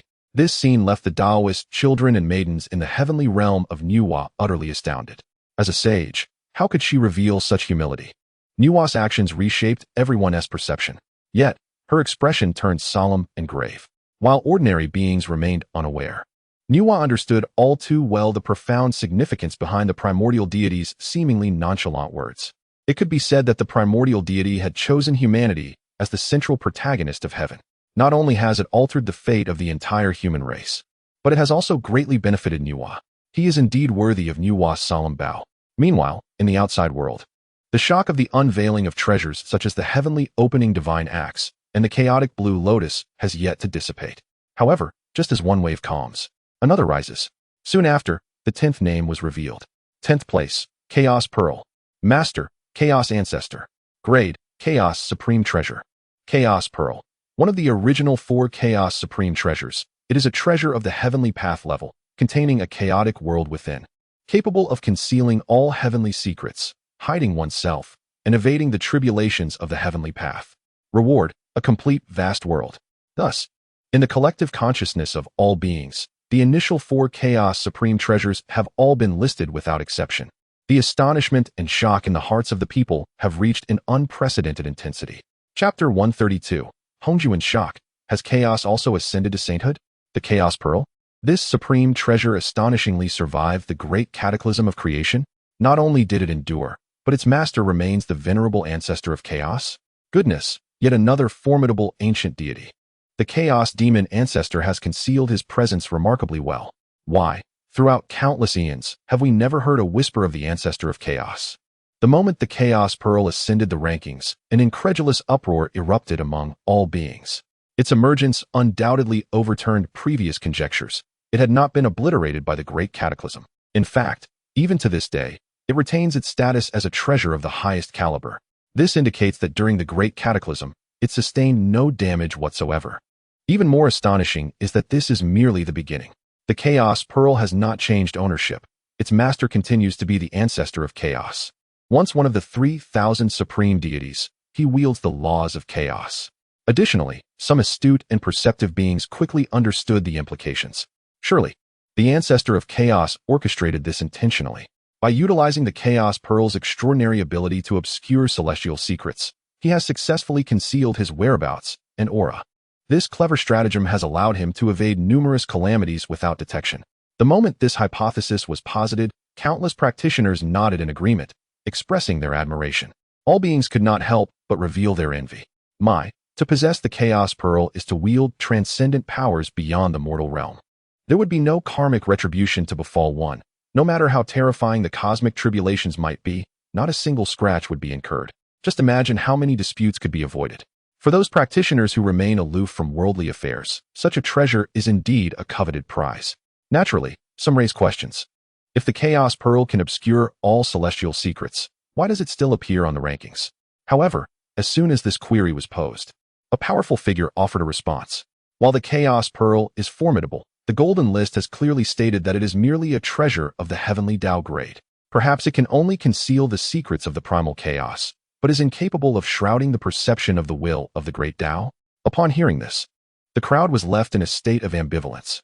Nevertheless, they found themselves unable to refute the argument.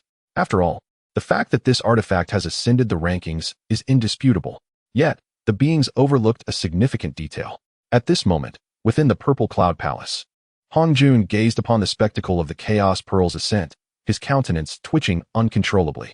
How is this possible? The ancestor of chaos has not perished? Hongjun's astonishment surpassed that of ordinary practitioners. The reason is simple. He is privy to more secrets from the past. The ancestor of chaos did not fall during the Great Cataclysm, nor was the Chaos Pearl harmed. In the conflict of deities, the ancestor of chaos was once an ally of Hongjun. Yet, ultimately, he was betrayed by Hongjun.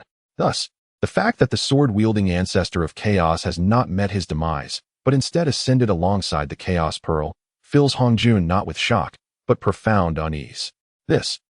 Another adversary has emerged. However, upon further reflection, Hongjun found solace within himself. The re-emergence of the Chaos Ancestor does not necessarily imply enmity. One must recognize that with the advent of the Hongming Golden List and the subsequent issuance of various rankings, the primordial realms have been distinctly divided into two factions. One faction is naturally led by Hongjun, representing the mystical sect, upholding the majesty of the heavenly Dao. The other faction is that of the primordial deity. Beyond this division, there exists no path of solitary righteousness. In other words, the existence of the Chaos Ancestor, now exposed, compels him to align with one of the factions if he wishes to continue existing within the primordial realms. If one can locate the Chaos Ancestor first, it may be possible to draw him into the mystical sect. With this thought, Hongjun fell silent, vanishing quietly from the Zixiao Palace. Employing the same method as before, he followed the radiant light of the Spirit Treasure List's rewards, traversing the void directly. Contrary to expectation, the rewards from the Spirit Treasure List did not soar towards the Chaos domain, but rather headed toward a specific direction within the primordial realms. This revelation suggested that the Chaos Ancestor had been residing all along within the primordial worlds. Hongjun's astonishment deepened. Yet, there was no time for further contemplation. Following the brilliant divine light, he swiftly soared across billions of miles. Soon, his expression shifted dramatically. Buzhou Mountain. Indeed, he found himself beneath Buzhou Mountain, or more accurately, beneath the now fractured Buzhou Mountain. The area was a scene of ruins, ravaged and scarred. Beneath the earth, a faint crimson hue pulsed, a remnant of the bloodshed from the ancient conflict between the Wu and the Lich clans. Everything seemed to evoke the bloodiness and brutality of that bygone calamity. Under Hongjun's gaze, the rewards from the Spirit Treasure List descended directly into the dilapidated Panga Temple, once the ancestral grounds of the Wu clan. So it was. Hongjun's expression shifted to one of realization. No wonder. Despite the Chaos Ancestor's presence in the primordial realms for eons, he had remained oblivious. Firstly, the Chaos Pearl possesses the ability to obscure heavenly secrets. Secondly, the lingering aura and oppression of Pangu within the temple further concealed his presence. With both factors combined, it would indeed be strange for Hongjun to sense him. After pondering for a moment, Hongjun hesitated no longer. He took a step forward, directly entering the Panga Temple. Upon stepping inside, Hongjun was momentarily taken aback. This is the Panga Temple? Surrounding him were majestic peaks and towering mountains, grand and imposing. Rivers surged and twisted towards the heavens, their might resounding. Even the sky hung high, seemingly out of reach, while the earth lay heavy and vast. This place resembled a complete realm, indistinguishable from the primordial worlds. Hongjun marveled inwardly, deeply moved. Chaos, I have arrived. Why not reveal yourself? Hongjun called out with a resounding voice. Yet, as his words echoed through the immense Pangu temple, silence enveloped the space, devoid of any sound. Nevertheless, Hongjun's expression remained unchanged, his eyes radiating brilliance as he surveyed the surroundings. He was utterly convinced that the primordial ancestor of chaos was indeed present in this very location. Indeed, after a considerable time, a faint yet poignant sigh resonated from the depths of this space. Alas, I never anticipated that I, who have concealed myself for countless eons, would ultimately be unveiled by the primordial golden list. As these words echoed, a figure of ethereal grace and towering stature gradually emerged, leisurely approaching Hongjun. This figure was none other than the primordial ancestor of chaos, whom Hongjun was all too familiar with. Not only was the aura unchanged, but even the visage bore no semblance of alteration compared to days of yore. After all, at their level of existence, immortality and boundless lifespan were merely fundamental abilities. Witnessing this scene, Hongjun's pupils constricted sharply. The Saint Realm. A tempest of astonishment surged within Hongjun. He could distinctly sense that the primordial ancestor of chaos had indeed attained the Saint Realm, and not merely an ordinary one at that. Chapter 133, The Chaos Ancestor, the Heavenly Path Sage? I hold it in disdain. At this moment, Hongjun keenly sensed that the Chaos Ancestor's cultivation surpassed that of the three pure ones and the likes of Jane. Compared to Hongjun himself, the Chaos Ancestor was merely slightly inferior. This revelation sent shockwaves through Hongjun's heart. When had the Chaos Ancestor attained such a formidable level of enlightenment? By all reasonable accounts, since the Chaos Ancestor resided within the primordial realms, his attainment of the sage fruit should not have escaped the scrutiny of the heavenly way. In other words, Hongjun ought to have been aware of this development. On the other side, seeming to perceive Hongjun's confusion, the Chaos Ancestor spoke with an air of calmness. Hongjun, do not be astonished. What I have attained is not the sagehood of your primordial realms, but the sanctification within my own world. Upon hearing these words, Hongjun found himself enveloped in perplexity, questioning the meaning of my own world. However, in the next moment, a thought struck him. The Chaos Pearl? Indeed. As the words left the Chaos Ancestor's lips, he nodded in affirmation, not denying the implication. In an instant, enlightenment dawned upon Hongjun. The interior of the Chaos Pearl already harbored a realm of chaos. It was likely that throughout the eons, the Chaos Ancestor had continuously developed it into a genuine world. Coupled with the previous rewards from the Spirit Treasure ranking, it was now a complete grand cosmos. Thus, the Chaos Ancestor's integration of this realm within the Chaos Pearl had led to the emergence of a sage, which was no trivial matter. In simpler terms, the Chaos Ancestor had attained sagehood entirely within that world inside the Chaos Pearl, with no connection to the primordial realms whatsoever. This revelation cast a shadow over Hongjun's countenance. An anomaly. Another anomaly. Prior to this, figures like the Beast Emperor Shinnong, the Demon Ancestor Liu, the Celestial Master Yangmei, and the Primordial Taoist had already existed beyond the grand design of the Heavenly Way. Now, another anomaly had surfaced in the form of the Chaos Ancestor. The unfolding of events in this world increasingly eluded Hongjun's control. How could he not feel anger? Yet, Hongjun did not lose sight of the purpose of his visit. He was not here to confront the Chaos Ancestor, but rather to attempt to draw him to the side of the Shinmen.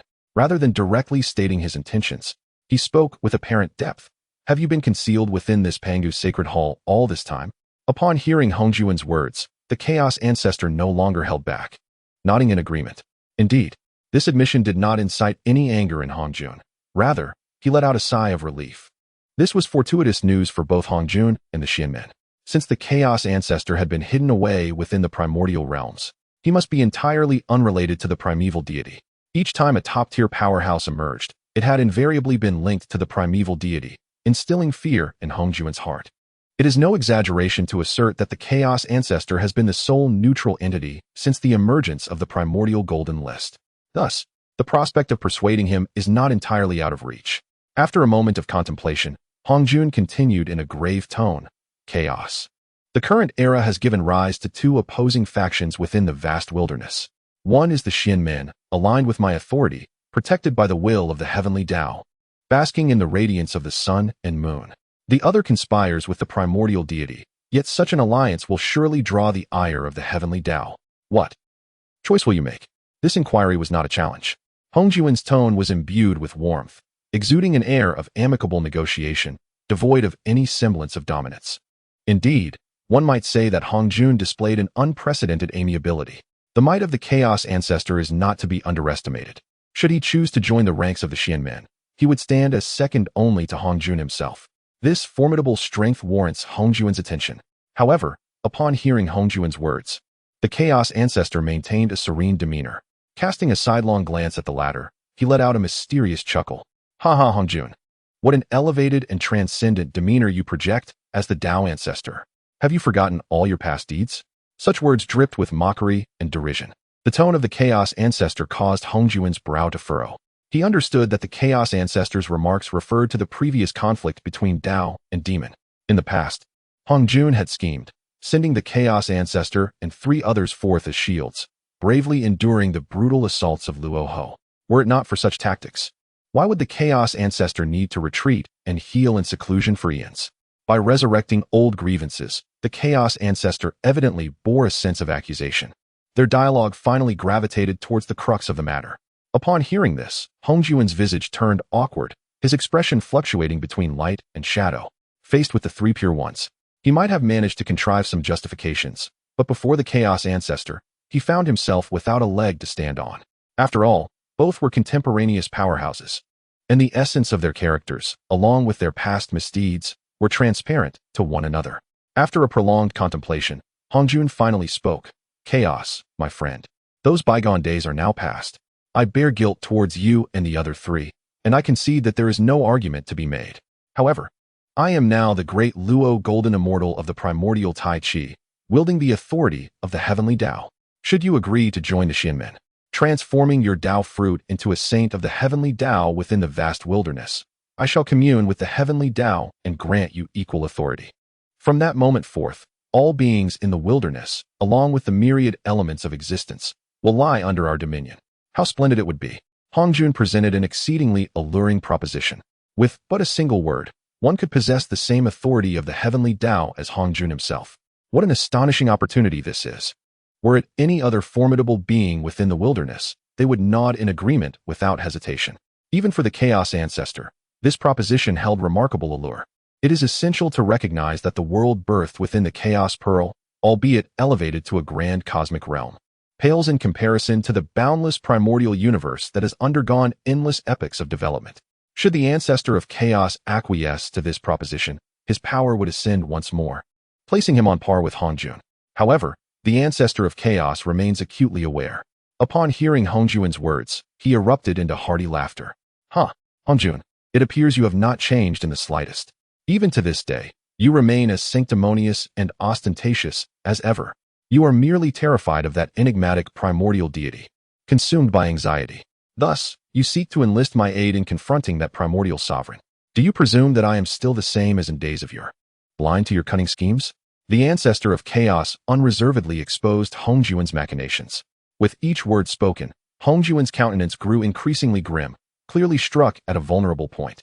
After a brief pause, the Ancestor of Chaos emphatically declared, "As for your so-called sage of the Heavenly Dao, I have no inclination to regard him with any esteem." Chapter 134. The Supreme Treasure of Primordial Chaos, a ray of light to annihilate the saints. You speak of the Heavenly Dao saints, yet I hold them in utter contempt. The Chaos Ancestor exuded an unparalleled aura of dominance.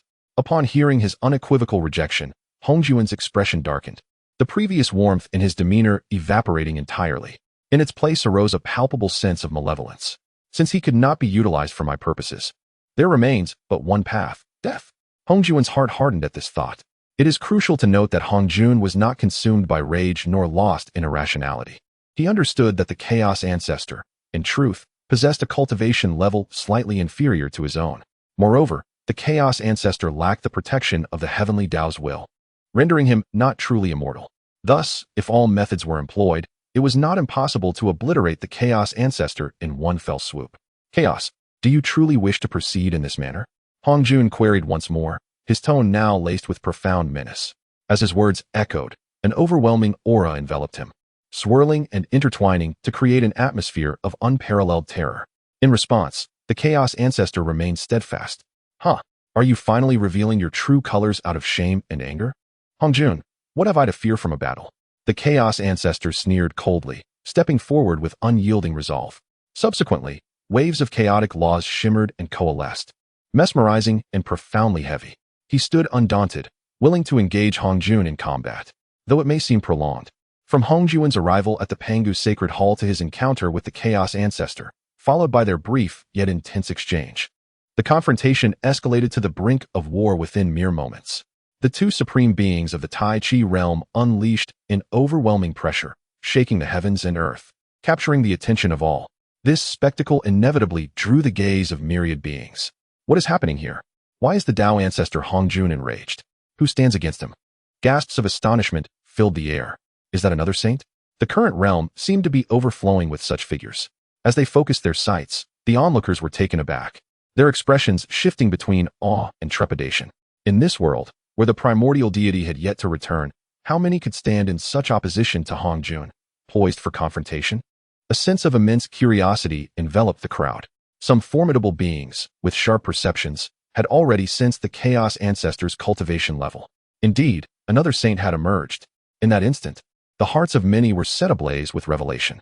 Saints. Once, they were the epitome of supremacy. Even the slightest hint of their aura could rend the hearts of mortals and send shivers through their souls. Yet now, the populace appeared somewhat desensitized. Any previously unknown power that suddenly manifested seemed to be of saintly caliber. It seems that the depths of the primordial waters are far more profound than the beings could ever fathom. Meanwhile, the three pure ones contemplated deeply. The saints glanced at the rankings on the spiritual treasure list, then at the furious visage of Hongjun, and their hearts began to form vague conjectures. The Ancient One of Chaos. Indeed, it is the very same figure who previously graced the rankings. A gasp escaped Yuanshir's lips. Presently, on the spirit treasure list, there exists only one individual worthy of standing toe-to-toe with Hongjun, the Ancient One of Chaos. Upon this realization, the three pure ones could not help but draw a sharp breath. Curse it! Another legendary figure. Laozi murmured to himself, his countenance darkening. The current predicament of the Xianmen sect could be described as precariously perilous. With the emergence of the Ancient One of Chaos, the hearts of the saints, including Laozi, grew increasingly uneasy. Simultaneously, the tense standoff between Hongjun and the Ancient One of Chaos captured the attention of all living beings in the world. Would a great battle soon erupt? Such was the lamentation of mighty beings. This sentiment resonated with countless souls. Anxiety, panic, dread. Various emotions spread throughout the realms. The prior clash between Luo Ho and the saints, including the three pure ones, had already shaken the cosmos. If Hongjun were to take action personally, it would undoubtedly result in an even more terrifying spectacle. The multitude of beings silently lamented their fate. Ever since the emergence of the primordial golden list, great wars have scarcely ceased in the vast wilderness. Furthermore, whenever conflict ignites, it invariably involves the participation of saint-level powers. This is, for ordinary beings, a repeated harbinger of apocalyptic terror. However, just as the chilling atmosphere thickened and fear gripped the hearts of the populace, a sudden exclamation shattered the oppressive silence. Heaven above, what treasure has made the list this time? This utterance was laden with profound astonishment, even tinged with a sense of desolation. It is unfathomable to consider what treasure could elicit such a cry from mighty beings of the wilderness. In an instant, the multitude cast aside their concerns and fixated their gaze upon the primordial golden list. Even Hongjun and the Ancient One of Chaos turned their heads in curiosity towards the source of the sound. Gradually, the 9th rank began to materialize on the spirit treasure list. 9th rank, the sacred mirror of the 7-colored radiance of Xiantian. Master, the primordial deity. Grade, primordial supreme treasure. Sacred mirror of the 7-colored radiance of Xiantian. Capable of emitting the 5-colored radiance of gold, wood, water, fire, and earth, impervious to all, and can also unleash black and white primordial light to pierce through chaos. The white light signifies life, while the black light signifies death. Wherever the light shines, it governs all matters of life and death. Under the shadow of the black light, even saints may be extinguished. Reward.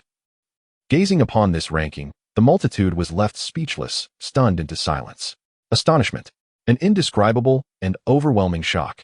Moments later, a chorus of gasps echoed throughout the cosmos, resounding endlessly. Hiss, a primordial supreme treasure? Is this existence of a higher echelon than the chaos supreme treasures? It goes without saying, For primordial gives rise to chaos, and thus the former must indeed hold greater rank than the latter. Good heavens, so the four great chaos supreme treasures are not the pinnacle of treasures. What have I just witnessed? A primordial supreme treasure. What a breathtakingly extraordinary existence it must be. A primordial supreme treasure. These mere four characters transcend the comprehension and imagination of all beings. According to legend, the primordial chaos was a state of utter emptiness, devoid of any vitality. Even the formidable deities of yore could not endure within the primordial void. To their astonishment, treasures emerged even from such ancient times. Indeed, the Xiantian seven-colored sacred light mirror is exceptionally extraordinary. This singular artifact astonishingly embodies the quintessence of the five elements: metal, wood, water, fire, and earth, alongside the dual forces of yin and yang. It rightfully stands as a higher existence that surpasses the treasures of chaos. Meanwhile, the three pure ones, the enlightened one, and the goddess Nuwa, upon witnessing this spectacle, felt their pupils constrict and expressions turn to horror. According to the description in the spiritual treasure rankings, this Xiantian seven-colored sacred light mirror, upon unleashing a beam of black light, possesses the power to annihilate saints directly. Could this truly be? A profound sense of terror surged within the hearts of the saints, lingering and refusing to dissipate. Chapter 135. The ever more absurd spiritual treasure rankings. The saints in terror. The phrase annihilation of saints resonates with a gravity far surpassing the previous demise of Xuanti. Previously, Xuanti's fall was the result of the ferocious and brutal intervention of Luoho, who shattered the Dao fruit entrusted to the void of the heavenly path at a critical moment. However, the current situation is starkly different. A mere artifact possesses the power to directly obliterate saints. Does this not imply that if the primordial God Master so desired, he need not personally manifest?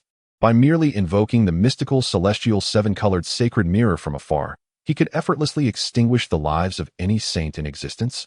With this thought, a deeper sense of panic surged within the hearts of the saints, rendering them restless and apprehensive. Beneath the fractured Mount Buzhou, the gaze of the Chaos Ancestor shifted away from the spiritual treasure rankings. Huh, you dare to speak of contending with the primordial God Master? His words dripped with unabashed mockery. Upon hearing this, Hongjun's countenance darkened, revealing his ire. A blatant slap in the face.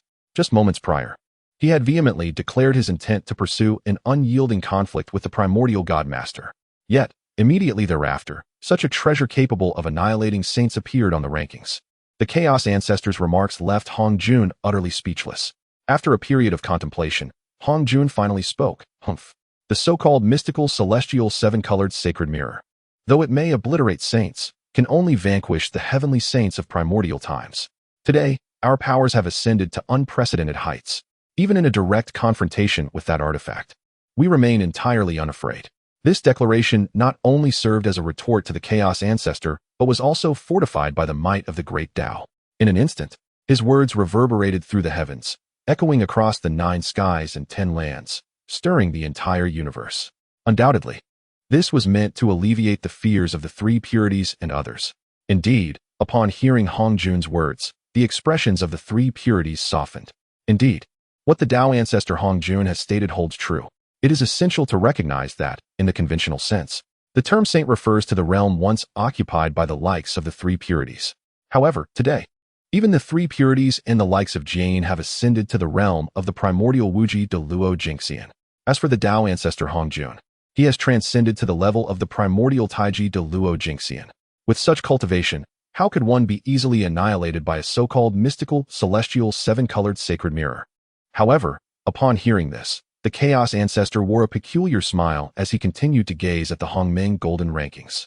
Oh, is that so? Observing the Chaos Ancestor's strange smile, Hongjun felt a sinking sensation in his heart. Could there be another twist in this tale? He hastily focused his attention on the Hongmeng golden rankings. 8th place, Pengu Tower. Master, Primordial God Master. Grade, Hongmeng Supreme Treasure. Pengu Tower, forged from the skull of Pengu, coupled with a portion of the merits of the opening of heaven, enriched with the essence of the Chaos Green Lotus. Capable of slaying saints without incurring karmic consequences. Reward. Silence.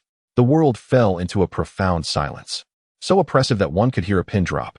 This time, the three pure ones and other saints nearly had their eyes pop out in astonishment. Unbelievable. The absurdity is escalating.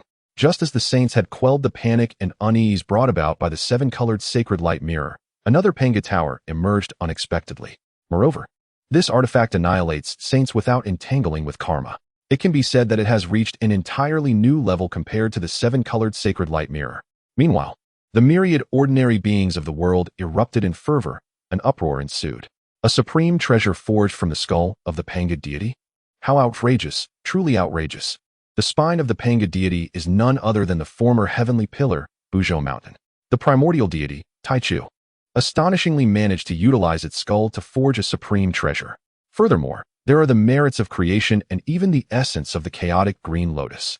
Undoubtedly, what captivates the masses the most are the materials used to craft this Penga tower, the Penga skull, the merits of creation, and the essence of the chaotic green lotus. Each of these is an exceptionally rare treasure throughout the ages. Indeed, the very essence of these materials already constitutes a top-tier treasure, not to mention the sheer power that would arise from forging these three supreme materials into a single artifact. The masses can hardly fathom such might. Thus, it seems highly plausible that annihilating saints without karma entanglement is indeed achievable. With the emergence of this supreme treasure, there is no need for further elaboration. Suddenly, four brilliant dark lights illuminated the heavens, traversing the void and descending beside Hongjun. These four individuals were none other than the three pure ones and Jane. Master this. The three displayed expressions of ambivalence and hesitation. Without further explanation, the masses understood their thoughts. They were genuinely frightened, believing that remaining close to the Dao ancestor Hongjun would provide them greater safety. After all, the Penga Tower could tear through the universe at any moment without warning. Observing this, Hongjun's expression darkened, his face betraying annoyance. What are you afraid of? If the primordial deity wished to kill you, would he have waited until today? He reprimanded the three pure ones with irritation. Upon hearing this, the saints secretly grinned. How could they not be afraid?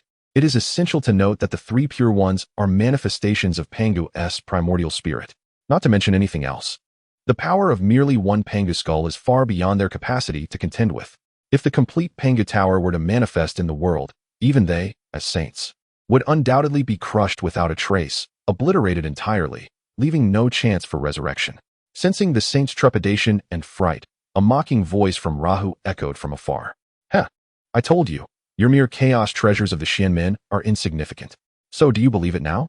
However, this is not the end. This remark drew a profoundly somber gaze from Hongjun. Evidently, Luoho had once encountered the wondrous Xiantian seven-colored sacred mirror and the primordial treasures, such as the Penga Tower.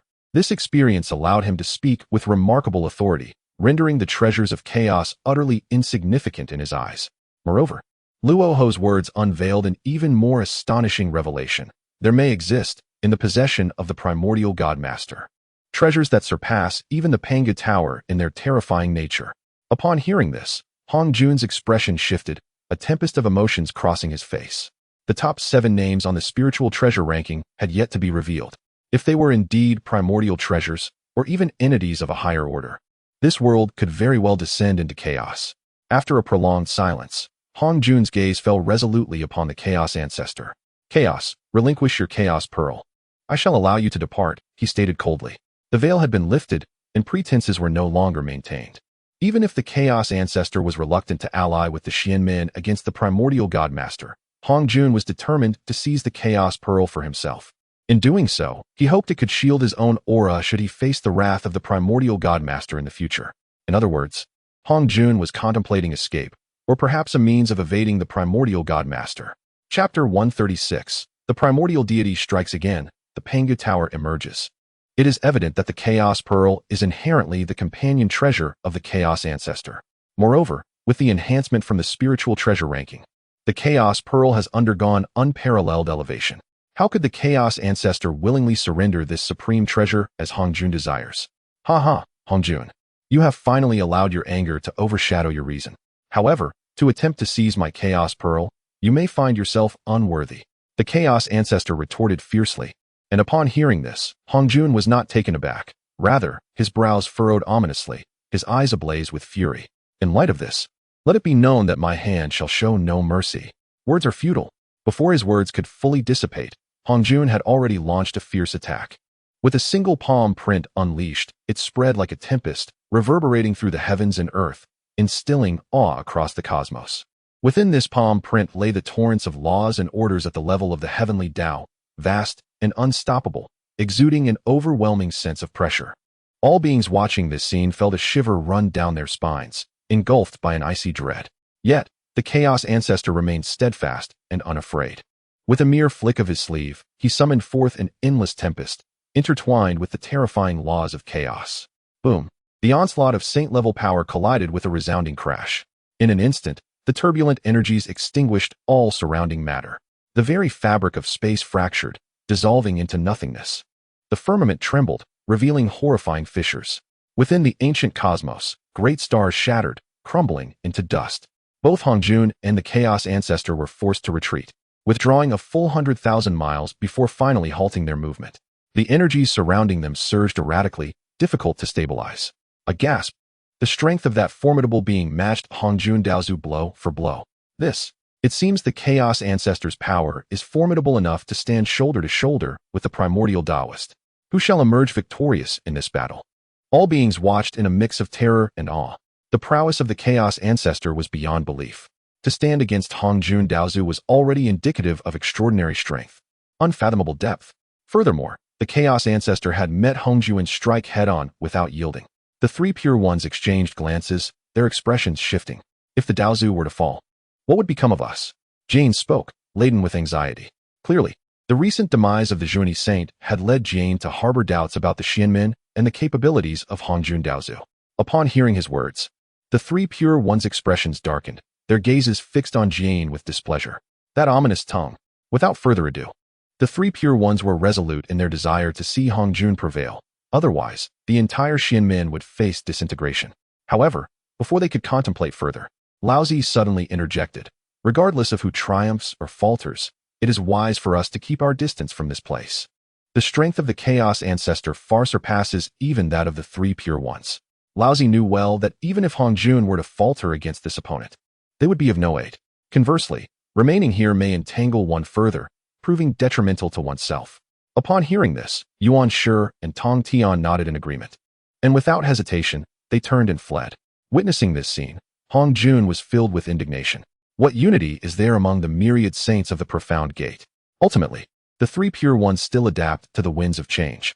This clearly demonstrates that in the hearts of the three Pure Ones and others, Hongjun's prestige has significantly waned, no longer akin to its former glory. It seems imperative for me to reveal the might I have attained. In a sudden moment, Hongjun raised his voice to the heavens. Heavenly Tao Divine Seal, manifest. As his words echoed, the Heavenly Tao responded, unleashing a tremendous roar. In the next instant, a resplendent and radiant Divine Seal descended from the void of the Heavenly Tao. The speed of the Heavenly Tao Divine Seal was astonishing and unstoppable. In the blink of an eye, it shattered the void and fiercely imprinted itself atop the head of the Chaos Ancestor. For a moment, the Chaos Ancestor appeared as if struck by lightning, frozen in place, utterly unable to move. This exemplifies the formidable power of the Heavenly Tao Divine Seal. Three Pure Ones.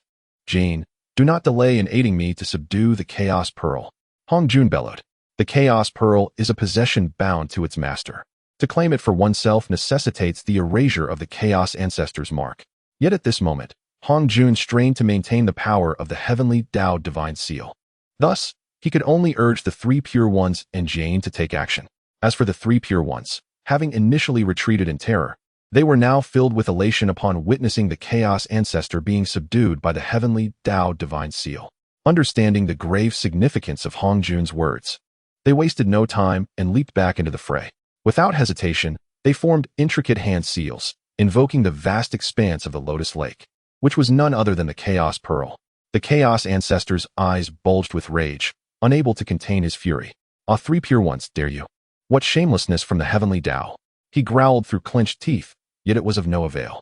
He could only watch helplessly as the three Pure Ones and Jane traced out intricate seals. Particularly Jane, perhaps fueled by a desire for vengeance against his previous colleague Lingbao, appeared even more fervent, moving with swiftness surpassing that of the three Pure Ones. Within the Chaos Pearl, the imprint of his divine consciousness was gradually being obliterated. It is crucial to understand that the reason the Chaos Ancestor has survived until now is largely due to the existence of the Chaos Pearl. Should it be seized by the Profound Gate, his greatest trump card would be rendered void. The expression of the Chaos Ancestor twisted in anguish. But at that moment, an unexpected event transpired. Boom! With a thunderous sound resonating, the multitude beheld in astonishment. A magnificent and solemn sacred treasure tower, radiant with divine light, suddenly emerged from beyond the chaos domain. The tower's structure shimmered with white light, resembling a creation of bone. Furthermore, around the tower, a brilliant aura of virtue radiated. Intensely resplendent. Could it be the Panga Tower? Forged of bone and infused with virtue. Indeed, it matched the prior descriptions of the Panga Tower without any discrepancy. The multitude reacted with astonishment, uttering cries of disbelief. They had not anticipated that the recently revealed supreme treasure of Hongmeng would manifest before their very eyes. This development signified the imminent involvement of the primeval divine ruler in today's affairs. The expressions of the crowd grew increasingly grave. Before they could fully comprehend the situation, the Panga Tower descended majestically into the arena. Just as they were processing this event, a resounding crash echoed through the air. The seemingly invincible heavenly Dao divine seal shattered into nothingness. This scene caused a dramatic shift in the countenance of Hongjun and others present. What left them even more aghast was yet to come. The sealing power of the heavenly Dao divine seal was dispelled, allowing the Chaos Ancestor to break free from his confinement.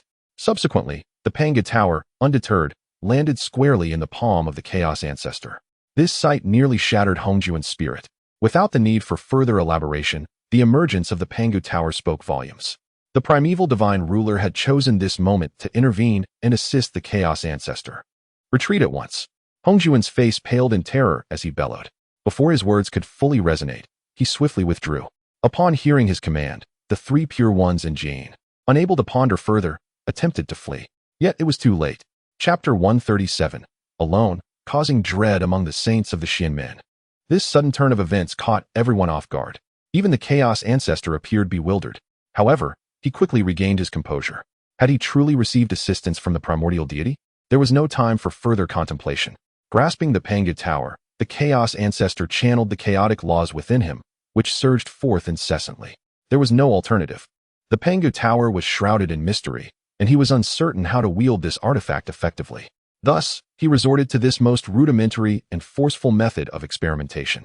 Fortunately, in the next instant, the Panga Tower indeed responded. The entire tower suddenly radiated a brilliant light, divine brilliance erupting in dazzling splendor. Thunderous sounds reverberated, akin to the roar of the Great Dao, reminiscent of ancient ferocious beasts howling. The Panga Tower abruptly ascended to the heavens. At this moment, Hongjun's command to retreat had only just been uttered. It must be said that as a saint, his reflexes were remarkably swift.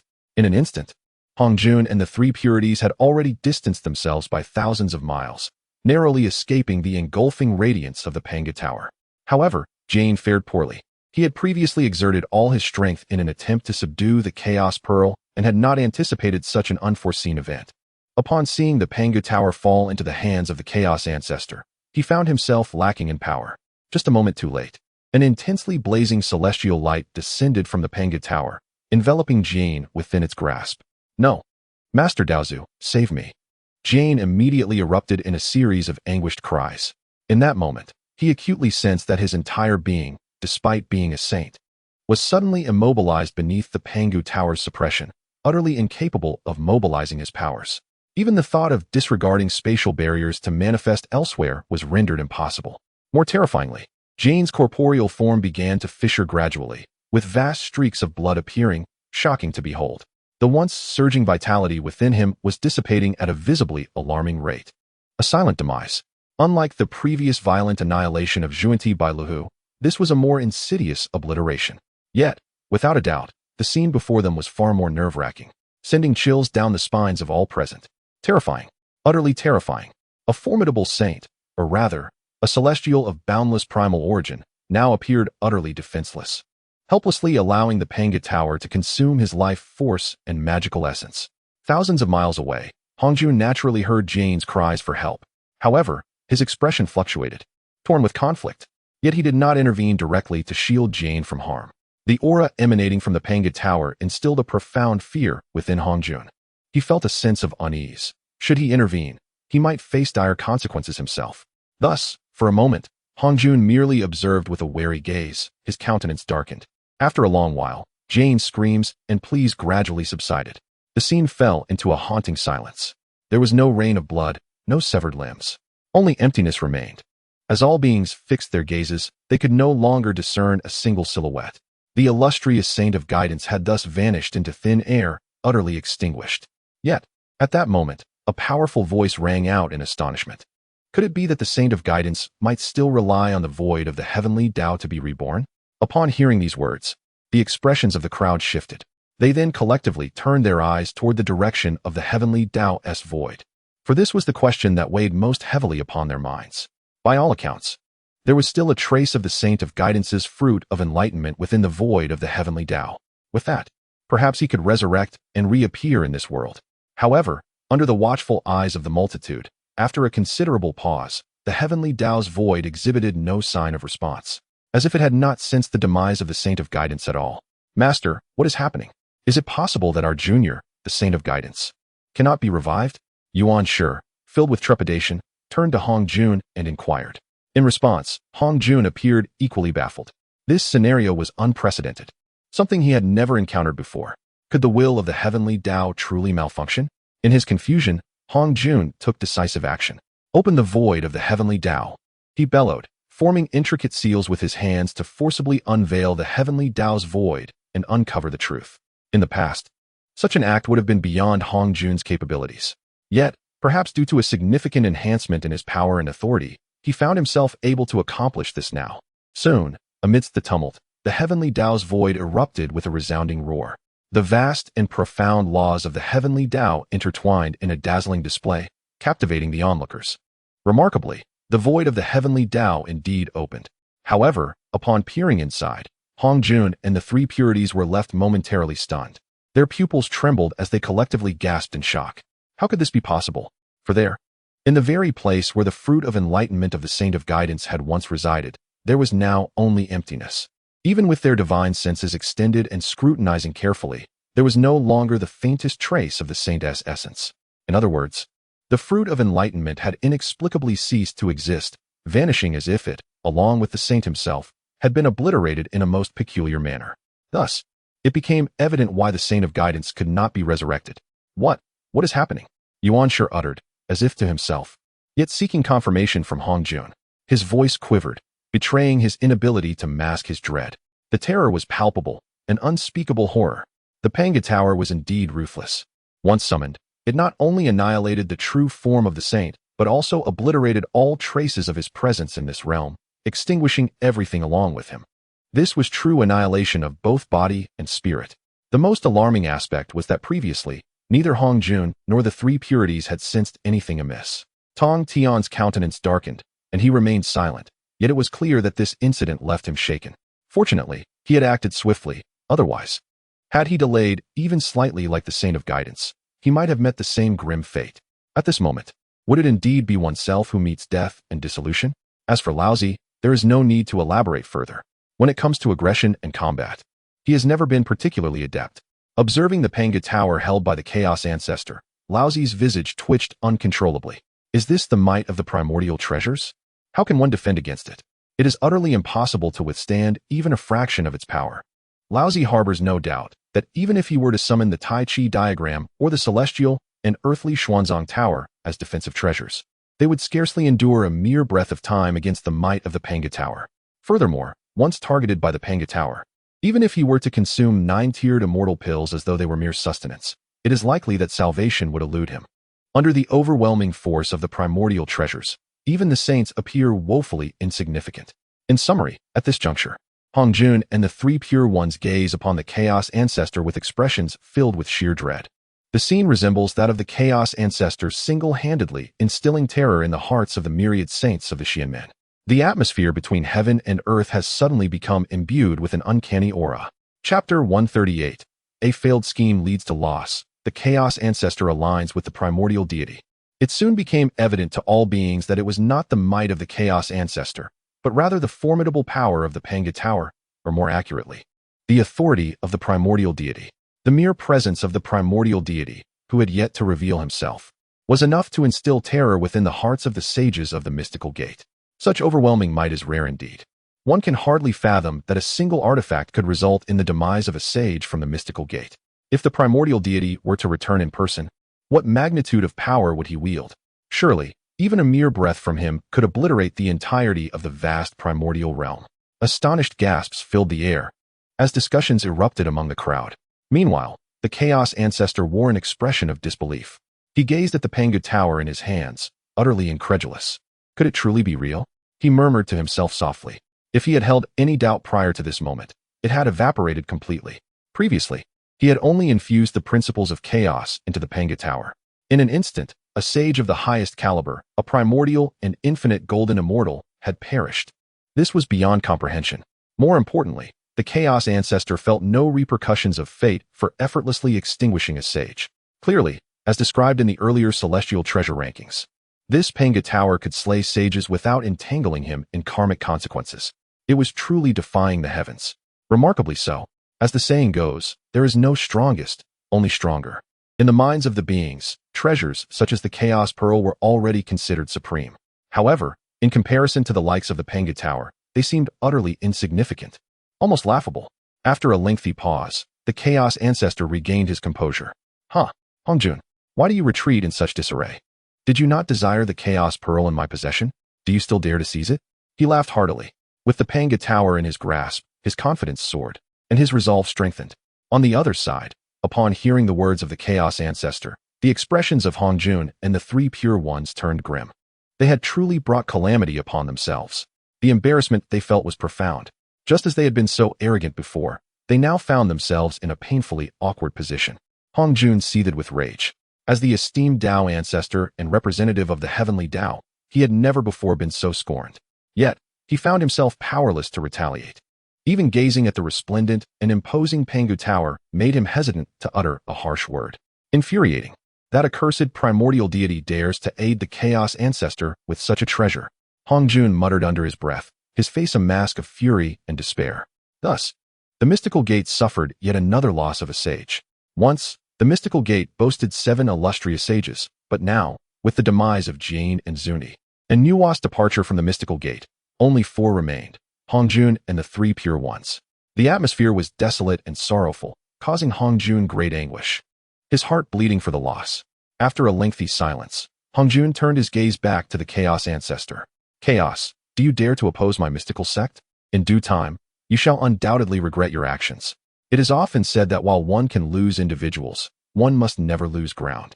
Even though Hongjun harbors deep trepidation towards the Pangu Tower, he feigns strength and boldly confronts chaos. Upon hearing this, the Ancestor of Chaos let out a cold laugh. Oh, I am eager to see how you will make me regret.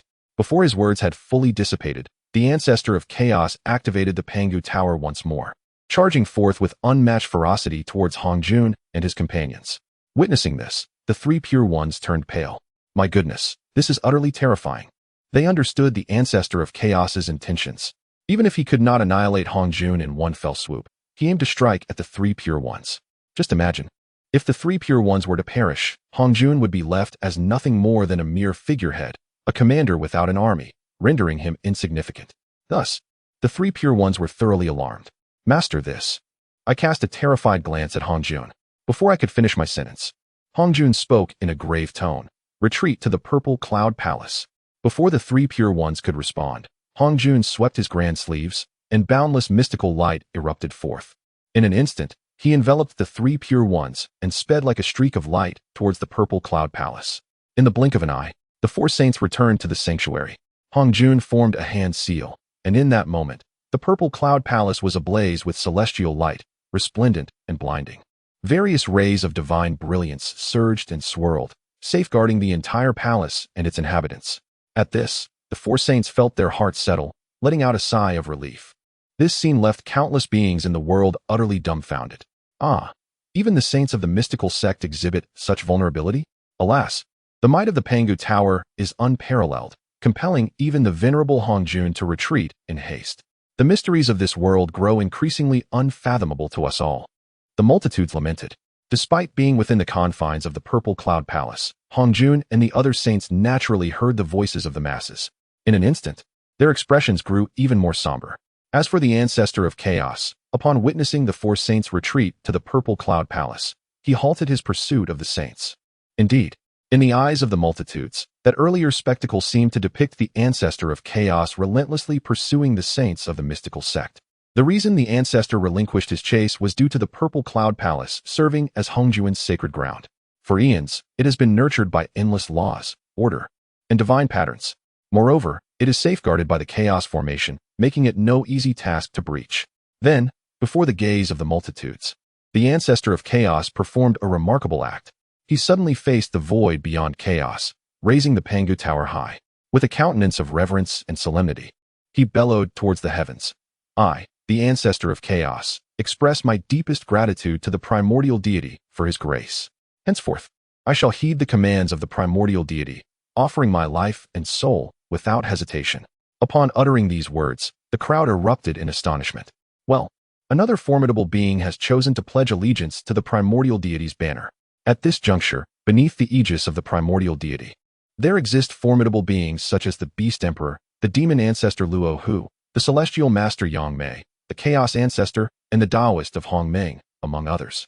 Each of these individuals, if chosen at random, could be deemed unparalleled in strength, capable of dominating the heavens and earth. Moreover, this is merely the knowledge that has been bestowed upon the mortal realm. It is conceivable that there are even more undisclosed powers serving the primordial deity. The masses are utterly bewildered. In the Zixiao Palace, the expressions of Hong Jun and his companions are equally grim. Once again, they find themselves in a predicament. Having aimed to seize the Chaos Ancestor's innate treasure, the Chaos Pearl, only to inadvertently bolster the ranks of the primordial deity's faction. Hong Jun's countenance is as dark as water, wishing he could strike himself in frustration. Yet, before he could dwell further on his misfortune, Tong Tian suddenly exclaimed, "Look! The top 3 of the Spirit Treasure List are about to reveal themselves." It turns out that, just prior to the Chaos Ancestor's intimidation of the Xinmen Saints, the rankings of the Spirit Treasure List continued to unfold, and now only the top 3 remain, poised to emerge. Chapter 139, the top 3 of the Spirit Treasure List. Supreme Grade Treasures, astonishment among all beings. Just as Tong Tian had foretold, amidst the recent turmoil, the rankings of the Spirit Treasure List continued unabated. At this moment, only the top 3 remained unrevealed. In an instant, the saints found themselves unable to ponder further, hastily focusing their gazes once more upon the Spirit Treasure List. Third place, 9 Treasures Flowing Cloud Fan. Owner, Primordial Deity. Grade, Primordial Treasure. 9 Treasures Flowing Cloud Fan. Harnesses the celestial clouds from beyond the heavens, encompassing myriad merits within, capable of attracting good fortune and warding off calamity, transforming misfortune into blessings, possessing the divine ability to know the past and foresee the future, bestowing merits untouched by all laws. Award. As the third place emerged, a wave of astonishment swept through all beings. Harnessing celestial clouds, encompassing myriad merits? Could it be that this artifact was forged from the power of the myriad realms? Heaven above. Is this the first true treasure that transcends the primordial world? To know the past and foresee the future, could such divine power truly reside within a single treasure? Undoubtedly, the 9 Treasures Flowing Cloud Fan has once again reshaped the understanding of all beings. Previously, whether it was the Chaos Pearl, Pangu Axe, or Chaos Green Lotus, they remained within the realm of legend. However, the appearance of the 9 Treasures Flowing Cloud Fan was extraordinary. The Spirit Treasure List clearly stated that this item was forged from the celestial clouds of the myriad realms. There could be no doubt. This meant that the 9 Treasures Flowing Cloud Fan was truly formed under the influence of the celestial clouds and merits of the myriad worlds. Moreover, the capabilities of this treasure were equally astonishing, attracting good fortune and warding off calamity, transforming misfortune into blessings. To know the past and foresee the future. This was no mere treasure. It was evidently a true divine being, and one of immense power at that. In a moment, Zhen Yuanzi, Hong Yun, Kuanpeng, and others wore strange expressions. Have we, after countless years of cultivation, now found ourselves overshadowed by a mere artifact? Such thoughts surfaced within their minds. When the mount rankings were announced, they were already outshone by the various mounts of the primordial deity. They accepted that. Yet now, even the astonishing might of the 9 Treasures Flowing Cloud Fan left these mighty figures in the dust. After all, the mere ability to foresee the future was beyond their reach. Otherwise, why would they have gone to such lengths to compete for the treasure that could unravel the mysteries of the heavenly Tao? How could these esteemed top-tier powerhouses be eclipsed by a mere artifact? It shattered their hearts. Moreover, this was merely the third place. One could scarcely imagine what sort of extraordinary beings the top two would be, if the common folk felt this way. The expressions of the saints within the Zhixiao Palace were even more grave. The chaos treasures are already terrifying beyond comprehension. If one day the primordial treasures were to emerge, how shall we respond? In a hushed tone, the primordial being murmured to himself. Though he did not explicitly articulate his thoughts, the unease and concern etched upon his visage were unmistakable. Hongming. The weight of these two syllables was sufficient to overshadow all else. It is noteworthy that the previous Panga Tower was merely a construct of the primordial deity's human effort. Yet, its prowess was astonishing enough to instill fear in the hearts of the saints. Conversely, the 9 treasures flowing cloud fan, as indicated in its description, was a treasure birth from Hongming itself, undoubtedly possessing even greater strength. This left the saints in a state of disbelief. After all, even the once mighty 3,000 great Dao demon gods were born from chaos. In other words, what exactly is Hongming, and what unimaginable power does it harbor? Even Hongjun, the Dao ancestor, could not fathom its depths. Second place, Hongming Pearl. Master, primordial deity. Grade, Great Dao level supreme treasure. Hongming Pearl, born from Hongming. It contains a world of Hongming within, equivalent to the Great Dao, classified as a Great Dao level supreme treasure, possessing 100 layers of restrictions. Reward. If the earlier 9 treasures flowing cloud fan elicited a sense of astonishment and disbelief among all beings, the appearance of this second entry left them utterly astounded. Their eyes widened in disbelief as they gazed at the spiritual treasure ranking. Could it be? The rank of this treasure could be elevated? My goodness. The Hongming supreme treasure was already astonishing enough. What, then, could this Great Dao level supreme treasure be? The Hongming Pearl contains a Hongming world? This bore a striking resemblance to the Chaos Pearl. Could it be that these two supreme treasures were intertwined by some unseen connection? Great Dao level supreme treasure. The mere 5 words elevated the shock within all beings to an unprecedented level. Could it be that this Hongming Pearl could unleash power at the Great Dao level? It was no wonder they thought this way. After all, just as the ultimate innate spiritual treasures encapsulate the pinnacle of innate Dao power, the Chaos spiritual treasures and Chaos supreme treasures can unleash power at the Chaos level. Similarly, one would naturally expect a Great Dao level supreme treasure to possess power commensurate with the Great Dao. Meanwhile, the countenance of the Chaos ancestor shifted. The vast world within the Pangu Holy Palace had been retracted by him, transforming into a diminutive Chaos Pearl. At this moment, the Chaos ancestor discreetly stowed away the Chaos Pearl. In the face of the Hongming Pearl's ascendance, his modest Chaos Pearl seemed unworthy of attention. Furthermore, the Chaos ancestor had initially contemplated that, with the aid of the primordial deity, offering the Chaos Pearl would bring no sense of loss. However, it now appeared that his humble Chaos supreme treasure was of little significance in the eyes of the primordial deity. Just then, an extraordinary change transpired on the Hongming golden ranking.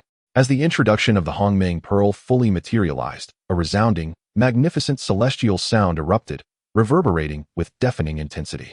As beings gazed intently, they beheld the once tranquil and indomitable primordial golden list beginning to tremble astonishingly. Waves of golden light erupted, as if it were on the verge of cataclysmic rupture. The profound inscriptions upon the golden list gradually twisted, turning ominous and terrifying, mysterious and unpredictable. The countenances of the beings shifted dramatically, their minds clouded with confusion as they observed this spectacle. What could be happening? Could it be that the primordial golden list was destined to shatter? No, not yet. We have not yet made our mark. Would there be no other lists thereafter? A sense of panic rippled through the crowd. It is crucial to note that each list accommodates merely 100 seats, a minuscule number for the myriad beings of the vast cosmos. Consequently, some formidable powers pondered that perhaps if another list were to emerge, they might find fortune and secure a place upon it. Thus, no one wished to witness the dissolution of the primordial golden list into oblivion. Meanwhile, within the Purple Sky Palace, Hongjun's expression shifted profoundly, revealing his fury. From the tumultuous primordial golden list, he discerned an undercurrent of wrath, seemingly emanating from the will of the Great Dao, reverberating through the cosmos. This turmoil was what triggered such a terrifying transformation of the primordial golden list. Chapter 140. The multitude stunned, the top of the spiritual treasure list. Could it be due to the inclusion of the primordial pearl? According to legend, this artifact should indeed be a primordial treasure. Why then? Has it ascended to the rank of a Great Dao treasure? Is the wrath of the Great Daos will also attributable to this? Hongjun pondered deeply, seemingly uncovering many insights. A peculiar smile unconsciously appeared on his face. Compared to ordinary beings, Hongjun was privy to far more ancient secrets. In the era of chaos, there was a tale. The legend spoke of a singular primordial treasure born from the chaos, known as the Primordial Pearl. Yet now, this treasure has been listed, its rank elevated to that of a Great Dao treasure. There exists but one explanation. The Primordial Pearl, in the hands of the primordial deity, may have undergone enhancement. Perhaps this is precisely why the Great Dao's will is incensed. With these thoughts, Hongjun found himself torn between joy and sorrow.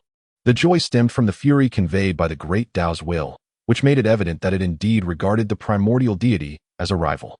As the saying goes, the enemy of my enemy is my friend. Thus, it seems that Hongjun's faction might potentially align with the Great Dao's will in the future. How could this not bring him delight? Yet the sorrow lay in the methods employed by the primordial deity. That individual could even defy the heavens to elevate the rank of the primordial pearl. What else could he possibly accomplish? This thought exacerbated the unease that lingered in Hongjun's heart, making it increasingly difficult to dismiss. However, just as his mind whirled with complex thoughts, Laozi, observing the spiritual treasure list intently, seemed to discern something. He spoke with a joyful expression. Although the primordial deity has several treasures listed, perhaps it is merely an exercise in futility. Upon hearing his words, not only Hongjun, but even Yuan Shi and Tong Tian turned to him with puzzled expressions. Laozi continued solemnly. Have you not noticed? In the recent listings of the primordial deity's treasures, the rewards section is entirely devoid of content. Upon hearing this, the saints were visibly stirred. They scrutinized the list closely, only to discover that this was indeed the case. It could be said that for any treasure belonging to the primordial deity within the top 10, the rewards section was completely empty, omitting all details. Tong Tian furrowed his brow and remarked, perhaps the rankings are simply too high, thus the rewards have been concealed from our knowledge. He recalled the previous Mount Steed list, where the rewards for the top 15 were not revealed until the moment of distribution. However, upon hearing this, Laozi shook his head. In my view, this is not the case. The publication of the Mount Steed list and the distribution of rewards were never intended to occur simultaneously. Yet for the spiritual treasure list, rewards for each listed artifact are distributed immediately. Moreover, if the knowledge is withheld from us, and only those who are rewarded are privy to it, the Hongming Golden List would make such matters clear. At this moment, the list's omissions indicate a clear intention to withhold any rewards. My words hold profound truth, rendering the crowd speechless in rebuttal. Simultaneously, beings across the realms have noticed this peculiar anomaly. Why is it that higher rankings yield no rewards?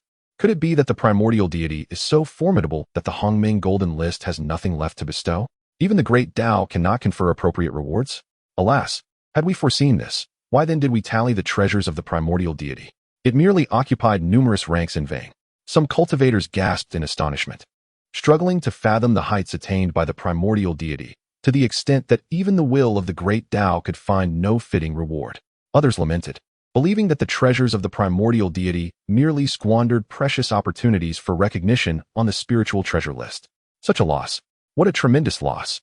Should such an opportunity fall into the hands of the beings of the Hongwang, even the slightest reward would be a rare and invaluable boon. However, top-tier powerhouses like the ancestor of the Nether River and the master of the town Yuan would not perceive it so simplistically. Since the Hongming Golden List has appraised the treasures of the primordial deity without granting rewards, it must have a singular purpose, to unveil the depth and accumulation of the primordial deity. This is not merely unfavorable, it is a deliberate targeting of the primordial deity. Such thoughts caused these top-tier entities to draw in a sharp breath. At this juncture, they too discerned the strangeness of the situation. Initially believing the Hongming Golden List to be an embodiment of absolute fairness and justice, it now appeared to harbor a sinister aspect. The Hongming Golden List clearly seeks to expose all of the primordial deity's hidden cards, laid bare before the eyes of all beings, while the primordial deity gains not a single benefit from this exposure. Thus, adversaries like Hongjun could prepare in advance. Of course, this assumption rests on the premise of equal strength on both sides. Yet, judging by the previous rankings, the strength of the primordial deity evidently far surpasses that of Hongjun, and indeed, the entire Xinmen. In light of this, will the stratagem of the Hongming Golden List bear any fruit? Countless mighty beings wore peculiar expressions, lost in contemplation. Such discussions and astonishment, however, did not endure for long. The reason was simple. With the appearance of the second rank, it was undeniable that the next would be the much-anticipated first place on the spiritual treasure list. The previous second place was already a treasure of the Great Dao. What extraordinary height might the first rank attain? Could it possibly surpass the level of the Great Dao? Such thoughts converged the gaze of countless beings upon the spirit treasure rankings. The foremost position was on the verge of revelation.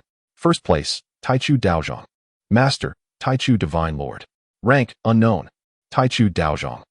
Award, under the scrutiny of innumerable eyes. The top rank finally emerged. However, contrary to expectations, the unveiling of this highest accolade did not incite fervor or uproar among the realms. Instead, an eerie silence enveloped the atmosphere, so profound that one could hear a pin drop. As the content of this rank became clear, all beings were momentarily rendered speechless. Is this truly it? After our anticipation, we are met with such a revelation? The entire ranking revealed merely the name of a single treasure, its tier unspecified, and any detailed description was conspicuously omitted. We, who were once filled with fervent excitement, are now left to behold this. The assembled multitude was left utterly bewildered. Chapter 141. Pingxin borrows the Nuwa stone. Luo Ho speaks astoundingly. After a long pause, the world remained enveloped in an eerie silence. Within the depths of the underworld, the goddess Pingxin beheld the scene before her, her exquisite visage adorned with an expression of astonishment. Oh, the top rank of the spiritual treasures list is shrouded in such mystery? She murmured to herself. Even as a sovereign of the underworld, the 4 characters of the Taichu Dao chapter left her utterly perplexed. What exactly is this Dao chapter? It had previously appeared among the rewards of the list. For instance, there was the Zhou Tian Dao chapter, which could withstand a peak quasi-saint strike, and the Hun Yuan Dao chapter, though its purpose remained obscure. However, from the name of this Taichu Dao chapter, Hutu could surmise some information. Given its designation of Taichu, it suggested that this treasure might have taken shape in the primordial era. Whether it was forged by human hands or birthed autonomously in the Taichu remains unknown. Nonetheless, this alone suffices to illustrate the extraordinary nature of this artifact. The primordial era is in existence even older and more advanced than the Hongming treasures. As she pondered over this, a figure hurriedly approached from the distance. Upon closer inspection, it was none other than the Emperor of Fengdu, the second most significant figure in the underworld after Pingxin. At this sight, a glimmer of anticipation flickered in Pingxin's eyes. How goes it? Is the treasure within reach? She inquired directly of the Emperor of Fengdu, disregarding other thoughts. Upon hearing her words, the Emperor of Fengdu smiled. With a flourish of his hand, a radiant light emerged. Esteemed goddess Pingxin, behold the treasure that can bring the dead back to life, the Nuwa stone. Indeed, from the moment the Nuwa stone graced the list, Pingxin's heart stirred with excitement. If she could wield this treasure, would it not allow her to resurrect her former brothers? Di Jiang, Zhu Jiuyin, Zhu Rong, Gong Gong. These were the legendary 12 ancestors of sorcery. Furthermore, the primordial deity had once left a trace of divine will, promising Pingxin that he would assist in the revival of the other 11 ancestors. Thus, the earlier departure of the Emperor of Fengdu was to procure this artifact from the sacred hall of the Demon Path. It was evident that Luo Ho and the others were well aware of the esteem in which the primordial deity held Pingxin, which facilitated the unimpeded borrowing of the Nuwa stone. Gazing at the resplendent Nuwa stone, Pingxin's expression brightened with joy. Wonderful, truly wonderful. She cast a grateful glance towards the direction beyond the chaos domain, as if to express her gratitude to the primordial deity across the void. Then, a contemplative look crossed her face. Brothers, sisters, I shall now employ the Nuwa stone to bring you back to life, restoring you to the world of Hongwang. As her words echoed throughout the underworld, a wave of fervor surged among its inhabitants. The Emperor of Fengdu, Shintu, Yulei, and the 10 Yama kings all exhibited expressions of surprise and anticipation. For eons, they had witnessed Pingxin's despondency. Deeply aware of the profound emotions held for those elder brothers of yore, it is evident that should the likes of Emperor Jiang and his companions be resurrected, they would undoubtedly infuse their beloved empress with boundless vitality. Furthermore, the other 11 ancestral shaman, each inheriting the potent bloodline of Pangu, are formidable beings in their own right. With a mere fist or palm strike, they could rend the heavens and obliterate mountains and rivers alike. It can be asserted that they are unparalleled warriors of extraordinary caliber. Their resurgence would provide tremendous support to the realm of the underworld, a fact that would surely delight its denizens. However, unbeknownst to the outside world, this entire situation remains undetected. After all, the shackles imposed by the heavenly Tao of old, while confining the Empress Pingxin within the underworld, simultaneously severed the perception of all beings from the external realm. In the outside world, Speculation regarding the identity of the first rank on the spiritual treasure list continues unabated. What is the nature of this enigma? Why is the information concerning the Taichu Dao chapter so scarce? How can an entity that surpasses the supreme treasures of the Great Dao and claims the pinnacle of the spiritual treasure list remain so shrouded in mystery? Alas, the inability to comprehend the magnitude of this artifact is indeed a great regret for us cultivators. The intricacies elude our understanding.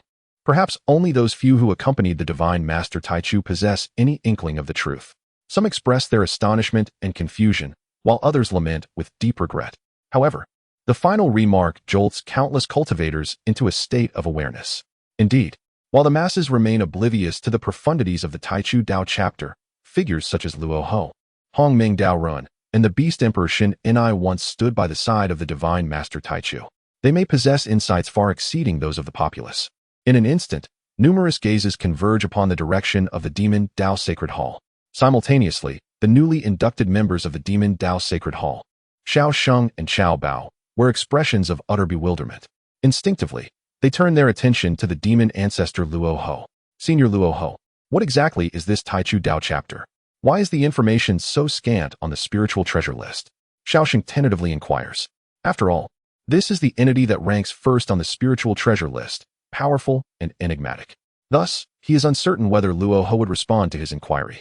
However, upon hearing this question, Luo Ho does not shy away from revealing the truth. His words carry a weighty resonance, imbued with the might of the Great Dao. It is not merely an answer to Xiao Sheng's query, but rather a declaration intended for all beings. The Taichu Dao chapter is undoubtedly one of the most powerful treasures in the possession of the Divine Master. Throughout endless epochs, I have only had the fortune to witness it once. On that occasion, when the Taichu Dao chapter was unveiled, the mightiest beings across the myriad realms all bowed in reverence. It stands as the singular symbol of supreme authority within the realms.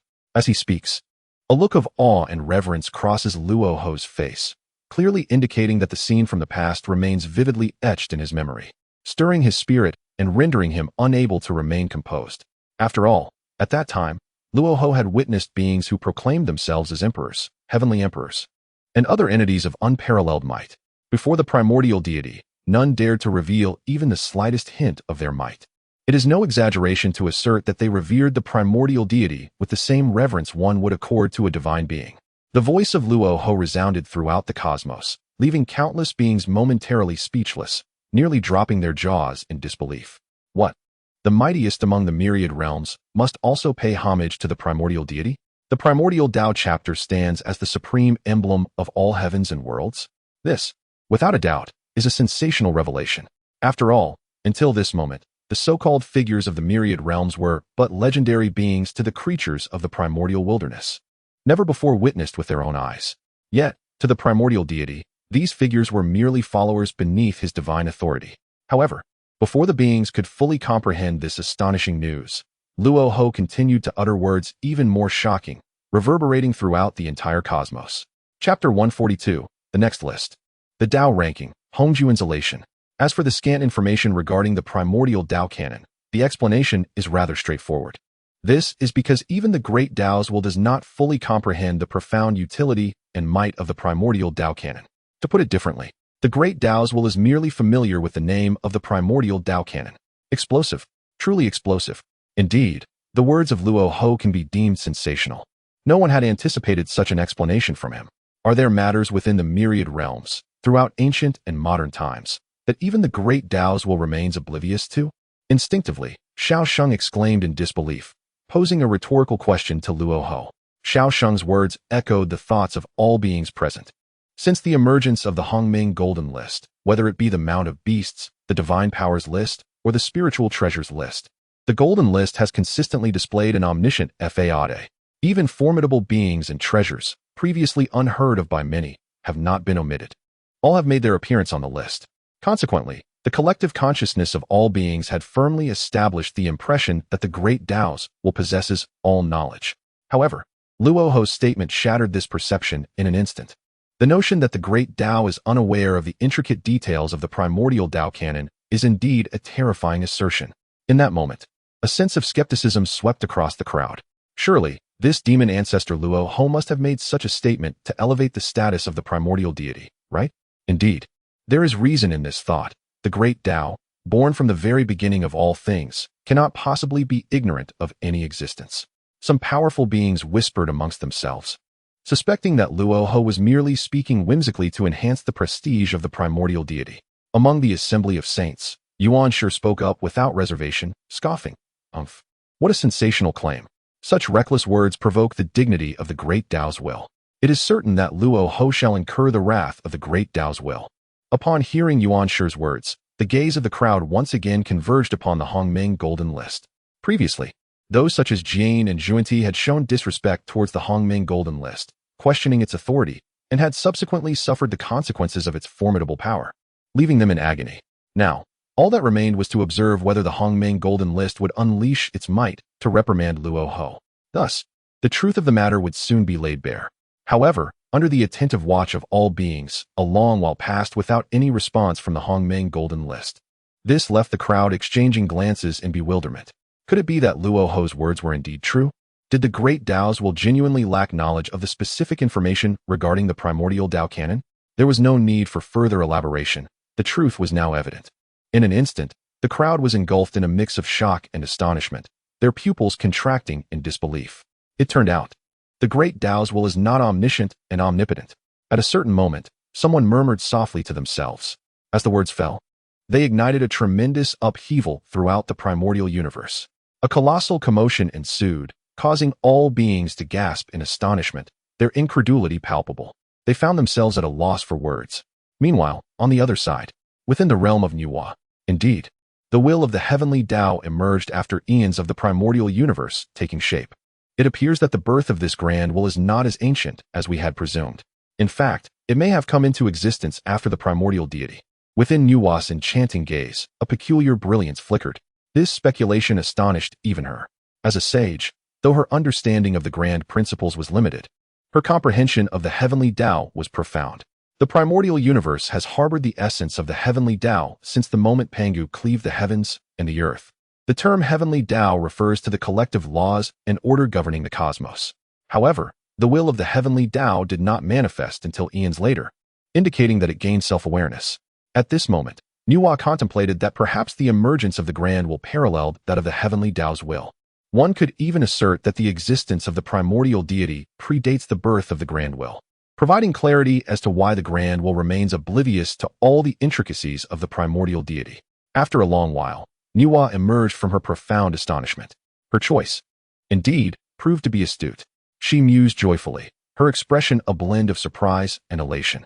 If previously she had felt a modicum of unease in decisively severing ties with the Xianmin and antagonizing Hongjun, such apprehension had now vanished entirely. The support of the primordial deity was her greatest source of confidence. Not to mention that Hongjun and others merely represented the heavenly Dao. Even in the face of the grand will, Nuwa remained unperturbed. Meanwhile, as Nuwa pondered, the external realm witnessed another shift upon the Hongming Golden List. The previously published spiritual treasure list gradually faded away. At this moment, silence enveloped the cosmos. The gaze of all beings was fixated upon the Hongming Golden List. Prior to this, they had speculated that perhaps following the spiritual treasure list, the entire Hongming Golden List might also vanish without a trace. Now was the moment of revelation. At this instant, the beings harbored a sense of anxiety and anticipation. After all, since the emergence of the Hongming Golden List, merely being listed had granted them unimaginable rewards. They had grown accustomed to this effortless bounty. How could they bear to see the Hongming Golden List dissolve? Fortunately, the scene they dreaded did not unfold. The divine script of the grand will materialized once more upon the Golden List, intertwining and fluctuating. Before long, a message emerged. The spiritual treasure list has been officially published. 3 days hence, the Dao Achievement List shall be released. Witnessing this, several powerful figures erupted in hushed exclamations of delight. Excellent, splendid. Following the spiritual treasure list, there is still the Dao Achievement List. However, unlike these mighty beings, countless ordinary cultivators wore grim expressions. The Dao Achievement List? As the name suggests, does this list rank individuals based on their Dao achievements? Alas, one finds oneself devoid of any opportunity to ascend the ranks. It is well known that within the realm of the present world, there are no fewer than 10 beings of saintly caliber. Moreover, the ranks of the semi-saints and pre-saints are abundant. Yet, the list accommodates but a mere 100 positions. The intensity of this competition is beyond description. Even some peak golden immortal experts now display expressions of despair. It is insurmountable, utterly insurmountable. The hopes once held have suddenly dissipated.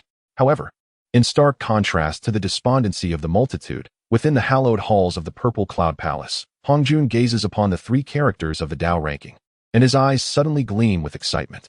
To assess by the measure of one's Dao attainment. This is our opportunity. When the Dao ranking is unveiled, our Xianmen faction shall undoubtedly secure a greater number of positions.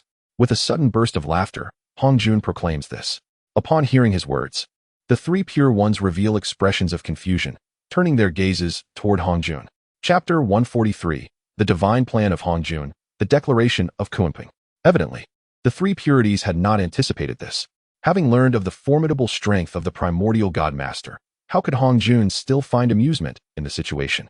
Upon noticing the gazes of the three purities, Hongjun wasted no time in elucidating his thoughts. We shall seize this opportunity to forge more saints.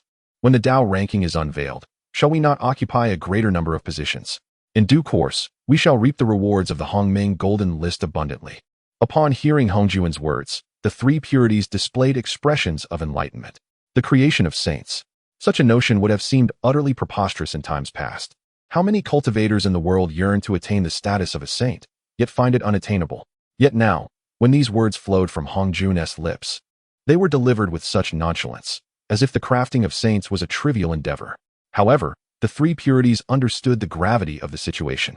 After all, Hongjun had attained the cultivation of the primordial Tai Chi de Luo Golden Immortal.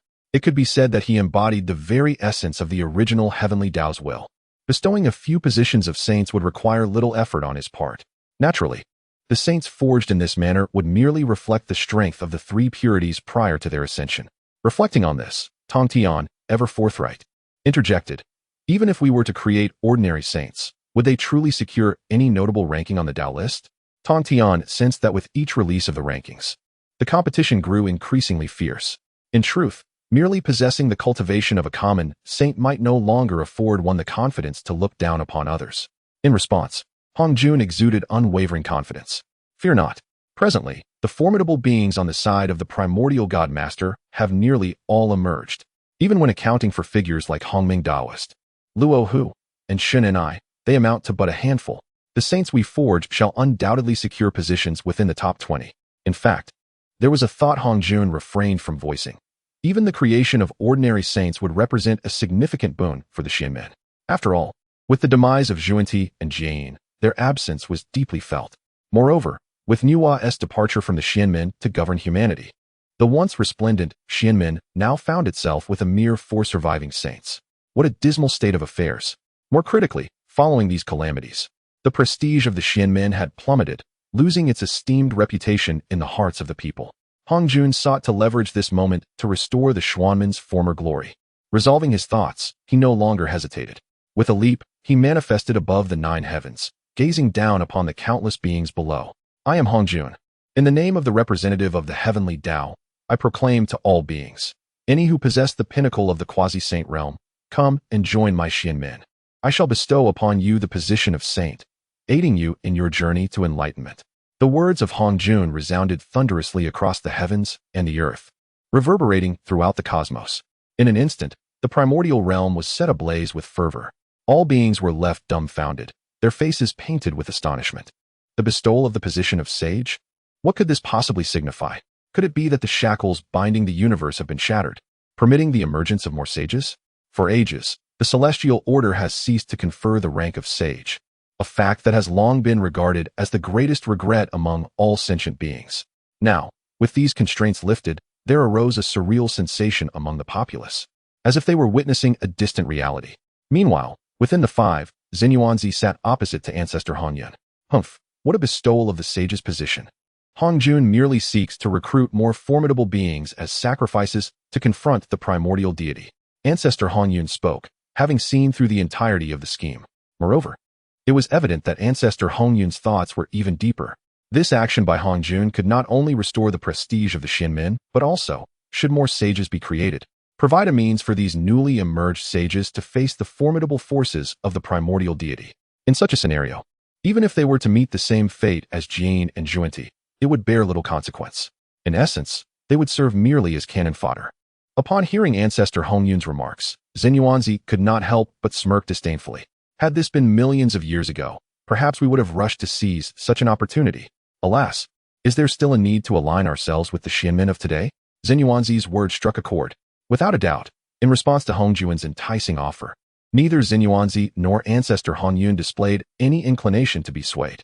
Particularly the latter, who had once received grace from the primordial deity, now found it impossible to ally himself with Hongjun. As their conversation concluded, both turned their gaze towards the direction of the Zixiao Palace, curious to see who would choose to stand with the now diminished Xianmen. However, strangely enough, after a considerable duration following Hongjun's pronouncement, the heavens and the earth remained unresponsive. Within the boundless sea of blood, Ancestor Mingi observed with a calm demeanor. In former days, he had been the most eager to attain sagehood. After all, he had emulated Nuwa in creating the Azura race. Yet now, he appeared composed and did not rush towards the Zixiao Palace, leaving the Azura onlookers perplexed. Among the human race, the once reclusive 3 sovereigns and 5 emperors also offered no response. They too had reached the pinnacle of quasi-sage and even sub-sage cultivation. Yet, in regard to the so-called position of celestial sage, there seemed to be no hint of covetousness. Undoubtedly, these individuals were of utmost significance to Hongjun, especially the humans. Should he succeed in elevating the 3 sovereigns and 5 emperors to the status of celestial sages, Hongjun could reclaim a measure of authority over humankind. What difference would it make if Nuwa presided over humanity? Alas, fate was not as desired. In the heavens above, Hongjun gazed upon the tranquil expanse of the universe, his expression inevitably darkening. Has the allure of the Xianmen diminished to such an extent? Even the promise of a position as a saint of the heavenly Tao fails to stir the hearts of the formidable powers of this world? How embarrassing, utterly mortifying. Fortunately, before long, a formidable figure made their appearance. At a certain moment, within the palace of the Demon Master in the Northern Sea, an unparalleled aura suddenly erupted. It was none other than Kunpeng. I am willing to pledge allegiance to the Tao Ancestor, to be at the mercy of the Tao Ancestor's will. All I seek is to attain the esteemed position of a saint of the heavenly Tao. Observing this scene, Hongjun was momentarily taken aback. Then, it was as though he had consumed a dead fly. Neither joy nor disappointment gripped him. Why, of all beings, must it be him? Meanwhile, countless cultivators across the realm wore equally expressive faces. Good heavens, I can hardly contain my astonishment. Has Kunpeng once again adeptly navigated the winds of fortune? Truly, there is no one quite like him. Chapter 144. The dominant ancestor of the underworld, a threat to Hongjun. The stance of Kunpeng. While this was anticipated by all beings, it also came as a surprise. After all, this individual was as fickle as a reed in the wind. A fact well known to everyone.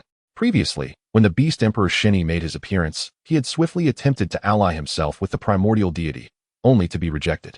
Initially, the beings believed that Kunpeng would diligently cultivate to enhance his strength in hopes of gaining the admiration of figures such as Luo Hu. However, upon witnessing an opportunity within the Xianmen today, he unhesitatingly chose to join their ranks. Consequently, the onlookers wore expressions of amusement, curious about how Hongjun would react to such a turncoat. As for Kunpeng, he was acutely aware of the peculiar gazes directed at him. Yet what could he do? His earnest desire to ally with the primordial deity was thwarted by the latter's disdain. Moreover, the primordial deity had once sheltered ancestor Hongyun, granting him a chance for rebirth. This posed a significant threat to Kunpeng. Thus, he felt compelled to seek refuge under Hongjun, believing that only then could he safeguard his own interests. Therefore, he feigned piety and seriousness, disregarding the murmurs of the crowd. On the other hand, Hongjun scrutinized Kunpeng with a heavy heart. It was unbearable. He could not fathom that the first to respond to his grand summoning was none other than this traitor. As the saying goes, once disloyal, forever untrusted. Kunpeng's betrayal of the Honghuang immortal path to side with the Beast Emperor Shini had planted a seed of resentment in Hongjun's heart. Had it been in the past, he would have swiftly dealt with Kunpeng's shamelessness, eliminating him on the spot. Yet now, Hongjun found himself lacking the confidence to do so.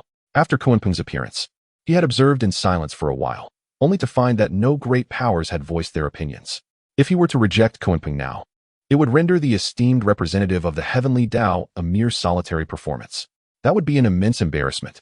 Thus, despite his profound loathing, after much contemplation, he reluctantly nodded in acquiescence. Very well, you may enter the Purple Cloud's palace, and I shall bestow upon you a sacred position. Upon hearing this, Kunpeng was overjoyed. expressing gratitude and hurrying towards the Purple Cloud's palace, as if fearful that Hong Jun might change his mind at any moment. However, while Kuanpeng reveled in his triumph, Hong Juan's demeanor darkened like a stormy sky. With Kuanpeng's allegiance accepted, a profound silence enveloped the world once more. Countless great powers remained silent, observing with a detached demeanor, while weaker beings gazed at Hong Jun with eager anticipation. Undoubtedly, if given the opportunity, they would unhesitatingly choose to align themselves with the mystical gate, aspiring to attain the revered status of a sage. However, Hong Jun was acutely aware that only those who have reached the pinnacle of quasi-sainthood, or possess the cultivation of a sub-saint, are bestowed with such qualifications. Otherwise, even if a golden immortal were to be instantly transformed into a heavenly Dao saint, it would ultimately amount to a futile endeavor. Surveying the vastness of the cosmos for a while, Hong Jun's gaze unexpectedly fell upon the boundless sea of blood. Mingi, if my memory serves me right, you once coveted the position of the heavenly Dao saint. Today, would you not wish to come under my command? In exchange for such an exalted fruit of achievement? Hong Jun's voice echoed through the void. It seemed to be an inquiry, yet the words were imbued with the overwhelming might of the heavenly Dao, captivating the hearts of all. The implications were, of course, self-evident. However, as his words lingered in the air, it was only after a brief moment that a response emanated from the depths of the infinite blood sea. I am grateful for the Dao ancestors' recognition. However, I now find contentment in simply cultivating steadily within this sea of blood. As for the so-called position of the heavenly Dao saint, it was never meant for me, and I shall no longer pursue it. Upon hearing this declaration from the ancestor of Mingi, the multitude gasped in astonishment. Had the ancestor of Mingi finally unraveled his inner turmoil and relinquished his obsession with attaining sainthood? Who would have thought he could be so magnanimous? The demeanor of the esteemed Min and the venerable Hong Yun truly evoked admiration among the masses. Yet, the crowd remained oblivious to the hidden pains of the past and the depths of Mingi's longing for sanctity. Thus, to them, Mingi appeared to be generous. Only the likes of Xinyuanzi and the ancestor Hong Yun, towering figures in their own right, understood the truth. What generosity! To describe Mingi as astute would be more fitting. In essence, he merely made a choice that served his own interests best, weighing the pros and cons. This prompted some of the great powers to shake their heads in quiet amusement. High above in the heavens, Hong Jun was even more exasperated. You no longer seek to attain sainthood? Did you truly believe your own words? Hong Jun was certainly unconvinced. He could not be unaware that the mystical gate was in decline, while the forces of the primordial deity were growing increasingly formidable. The ancestor of Mingi's refusal of his offer was a deliberate move towards neutrality, positioning himself to observe from the sidelines and align with the ultimately victorious side. It must be said, this response was indeed in accordance with the nature of a being as profound as Mingi. Mingi, do you truly wish to proceed in this manner? Do you not realize that this is a grand fortune bestowed upon you by the heavenly Dao? If his earlier words carried an implicit threat, then this statement left no room for concealment. As his voice fell, an overwhelming sanctity radiated from him, shaking the very fabric of the cosmos.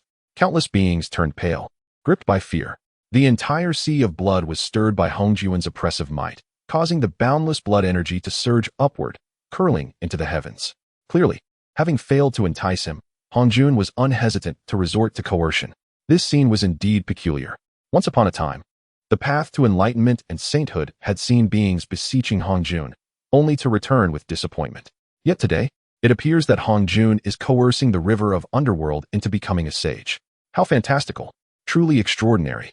However, even more astonishing is the fact that, despite Hong Jun revealing such a formidable presence, the venerable ancestor of the river of underworld, seated amidst an endless sea of blood, remains unmoved.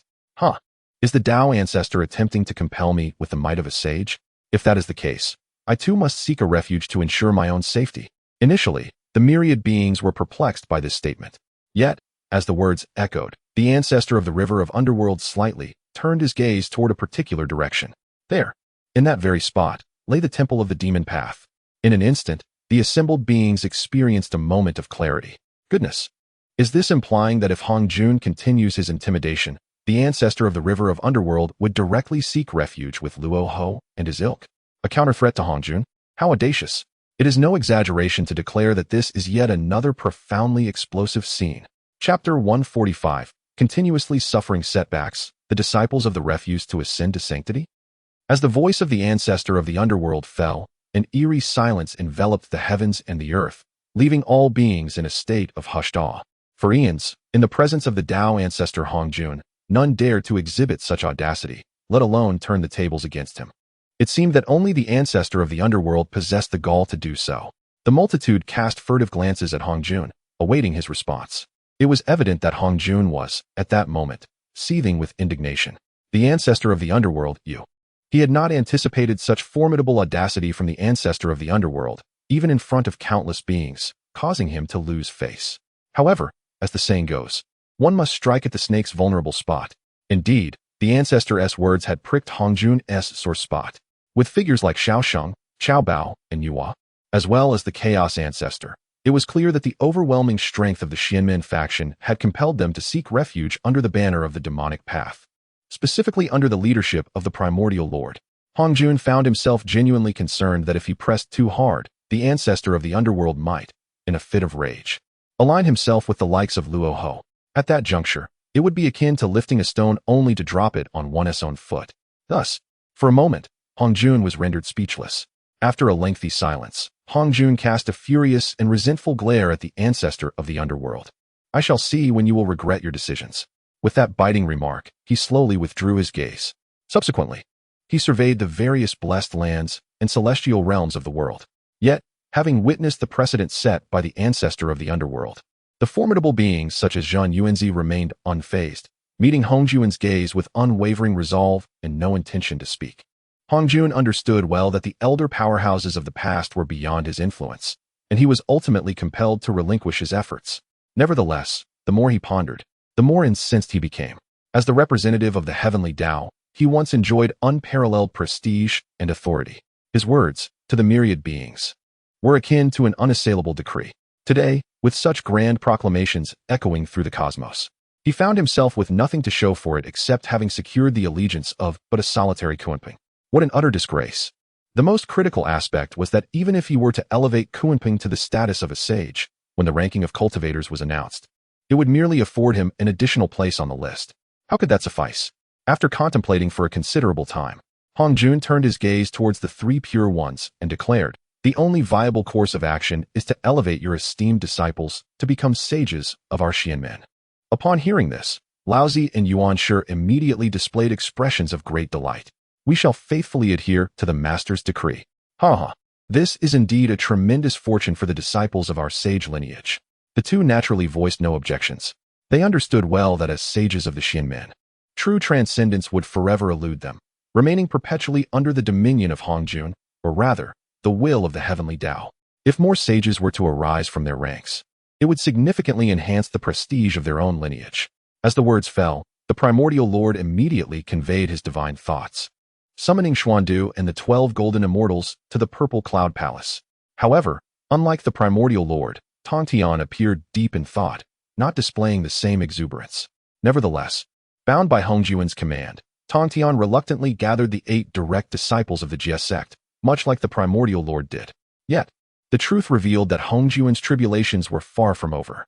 Shortly after, the disciples of the human sect, Xuandu, and the 12 golden immortals of the Chan sect arrived at the purple cloud palace. Upon hearing that Hongjun was about to bestow upon them the status of saints, the crowd erupted in ecstatic joy. What? We too can attain sainthood. This, we have cultivated for countless eons, solely for this day. We thank you, Taoist Hongjun. We thank you, Taoist Hongjun. The voices of the multitude echoed. Hearing this, Hongjun's expression softened somewhat, preventing the heavenly sect from appearing desolate and diminished. Hongjun then turned his gaze toward Tongtian. At present, only the 8 direct disciples of the Jie sect had yet to arrive. Observing this, Tongtian's expression faltered. However, before he could speak, the Primordial Lord interjected with an angry shout. Where are the direct disciples of the Jie sect? The Taoist ancestor summons you to appear. Why the delay? The Primordial Lord was impatient, eagerly awaiting the appearance of the Jie sect disciples to set Hongjun's plan for sanctification into motion. Furthermore, having learned of the earlier incident involving the Golden Spirit Mother and the 3 heavens attacking Guangchengzi, which resulted in damage to the reverse heaven seal, the Primordial Lord's displeasure towards the Jie sect disciples grew even stronger. His words were laden with reproach. Just then, after a lengthy pause, the voice of Duobao echoed back. Respected master, esteemed uncles, and Taoist ancestor Hongjun. Regarding the matter of attaining sainthood, we, the disciples of the Jie sect, shall abstain from participation. After all, our sect's doctrine is to seize a sliver of opportunity amidst the vastness of fate. Sainthood is merely a path tread by predecessors, which does not align with our Taoist hearts. Such a magnificent opportunity should be left for our senior brother Guangchengzi and others to enjoy. This proclamation sent ripples of astonishment throughout the assembly.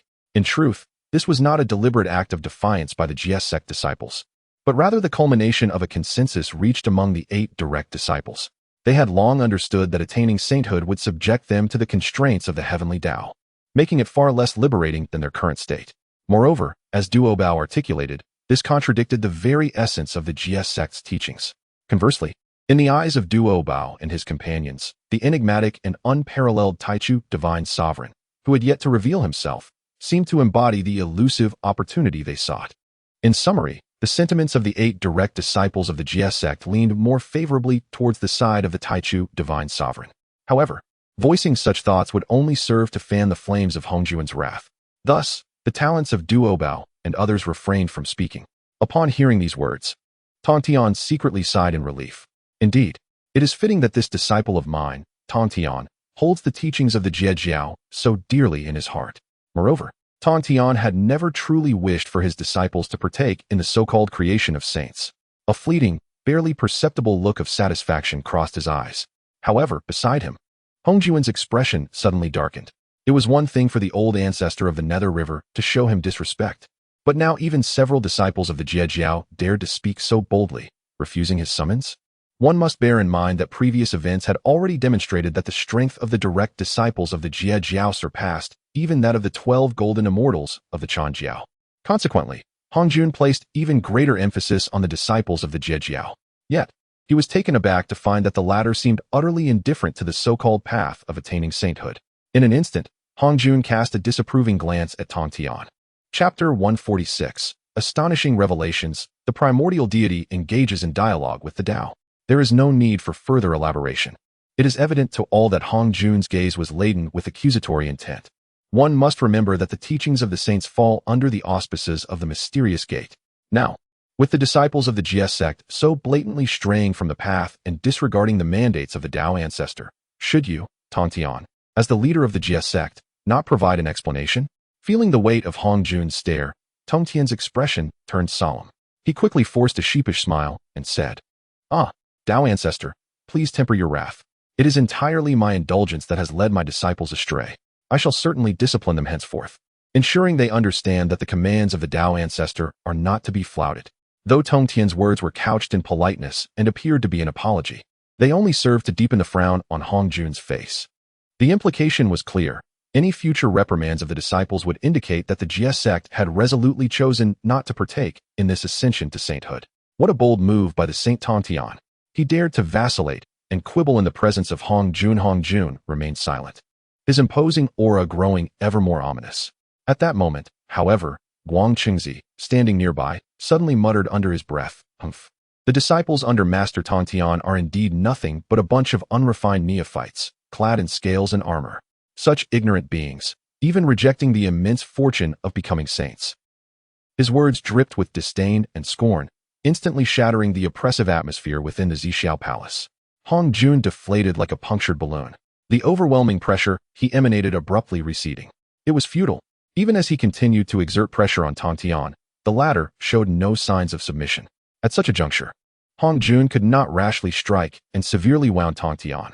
That would be akin to severing his own limbs. Thus, he begrudgingly swallowed his indignation. Very well. The aspirations of all beings differ.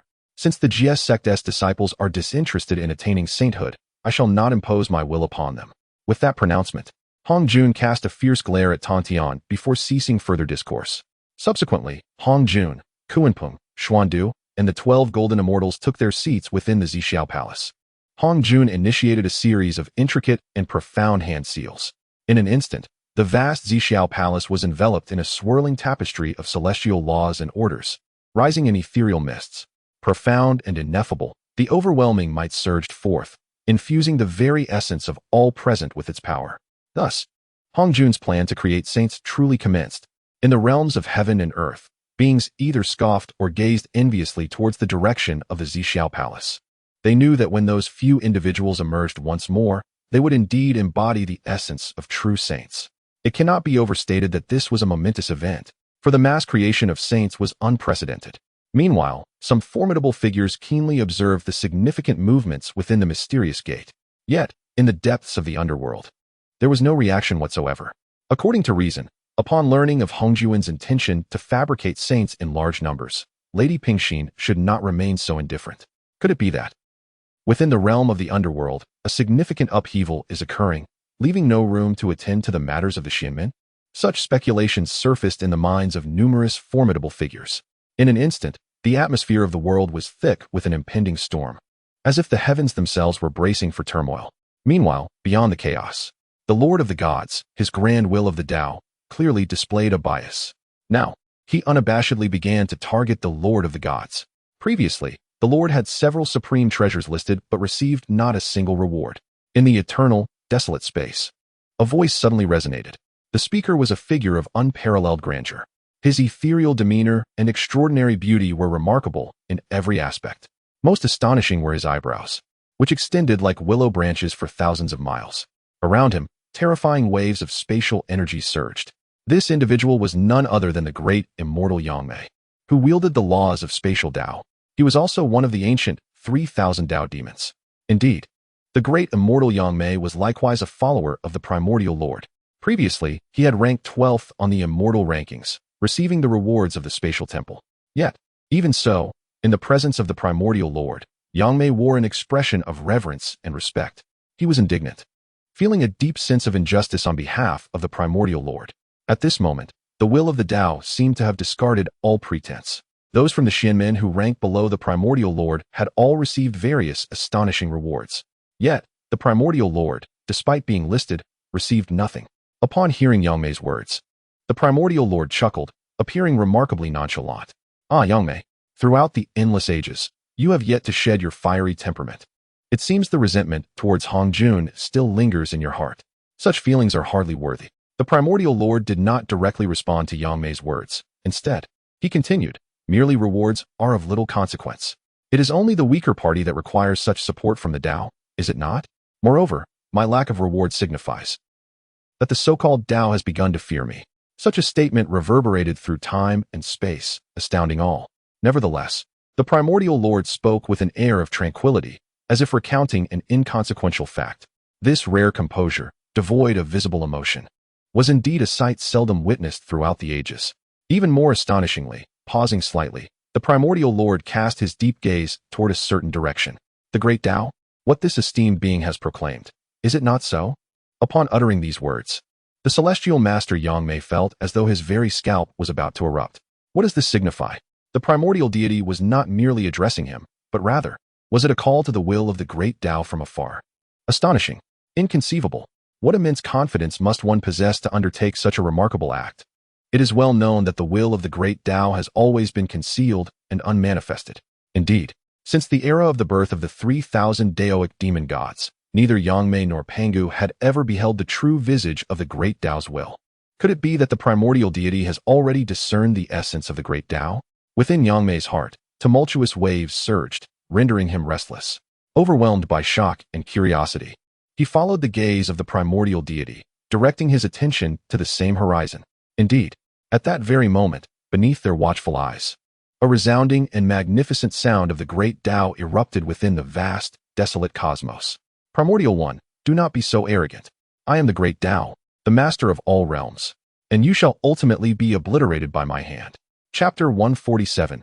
Astonished, Yangmei witnesses the manifestation of the Eye of the Tao. At this moment, Yangmei felt as though the very essence of his being had abruptly solidified and come to a standstill. The oppressive might of the Tao was utterly terrifying. It represented a supreme existence that transcended all creation. Even though Yangmei had already attained the sage realm, he found himself unable to bear the weight of such overwhelming power. His scalp tingled, and a chill ran down his spine. His spirit trembled uncontrollably, as if he were on the brink of being obliterated by this unparalleled force. Of course, standing beside the primordial deity, such a fate was entirely improbable.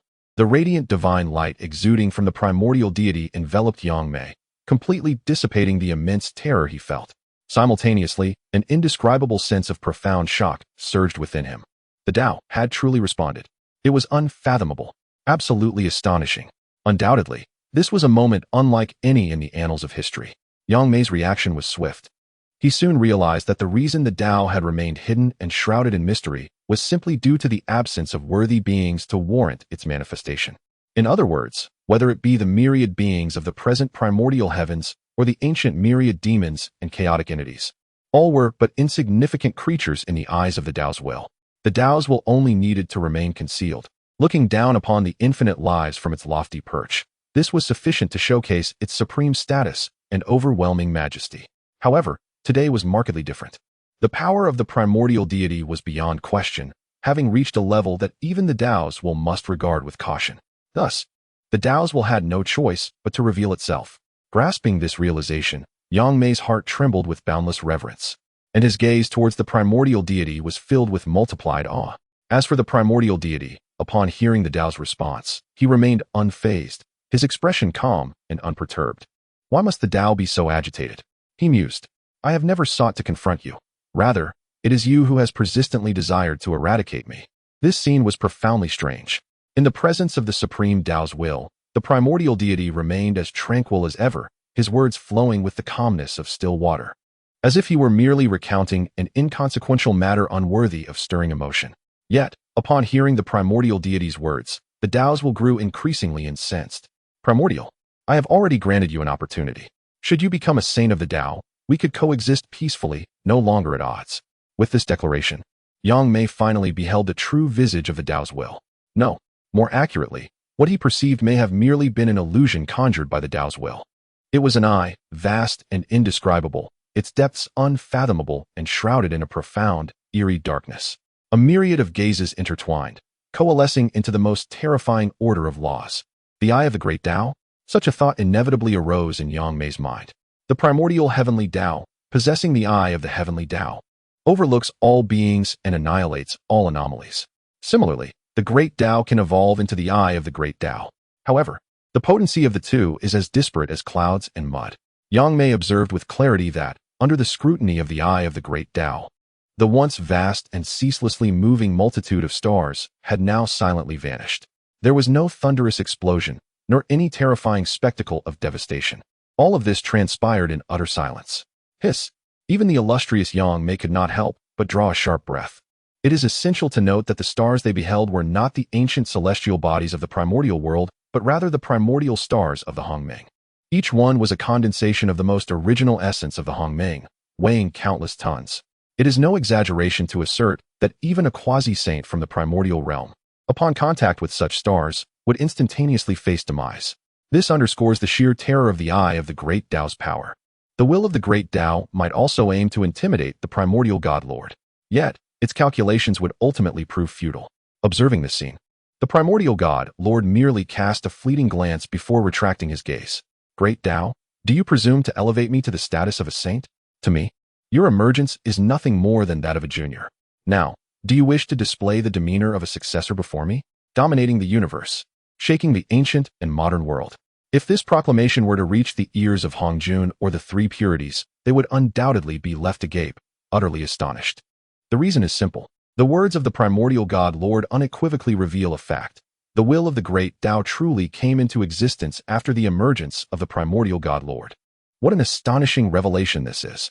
Beside the primordial God Lord, Yang Mei's eyes nearly bulged from their sockets.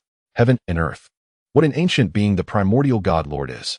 Prior to this, although Yang Mei had exerted every effort to speculate on the era of the primordial God Lord's emergence, he now realized he had underestimated him. Or rather, the truth had transcended Yang Mei's comprehension entirely.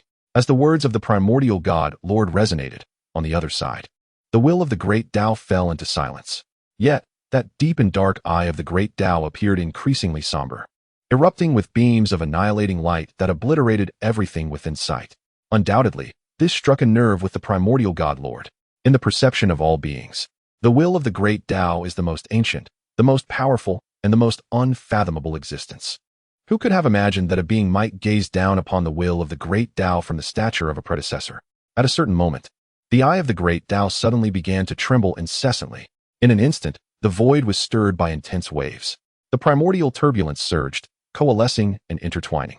In the blink of an eye, a magnificent torrent of immeasurable proportions surged forth, cascading powerfully towards the direction of the primordial deity. In response, the primordial deity spoke. In the grand scheme of the Tao, does such a means hold any significance between us? Upon uttering these words, a myriad of intricate chains of divine order emerged, each one seemingly forged from celestial gold and divine iron. The chains sprawled across the cosmos, densely interwoven, instilling a chilling apprehension in all who beheld them. Suddenly, a symphony of resonant clangs echoed forth, an unceasing chorus of metallic harmonies. Thus commenced a confrontation unseen by mortal eyes. Under the tumult of the ordered chains, the torrent of the Tao was gradually extinguished, dissipating into the void. In a fleeting moment, all was rendered non-existent. Meanwhile, from the opposite side, an astonished voice of the Tao's will resounded. Primordial, has your power indeed ascended once more? Chapter 148. No need to look up to the great path. You shall surpass it in this phrase. A profound sense of disbelief is encapsulated. Yang Mei, already wide-eyed and speechless, stood in a daze. To him, this scene represented a true clash of deities, with Yang Mei positioned as the mere mortal observing from the sidelines. He could not fathom why the will of the great path would emit such an exclamation. After all, in Yang Mei's memory, since he had come to know and follow the primordial deity, the latter's strength had always been unfathomably immense. Perhaps it was precisely because the primordial deity's power had long surpassed Yang Mei's understanding that he remained oblivious to any increase in strength. In contrast, the will of the great path was capable of perceiving it. Upon hearing the astonishment from the will of the great path, the primordial deity merely smiled indifferently, offering no comment. At once, the will of the great path fell into a deeper silence. The earlier initiative had indeed been a test of the primordial deity's capabilities, and the outcome of this probing left the will of the great path shaken. It keenly sensed that the primordial deity's cultivation was perilously close to the realm of the great path. Just as the primordial deity had once stated, among the myriad realms, apart from the vast wilderness, all other worlds had already merged into one with him. One day, should he successfully integrate the primal source of the wilderness, the primordial deity would ascend directly to the highest echelons of antiquity and realize the path of the great way. Realizing this, the will of the great path could not help but feel anxious. You wish to attain the realm of the great path? It shall not be so simple. I have bestowed upon you the supreme authority of the primal mysteries. Surely, the plans of Hongjun to create saints have already commenced. Haraha. The will of the great path erupted in a harsh laugh. After a moment, it continued, Primordial, in a few days, the number of saints within the wilderness will increase by more than a dozen. They will serve as the guardians of the primal essence. Moreover, given time, these saints will inevitably grow to the threshold of the great path. No matter how formidable you may be, how many nails can you crush? The will of the great path brimmed with derision. This was its greatest confidence. The previous waves of rewards, along with the promises from the heavenly Tao Temple and Hongjun, were all aimed at obstructing the primordial deity's path to enlightenment. Throughout, the primordial deity merely listened to the words of the will of the great path with an air of indifference. After a long pause, he finally spoke. Great path, you truly are quite the loquacious one. How tiresome. Unexpectedly, the primordial deity's reaction was neither panic nor anger. Rather, he expressed his impatience in such a manner. Upon hearing this, Yang Mei was taken aback and then burst into laughter, unable to contain himself. Goodness! In such a tense atmosphere, the primordial deity's remark was utterly unforeseen. Who could possibly resist such a moment? However, upon further reflection, Yang Mei realized that it was indeed as the primordial deity had stated. Today, the will of the great Tao was exhibiting a decidedly loquacious demeanor. Even in the absence of a single word from the primordial deity, it managed to unleash a barrage of taunts and laughter. Its behavior resembled that of a petulant child hurling threats in front of an adult. This observation struck true. Remarkable. It seemed that such words would thoroughly unsettle the will of the great Tao.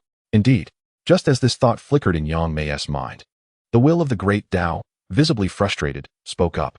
The will of the great Tao found itself at a loss for words. What could be done? The primordial deity perpetually maintained an expression devoid of emotion, remaining unperturbed by the turmoil of the world. It appeared disinterested even in engaging in a verbal spar with the will of the great Tao. Consequently, no matter how forceful the will of the great Tao attempted to appear, in the end, it felt akin to striking a fist against cotton. Powerless, speechless. After a moment, the will of the great Tao indignantly spat out a harsh remark. Let us see how long you can remain arrogant. Subsequently, the eye of the great Tao, which had caused Yang Mei's hair to stand on end, gradually faded away. Within a few breaths, it completely vanished. Clearly, the will of the Great Dao was considerably irked by the primordial deity and had once again retreated into obscurity.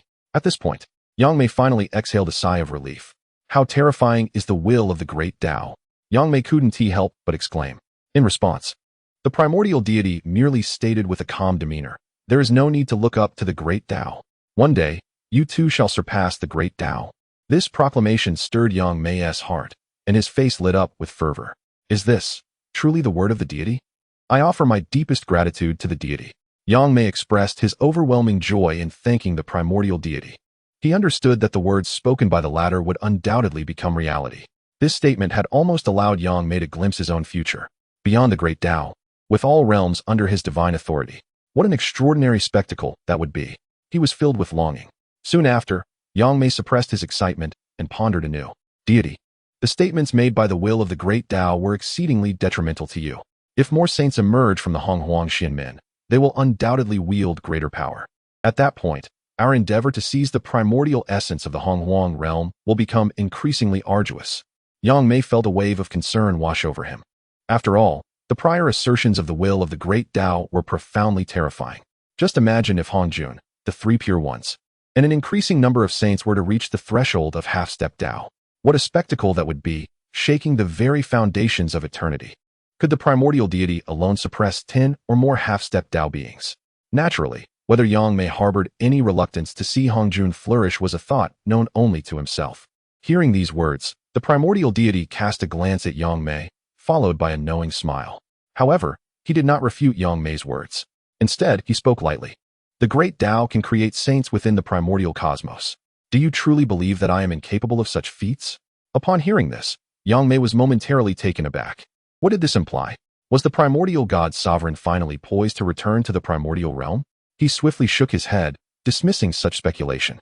If that were the case, the primordial god sovereign would have likely returned long ago, rather than altering his decisions based solely on a few words of the Great Dao's will. Thus, only another possibility remained. Could it be that the Lord God Sovereign was referring to the underworld? At this proclamation, the primordial god sovereign nodded appreciatively. Indeed, immediately thereafter, he flicked his fingers, and in an instant, a brilliant celestial light erupted, soaring gracefully through the boundless void before descending towards the primordial cosmos. Meanwhile, within the underworld of the primordial realm, an astonishing spectacle was unfolding. Chapter 149. The River of Fate reveals its power, and Di Jiang is revived. At this moment, deep within the nether realm of the underworld, a river of crimson hue flows ceaselessly. Countless skeletal remains lie submerged at the riverbed, while countless corpses accumulate along the banks. Each drop of water in this river of fate encapsulates the destiny of myriad beings across generations. Intertwined between every droplet are peculiar black mycelium, which represent the threads of causality in the unseen realm. This is indeed the river of fate. On ordinary days, this river flows in the depths of the underworld, revealing no extraordinary power. However, today is markedly different. Vast swathes of sanguine divine radiance almost envelop the entire domain of the underworld. The grand and profound laws of fate circulate, enigmatic and ineffable. This spectacle draws the attention of the Emperor of Fengdu, the 10 Yama kings, and other deities, all of whom gaze in astonishment, their faces awash with wonder. Simultaneously, the goddess Pingxin gracefully gestures with her delicate hand. Before her, the Nuwa stone rises and falls, erupting with ethereal brilliance, unfathomable in its nature. The intricate seals she weaves effortlessly penetrate the Nuwa stone. At this very moment, a bizarre scene unfolds. From the Nuwa stone, an immense and profound mystical power emanates, continuously flowing into the river of fate. Upon witnessing this, the expressions of all present in the underworld turn grave and solemn. Could this truly revive the ancient ancestral witches of yore? The introduction of the Hongming Golden List is undoubtedly accurate. I am fortunate to witness the true forms and divine powers of the ancestral witches from the past. The ancestral witches of old represent the greatest enigma for the goddess Pingxin. If they could be revived, she might finally let go of her obsessions. Indeed, everyone is acutely aware that the goddess Pingxin's actions are an attempt to resurrect the ancient Di Jiang, Zhu Jiuyin, and the other 10 ancestral witches. As the crowd expresses their astonishment, an astonishing resonance seems to arise between the Nuwa stone and the river of fate. The river swells and churns relentlessly. At a certain moment, a droplet of blood-red water suddenly leaps forth, directly escaping the confines of the River of Fate and landing within the underworld. In an instant, crimson light intertwines, shrouded in mystery. The crowd can vaguely discern a figure gradually taking shape amidst the swirling bloodlight. At this moment, the breath of nearly everyone halts in unison. Could it truly be effective? Is that the revered ancestral witch of old? An existence that had long since faded into the annals of time is now revived. The power of the Nuwa stone is indeed astonishing. The onlookers are left speechless, filled with awe. Although they had previously glimpsed the introduction of the Nuwa stone on the Hongming Golden List, witnessing the act of resurrection is undeniably sensational, particularly for ancestral witches who have been lost to the ages.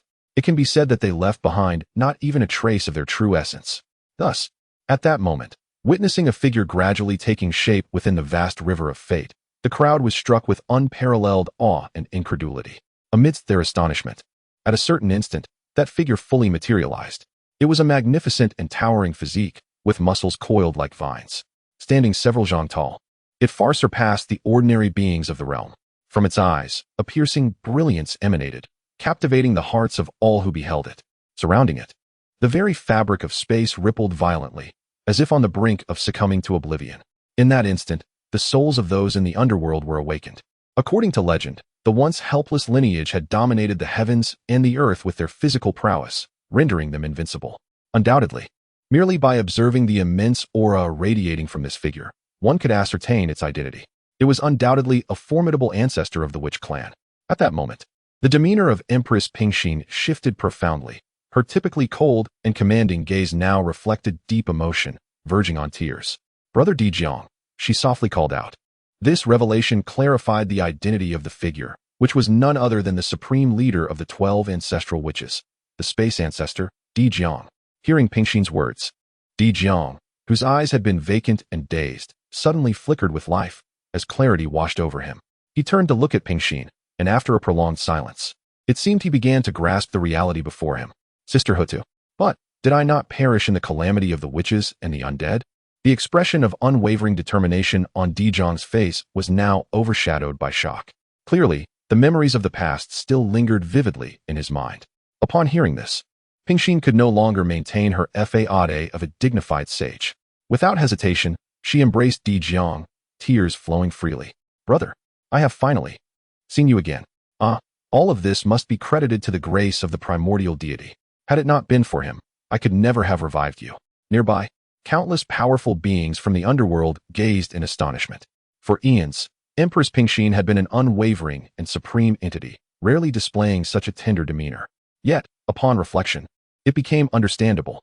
The bond Pingxin shared with the ancestral witches was beyond mere words. It transcended the ties of blood. It was witnessing the fall of Dijiang and the others that had left her disheartened, compelling her to bear the weight of the underworld alone. Now at last, witnessing Dijiang's revival and return, Pingxin was restored to her former self, one of the 12 ancestral witches, the true Hutu. Instantly, the denizens of the underworld could not help but be moved, their faces reflecting profound sentiment. As for Dijiang, upon hearing Hutu's recounting, he found himself momentarily at a loss. Resurrection, even for Dijiang himself, the notion was nothing short of astonishing. After all, the ancient Wu clan did not possess the ability to give birth to primordial spirits. For ordinary cultivators, even if their physical forms were destroyed, they could rely on their primordial spirits to be reborn. However, for the Wu clan, this was an impossibility, especially upon hearing from Pingxin that countless eons had already passed. Dijiang was rendered even more astonished. Yet the truth lay before him, compelling him to accept it. Moreover, despite the passage of vast epochs, he was resurrected once more in the primordial realm. Not a trace of his memories had been lost. The cataclysm of the Wu and Yao, along with the interactions among the 12 ancestor Wu, remained vividly etched in his mind. Clearly, the Nuwa stone possessed the remarkable ability not only to revive Dijiang's body and will, but also to restore his former memories. One could say that for Pingxin, she endured countless years of desolation and profound sorrow. However, for Dijiang, it felt as though the cataclysm of the Wu and Yao had reached its conclusion, leading to his demise, only to find himself resurrected in the present day. To assert that the Nuwa stone could defy the ravages of time would not be an exaggeration. The powers of this treasure were truly extraordinary. Chapter 150. The authentic method of deification. Has the saint of the mystic realm emerged? Splendid, Splendid, splendid. The mighty Emperor Jiang exclaimed thrice, his excitement and elation palpable. He continued, according to my sister, that primordial divine lord is indeed an unparalleled and inscrutable figure of immense power. I would relish the opportunity to behold his true form. His hearty laughter resonated through the air. However, the denizens of the underworld exchanged knowing glances, secretly scoffing at the notion. To meet the primordial divine lord? Such a feat would likely prove exceedingly difficult. This was not due to any underestimation of the ancestral shaman, Emperor Jiang, but rather the celestial stature of the primordial divine lord had reached an unimaginable zenith in the minds of the gathered. After all, setting aside his innate strength, the formidable beings who followed the primordial divine lord were predominantly saints, or even beings of higher cultivation.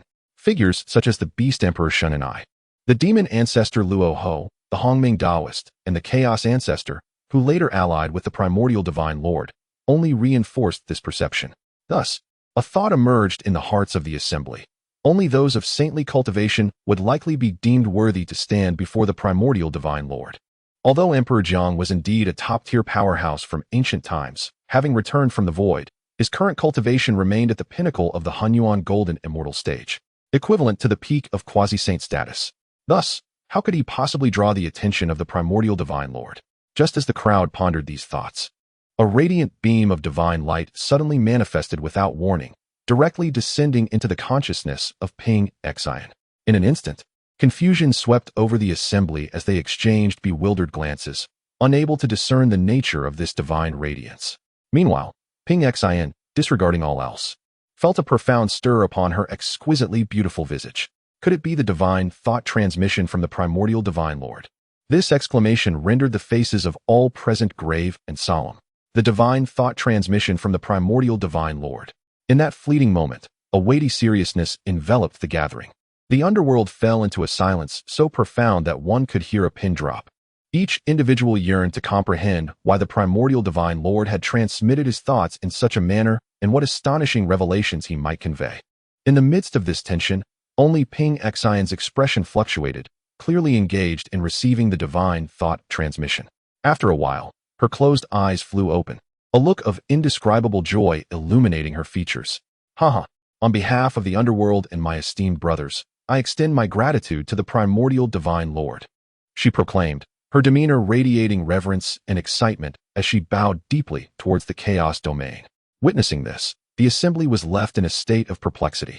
Emperor Jiang, voicing the collective curiosity, inquired, Sister, what did the divine thought transmission convey that warrants such veneration? In response, Ping Xian, with a smile gracing her countenance, promptly replied, Haha, Brother Emperor Jiang, this is a momentous occasion for our underworld.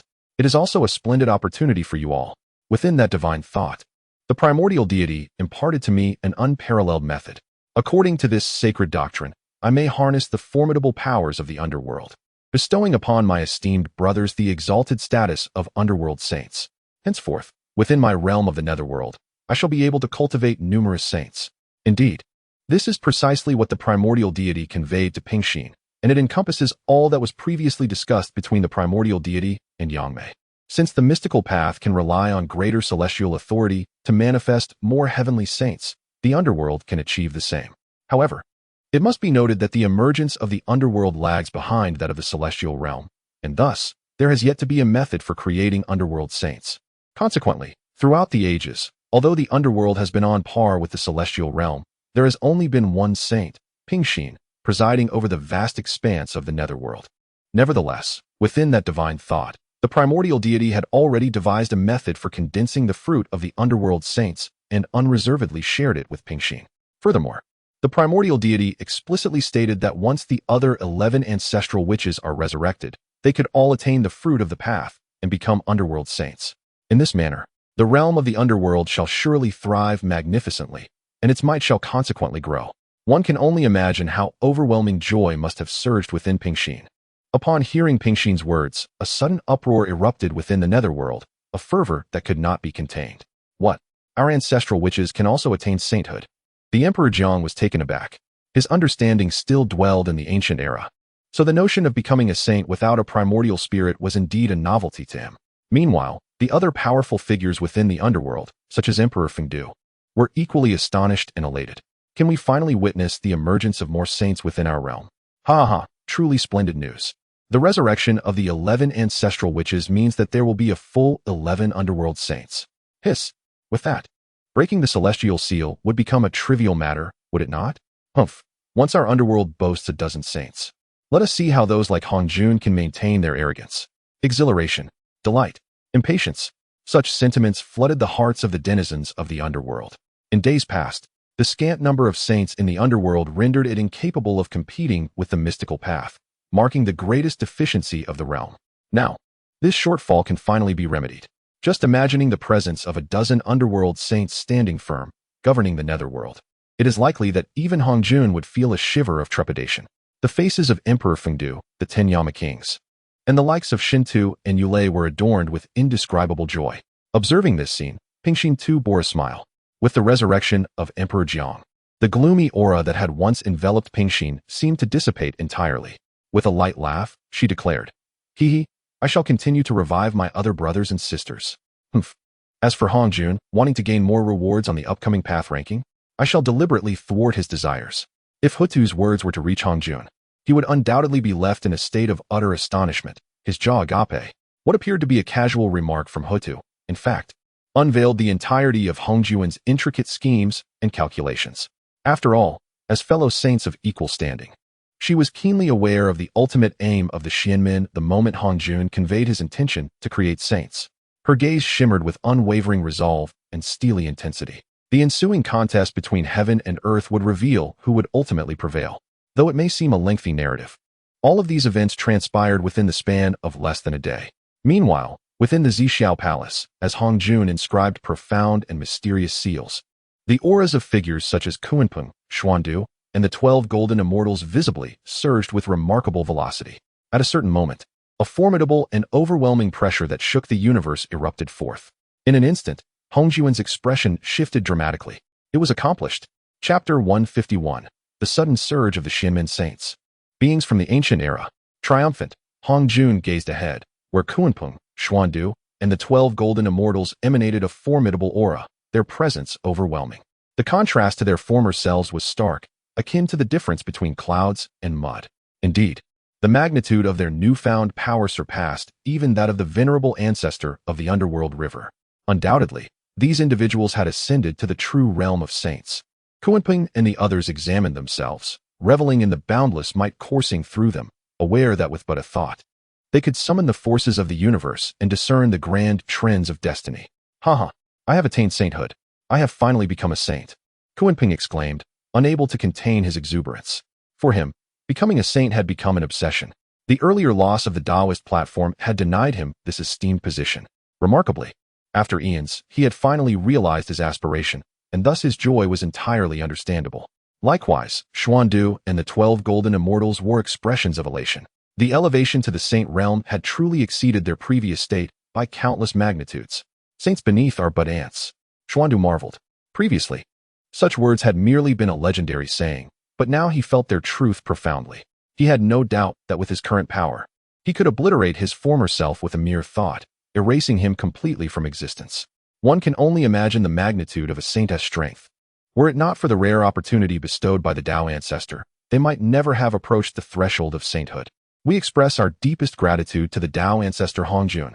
The 12 golden immortals proclaimed in unison, their faces alight with reverence. Observing this scene, Laozi and Yuanshi exchanged knowing smiles. Yuanshi turned to Tantian, his words laced with subtle meaning. Such an extraordinary opportunity is seldom seen across the ages. It is unfortunate that some younger disciples, in their ignorance, choose to reject it. Though unnamed, it was clear that Yuanshi alluded to the disciples of the Jie sect.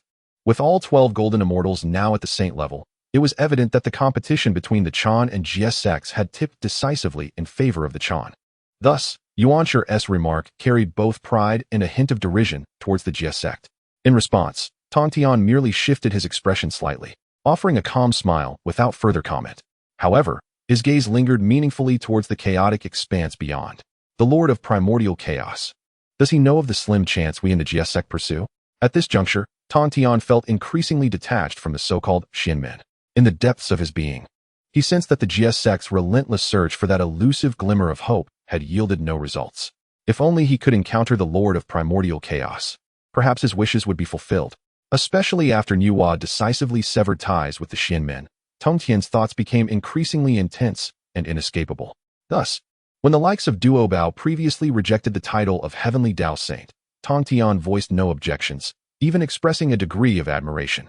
At that moment, Hongjun also spoke up. Very well. Now that you have all attained sainthood, I trust you have comprehended the respective laws and orders you govern? Hongjun intoned, his gaze sweeping over Kuanping and the other dozen individuals. Upon hearing this, the crowd was filled with elation. Esteemed Dao Ancestor, I command the law of space. Kuanping was the first to respond. As he spoke, waves of spatial law radiated from him, enigmatic and ineffable. Xuandu then turned to Hongjun. I govern the law of time. Following this, the 12 golden immortals each took their turn to declare the complete laws they controlled. Esteemed Dao Ancestor, I practice the law of the 5 elements. Haha. I command the law of yin and yang. Each declaration from the assembly pertained to the foremost laws among the 3,000 great principles, such as space, time, and the 5 elements, which undoubtedly rank among the top 10. Upon hearing their words, Hongjun nodded in satisfaction. Everything unfolded as he had anticipated, or rather, it was precisely his intention. For Kuanping and the others, Hongjun held nothing back. Previously, he had directly utilized the creation jade plate to present the 3,000 great laws. He meticulously selected the most formidable among them for Kuanping and his companions to comprehend and master. After all, the purpose behind Hongjun's creation of saints was twofold. Firstly, to secure more substantial rewards in the forthcoming Dao ranking, and secondly, to restore the prestige of the Xianmen. The greater the strength of Kuanping and his peers, the better. More importantly, as the Honghuang realm ascended and the heavenly Dao strengthened, the authority wielded by Hongjun experienced astonishing enhancement. With such power, he harbored no concerns that they would transcend his control. Contemplating this, Hongjun gazed deeply at the currently tranquil Hongming golden list and murmured to himself, next, we shall see the results on the Dao ranking. However, scarcely had his words left his lips than an unexpected upheaval occurred in the world. A resounding, thunderous laughter erupted, seemingly from nowhere. Haha, Hongjun, did you ever imagine that one day, we would once again manifest in this realm? The utterance immediately captured the attention of countless beings, who dared to so boldly call out the name of Dao Ancestor Hongjun. Within the Zixiao Palace, Hongjun's expression shifted, his brow furrowing. This voice evoked a sense of long-lost familiarity. Suddenly, he recalled something. Di Jiang. There could be no mistake. Hongjun was utterly convinced that this voice belonged to the ancient ancestor Di Jiang. Moreover, among the primordial beings, throughout the ages, it was only the 12 ancestor witches, who confidently claimed to be the true descendants of Pangu, that dared to disregard the Dao ancestor and directly invoke the name of Hongjun. Hongjun spoke these words softly, causing the expressions of the Sanqing and Kuanping to change dramatically, filled with disbelief. Di Jiang. How could this be? He had fallen into oblivion countless eons ago, remarked Yuanshi. Yet, before they could utter more, they focused their gaze outside the realm of the underworld. Swish, swish, swish. A series of sharp sounds pierced the air, not due to the manifestation of spiritual treasures, but as figures stood proudly in the void, under the watchful eyes of all beings. Moments later, 11 figures gathered together. Witnessing this scene, Hongjun's expression darkened abruptly. Indeed, it was they without a doubt. At this moment, Hongjun, the Sanqing, and Kuanping were devoid of any skepticism. Those 11 figures were none other than the original ancestor witches, excluding Hutu. Chapter 152. The 11th ancestor witch reemerges, Hongjun in distress. Evidently, unbeknownst to all sentient beings, through the extraordinary powers of the Enhua stone, the goddess Pingxin has successfully resurrected all 11 ancestor witches. Perhaps due to the passage of countless epochs, the excitement and joy within the hearts of Di Jiang and his companions need not be elaborated upon. Furthermore, they have gleaned the truth behind the ancient calamity of the witch and demon tribes from Pingxin's revelations. Thus, as soon as they were revived, the 11 ancestor witches could hardly contain their eagerness to make their presence known, calling out to Hongjun from afar to assert their former might. Silence. The heavens and earth were enveloped in a deathly stillness. Countless gazes converged upon those 11 figures. The sentient beings were filled with confusion, utterly perplexed. They did not recognize the identities of the 11 ancestor witches, for the era of the witch demon calamity was far too distant from their current time. However, Zenyuanzi, Hongyun, and the venerable Mingi, among others, were visibly stirred. The 12 ancestor witches have returned. The lineage of the witch tribe, which was thought to be completely extinguished, still exists? Could this be yet another ancient secret shrouded in deception? At that moment, a powerful figure exclaimed in astonishment. Ever since the emergence of the Hongming Golden List, such occurrences have become all too common. In the realm of sentient understanding, it was believed that the once fallen Chaos Ancestor and the great Yangmei Immortal had truly perished. Yet, it was revealed that they had not perished at all. Similarly, despite witnessing Hong Yun's apparent demise, it turned out he was sheltered by the primordial deity and had achieved a second existence. Thus, it swiftly occurred to the sentient beings. Was the downfall of the witch tribe also a mere illusion crafted to deceive? However, this thought was fleeting. In a moment's time, Xinyuanzi and the other top-tier beings realized something, their expressions shifting to one of enlightenment. Rather than stating that the 12 ancestor witches had not truly perished, it would be more accurate to say they have been reborn. It appears that the goddess Pingxin has indeed garnered the favor of the primordial deity, they mused. As they spoke, their gazes were laden with profound meaning as they directed their attention towards the direction of the Demon Dao Sacred Hall. Simultaneously, within the Zixiao Palace, Hong Jun seemed to have grasped the underlying reason. Damn it, it is the Enhua Stone asserting its power, he muttered with a mix of anger and frustration, prompting the three pure ones to display expressions of sudden clarity and realization. Indeed, this aligns perfectly with the functions of the Enhua Stone as described on the Golden List. Any being that once existed within the currents of fate can be revived and re-enter the world. Thus, even if the 11 ancestor witches had perished eons ago, they could still manifest once more. How infuriating! That primordial deity forcibly seized the Enhua Stone, severing the hope of my Xianmin Saint's resurrection. Yet now, it is being utilized in the underworld. Laozi remarked with a grim countenance and a piercing gaze. This is nothing short of a blatant slap in the face. As for Hong Jun, he paid no heed to Laozi's words. As the esteemed figures of Di Jiang and his companions called out from afar, it was only natural for Hong Jun to respond. With a mere thought, he manifested once more in the celestial realm, casting a domineering gaze upon the 11 ancestral witches. Umph, how fortunate you are, he remarked with an unmistakable tone of disdain, to have resurrected the ancestral witches of your using that Enhua Stone. Though he endeavored to mask his contempt, the bitterness in his words was undeniable. After a brief pause, Hong Jun turned his attention to Di Jiang and the others.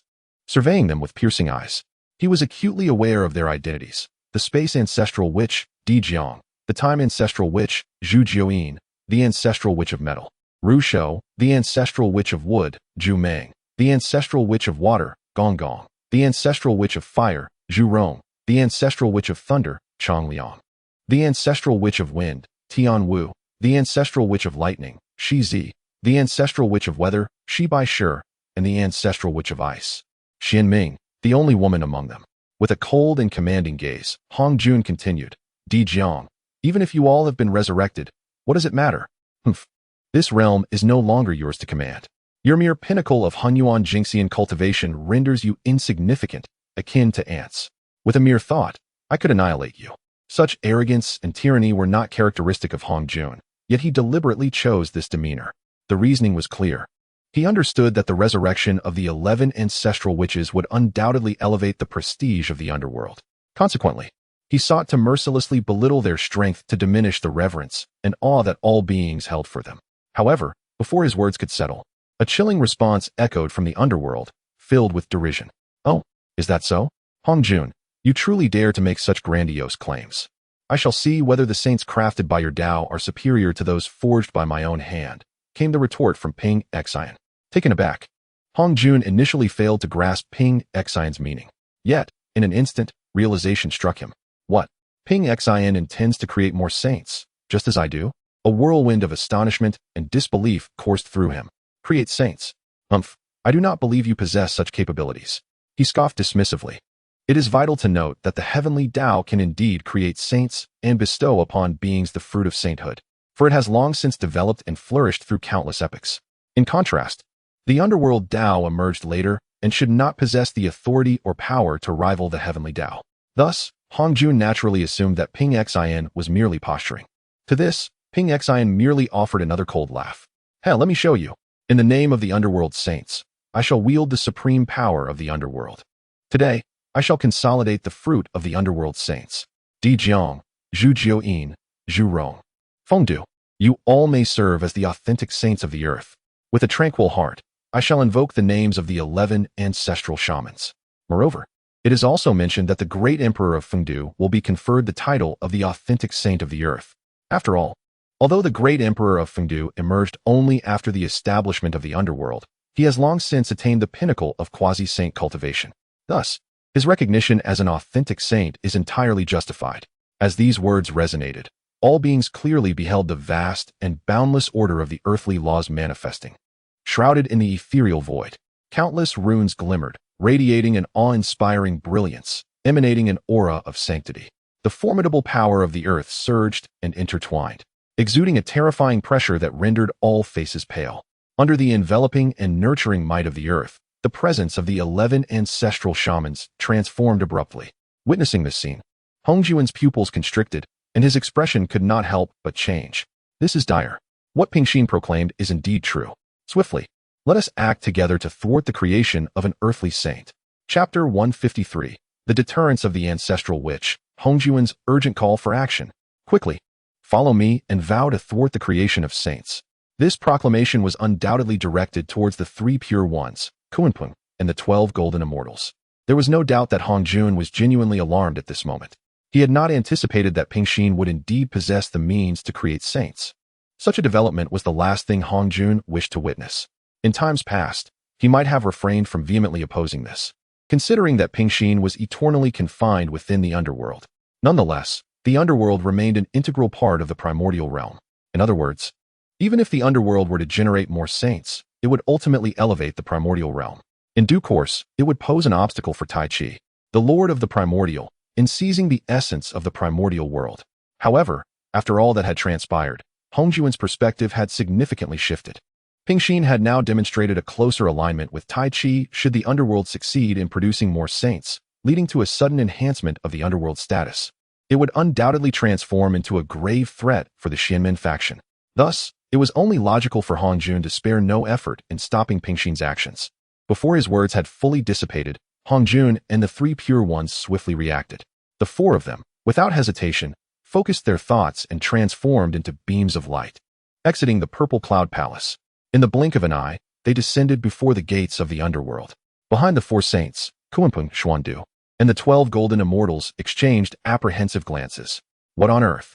To face such a fearsome adversary right after attaining sainthood, they were all engulfed in uncertainty, their expressions betraying their unease. Should we follow the Dao ancestor and our master?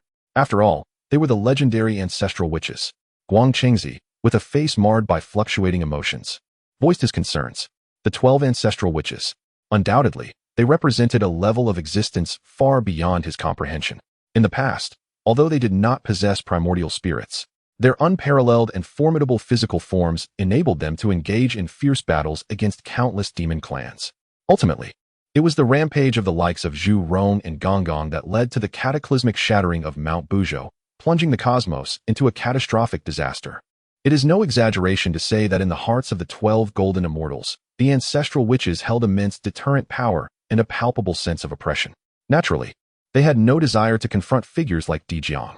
On the other hand, Kunpeng shared similar sentiments. If the terror of the 12 ancestral witches was merely a legend for Guang Chengzi and his companions, Kunpeng had first-hand experience of their might. It was precisely after witnessing the invincible stance of the 12 ancestral witches that Kunpeng had dared to commit the audacious act of stealing the river diagram and the Luo book.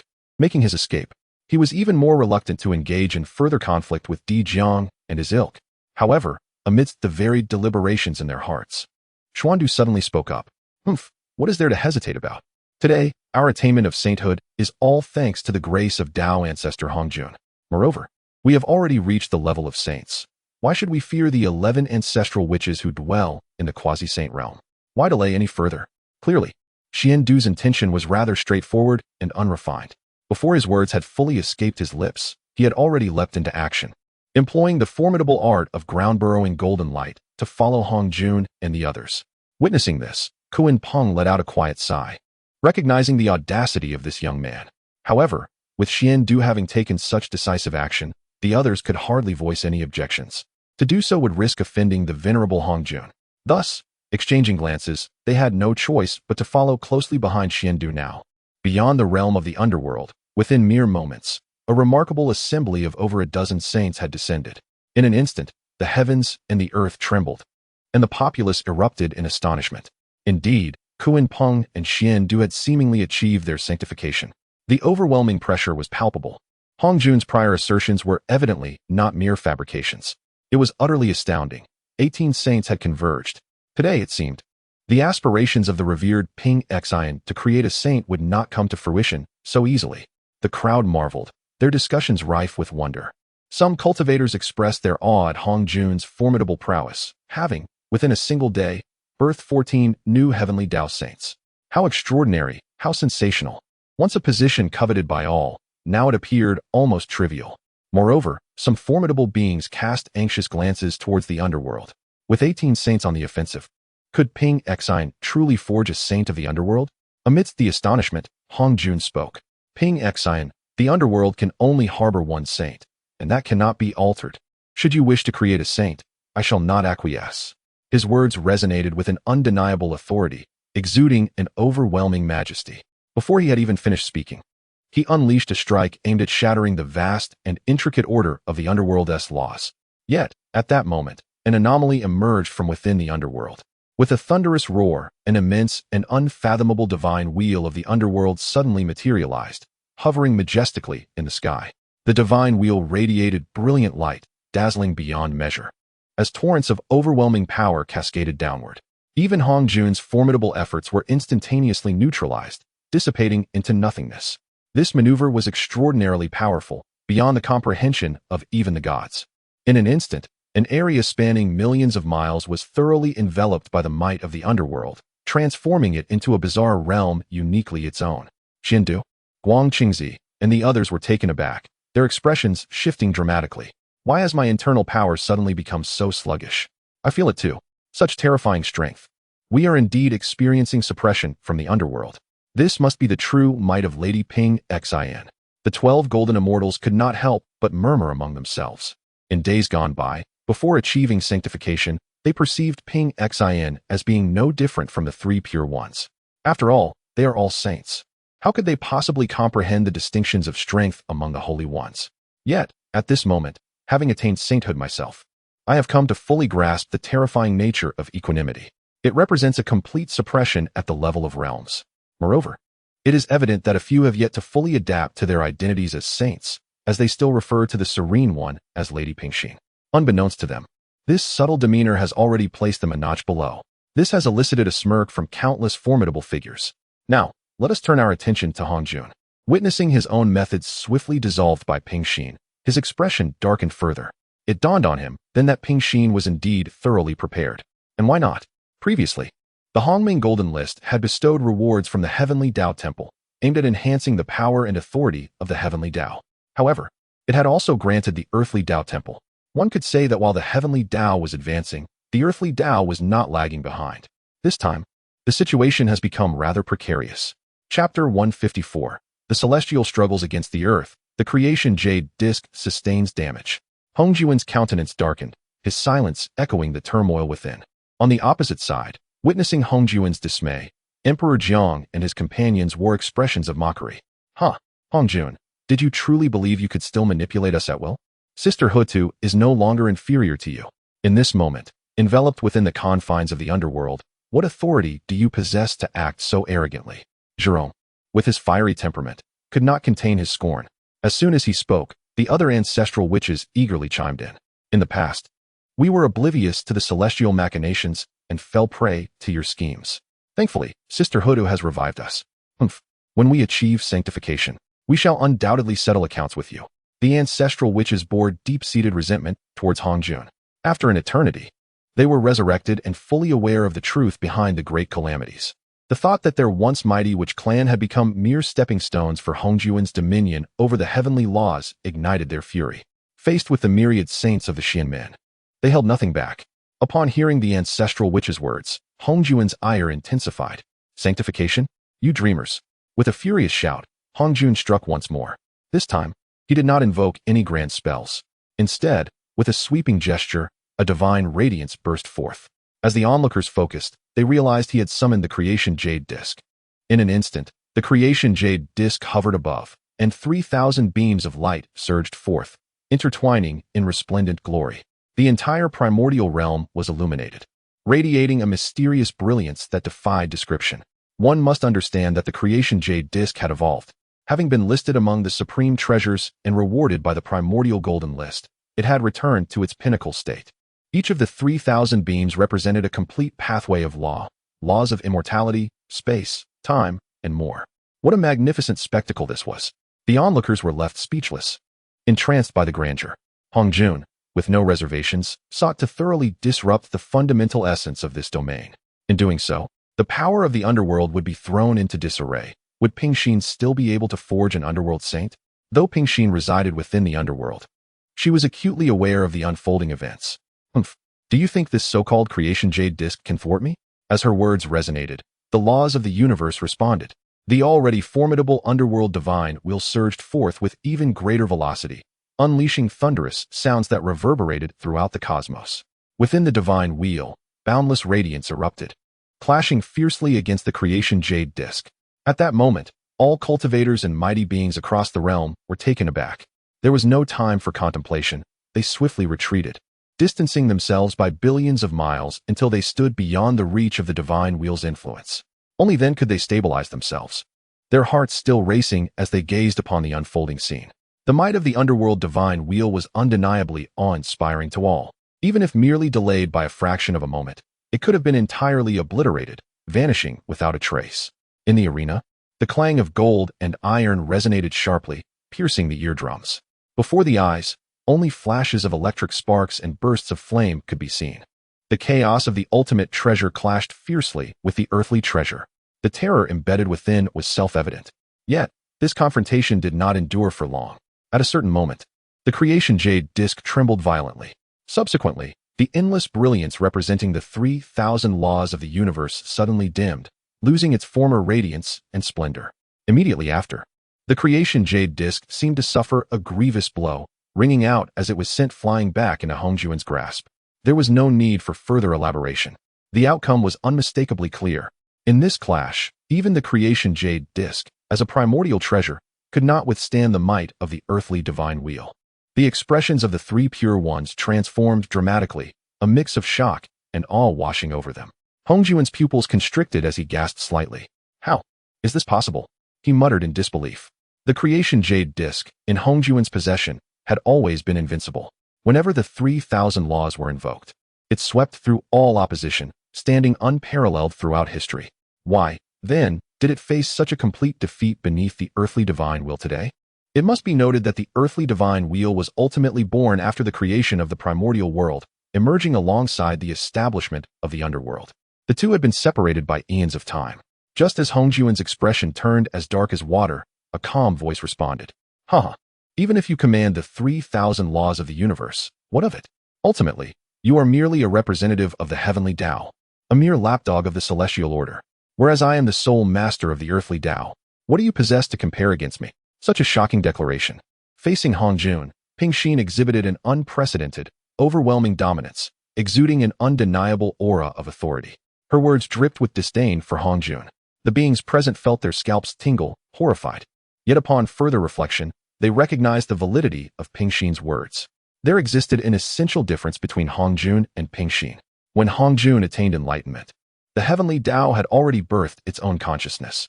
Therefore, Hongjuan's status could only exist as a spokesperson for the heavenly Dao.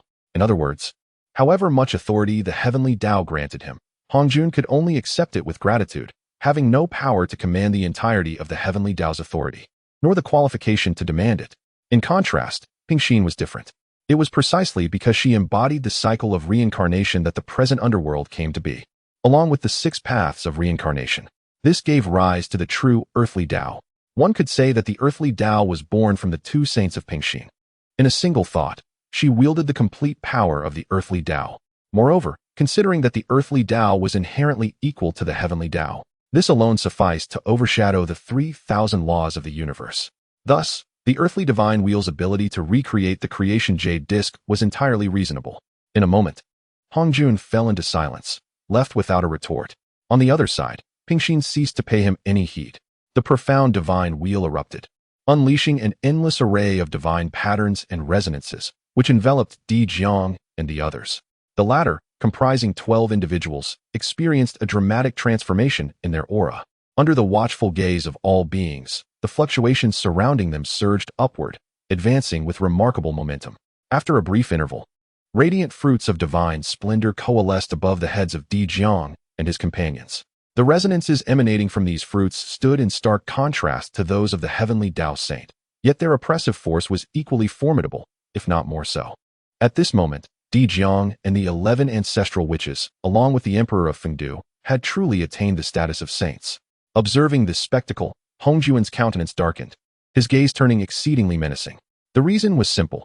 He sensed that the realm of Di Jiang and the others diverged from that of the 12 golden immortals. They had attained the rank of primordial saints, also known as primordial great Luo golden immortals. Chapter 155. Astonishing and unprecedented, Pingxin emerges from the underworld. Previously, the imposing Hongjuan fell into a profound silence.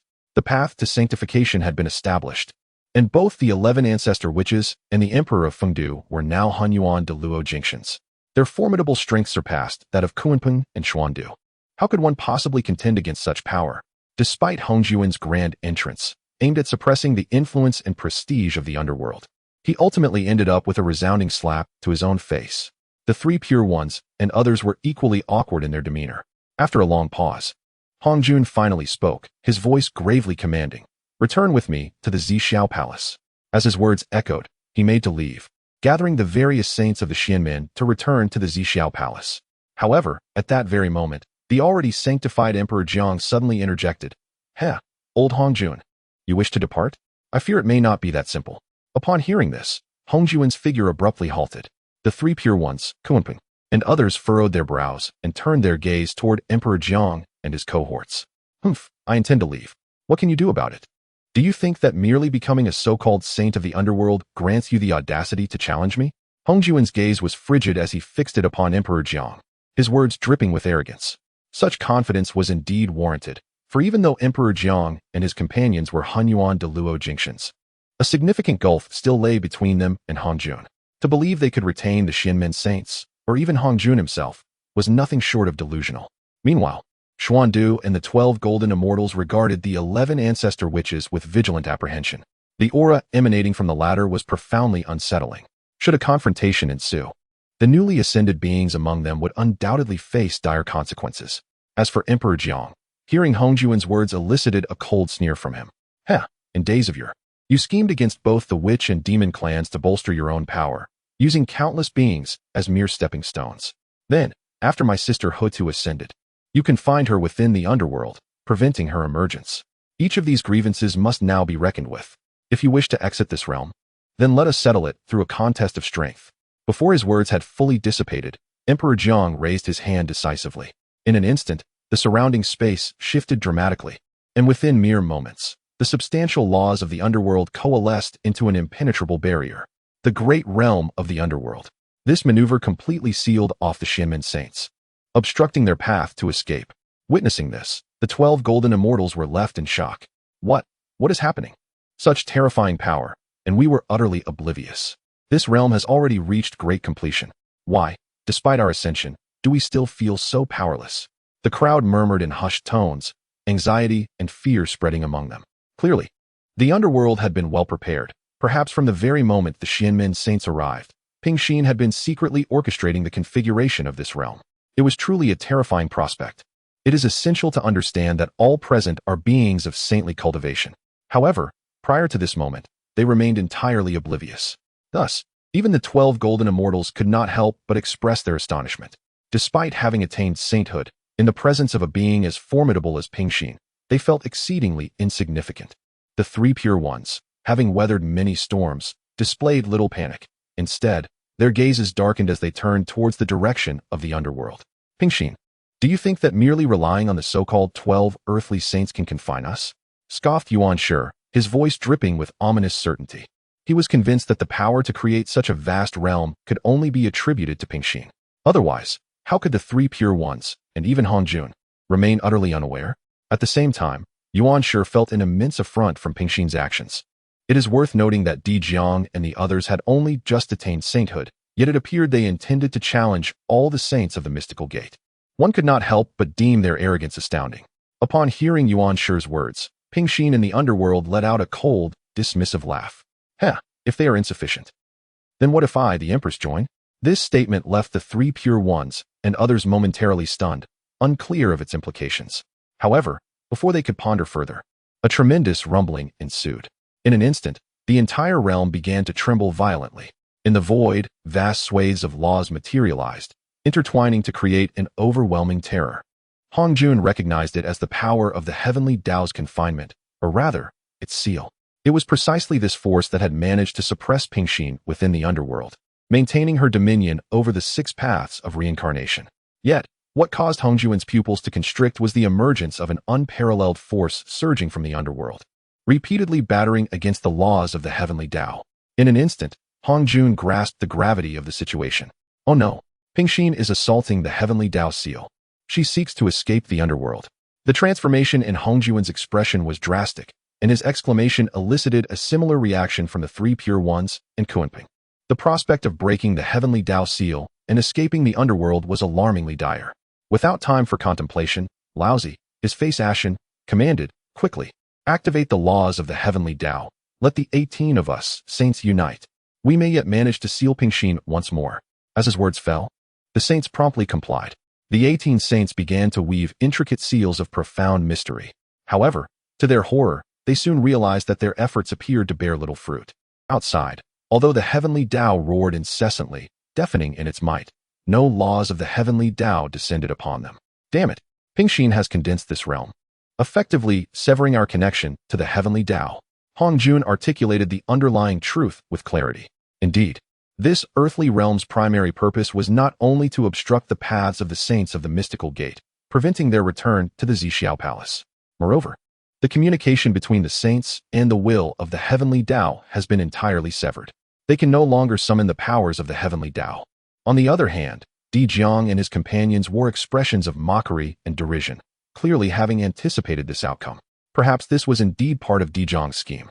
In that fleeting moment, the immense power surging from the underworld grew increasingly profound and overwhelming. Finally, at a certain moment, with a resounding boom, accompanied by a celestial sound, Hong Jun could scarcely believe his eyes as he witnessed the once indomitable seal of the heavenly Tao shatter into countless fragments of luminous rain, dissipating into the void. Thus, the seal of the heavenly Tao was utterly obliterated. Immediately thereafter, a figure of unparalleled elegance emerged slowly from the underworld. In an instant, the expressions of Hong Jun, the three pure ones, and others turned ashen to the extreme. Chapter 156, The Return of the Ancestral Witch of Hutu. The great formation of divine spirits in the heavenly realm. At this moment, the myriad beings of the outside world are captivated by the spectacle unfolding in the realm of the underworld. Undoubtedly, this scene has stirred the hearts of countless souls, rendering them restless. Is the revered sage of tranquility finally emerging from the underworld? Such a monumental event reverberates through the ages. How fortunate we are to witness the emergence of a saint of the underworld. It is said that the Lady of Tranquility was once an unparalleled goddess. What grace and poise does she possess now? The spirits of the populace are in turmoil, their gazes ablaze with fervor. Each being is transfixed, their attention unwaveringly directed towards the underworld. The Lady of Tranquility has always been the most enigmatic of sages. At last, we are privileged to behold her true visage. How could the multitude not be filled with anticipation? Finally, the figure of tranquility emerges within the sight of all beings. She is a presence that diminishes the very heavens and earth. With a graceful form, luminous eyes, and a radiant smile, her flowing hair dances in the breeze. Her garments billowing elegantly, she exudes an ethereal and sacred aura, transcending the mortal realm. Yet, no one dares to underestimate this sage of the underworld. For at this moment, she emanates an overwhelming might, as if she could consume mountains and rivers, an aura unprecedented in history. The laws of the underworld swirl around her, compressing the cosmos itself. A mere glance from her conveys an unparalleled dominance that instills awe in all directions. Standing serenely above, her gaze is as cold as the heavens. In this instant, she resembles the supreme sovereign, towering above the 9 heavens. Across the vast expanse, countless beings bow their heads, too reverent to gaze directly upon the true form of the saint of the underworld. It seems that even a fleeting glance could provoke the ire of the Lady of Tranquility. We pay homage to the Lady of Tranquility. We pay homage to the Lady of Tranquility. The masses kneel, fervently calling out her name. The reverence and respect they express is nothing short of fervent devotion. Meanwhile, the expressions of Hongjun and the three pure ones are as dark as the depths of water. This is the sight they most dreaded. Particularly, the immediate reverence and awe bestowed upon tranquility upon her manifestation unsettles the hearts of the sages of the Xianmen. Yet, the course of events has been irrevocably set. At this moment, tranquility scans the countless beings of heaven and earth. Then she speaks. From this moment forth, I am no longer referred to as the Lady of Tranquility. I am Hutu, eternal and unchanging. This declaration leaves the multitude momentarily stunned, their comprehension faltering. Little do they realize that the distinction between the names Tranquility and Hutu represents the deepest anguish within her heart. In times past, she had merged with the cycle of reincarnation, destined to receive the veneration of the world. However, the celestial order, unyielding and absolute, forcibly suppressed her within the underworld. Moreover, the heavenly decree, in its inscrutable wisdom, influenced the will of the beings, imposing upon her the title of the so-called Lady of Tranquility. Its purpose was to sever all ties to her past as a witch of the ancient lineage. Nonetheless, in Huda's heart, she has always believed herself to be the primordial ancestral witch, one of the 12 ancestral witches. Thus, having finally emerged from the nether realm, my first endeavor is to vindicate my name. This act has evoked a stirring response from the formidable beings of the world, such as Jin Yuanzi and the old ancestor of the underworld river. They have returned. Everything has returned. The assertive declaration from Hutu instills in the great powers a sense of nostalgic familiarity, as if we have been transported back to the epoch of the great calamity between the witch and the demon, never forgetting one's true intent. Hutu's actions have undoubtedly garnered even greater admiration from these mighty beings. Meanwhile, within the vast expanse of the underworld, a proclamation resonates across the heavens and all living beings, disregarding their myriad reactions. At this moment, Hutu turns her gaze towards Hongjun. He, Hongjun, were it not for your arrival alongside the saints of the mystical gate into my domain, perhaps I would not have so easily emerged from the underworld. Hutu remarks with a light laugh, revealing no hint of hostility. However, her words carry a lethal weight. Realizing this, Hongjun comprehends the true nature of Hutu's strategy. From the very beginning, she has orchestrated a grand scheme for the mystical gate. It is precisely for this reason that figures such as Daijang have made a flamboyant appearance, drawing the attention of Hongjun and others. Their intent was to entice the saints of the mystical gate into this peculiar domain prepared for them. Thus, the saints were left powerless to do anything but watch as Hutu shattered the seals of the heavenly path and forcefully emerged from the underworld. Filled with a mix of rage and resentment, Hongjun's anger burns fiercely. For eons, he has been the one orchestrating the cosmos, manipulating the myriad beings. Yet today, he finds himself ensnared in Hutu's cunning trap. It is indeed a bitter pill to swallow. Nevertheless, he must conceal his tumultuous thoughts beneath a stoic facade. After a brief moment, he steadies his mind and suppresses his distractions. Affecting an air of disdain, Hongjun finally addresses Hutu. Humph, even if you have escaped the underworld, what does it matter? As a fellow sage, your dominion cannot hope to inflict serious harm upon my mystical gate. Should you desire to incite a great war, let today witness rivers of blood flowing in your underworld, with sages shedding their lifeblood. This confidence is not unfounded. In essence, the sage cultivation of Daijang and his peers is comparable to that of the 12 golden immortals. Even if there are disparities in combat prowess, it is not difficult to restrain the 11 ancestor witches. Furthermore, with Hongjun and the 3 pure ones, the fate of the battle can be firmly grasped. Thus, it is no wonder that Hongjun would make such grandiose declarations. Upon hearing his words, Hutu smiles knowingly. Oh, is that so? She neither affirms nor denies, choosing instead to shift her attention to the 11 ancestor witches. Brothers, sisters, do you still recall our grand formation of the heavenly divine killing array from the past? Now, if we were to unleash it once more, I wonder what its power would be. At her words, Daijang and the others understand her intent and burst into laughter. Haha, I too am greatly looking forward to it. What my younger sister says is indeed true.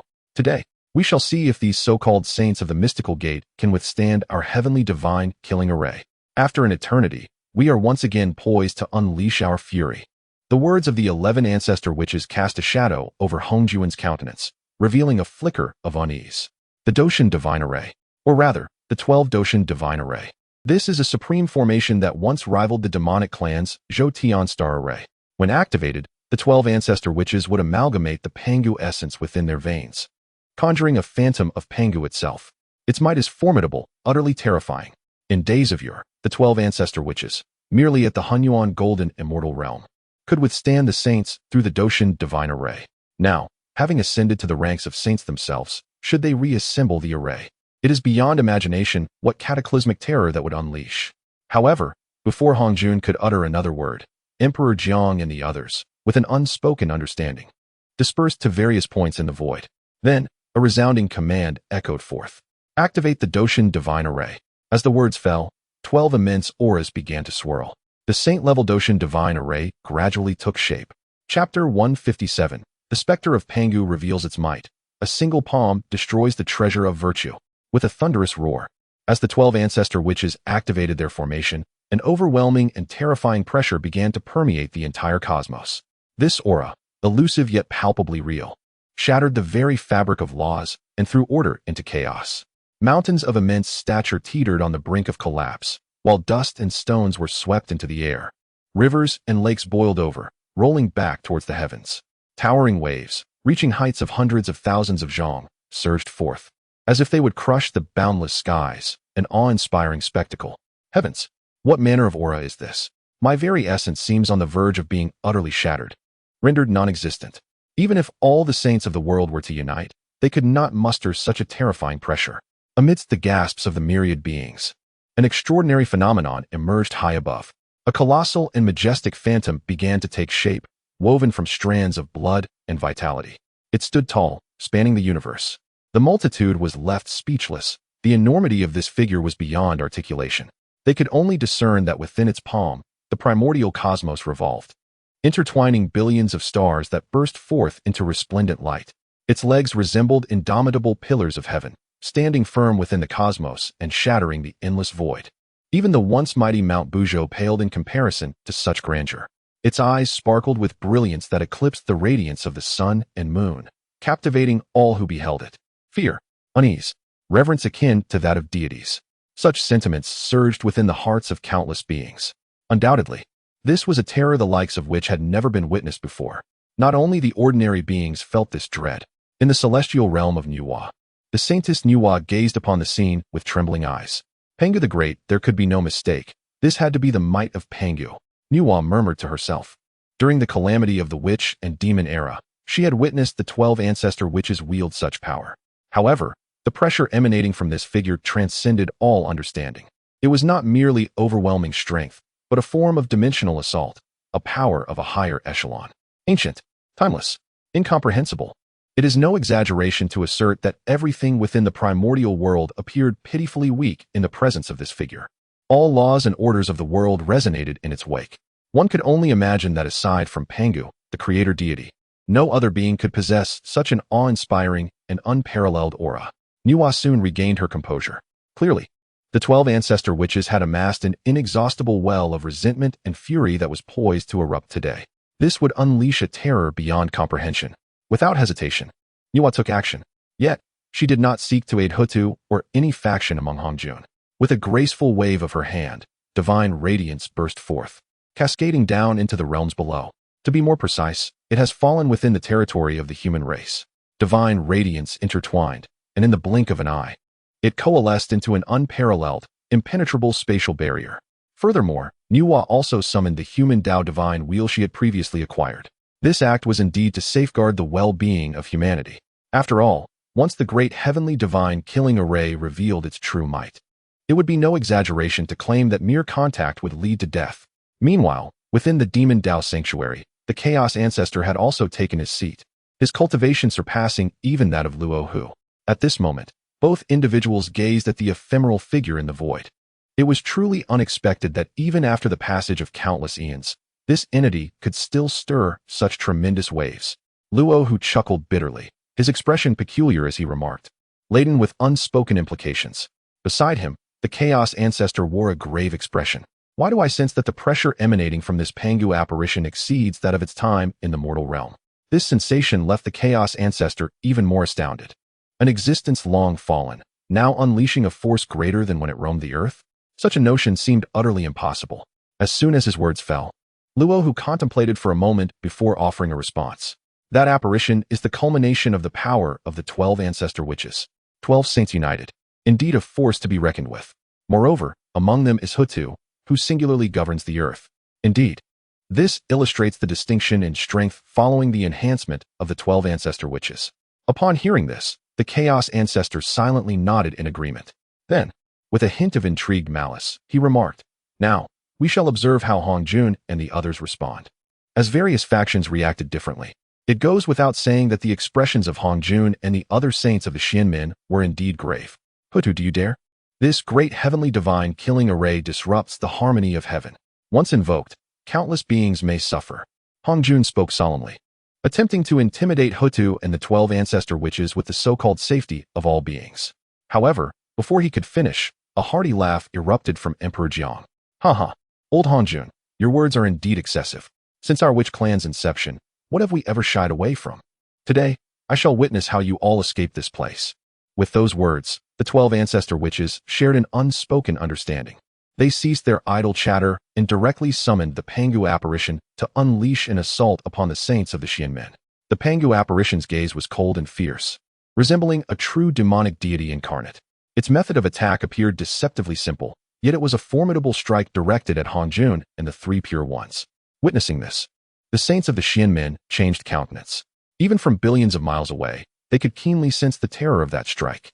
Heaven and earth, mystical yellow Linglong pagoda. The old one reacted swiftly, and without hesitation, he shouted. Suddenly, divine light erupted, illuminating the universe. He summoned forth this treasure, the celestial and earthly mystical tower. A supreme artifact of postnatal virtue. Once invoked, it rendered him impervious to all forms of attack, securing his position as invincible. The sage hoped that by wielding this treasure, he could mitigate a substantial portion of the devastating force unleashed by the illusory figure of Pangu. However, in the next moment, the scene before him caused his expression to shift dramatically. "No!" The sage cried out in alarm, his eyes widening in disbelief. Immediately, he beheld the celestial and earthly mystical tower shattering under the weight of Pangu's palm, each inch of it fracturing violently. In the blink of an eye, it disintegrated before his very eyes, transforming into countless shards that scattered throughout the cosmos. The artifact of virtue was obliterated in an instant, its existence utterly erased. Witnessing this spectacle, the saints of the Xianmin could not help but draw a sharp breath of astonishment. This was entirely beyond comprehension. How could one possibly contend against such might? Even a mere phantom strike could obliterate with ease. The defensive treasure of virtue stood no chance against its overwhelming force. It was utterly astounding. Chapter 158, The Unprecedented Defeat of the Mystical Gate, astonishing all beings. The scene unfolding before them left all present in utter astonishment, their murmurs echoing with disbelief. How could the ethereal visage of Pangu be so overwhelmingly powerful from the very onset? The treasures of virtue were annihilated in an instant. Such force would surely reduce even a sage to mere ashes. My goodness, the ancient Wu clan possessed such earth-shattering and terrifying capabilities.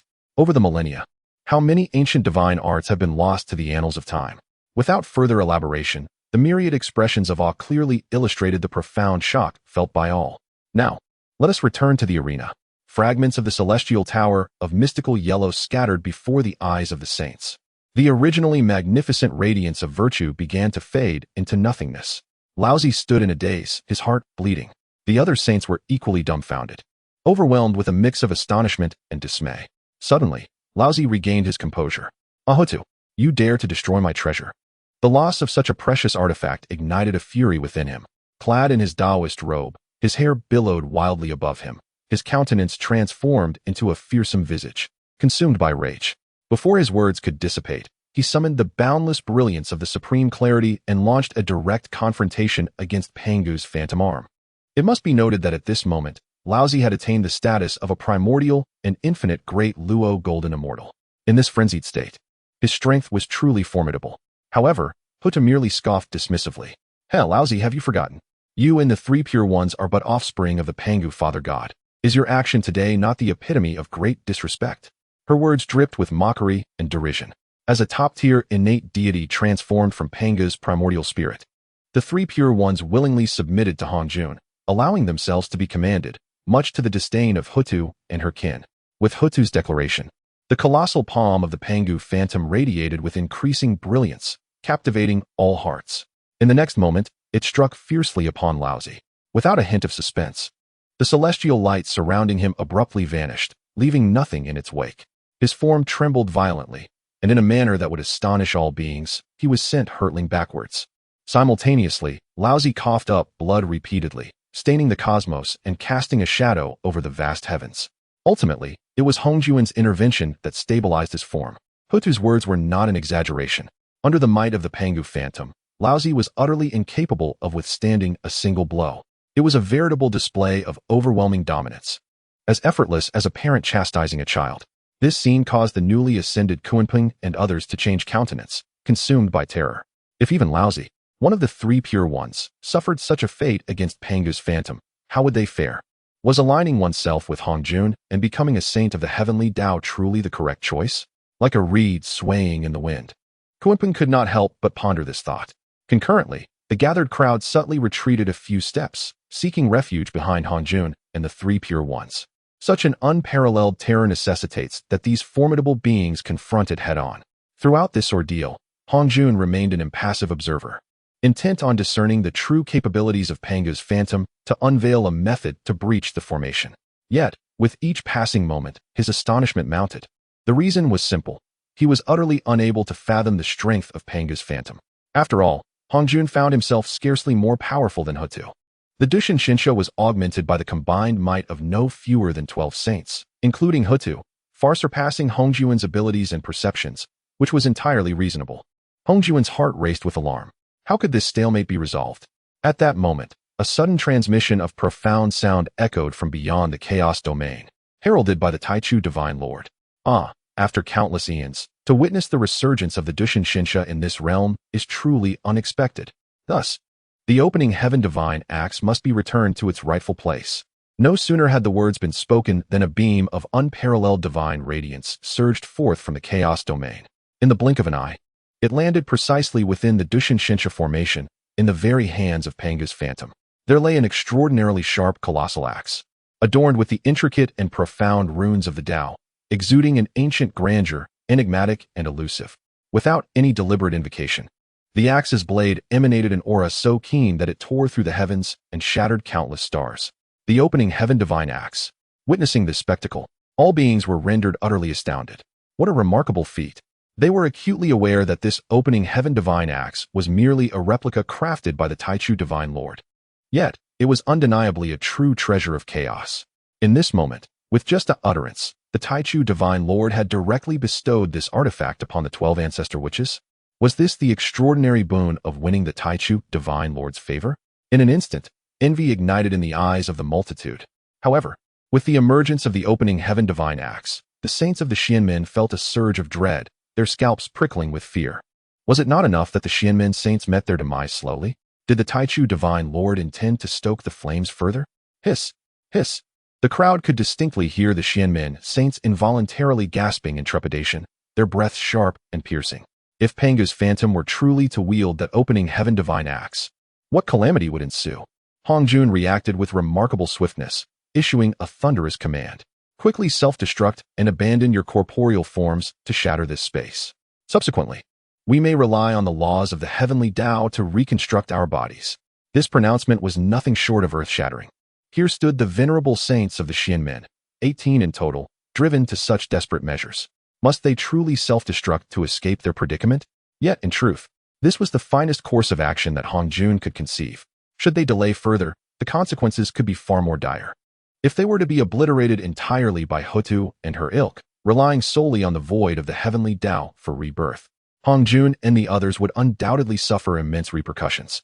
Upon hearing these words, the three pure ones, Kunpeng, and the 12 golden immortals acted without hesitation. The 18 saints immediately ignited their vital essence, their bodies swelling at an alarming rate. Before long, they reached their limits. Boom, boom, boom. A series of 12 explosive detonations reverberated through the air. Each saint's self-detonation caused the earth to tremble, rivers surged, and the seas roiled relentlessly. Just as Hongjun had foretold, the self-detonations of the saints generated tremendous shockwaves. Through this, they finally broke through the vast underground domain constructed by Hutu. Witnessing 12 primordial spirits escape in a state of utter disarray, they unhesitatingly returned to the palace of purple clouds. In that moment, the world was enveloped in a profound silence. The Xianmen had never endured such devastating losses, particularly with so many saints gathered. The spectacle of today was nothing short of astonishing. Undoubtedly, this marked an unprecedented defeat for the saints of Xianmen. Chapter 159. The Earth Mother expresses gratitude to the primordial deity. New rankings released. Within the realm of the Xianmen, a staggering 18 saints were compelled to self-destruct their corporeal forms merely to secure their own survival. This spectacle astonished all observers, leaving them in utter disbelief. My goodness, is this truly the might of the Xianmen saints? Before the formidable beings of the nether realm, they exhibited no capacity for resistance whatsoever. How fortunate it is that the illustrious Hongjun had previously selected only those at the pinnacle of quasi-sainthood to bestow upon them the status of sainthood. Otherwise, had it been us, we would have surely been reduced to ashes by now. In this moment, what was once disappointment among the masses transformed into a sense of relief. They had initially believed that attaining the celestial sanctity was an unparalleled opportunity. Yet, it now appeared to be a treacherous pitfall. Upon achieving sanctity, one must confront terrifying saints like Emperor Jiang and the Earth Mother. A single misstep could lead to annihilation. In the boundless sea of blood, the river of Hades revealed an expression of vindication. Previously, it had boldly confronted Hongjun, rejecting the title of celestial saint. And now the ancestor of the river felt an even greater sense of accomplishment. Indeed, all the mighty ones shared a singular realization. Their perspectives had not been misguided. The current Xianmen was hardly worthy of allegiance from the masses. After all, in the past, even the Earth Mother, confined within the eternal underworld, struggled to unveil her overwhelming power. During that era, the Xianmen stood unrivaled, gazing down upon the universe. Yet, that epoch has now irrevocably faded into obscurity. Undoubtedly, following this battle, the nether realm shall ascend to a higher status, garnering even more astonishing renown. Meanwhile, as the populace marveled, in the realm of the underworld, Emperor Jiang and his comrades, observing the beleaguered retreat of the Xianmen saints, gradually withdrew their offensive. The towering, soul-stirring silhouette of Pangu began to dissipate, fading into non-existence. Such a pity. Had the Xianmen saints delayed even a moment longer, I would have certainly captured a few of them, Emperor Jiang mused softly to himself. Upon hearing this, the crowd could not help but exclaim in astonishment. Truly, the most battle-hardened race throughout the ages. They had just achieved sainthood, or rather, resurrected, and already displayed such astonishing murderous intent. To them, even the esteemed Xianmen saints appeared as mere ants to be crushed at will. The might of the 12 ancestors of sorcery was unmistakably evident. Listening to Emperor Jiang's words, Zhu Jiuyin, Zhu Rong, and others nodded in agreement. Only the Earth Mother maintained a calm and steely gaze towards the direction of the purple cloud palace. Then, she spoke softly. There is no need for haste. One day, the grievances between us and the Xianmen shall be thoroughly settled. The Earth Mother understood that the Xianmen saints had retreated to the purple cloud palace. Even if they wished to continue the battle, it was no longer feasible. After all, they had only gained the upper hand due to their advantageous position within the nether realm. The purple cloud palace undoubtedly enjoyed the protection of the celestial temple. To annihilate the saints of the Xianmen, how effortlessly one might assume this task to be. Ultimately, even the 11 primordial witches could only sigh in resignation, abandoning their pursuit. Thereafter, Huta stood proudly amidst the cosmos, her unparalleled elegance overshadowing the ages. Within her enchanting eyes, a myriad of colors flickered as she gazed towards the chaotic realms beyond. I humbly express my gratitude to the primordial deity, she proclaimed with utmost sincerity and gravity. It is no exaggeration to assert that Hutu's formidable ability to shatter the heavenly Dao seal today, thereby emerging from the underworld, is entirely attributable to the benevolence of the primordial deity. Moreover, the 11 primordial witches, whom she held dear, have all returned, each attaining the esteemed rank of earthly Dao saints. Without the primordial deity, none of this could have been achieved.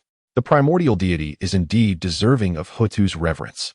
Yet, this time, the primordial deity offered no response. Meanwhile, within the Zixiao Palace, the saints had returned, each having reconstructed their physical forms. However, their expressions were dark as thunderclouds, brimming with barely contained fury. The expedition had been disastrous, a truly calamitous venture. This was meant to be a moment for the Xianmen to demonstrate their might and restore their prestige. Instead, they found themselves losing face and dignity. The murmurs of the populace reached the ears of Hongjun and the others, further intensifying their anguish. The strength of the 12 primordial witches is indeed terrifying. One of the 12 golden immortals, the Huanglong Jinren, spoke up, his voice tinged with lingering dread. Upon hearing this, the three pure ones, Xuandu, and even Hongjun cast him a disapproving glance. Was that even necessary to state? Hongjun exclaimed, his wrath palpable. How infuriating! Why was the Hongming Golden List bestowed such a monstrous reward upon Hutu? Humph! Were it not for the support of the earthly Dao Temple, how could the earthly Dao have flourished? What right does Hutu have to stand against us? Indeed, Hongjun could only seethe in impotent rage, attributing his ire to the rewards of the Hongming Golden List. Previously, the earthly Dao had been suppressed by the heavenly Dao, growing at a sluggish pace. It could be said that Hutu had no chance of emerging from the underworld. Yet, it was precisely because of the reward from the earthly Dao Temple that the earthly Dao surged to unprecedented heights in a remarkably short time, overpowering the saints of the Xianmen. In other words, it subdued the heavenly Dao faction. Once Hongjun's words fell silent, the saints were enveloped in contemplation. The intentions of the Daos were beyond their comprehension, and they could not provide an answer to Hongjun's lament. After a prolonged silence, Yuanshi finally came to his senses and turned to Hongjun. Master, what course of action should we take next? The fire of unrestrained anger burned in Yuanshi's eyes, clearly reflecting the resentment from their prior overwhelming defeat. However, upon hearing his inquiry, Hongjun pondered for a moment before responding with a heavy heart. We shall await the release of the Dao ranking. We, the saints, shall remain within this Zixiao palace and refrain from venturing into the world. Upon hearing these words, the saints exchanged peculiar glances, rendered speechless as they regarded Hongjun.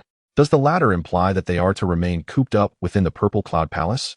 Is it out of fear that once they emerge, they might become targets of the earthly saint and face total annihilation? This is utterly stifling. It is excessively suffocating, especially for the 12 golden immortals, who exchange glances filled with despair. In the days before their ascension to sainthood, they at least possessed freedom. Now, having attained the sanctified path, they find themselves more desolate than ever. What is the significance of becoming a saint? Yet, the words of Hongjun emanate an immense authority that brooks no contradiction. Ultimately, despite their profound reluctance, the saints have no choice but to comply. Thus, the 18 saints remain secluded within the Purple Cloud Palace, never to emerge again. In the blink of an eye, 2 more days have passed. At a certain moment, all beings, in perfect unison, turn their gazes towards the Hongming Golden List.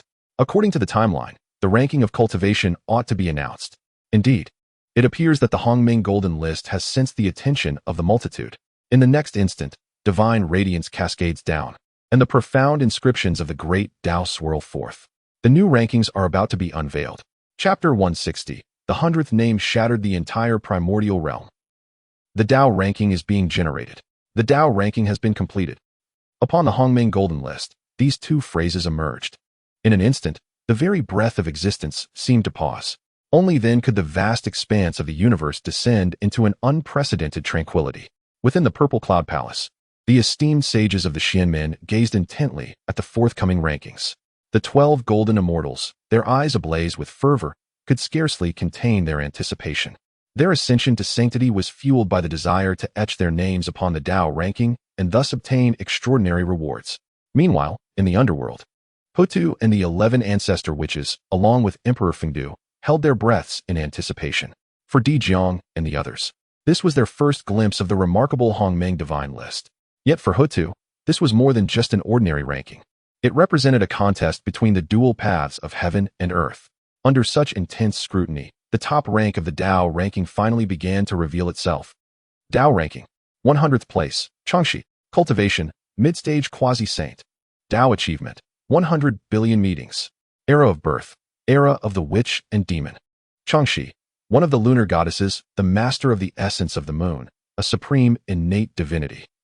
As this ranking appeared, the immediate reaction of the beings was not one of awe, but rather confusion, as they exchanged bewildered glances. Changxi, who is this formidable being? We have never heard of such a goddess in the world. Ah, yet another goddess? How does she compare to the 3 heavenly maidens of the Zhejiao? Questions. Uncertainty. The name Changxi was utterly alien to the ordinary masses. They had never heard of her. Some cultivators were captivated by the title of goddess. Recalling how the 3 heavenly maidens of the Zhejiao had once dazzled the ages, leaving the masses entranced, they wondered how Changxi would measure against them. Additionally, some cultivators were taken aback. Oh, can one attain a place on the Dao ranking with mid-stage quasi-saint cultivation? If so, perhaps I too might have a chance to be listed. Hee hee, my friend, do not indulge in fanciful dreams. the Dao ranking does not merely consider cultivation level. Upon seeing Changxi's mid-stage quasi-saint status, some cultivators began to entertain fantasies of their own potential inclusion. However, the subsequent revelation fell upon countless quasi-saint beings like a bucket of cold water. Although Changxi possessed only mid-stage quasi-saint cultivation, her existence was rooted in the era of the witch and demon.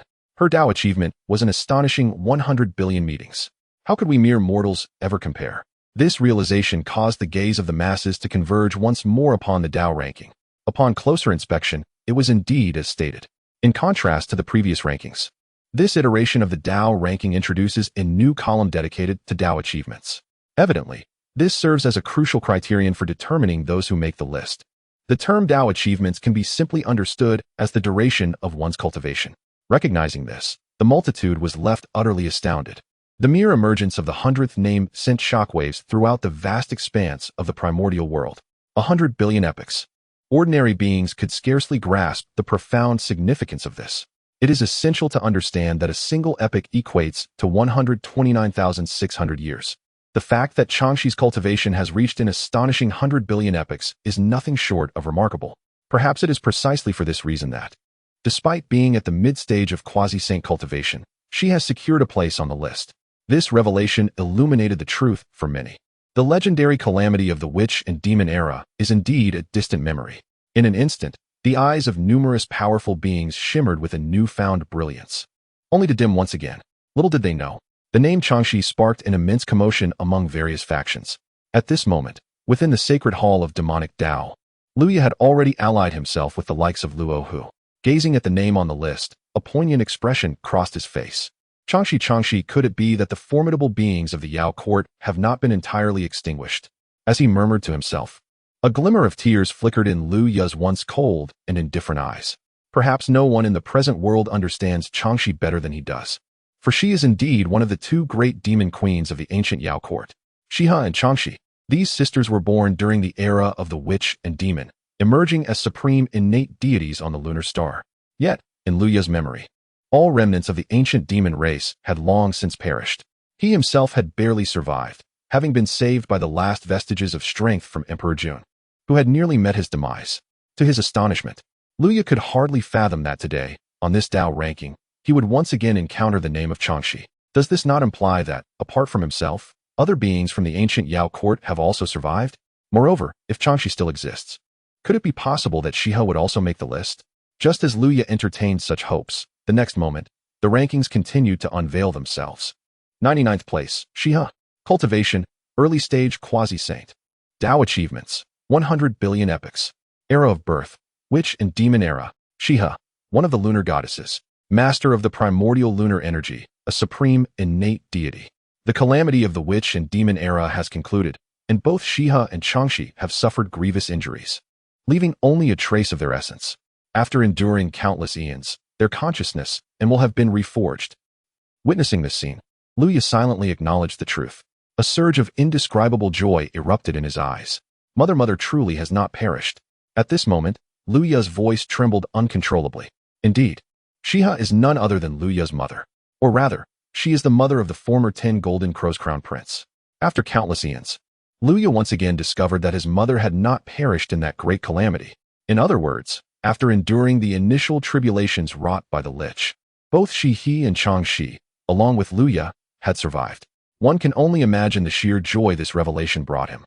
Instantly, he prepared to depart from the sanctum of demonic path, intent on seeking the whereabouts of Shihi and Changxi. However, in the next moment, Luya was momentarily taken aback. He stared blankly at the primordial golden list, pondering where he might begin his search. Although the Daoist ranking clearly indicated that Shihi and Changxi had not met their demise and had even reconstituted their divine consciousness, it made no mention of their current location. For a time, Luya found himself engulfed in confusion. Moreover, after a lengthy wait, this iteration of the Daoist ranking did not display the figures of those listed as the fairy ranking had done. At that moment, Luo Ho, standing nearby, suddenly spoke in a gentle tone. There is no need for such impatience. When the time is ripe, the two divine maidens, Shihi and Changxi, will naturally reveal themselves and meet with you. Chapter 161. Astonishing Rewards. The surprising words of the Earth Mother. As Luo Ho's words echoed, Luya's expression shifted. gazing at Luo Ho with uncertainty. Luo Ho continued, "This is the profound transmission from the primordial divine sovereign." Upon hearing this, Luya's heart steadied. If there remained a hint of skepticism regarding Luo Ho's statements, the words of the primordial divine sovereign could not be doubted, since he had proclaimed it. It was only a matter of time before He and Chang Shi would reveal themselves. Luya exhaled deeply, while simultaneously, Luo Ho's countenance grew strangely enigmatic. The reason was clear. The primordial divine sovereign's transmission not only conveyed news of He and Chang Shi, but also bore another message. From this moment forth, no saint of the Xianmen should receive any rewards. It was evident that hearing such a decree from the primordial divine sovereign stirred Luo Ho immensely. What a revelation! The primordial divine sovereign seemed intent on returning the favor in kind. Initially, the saints of the Xianmen harbored covetous thoughts, wishing to seize the rewards that rightfully belonged to the primordial divine sovereign. Now, the sovereign was poised to repay them 100-fold. Moreover, the proclamation was nothing short of spectacular, aiming not merely to deprive one or two rewards, but to render the entire Xianmen empty-handed. Contemplating this, Luo Ho's expression transformed into one of fervor, his eyes sparkling with excitement. How delightful! Such an opportunity to vex the Xianmen was one he eagerly anticipated. Thus, Luo Ho continued to gaze intently at the Dao ranking, awaiting further announcements. Unbeknownst to him, the primordial divine sovereign's actions were not merely vengeful retaliation, but rather a calculated strategy. He understood that following the previous spiritual treasure ranking, the will of the Dao had grown somewhat incensed. With the earthly Dao now having produced a full dozen saints, the situation for the Xianmen would inevitably worsen. It was clear that in the forthcoming Dao ranking, the will of the Dao would spare no effort to support the Xianmen while suppressing the faction of the primordial divine sovereign. To avert unforeseen complications, the sovereign had thus issued such a directive. On another front, the Xianmen saints appeared rather indifferent to the ascension of the goddesses He and Chang Shi. After all, in the eyes of the saints, the so-called lunar goddesses were hardly worthy of concern. Moreover, having endured the tribulations of the past, He and Chang Shi had evidently sustained severe injuries. Even if they re-emerged now, they would merely possess the cultivation of a quasi-saint. Thus, their return seemed trivial indeed. Might the rewards of this Dao ranking increase once more? Among the three pure ones, Yuan Shi pondered aloud with anticipation. Observing the prior rankings, the rewards had progressively escalated, becoming increasingly abundant and extraordinary. Hence, Yuan Shi couldn't help but muse about what the rewards of this Dao ranking might entail. As his words faded, the rewards for He and Chang Shi materialized upon the primordial golden list. Rewards, a single infusion of the Great Dao. Both He and Chang Shi shall receive the primordial essence of the lunar source, cleansing their Dao bodies and elevating their limits to the realm of primordial saints. As soon as the reward emerged, the world was instantly set ablaze with excitement. What? The reward for the 100th place is the Great Dao infusion? Indeed, the rewards have escalated once again. This is utterly astonishing. What realm does the primordial sage inhabit? Perhaps it is a higher existence that transcends the chaos demon. It appears that we still face an immeasurable chasm separating us from the true realm of the Great Dao. The crowd gasped in awe, utterly speechless. The Great Dao infusion had previously appeared in the rankings, but only among those who ranked among the top. No one anticipated such an extraordinary reward would be bestowed so soon. More significantly, the primordial golden list explicitly indicated that upon receiving such a reward, both Shiha and Changshi would see their limits elevated to that of the primordial sage. In other words, once they re-emerge into the world, barring any unforeseen calamities, their attainment of the primordial sagehood would be inevitable. Some powerful beings revealed contemplative expressions. The primordial sage. This was the first time they had heard of such a realm, making them acutely aware of the vast gulf that lay between themselves and the realm of the Great Dao. Within the Zixiao Palace, the saints were even more delighted. "Ha ha, splendid, splendid," exclaimed Yuan Shi. "The reward for the 100th place is already the Great Dao infusion. Once we make it onto the list, our rewards will undoubtedly be even more substantial." Hearing this, the 12 golden immortals and others gazed on with fervent eyes, brimming with joy. Without further ado, they continued to focus on the Dao ranking. 97th place, Bixiao, cultivation, pinnacle of quasi-saint. Dao achievement, 99 billion lifetimes. Era of birth, the age of witch and demon. Bixiao, a disciple of one of the three heavens, transformed from a primordial cloud, possesses top-tier heritage and extraordinary talent. Reward, one infusion of the Great Dao, with a 30% enhancement of origin. This reward remained astonishing. However, the crowd's attention momentarily shifted. Hiss, this Bixiao fairy possesses 99 billion lifetimes of Dao achievement. This implies that beneath her seemingly delicate exterior lies an existence that has endured for countless eons? How horrifying. We previously dared to covet the celestial grace of fairy Bixiao. Indeed, the crowd murmured in discussion. Upon hearing their words, Bixiao's expression soured, as if they regarded her as a wretched ancient being who had existed for endless ages. How could she accept such a notion? She cast a resentful glance at the Dao ranking. Following Bixiao, Qiongxiao and Yunxiao also made their appearances on the list. Without exception, all three women were at the pinnacle of quasi-saint cultivation, each boasting a Dao achievement of 99 billion lifetimes. After all, the three heavens and Zhao Gongming had emerged simultaneously in the past. This only deepened the weight in the hearts of the onlookers. The value of this Dao ranking truly surpassed all expectations. It appears that the likelihood of certain formidable beings positioned beneath the pinnacle of quasi-sainthood ascending to the ranks is quite slim. As for those of even lower realms, such aspirations are utterly unattainable. Concurrently, the multitude grows increasingly curious.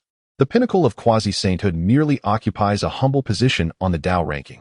What sorts of entities will grace the top 30, the top 10, or even higher echelons of this esteemed list? The Dao ranking continues to unfold. Yet, at a certain moment, a voice, cold and proud, resonated through the heavens and the earth. Hold, I beseech you. The Great Dao reigns supreme, and I command that the Dao ranking be re-established. This sudden proclamation startled all beings, leaving them bewildered as they sought the source of the voice. To their astonishment, they beheld the re-emergence of the Earth Mother, standing majestically above the 9 heavens. Her captivating gaze sparkled as it fixated upon the primordial golden list. In an instant, the crowd erupted in astonishment. The words of the Earth Mother were nothing short of astonishing. Chapter 162. The multitude stunned. Is the Dao ranking still playable like this? Silence. Between heaven and earth, a deathly stillness prevailed. The myriad beings stood in a daze, momentarily unable to react. After a long pause, a cultivator murmured, "Am I mistaken? The Holy Mother of the Earth actually demands a re-evaluation of the Dao ranking? Is she intending to overturn the current list?" At last, this declaration ignited a tempest throughout the cosmos. It was astonishing. It was sensational. Countless gazes, filled with shock and disbelief, turned towards the Holy Mother of the Earth. Had she lost her mind? Every list generated by the primordial golden ranking, once established, was immutable.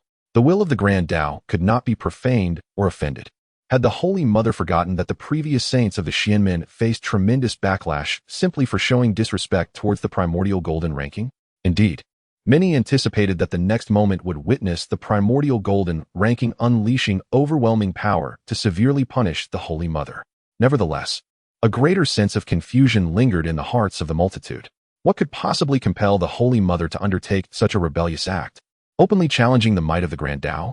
At that very moment, a boisterous and hearty laughter resonated forth. Ha, indeed. How could this so-called Dao ranking proceed without our presence? The crowd gasped once more. Following the sound, they beheld 8 figures manifesting from the underworld. Each was robust and muscular, rivaling the 11 ancestral witches before their sanctification. Xingtian, Qiyu, could it be that the Holy Mother has resurrected the 8 great witches of yore? In that instant, some venerable figures recognized the silhouettes, their expressions transforming into ones of realization. It was indeed Xingtian, Qiyu, Hou-Yi, and the other original 8 great witches. During the era of the witch clan, they were second only to the 12 ancestral witches. It became clear. The renowned figures now understood.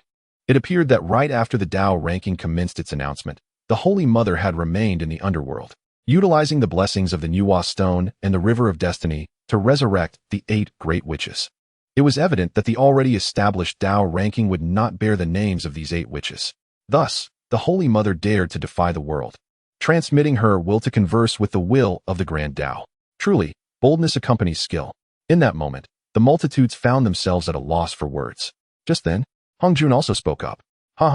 Holy Mother, you are truly a dreamer. The primordial golden ranking is the embodiment of the will of the Grand Dao. How could it be swayed by your intentions? I, Hongjun, call upon the will of the Grand Dao to strike down the Holy Mother, restoring the majesty of the Dao. Hongjun's sarcasm was unrestrained. His final words, directed towards the primordial golden ranking, were a plea to the will of the Grand Dao. Yet, upon hearing his proclamation, the Holy Mother remained calm and unperturbed, revealing no trace of panic. Her demeanor suggested she possessed some formidable trump card, completely unafraid of the might of the Grand Dao. At this moment, the gazes of the multitudes converged upon the primordial golden ranking. They yearned to witness the reaction of the Great Dao's will. Would it indeed descend with great power, as Hongjun had claimed, to obliterate the Earth Mother? In the next moment, the primordial golden list underwent a remarkable transformation. The ranking, which was on the verge of manifesting, was shrouded in a flurry of change before the divine script of the Great Dao vanished into the void.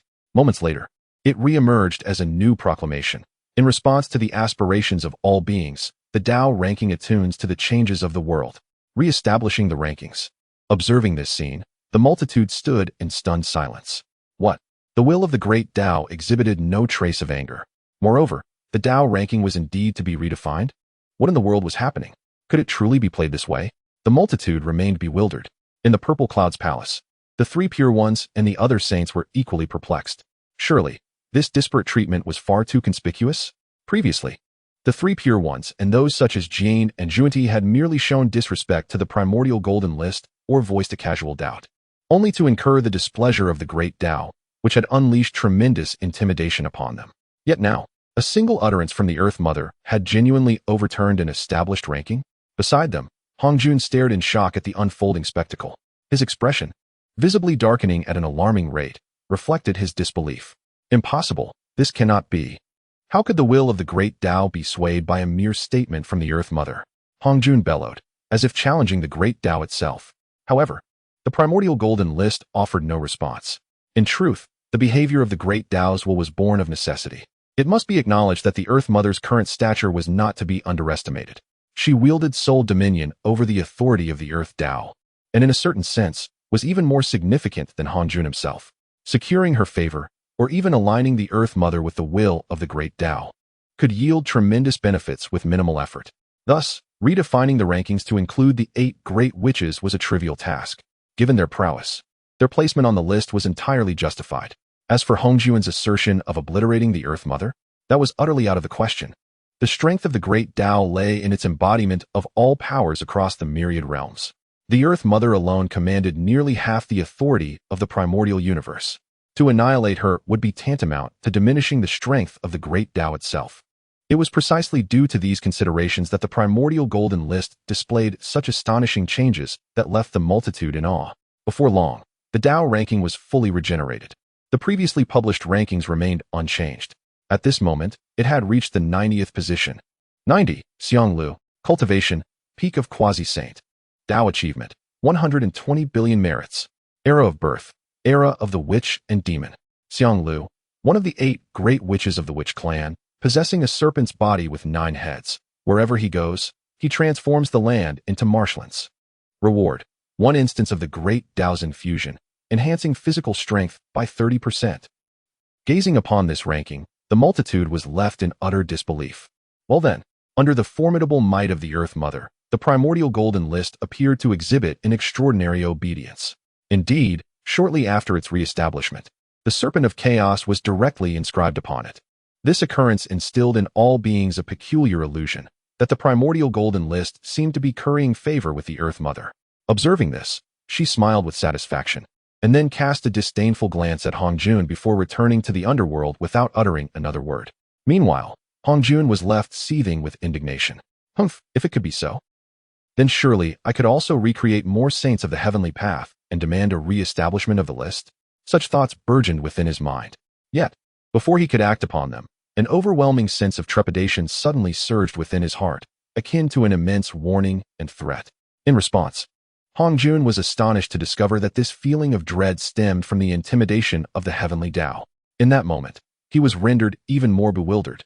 What was this new development? The will of the Great Dao had not yet expressed its wrath, yet the heavenly Dao had already issued a warning. Chapter 163. The mysterious contestants leave all in confusion. Hongjun stood there, utterly bewildered. Little did he know that if the will of the heavenly Dao could articulate its thoughts, it would surely chastise him for his foolishness. As a representative of the heavenly Dao, he entertained the audacious notion of creating new sages and compelling the Hongming Golden List to yield once more, thereby reshaping the rankings. This was tantamount to courting disaster. After all, Hongjun was not comparable to the Earth Mother. It is no exaggeration to assert that should he dare emulate the Earth Mother's actions, he would inevitably provoke the wrath of the Great Dao's will, which would not hesitate to obliterate him. Even if Hong Jun were to perish, the might of the heavenly Dao would remain unscathed. In other words, the power of the Great Dao would remain unaffected by such an event.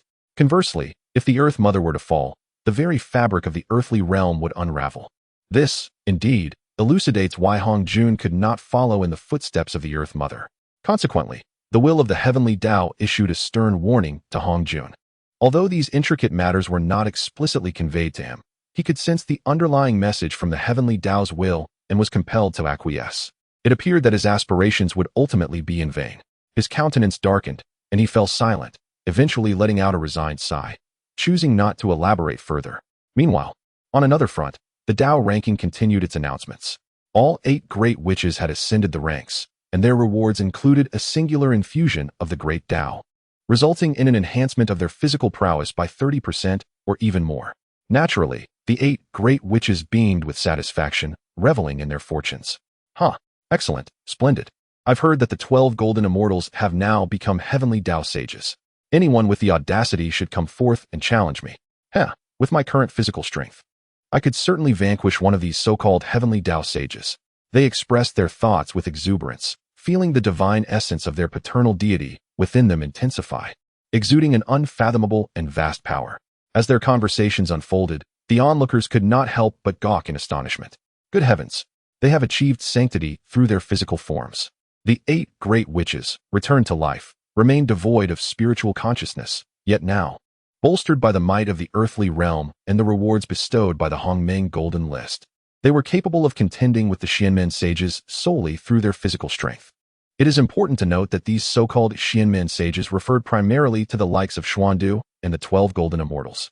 In regards to the 3 pure ones, or the even more formidable Hong Jun, they were not yet in a position to confront them directly. Nevertheless, this development was already astonishing. Within the Zixiao Palace, the 12 golden immortals listened to the words of the 8 great witches, their expressions fluctuating between uncertainty and embarrassment. What in the world was happening? They had initially believed that gaining the favor and rewards of the Hong Jun Dao ancestor would elevate them to the status of heavenly Dao sages, allowing them to look down upon the universe from a lofty perch. Yet now, the joint power of the 12 ancestral witches had forced the other sages into seclusion within the Zixiao Palace. To make matters worse, the emergence of the 8 great witches, each possessing the strength to rival them, complicated their situation further. The path to sanctification has proven to be a solitary endeavor. In the midst of profound silence, Guang Qingzi, with an expression of discontent, proclaimed, "Humph, let those 8 great witches bask in their fleeting triumph. Once we ascend the ranks and reap our rewards, they shall undoubtedly feel utterly ashamed." Upon uttering these words, the expressions of the gathering softened somewhat. Indeed, the 8 great witches had already made their mark, yet they languished in the ranks beyond the 80th position. Meanwhile, we, endowed with the cultivation of saints, would surely be among the top 30. As surmised by the 12 golden immortals, the rewards we would obtain could hardly be compared to theirs. It was at this moment that the 12 golden immortals began to rekindle their resolve, their gazes illuminating with a flicker of brilliance and divine radiance. As the discussions unfolded, a new ranking emerged on the Dao ranking board. 81st place, Patriarch Jin Shan. Cultivation, Pinnacle of Quasi-Saint. Dao Accomplishment, 9 billion yuan hui. Era of Birth, Era of Witches and Demons. Patriarch Jin Shan, the first innate golden toad to attain enlightenment, bearing boundless auspicious fortune and being a top-tier innate deity. Reward, 1 refinement of Dao auspicious light, with a guaranteed elevation of at least 3 levels. Upon beholding this ranking, the multitude erupted in fervent discussion, unable to contain their excitement. An elevation of 3 levels in one's foundation.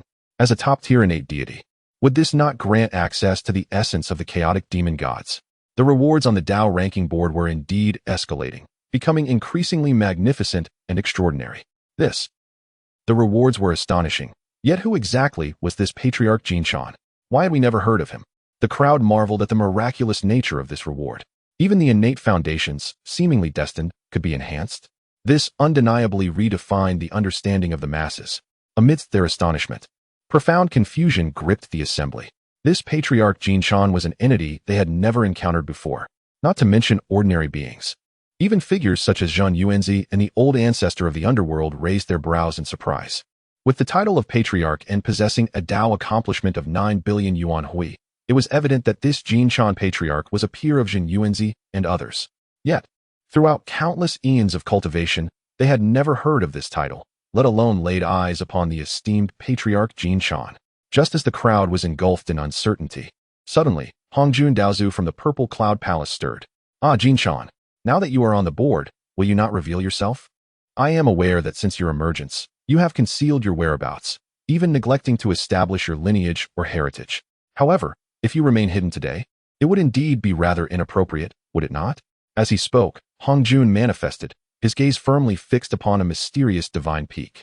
Observing this, the assembly was taken aback, exchanging glances in bewilderment.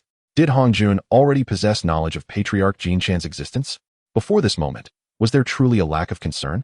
Yet, if that is the case, why did Hongjun deliberately choose to speak today, summoning the ancient ancestor of the Golden Toad, under the watchful gaze of all beings, atop that towering divine peak? A moment arrived. A radiant light of purity and tranquility burst forth, illuminating the vast expanse of the universe for millions of miles. Simultaneously, a figure materialized amidst the celestial glow. It was unmistakably the ancient ancestor of the Golden Toad. Merely observing his visage, one could see waves of celestial light ebbing and flowing around him, exuding an immense sense of sacred auspiciousness. The Golden Toad, within the realms of heaven and earth, inherently signifies good fortune, much like the auspicious beast by Xavier within the demon court. At this moment, the ancient ancestor of the Golden Toad cast a resigned glance at the Hongmeng Golden List. With a wry smile, he softly uttered, "Alas, I have only wished to retreat from the world for quiet cultivation. Since the inception of the 900 billion yuan assembly, I have not meddled in the affairs of the mortal realm. Why must the will of the Great Dao disrupt my plans?" Chapter 164, The Most Unassuming Existence in History. The true intent of Hongjun. In the words of the grand ancestor of the Golden Toad, there was no hint of joy at being recognized. Instead, a palpable sense of resignation permeated his expression. Upon hearing this, the assembled beings exhibited peculiar expressions. What a profound unpretentiousness. This grand ancestor of the Golden Toad could very well be deemed the most inconspicuous entity in history. Despite possessing extraordinary roots and formidable cultivation, he remarkably demonstrated immense patience. For a full 90 billion years, he refrained from manifesting in the world. He achieved a true reclusive existence, remaining unknown to all. Had it not been for today's Dao ranking, perhaps even after billions of years, beings would still remain oblivious to his existence. Moreover, none doubted that. Had it not been for Hongjun's words revealing his location, the grand ancestor would have continued to conceal himself for another billion years without a care. Oh, this friend of the Golden Toad is indeed a rarity in this world. We cultivators toil our entire lives, striving for fame and fortune. Yet, this friend seems utterly indifferent to such matters. Who can declare that this is not a wise choice? Many eminent figures voice their sentiments, unable to suppress their admiration. The path of cultivation resembles a tumultuous sea, where the most formidable beings stand atop the pinnacle, treading upon countless barren bones, achieving everlasting renown. However, such existences are ultimately few and far between. The majority of beings spill their blood across the cosmos, finding their final resting place along the arduous path of cultivation. Thus, the grand ancestor of the Golden Toad's dispassionate attitude towards fame and fortune serves to avert numerous conflicts and crises. It is, indeed, a prudent course of action. As the beings pondered these thoughts, high above in the heavens, Hongjun, the Dao ancestor, spoke once more. Golden Toad, today I summon you to manifest, and I trust you comprehend the profound implications therein. Would you be willing to submit to my authority and serve within my Shinmen? Hongjun's commanding tone filled the air. Upon hearing these words, the beings were momentarily taken aback, only to quickly display expressions of sudden understanding. So this was the true intention of Hongjun. He had pointed out the whereabouts of the grand ancestor of the Golden Toad, rendering him unable to conceal his movements or aura. The ultimate goal, it appeared, was to bring him under the auspices of Shinmen, to be commanded by Hongjun. Furthermore, there lay an even more significant reason. Oh, so it is. Truly, Hongjun is deserving of his reputation. His schemes are indeed profound, beyond our comprehension. What does your statement imply, my friend? Is there even a need for elaboration? The intention behind Hongjun's desire to subdue the grand ancestor of the Golden Toad likely extends beyond mere ambition. The Grand Toad's formidable cultivation is secondary. The crux lies in the fact that, should the Grand Ancestor submit to Xianmin, the rewards destined for him would, in essence, belong to Xianmin as well. Upon hearing this, the beings experienced an enlightening revelation. Indeed, the underlying significance of Hongjun's intention to subdue the Grand Ancestor of the Golden Toad was far deeper than initially perceived. Clearly, Hongjun's aspirations to establish new saints and redefine the rankings had faltered. Thus, he sought an alternative route. By bringing all those on the list into the fold of Xianmin, the rewards would naturally align with his own interests. In this manner, he could still surpass the formidable adversary while evading numerous latent dangers. Let us speak of the venerable old ancestor of the Golden Toad. Just as Hongjun remarked, upon his initial appearance, he may have already comprehended Hongjun's intentions. Thus, upon hearing these words, he exhibited no signs of surprise. I anticipated this. Moreover, do I possess any alternative choices now? With a self-deprecating chuckle, the old ancestor of the Golden Toad declared. Pausing momentarily, he then respectfully bowed, stating, I am willing to pledge my allegiance to the venerable Hongjun and serve the Xianmin. Indeed, the old ancestor of the Golden Toad required little contemplation before readily acquiescing. Alternatively, he truly had no other options. After all, he was merely at the threshold of the quasi-saint realm. To have garnered the personal attention of Hongjun already signified a certain stance from him. It was either submission or demise. This, indeed, elucidated the reason behind the old ancestor's earlier expression of helpless mirth.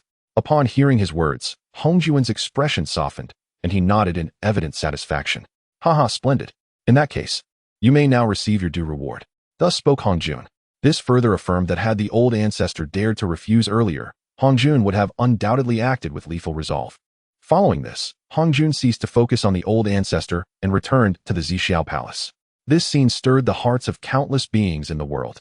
How formidable was the venerable Hongjun, and how unfortunate was the old ancestor of the Golden Toad. A peak figure at the quasi-saint level, yet before Hongjun, he could only acquiesce, not daring to voice any dissent. As Hongjun's words resonated, the Hongming Golden List immediately descended, radiating an overwhelming divine brilliance. Within it, boundless celestial light shimmered, the principles of the Tao resonated, profound and ineffable. This was the reward destined for the old ancestor of the Golden Toad, poised to descend. The others previously listed shared a similar fate. The old ancestor of the Golden Toad, without a moment's hesitation, prepared to assimilate the reward from the Hongmeng Golden List. Yet, at that very moment, an unexpected turn of events transpired. You wish to claim a reward. This seat shall not permit it. This proclamation erupted without warning.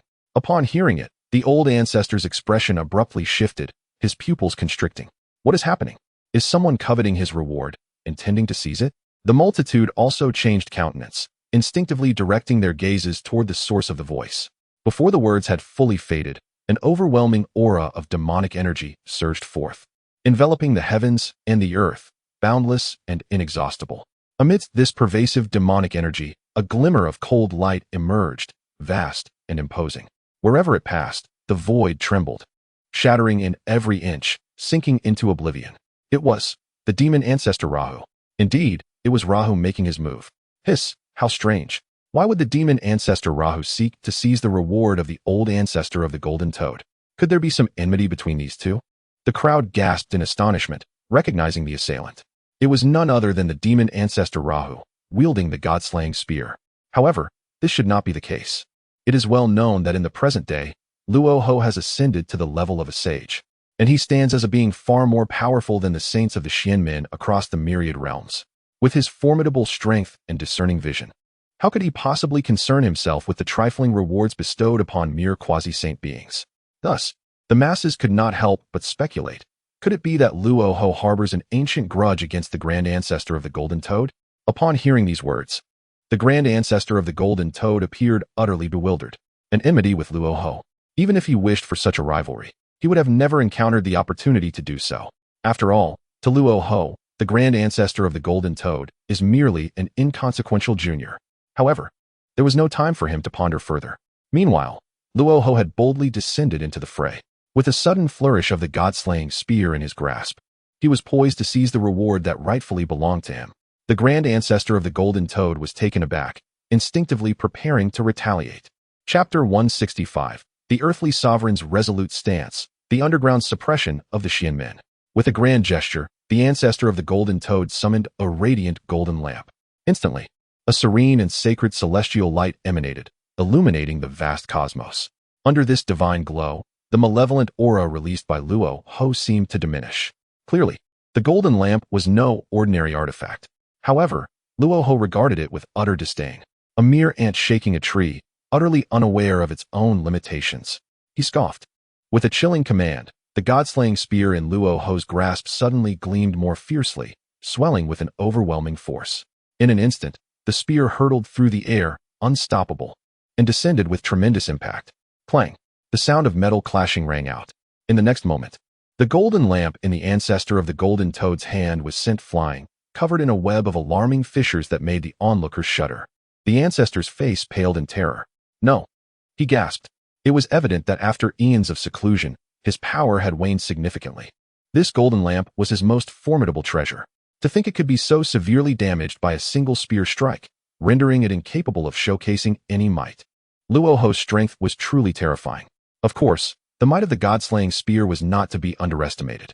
This weapon wielded supreme killing power and had recently ascended in status on the treasure rankings. Witnessing this scene, the crowd was left in awe, their expressions a mix of shock and fear. What a fearsome demon lord! To shatter a top-tier innate treasure with a single strike, what kind of enmity was this? Alas, the ancestor of the golden toad had suffered greatly. After enduring endless years of isolation, he emerged only to encounter the ruthless killing god, Luo Ho. At this moment, it became almost certain to the onlookers that a deep-seated grudge existed between Luo Ho and the ancestor of the golden toad. Otherwise, why would Luo Ho act with such ferocity? As the crowd deliberated, Luo Ho, having breached the ancestor's defenses with a single strike, ascended into the air. The god-slaying spear aimed at the heavens. In the next instant, boom, the sound of thunder erupted. The spectators gasped as they witnessed the brilliant light representing the ancestor's reward suddenly explode, transforming into vast cascades of luminous rain that swiftly vanished into the void. Astounding. Absolutely astounding. The crowd could hardly believe that Luo Ho did not come to claim the reward for himself, but rather to obliterate it entirely. Even if he deemed it beneath him, he would not allow such a reward to fall into the hands of the ancestor of the golden toad. As he observed this scene, the ancestor's eyes blazed with fury. He had not intended to reveal himself, yet the primordial golden list had exposed his existence, forcing him to manifest before the crowd. And now, the reward he had finally secured was ruthlessly destroyed by Luo Ho. How could he not be enraged? Yet, despite his overwhelming wrath, the ancestor of the golden toad did not lose his composure. I call upon the Dao ancestor Hongjun to restore justice. Without hesitation, he exclaimed, seeking assistance from Hongjun. After all, a previous encounter had sufficiently demonstrated that he was no match for Luo. Only Hongjun's intervention could suppress him. Moreover, Hongjun had previously showcased his unparalleled strength by subduing the ancestor of the golden toad. With the latter now being so oppressed, how could Hongjun remain indifferent? Indeed, as soon as the ancestor of the golden toad's words fell, Hongjun made his appearance. Luo Ho, you seek death. Hongjun's anger surged as he acted. Before his words had even faded, a law-imprinted palm materialized from thin air, fiercely descending with an indomitable force, intent on completely subduing and annihilating Luo. Witnessing this, Luo Ho remained unfazed. He immediately brandished the god-slaying spear, daring to clash head-on with Hongjun's palm. Boom! A tremendous collision ensued. Yet, it was but a fleeting contact. Luo Ho was suddenly propelled backward, appearing unsteady and rather disheveled. There was no need for further elaboration. Though Luo Ho was formidable, he was not a match for Hongjun at this moment. Relentless, Hongjun stirred up a cataclysmic terror, aiming to obliterate Luo Ho entirely. Today, Luo Ho's actions were tantamount to provoking a fierce retaliation. It must be understood that for Hongjun, subduing the ancestor of the golden toad was merely the beginning. If Luo Ho were not made to pay a price, who would subsequently pledge allegiance to the Xianmen? This scene rendered all beings restless. Hiss! Luo Ho is in grave danger. The Dao ancestor was thoroughly enraged. He would not rest until Luo Ho was slain. Could it be that Dao ancestor Hongjun intended to kill Luo Ho once more? All beings exchanged glances, astonished and horrified. The Lord of Primordial Beginning remained hidden, and the primordial Taoist had also vanished without a trace. It appeared that today, no one would come to Luo Ho's aid. Was he to fall once again? Just as the situation reached a critical juncture, a seemingly delicate jade hand materialized from the heavens above. Its mystery was profound and elusive. Yet, this seemingly weightless hand boldly withstood Hongjun's assault, refusing to yield. He Hongjun, friend Luohu, I shall protect you. If you wish to kill him, you must first inquire whether I consent. Observing this scene and hearing such commanding words, all beings needed no further contemplation. The one intervening was none other than the saint of the earth, Hutu. At this moment, Hutu gazed at Hongjun with a serene smile, her eyes brimming with undeniable authority. Startled, Hongjun was taken aback by Hutu's sudden intervention, left momentarily speechless. This required no further inquiry. For Hutu, the primary objective was merely to oppose the Xianmin and cause Hongjun distress. Furthermore, with Hutu's emergence, another figure appeared from the side of the demon path. I have no objections to joining forces with my friends Luohu and Hutu. Hongjun, do you truly believe you can suppress the three of us? It was none other than the newly inducted Chaos Ancestor who broke the silence. At this moment, Hongjun's expression underwent a dramatic transformation that he could not conceal. He was utterly overwhelmed. The stark reality was that if Hutu unleashed her full power, she could contend with Hongjun on equal footing. Moreover, the strength of the Chaos Ancestor surpassed that of the three Pure Ones. In other words, even if both factions summoned all their sages, the Xianmin would find themselves outmatched by the forces of the Di Dao. In an instant, Hongjun could not help but draw a sharp breath. Damn it! He had never anticipated that the Di Dao would have grown so formidable. Internally, he seethed with anger. It was somewhat misleading to claim that the Di Dao was powerful. Rather, it was the alliance between the Di Dao and the Demon Dao that unleashed such overwhelming might, completely suppressing the Xianmin. While Hongjun's countenance darkened and he remained silent, the golden-toed ancestor cast a resentful gaze toward Luohu. What enmity do I bear against you? Why do you target me so relentlessly? He demanded, his face ashen. To his surprise, upon hearing these words, Luohu shook his head without hesitation. Between us, there is no animosity. Chapter 166. The two emperors of humanity make their entrance, causing alarm among the Xianmin saints. Between you and me, there exists no enmity. The response from Hongjun fell like a thunderclap. The once furious Grandmaster Jinshan was suddenly rendered speechless. This reply was utterly unexpected. Previously, even Grandmaster Jinshan had begun to question himself. Had he inadvertently offended this demon ancestor through some action? Thus, despite knowing that it was futile to seek retribution from Luohu today, Grandmaster Jinshan felt compelled to seek clarity. Yet, no matter how he pondered the possibilities, he could not foresee such a response from Luohu. Moreover, the manner in which Luohu spoke, without hesitation and with an air of nonchalance, did not suggest deceit. Meanwhile, in the realm, countless beings were thoroughly bewildered by Luohu's words. No enmity? If that were the case, why then did Luohu suddenly intervene to disrupt Grandmaster Jinshan's reward? Was it merely for amusement, an act of self-sabotage? Surely, Luohu could not possess such a malicious sense of humor. Luohu surveyed the assembly and discerned their confusion. Clearing his throat, he continued, my actions are in accordance with the decree of the primordial god. Those who ally with the Xianmin, even if they ascend the ranks, shall not expect to receive any rewards. This proclamation was heard by all beings of heaven and earth. Luohu, with an air of superiority, relished the effect he had achieved. By shattering Grandmaster Jinshan's reward, he drew the attention of the masses. Only in this way could the populace truly grasp the weight of his intimidation. As Luohu's voice echoed, Grandmaster Jinshan was left momentarily dumbfounded, his expression frozen in shock. Hongjun's gaze shifted dramatically, followed by an uncontrollable fury, his eyes blazing with ire. Among the countless beings, a profound silence enveloped the realm. On the Primordial Gold list, the rankings continued to unfold. 73rd place, Shinon. Cultivation level, peak quasi-saint. Dao accomplishment, 60 billion yuan hui. Era of birth, late Wujiao era. Shinon, one of the three emperors of humanity, holding the title of human emperor, revered by countless beings. Endowed with immeasurable merits of the heavenly Dao. Reward, one refinement of the Great Dao immortal light, elevating heavenly Dao merits to Great Dao merits.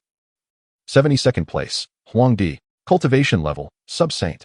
Dao accomplishment, 70 billion yuan hui. Era of birth, late Wujiao era.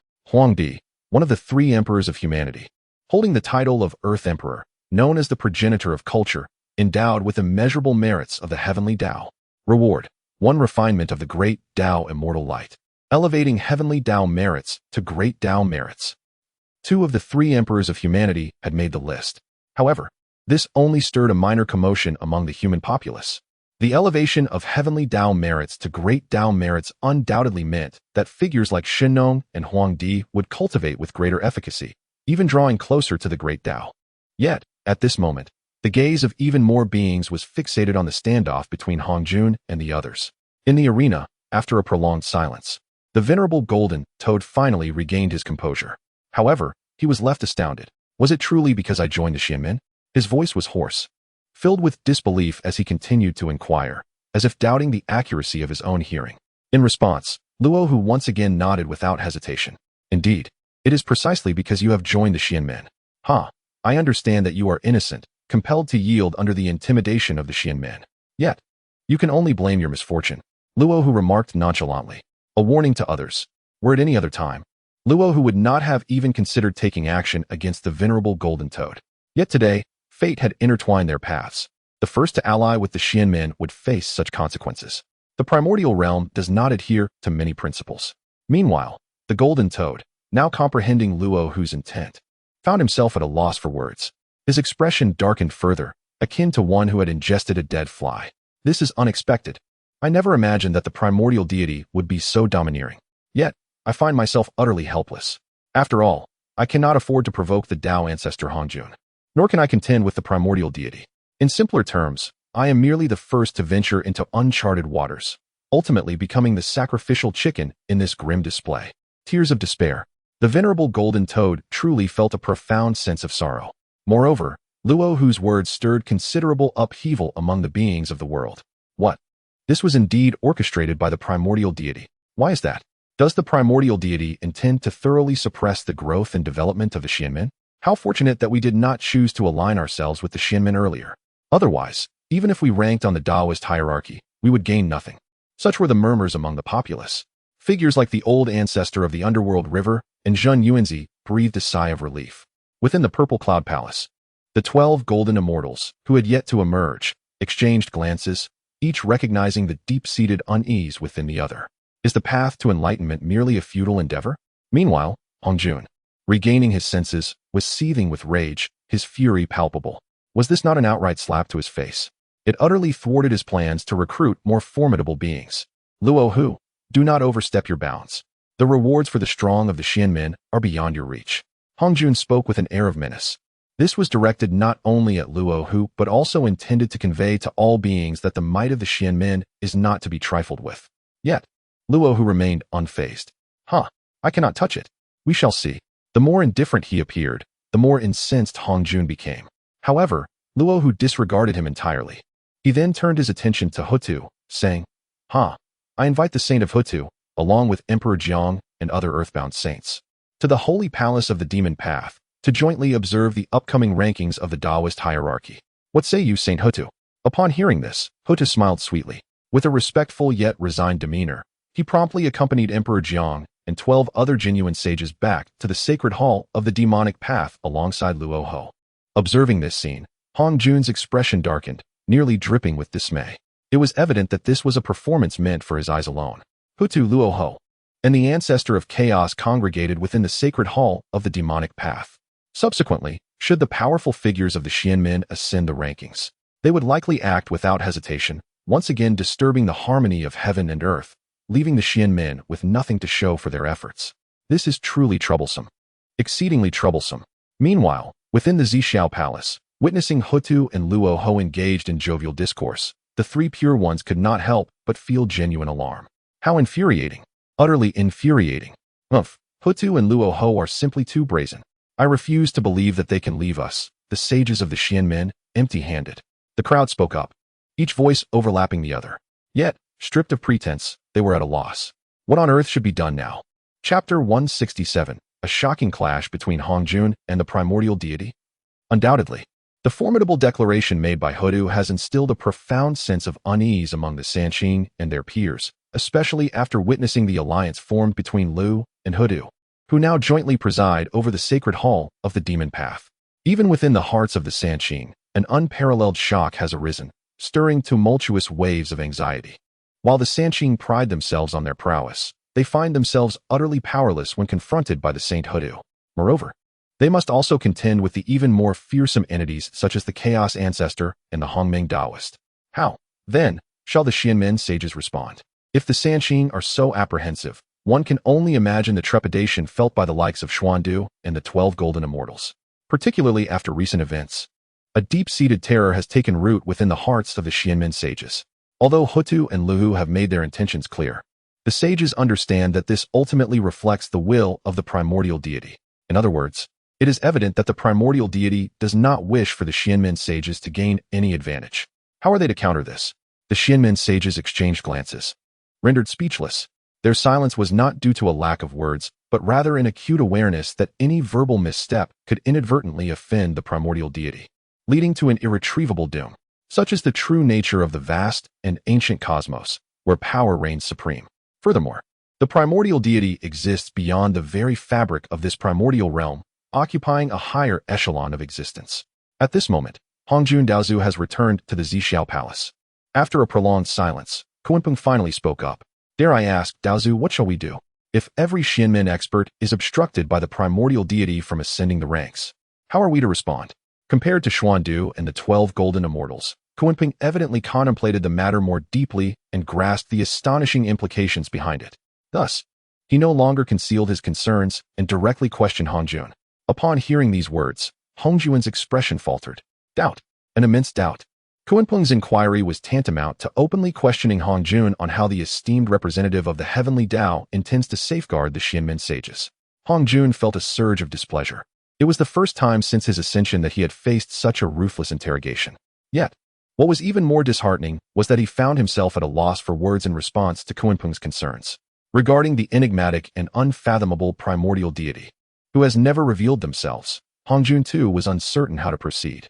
After a moment of contemplation, Hongjun feigned resolve and declared with authority, "Humph. We ultimately reside within the primordial realm. All things of heaven and earth, every living being, is under our dominion.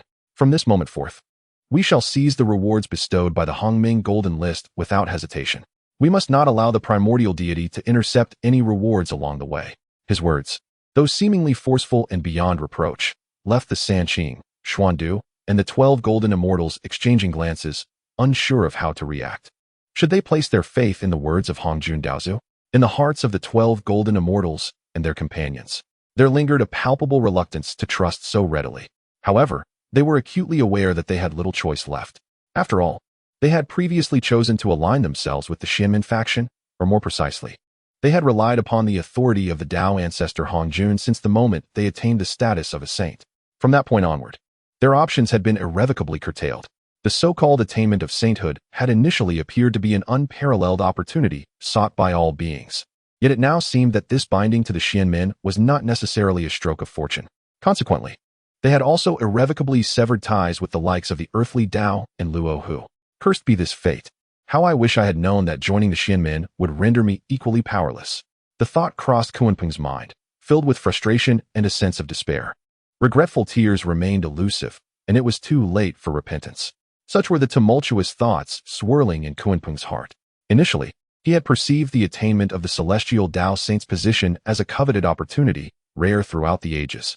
Yet now, Kunpeng realized that in the eyes of the Tao ancestor Hongjun, his so-called saintly status was but a trivial existence. In contrast, one might even find greater freedom and unparalleled authority in merely ruling over the Northern Sea. Nevertheless, despite his profound regrets, there was no turning back for Kunpeng. As he pondered, the Tao ancestor Hongjun spoke in a low, resonant tone. Since the primordial deity shows no mercy, we need not exercise restraint any longer. Henceforth, we shall ensure that none who align with the primordial deity shall reap any rewards. Hongjun's declaration was indeed formidable, unmatched by any. Yet, the expressions of the three pure ones, Xuandu, and the 12 Golden Immortals were grave, devoid of any response. Was it truly a clever strategy to return their own tactics against them? Yet, would such an approach hold any weight against the unseen primordial deity? The hearts of the Xianmen saints were reluctant to place their faith in this notion. It was not that they wished to diminish their own stature, but rather, throughout history, the number of individuals worthy of mention under the primordial deity's banner was exceedingly limited. Yet each was an extraordinary force to be reckoned with: the demon ancestor Luo Hu, the chaos ancestor, and the primordial Taoist. Which among them could the three pure ones hope to confront? Frankly speaking, Hongjun's actions appeared to be nothing short of impotent fury. An eye for an eye, blood for blood. At the very least, one must possess the requisite strength to support such claims. The three pure ones could not help but grumble internally. Nonetheless, regardless of the implications, Hongjuan's audacious proclamation was indeed a rarity. The three pure ones could only nod in silent agreement, their lips sealed. Meanwhile, another thought flickered in Hongjuan's mind. Even now, the primordial deity loomed large on the list, unmatched by any. Yet, was it not true that he had yet to reveal himself? This inevitably led Hongjun to harbor doubts in silence. Could it be that, from beginning to end, the primordial deity was merely an elaborate ruse? Contemplating such thoughts, Hongjun boldly proclaimed, allowing the formidable figures on the side of the primordial deity to leave empty-handed. As his words echoed, a proud and triumphant expression surfaced on Hongjuan's face. Subsequently, he observed the rankings with bated breath, eager to see which powerful entities would emerge. However, there was no room for doubt. At that moment, a singular thought in Hongjuan's mind had become unshakable.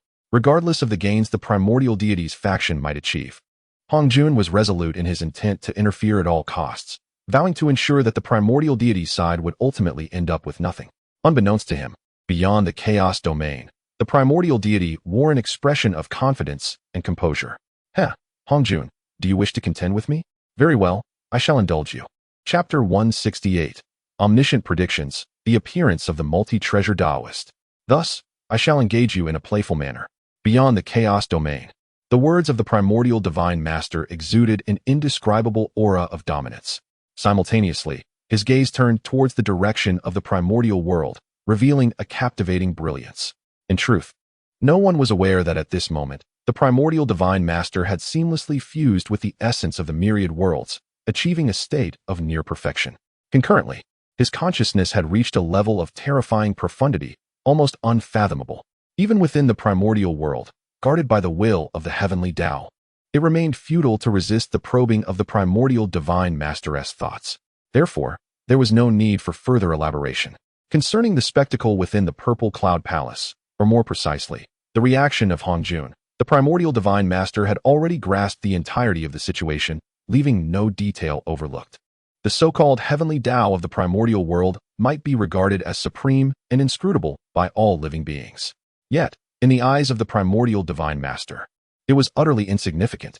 Thus, his reaction at this moment was entirely reasonable. Upon hearing the words of the primordial divine master, the esteemed Yang Mei Daxian respectfully inquired, "Divine Master, have Hongjun and his associates dared to offend your majesty once again?"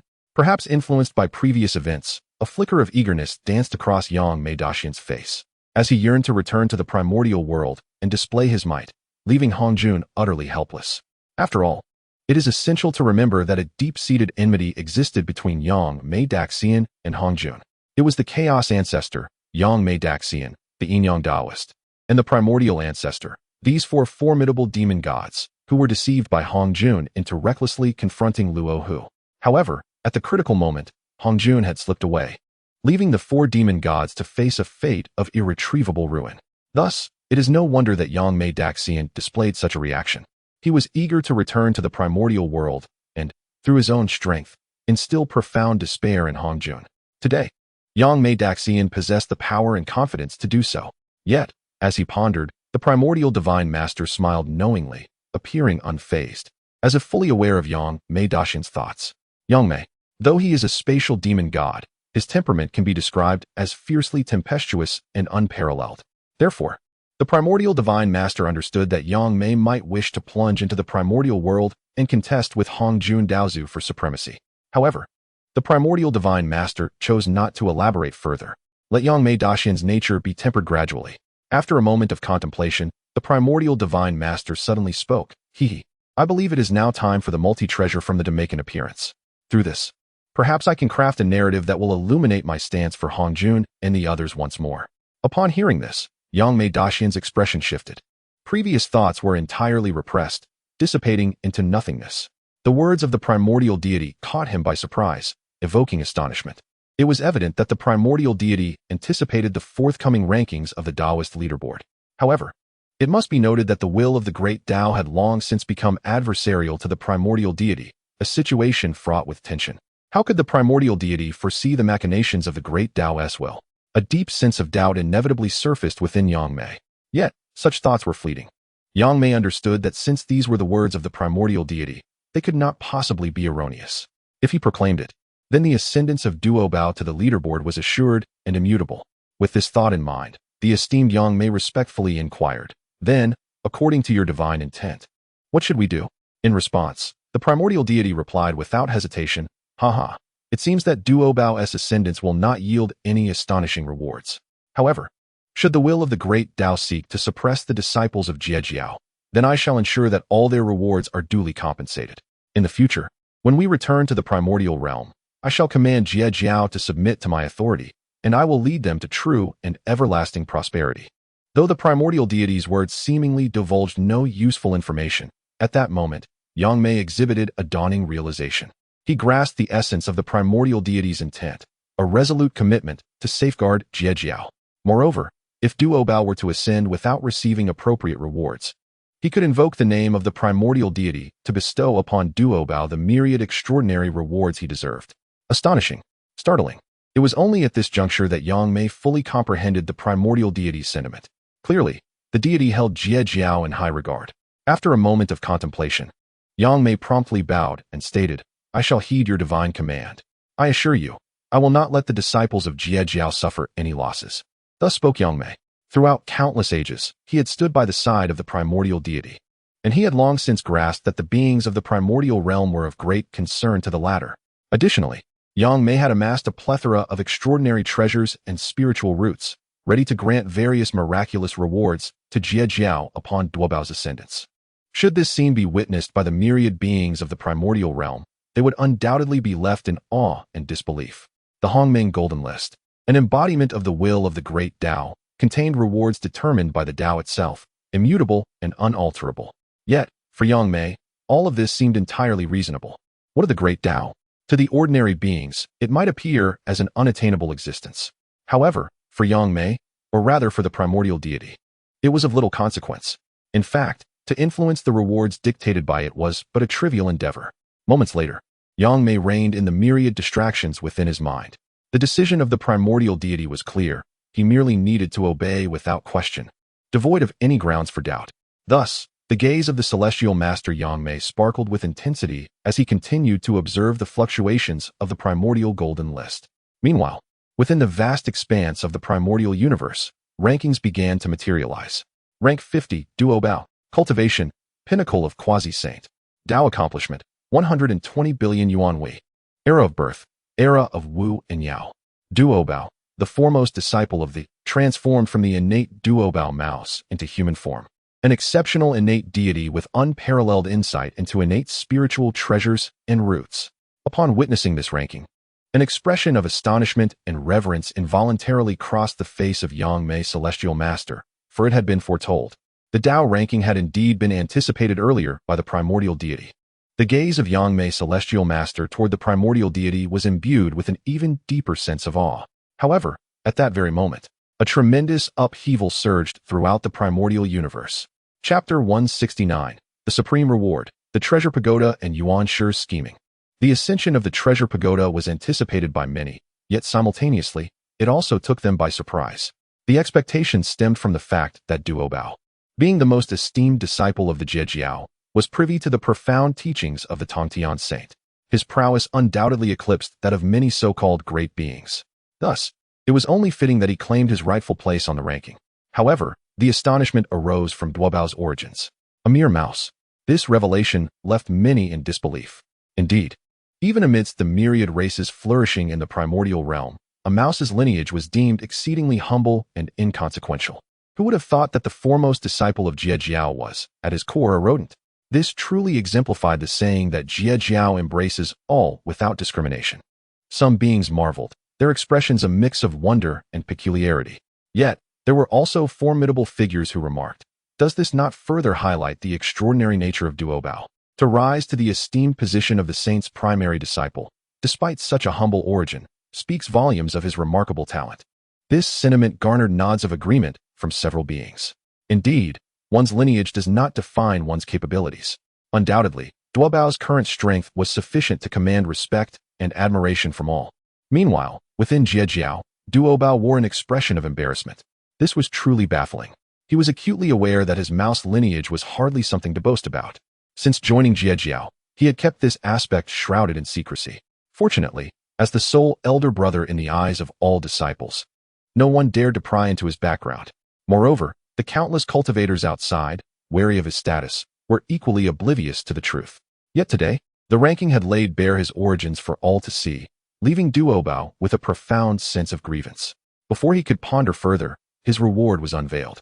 Reward: the primordial treasure, Treasure Pagoda, which possesses both offensive and defensive capabilities and can also enhance the grade of other spiritual treasures.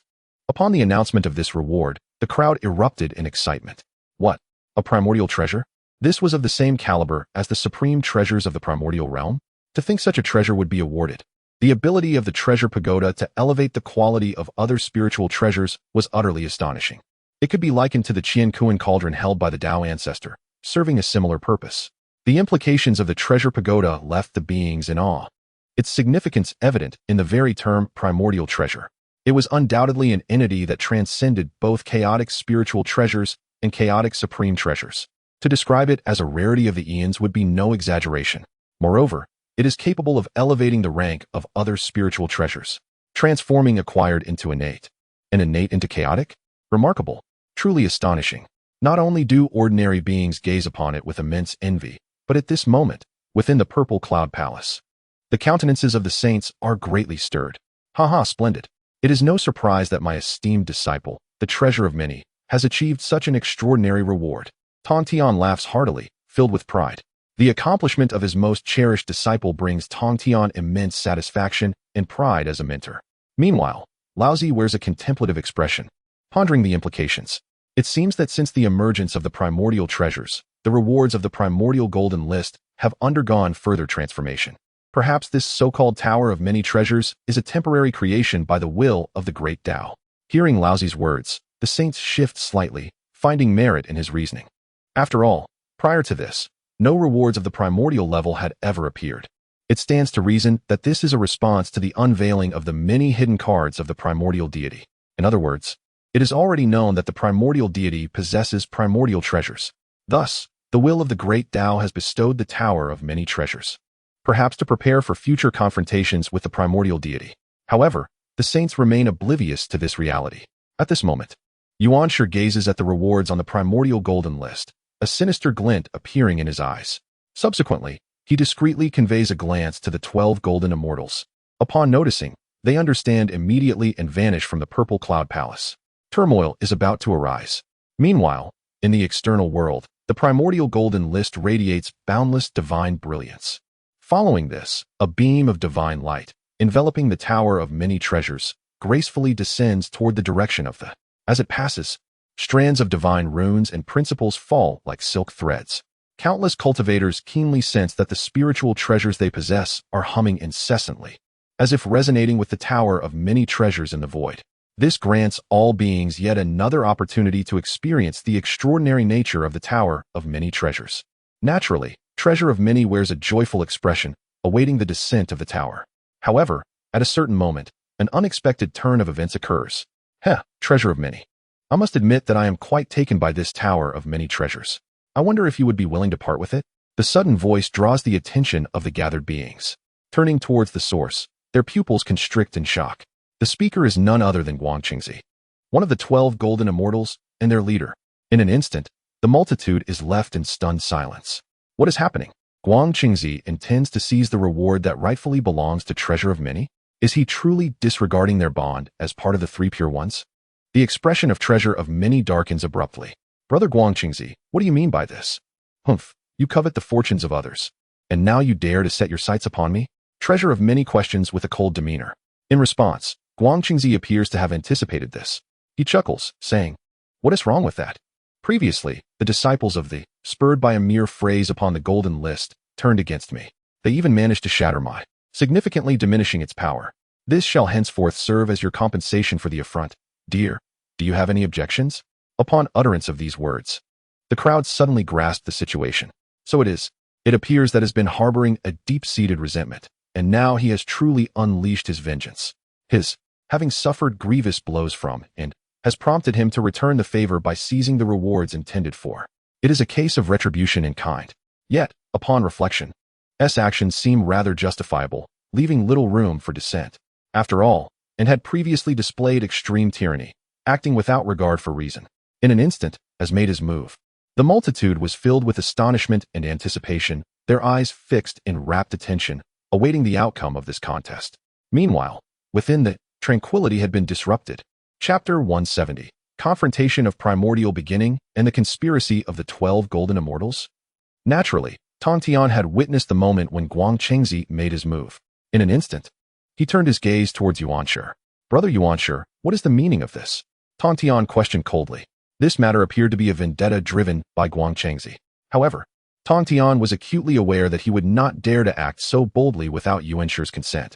Moreover, he had been so immersed in joy that he had failed to notice that all 12 golden immortals were no longer present in the Zixiao Palace. This revelation stirred immense turmoil within him. Upon hearing Tong Tian's words, Yuanshi remained composed and unperturbed. Third brother, it is merely a contest of ambition between disciples. As saints, do we truly need to concern ourselves with such trivialities? Tong Tian's gaze grew even more piercing. A contest of ambition. You dare to call this a contest of ambition? Anyone with clear sight can discern the rarity of the Duobao Pagoda. Yet, Guang Chengzi chooses to contend for it, undoubtedly stabbing a knife into Duobao's back. Furthermore, if Yuanshi's words were acceptable in the past, they are hardly so now. The 12 golden immortals have all attained enlightenment and become saints. The power imbalance between them and Duobao is glaringly evident. To strike now is to openly bully the weak with strength. To assault a being beneath the saintly level while boasting as a saint. Can this truly be deemed a contest of ambition? You wish to seize the opportunities of my disciple. I shall not permit it. With a furious roar, Tong Tian prepared to act, intending to shield Duobao and ensure he rightfully received the rewards of the Hongmeng Golden List. However, at that moment, Yuanshi interjected abruptly, his tone laced with sharpness and dominance. Third brother, do you intend to interfere in this matter? Previously, your disciples from the Jiejiao banded together to attack my disciple, yet I said nothing. If you wish to personally intervene today, then I would not mind engaging in a spar with you. These words caused Tong Tian to momentarily falter, his expression darkening as he regarded Yuanshi with evident displeasure. The tension was palpable, and the facade of civility had been completely stripped away. It appeared that Yuanshi was indeed intent on obtaining the Duobao Pagoda. Most crucially, Yuanshi's words left Tong Tian with no room for rebuttal. After all, if one were to trace the origins of this conflict, it would undeniably acknowledge the domineering actions of the Jiejiao disciples as the catalyst. Yuanshi could at most be deemed a reasonable retaliator. In that instant, the atmosphere between Yuanshi and Tong Tian was taut with hostility, each poised for confrontation. Yet, Tong Tian felt a surge of urgency. He discerned Yuanshi's intent. Whether or not he intervened was inconsequential. As long as he remained entangled in this confrontation, he would be unable to protect Duobao. The combined might of the 12 golden immortals, or even Guang Chengzi alone, was more than sufficient to overpower Duobao and forcibly seize the Duobao Pagoda. Indeed, at that moment, in the external realm, Duobao suddenly regained his composure. The rewards that belong to me shall not be touched by anyone. Before his words could fully escape his lips, he swiftly took to the skies, traversing 1,000,000 miles in an instant, intent on seizing the treasured pagoda. His momentum was like lightning, rapid and unstoppable. Concurrently, within the ranks of the several figures surged forth, following in the wake of the pagoda. Brother Duobao, we have come to assist you, echoed the sound of their delicate voices. These figures were none other than the revered Jinling, Wudong, and the trio of celestial maidens. They understood that their previous audacious actions had provoked the wrath of Guang Chengzi, thus they could not remain passive spectators. They joined forces with Duobao, vowing to protect the pagoda at all costs. In an instant, the disciples of the sprang into action. Jinling and her companions summoned their spiritual treasures, while the trio of celestial maidens expertly orchestrated the 9 curves Yellow River formation. The spectacle was grand and awe-inspiring. However, to Guang Chengzi, this was merely a source of derision. It seems you have long forgotten a fundamental truth. Beneath the sage, all are but ants. In his eyes, their tactics were utterly insignificant. As his words fell, Guang Chengzi formed intricate hand seals, conjuring a torrent of boundless law and order that engulfed the surroundings. In the blink of an eye, a colossal wave of power coalesced, sweeping towards Duobao and his companions with overwhelming force. The might of a sage could obliterate the heavens and the earth. Boom, boom. The sound of dull explosions resonated. Without a hint of suspense, Duobao and the other disciples were sent hurtling through the air, blood spewing from their mouths. their appearance a wretched sight. Witnessing this, the onlookers could not help but draw a sharp breath. Indeed, regardless of how circumstances may shift, the relentless oppression of the sage against those who are not sages remains unchanged. It appeared that the disciples of the were destined to face defeat this day. As the battle unfolded, a single strike had shattered Duo Bao and his allies. Guang Chengxi's expression grew increasingly arrogant. With a resounding laugh, he unhesitatingly grasped the treasured pagoda in his palm. Then, casting a scornful glance at Duo Bao and the others, he remarked, "You should consider yourselves fortunate. After all, we were prepared to unleash the full might of the 12 golden immortals." As if to affirm Guang Chengxi's declaration, figures such as Jiu Lushan, Qi Jingzi, and Tai Jinren materialized in the void, standing alongside Guang Chengxi, their faces adorned with mocking expressions. "Ah, dear sisters of the, you have destroyed Guang Chengxi's Tianyin seal. Now, you come to claim this pagoda. How fair this is, for now we are even." Jiu Lushan sneered. Upon hearing these words, Duo Bao and his companions were left seething with rage, their eyes blazing with fury as they glared at the 12 golden immortals. Yet they found themselves at a loss for any means to counteract the situation. In times past, the direct disciples of the two teachings were of comparable stature, with figures like Duo Bao seemingly possessing the latent potential to overshadow the 12 golden immortals. Yet, as the 12 golden immortals ascended to sanctity, a vast chasm now separated the two factions. Despite the fury and resentment boiling within Duo Bao and his companions, to the likes of Guang Chengxi, they appeared merely as impotent rage. As the 12 golden immortals prepared to return to the Zixiao Palace with the Duo Bao pagoda, a scene of unprecedented astonishment unfolded. Before the eyes of all, visible barriers of space materialized in the void where the 12 golden immortals stood. Before the multitude could comprehend the situation, an immense spatial prison manifested, encapsulating the 12 golden immortals within, rendering them unable to escape. Observing this, the expressions of the onlookers shifted dramatically. What was happening? Was there a twist in this tale? Meanwhile, the 12 golden immortals were gripped by alarm and trepidation. What was occurring? Chapter 171. The emergence of Yang Mei, a display of grandeur, astounding Yuanshi. This sudden scene caught everyone off guard, leaving them momentarily bewildered. Duo Bao, Jinling, and others stared blankly at the unfolding spectacle, utterly convinced that it was not the handiwork of any disciple from the Jie sect. In fact, they mused, even a sage of the highest order might struggle to achieve such a feat. After all, the current 12 golden immortals were indeed of the saintly realm. The power that emerged from the shadows showcased an unparalleled mastery of spatial forces. In other words, only someone who had attained an exquisite and effortless command over the laws of space could accomplish such a thing. It was clear that Tong Tian was not adept in this area. The assembly exchanged glances, thoroughly puzzled by the events. At this moment, only Hong Jun in the Zixiao Palace seemed to grasp the gravity of the situation, his expression changing dramatically as he appeared to realize something. Could it be? As he pondered, a boisterous and defiant laugh resonated through the chaotic universe. "Huh, does my name still echo through the realms of heaven and earth?" Upon hearing this proclamation, Hong Jun felt as if struck by lightning. It was him. Indeed, it was truly him. Hong Jun struggled to contain the tremors of his heart, exclaiming in disbelief. Observing this, the three pure ones, Kunpeng, and others were visibly shaken. Clearly, Hong Jun had discerned the identity of the figure. What intrigued everyone was the nature of this being's strength, capable of eliciting such a reaction from the usually inscrutable Hong Jun. "Dare I inquire, who is this ancestor?" Kunpeng ventured to ask.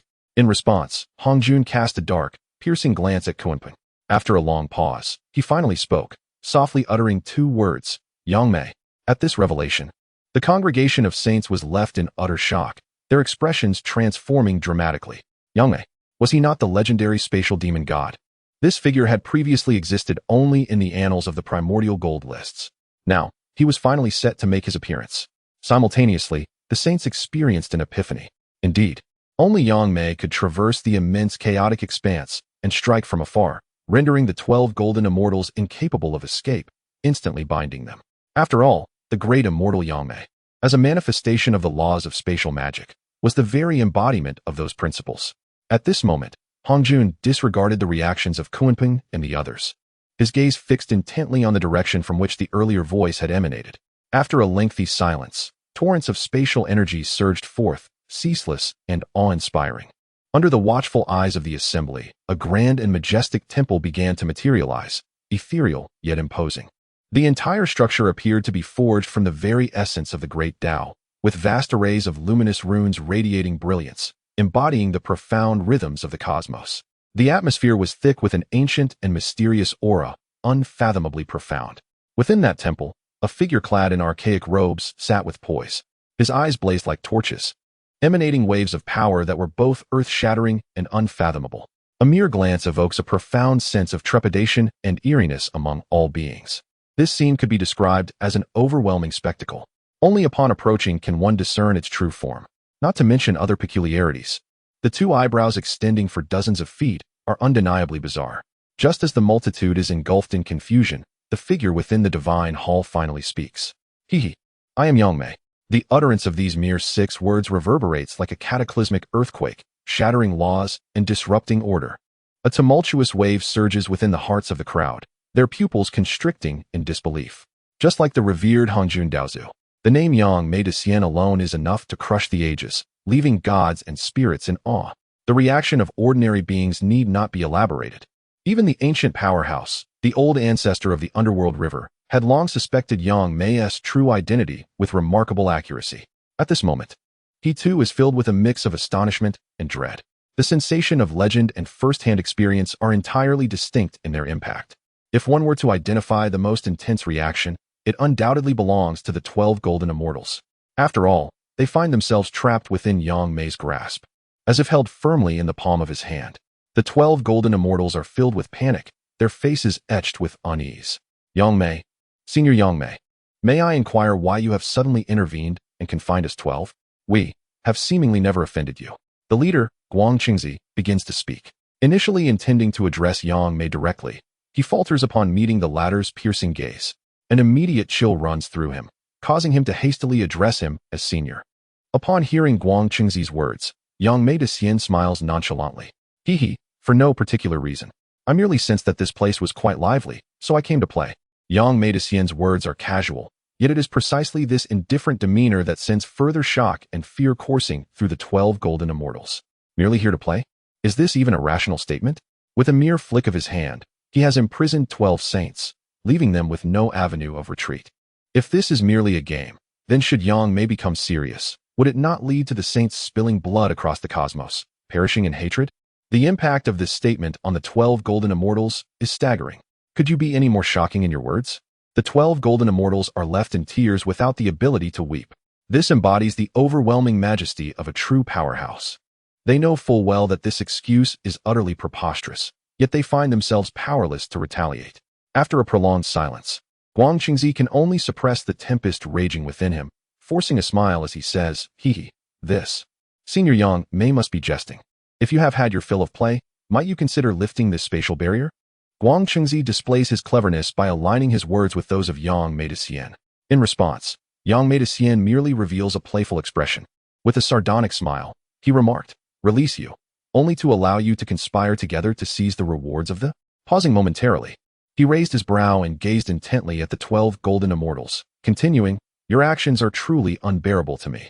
Instead, why not both parties enter my divine temple, where we will settle matters collectively?"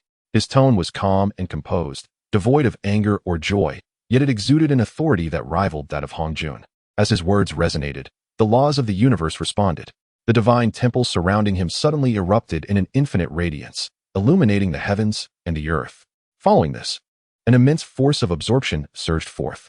The 12 golden immortals, struck with terror, hastily summoned all their magical prowess in a futile attempt to resist this overwhelming power.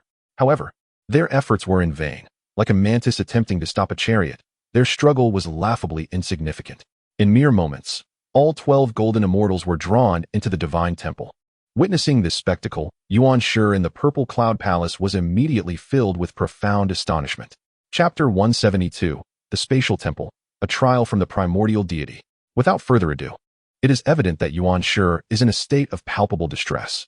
The moment the celestial being Yang Mei made her appearance, he could distinctly sense her formidable strength, which was undoubtedly on par with that of a saint. Moreover, she surpassed the 3 pure ones in might, almost rivaling the Dao ancestor Hongjun. Not to mention other factors, the instant Yang Mei took action, she imprisoned the 12 golden immortals. Clearly, her intentions were directed towards confronting the Chan sect and safeguarding figures like Duo Bao. Now, as all are drawn into the spatial temple, Yuan Shi can scarcely fathom the impending events. Should the 12 golden immortals meet their demise, the legacy of the Chan sect would be irrevocably severed, a result that Yuan Shi could never accept. He was acutely aware that, alone, he was no match for Yang Mei. Thus, he swiftly turned his gaze towards Dao ancestor Hong Jun, the meaning in his eyes unmistakable. However, at that moment, Hong Jun remained oblivious, his focus inward, seemingly unaware of Yuan Shi's plea. In his heart, he harbored his own calculations. After an endless passage of time, Yang Mei had returned to the world. No one knew the extent of her powers nor the means by which she was governed. More importantly, she was likely aligned with the primordial deity, raising the possibility of her possessing astonishing hidden cards. Consequently, Hong Jun, cunning as he was, resolved to observe the situation rather than recklessly place himself in danger. Such thoughts, though devoid of compassion, were not without reason. Despite their lack of communication, Yuan Shi instantly grasped Hong Jun's intent. It appeared that he could no longer rely on the Red Army. Yuan Shi then turned his attention to Laozi, who was his last remaining hope. However, unexpectedly, Laozi also wore a demeanor of indifference, seemingly oblivious to the crisis at hand. How absurd! If even Dao ancestor Hong Jun dared not engage, what right had he? Such was Laozi's inner monologue. Though he shared a close bond with Yuan Shi, even surpassing Tong Tian, today's adversary was Yang Mei. In her presence, the three pure ones were unquestionably seen as juniors. Furthermore, the 12 golden immortals were not his disciples. Why should he entangle himself in this conflict? For a saint, such a cold-hearted and detached disposition may very well be an essential lesson. Unnecessary compassion would only lead to one's own detriment. Thus, Yuan Shi found himself devoid of hope, his anger boiling within. Brother Yu. He gazed at Laozi, prepared to speak, yet his words faltered mid-sentence.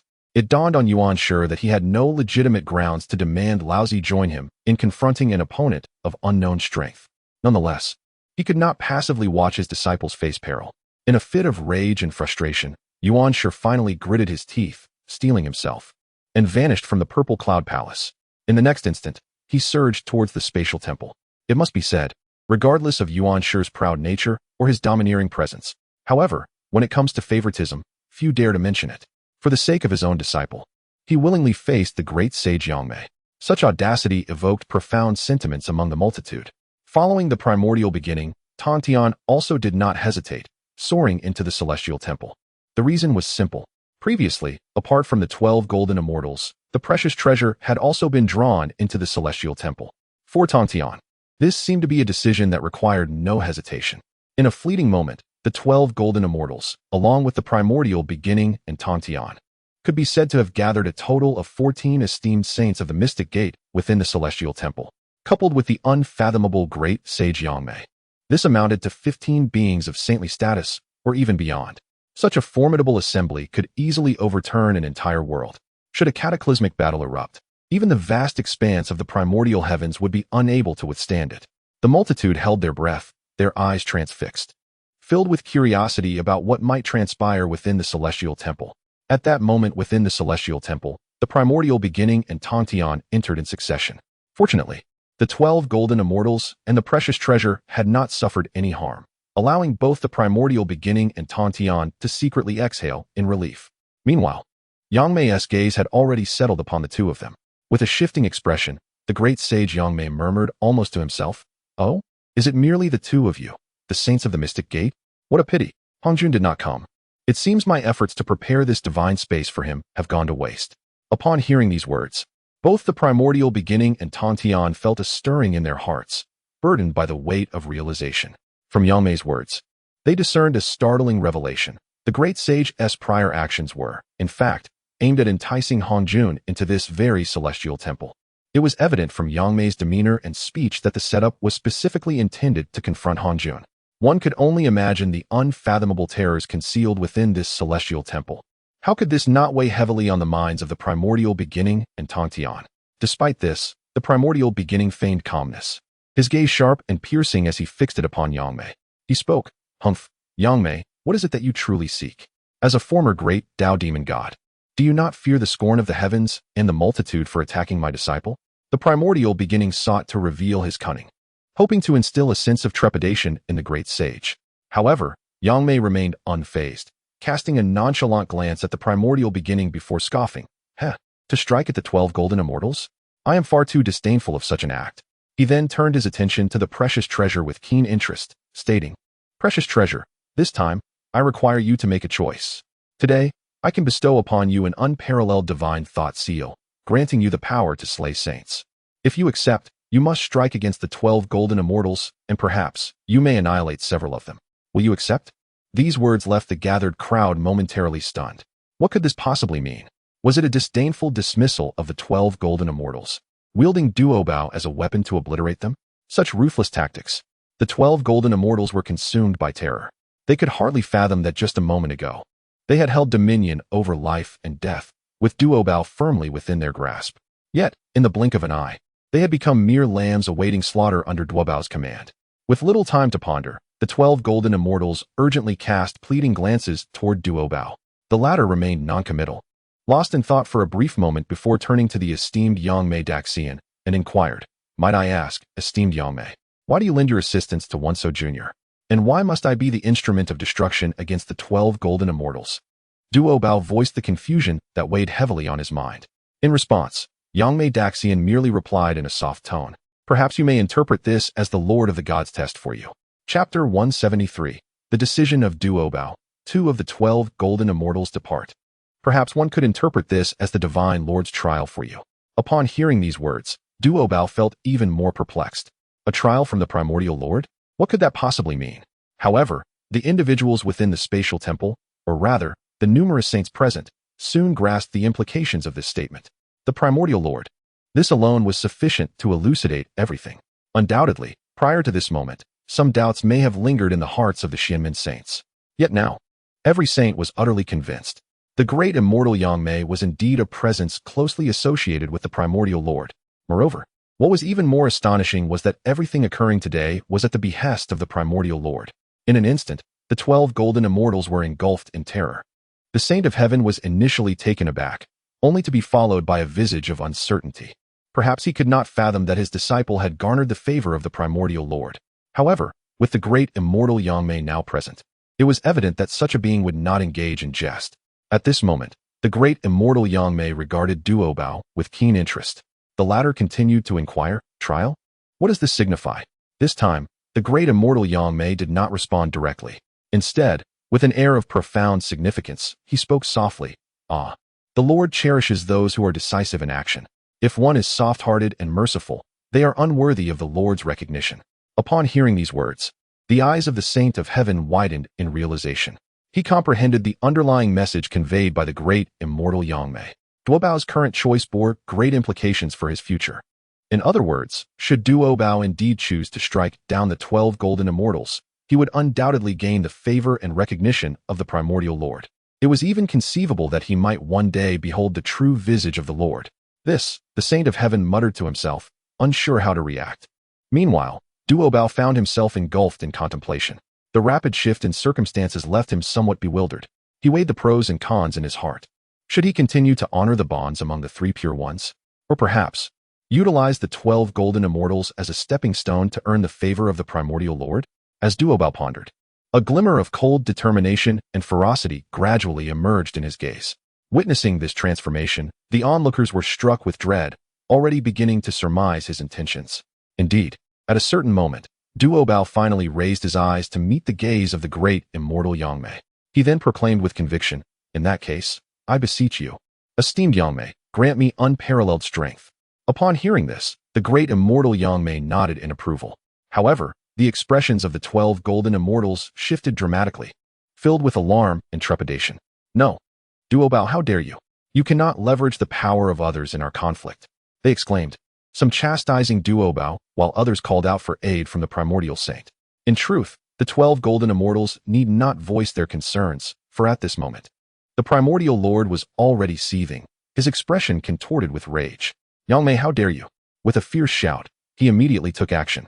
Yuan Shi, with a resolute demeanor, launched an assault against the Grandmaster Yangmei, aiming to shield the 12 golden immortals from harm. However, upon witnessing this, Yangmei merely sneered disdainfully. An ant attempting to shake a tree, utterly unaware of its own limitations.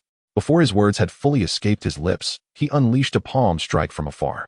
This strike appeared light and inconsequential, devoid of any visible power. Yet, In an instant, the entire spatial temple erupted with fervent energy. A thunderous roar resounded as the laws of order coalesced, manifesting at a perceivable speed. A multitude of radiant runes cascaded down like a torrent from the heavens, surging towards Yuan Shi. Boom. The next moment, a muffled explosion reverberated through the air. Subsequently, onlookers were horrified to see Yuan Shi's figure sent flying, blood spewing from his mouth, a pitiful sight indeed. Clearly, this was the amplification of the Grandmaster Yang Mei within the domain of the spatial temple. He already wielded mastery over the laws of space, and now, surrounded by the temple's essence, he merely needed a thought for countless laws to resonate with his will. Even Yuan Shi could not contend with this power. This spectacle sent chills down the spines of the 12 golden immortals, leaving them utterly terrified. Before they could utter another word, Yang Mei turned his gaze towards Duo Bao. This is the supreme mark of divine will bestowed upon you by the Lord God. As he spoke, Yang Mei flicked his finger, and in an instant, a mark of divine will shot forth, piercing the void and swiftly entering Duo Bao's sea of consciousness. Haha, go forth and fulfill your destiny. Yang Mei laughed heartily. Upon hearing this, Duo Bao's expression turned grave. Yet, with no turning back, he immediately activated the mark of divine will, unleashing a tremendous terror that surged towards the 12 golden immortals. In a fleeting moment, a vast tide of calamity engulfed everything in the arena. Ah, no, I do not wish to die. Master, save me. The 12 golden immortals screamed in desperation, their faces reflecting boundless horror and despair. Yuan Shi gritted his teeth, waving his hand. Heavenly celebration clouds. He summoned this treasure forth. Instantly, clouds of celebration filled the sky, within which glimpses of the primordial world could be seen, illuminated by the sun, moon, and stars. The five-colored brilliance painted the heavens, and celestial melodies resounded throughout the universe. Outside the celebration clouds, countless golden lanterns, golden lotuses, and jeweled ornaments fell like a continuous drizzle, perpetually cascading down. Under the divine radiance, they sought to protect the 12 golden immortals from harm. However, it must be understood that according to Yang Mei, that mark of divine will was granted by the Lord of Primordial Chaos. The two parties were not even on the same level. Even though the heavenly celebration clouds were manifestations of Pangu's righteous spirit, they ultimately proved futile. After all, in the presence of Pangu, the Lord of Primordial Chaos was akin to a deity. Thus, in a mere moment, the heavenly celebration clouds were utterly shattered. The next instant, Yuan Shi and Tong Tian's expressions changed dramatically as they observed this unfolding scene. Among the 12 golden immortals, the true monarch of clear void and the celestial sovereign of Dao, their physical forms shattered first. A rain of blood fell from the sky, a sight both shocking and heart-wrenching. Not only that, but their primordial spirits were also utterly obliterated. Witnessing this, the primordial one felt an immense pang of sorrow. However, he comprehended that this was not the time to engage in a life-and-death struggle with the celestial master Yang Mei. Should this continue, more among the 12 golden immortals would face such annihilation. Thus, without a moment's hesitation, he commanded, "Hurry." His voice reverberated across the cosmos. Simultaneously, he acted decisively. With a graceful sweep of his sleeve, he obscured the heavens and the sun. In an instant, the remaining 10 among the 12 golden immortals were enveloped within. Then, like a bolt of lightning, the primordial one, accompanied by Guang Chengzi and others, forcefully broke through the barriers of the spatial temple. Observing this, the myriad beings gasped in astonishment. Could it be that the power of the primordial sage was so terrifying that the spatial temple could not restrain him? If the primordial sage possessed such prowess, why did he not act sooner? Chapter 174. The Methods of the Primordial Deity, Speculations of the Celestial Realm. Without further ado, the scene before them stirred the hearts of all beings, igniting a fervor that resonated throughout the cosmos. The magnificence of the space temple was undeniable, especially with the illustrious presence of the great immortal Yang Mei. Initially, the populace believed that even a primordial sage might struggle to break such confinement. Yet, unexpectedly, the primordial indeed achieved the seemingly impossible. However, some cultivators were left perplexed. If the primordial possessed such formidable power, why wait until the obliteration of his two disciples before intervening? Amidst the murmurs of the crowd, the primordial's countenance darkened, his expression as grim as stormy seas. Before he could articulate a response, the beings present abruptly sensed a dramatic decline in his aura, diminishing to a mere fraction of its former peak. "Master, what is happening?" exclaimed Guang Chengzi and the others, their faces blanching in confusion. Before they could voice their concerns fully, the primordial, weakened, responded. I previously burned my own lifeblood to rescue you all. The realization struck Guang Qingzi and his companions like a thunderclap. So that was it. The sage, driven to the brink, had sacrificed his vitality to unleash an unparalleled power. They had not anticipated the perilous nature of the space temple, which compelled the primordial to resort to such drastic measures. This also elucidated why he acted only after the demise of the esteemed Qingshu Daod and Jinjuan. After all, burning lifeblood bore severe repercussions. While minor injuries could last centuries, more grievous effects could obliterate one's cultivation entirely. The primordial had been loath to employ such a method unless absolutely necessary. We must hasten back to Kunlun Mountain to aid our master in recuperating and healing his wounds, cried Qi Jingzi, deeply moved. Upon uttering these words, Guang Qingzi and the others instinctively sought to protect the primordial as they journeyed towards Kunlun Mountain. However, the primordial gently waved his hand, asserting, no. He then disregarded their concerns, raising his gaze to the heavens above. Heavenly Dao, I beseech your assistance. Revive the esteemed Dao Tianzuan and Qingshu Xinjuan. Despite his weakened state, blood coughed forth from his lips, yet he persevered, weaving intricate seals with his hands. He aimed to forcibly open the void of the heavenly Dao, leveraging the sanctified fruits of the sage to resurrect his two disciples. Master, you must not do this. They implored, tears streaming down their faces. Anguish, suffering, resentment. When had the esteemed Chan teaching, the lineage of the sage, been driven to such a dire plight? Not only the 12 golden immortals, but also countless beings across the cosmos were moved. This, the primordial sage's devotion to his disciples, was truly boundless. Setting aside all else, to be a disciple of the Chan teaching was indeed a life well lived. Indeed, the primordial sage's actions had once again reshaped our understanding. Admiration. Indeed, witnessing such a spectacle, the eyes of all beings brimmed with admiration. However, Yuan Shi was too preoccupied to heed their reactions. His mind was clouded with an ominous premonition. He intended to unveil the void of the heavenly Dao and discern whether the fruits of the saintly paths of Dao Xing and Tianzun still existed. Fortunately, under Yuan Shi's astonishing methods, the void of the heavenly Dao finally opened at a certain moment. Within it lay a dozen or so Dao fruits, shimmering with an enigmatic brilliance. Yet, upon closer inspection, Yuan Shi found himself utterly stunned. There were none, truly, none remained. He muttered in a daze. The very scenario he had dreaded had indeed come to pass. The Dao fruits of Hongjun, the three purities, and Kuanping were all prominently displayed. However, the Dao fruits of Dao Xing and Qing Su Dao de Jinjun were conspicuously absent. How could this be? Yuan Shi's eyes widened in disbelief. His gaze icy as he glared at Yang Mei de Xian, bellowing at the heavens. Previously, the emergence of the dragon, phoenix, and Qilin clans had led to countless ordinary disciples of the Chan sect spilling blood in anguish. At that time, Yuan Shi remained indifferent. Yet, the status of the 12 golden immortals was not something mere disciples could compare to. The demise of his two most cherished disciples left Yuan Shi's heart bleeding with grief. Hearing his words, Yang Mei de Xian merely chuckled lightly, an air of nonchalance enveloping him. The methods of the Lord of the Primordial are beyond your comprehension. From his words, it was evident that Yang Mei de Xian had perhaps foreseen this outcome long ago. In the world, beings ceased their discussions.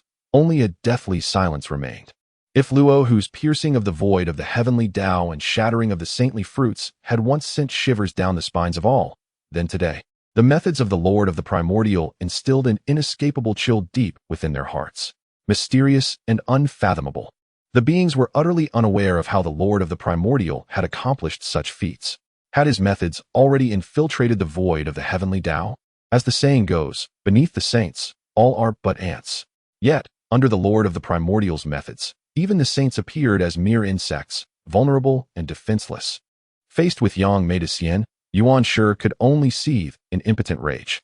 Moments later, he turned his gaze toward Tong Tian. Tong Tian, he thundered. Today, your disciple dared to strike down my own. From this day forth, the Chan and Jie sects shall be locked in an unending feud. Yuan Shi's fury knew no bounds. What of the camaraderie among the three purities? What of the notion that the three sects were originally one? He bore witness to the demise of his two esteemed disciples. With no hope of resurrection, such deep-seated enmity could not be reconciled. Hearing Yuan Shi's words, Tong Tian remained silent. It was not out of fear, but rather, another thought had arisen within him.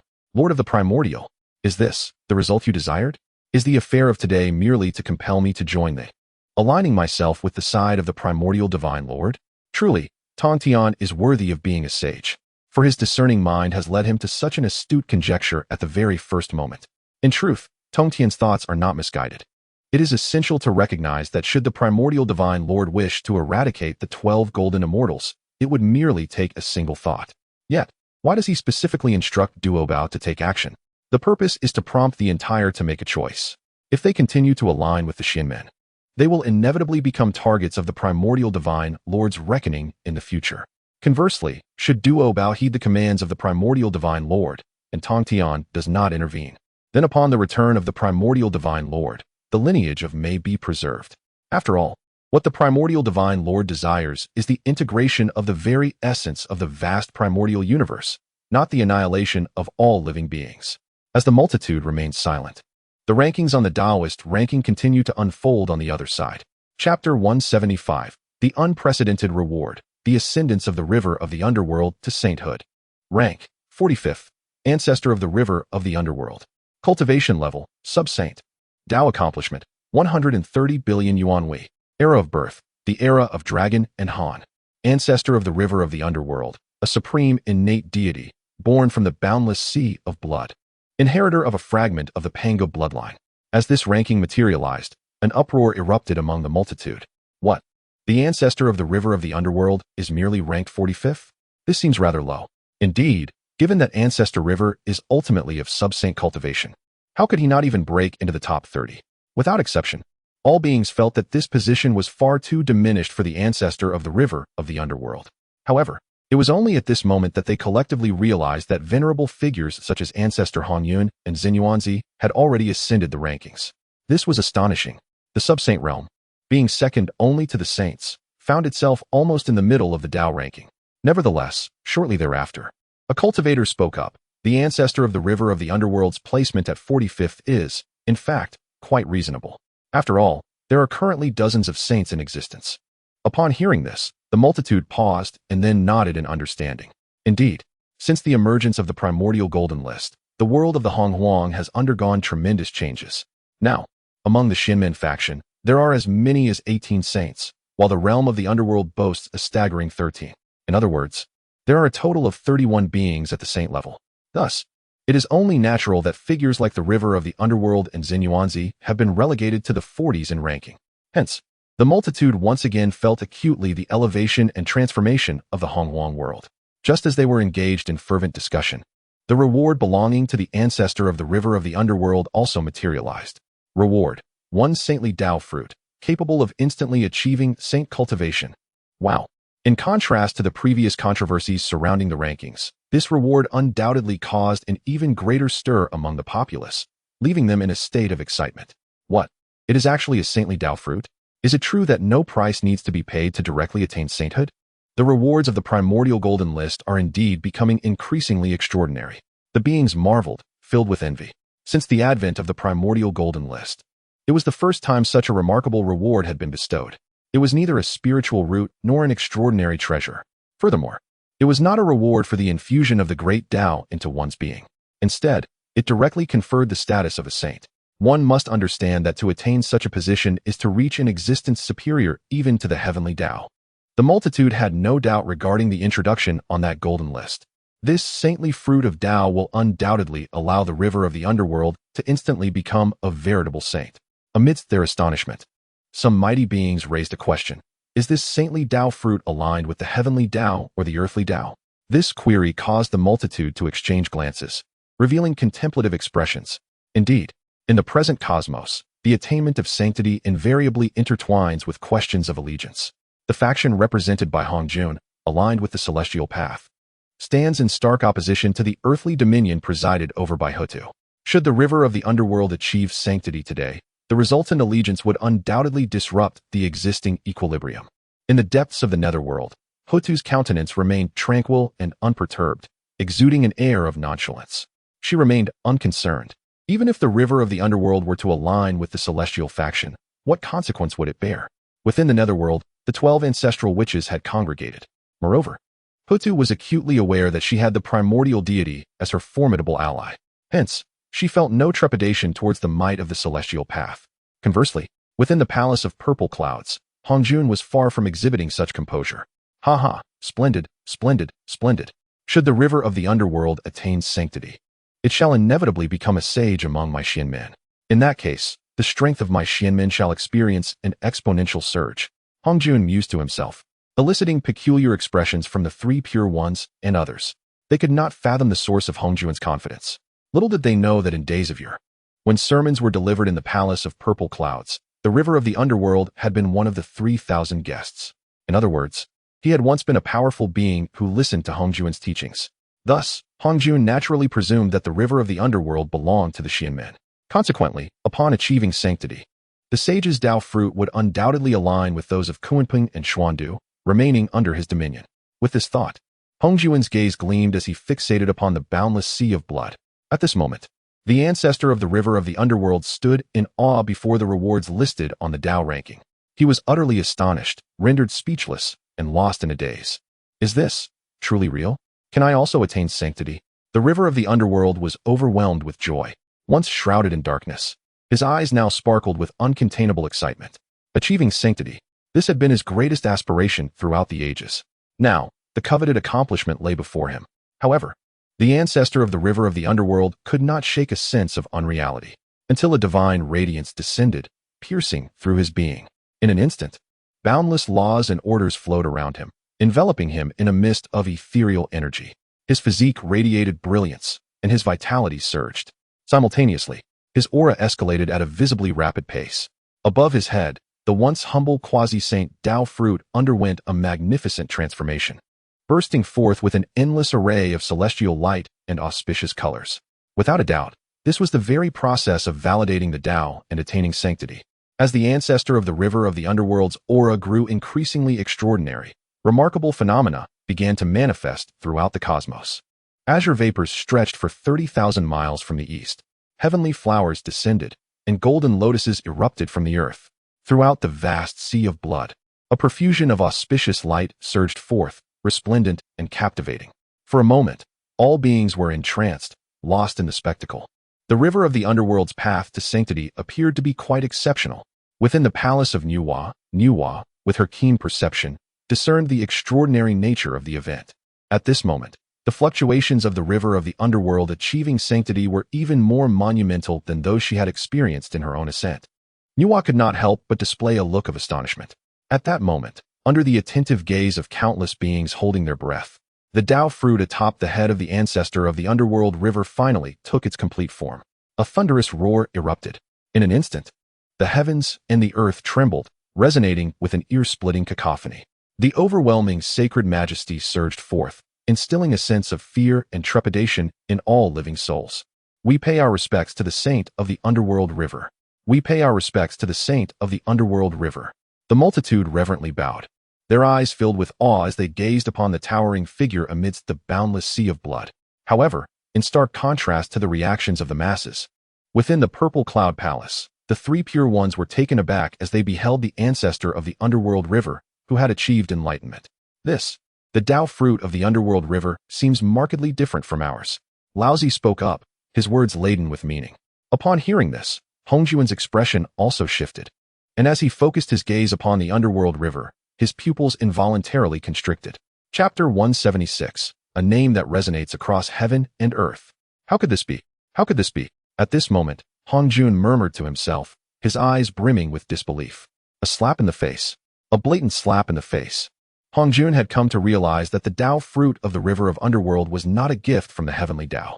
After all, the Dao fruits of saints, such as the three pure ones, were formed from the most primordial laws and orders of the heavenly Dao.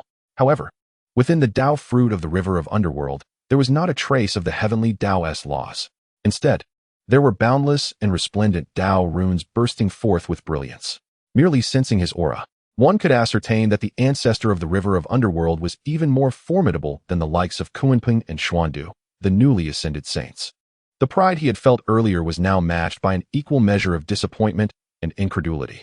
Hongjun's speculation had proven erroneous. The ancestor of the river of underworld had attained sainthood not as a representative of the heavenly Dao. As realization dawned upon him, Hongjun's expression darkened abruptly. Waves of chilling aura radiated from him. The three pure ones, Kunpeng, and others shuddered involuntarily, filled with astonishment. The saints fixed their gaze intently on the ancestor of the river of underworld, striving to unravel the mystery. At that moment, a voice echoed from the heavens of Enwa. Friend of the river of underworld, your saintly Dao fruit seems rather extraordinary. Might I inquire as to the reason? Enwa spoke with an air of calmness, devoid of ripples. Her words echoed the collective curiosity of all beings present. After all, she bore no animosity towards the ancestor of the river of underworld, merely wishing to explore the truth. Upon hearing Enwa's words, the ancestor of the river of underworld was momentarily taken aback. Extraordinary. He had not sensed any peculiarity. After all, he had not yet attained the status of a saint of the heavenly Dao, making it difficult for him to discern any anomalies between the two. Lowering his gaze to examine himself, the ancestor of the river of underworld released his divine sense, carefully attuning to his current aura. After a brief moment, his expression turned peculiar. Looking towards the heavens of Enwa, he responded, It seems my Dao fruit does not belong to the heavenly Dao nor the earthly Dao. Rather, it belongs to the true Great Dao. As his words fell, the heavens and earth trembled. All beings were left speechless, their faces a mixture of astonishment and disbelief. A saintly Dao fruit that directly belonged to the Great Dao? What manner of situation was this? It surpassed the comprehension and imagination of all present. However, soon, some great powers began to react. Hiss! Does this not imply that the river of underworld strength is entirely bestowed by the Great Dao? Neither the heavenly Dao nor the earthly Dao can exert control over him? This is the true essence of transcendence. One utterance awakened those lost in slumber. All beings and saints suddenly realized. Indeed, to claim that the river of underworld had achieved genuine transcendence was no exaggeration. His saintly Dao fruit was a direct gift from the will of the Great Dao. Henceforth, the ancestor of the river of underworld would serve solely under the banner of the Great Dao, entirely severed from any ties to the heavenly Dao or the earthly Dao. This was yet another explosive revelation. However, in response to this, the deities such as Hutu and Nuwa appeared remarkably composed. They had never harbored any intention of subjugating the ancestor of the Nether River. What became of him was of little concern to them. In stark contrast, Hongjun found himself rather destabilized. Damn it! Is the will of the Dao abandoning its support for my Shinmen faction? Hongjun muttered to himself, his countenance darkened. He was engulfed in profound anger and an ineffable sense of resentment. Indeed, it was nothing but resentment. The ancestor of the Nether River bore no connection to the realms of heaven and earth. To the beings of the world, it seemed inconsequential.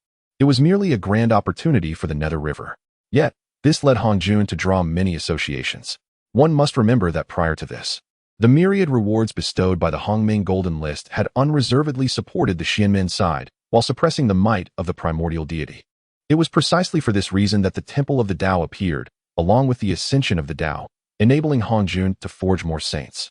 However, at this juncture, the attitude of the Dao's will had suddenly shifted. It had personally commenced the creation of saints. Was this not an indication that the Xianmen side was deemed unworthy of great responsibility? Only by producing true saints under the banner of the Dao could the Dao be at ease. This was undoubtedly the worst news for the Xianmen. One could only imagine the grim expression on Hongjun's face. For a moment, his gaze remained fixed upon the Hongmeng Golden List, as if he still hoped for some change. Yet, the reality was destined to disappoint him. After a while, the Hongmeng Golden List exhibited no further changes, nor did it display any elucidating divine texts of the Dao. No, more accurately, it failed to reveal the information Hongjun longed to see. Meanwhile, more rankings continued to emerge. Rank 44, Pengu. On the Dao ranking, the divine texts of the Dao shifted. New rankings emerged in tandem. However, merely gazing upon this ranking, the vast expanse of heaven and earth abruptly fell into an eerie silence. The sound of a falling pin could be heard. All things seemed to freeze. This statement is no exaggeration. In that instant, everything within the cosmos appeared to crystallize. The breath of the beings paused momentarily. Eyes, filled with shock or stupor, gazed silently at this ranking. After a lengthy silence, the beings finally regained their composure. Following this, an unprecedented uproar ensued. Am I seeing things? Did I just see the great god Pengu on the list? This is indeed true. The great god Pengu has made it onto the rankings. How can this be? Could it be that the former demise of the great god Pengu harbored unspoken secrets? The shock was unparalleled. Incredulity. Simply two words reverberated through the 9 heavens and 10 earths. This encapsulated Pengu's transcendent stature as the god of creation, a reverence indescribable and incomparable in the hearts of beings. Moreover, and perhaps more importantly, the beings dared not believe what they saw. Previously, The likes of Rahu and Yangmei, long deceased, had all appeared on the list, re-emerging within the realms. This, one could understand. Yet, at this moment, Pangu has not perished. How astonishing! If Pangu has indeed not succumbed to death, then how can the current primordial world and all its myriad beings exist? Within the Purple Cloud Palace, Hongjuan's intense reaction was palpable. Pangu, Pangu. He seemed to mindlessly repeat the name of Pangu. If there were anyone that Hongjun most despised witnessing revived, it would undoubtedly be Pangu. After all, he held an exalted position in this primordial realm, basking in the reverence and admiration of all living beings. In plain terms, it was an act of usurpation, seizing what rightfully belonged to Pangu. If Pangu truly has not fallen, then it would mean the arrival of a vengeful spirit. Amidst the uproar of the masses, more information began to surface. Rank 44, Pangu. Cultivation, Primordial Supreme Golden Immortal. Taoist Attainment, 3,000 Yuantian Convergences. Era of Birth, Era of Chaos Demons. As the beings gazed upon the descriptions on the list, they began to display expressions of bewilderment. Chapter 177, Hongjuan's Trepidation. Is Pangu returning? Pangu, the foremost of the 3,000 great Dao demons, the master of the laws of power, once waged a solitary battle against countless demons, ultimately perishing as his essence dissipated. However, a trace of his lingering will, sheltered by the primordial God Sovereign, has fallen into the vast expanse of the primordial world. As the revelations regarding Pangu and the rewards unfurled, the beings present, after their initial shock and bewilderment, gradually displayed expressions of realization. The primordial God Sovereign? Again, the primordial God Sovereign? How foolish we have been.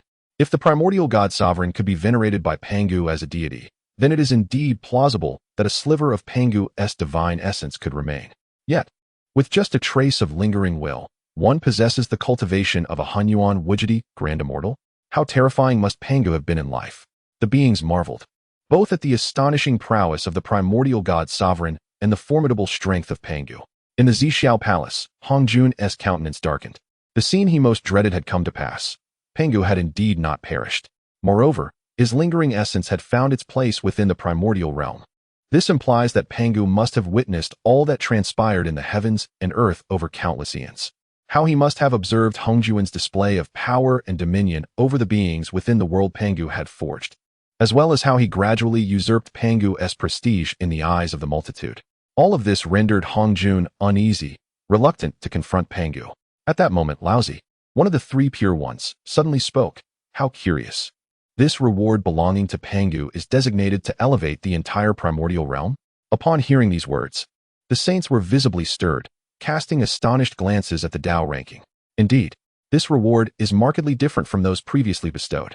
Whereas past rewards were owned by individual entities, this time, the undying essence of the Great Dao is bestowed upon the entirety of the cosmos. In an instant, the ethereal grasses and celestial flowers bloomed. Ancient spiritual trees soared into the heavens. Divine peaks trembled, and the Milky Way surged. Even the mountains, rivers, and lakes radiated divine brilliance, resplendent and extraordinary, leaving onlookers in awe. This incited contemplation among the beings. What does the Hongming Golden List truly signify? Are they no longer even pretending? Though Pangu has ascended the ranks, the will of the Great Dao has withheld his reward, intending it for the benefit of all beings in the world. Meanwhile, in the underworld, the 12 ancestor witches gazed upon the information displayed on the Dao ranking, their faces alight with uncontainable joy. The Father God is not dead. The Father God has truly not perished. Once the Father God re-emerges in the realm, it is not impossible for us to revive the witch clan. In that time, even the Xianmen shall be trampled beneath our feet. Di Jiang and the others cried out to the heavens, overwhelmed with excitement. Undoubtedly, the esteemed Pangu, revered as a deity in the hearts of the witch clan, holds a status that requires no elaboration. Thus, the prospect of Pangu's re-emergence in the realm elicits the utmost excitement and joy among the 12 ancestor witches. Meanwhile, Hutu, though silent, exhibits a resolute demeanor. In this moment, her delicate hands wave gracefully, summoning the river of fate to seek the essence of Pangu. Yet, despite her prolonged calculations, the river of fate flows endlessly, yielding no results. After a while, Huda finds herself empty-handed, pondering the reason behind this. Why is this so? Within the entirety of the river of fate, there is not a trace of her divine father's presence. Huda murmurs in disappointment. Hearing her words, Di Jiang and the others are equally taken aback. How can this be? According to previous experiences, anyone listed should, even if they had never manifested before, be on the verge of reappearing in the world. Furthermore, Hutu has broken the seals of the heavenly Tao, allowing her to traverse the underworld. With her formidable powers, she should be able to envelop the vast wilderness in a mere thought. Yet, she cannot detect Panga's essence? Is the ranking of the Tao truly credible? Just as the 12 ancestor witches fell into a contemplative silence, a voice resonated from beyond the underworld. Hutu Saint, I am Zhen Yuanzi, here to pay my respects. Indeed, it is Zhen Yuanzi, the progenitor of the earthly immortals, who has come to the underworld. Upon hearing this, the 12 ancestor witches exchanged puzzled glances, questioning the purpose of his visit. Zhen Yuanzi? What could be his reason for coming to the underworld? After all, throughout history, there has been little rapport between the underworld and the Wuzhuangguan. Nevertheless, despite their confusion, Hutu waved her hand to activate the grand formation of the underworld, allowing Zhen Yuanzi to enter. Dear friend Zhen Yuanzi, have you come for a specific matter? Hutu inquired calmly, her tone devoid of turbulence. What followed was nothing short of astonishing. Haha, I have come not for any other reason, but to inform you, dear friends of the 12 ancestor witches, that I have sensed the current location of the Great Pangu. Zhen Yuanzi spoke with a gentle and serene smile directed at the 12 ancestor witches. At these words, the underworld erupted in commotion. The 12 ancestor witches were taken aback, but soon regarded Zhen Yuanzi with skeptical gazes. Oh, surely, you jest, Zhen Yuanzi? Previously, even Hutu herself could not deduce the whereabouts of our divine father. How could you possibly know? Zhu Jiuyin cast a sidelong glance at Zhen Yuanzi. This was not out of disdain, but rather a reflection of the truth that in the vast wilderness, strength speaks volumes. Not to mention, at this moment, Zhen Yuanzi had yet to attain the status of a sage.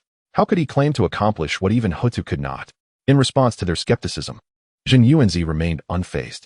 With a shift of his thoughts, a multitude of celestial lights erupted, hovering above his head. The 12 ancestor witches gazed intently as endless symbols of the Great Dao swirled, intertwining and coalescing into an enigmatic spectacle. The Earth Book, or rather, the earthly fetal membrane. This is indeed the accompanying treasure of Zhen Yuanzi, one of the 3 sacred texts of heaven, earth, and humanity.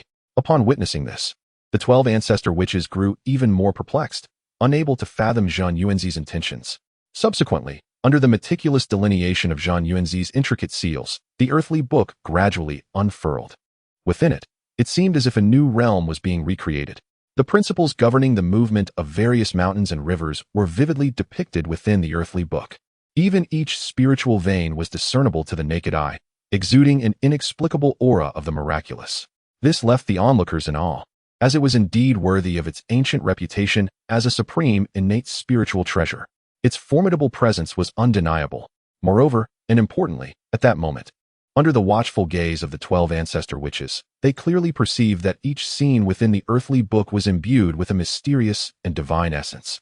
In an instant, the expressions of the 12 ancestor witches shifted dramatically, their eyes gleaming with realization. That was indeed the aura of the Father God. So that was it. Chapter 178. Insignificant harm, profound insult. So it is. This entire realm is, in essence, the corporeal manifestation of the Father God, sharing a common origin. Hence, a fragment of the Father God's lingering essence is intricately woven into the fabric of all things in existence. It is precisely this that renders it imperceptible to any being, even elusive within the currents of fate itself. The 12 ancestors of the witch realized this truth. Comprehending the underlying reasons completely, the remnant of Pangu differs significantly from the former secluded existence of the golden-toed ancestor in a hidden paradise. One could assert that every mountain, river, blade of grass, flower, and stone within the contemporary world embodies a piece of Pangu's lingering essence. Ubiquitous, yet unfathomable. This epitomizes the supreme means of the God of creation. Not even Hongjun or the will of the heavenly Tao can discern it. After all, everything within the cosmos is an evolution of Pangu's flesh and blood. It can be said that had the 12 ancestors of the witch not inherited Pangu's divine blood and maintained this bloodline, they might not even have sensed the faint aura of that remnant. With this understanding, the 12 ancestors felt a profound sense of reassurance. It appears that at least Hongjun and others will not be able to uncover the true remnant of Pangu. Moreover, Huta evidently contemplated further. With a smile, she turned her gaze towards Zhen Yuanzi. He, fellow Taoist Zhen Yuanzi, today you have revealed such profound secrets to us. I wonder, how do you wish for this palace to express its gratitude? Hutu inquired suddenly.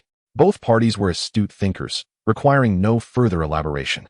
Xinyuanzi, utilizing the Earth Book, sensed the existence of Pangu's remnant. This information, regardless of whose ears it fell upon, would be explosive. In other words, had Xinyuanzi chosen to inform Hanjun and the others, he might have received tremendous rewards from them. Yet, Xinyuanzi did not take that path. Instead, he opted to come to the underworld to disclose this matter to the 12 ancestors. This act alone conveyed Xinyuanzi's goodwill, even if he sought some form of recompense. It was entirely reasonable. However, upon hearing Hutu's words, Xinyuanzi merely smiled lightly. My intention is not to seek any reward. As long as I can receive the protection of Saint Hutu in the future, that suffices. This statement left the 12 ancestors momentarily stunned, only to soon grasp his meaning.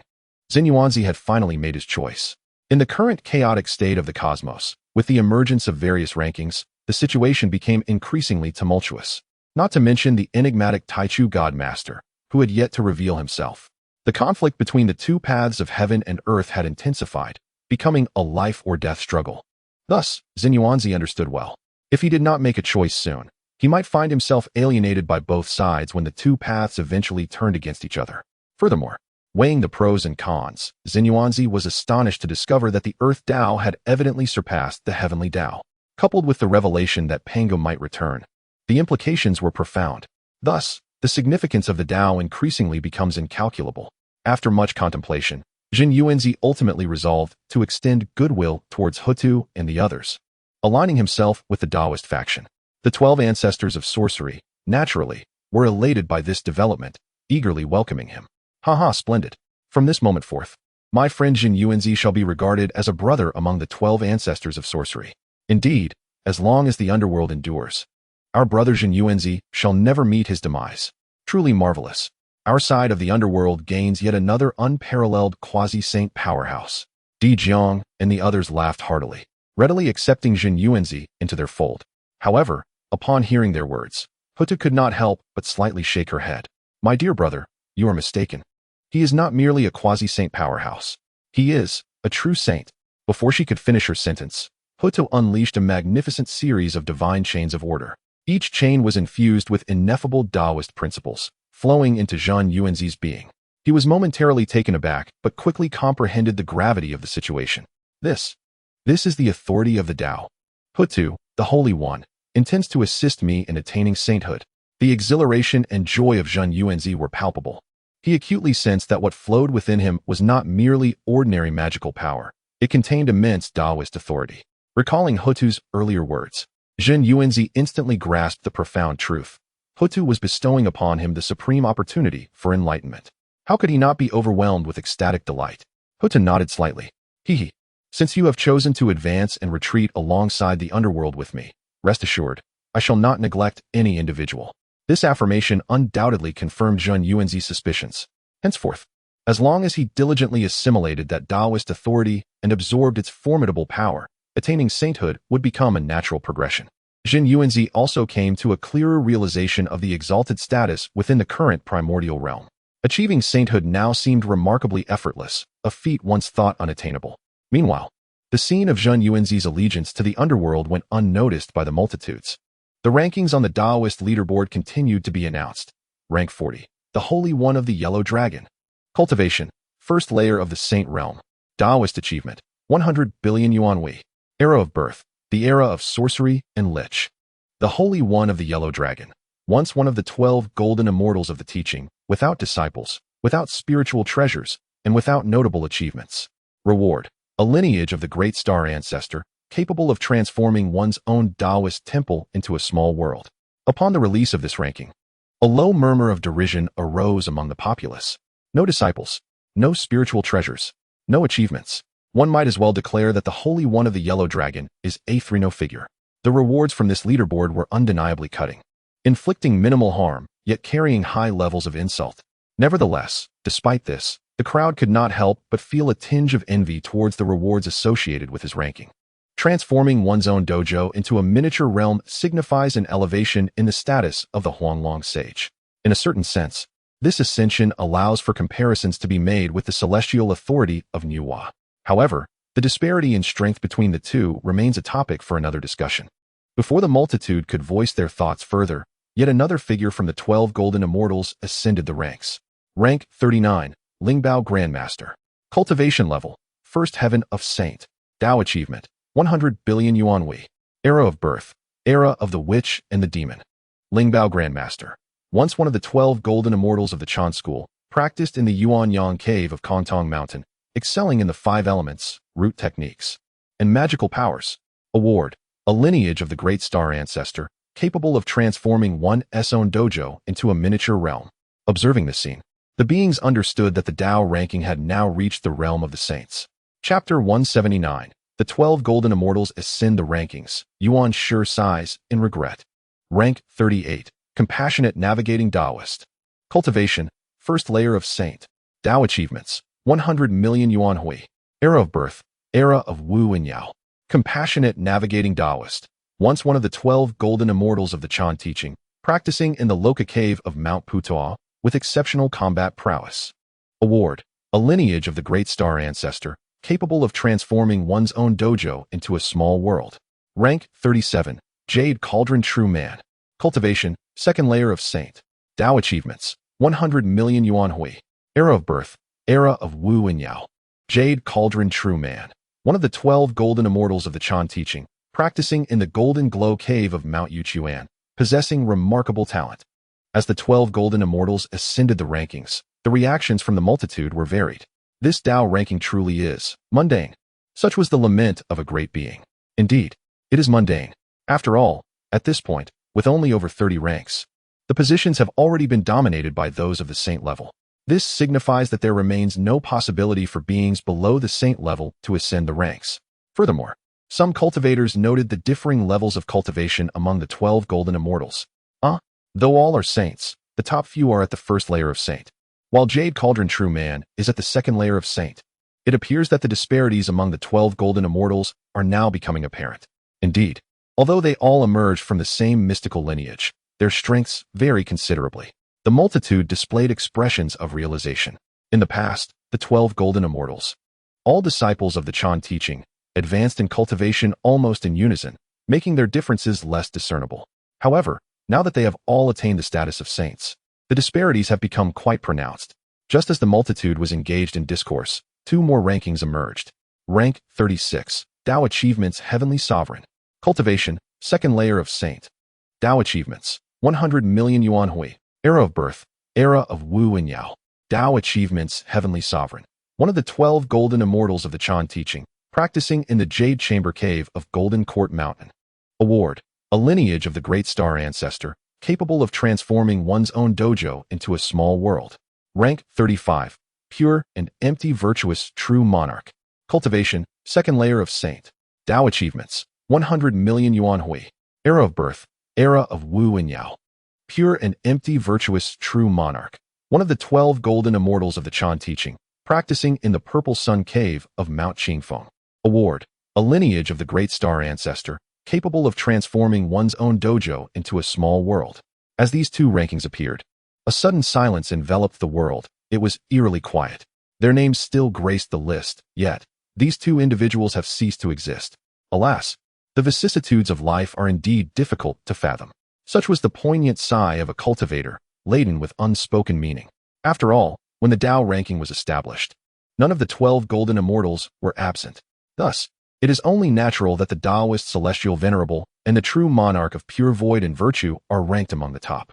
However, who could have anticipated that before they could behold their own standings, they had already met their demise, their paths extinguished? At this moment, the atmosphere within the Chan teaching was heavy, filled with an oppressive gloom. It turned out that the Taoist Celestial Venerable's disciple possessed cultivation that surpassed even ours. If it were not for that Yang Mei, all 12 Golden Immortals would have undoubtedly secured their positions on the list. What a perfect outcome. Cursed be it. The great Master Ling Bao and others spoke up, their voices rife with sorrow and lamentation. Meanwhile, Yuan Shi was consumed by fury. The ranking of the Taoist Celestial Venerable and the true monarch of pure void and virtue was akin to pouring salt into Yuan Shi's wounds. Damnable, Yang Mei, such a deep-seated grudge. One day, I shall settle accounts with you. Yuan Shi gritted his teeth, muttering to himself, while his eyes gleamed with a chilling light as he gazed in the direction of the divine temple. However, to this, The great immortal Yang Mei merely cast a nonchalant glance before diverting his gaze, appearing utterly unconcerned. Having acted so previously, he bore no fear of Yuan Shi's resentment. Moreover, in Yang Mei's eyes, even the presence of Hong Jun might not deter him. Although Yuan Shi was formidable, how could he instill fear in Yang Mei? In such a peculiar atmosphere, figures such as Zhu Li Sun, Qi Jingzi, and Guang Qingzi also ascended the rankings one by one. Looking around, one could see that all 12 positions were occupied by disciples of the Chan teaching. It was indeed a magnificent spectacle. 20th place, Xiandu. Cultivation, 3rd layer of Sage. Taoist achievement, 90 billion yuan hui. Era of birth, era of witch and demon. Xiandu, the sole direct disciple of the human teaching, blessed by the fortunes of humanity. Award, a lineage of the great star ancestor, capable of transforming his own Taoist abode into a small world. Following the 12 golden immortals, Xiandu also made his appearance on the list. This evoked a murmur of astonishment among the populace. Who would have thought that Xiandu's ranking would be so elevated? Remarkably, the human lineage, with its backing, could overshadow the 12 golden immortals, a rare occurrence indeed. It seems that the sage Laozi has indeed invested considerable effort in cultivating Xiandu. The crowd was either astonished or scoffing. In terms of backing, Xiandu could hardly be compared to even 1/10 of the 12 golden immortals. Yet, at this moment, he had managed to surpass them, directly claiming the 20th position. It goes without saying that the masses could surmise that, throughout the endless expanse of time, Laozi had spared no expense in nurturing Xiandu, allowing him to achieve such heights today. However, regarding his ranking, Laozi did not exhibit any joy. On the contrary, his brow furrowed, casting a meaningful glance towards the direction of the underworld. Ultimately, he chose to remain silent. After Xiandu, Kuan-Peng also made his ascent on the list. It can be said that the 14 sages created by Hong Jun, wielding the authority of the heavenly Tao, were now consecutively appearing on the rankings. In response, Hong Jun revealed a satisfied expression. He chuckled softly, "Not bad, not bad." This was precisely the outcome that Hong Jun yearned to witness, or rather, it epitomized the very essence of the sanctification that had preceded it. Moreover, the consecutive rewards from the 14 rankings greatly pleased Hong Jun. Although each reward merely enhanced the domains of the various saints, transforming them into small worlds. The principle of quantitative change leading to qualitative change is indeed profound. One can easily envision that once the domains of the 12 golden immortals and their counterparts are all elevated to the status of small worlds, the entirety of the primordial cosmos will inevitably ascend to a higher dimension. As the representative of the heavenly Tao, he would also be able to seize boundless fortunes and merits from this transformation, rendering his satisfaction unparalleled. Amidst Hongjuan's fervent anticipation, the rewards designated for the 14 saints finally descended. Beams of resplendent celestial light cascaded from the primordial golden list. Mount Jixian, Peach Blossom Cave. Mount Taiwa, Yinshao Cave. Mount Urshian, Magu Cave. In an instant, one after another, the blessed realms within the teaching were enveloped in celestial radiance, shrouded in mystery. The beings watching could only express their astonishment. Chapter 180. The Ascendance of Zhen Yuanzi and the Fury of Hongjun. Even the rewards bestowed upon Daohang Tianzuan and Qingshu Daojinjuan were not erased. After all, these rewards were intended to enhance their sacred grounds rather than to target their individual selves. Thus, even though the two perished, two grand stellar ancestral veins still descended upon Jintingshan's Yuwu Cave and Qingfengshan's Xiang Cave.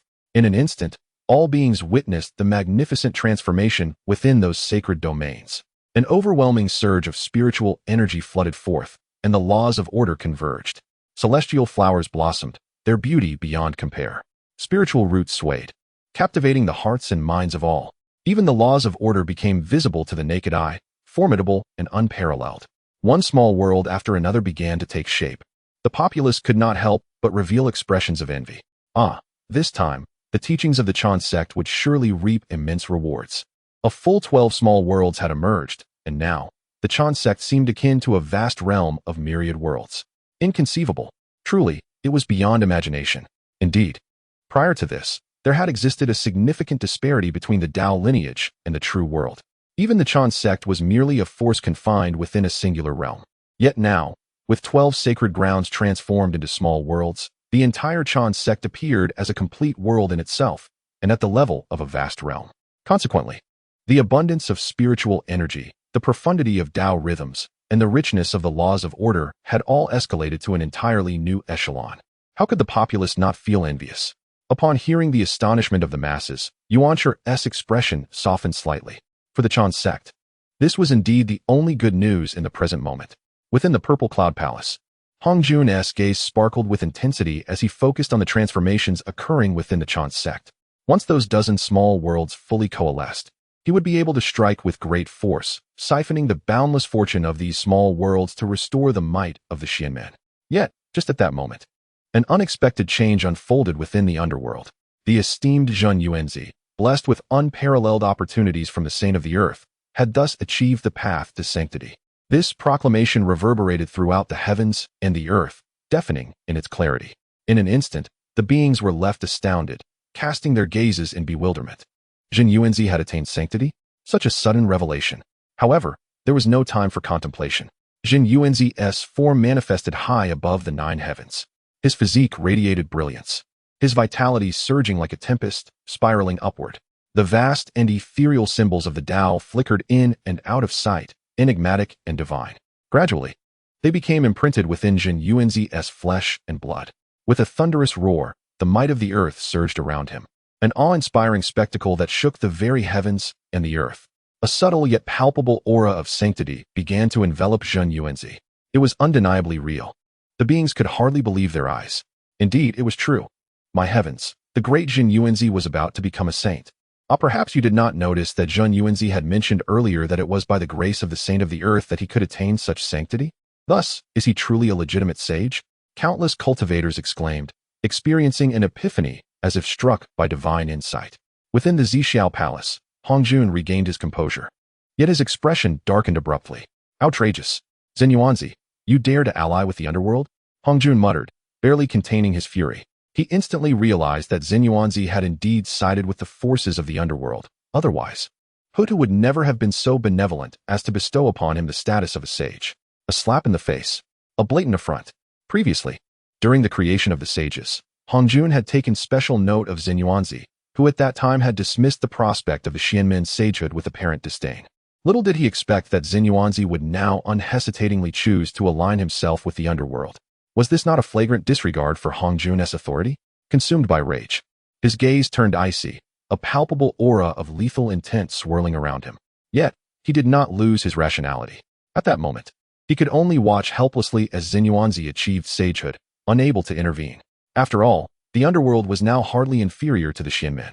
Any attempt to act would likely ignite a catastrophic war between the realms of heaven and earth. Meanwhile, in the external world, under the watchful eyes of all beings, Zhen Yuanzi's path to sagehood unfolded seamlessly, without any hindrance. Within moments, the sage fruit was condensed, and an overwhelming aura of sanctity enveloped the surroundings. Once again, all beings bowed in reverence to the newly emerged sage, although some bore expressions of bitter laughter. Here we go again, yet another sage has emerged. The ordinary populace seemed left with no option but to kneel and worship. However, that was not the end of it. After Zhen Yuanzi attained sagehood, his aura did not stabilize. Instead, it continued to soar, advancing with fervor.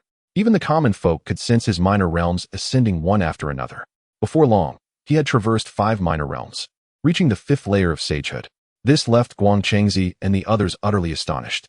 Is it truly possible to experience such dramatic elevation immediately after achieving sagehood? Why was it that they did not possess such fortune? Indeed, comparing oneself to others could incite quite the envy. Yet, Hongjun began to discern the underlying reason. Zhen Yuanzi's extraordinary ascent was intimately tied to the authority of the 2 realms. Hongjun, as the representative of the heavenly path, wielded only a fraction of its power. Thus, even with all his might, he could merely assist the 12 golden immortals in attaining their sage positions, but could not directly confer upon them higher realms. In contrast, Huda faced no such constraints.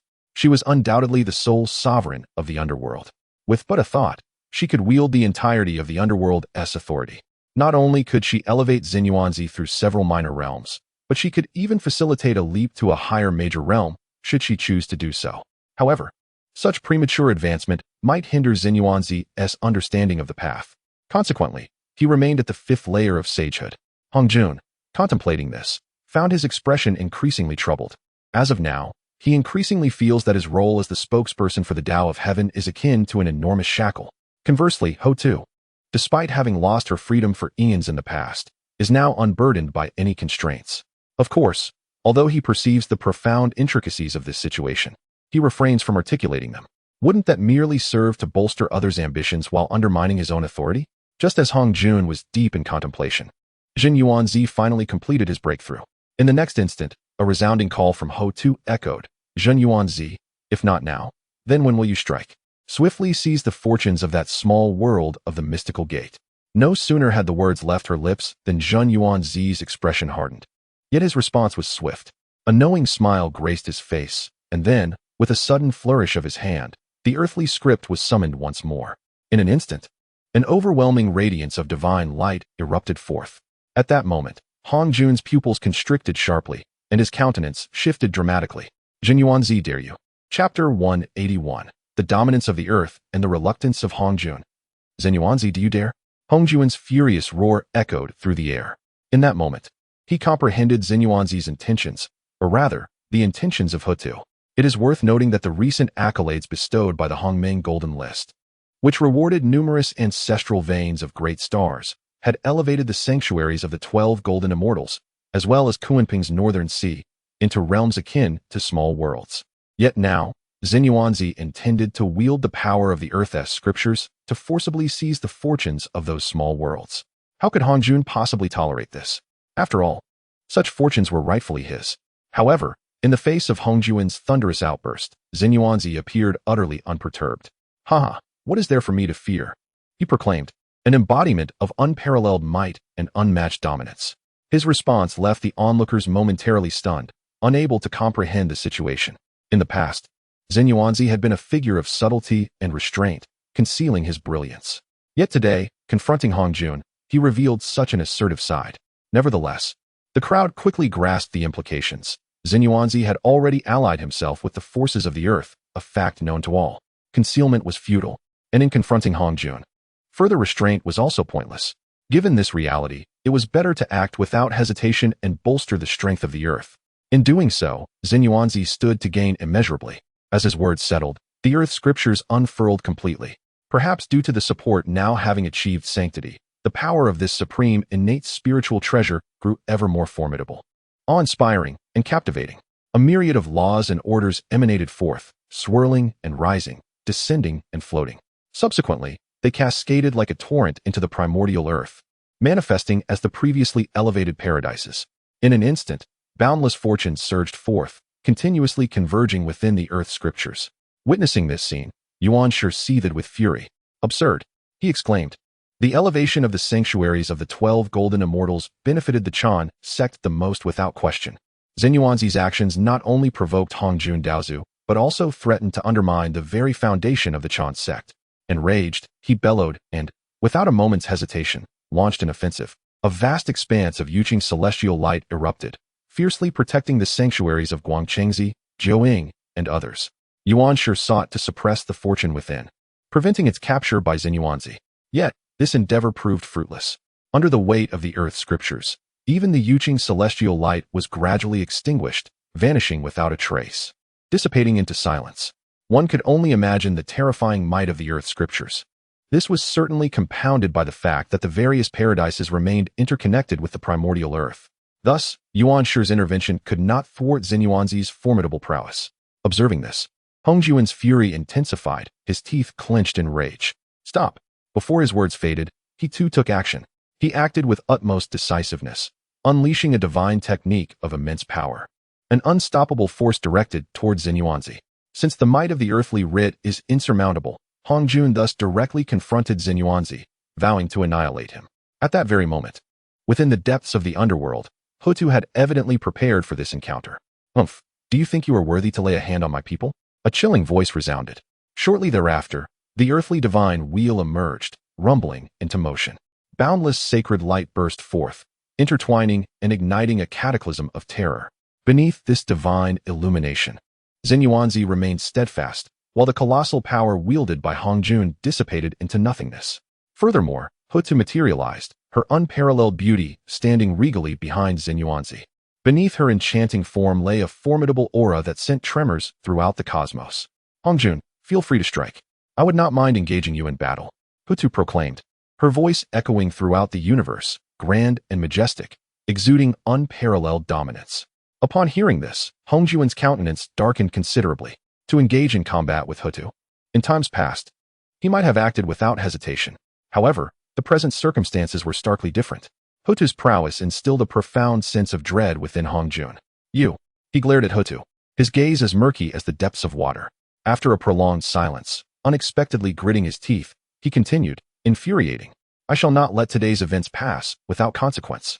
Then, to the astonishment of all beings observing, Hongjun gradually retreated, returning to the purple cloud palace. Witnessing this scene, the onlookers were left utterly bewildered. What? The Dao ancestor Hongjun is retreating? In other words, he so easily relinquished his claim to the fortunes of those small worlds? This is simply, in countless eons, has anyone ever seen the Dao ancestor so cowardly? The assembled beings struggled to comprehend the situation. Soon, a clamor erupted. Is this truly the might of the current Hutu saint? Undoubtedly, the earthly path had completely overshadowed the heavenly path. Who could have anticipated that in the presence of Hutu, even the Dao ancestor Hongjun would swallow his pride? It seems that the decision made by the venerable Xinyuanzi was indeed wise. Aligning with the earthly path evidently brought far greater benefits than the heavenly path. Countless beings expressed their astonishment. Prior to this, it was difficult for them to imagine that such terms as swallowing one's pride could ever apply to the Dao ancestor Hongjun. Some even lamented, believing Xinyuanzi to be far more sagacious than the 12 golden immortals and others. Meanwhile, within the purple cloud palace, upon witnessing Hongjuan's return and his refusal to confront Hutu, Yuan Shi wore a perplexed and deeply dissatisfied expression. Master, are we to retreat? Shall we allow Xinyuanzi to brazenly usurp the fortunes of our Chan teaching? Yuan Shi inquired, his tone tinged with urgency and a hint of reproach. As his words fell, the 12 golden immortals beside him cast similarly discontented glances at Dao ancestor Hongjun, awaiting his response. Upon hearing this, Hongjun shot Yuan Shi a displeased glance. Humph, what good is it to not retreat? Even if I take action, it would merely serve to restrain Hutu. But who among us can suppress the earth book in the hands of Xinyuanzi? Hongjun countered with a question to Yuan Shi. As his words fell, Yuan Shi and the others were left utterly speechless, their mouths agape. Even in their deepest fury and anguish, they could not deny the truth. Every word spoken by Hongjun was a precious gem. Indeed, from the moment Xinyuanzi summoned the earth book, the outcome of this matter may have already been predetermined. After all, it is no exaggeration to say that with the earth book in hand, Xinyuanzi wields absolute authority over all that exists upon the earth, unmatched by anyone. At that moment, Guangchengzi, still unwilling to concede, proclaimed, Dao ancestor, we can unite our strengths and confront the might of Hutu. However, in response, Hongjun merely let out a faint, enigmatic scoff. Unite. Did Guangchengzi truly believe that the combined might of the saints of the Xianmen could overshadow the formidable power of Hutu? His gaze continued to linger on the Dao ranking, laden with meaning. Chapter 182. 8th on the Dao ranking, Hongjun's defense breached. Observing the scene, the 12 golden immortals were left in a state of confusion. Yet, upon noticing Hongjuan's reluctance to elaborate further, they refrained from inquiring further. Consequently, they could only follow Hongjuan's gaze and continue to scrutinize the Dao ranking for more placements. 25th place, Gonggong. Cultivation, second layer of the primordial infinite Great Luo Golden Immortal. Dao achievement, 300 billion yuan hui. Era of birth, Longhan era. Gonggong, once the ancestral shaman of the Water Clan, master of the laws of water. Award, 1 ancestral shaman Dao chapter. Capable of consolidating the complete laws of water. 24th place, Zhu Rong. Cultivation, second layer of the primordial infinite Great Luo Golden Immortal. Dao achievement, 300 billion yuan hui. Era of birth, Longhan era. Zhu Rong, once the ancestral shaman of the Fire Clan, master of the laws of fire. Award, 1 ancestral shaman Dao chapter, capable of consolidating the complete laws of fire. 23rd place, Zhu Jiuyin. Cultivation, third layer of the primordial infinite Great Luo Golden Immortal. Dao achievement, 300 billion yuan hui. Era of birth, Longhan era. Zhu Jiuyin, once the ancestral shaman of the Time Clan, master of the laws of time. Award, Time and Space Divine Shuttle, a supreme treasure born of the great Dao demon god, embodying the laws of time. As each ranking emerged, laughter erupted from the underworld, resonating with the voices of Zhu Rong, Gonggong, and others. Haha, this so-called Dao chapter actually comprises the complete Great Dao laws. Indeed. In the past, we merely grasped fragments of the laws. Now, we can once again enhance our strength. Upon hearing these words, The myriad beings could not help but exhibit expressions of profound envy. They discerned that this round of rewards was exceedingly remarkable. It is worth noting that although the 12 ancestral shamans were born to master the laws, they only held portions of the complete Great Dao laws. Now, with the ancestral shaman Dao chapter's endowment, they could grasp their respective complete Great Dao laws. In other words, the current 11 ancestral shamans are akin to the Great Dao demon god of yore. Moreover, with rewards like the time and space divine shuttle bestowed upon Zhu Juyin, they stood on par with the former Great Dao demon god. Listening to the words of Zhu Rong and others, the saints in the Zixiao palace wore increasingly grim expressions. Just then, Hongjun spoke in a low tone. What? Do you still believe that by joining forces, you can suppress the might of the underworld? This utterance left the 12 golden immortals momentarily speechless, their expressions frozen in embarrassment. At this juncture, they could no longer misconstrue Hongjun's intent. The Xianmen faction boasted a formidable presence with over a dozen saints. Conversely, the underworld was equally formidable. Furthermore, prior to this, the multitude might have been oblivious to the cultivation levels of figures like Emperor Jiang. However, the Dao ranking had now laid everything bare, revealing the strength of the most powerful, the Holy One of Earth. Merely the ancestral deities such as Zhu Rong and Gong Gong have already attained the exalted status of the primordial infinite, Great Luo Golden Immortal. In comparison to the 12 golden immortals and their ilk, they surpass them by a considerable realm. How can one possibly contend against such power?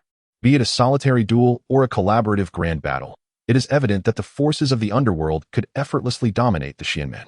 The saints fell into a profound silence, their expressions grim. Hongjun, too, remained unresponsive, his gaze heavily fixated on the unfolding tableau of the Dao ranking. Compared to the 12 golden immortals, a deeper unease gnawed at Hongjun's heart. He sensed that the favor of the great Daos will had subtly shifted towards the underworld, no longer deliberately supporting the rise of the Xianmen. This, without doubt, would serve as an additional blow to Hongjun, the Xianmen, and even the heavenly Dao itself. Meanwhile, in the external realm, time continued its relentless march. The saints from the underworld had all secured their rankings. Observing the spectacle, the myriad beings were left in a state of tumultuous astonishment. It became evident that this was the true might of the underworld. Each saint possessed the cultivation of the primordial infinite Great Luo Golden Immortal. Presumably, the prowess of the Saint of Earth would surpass even this. Such heights were undeniably beyond the reach of the saints of the Xianmen. The populace engaged in fervent discourse, and by now, the reverence once held for the Xianmen had dissipated entirely. This moment starkly revealed the chasm that lay between the Xianmen and the underworld, striking at the hearts of figures like Hongjun. Following the ascent of the underworld saints, the ranks were soon filled by the likes of the three pure ones. Shun Ni, Luo Hu, Yang Mei the Celestial Immortal, and even Hong Meng Dao Run, all of whom claimed their places. The multitude gasped in astonishment, recalling that during the initial ranking, Shun Ni had merely been an ordinary saint. Yet now he too had achieved the status of a primordial infinite Great Luo Golden Immortal. Such a pace of advancement was nothing short of extraordinary, astonishing the world. The populace could not help but speculate on the methods employed by the primordial deity of beginning that enabled Shun Ni to attain such remarkable cultivation in such a brief span. Consequently, Shun Ni overshadowed the saints of the Xianmen, even ranking higher than those like Di Jiang. However, through this continuous stream of rankings, some formidable figures began to formulate their own calculations. It appeared that among the three factions, the primordial deity of beginning indeed stood as the most powerful, with the underworld following closely behind, while the Xianmen languished at the bottom. This revelation left the beings feeling a profound sense of melancholy, their expressions intricate. Presently, the supremacy of the primordial deity of beginning was unmistakable among the three visible factions. Ironically, the heavenly Dao faction, the first to emerge, now found itself in a position of inferiority. They remained oblivious to the fact that the underworld had aligned itself with the primordial deity of beginning. Had they been privy to such secrets, their astonishment would surely have reached new heights. At long last, the Dao ranking progressed to the top 8. The attention of the masses grew ever more fervent and intense, their eyes fixated without a blink on the forthcoming rankings. Amidst the profound attention of the myriad beings, the name of Hongjun emerged, heralded as the 8th on the esteemed list. His cultivation was that of the 7th heaven of the primordial Tai Chi Golden Immortal, with a profound Dao achievement amounting to 280 billion yuan. He hailed from the era of the Chaos Demon Gods. Being one of the 3,000 great Dao demon gods, the arbiter of celestial laws, and the first saint of the primordial realm. Yet, rather than awe and admiration, The crowd erupted in a murmur of disbelief, as if grappling with the absurdity of the situation. Even Hong Jun himself found little solace in the recognition. His attention diverted from the accolades that should have been his. Upon seeing his name listed, his pupils contracted sharply, and a shadow darkened his countenance. How could this be? The ranking of Hutu, astonishingly, surpassed his own. Indeed, this was the source of Hong Jun's incredulity. Was it possible that their positions on the Dao achievement list were to be reversed? Such a notion was intolerable to Hong Jun.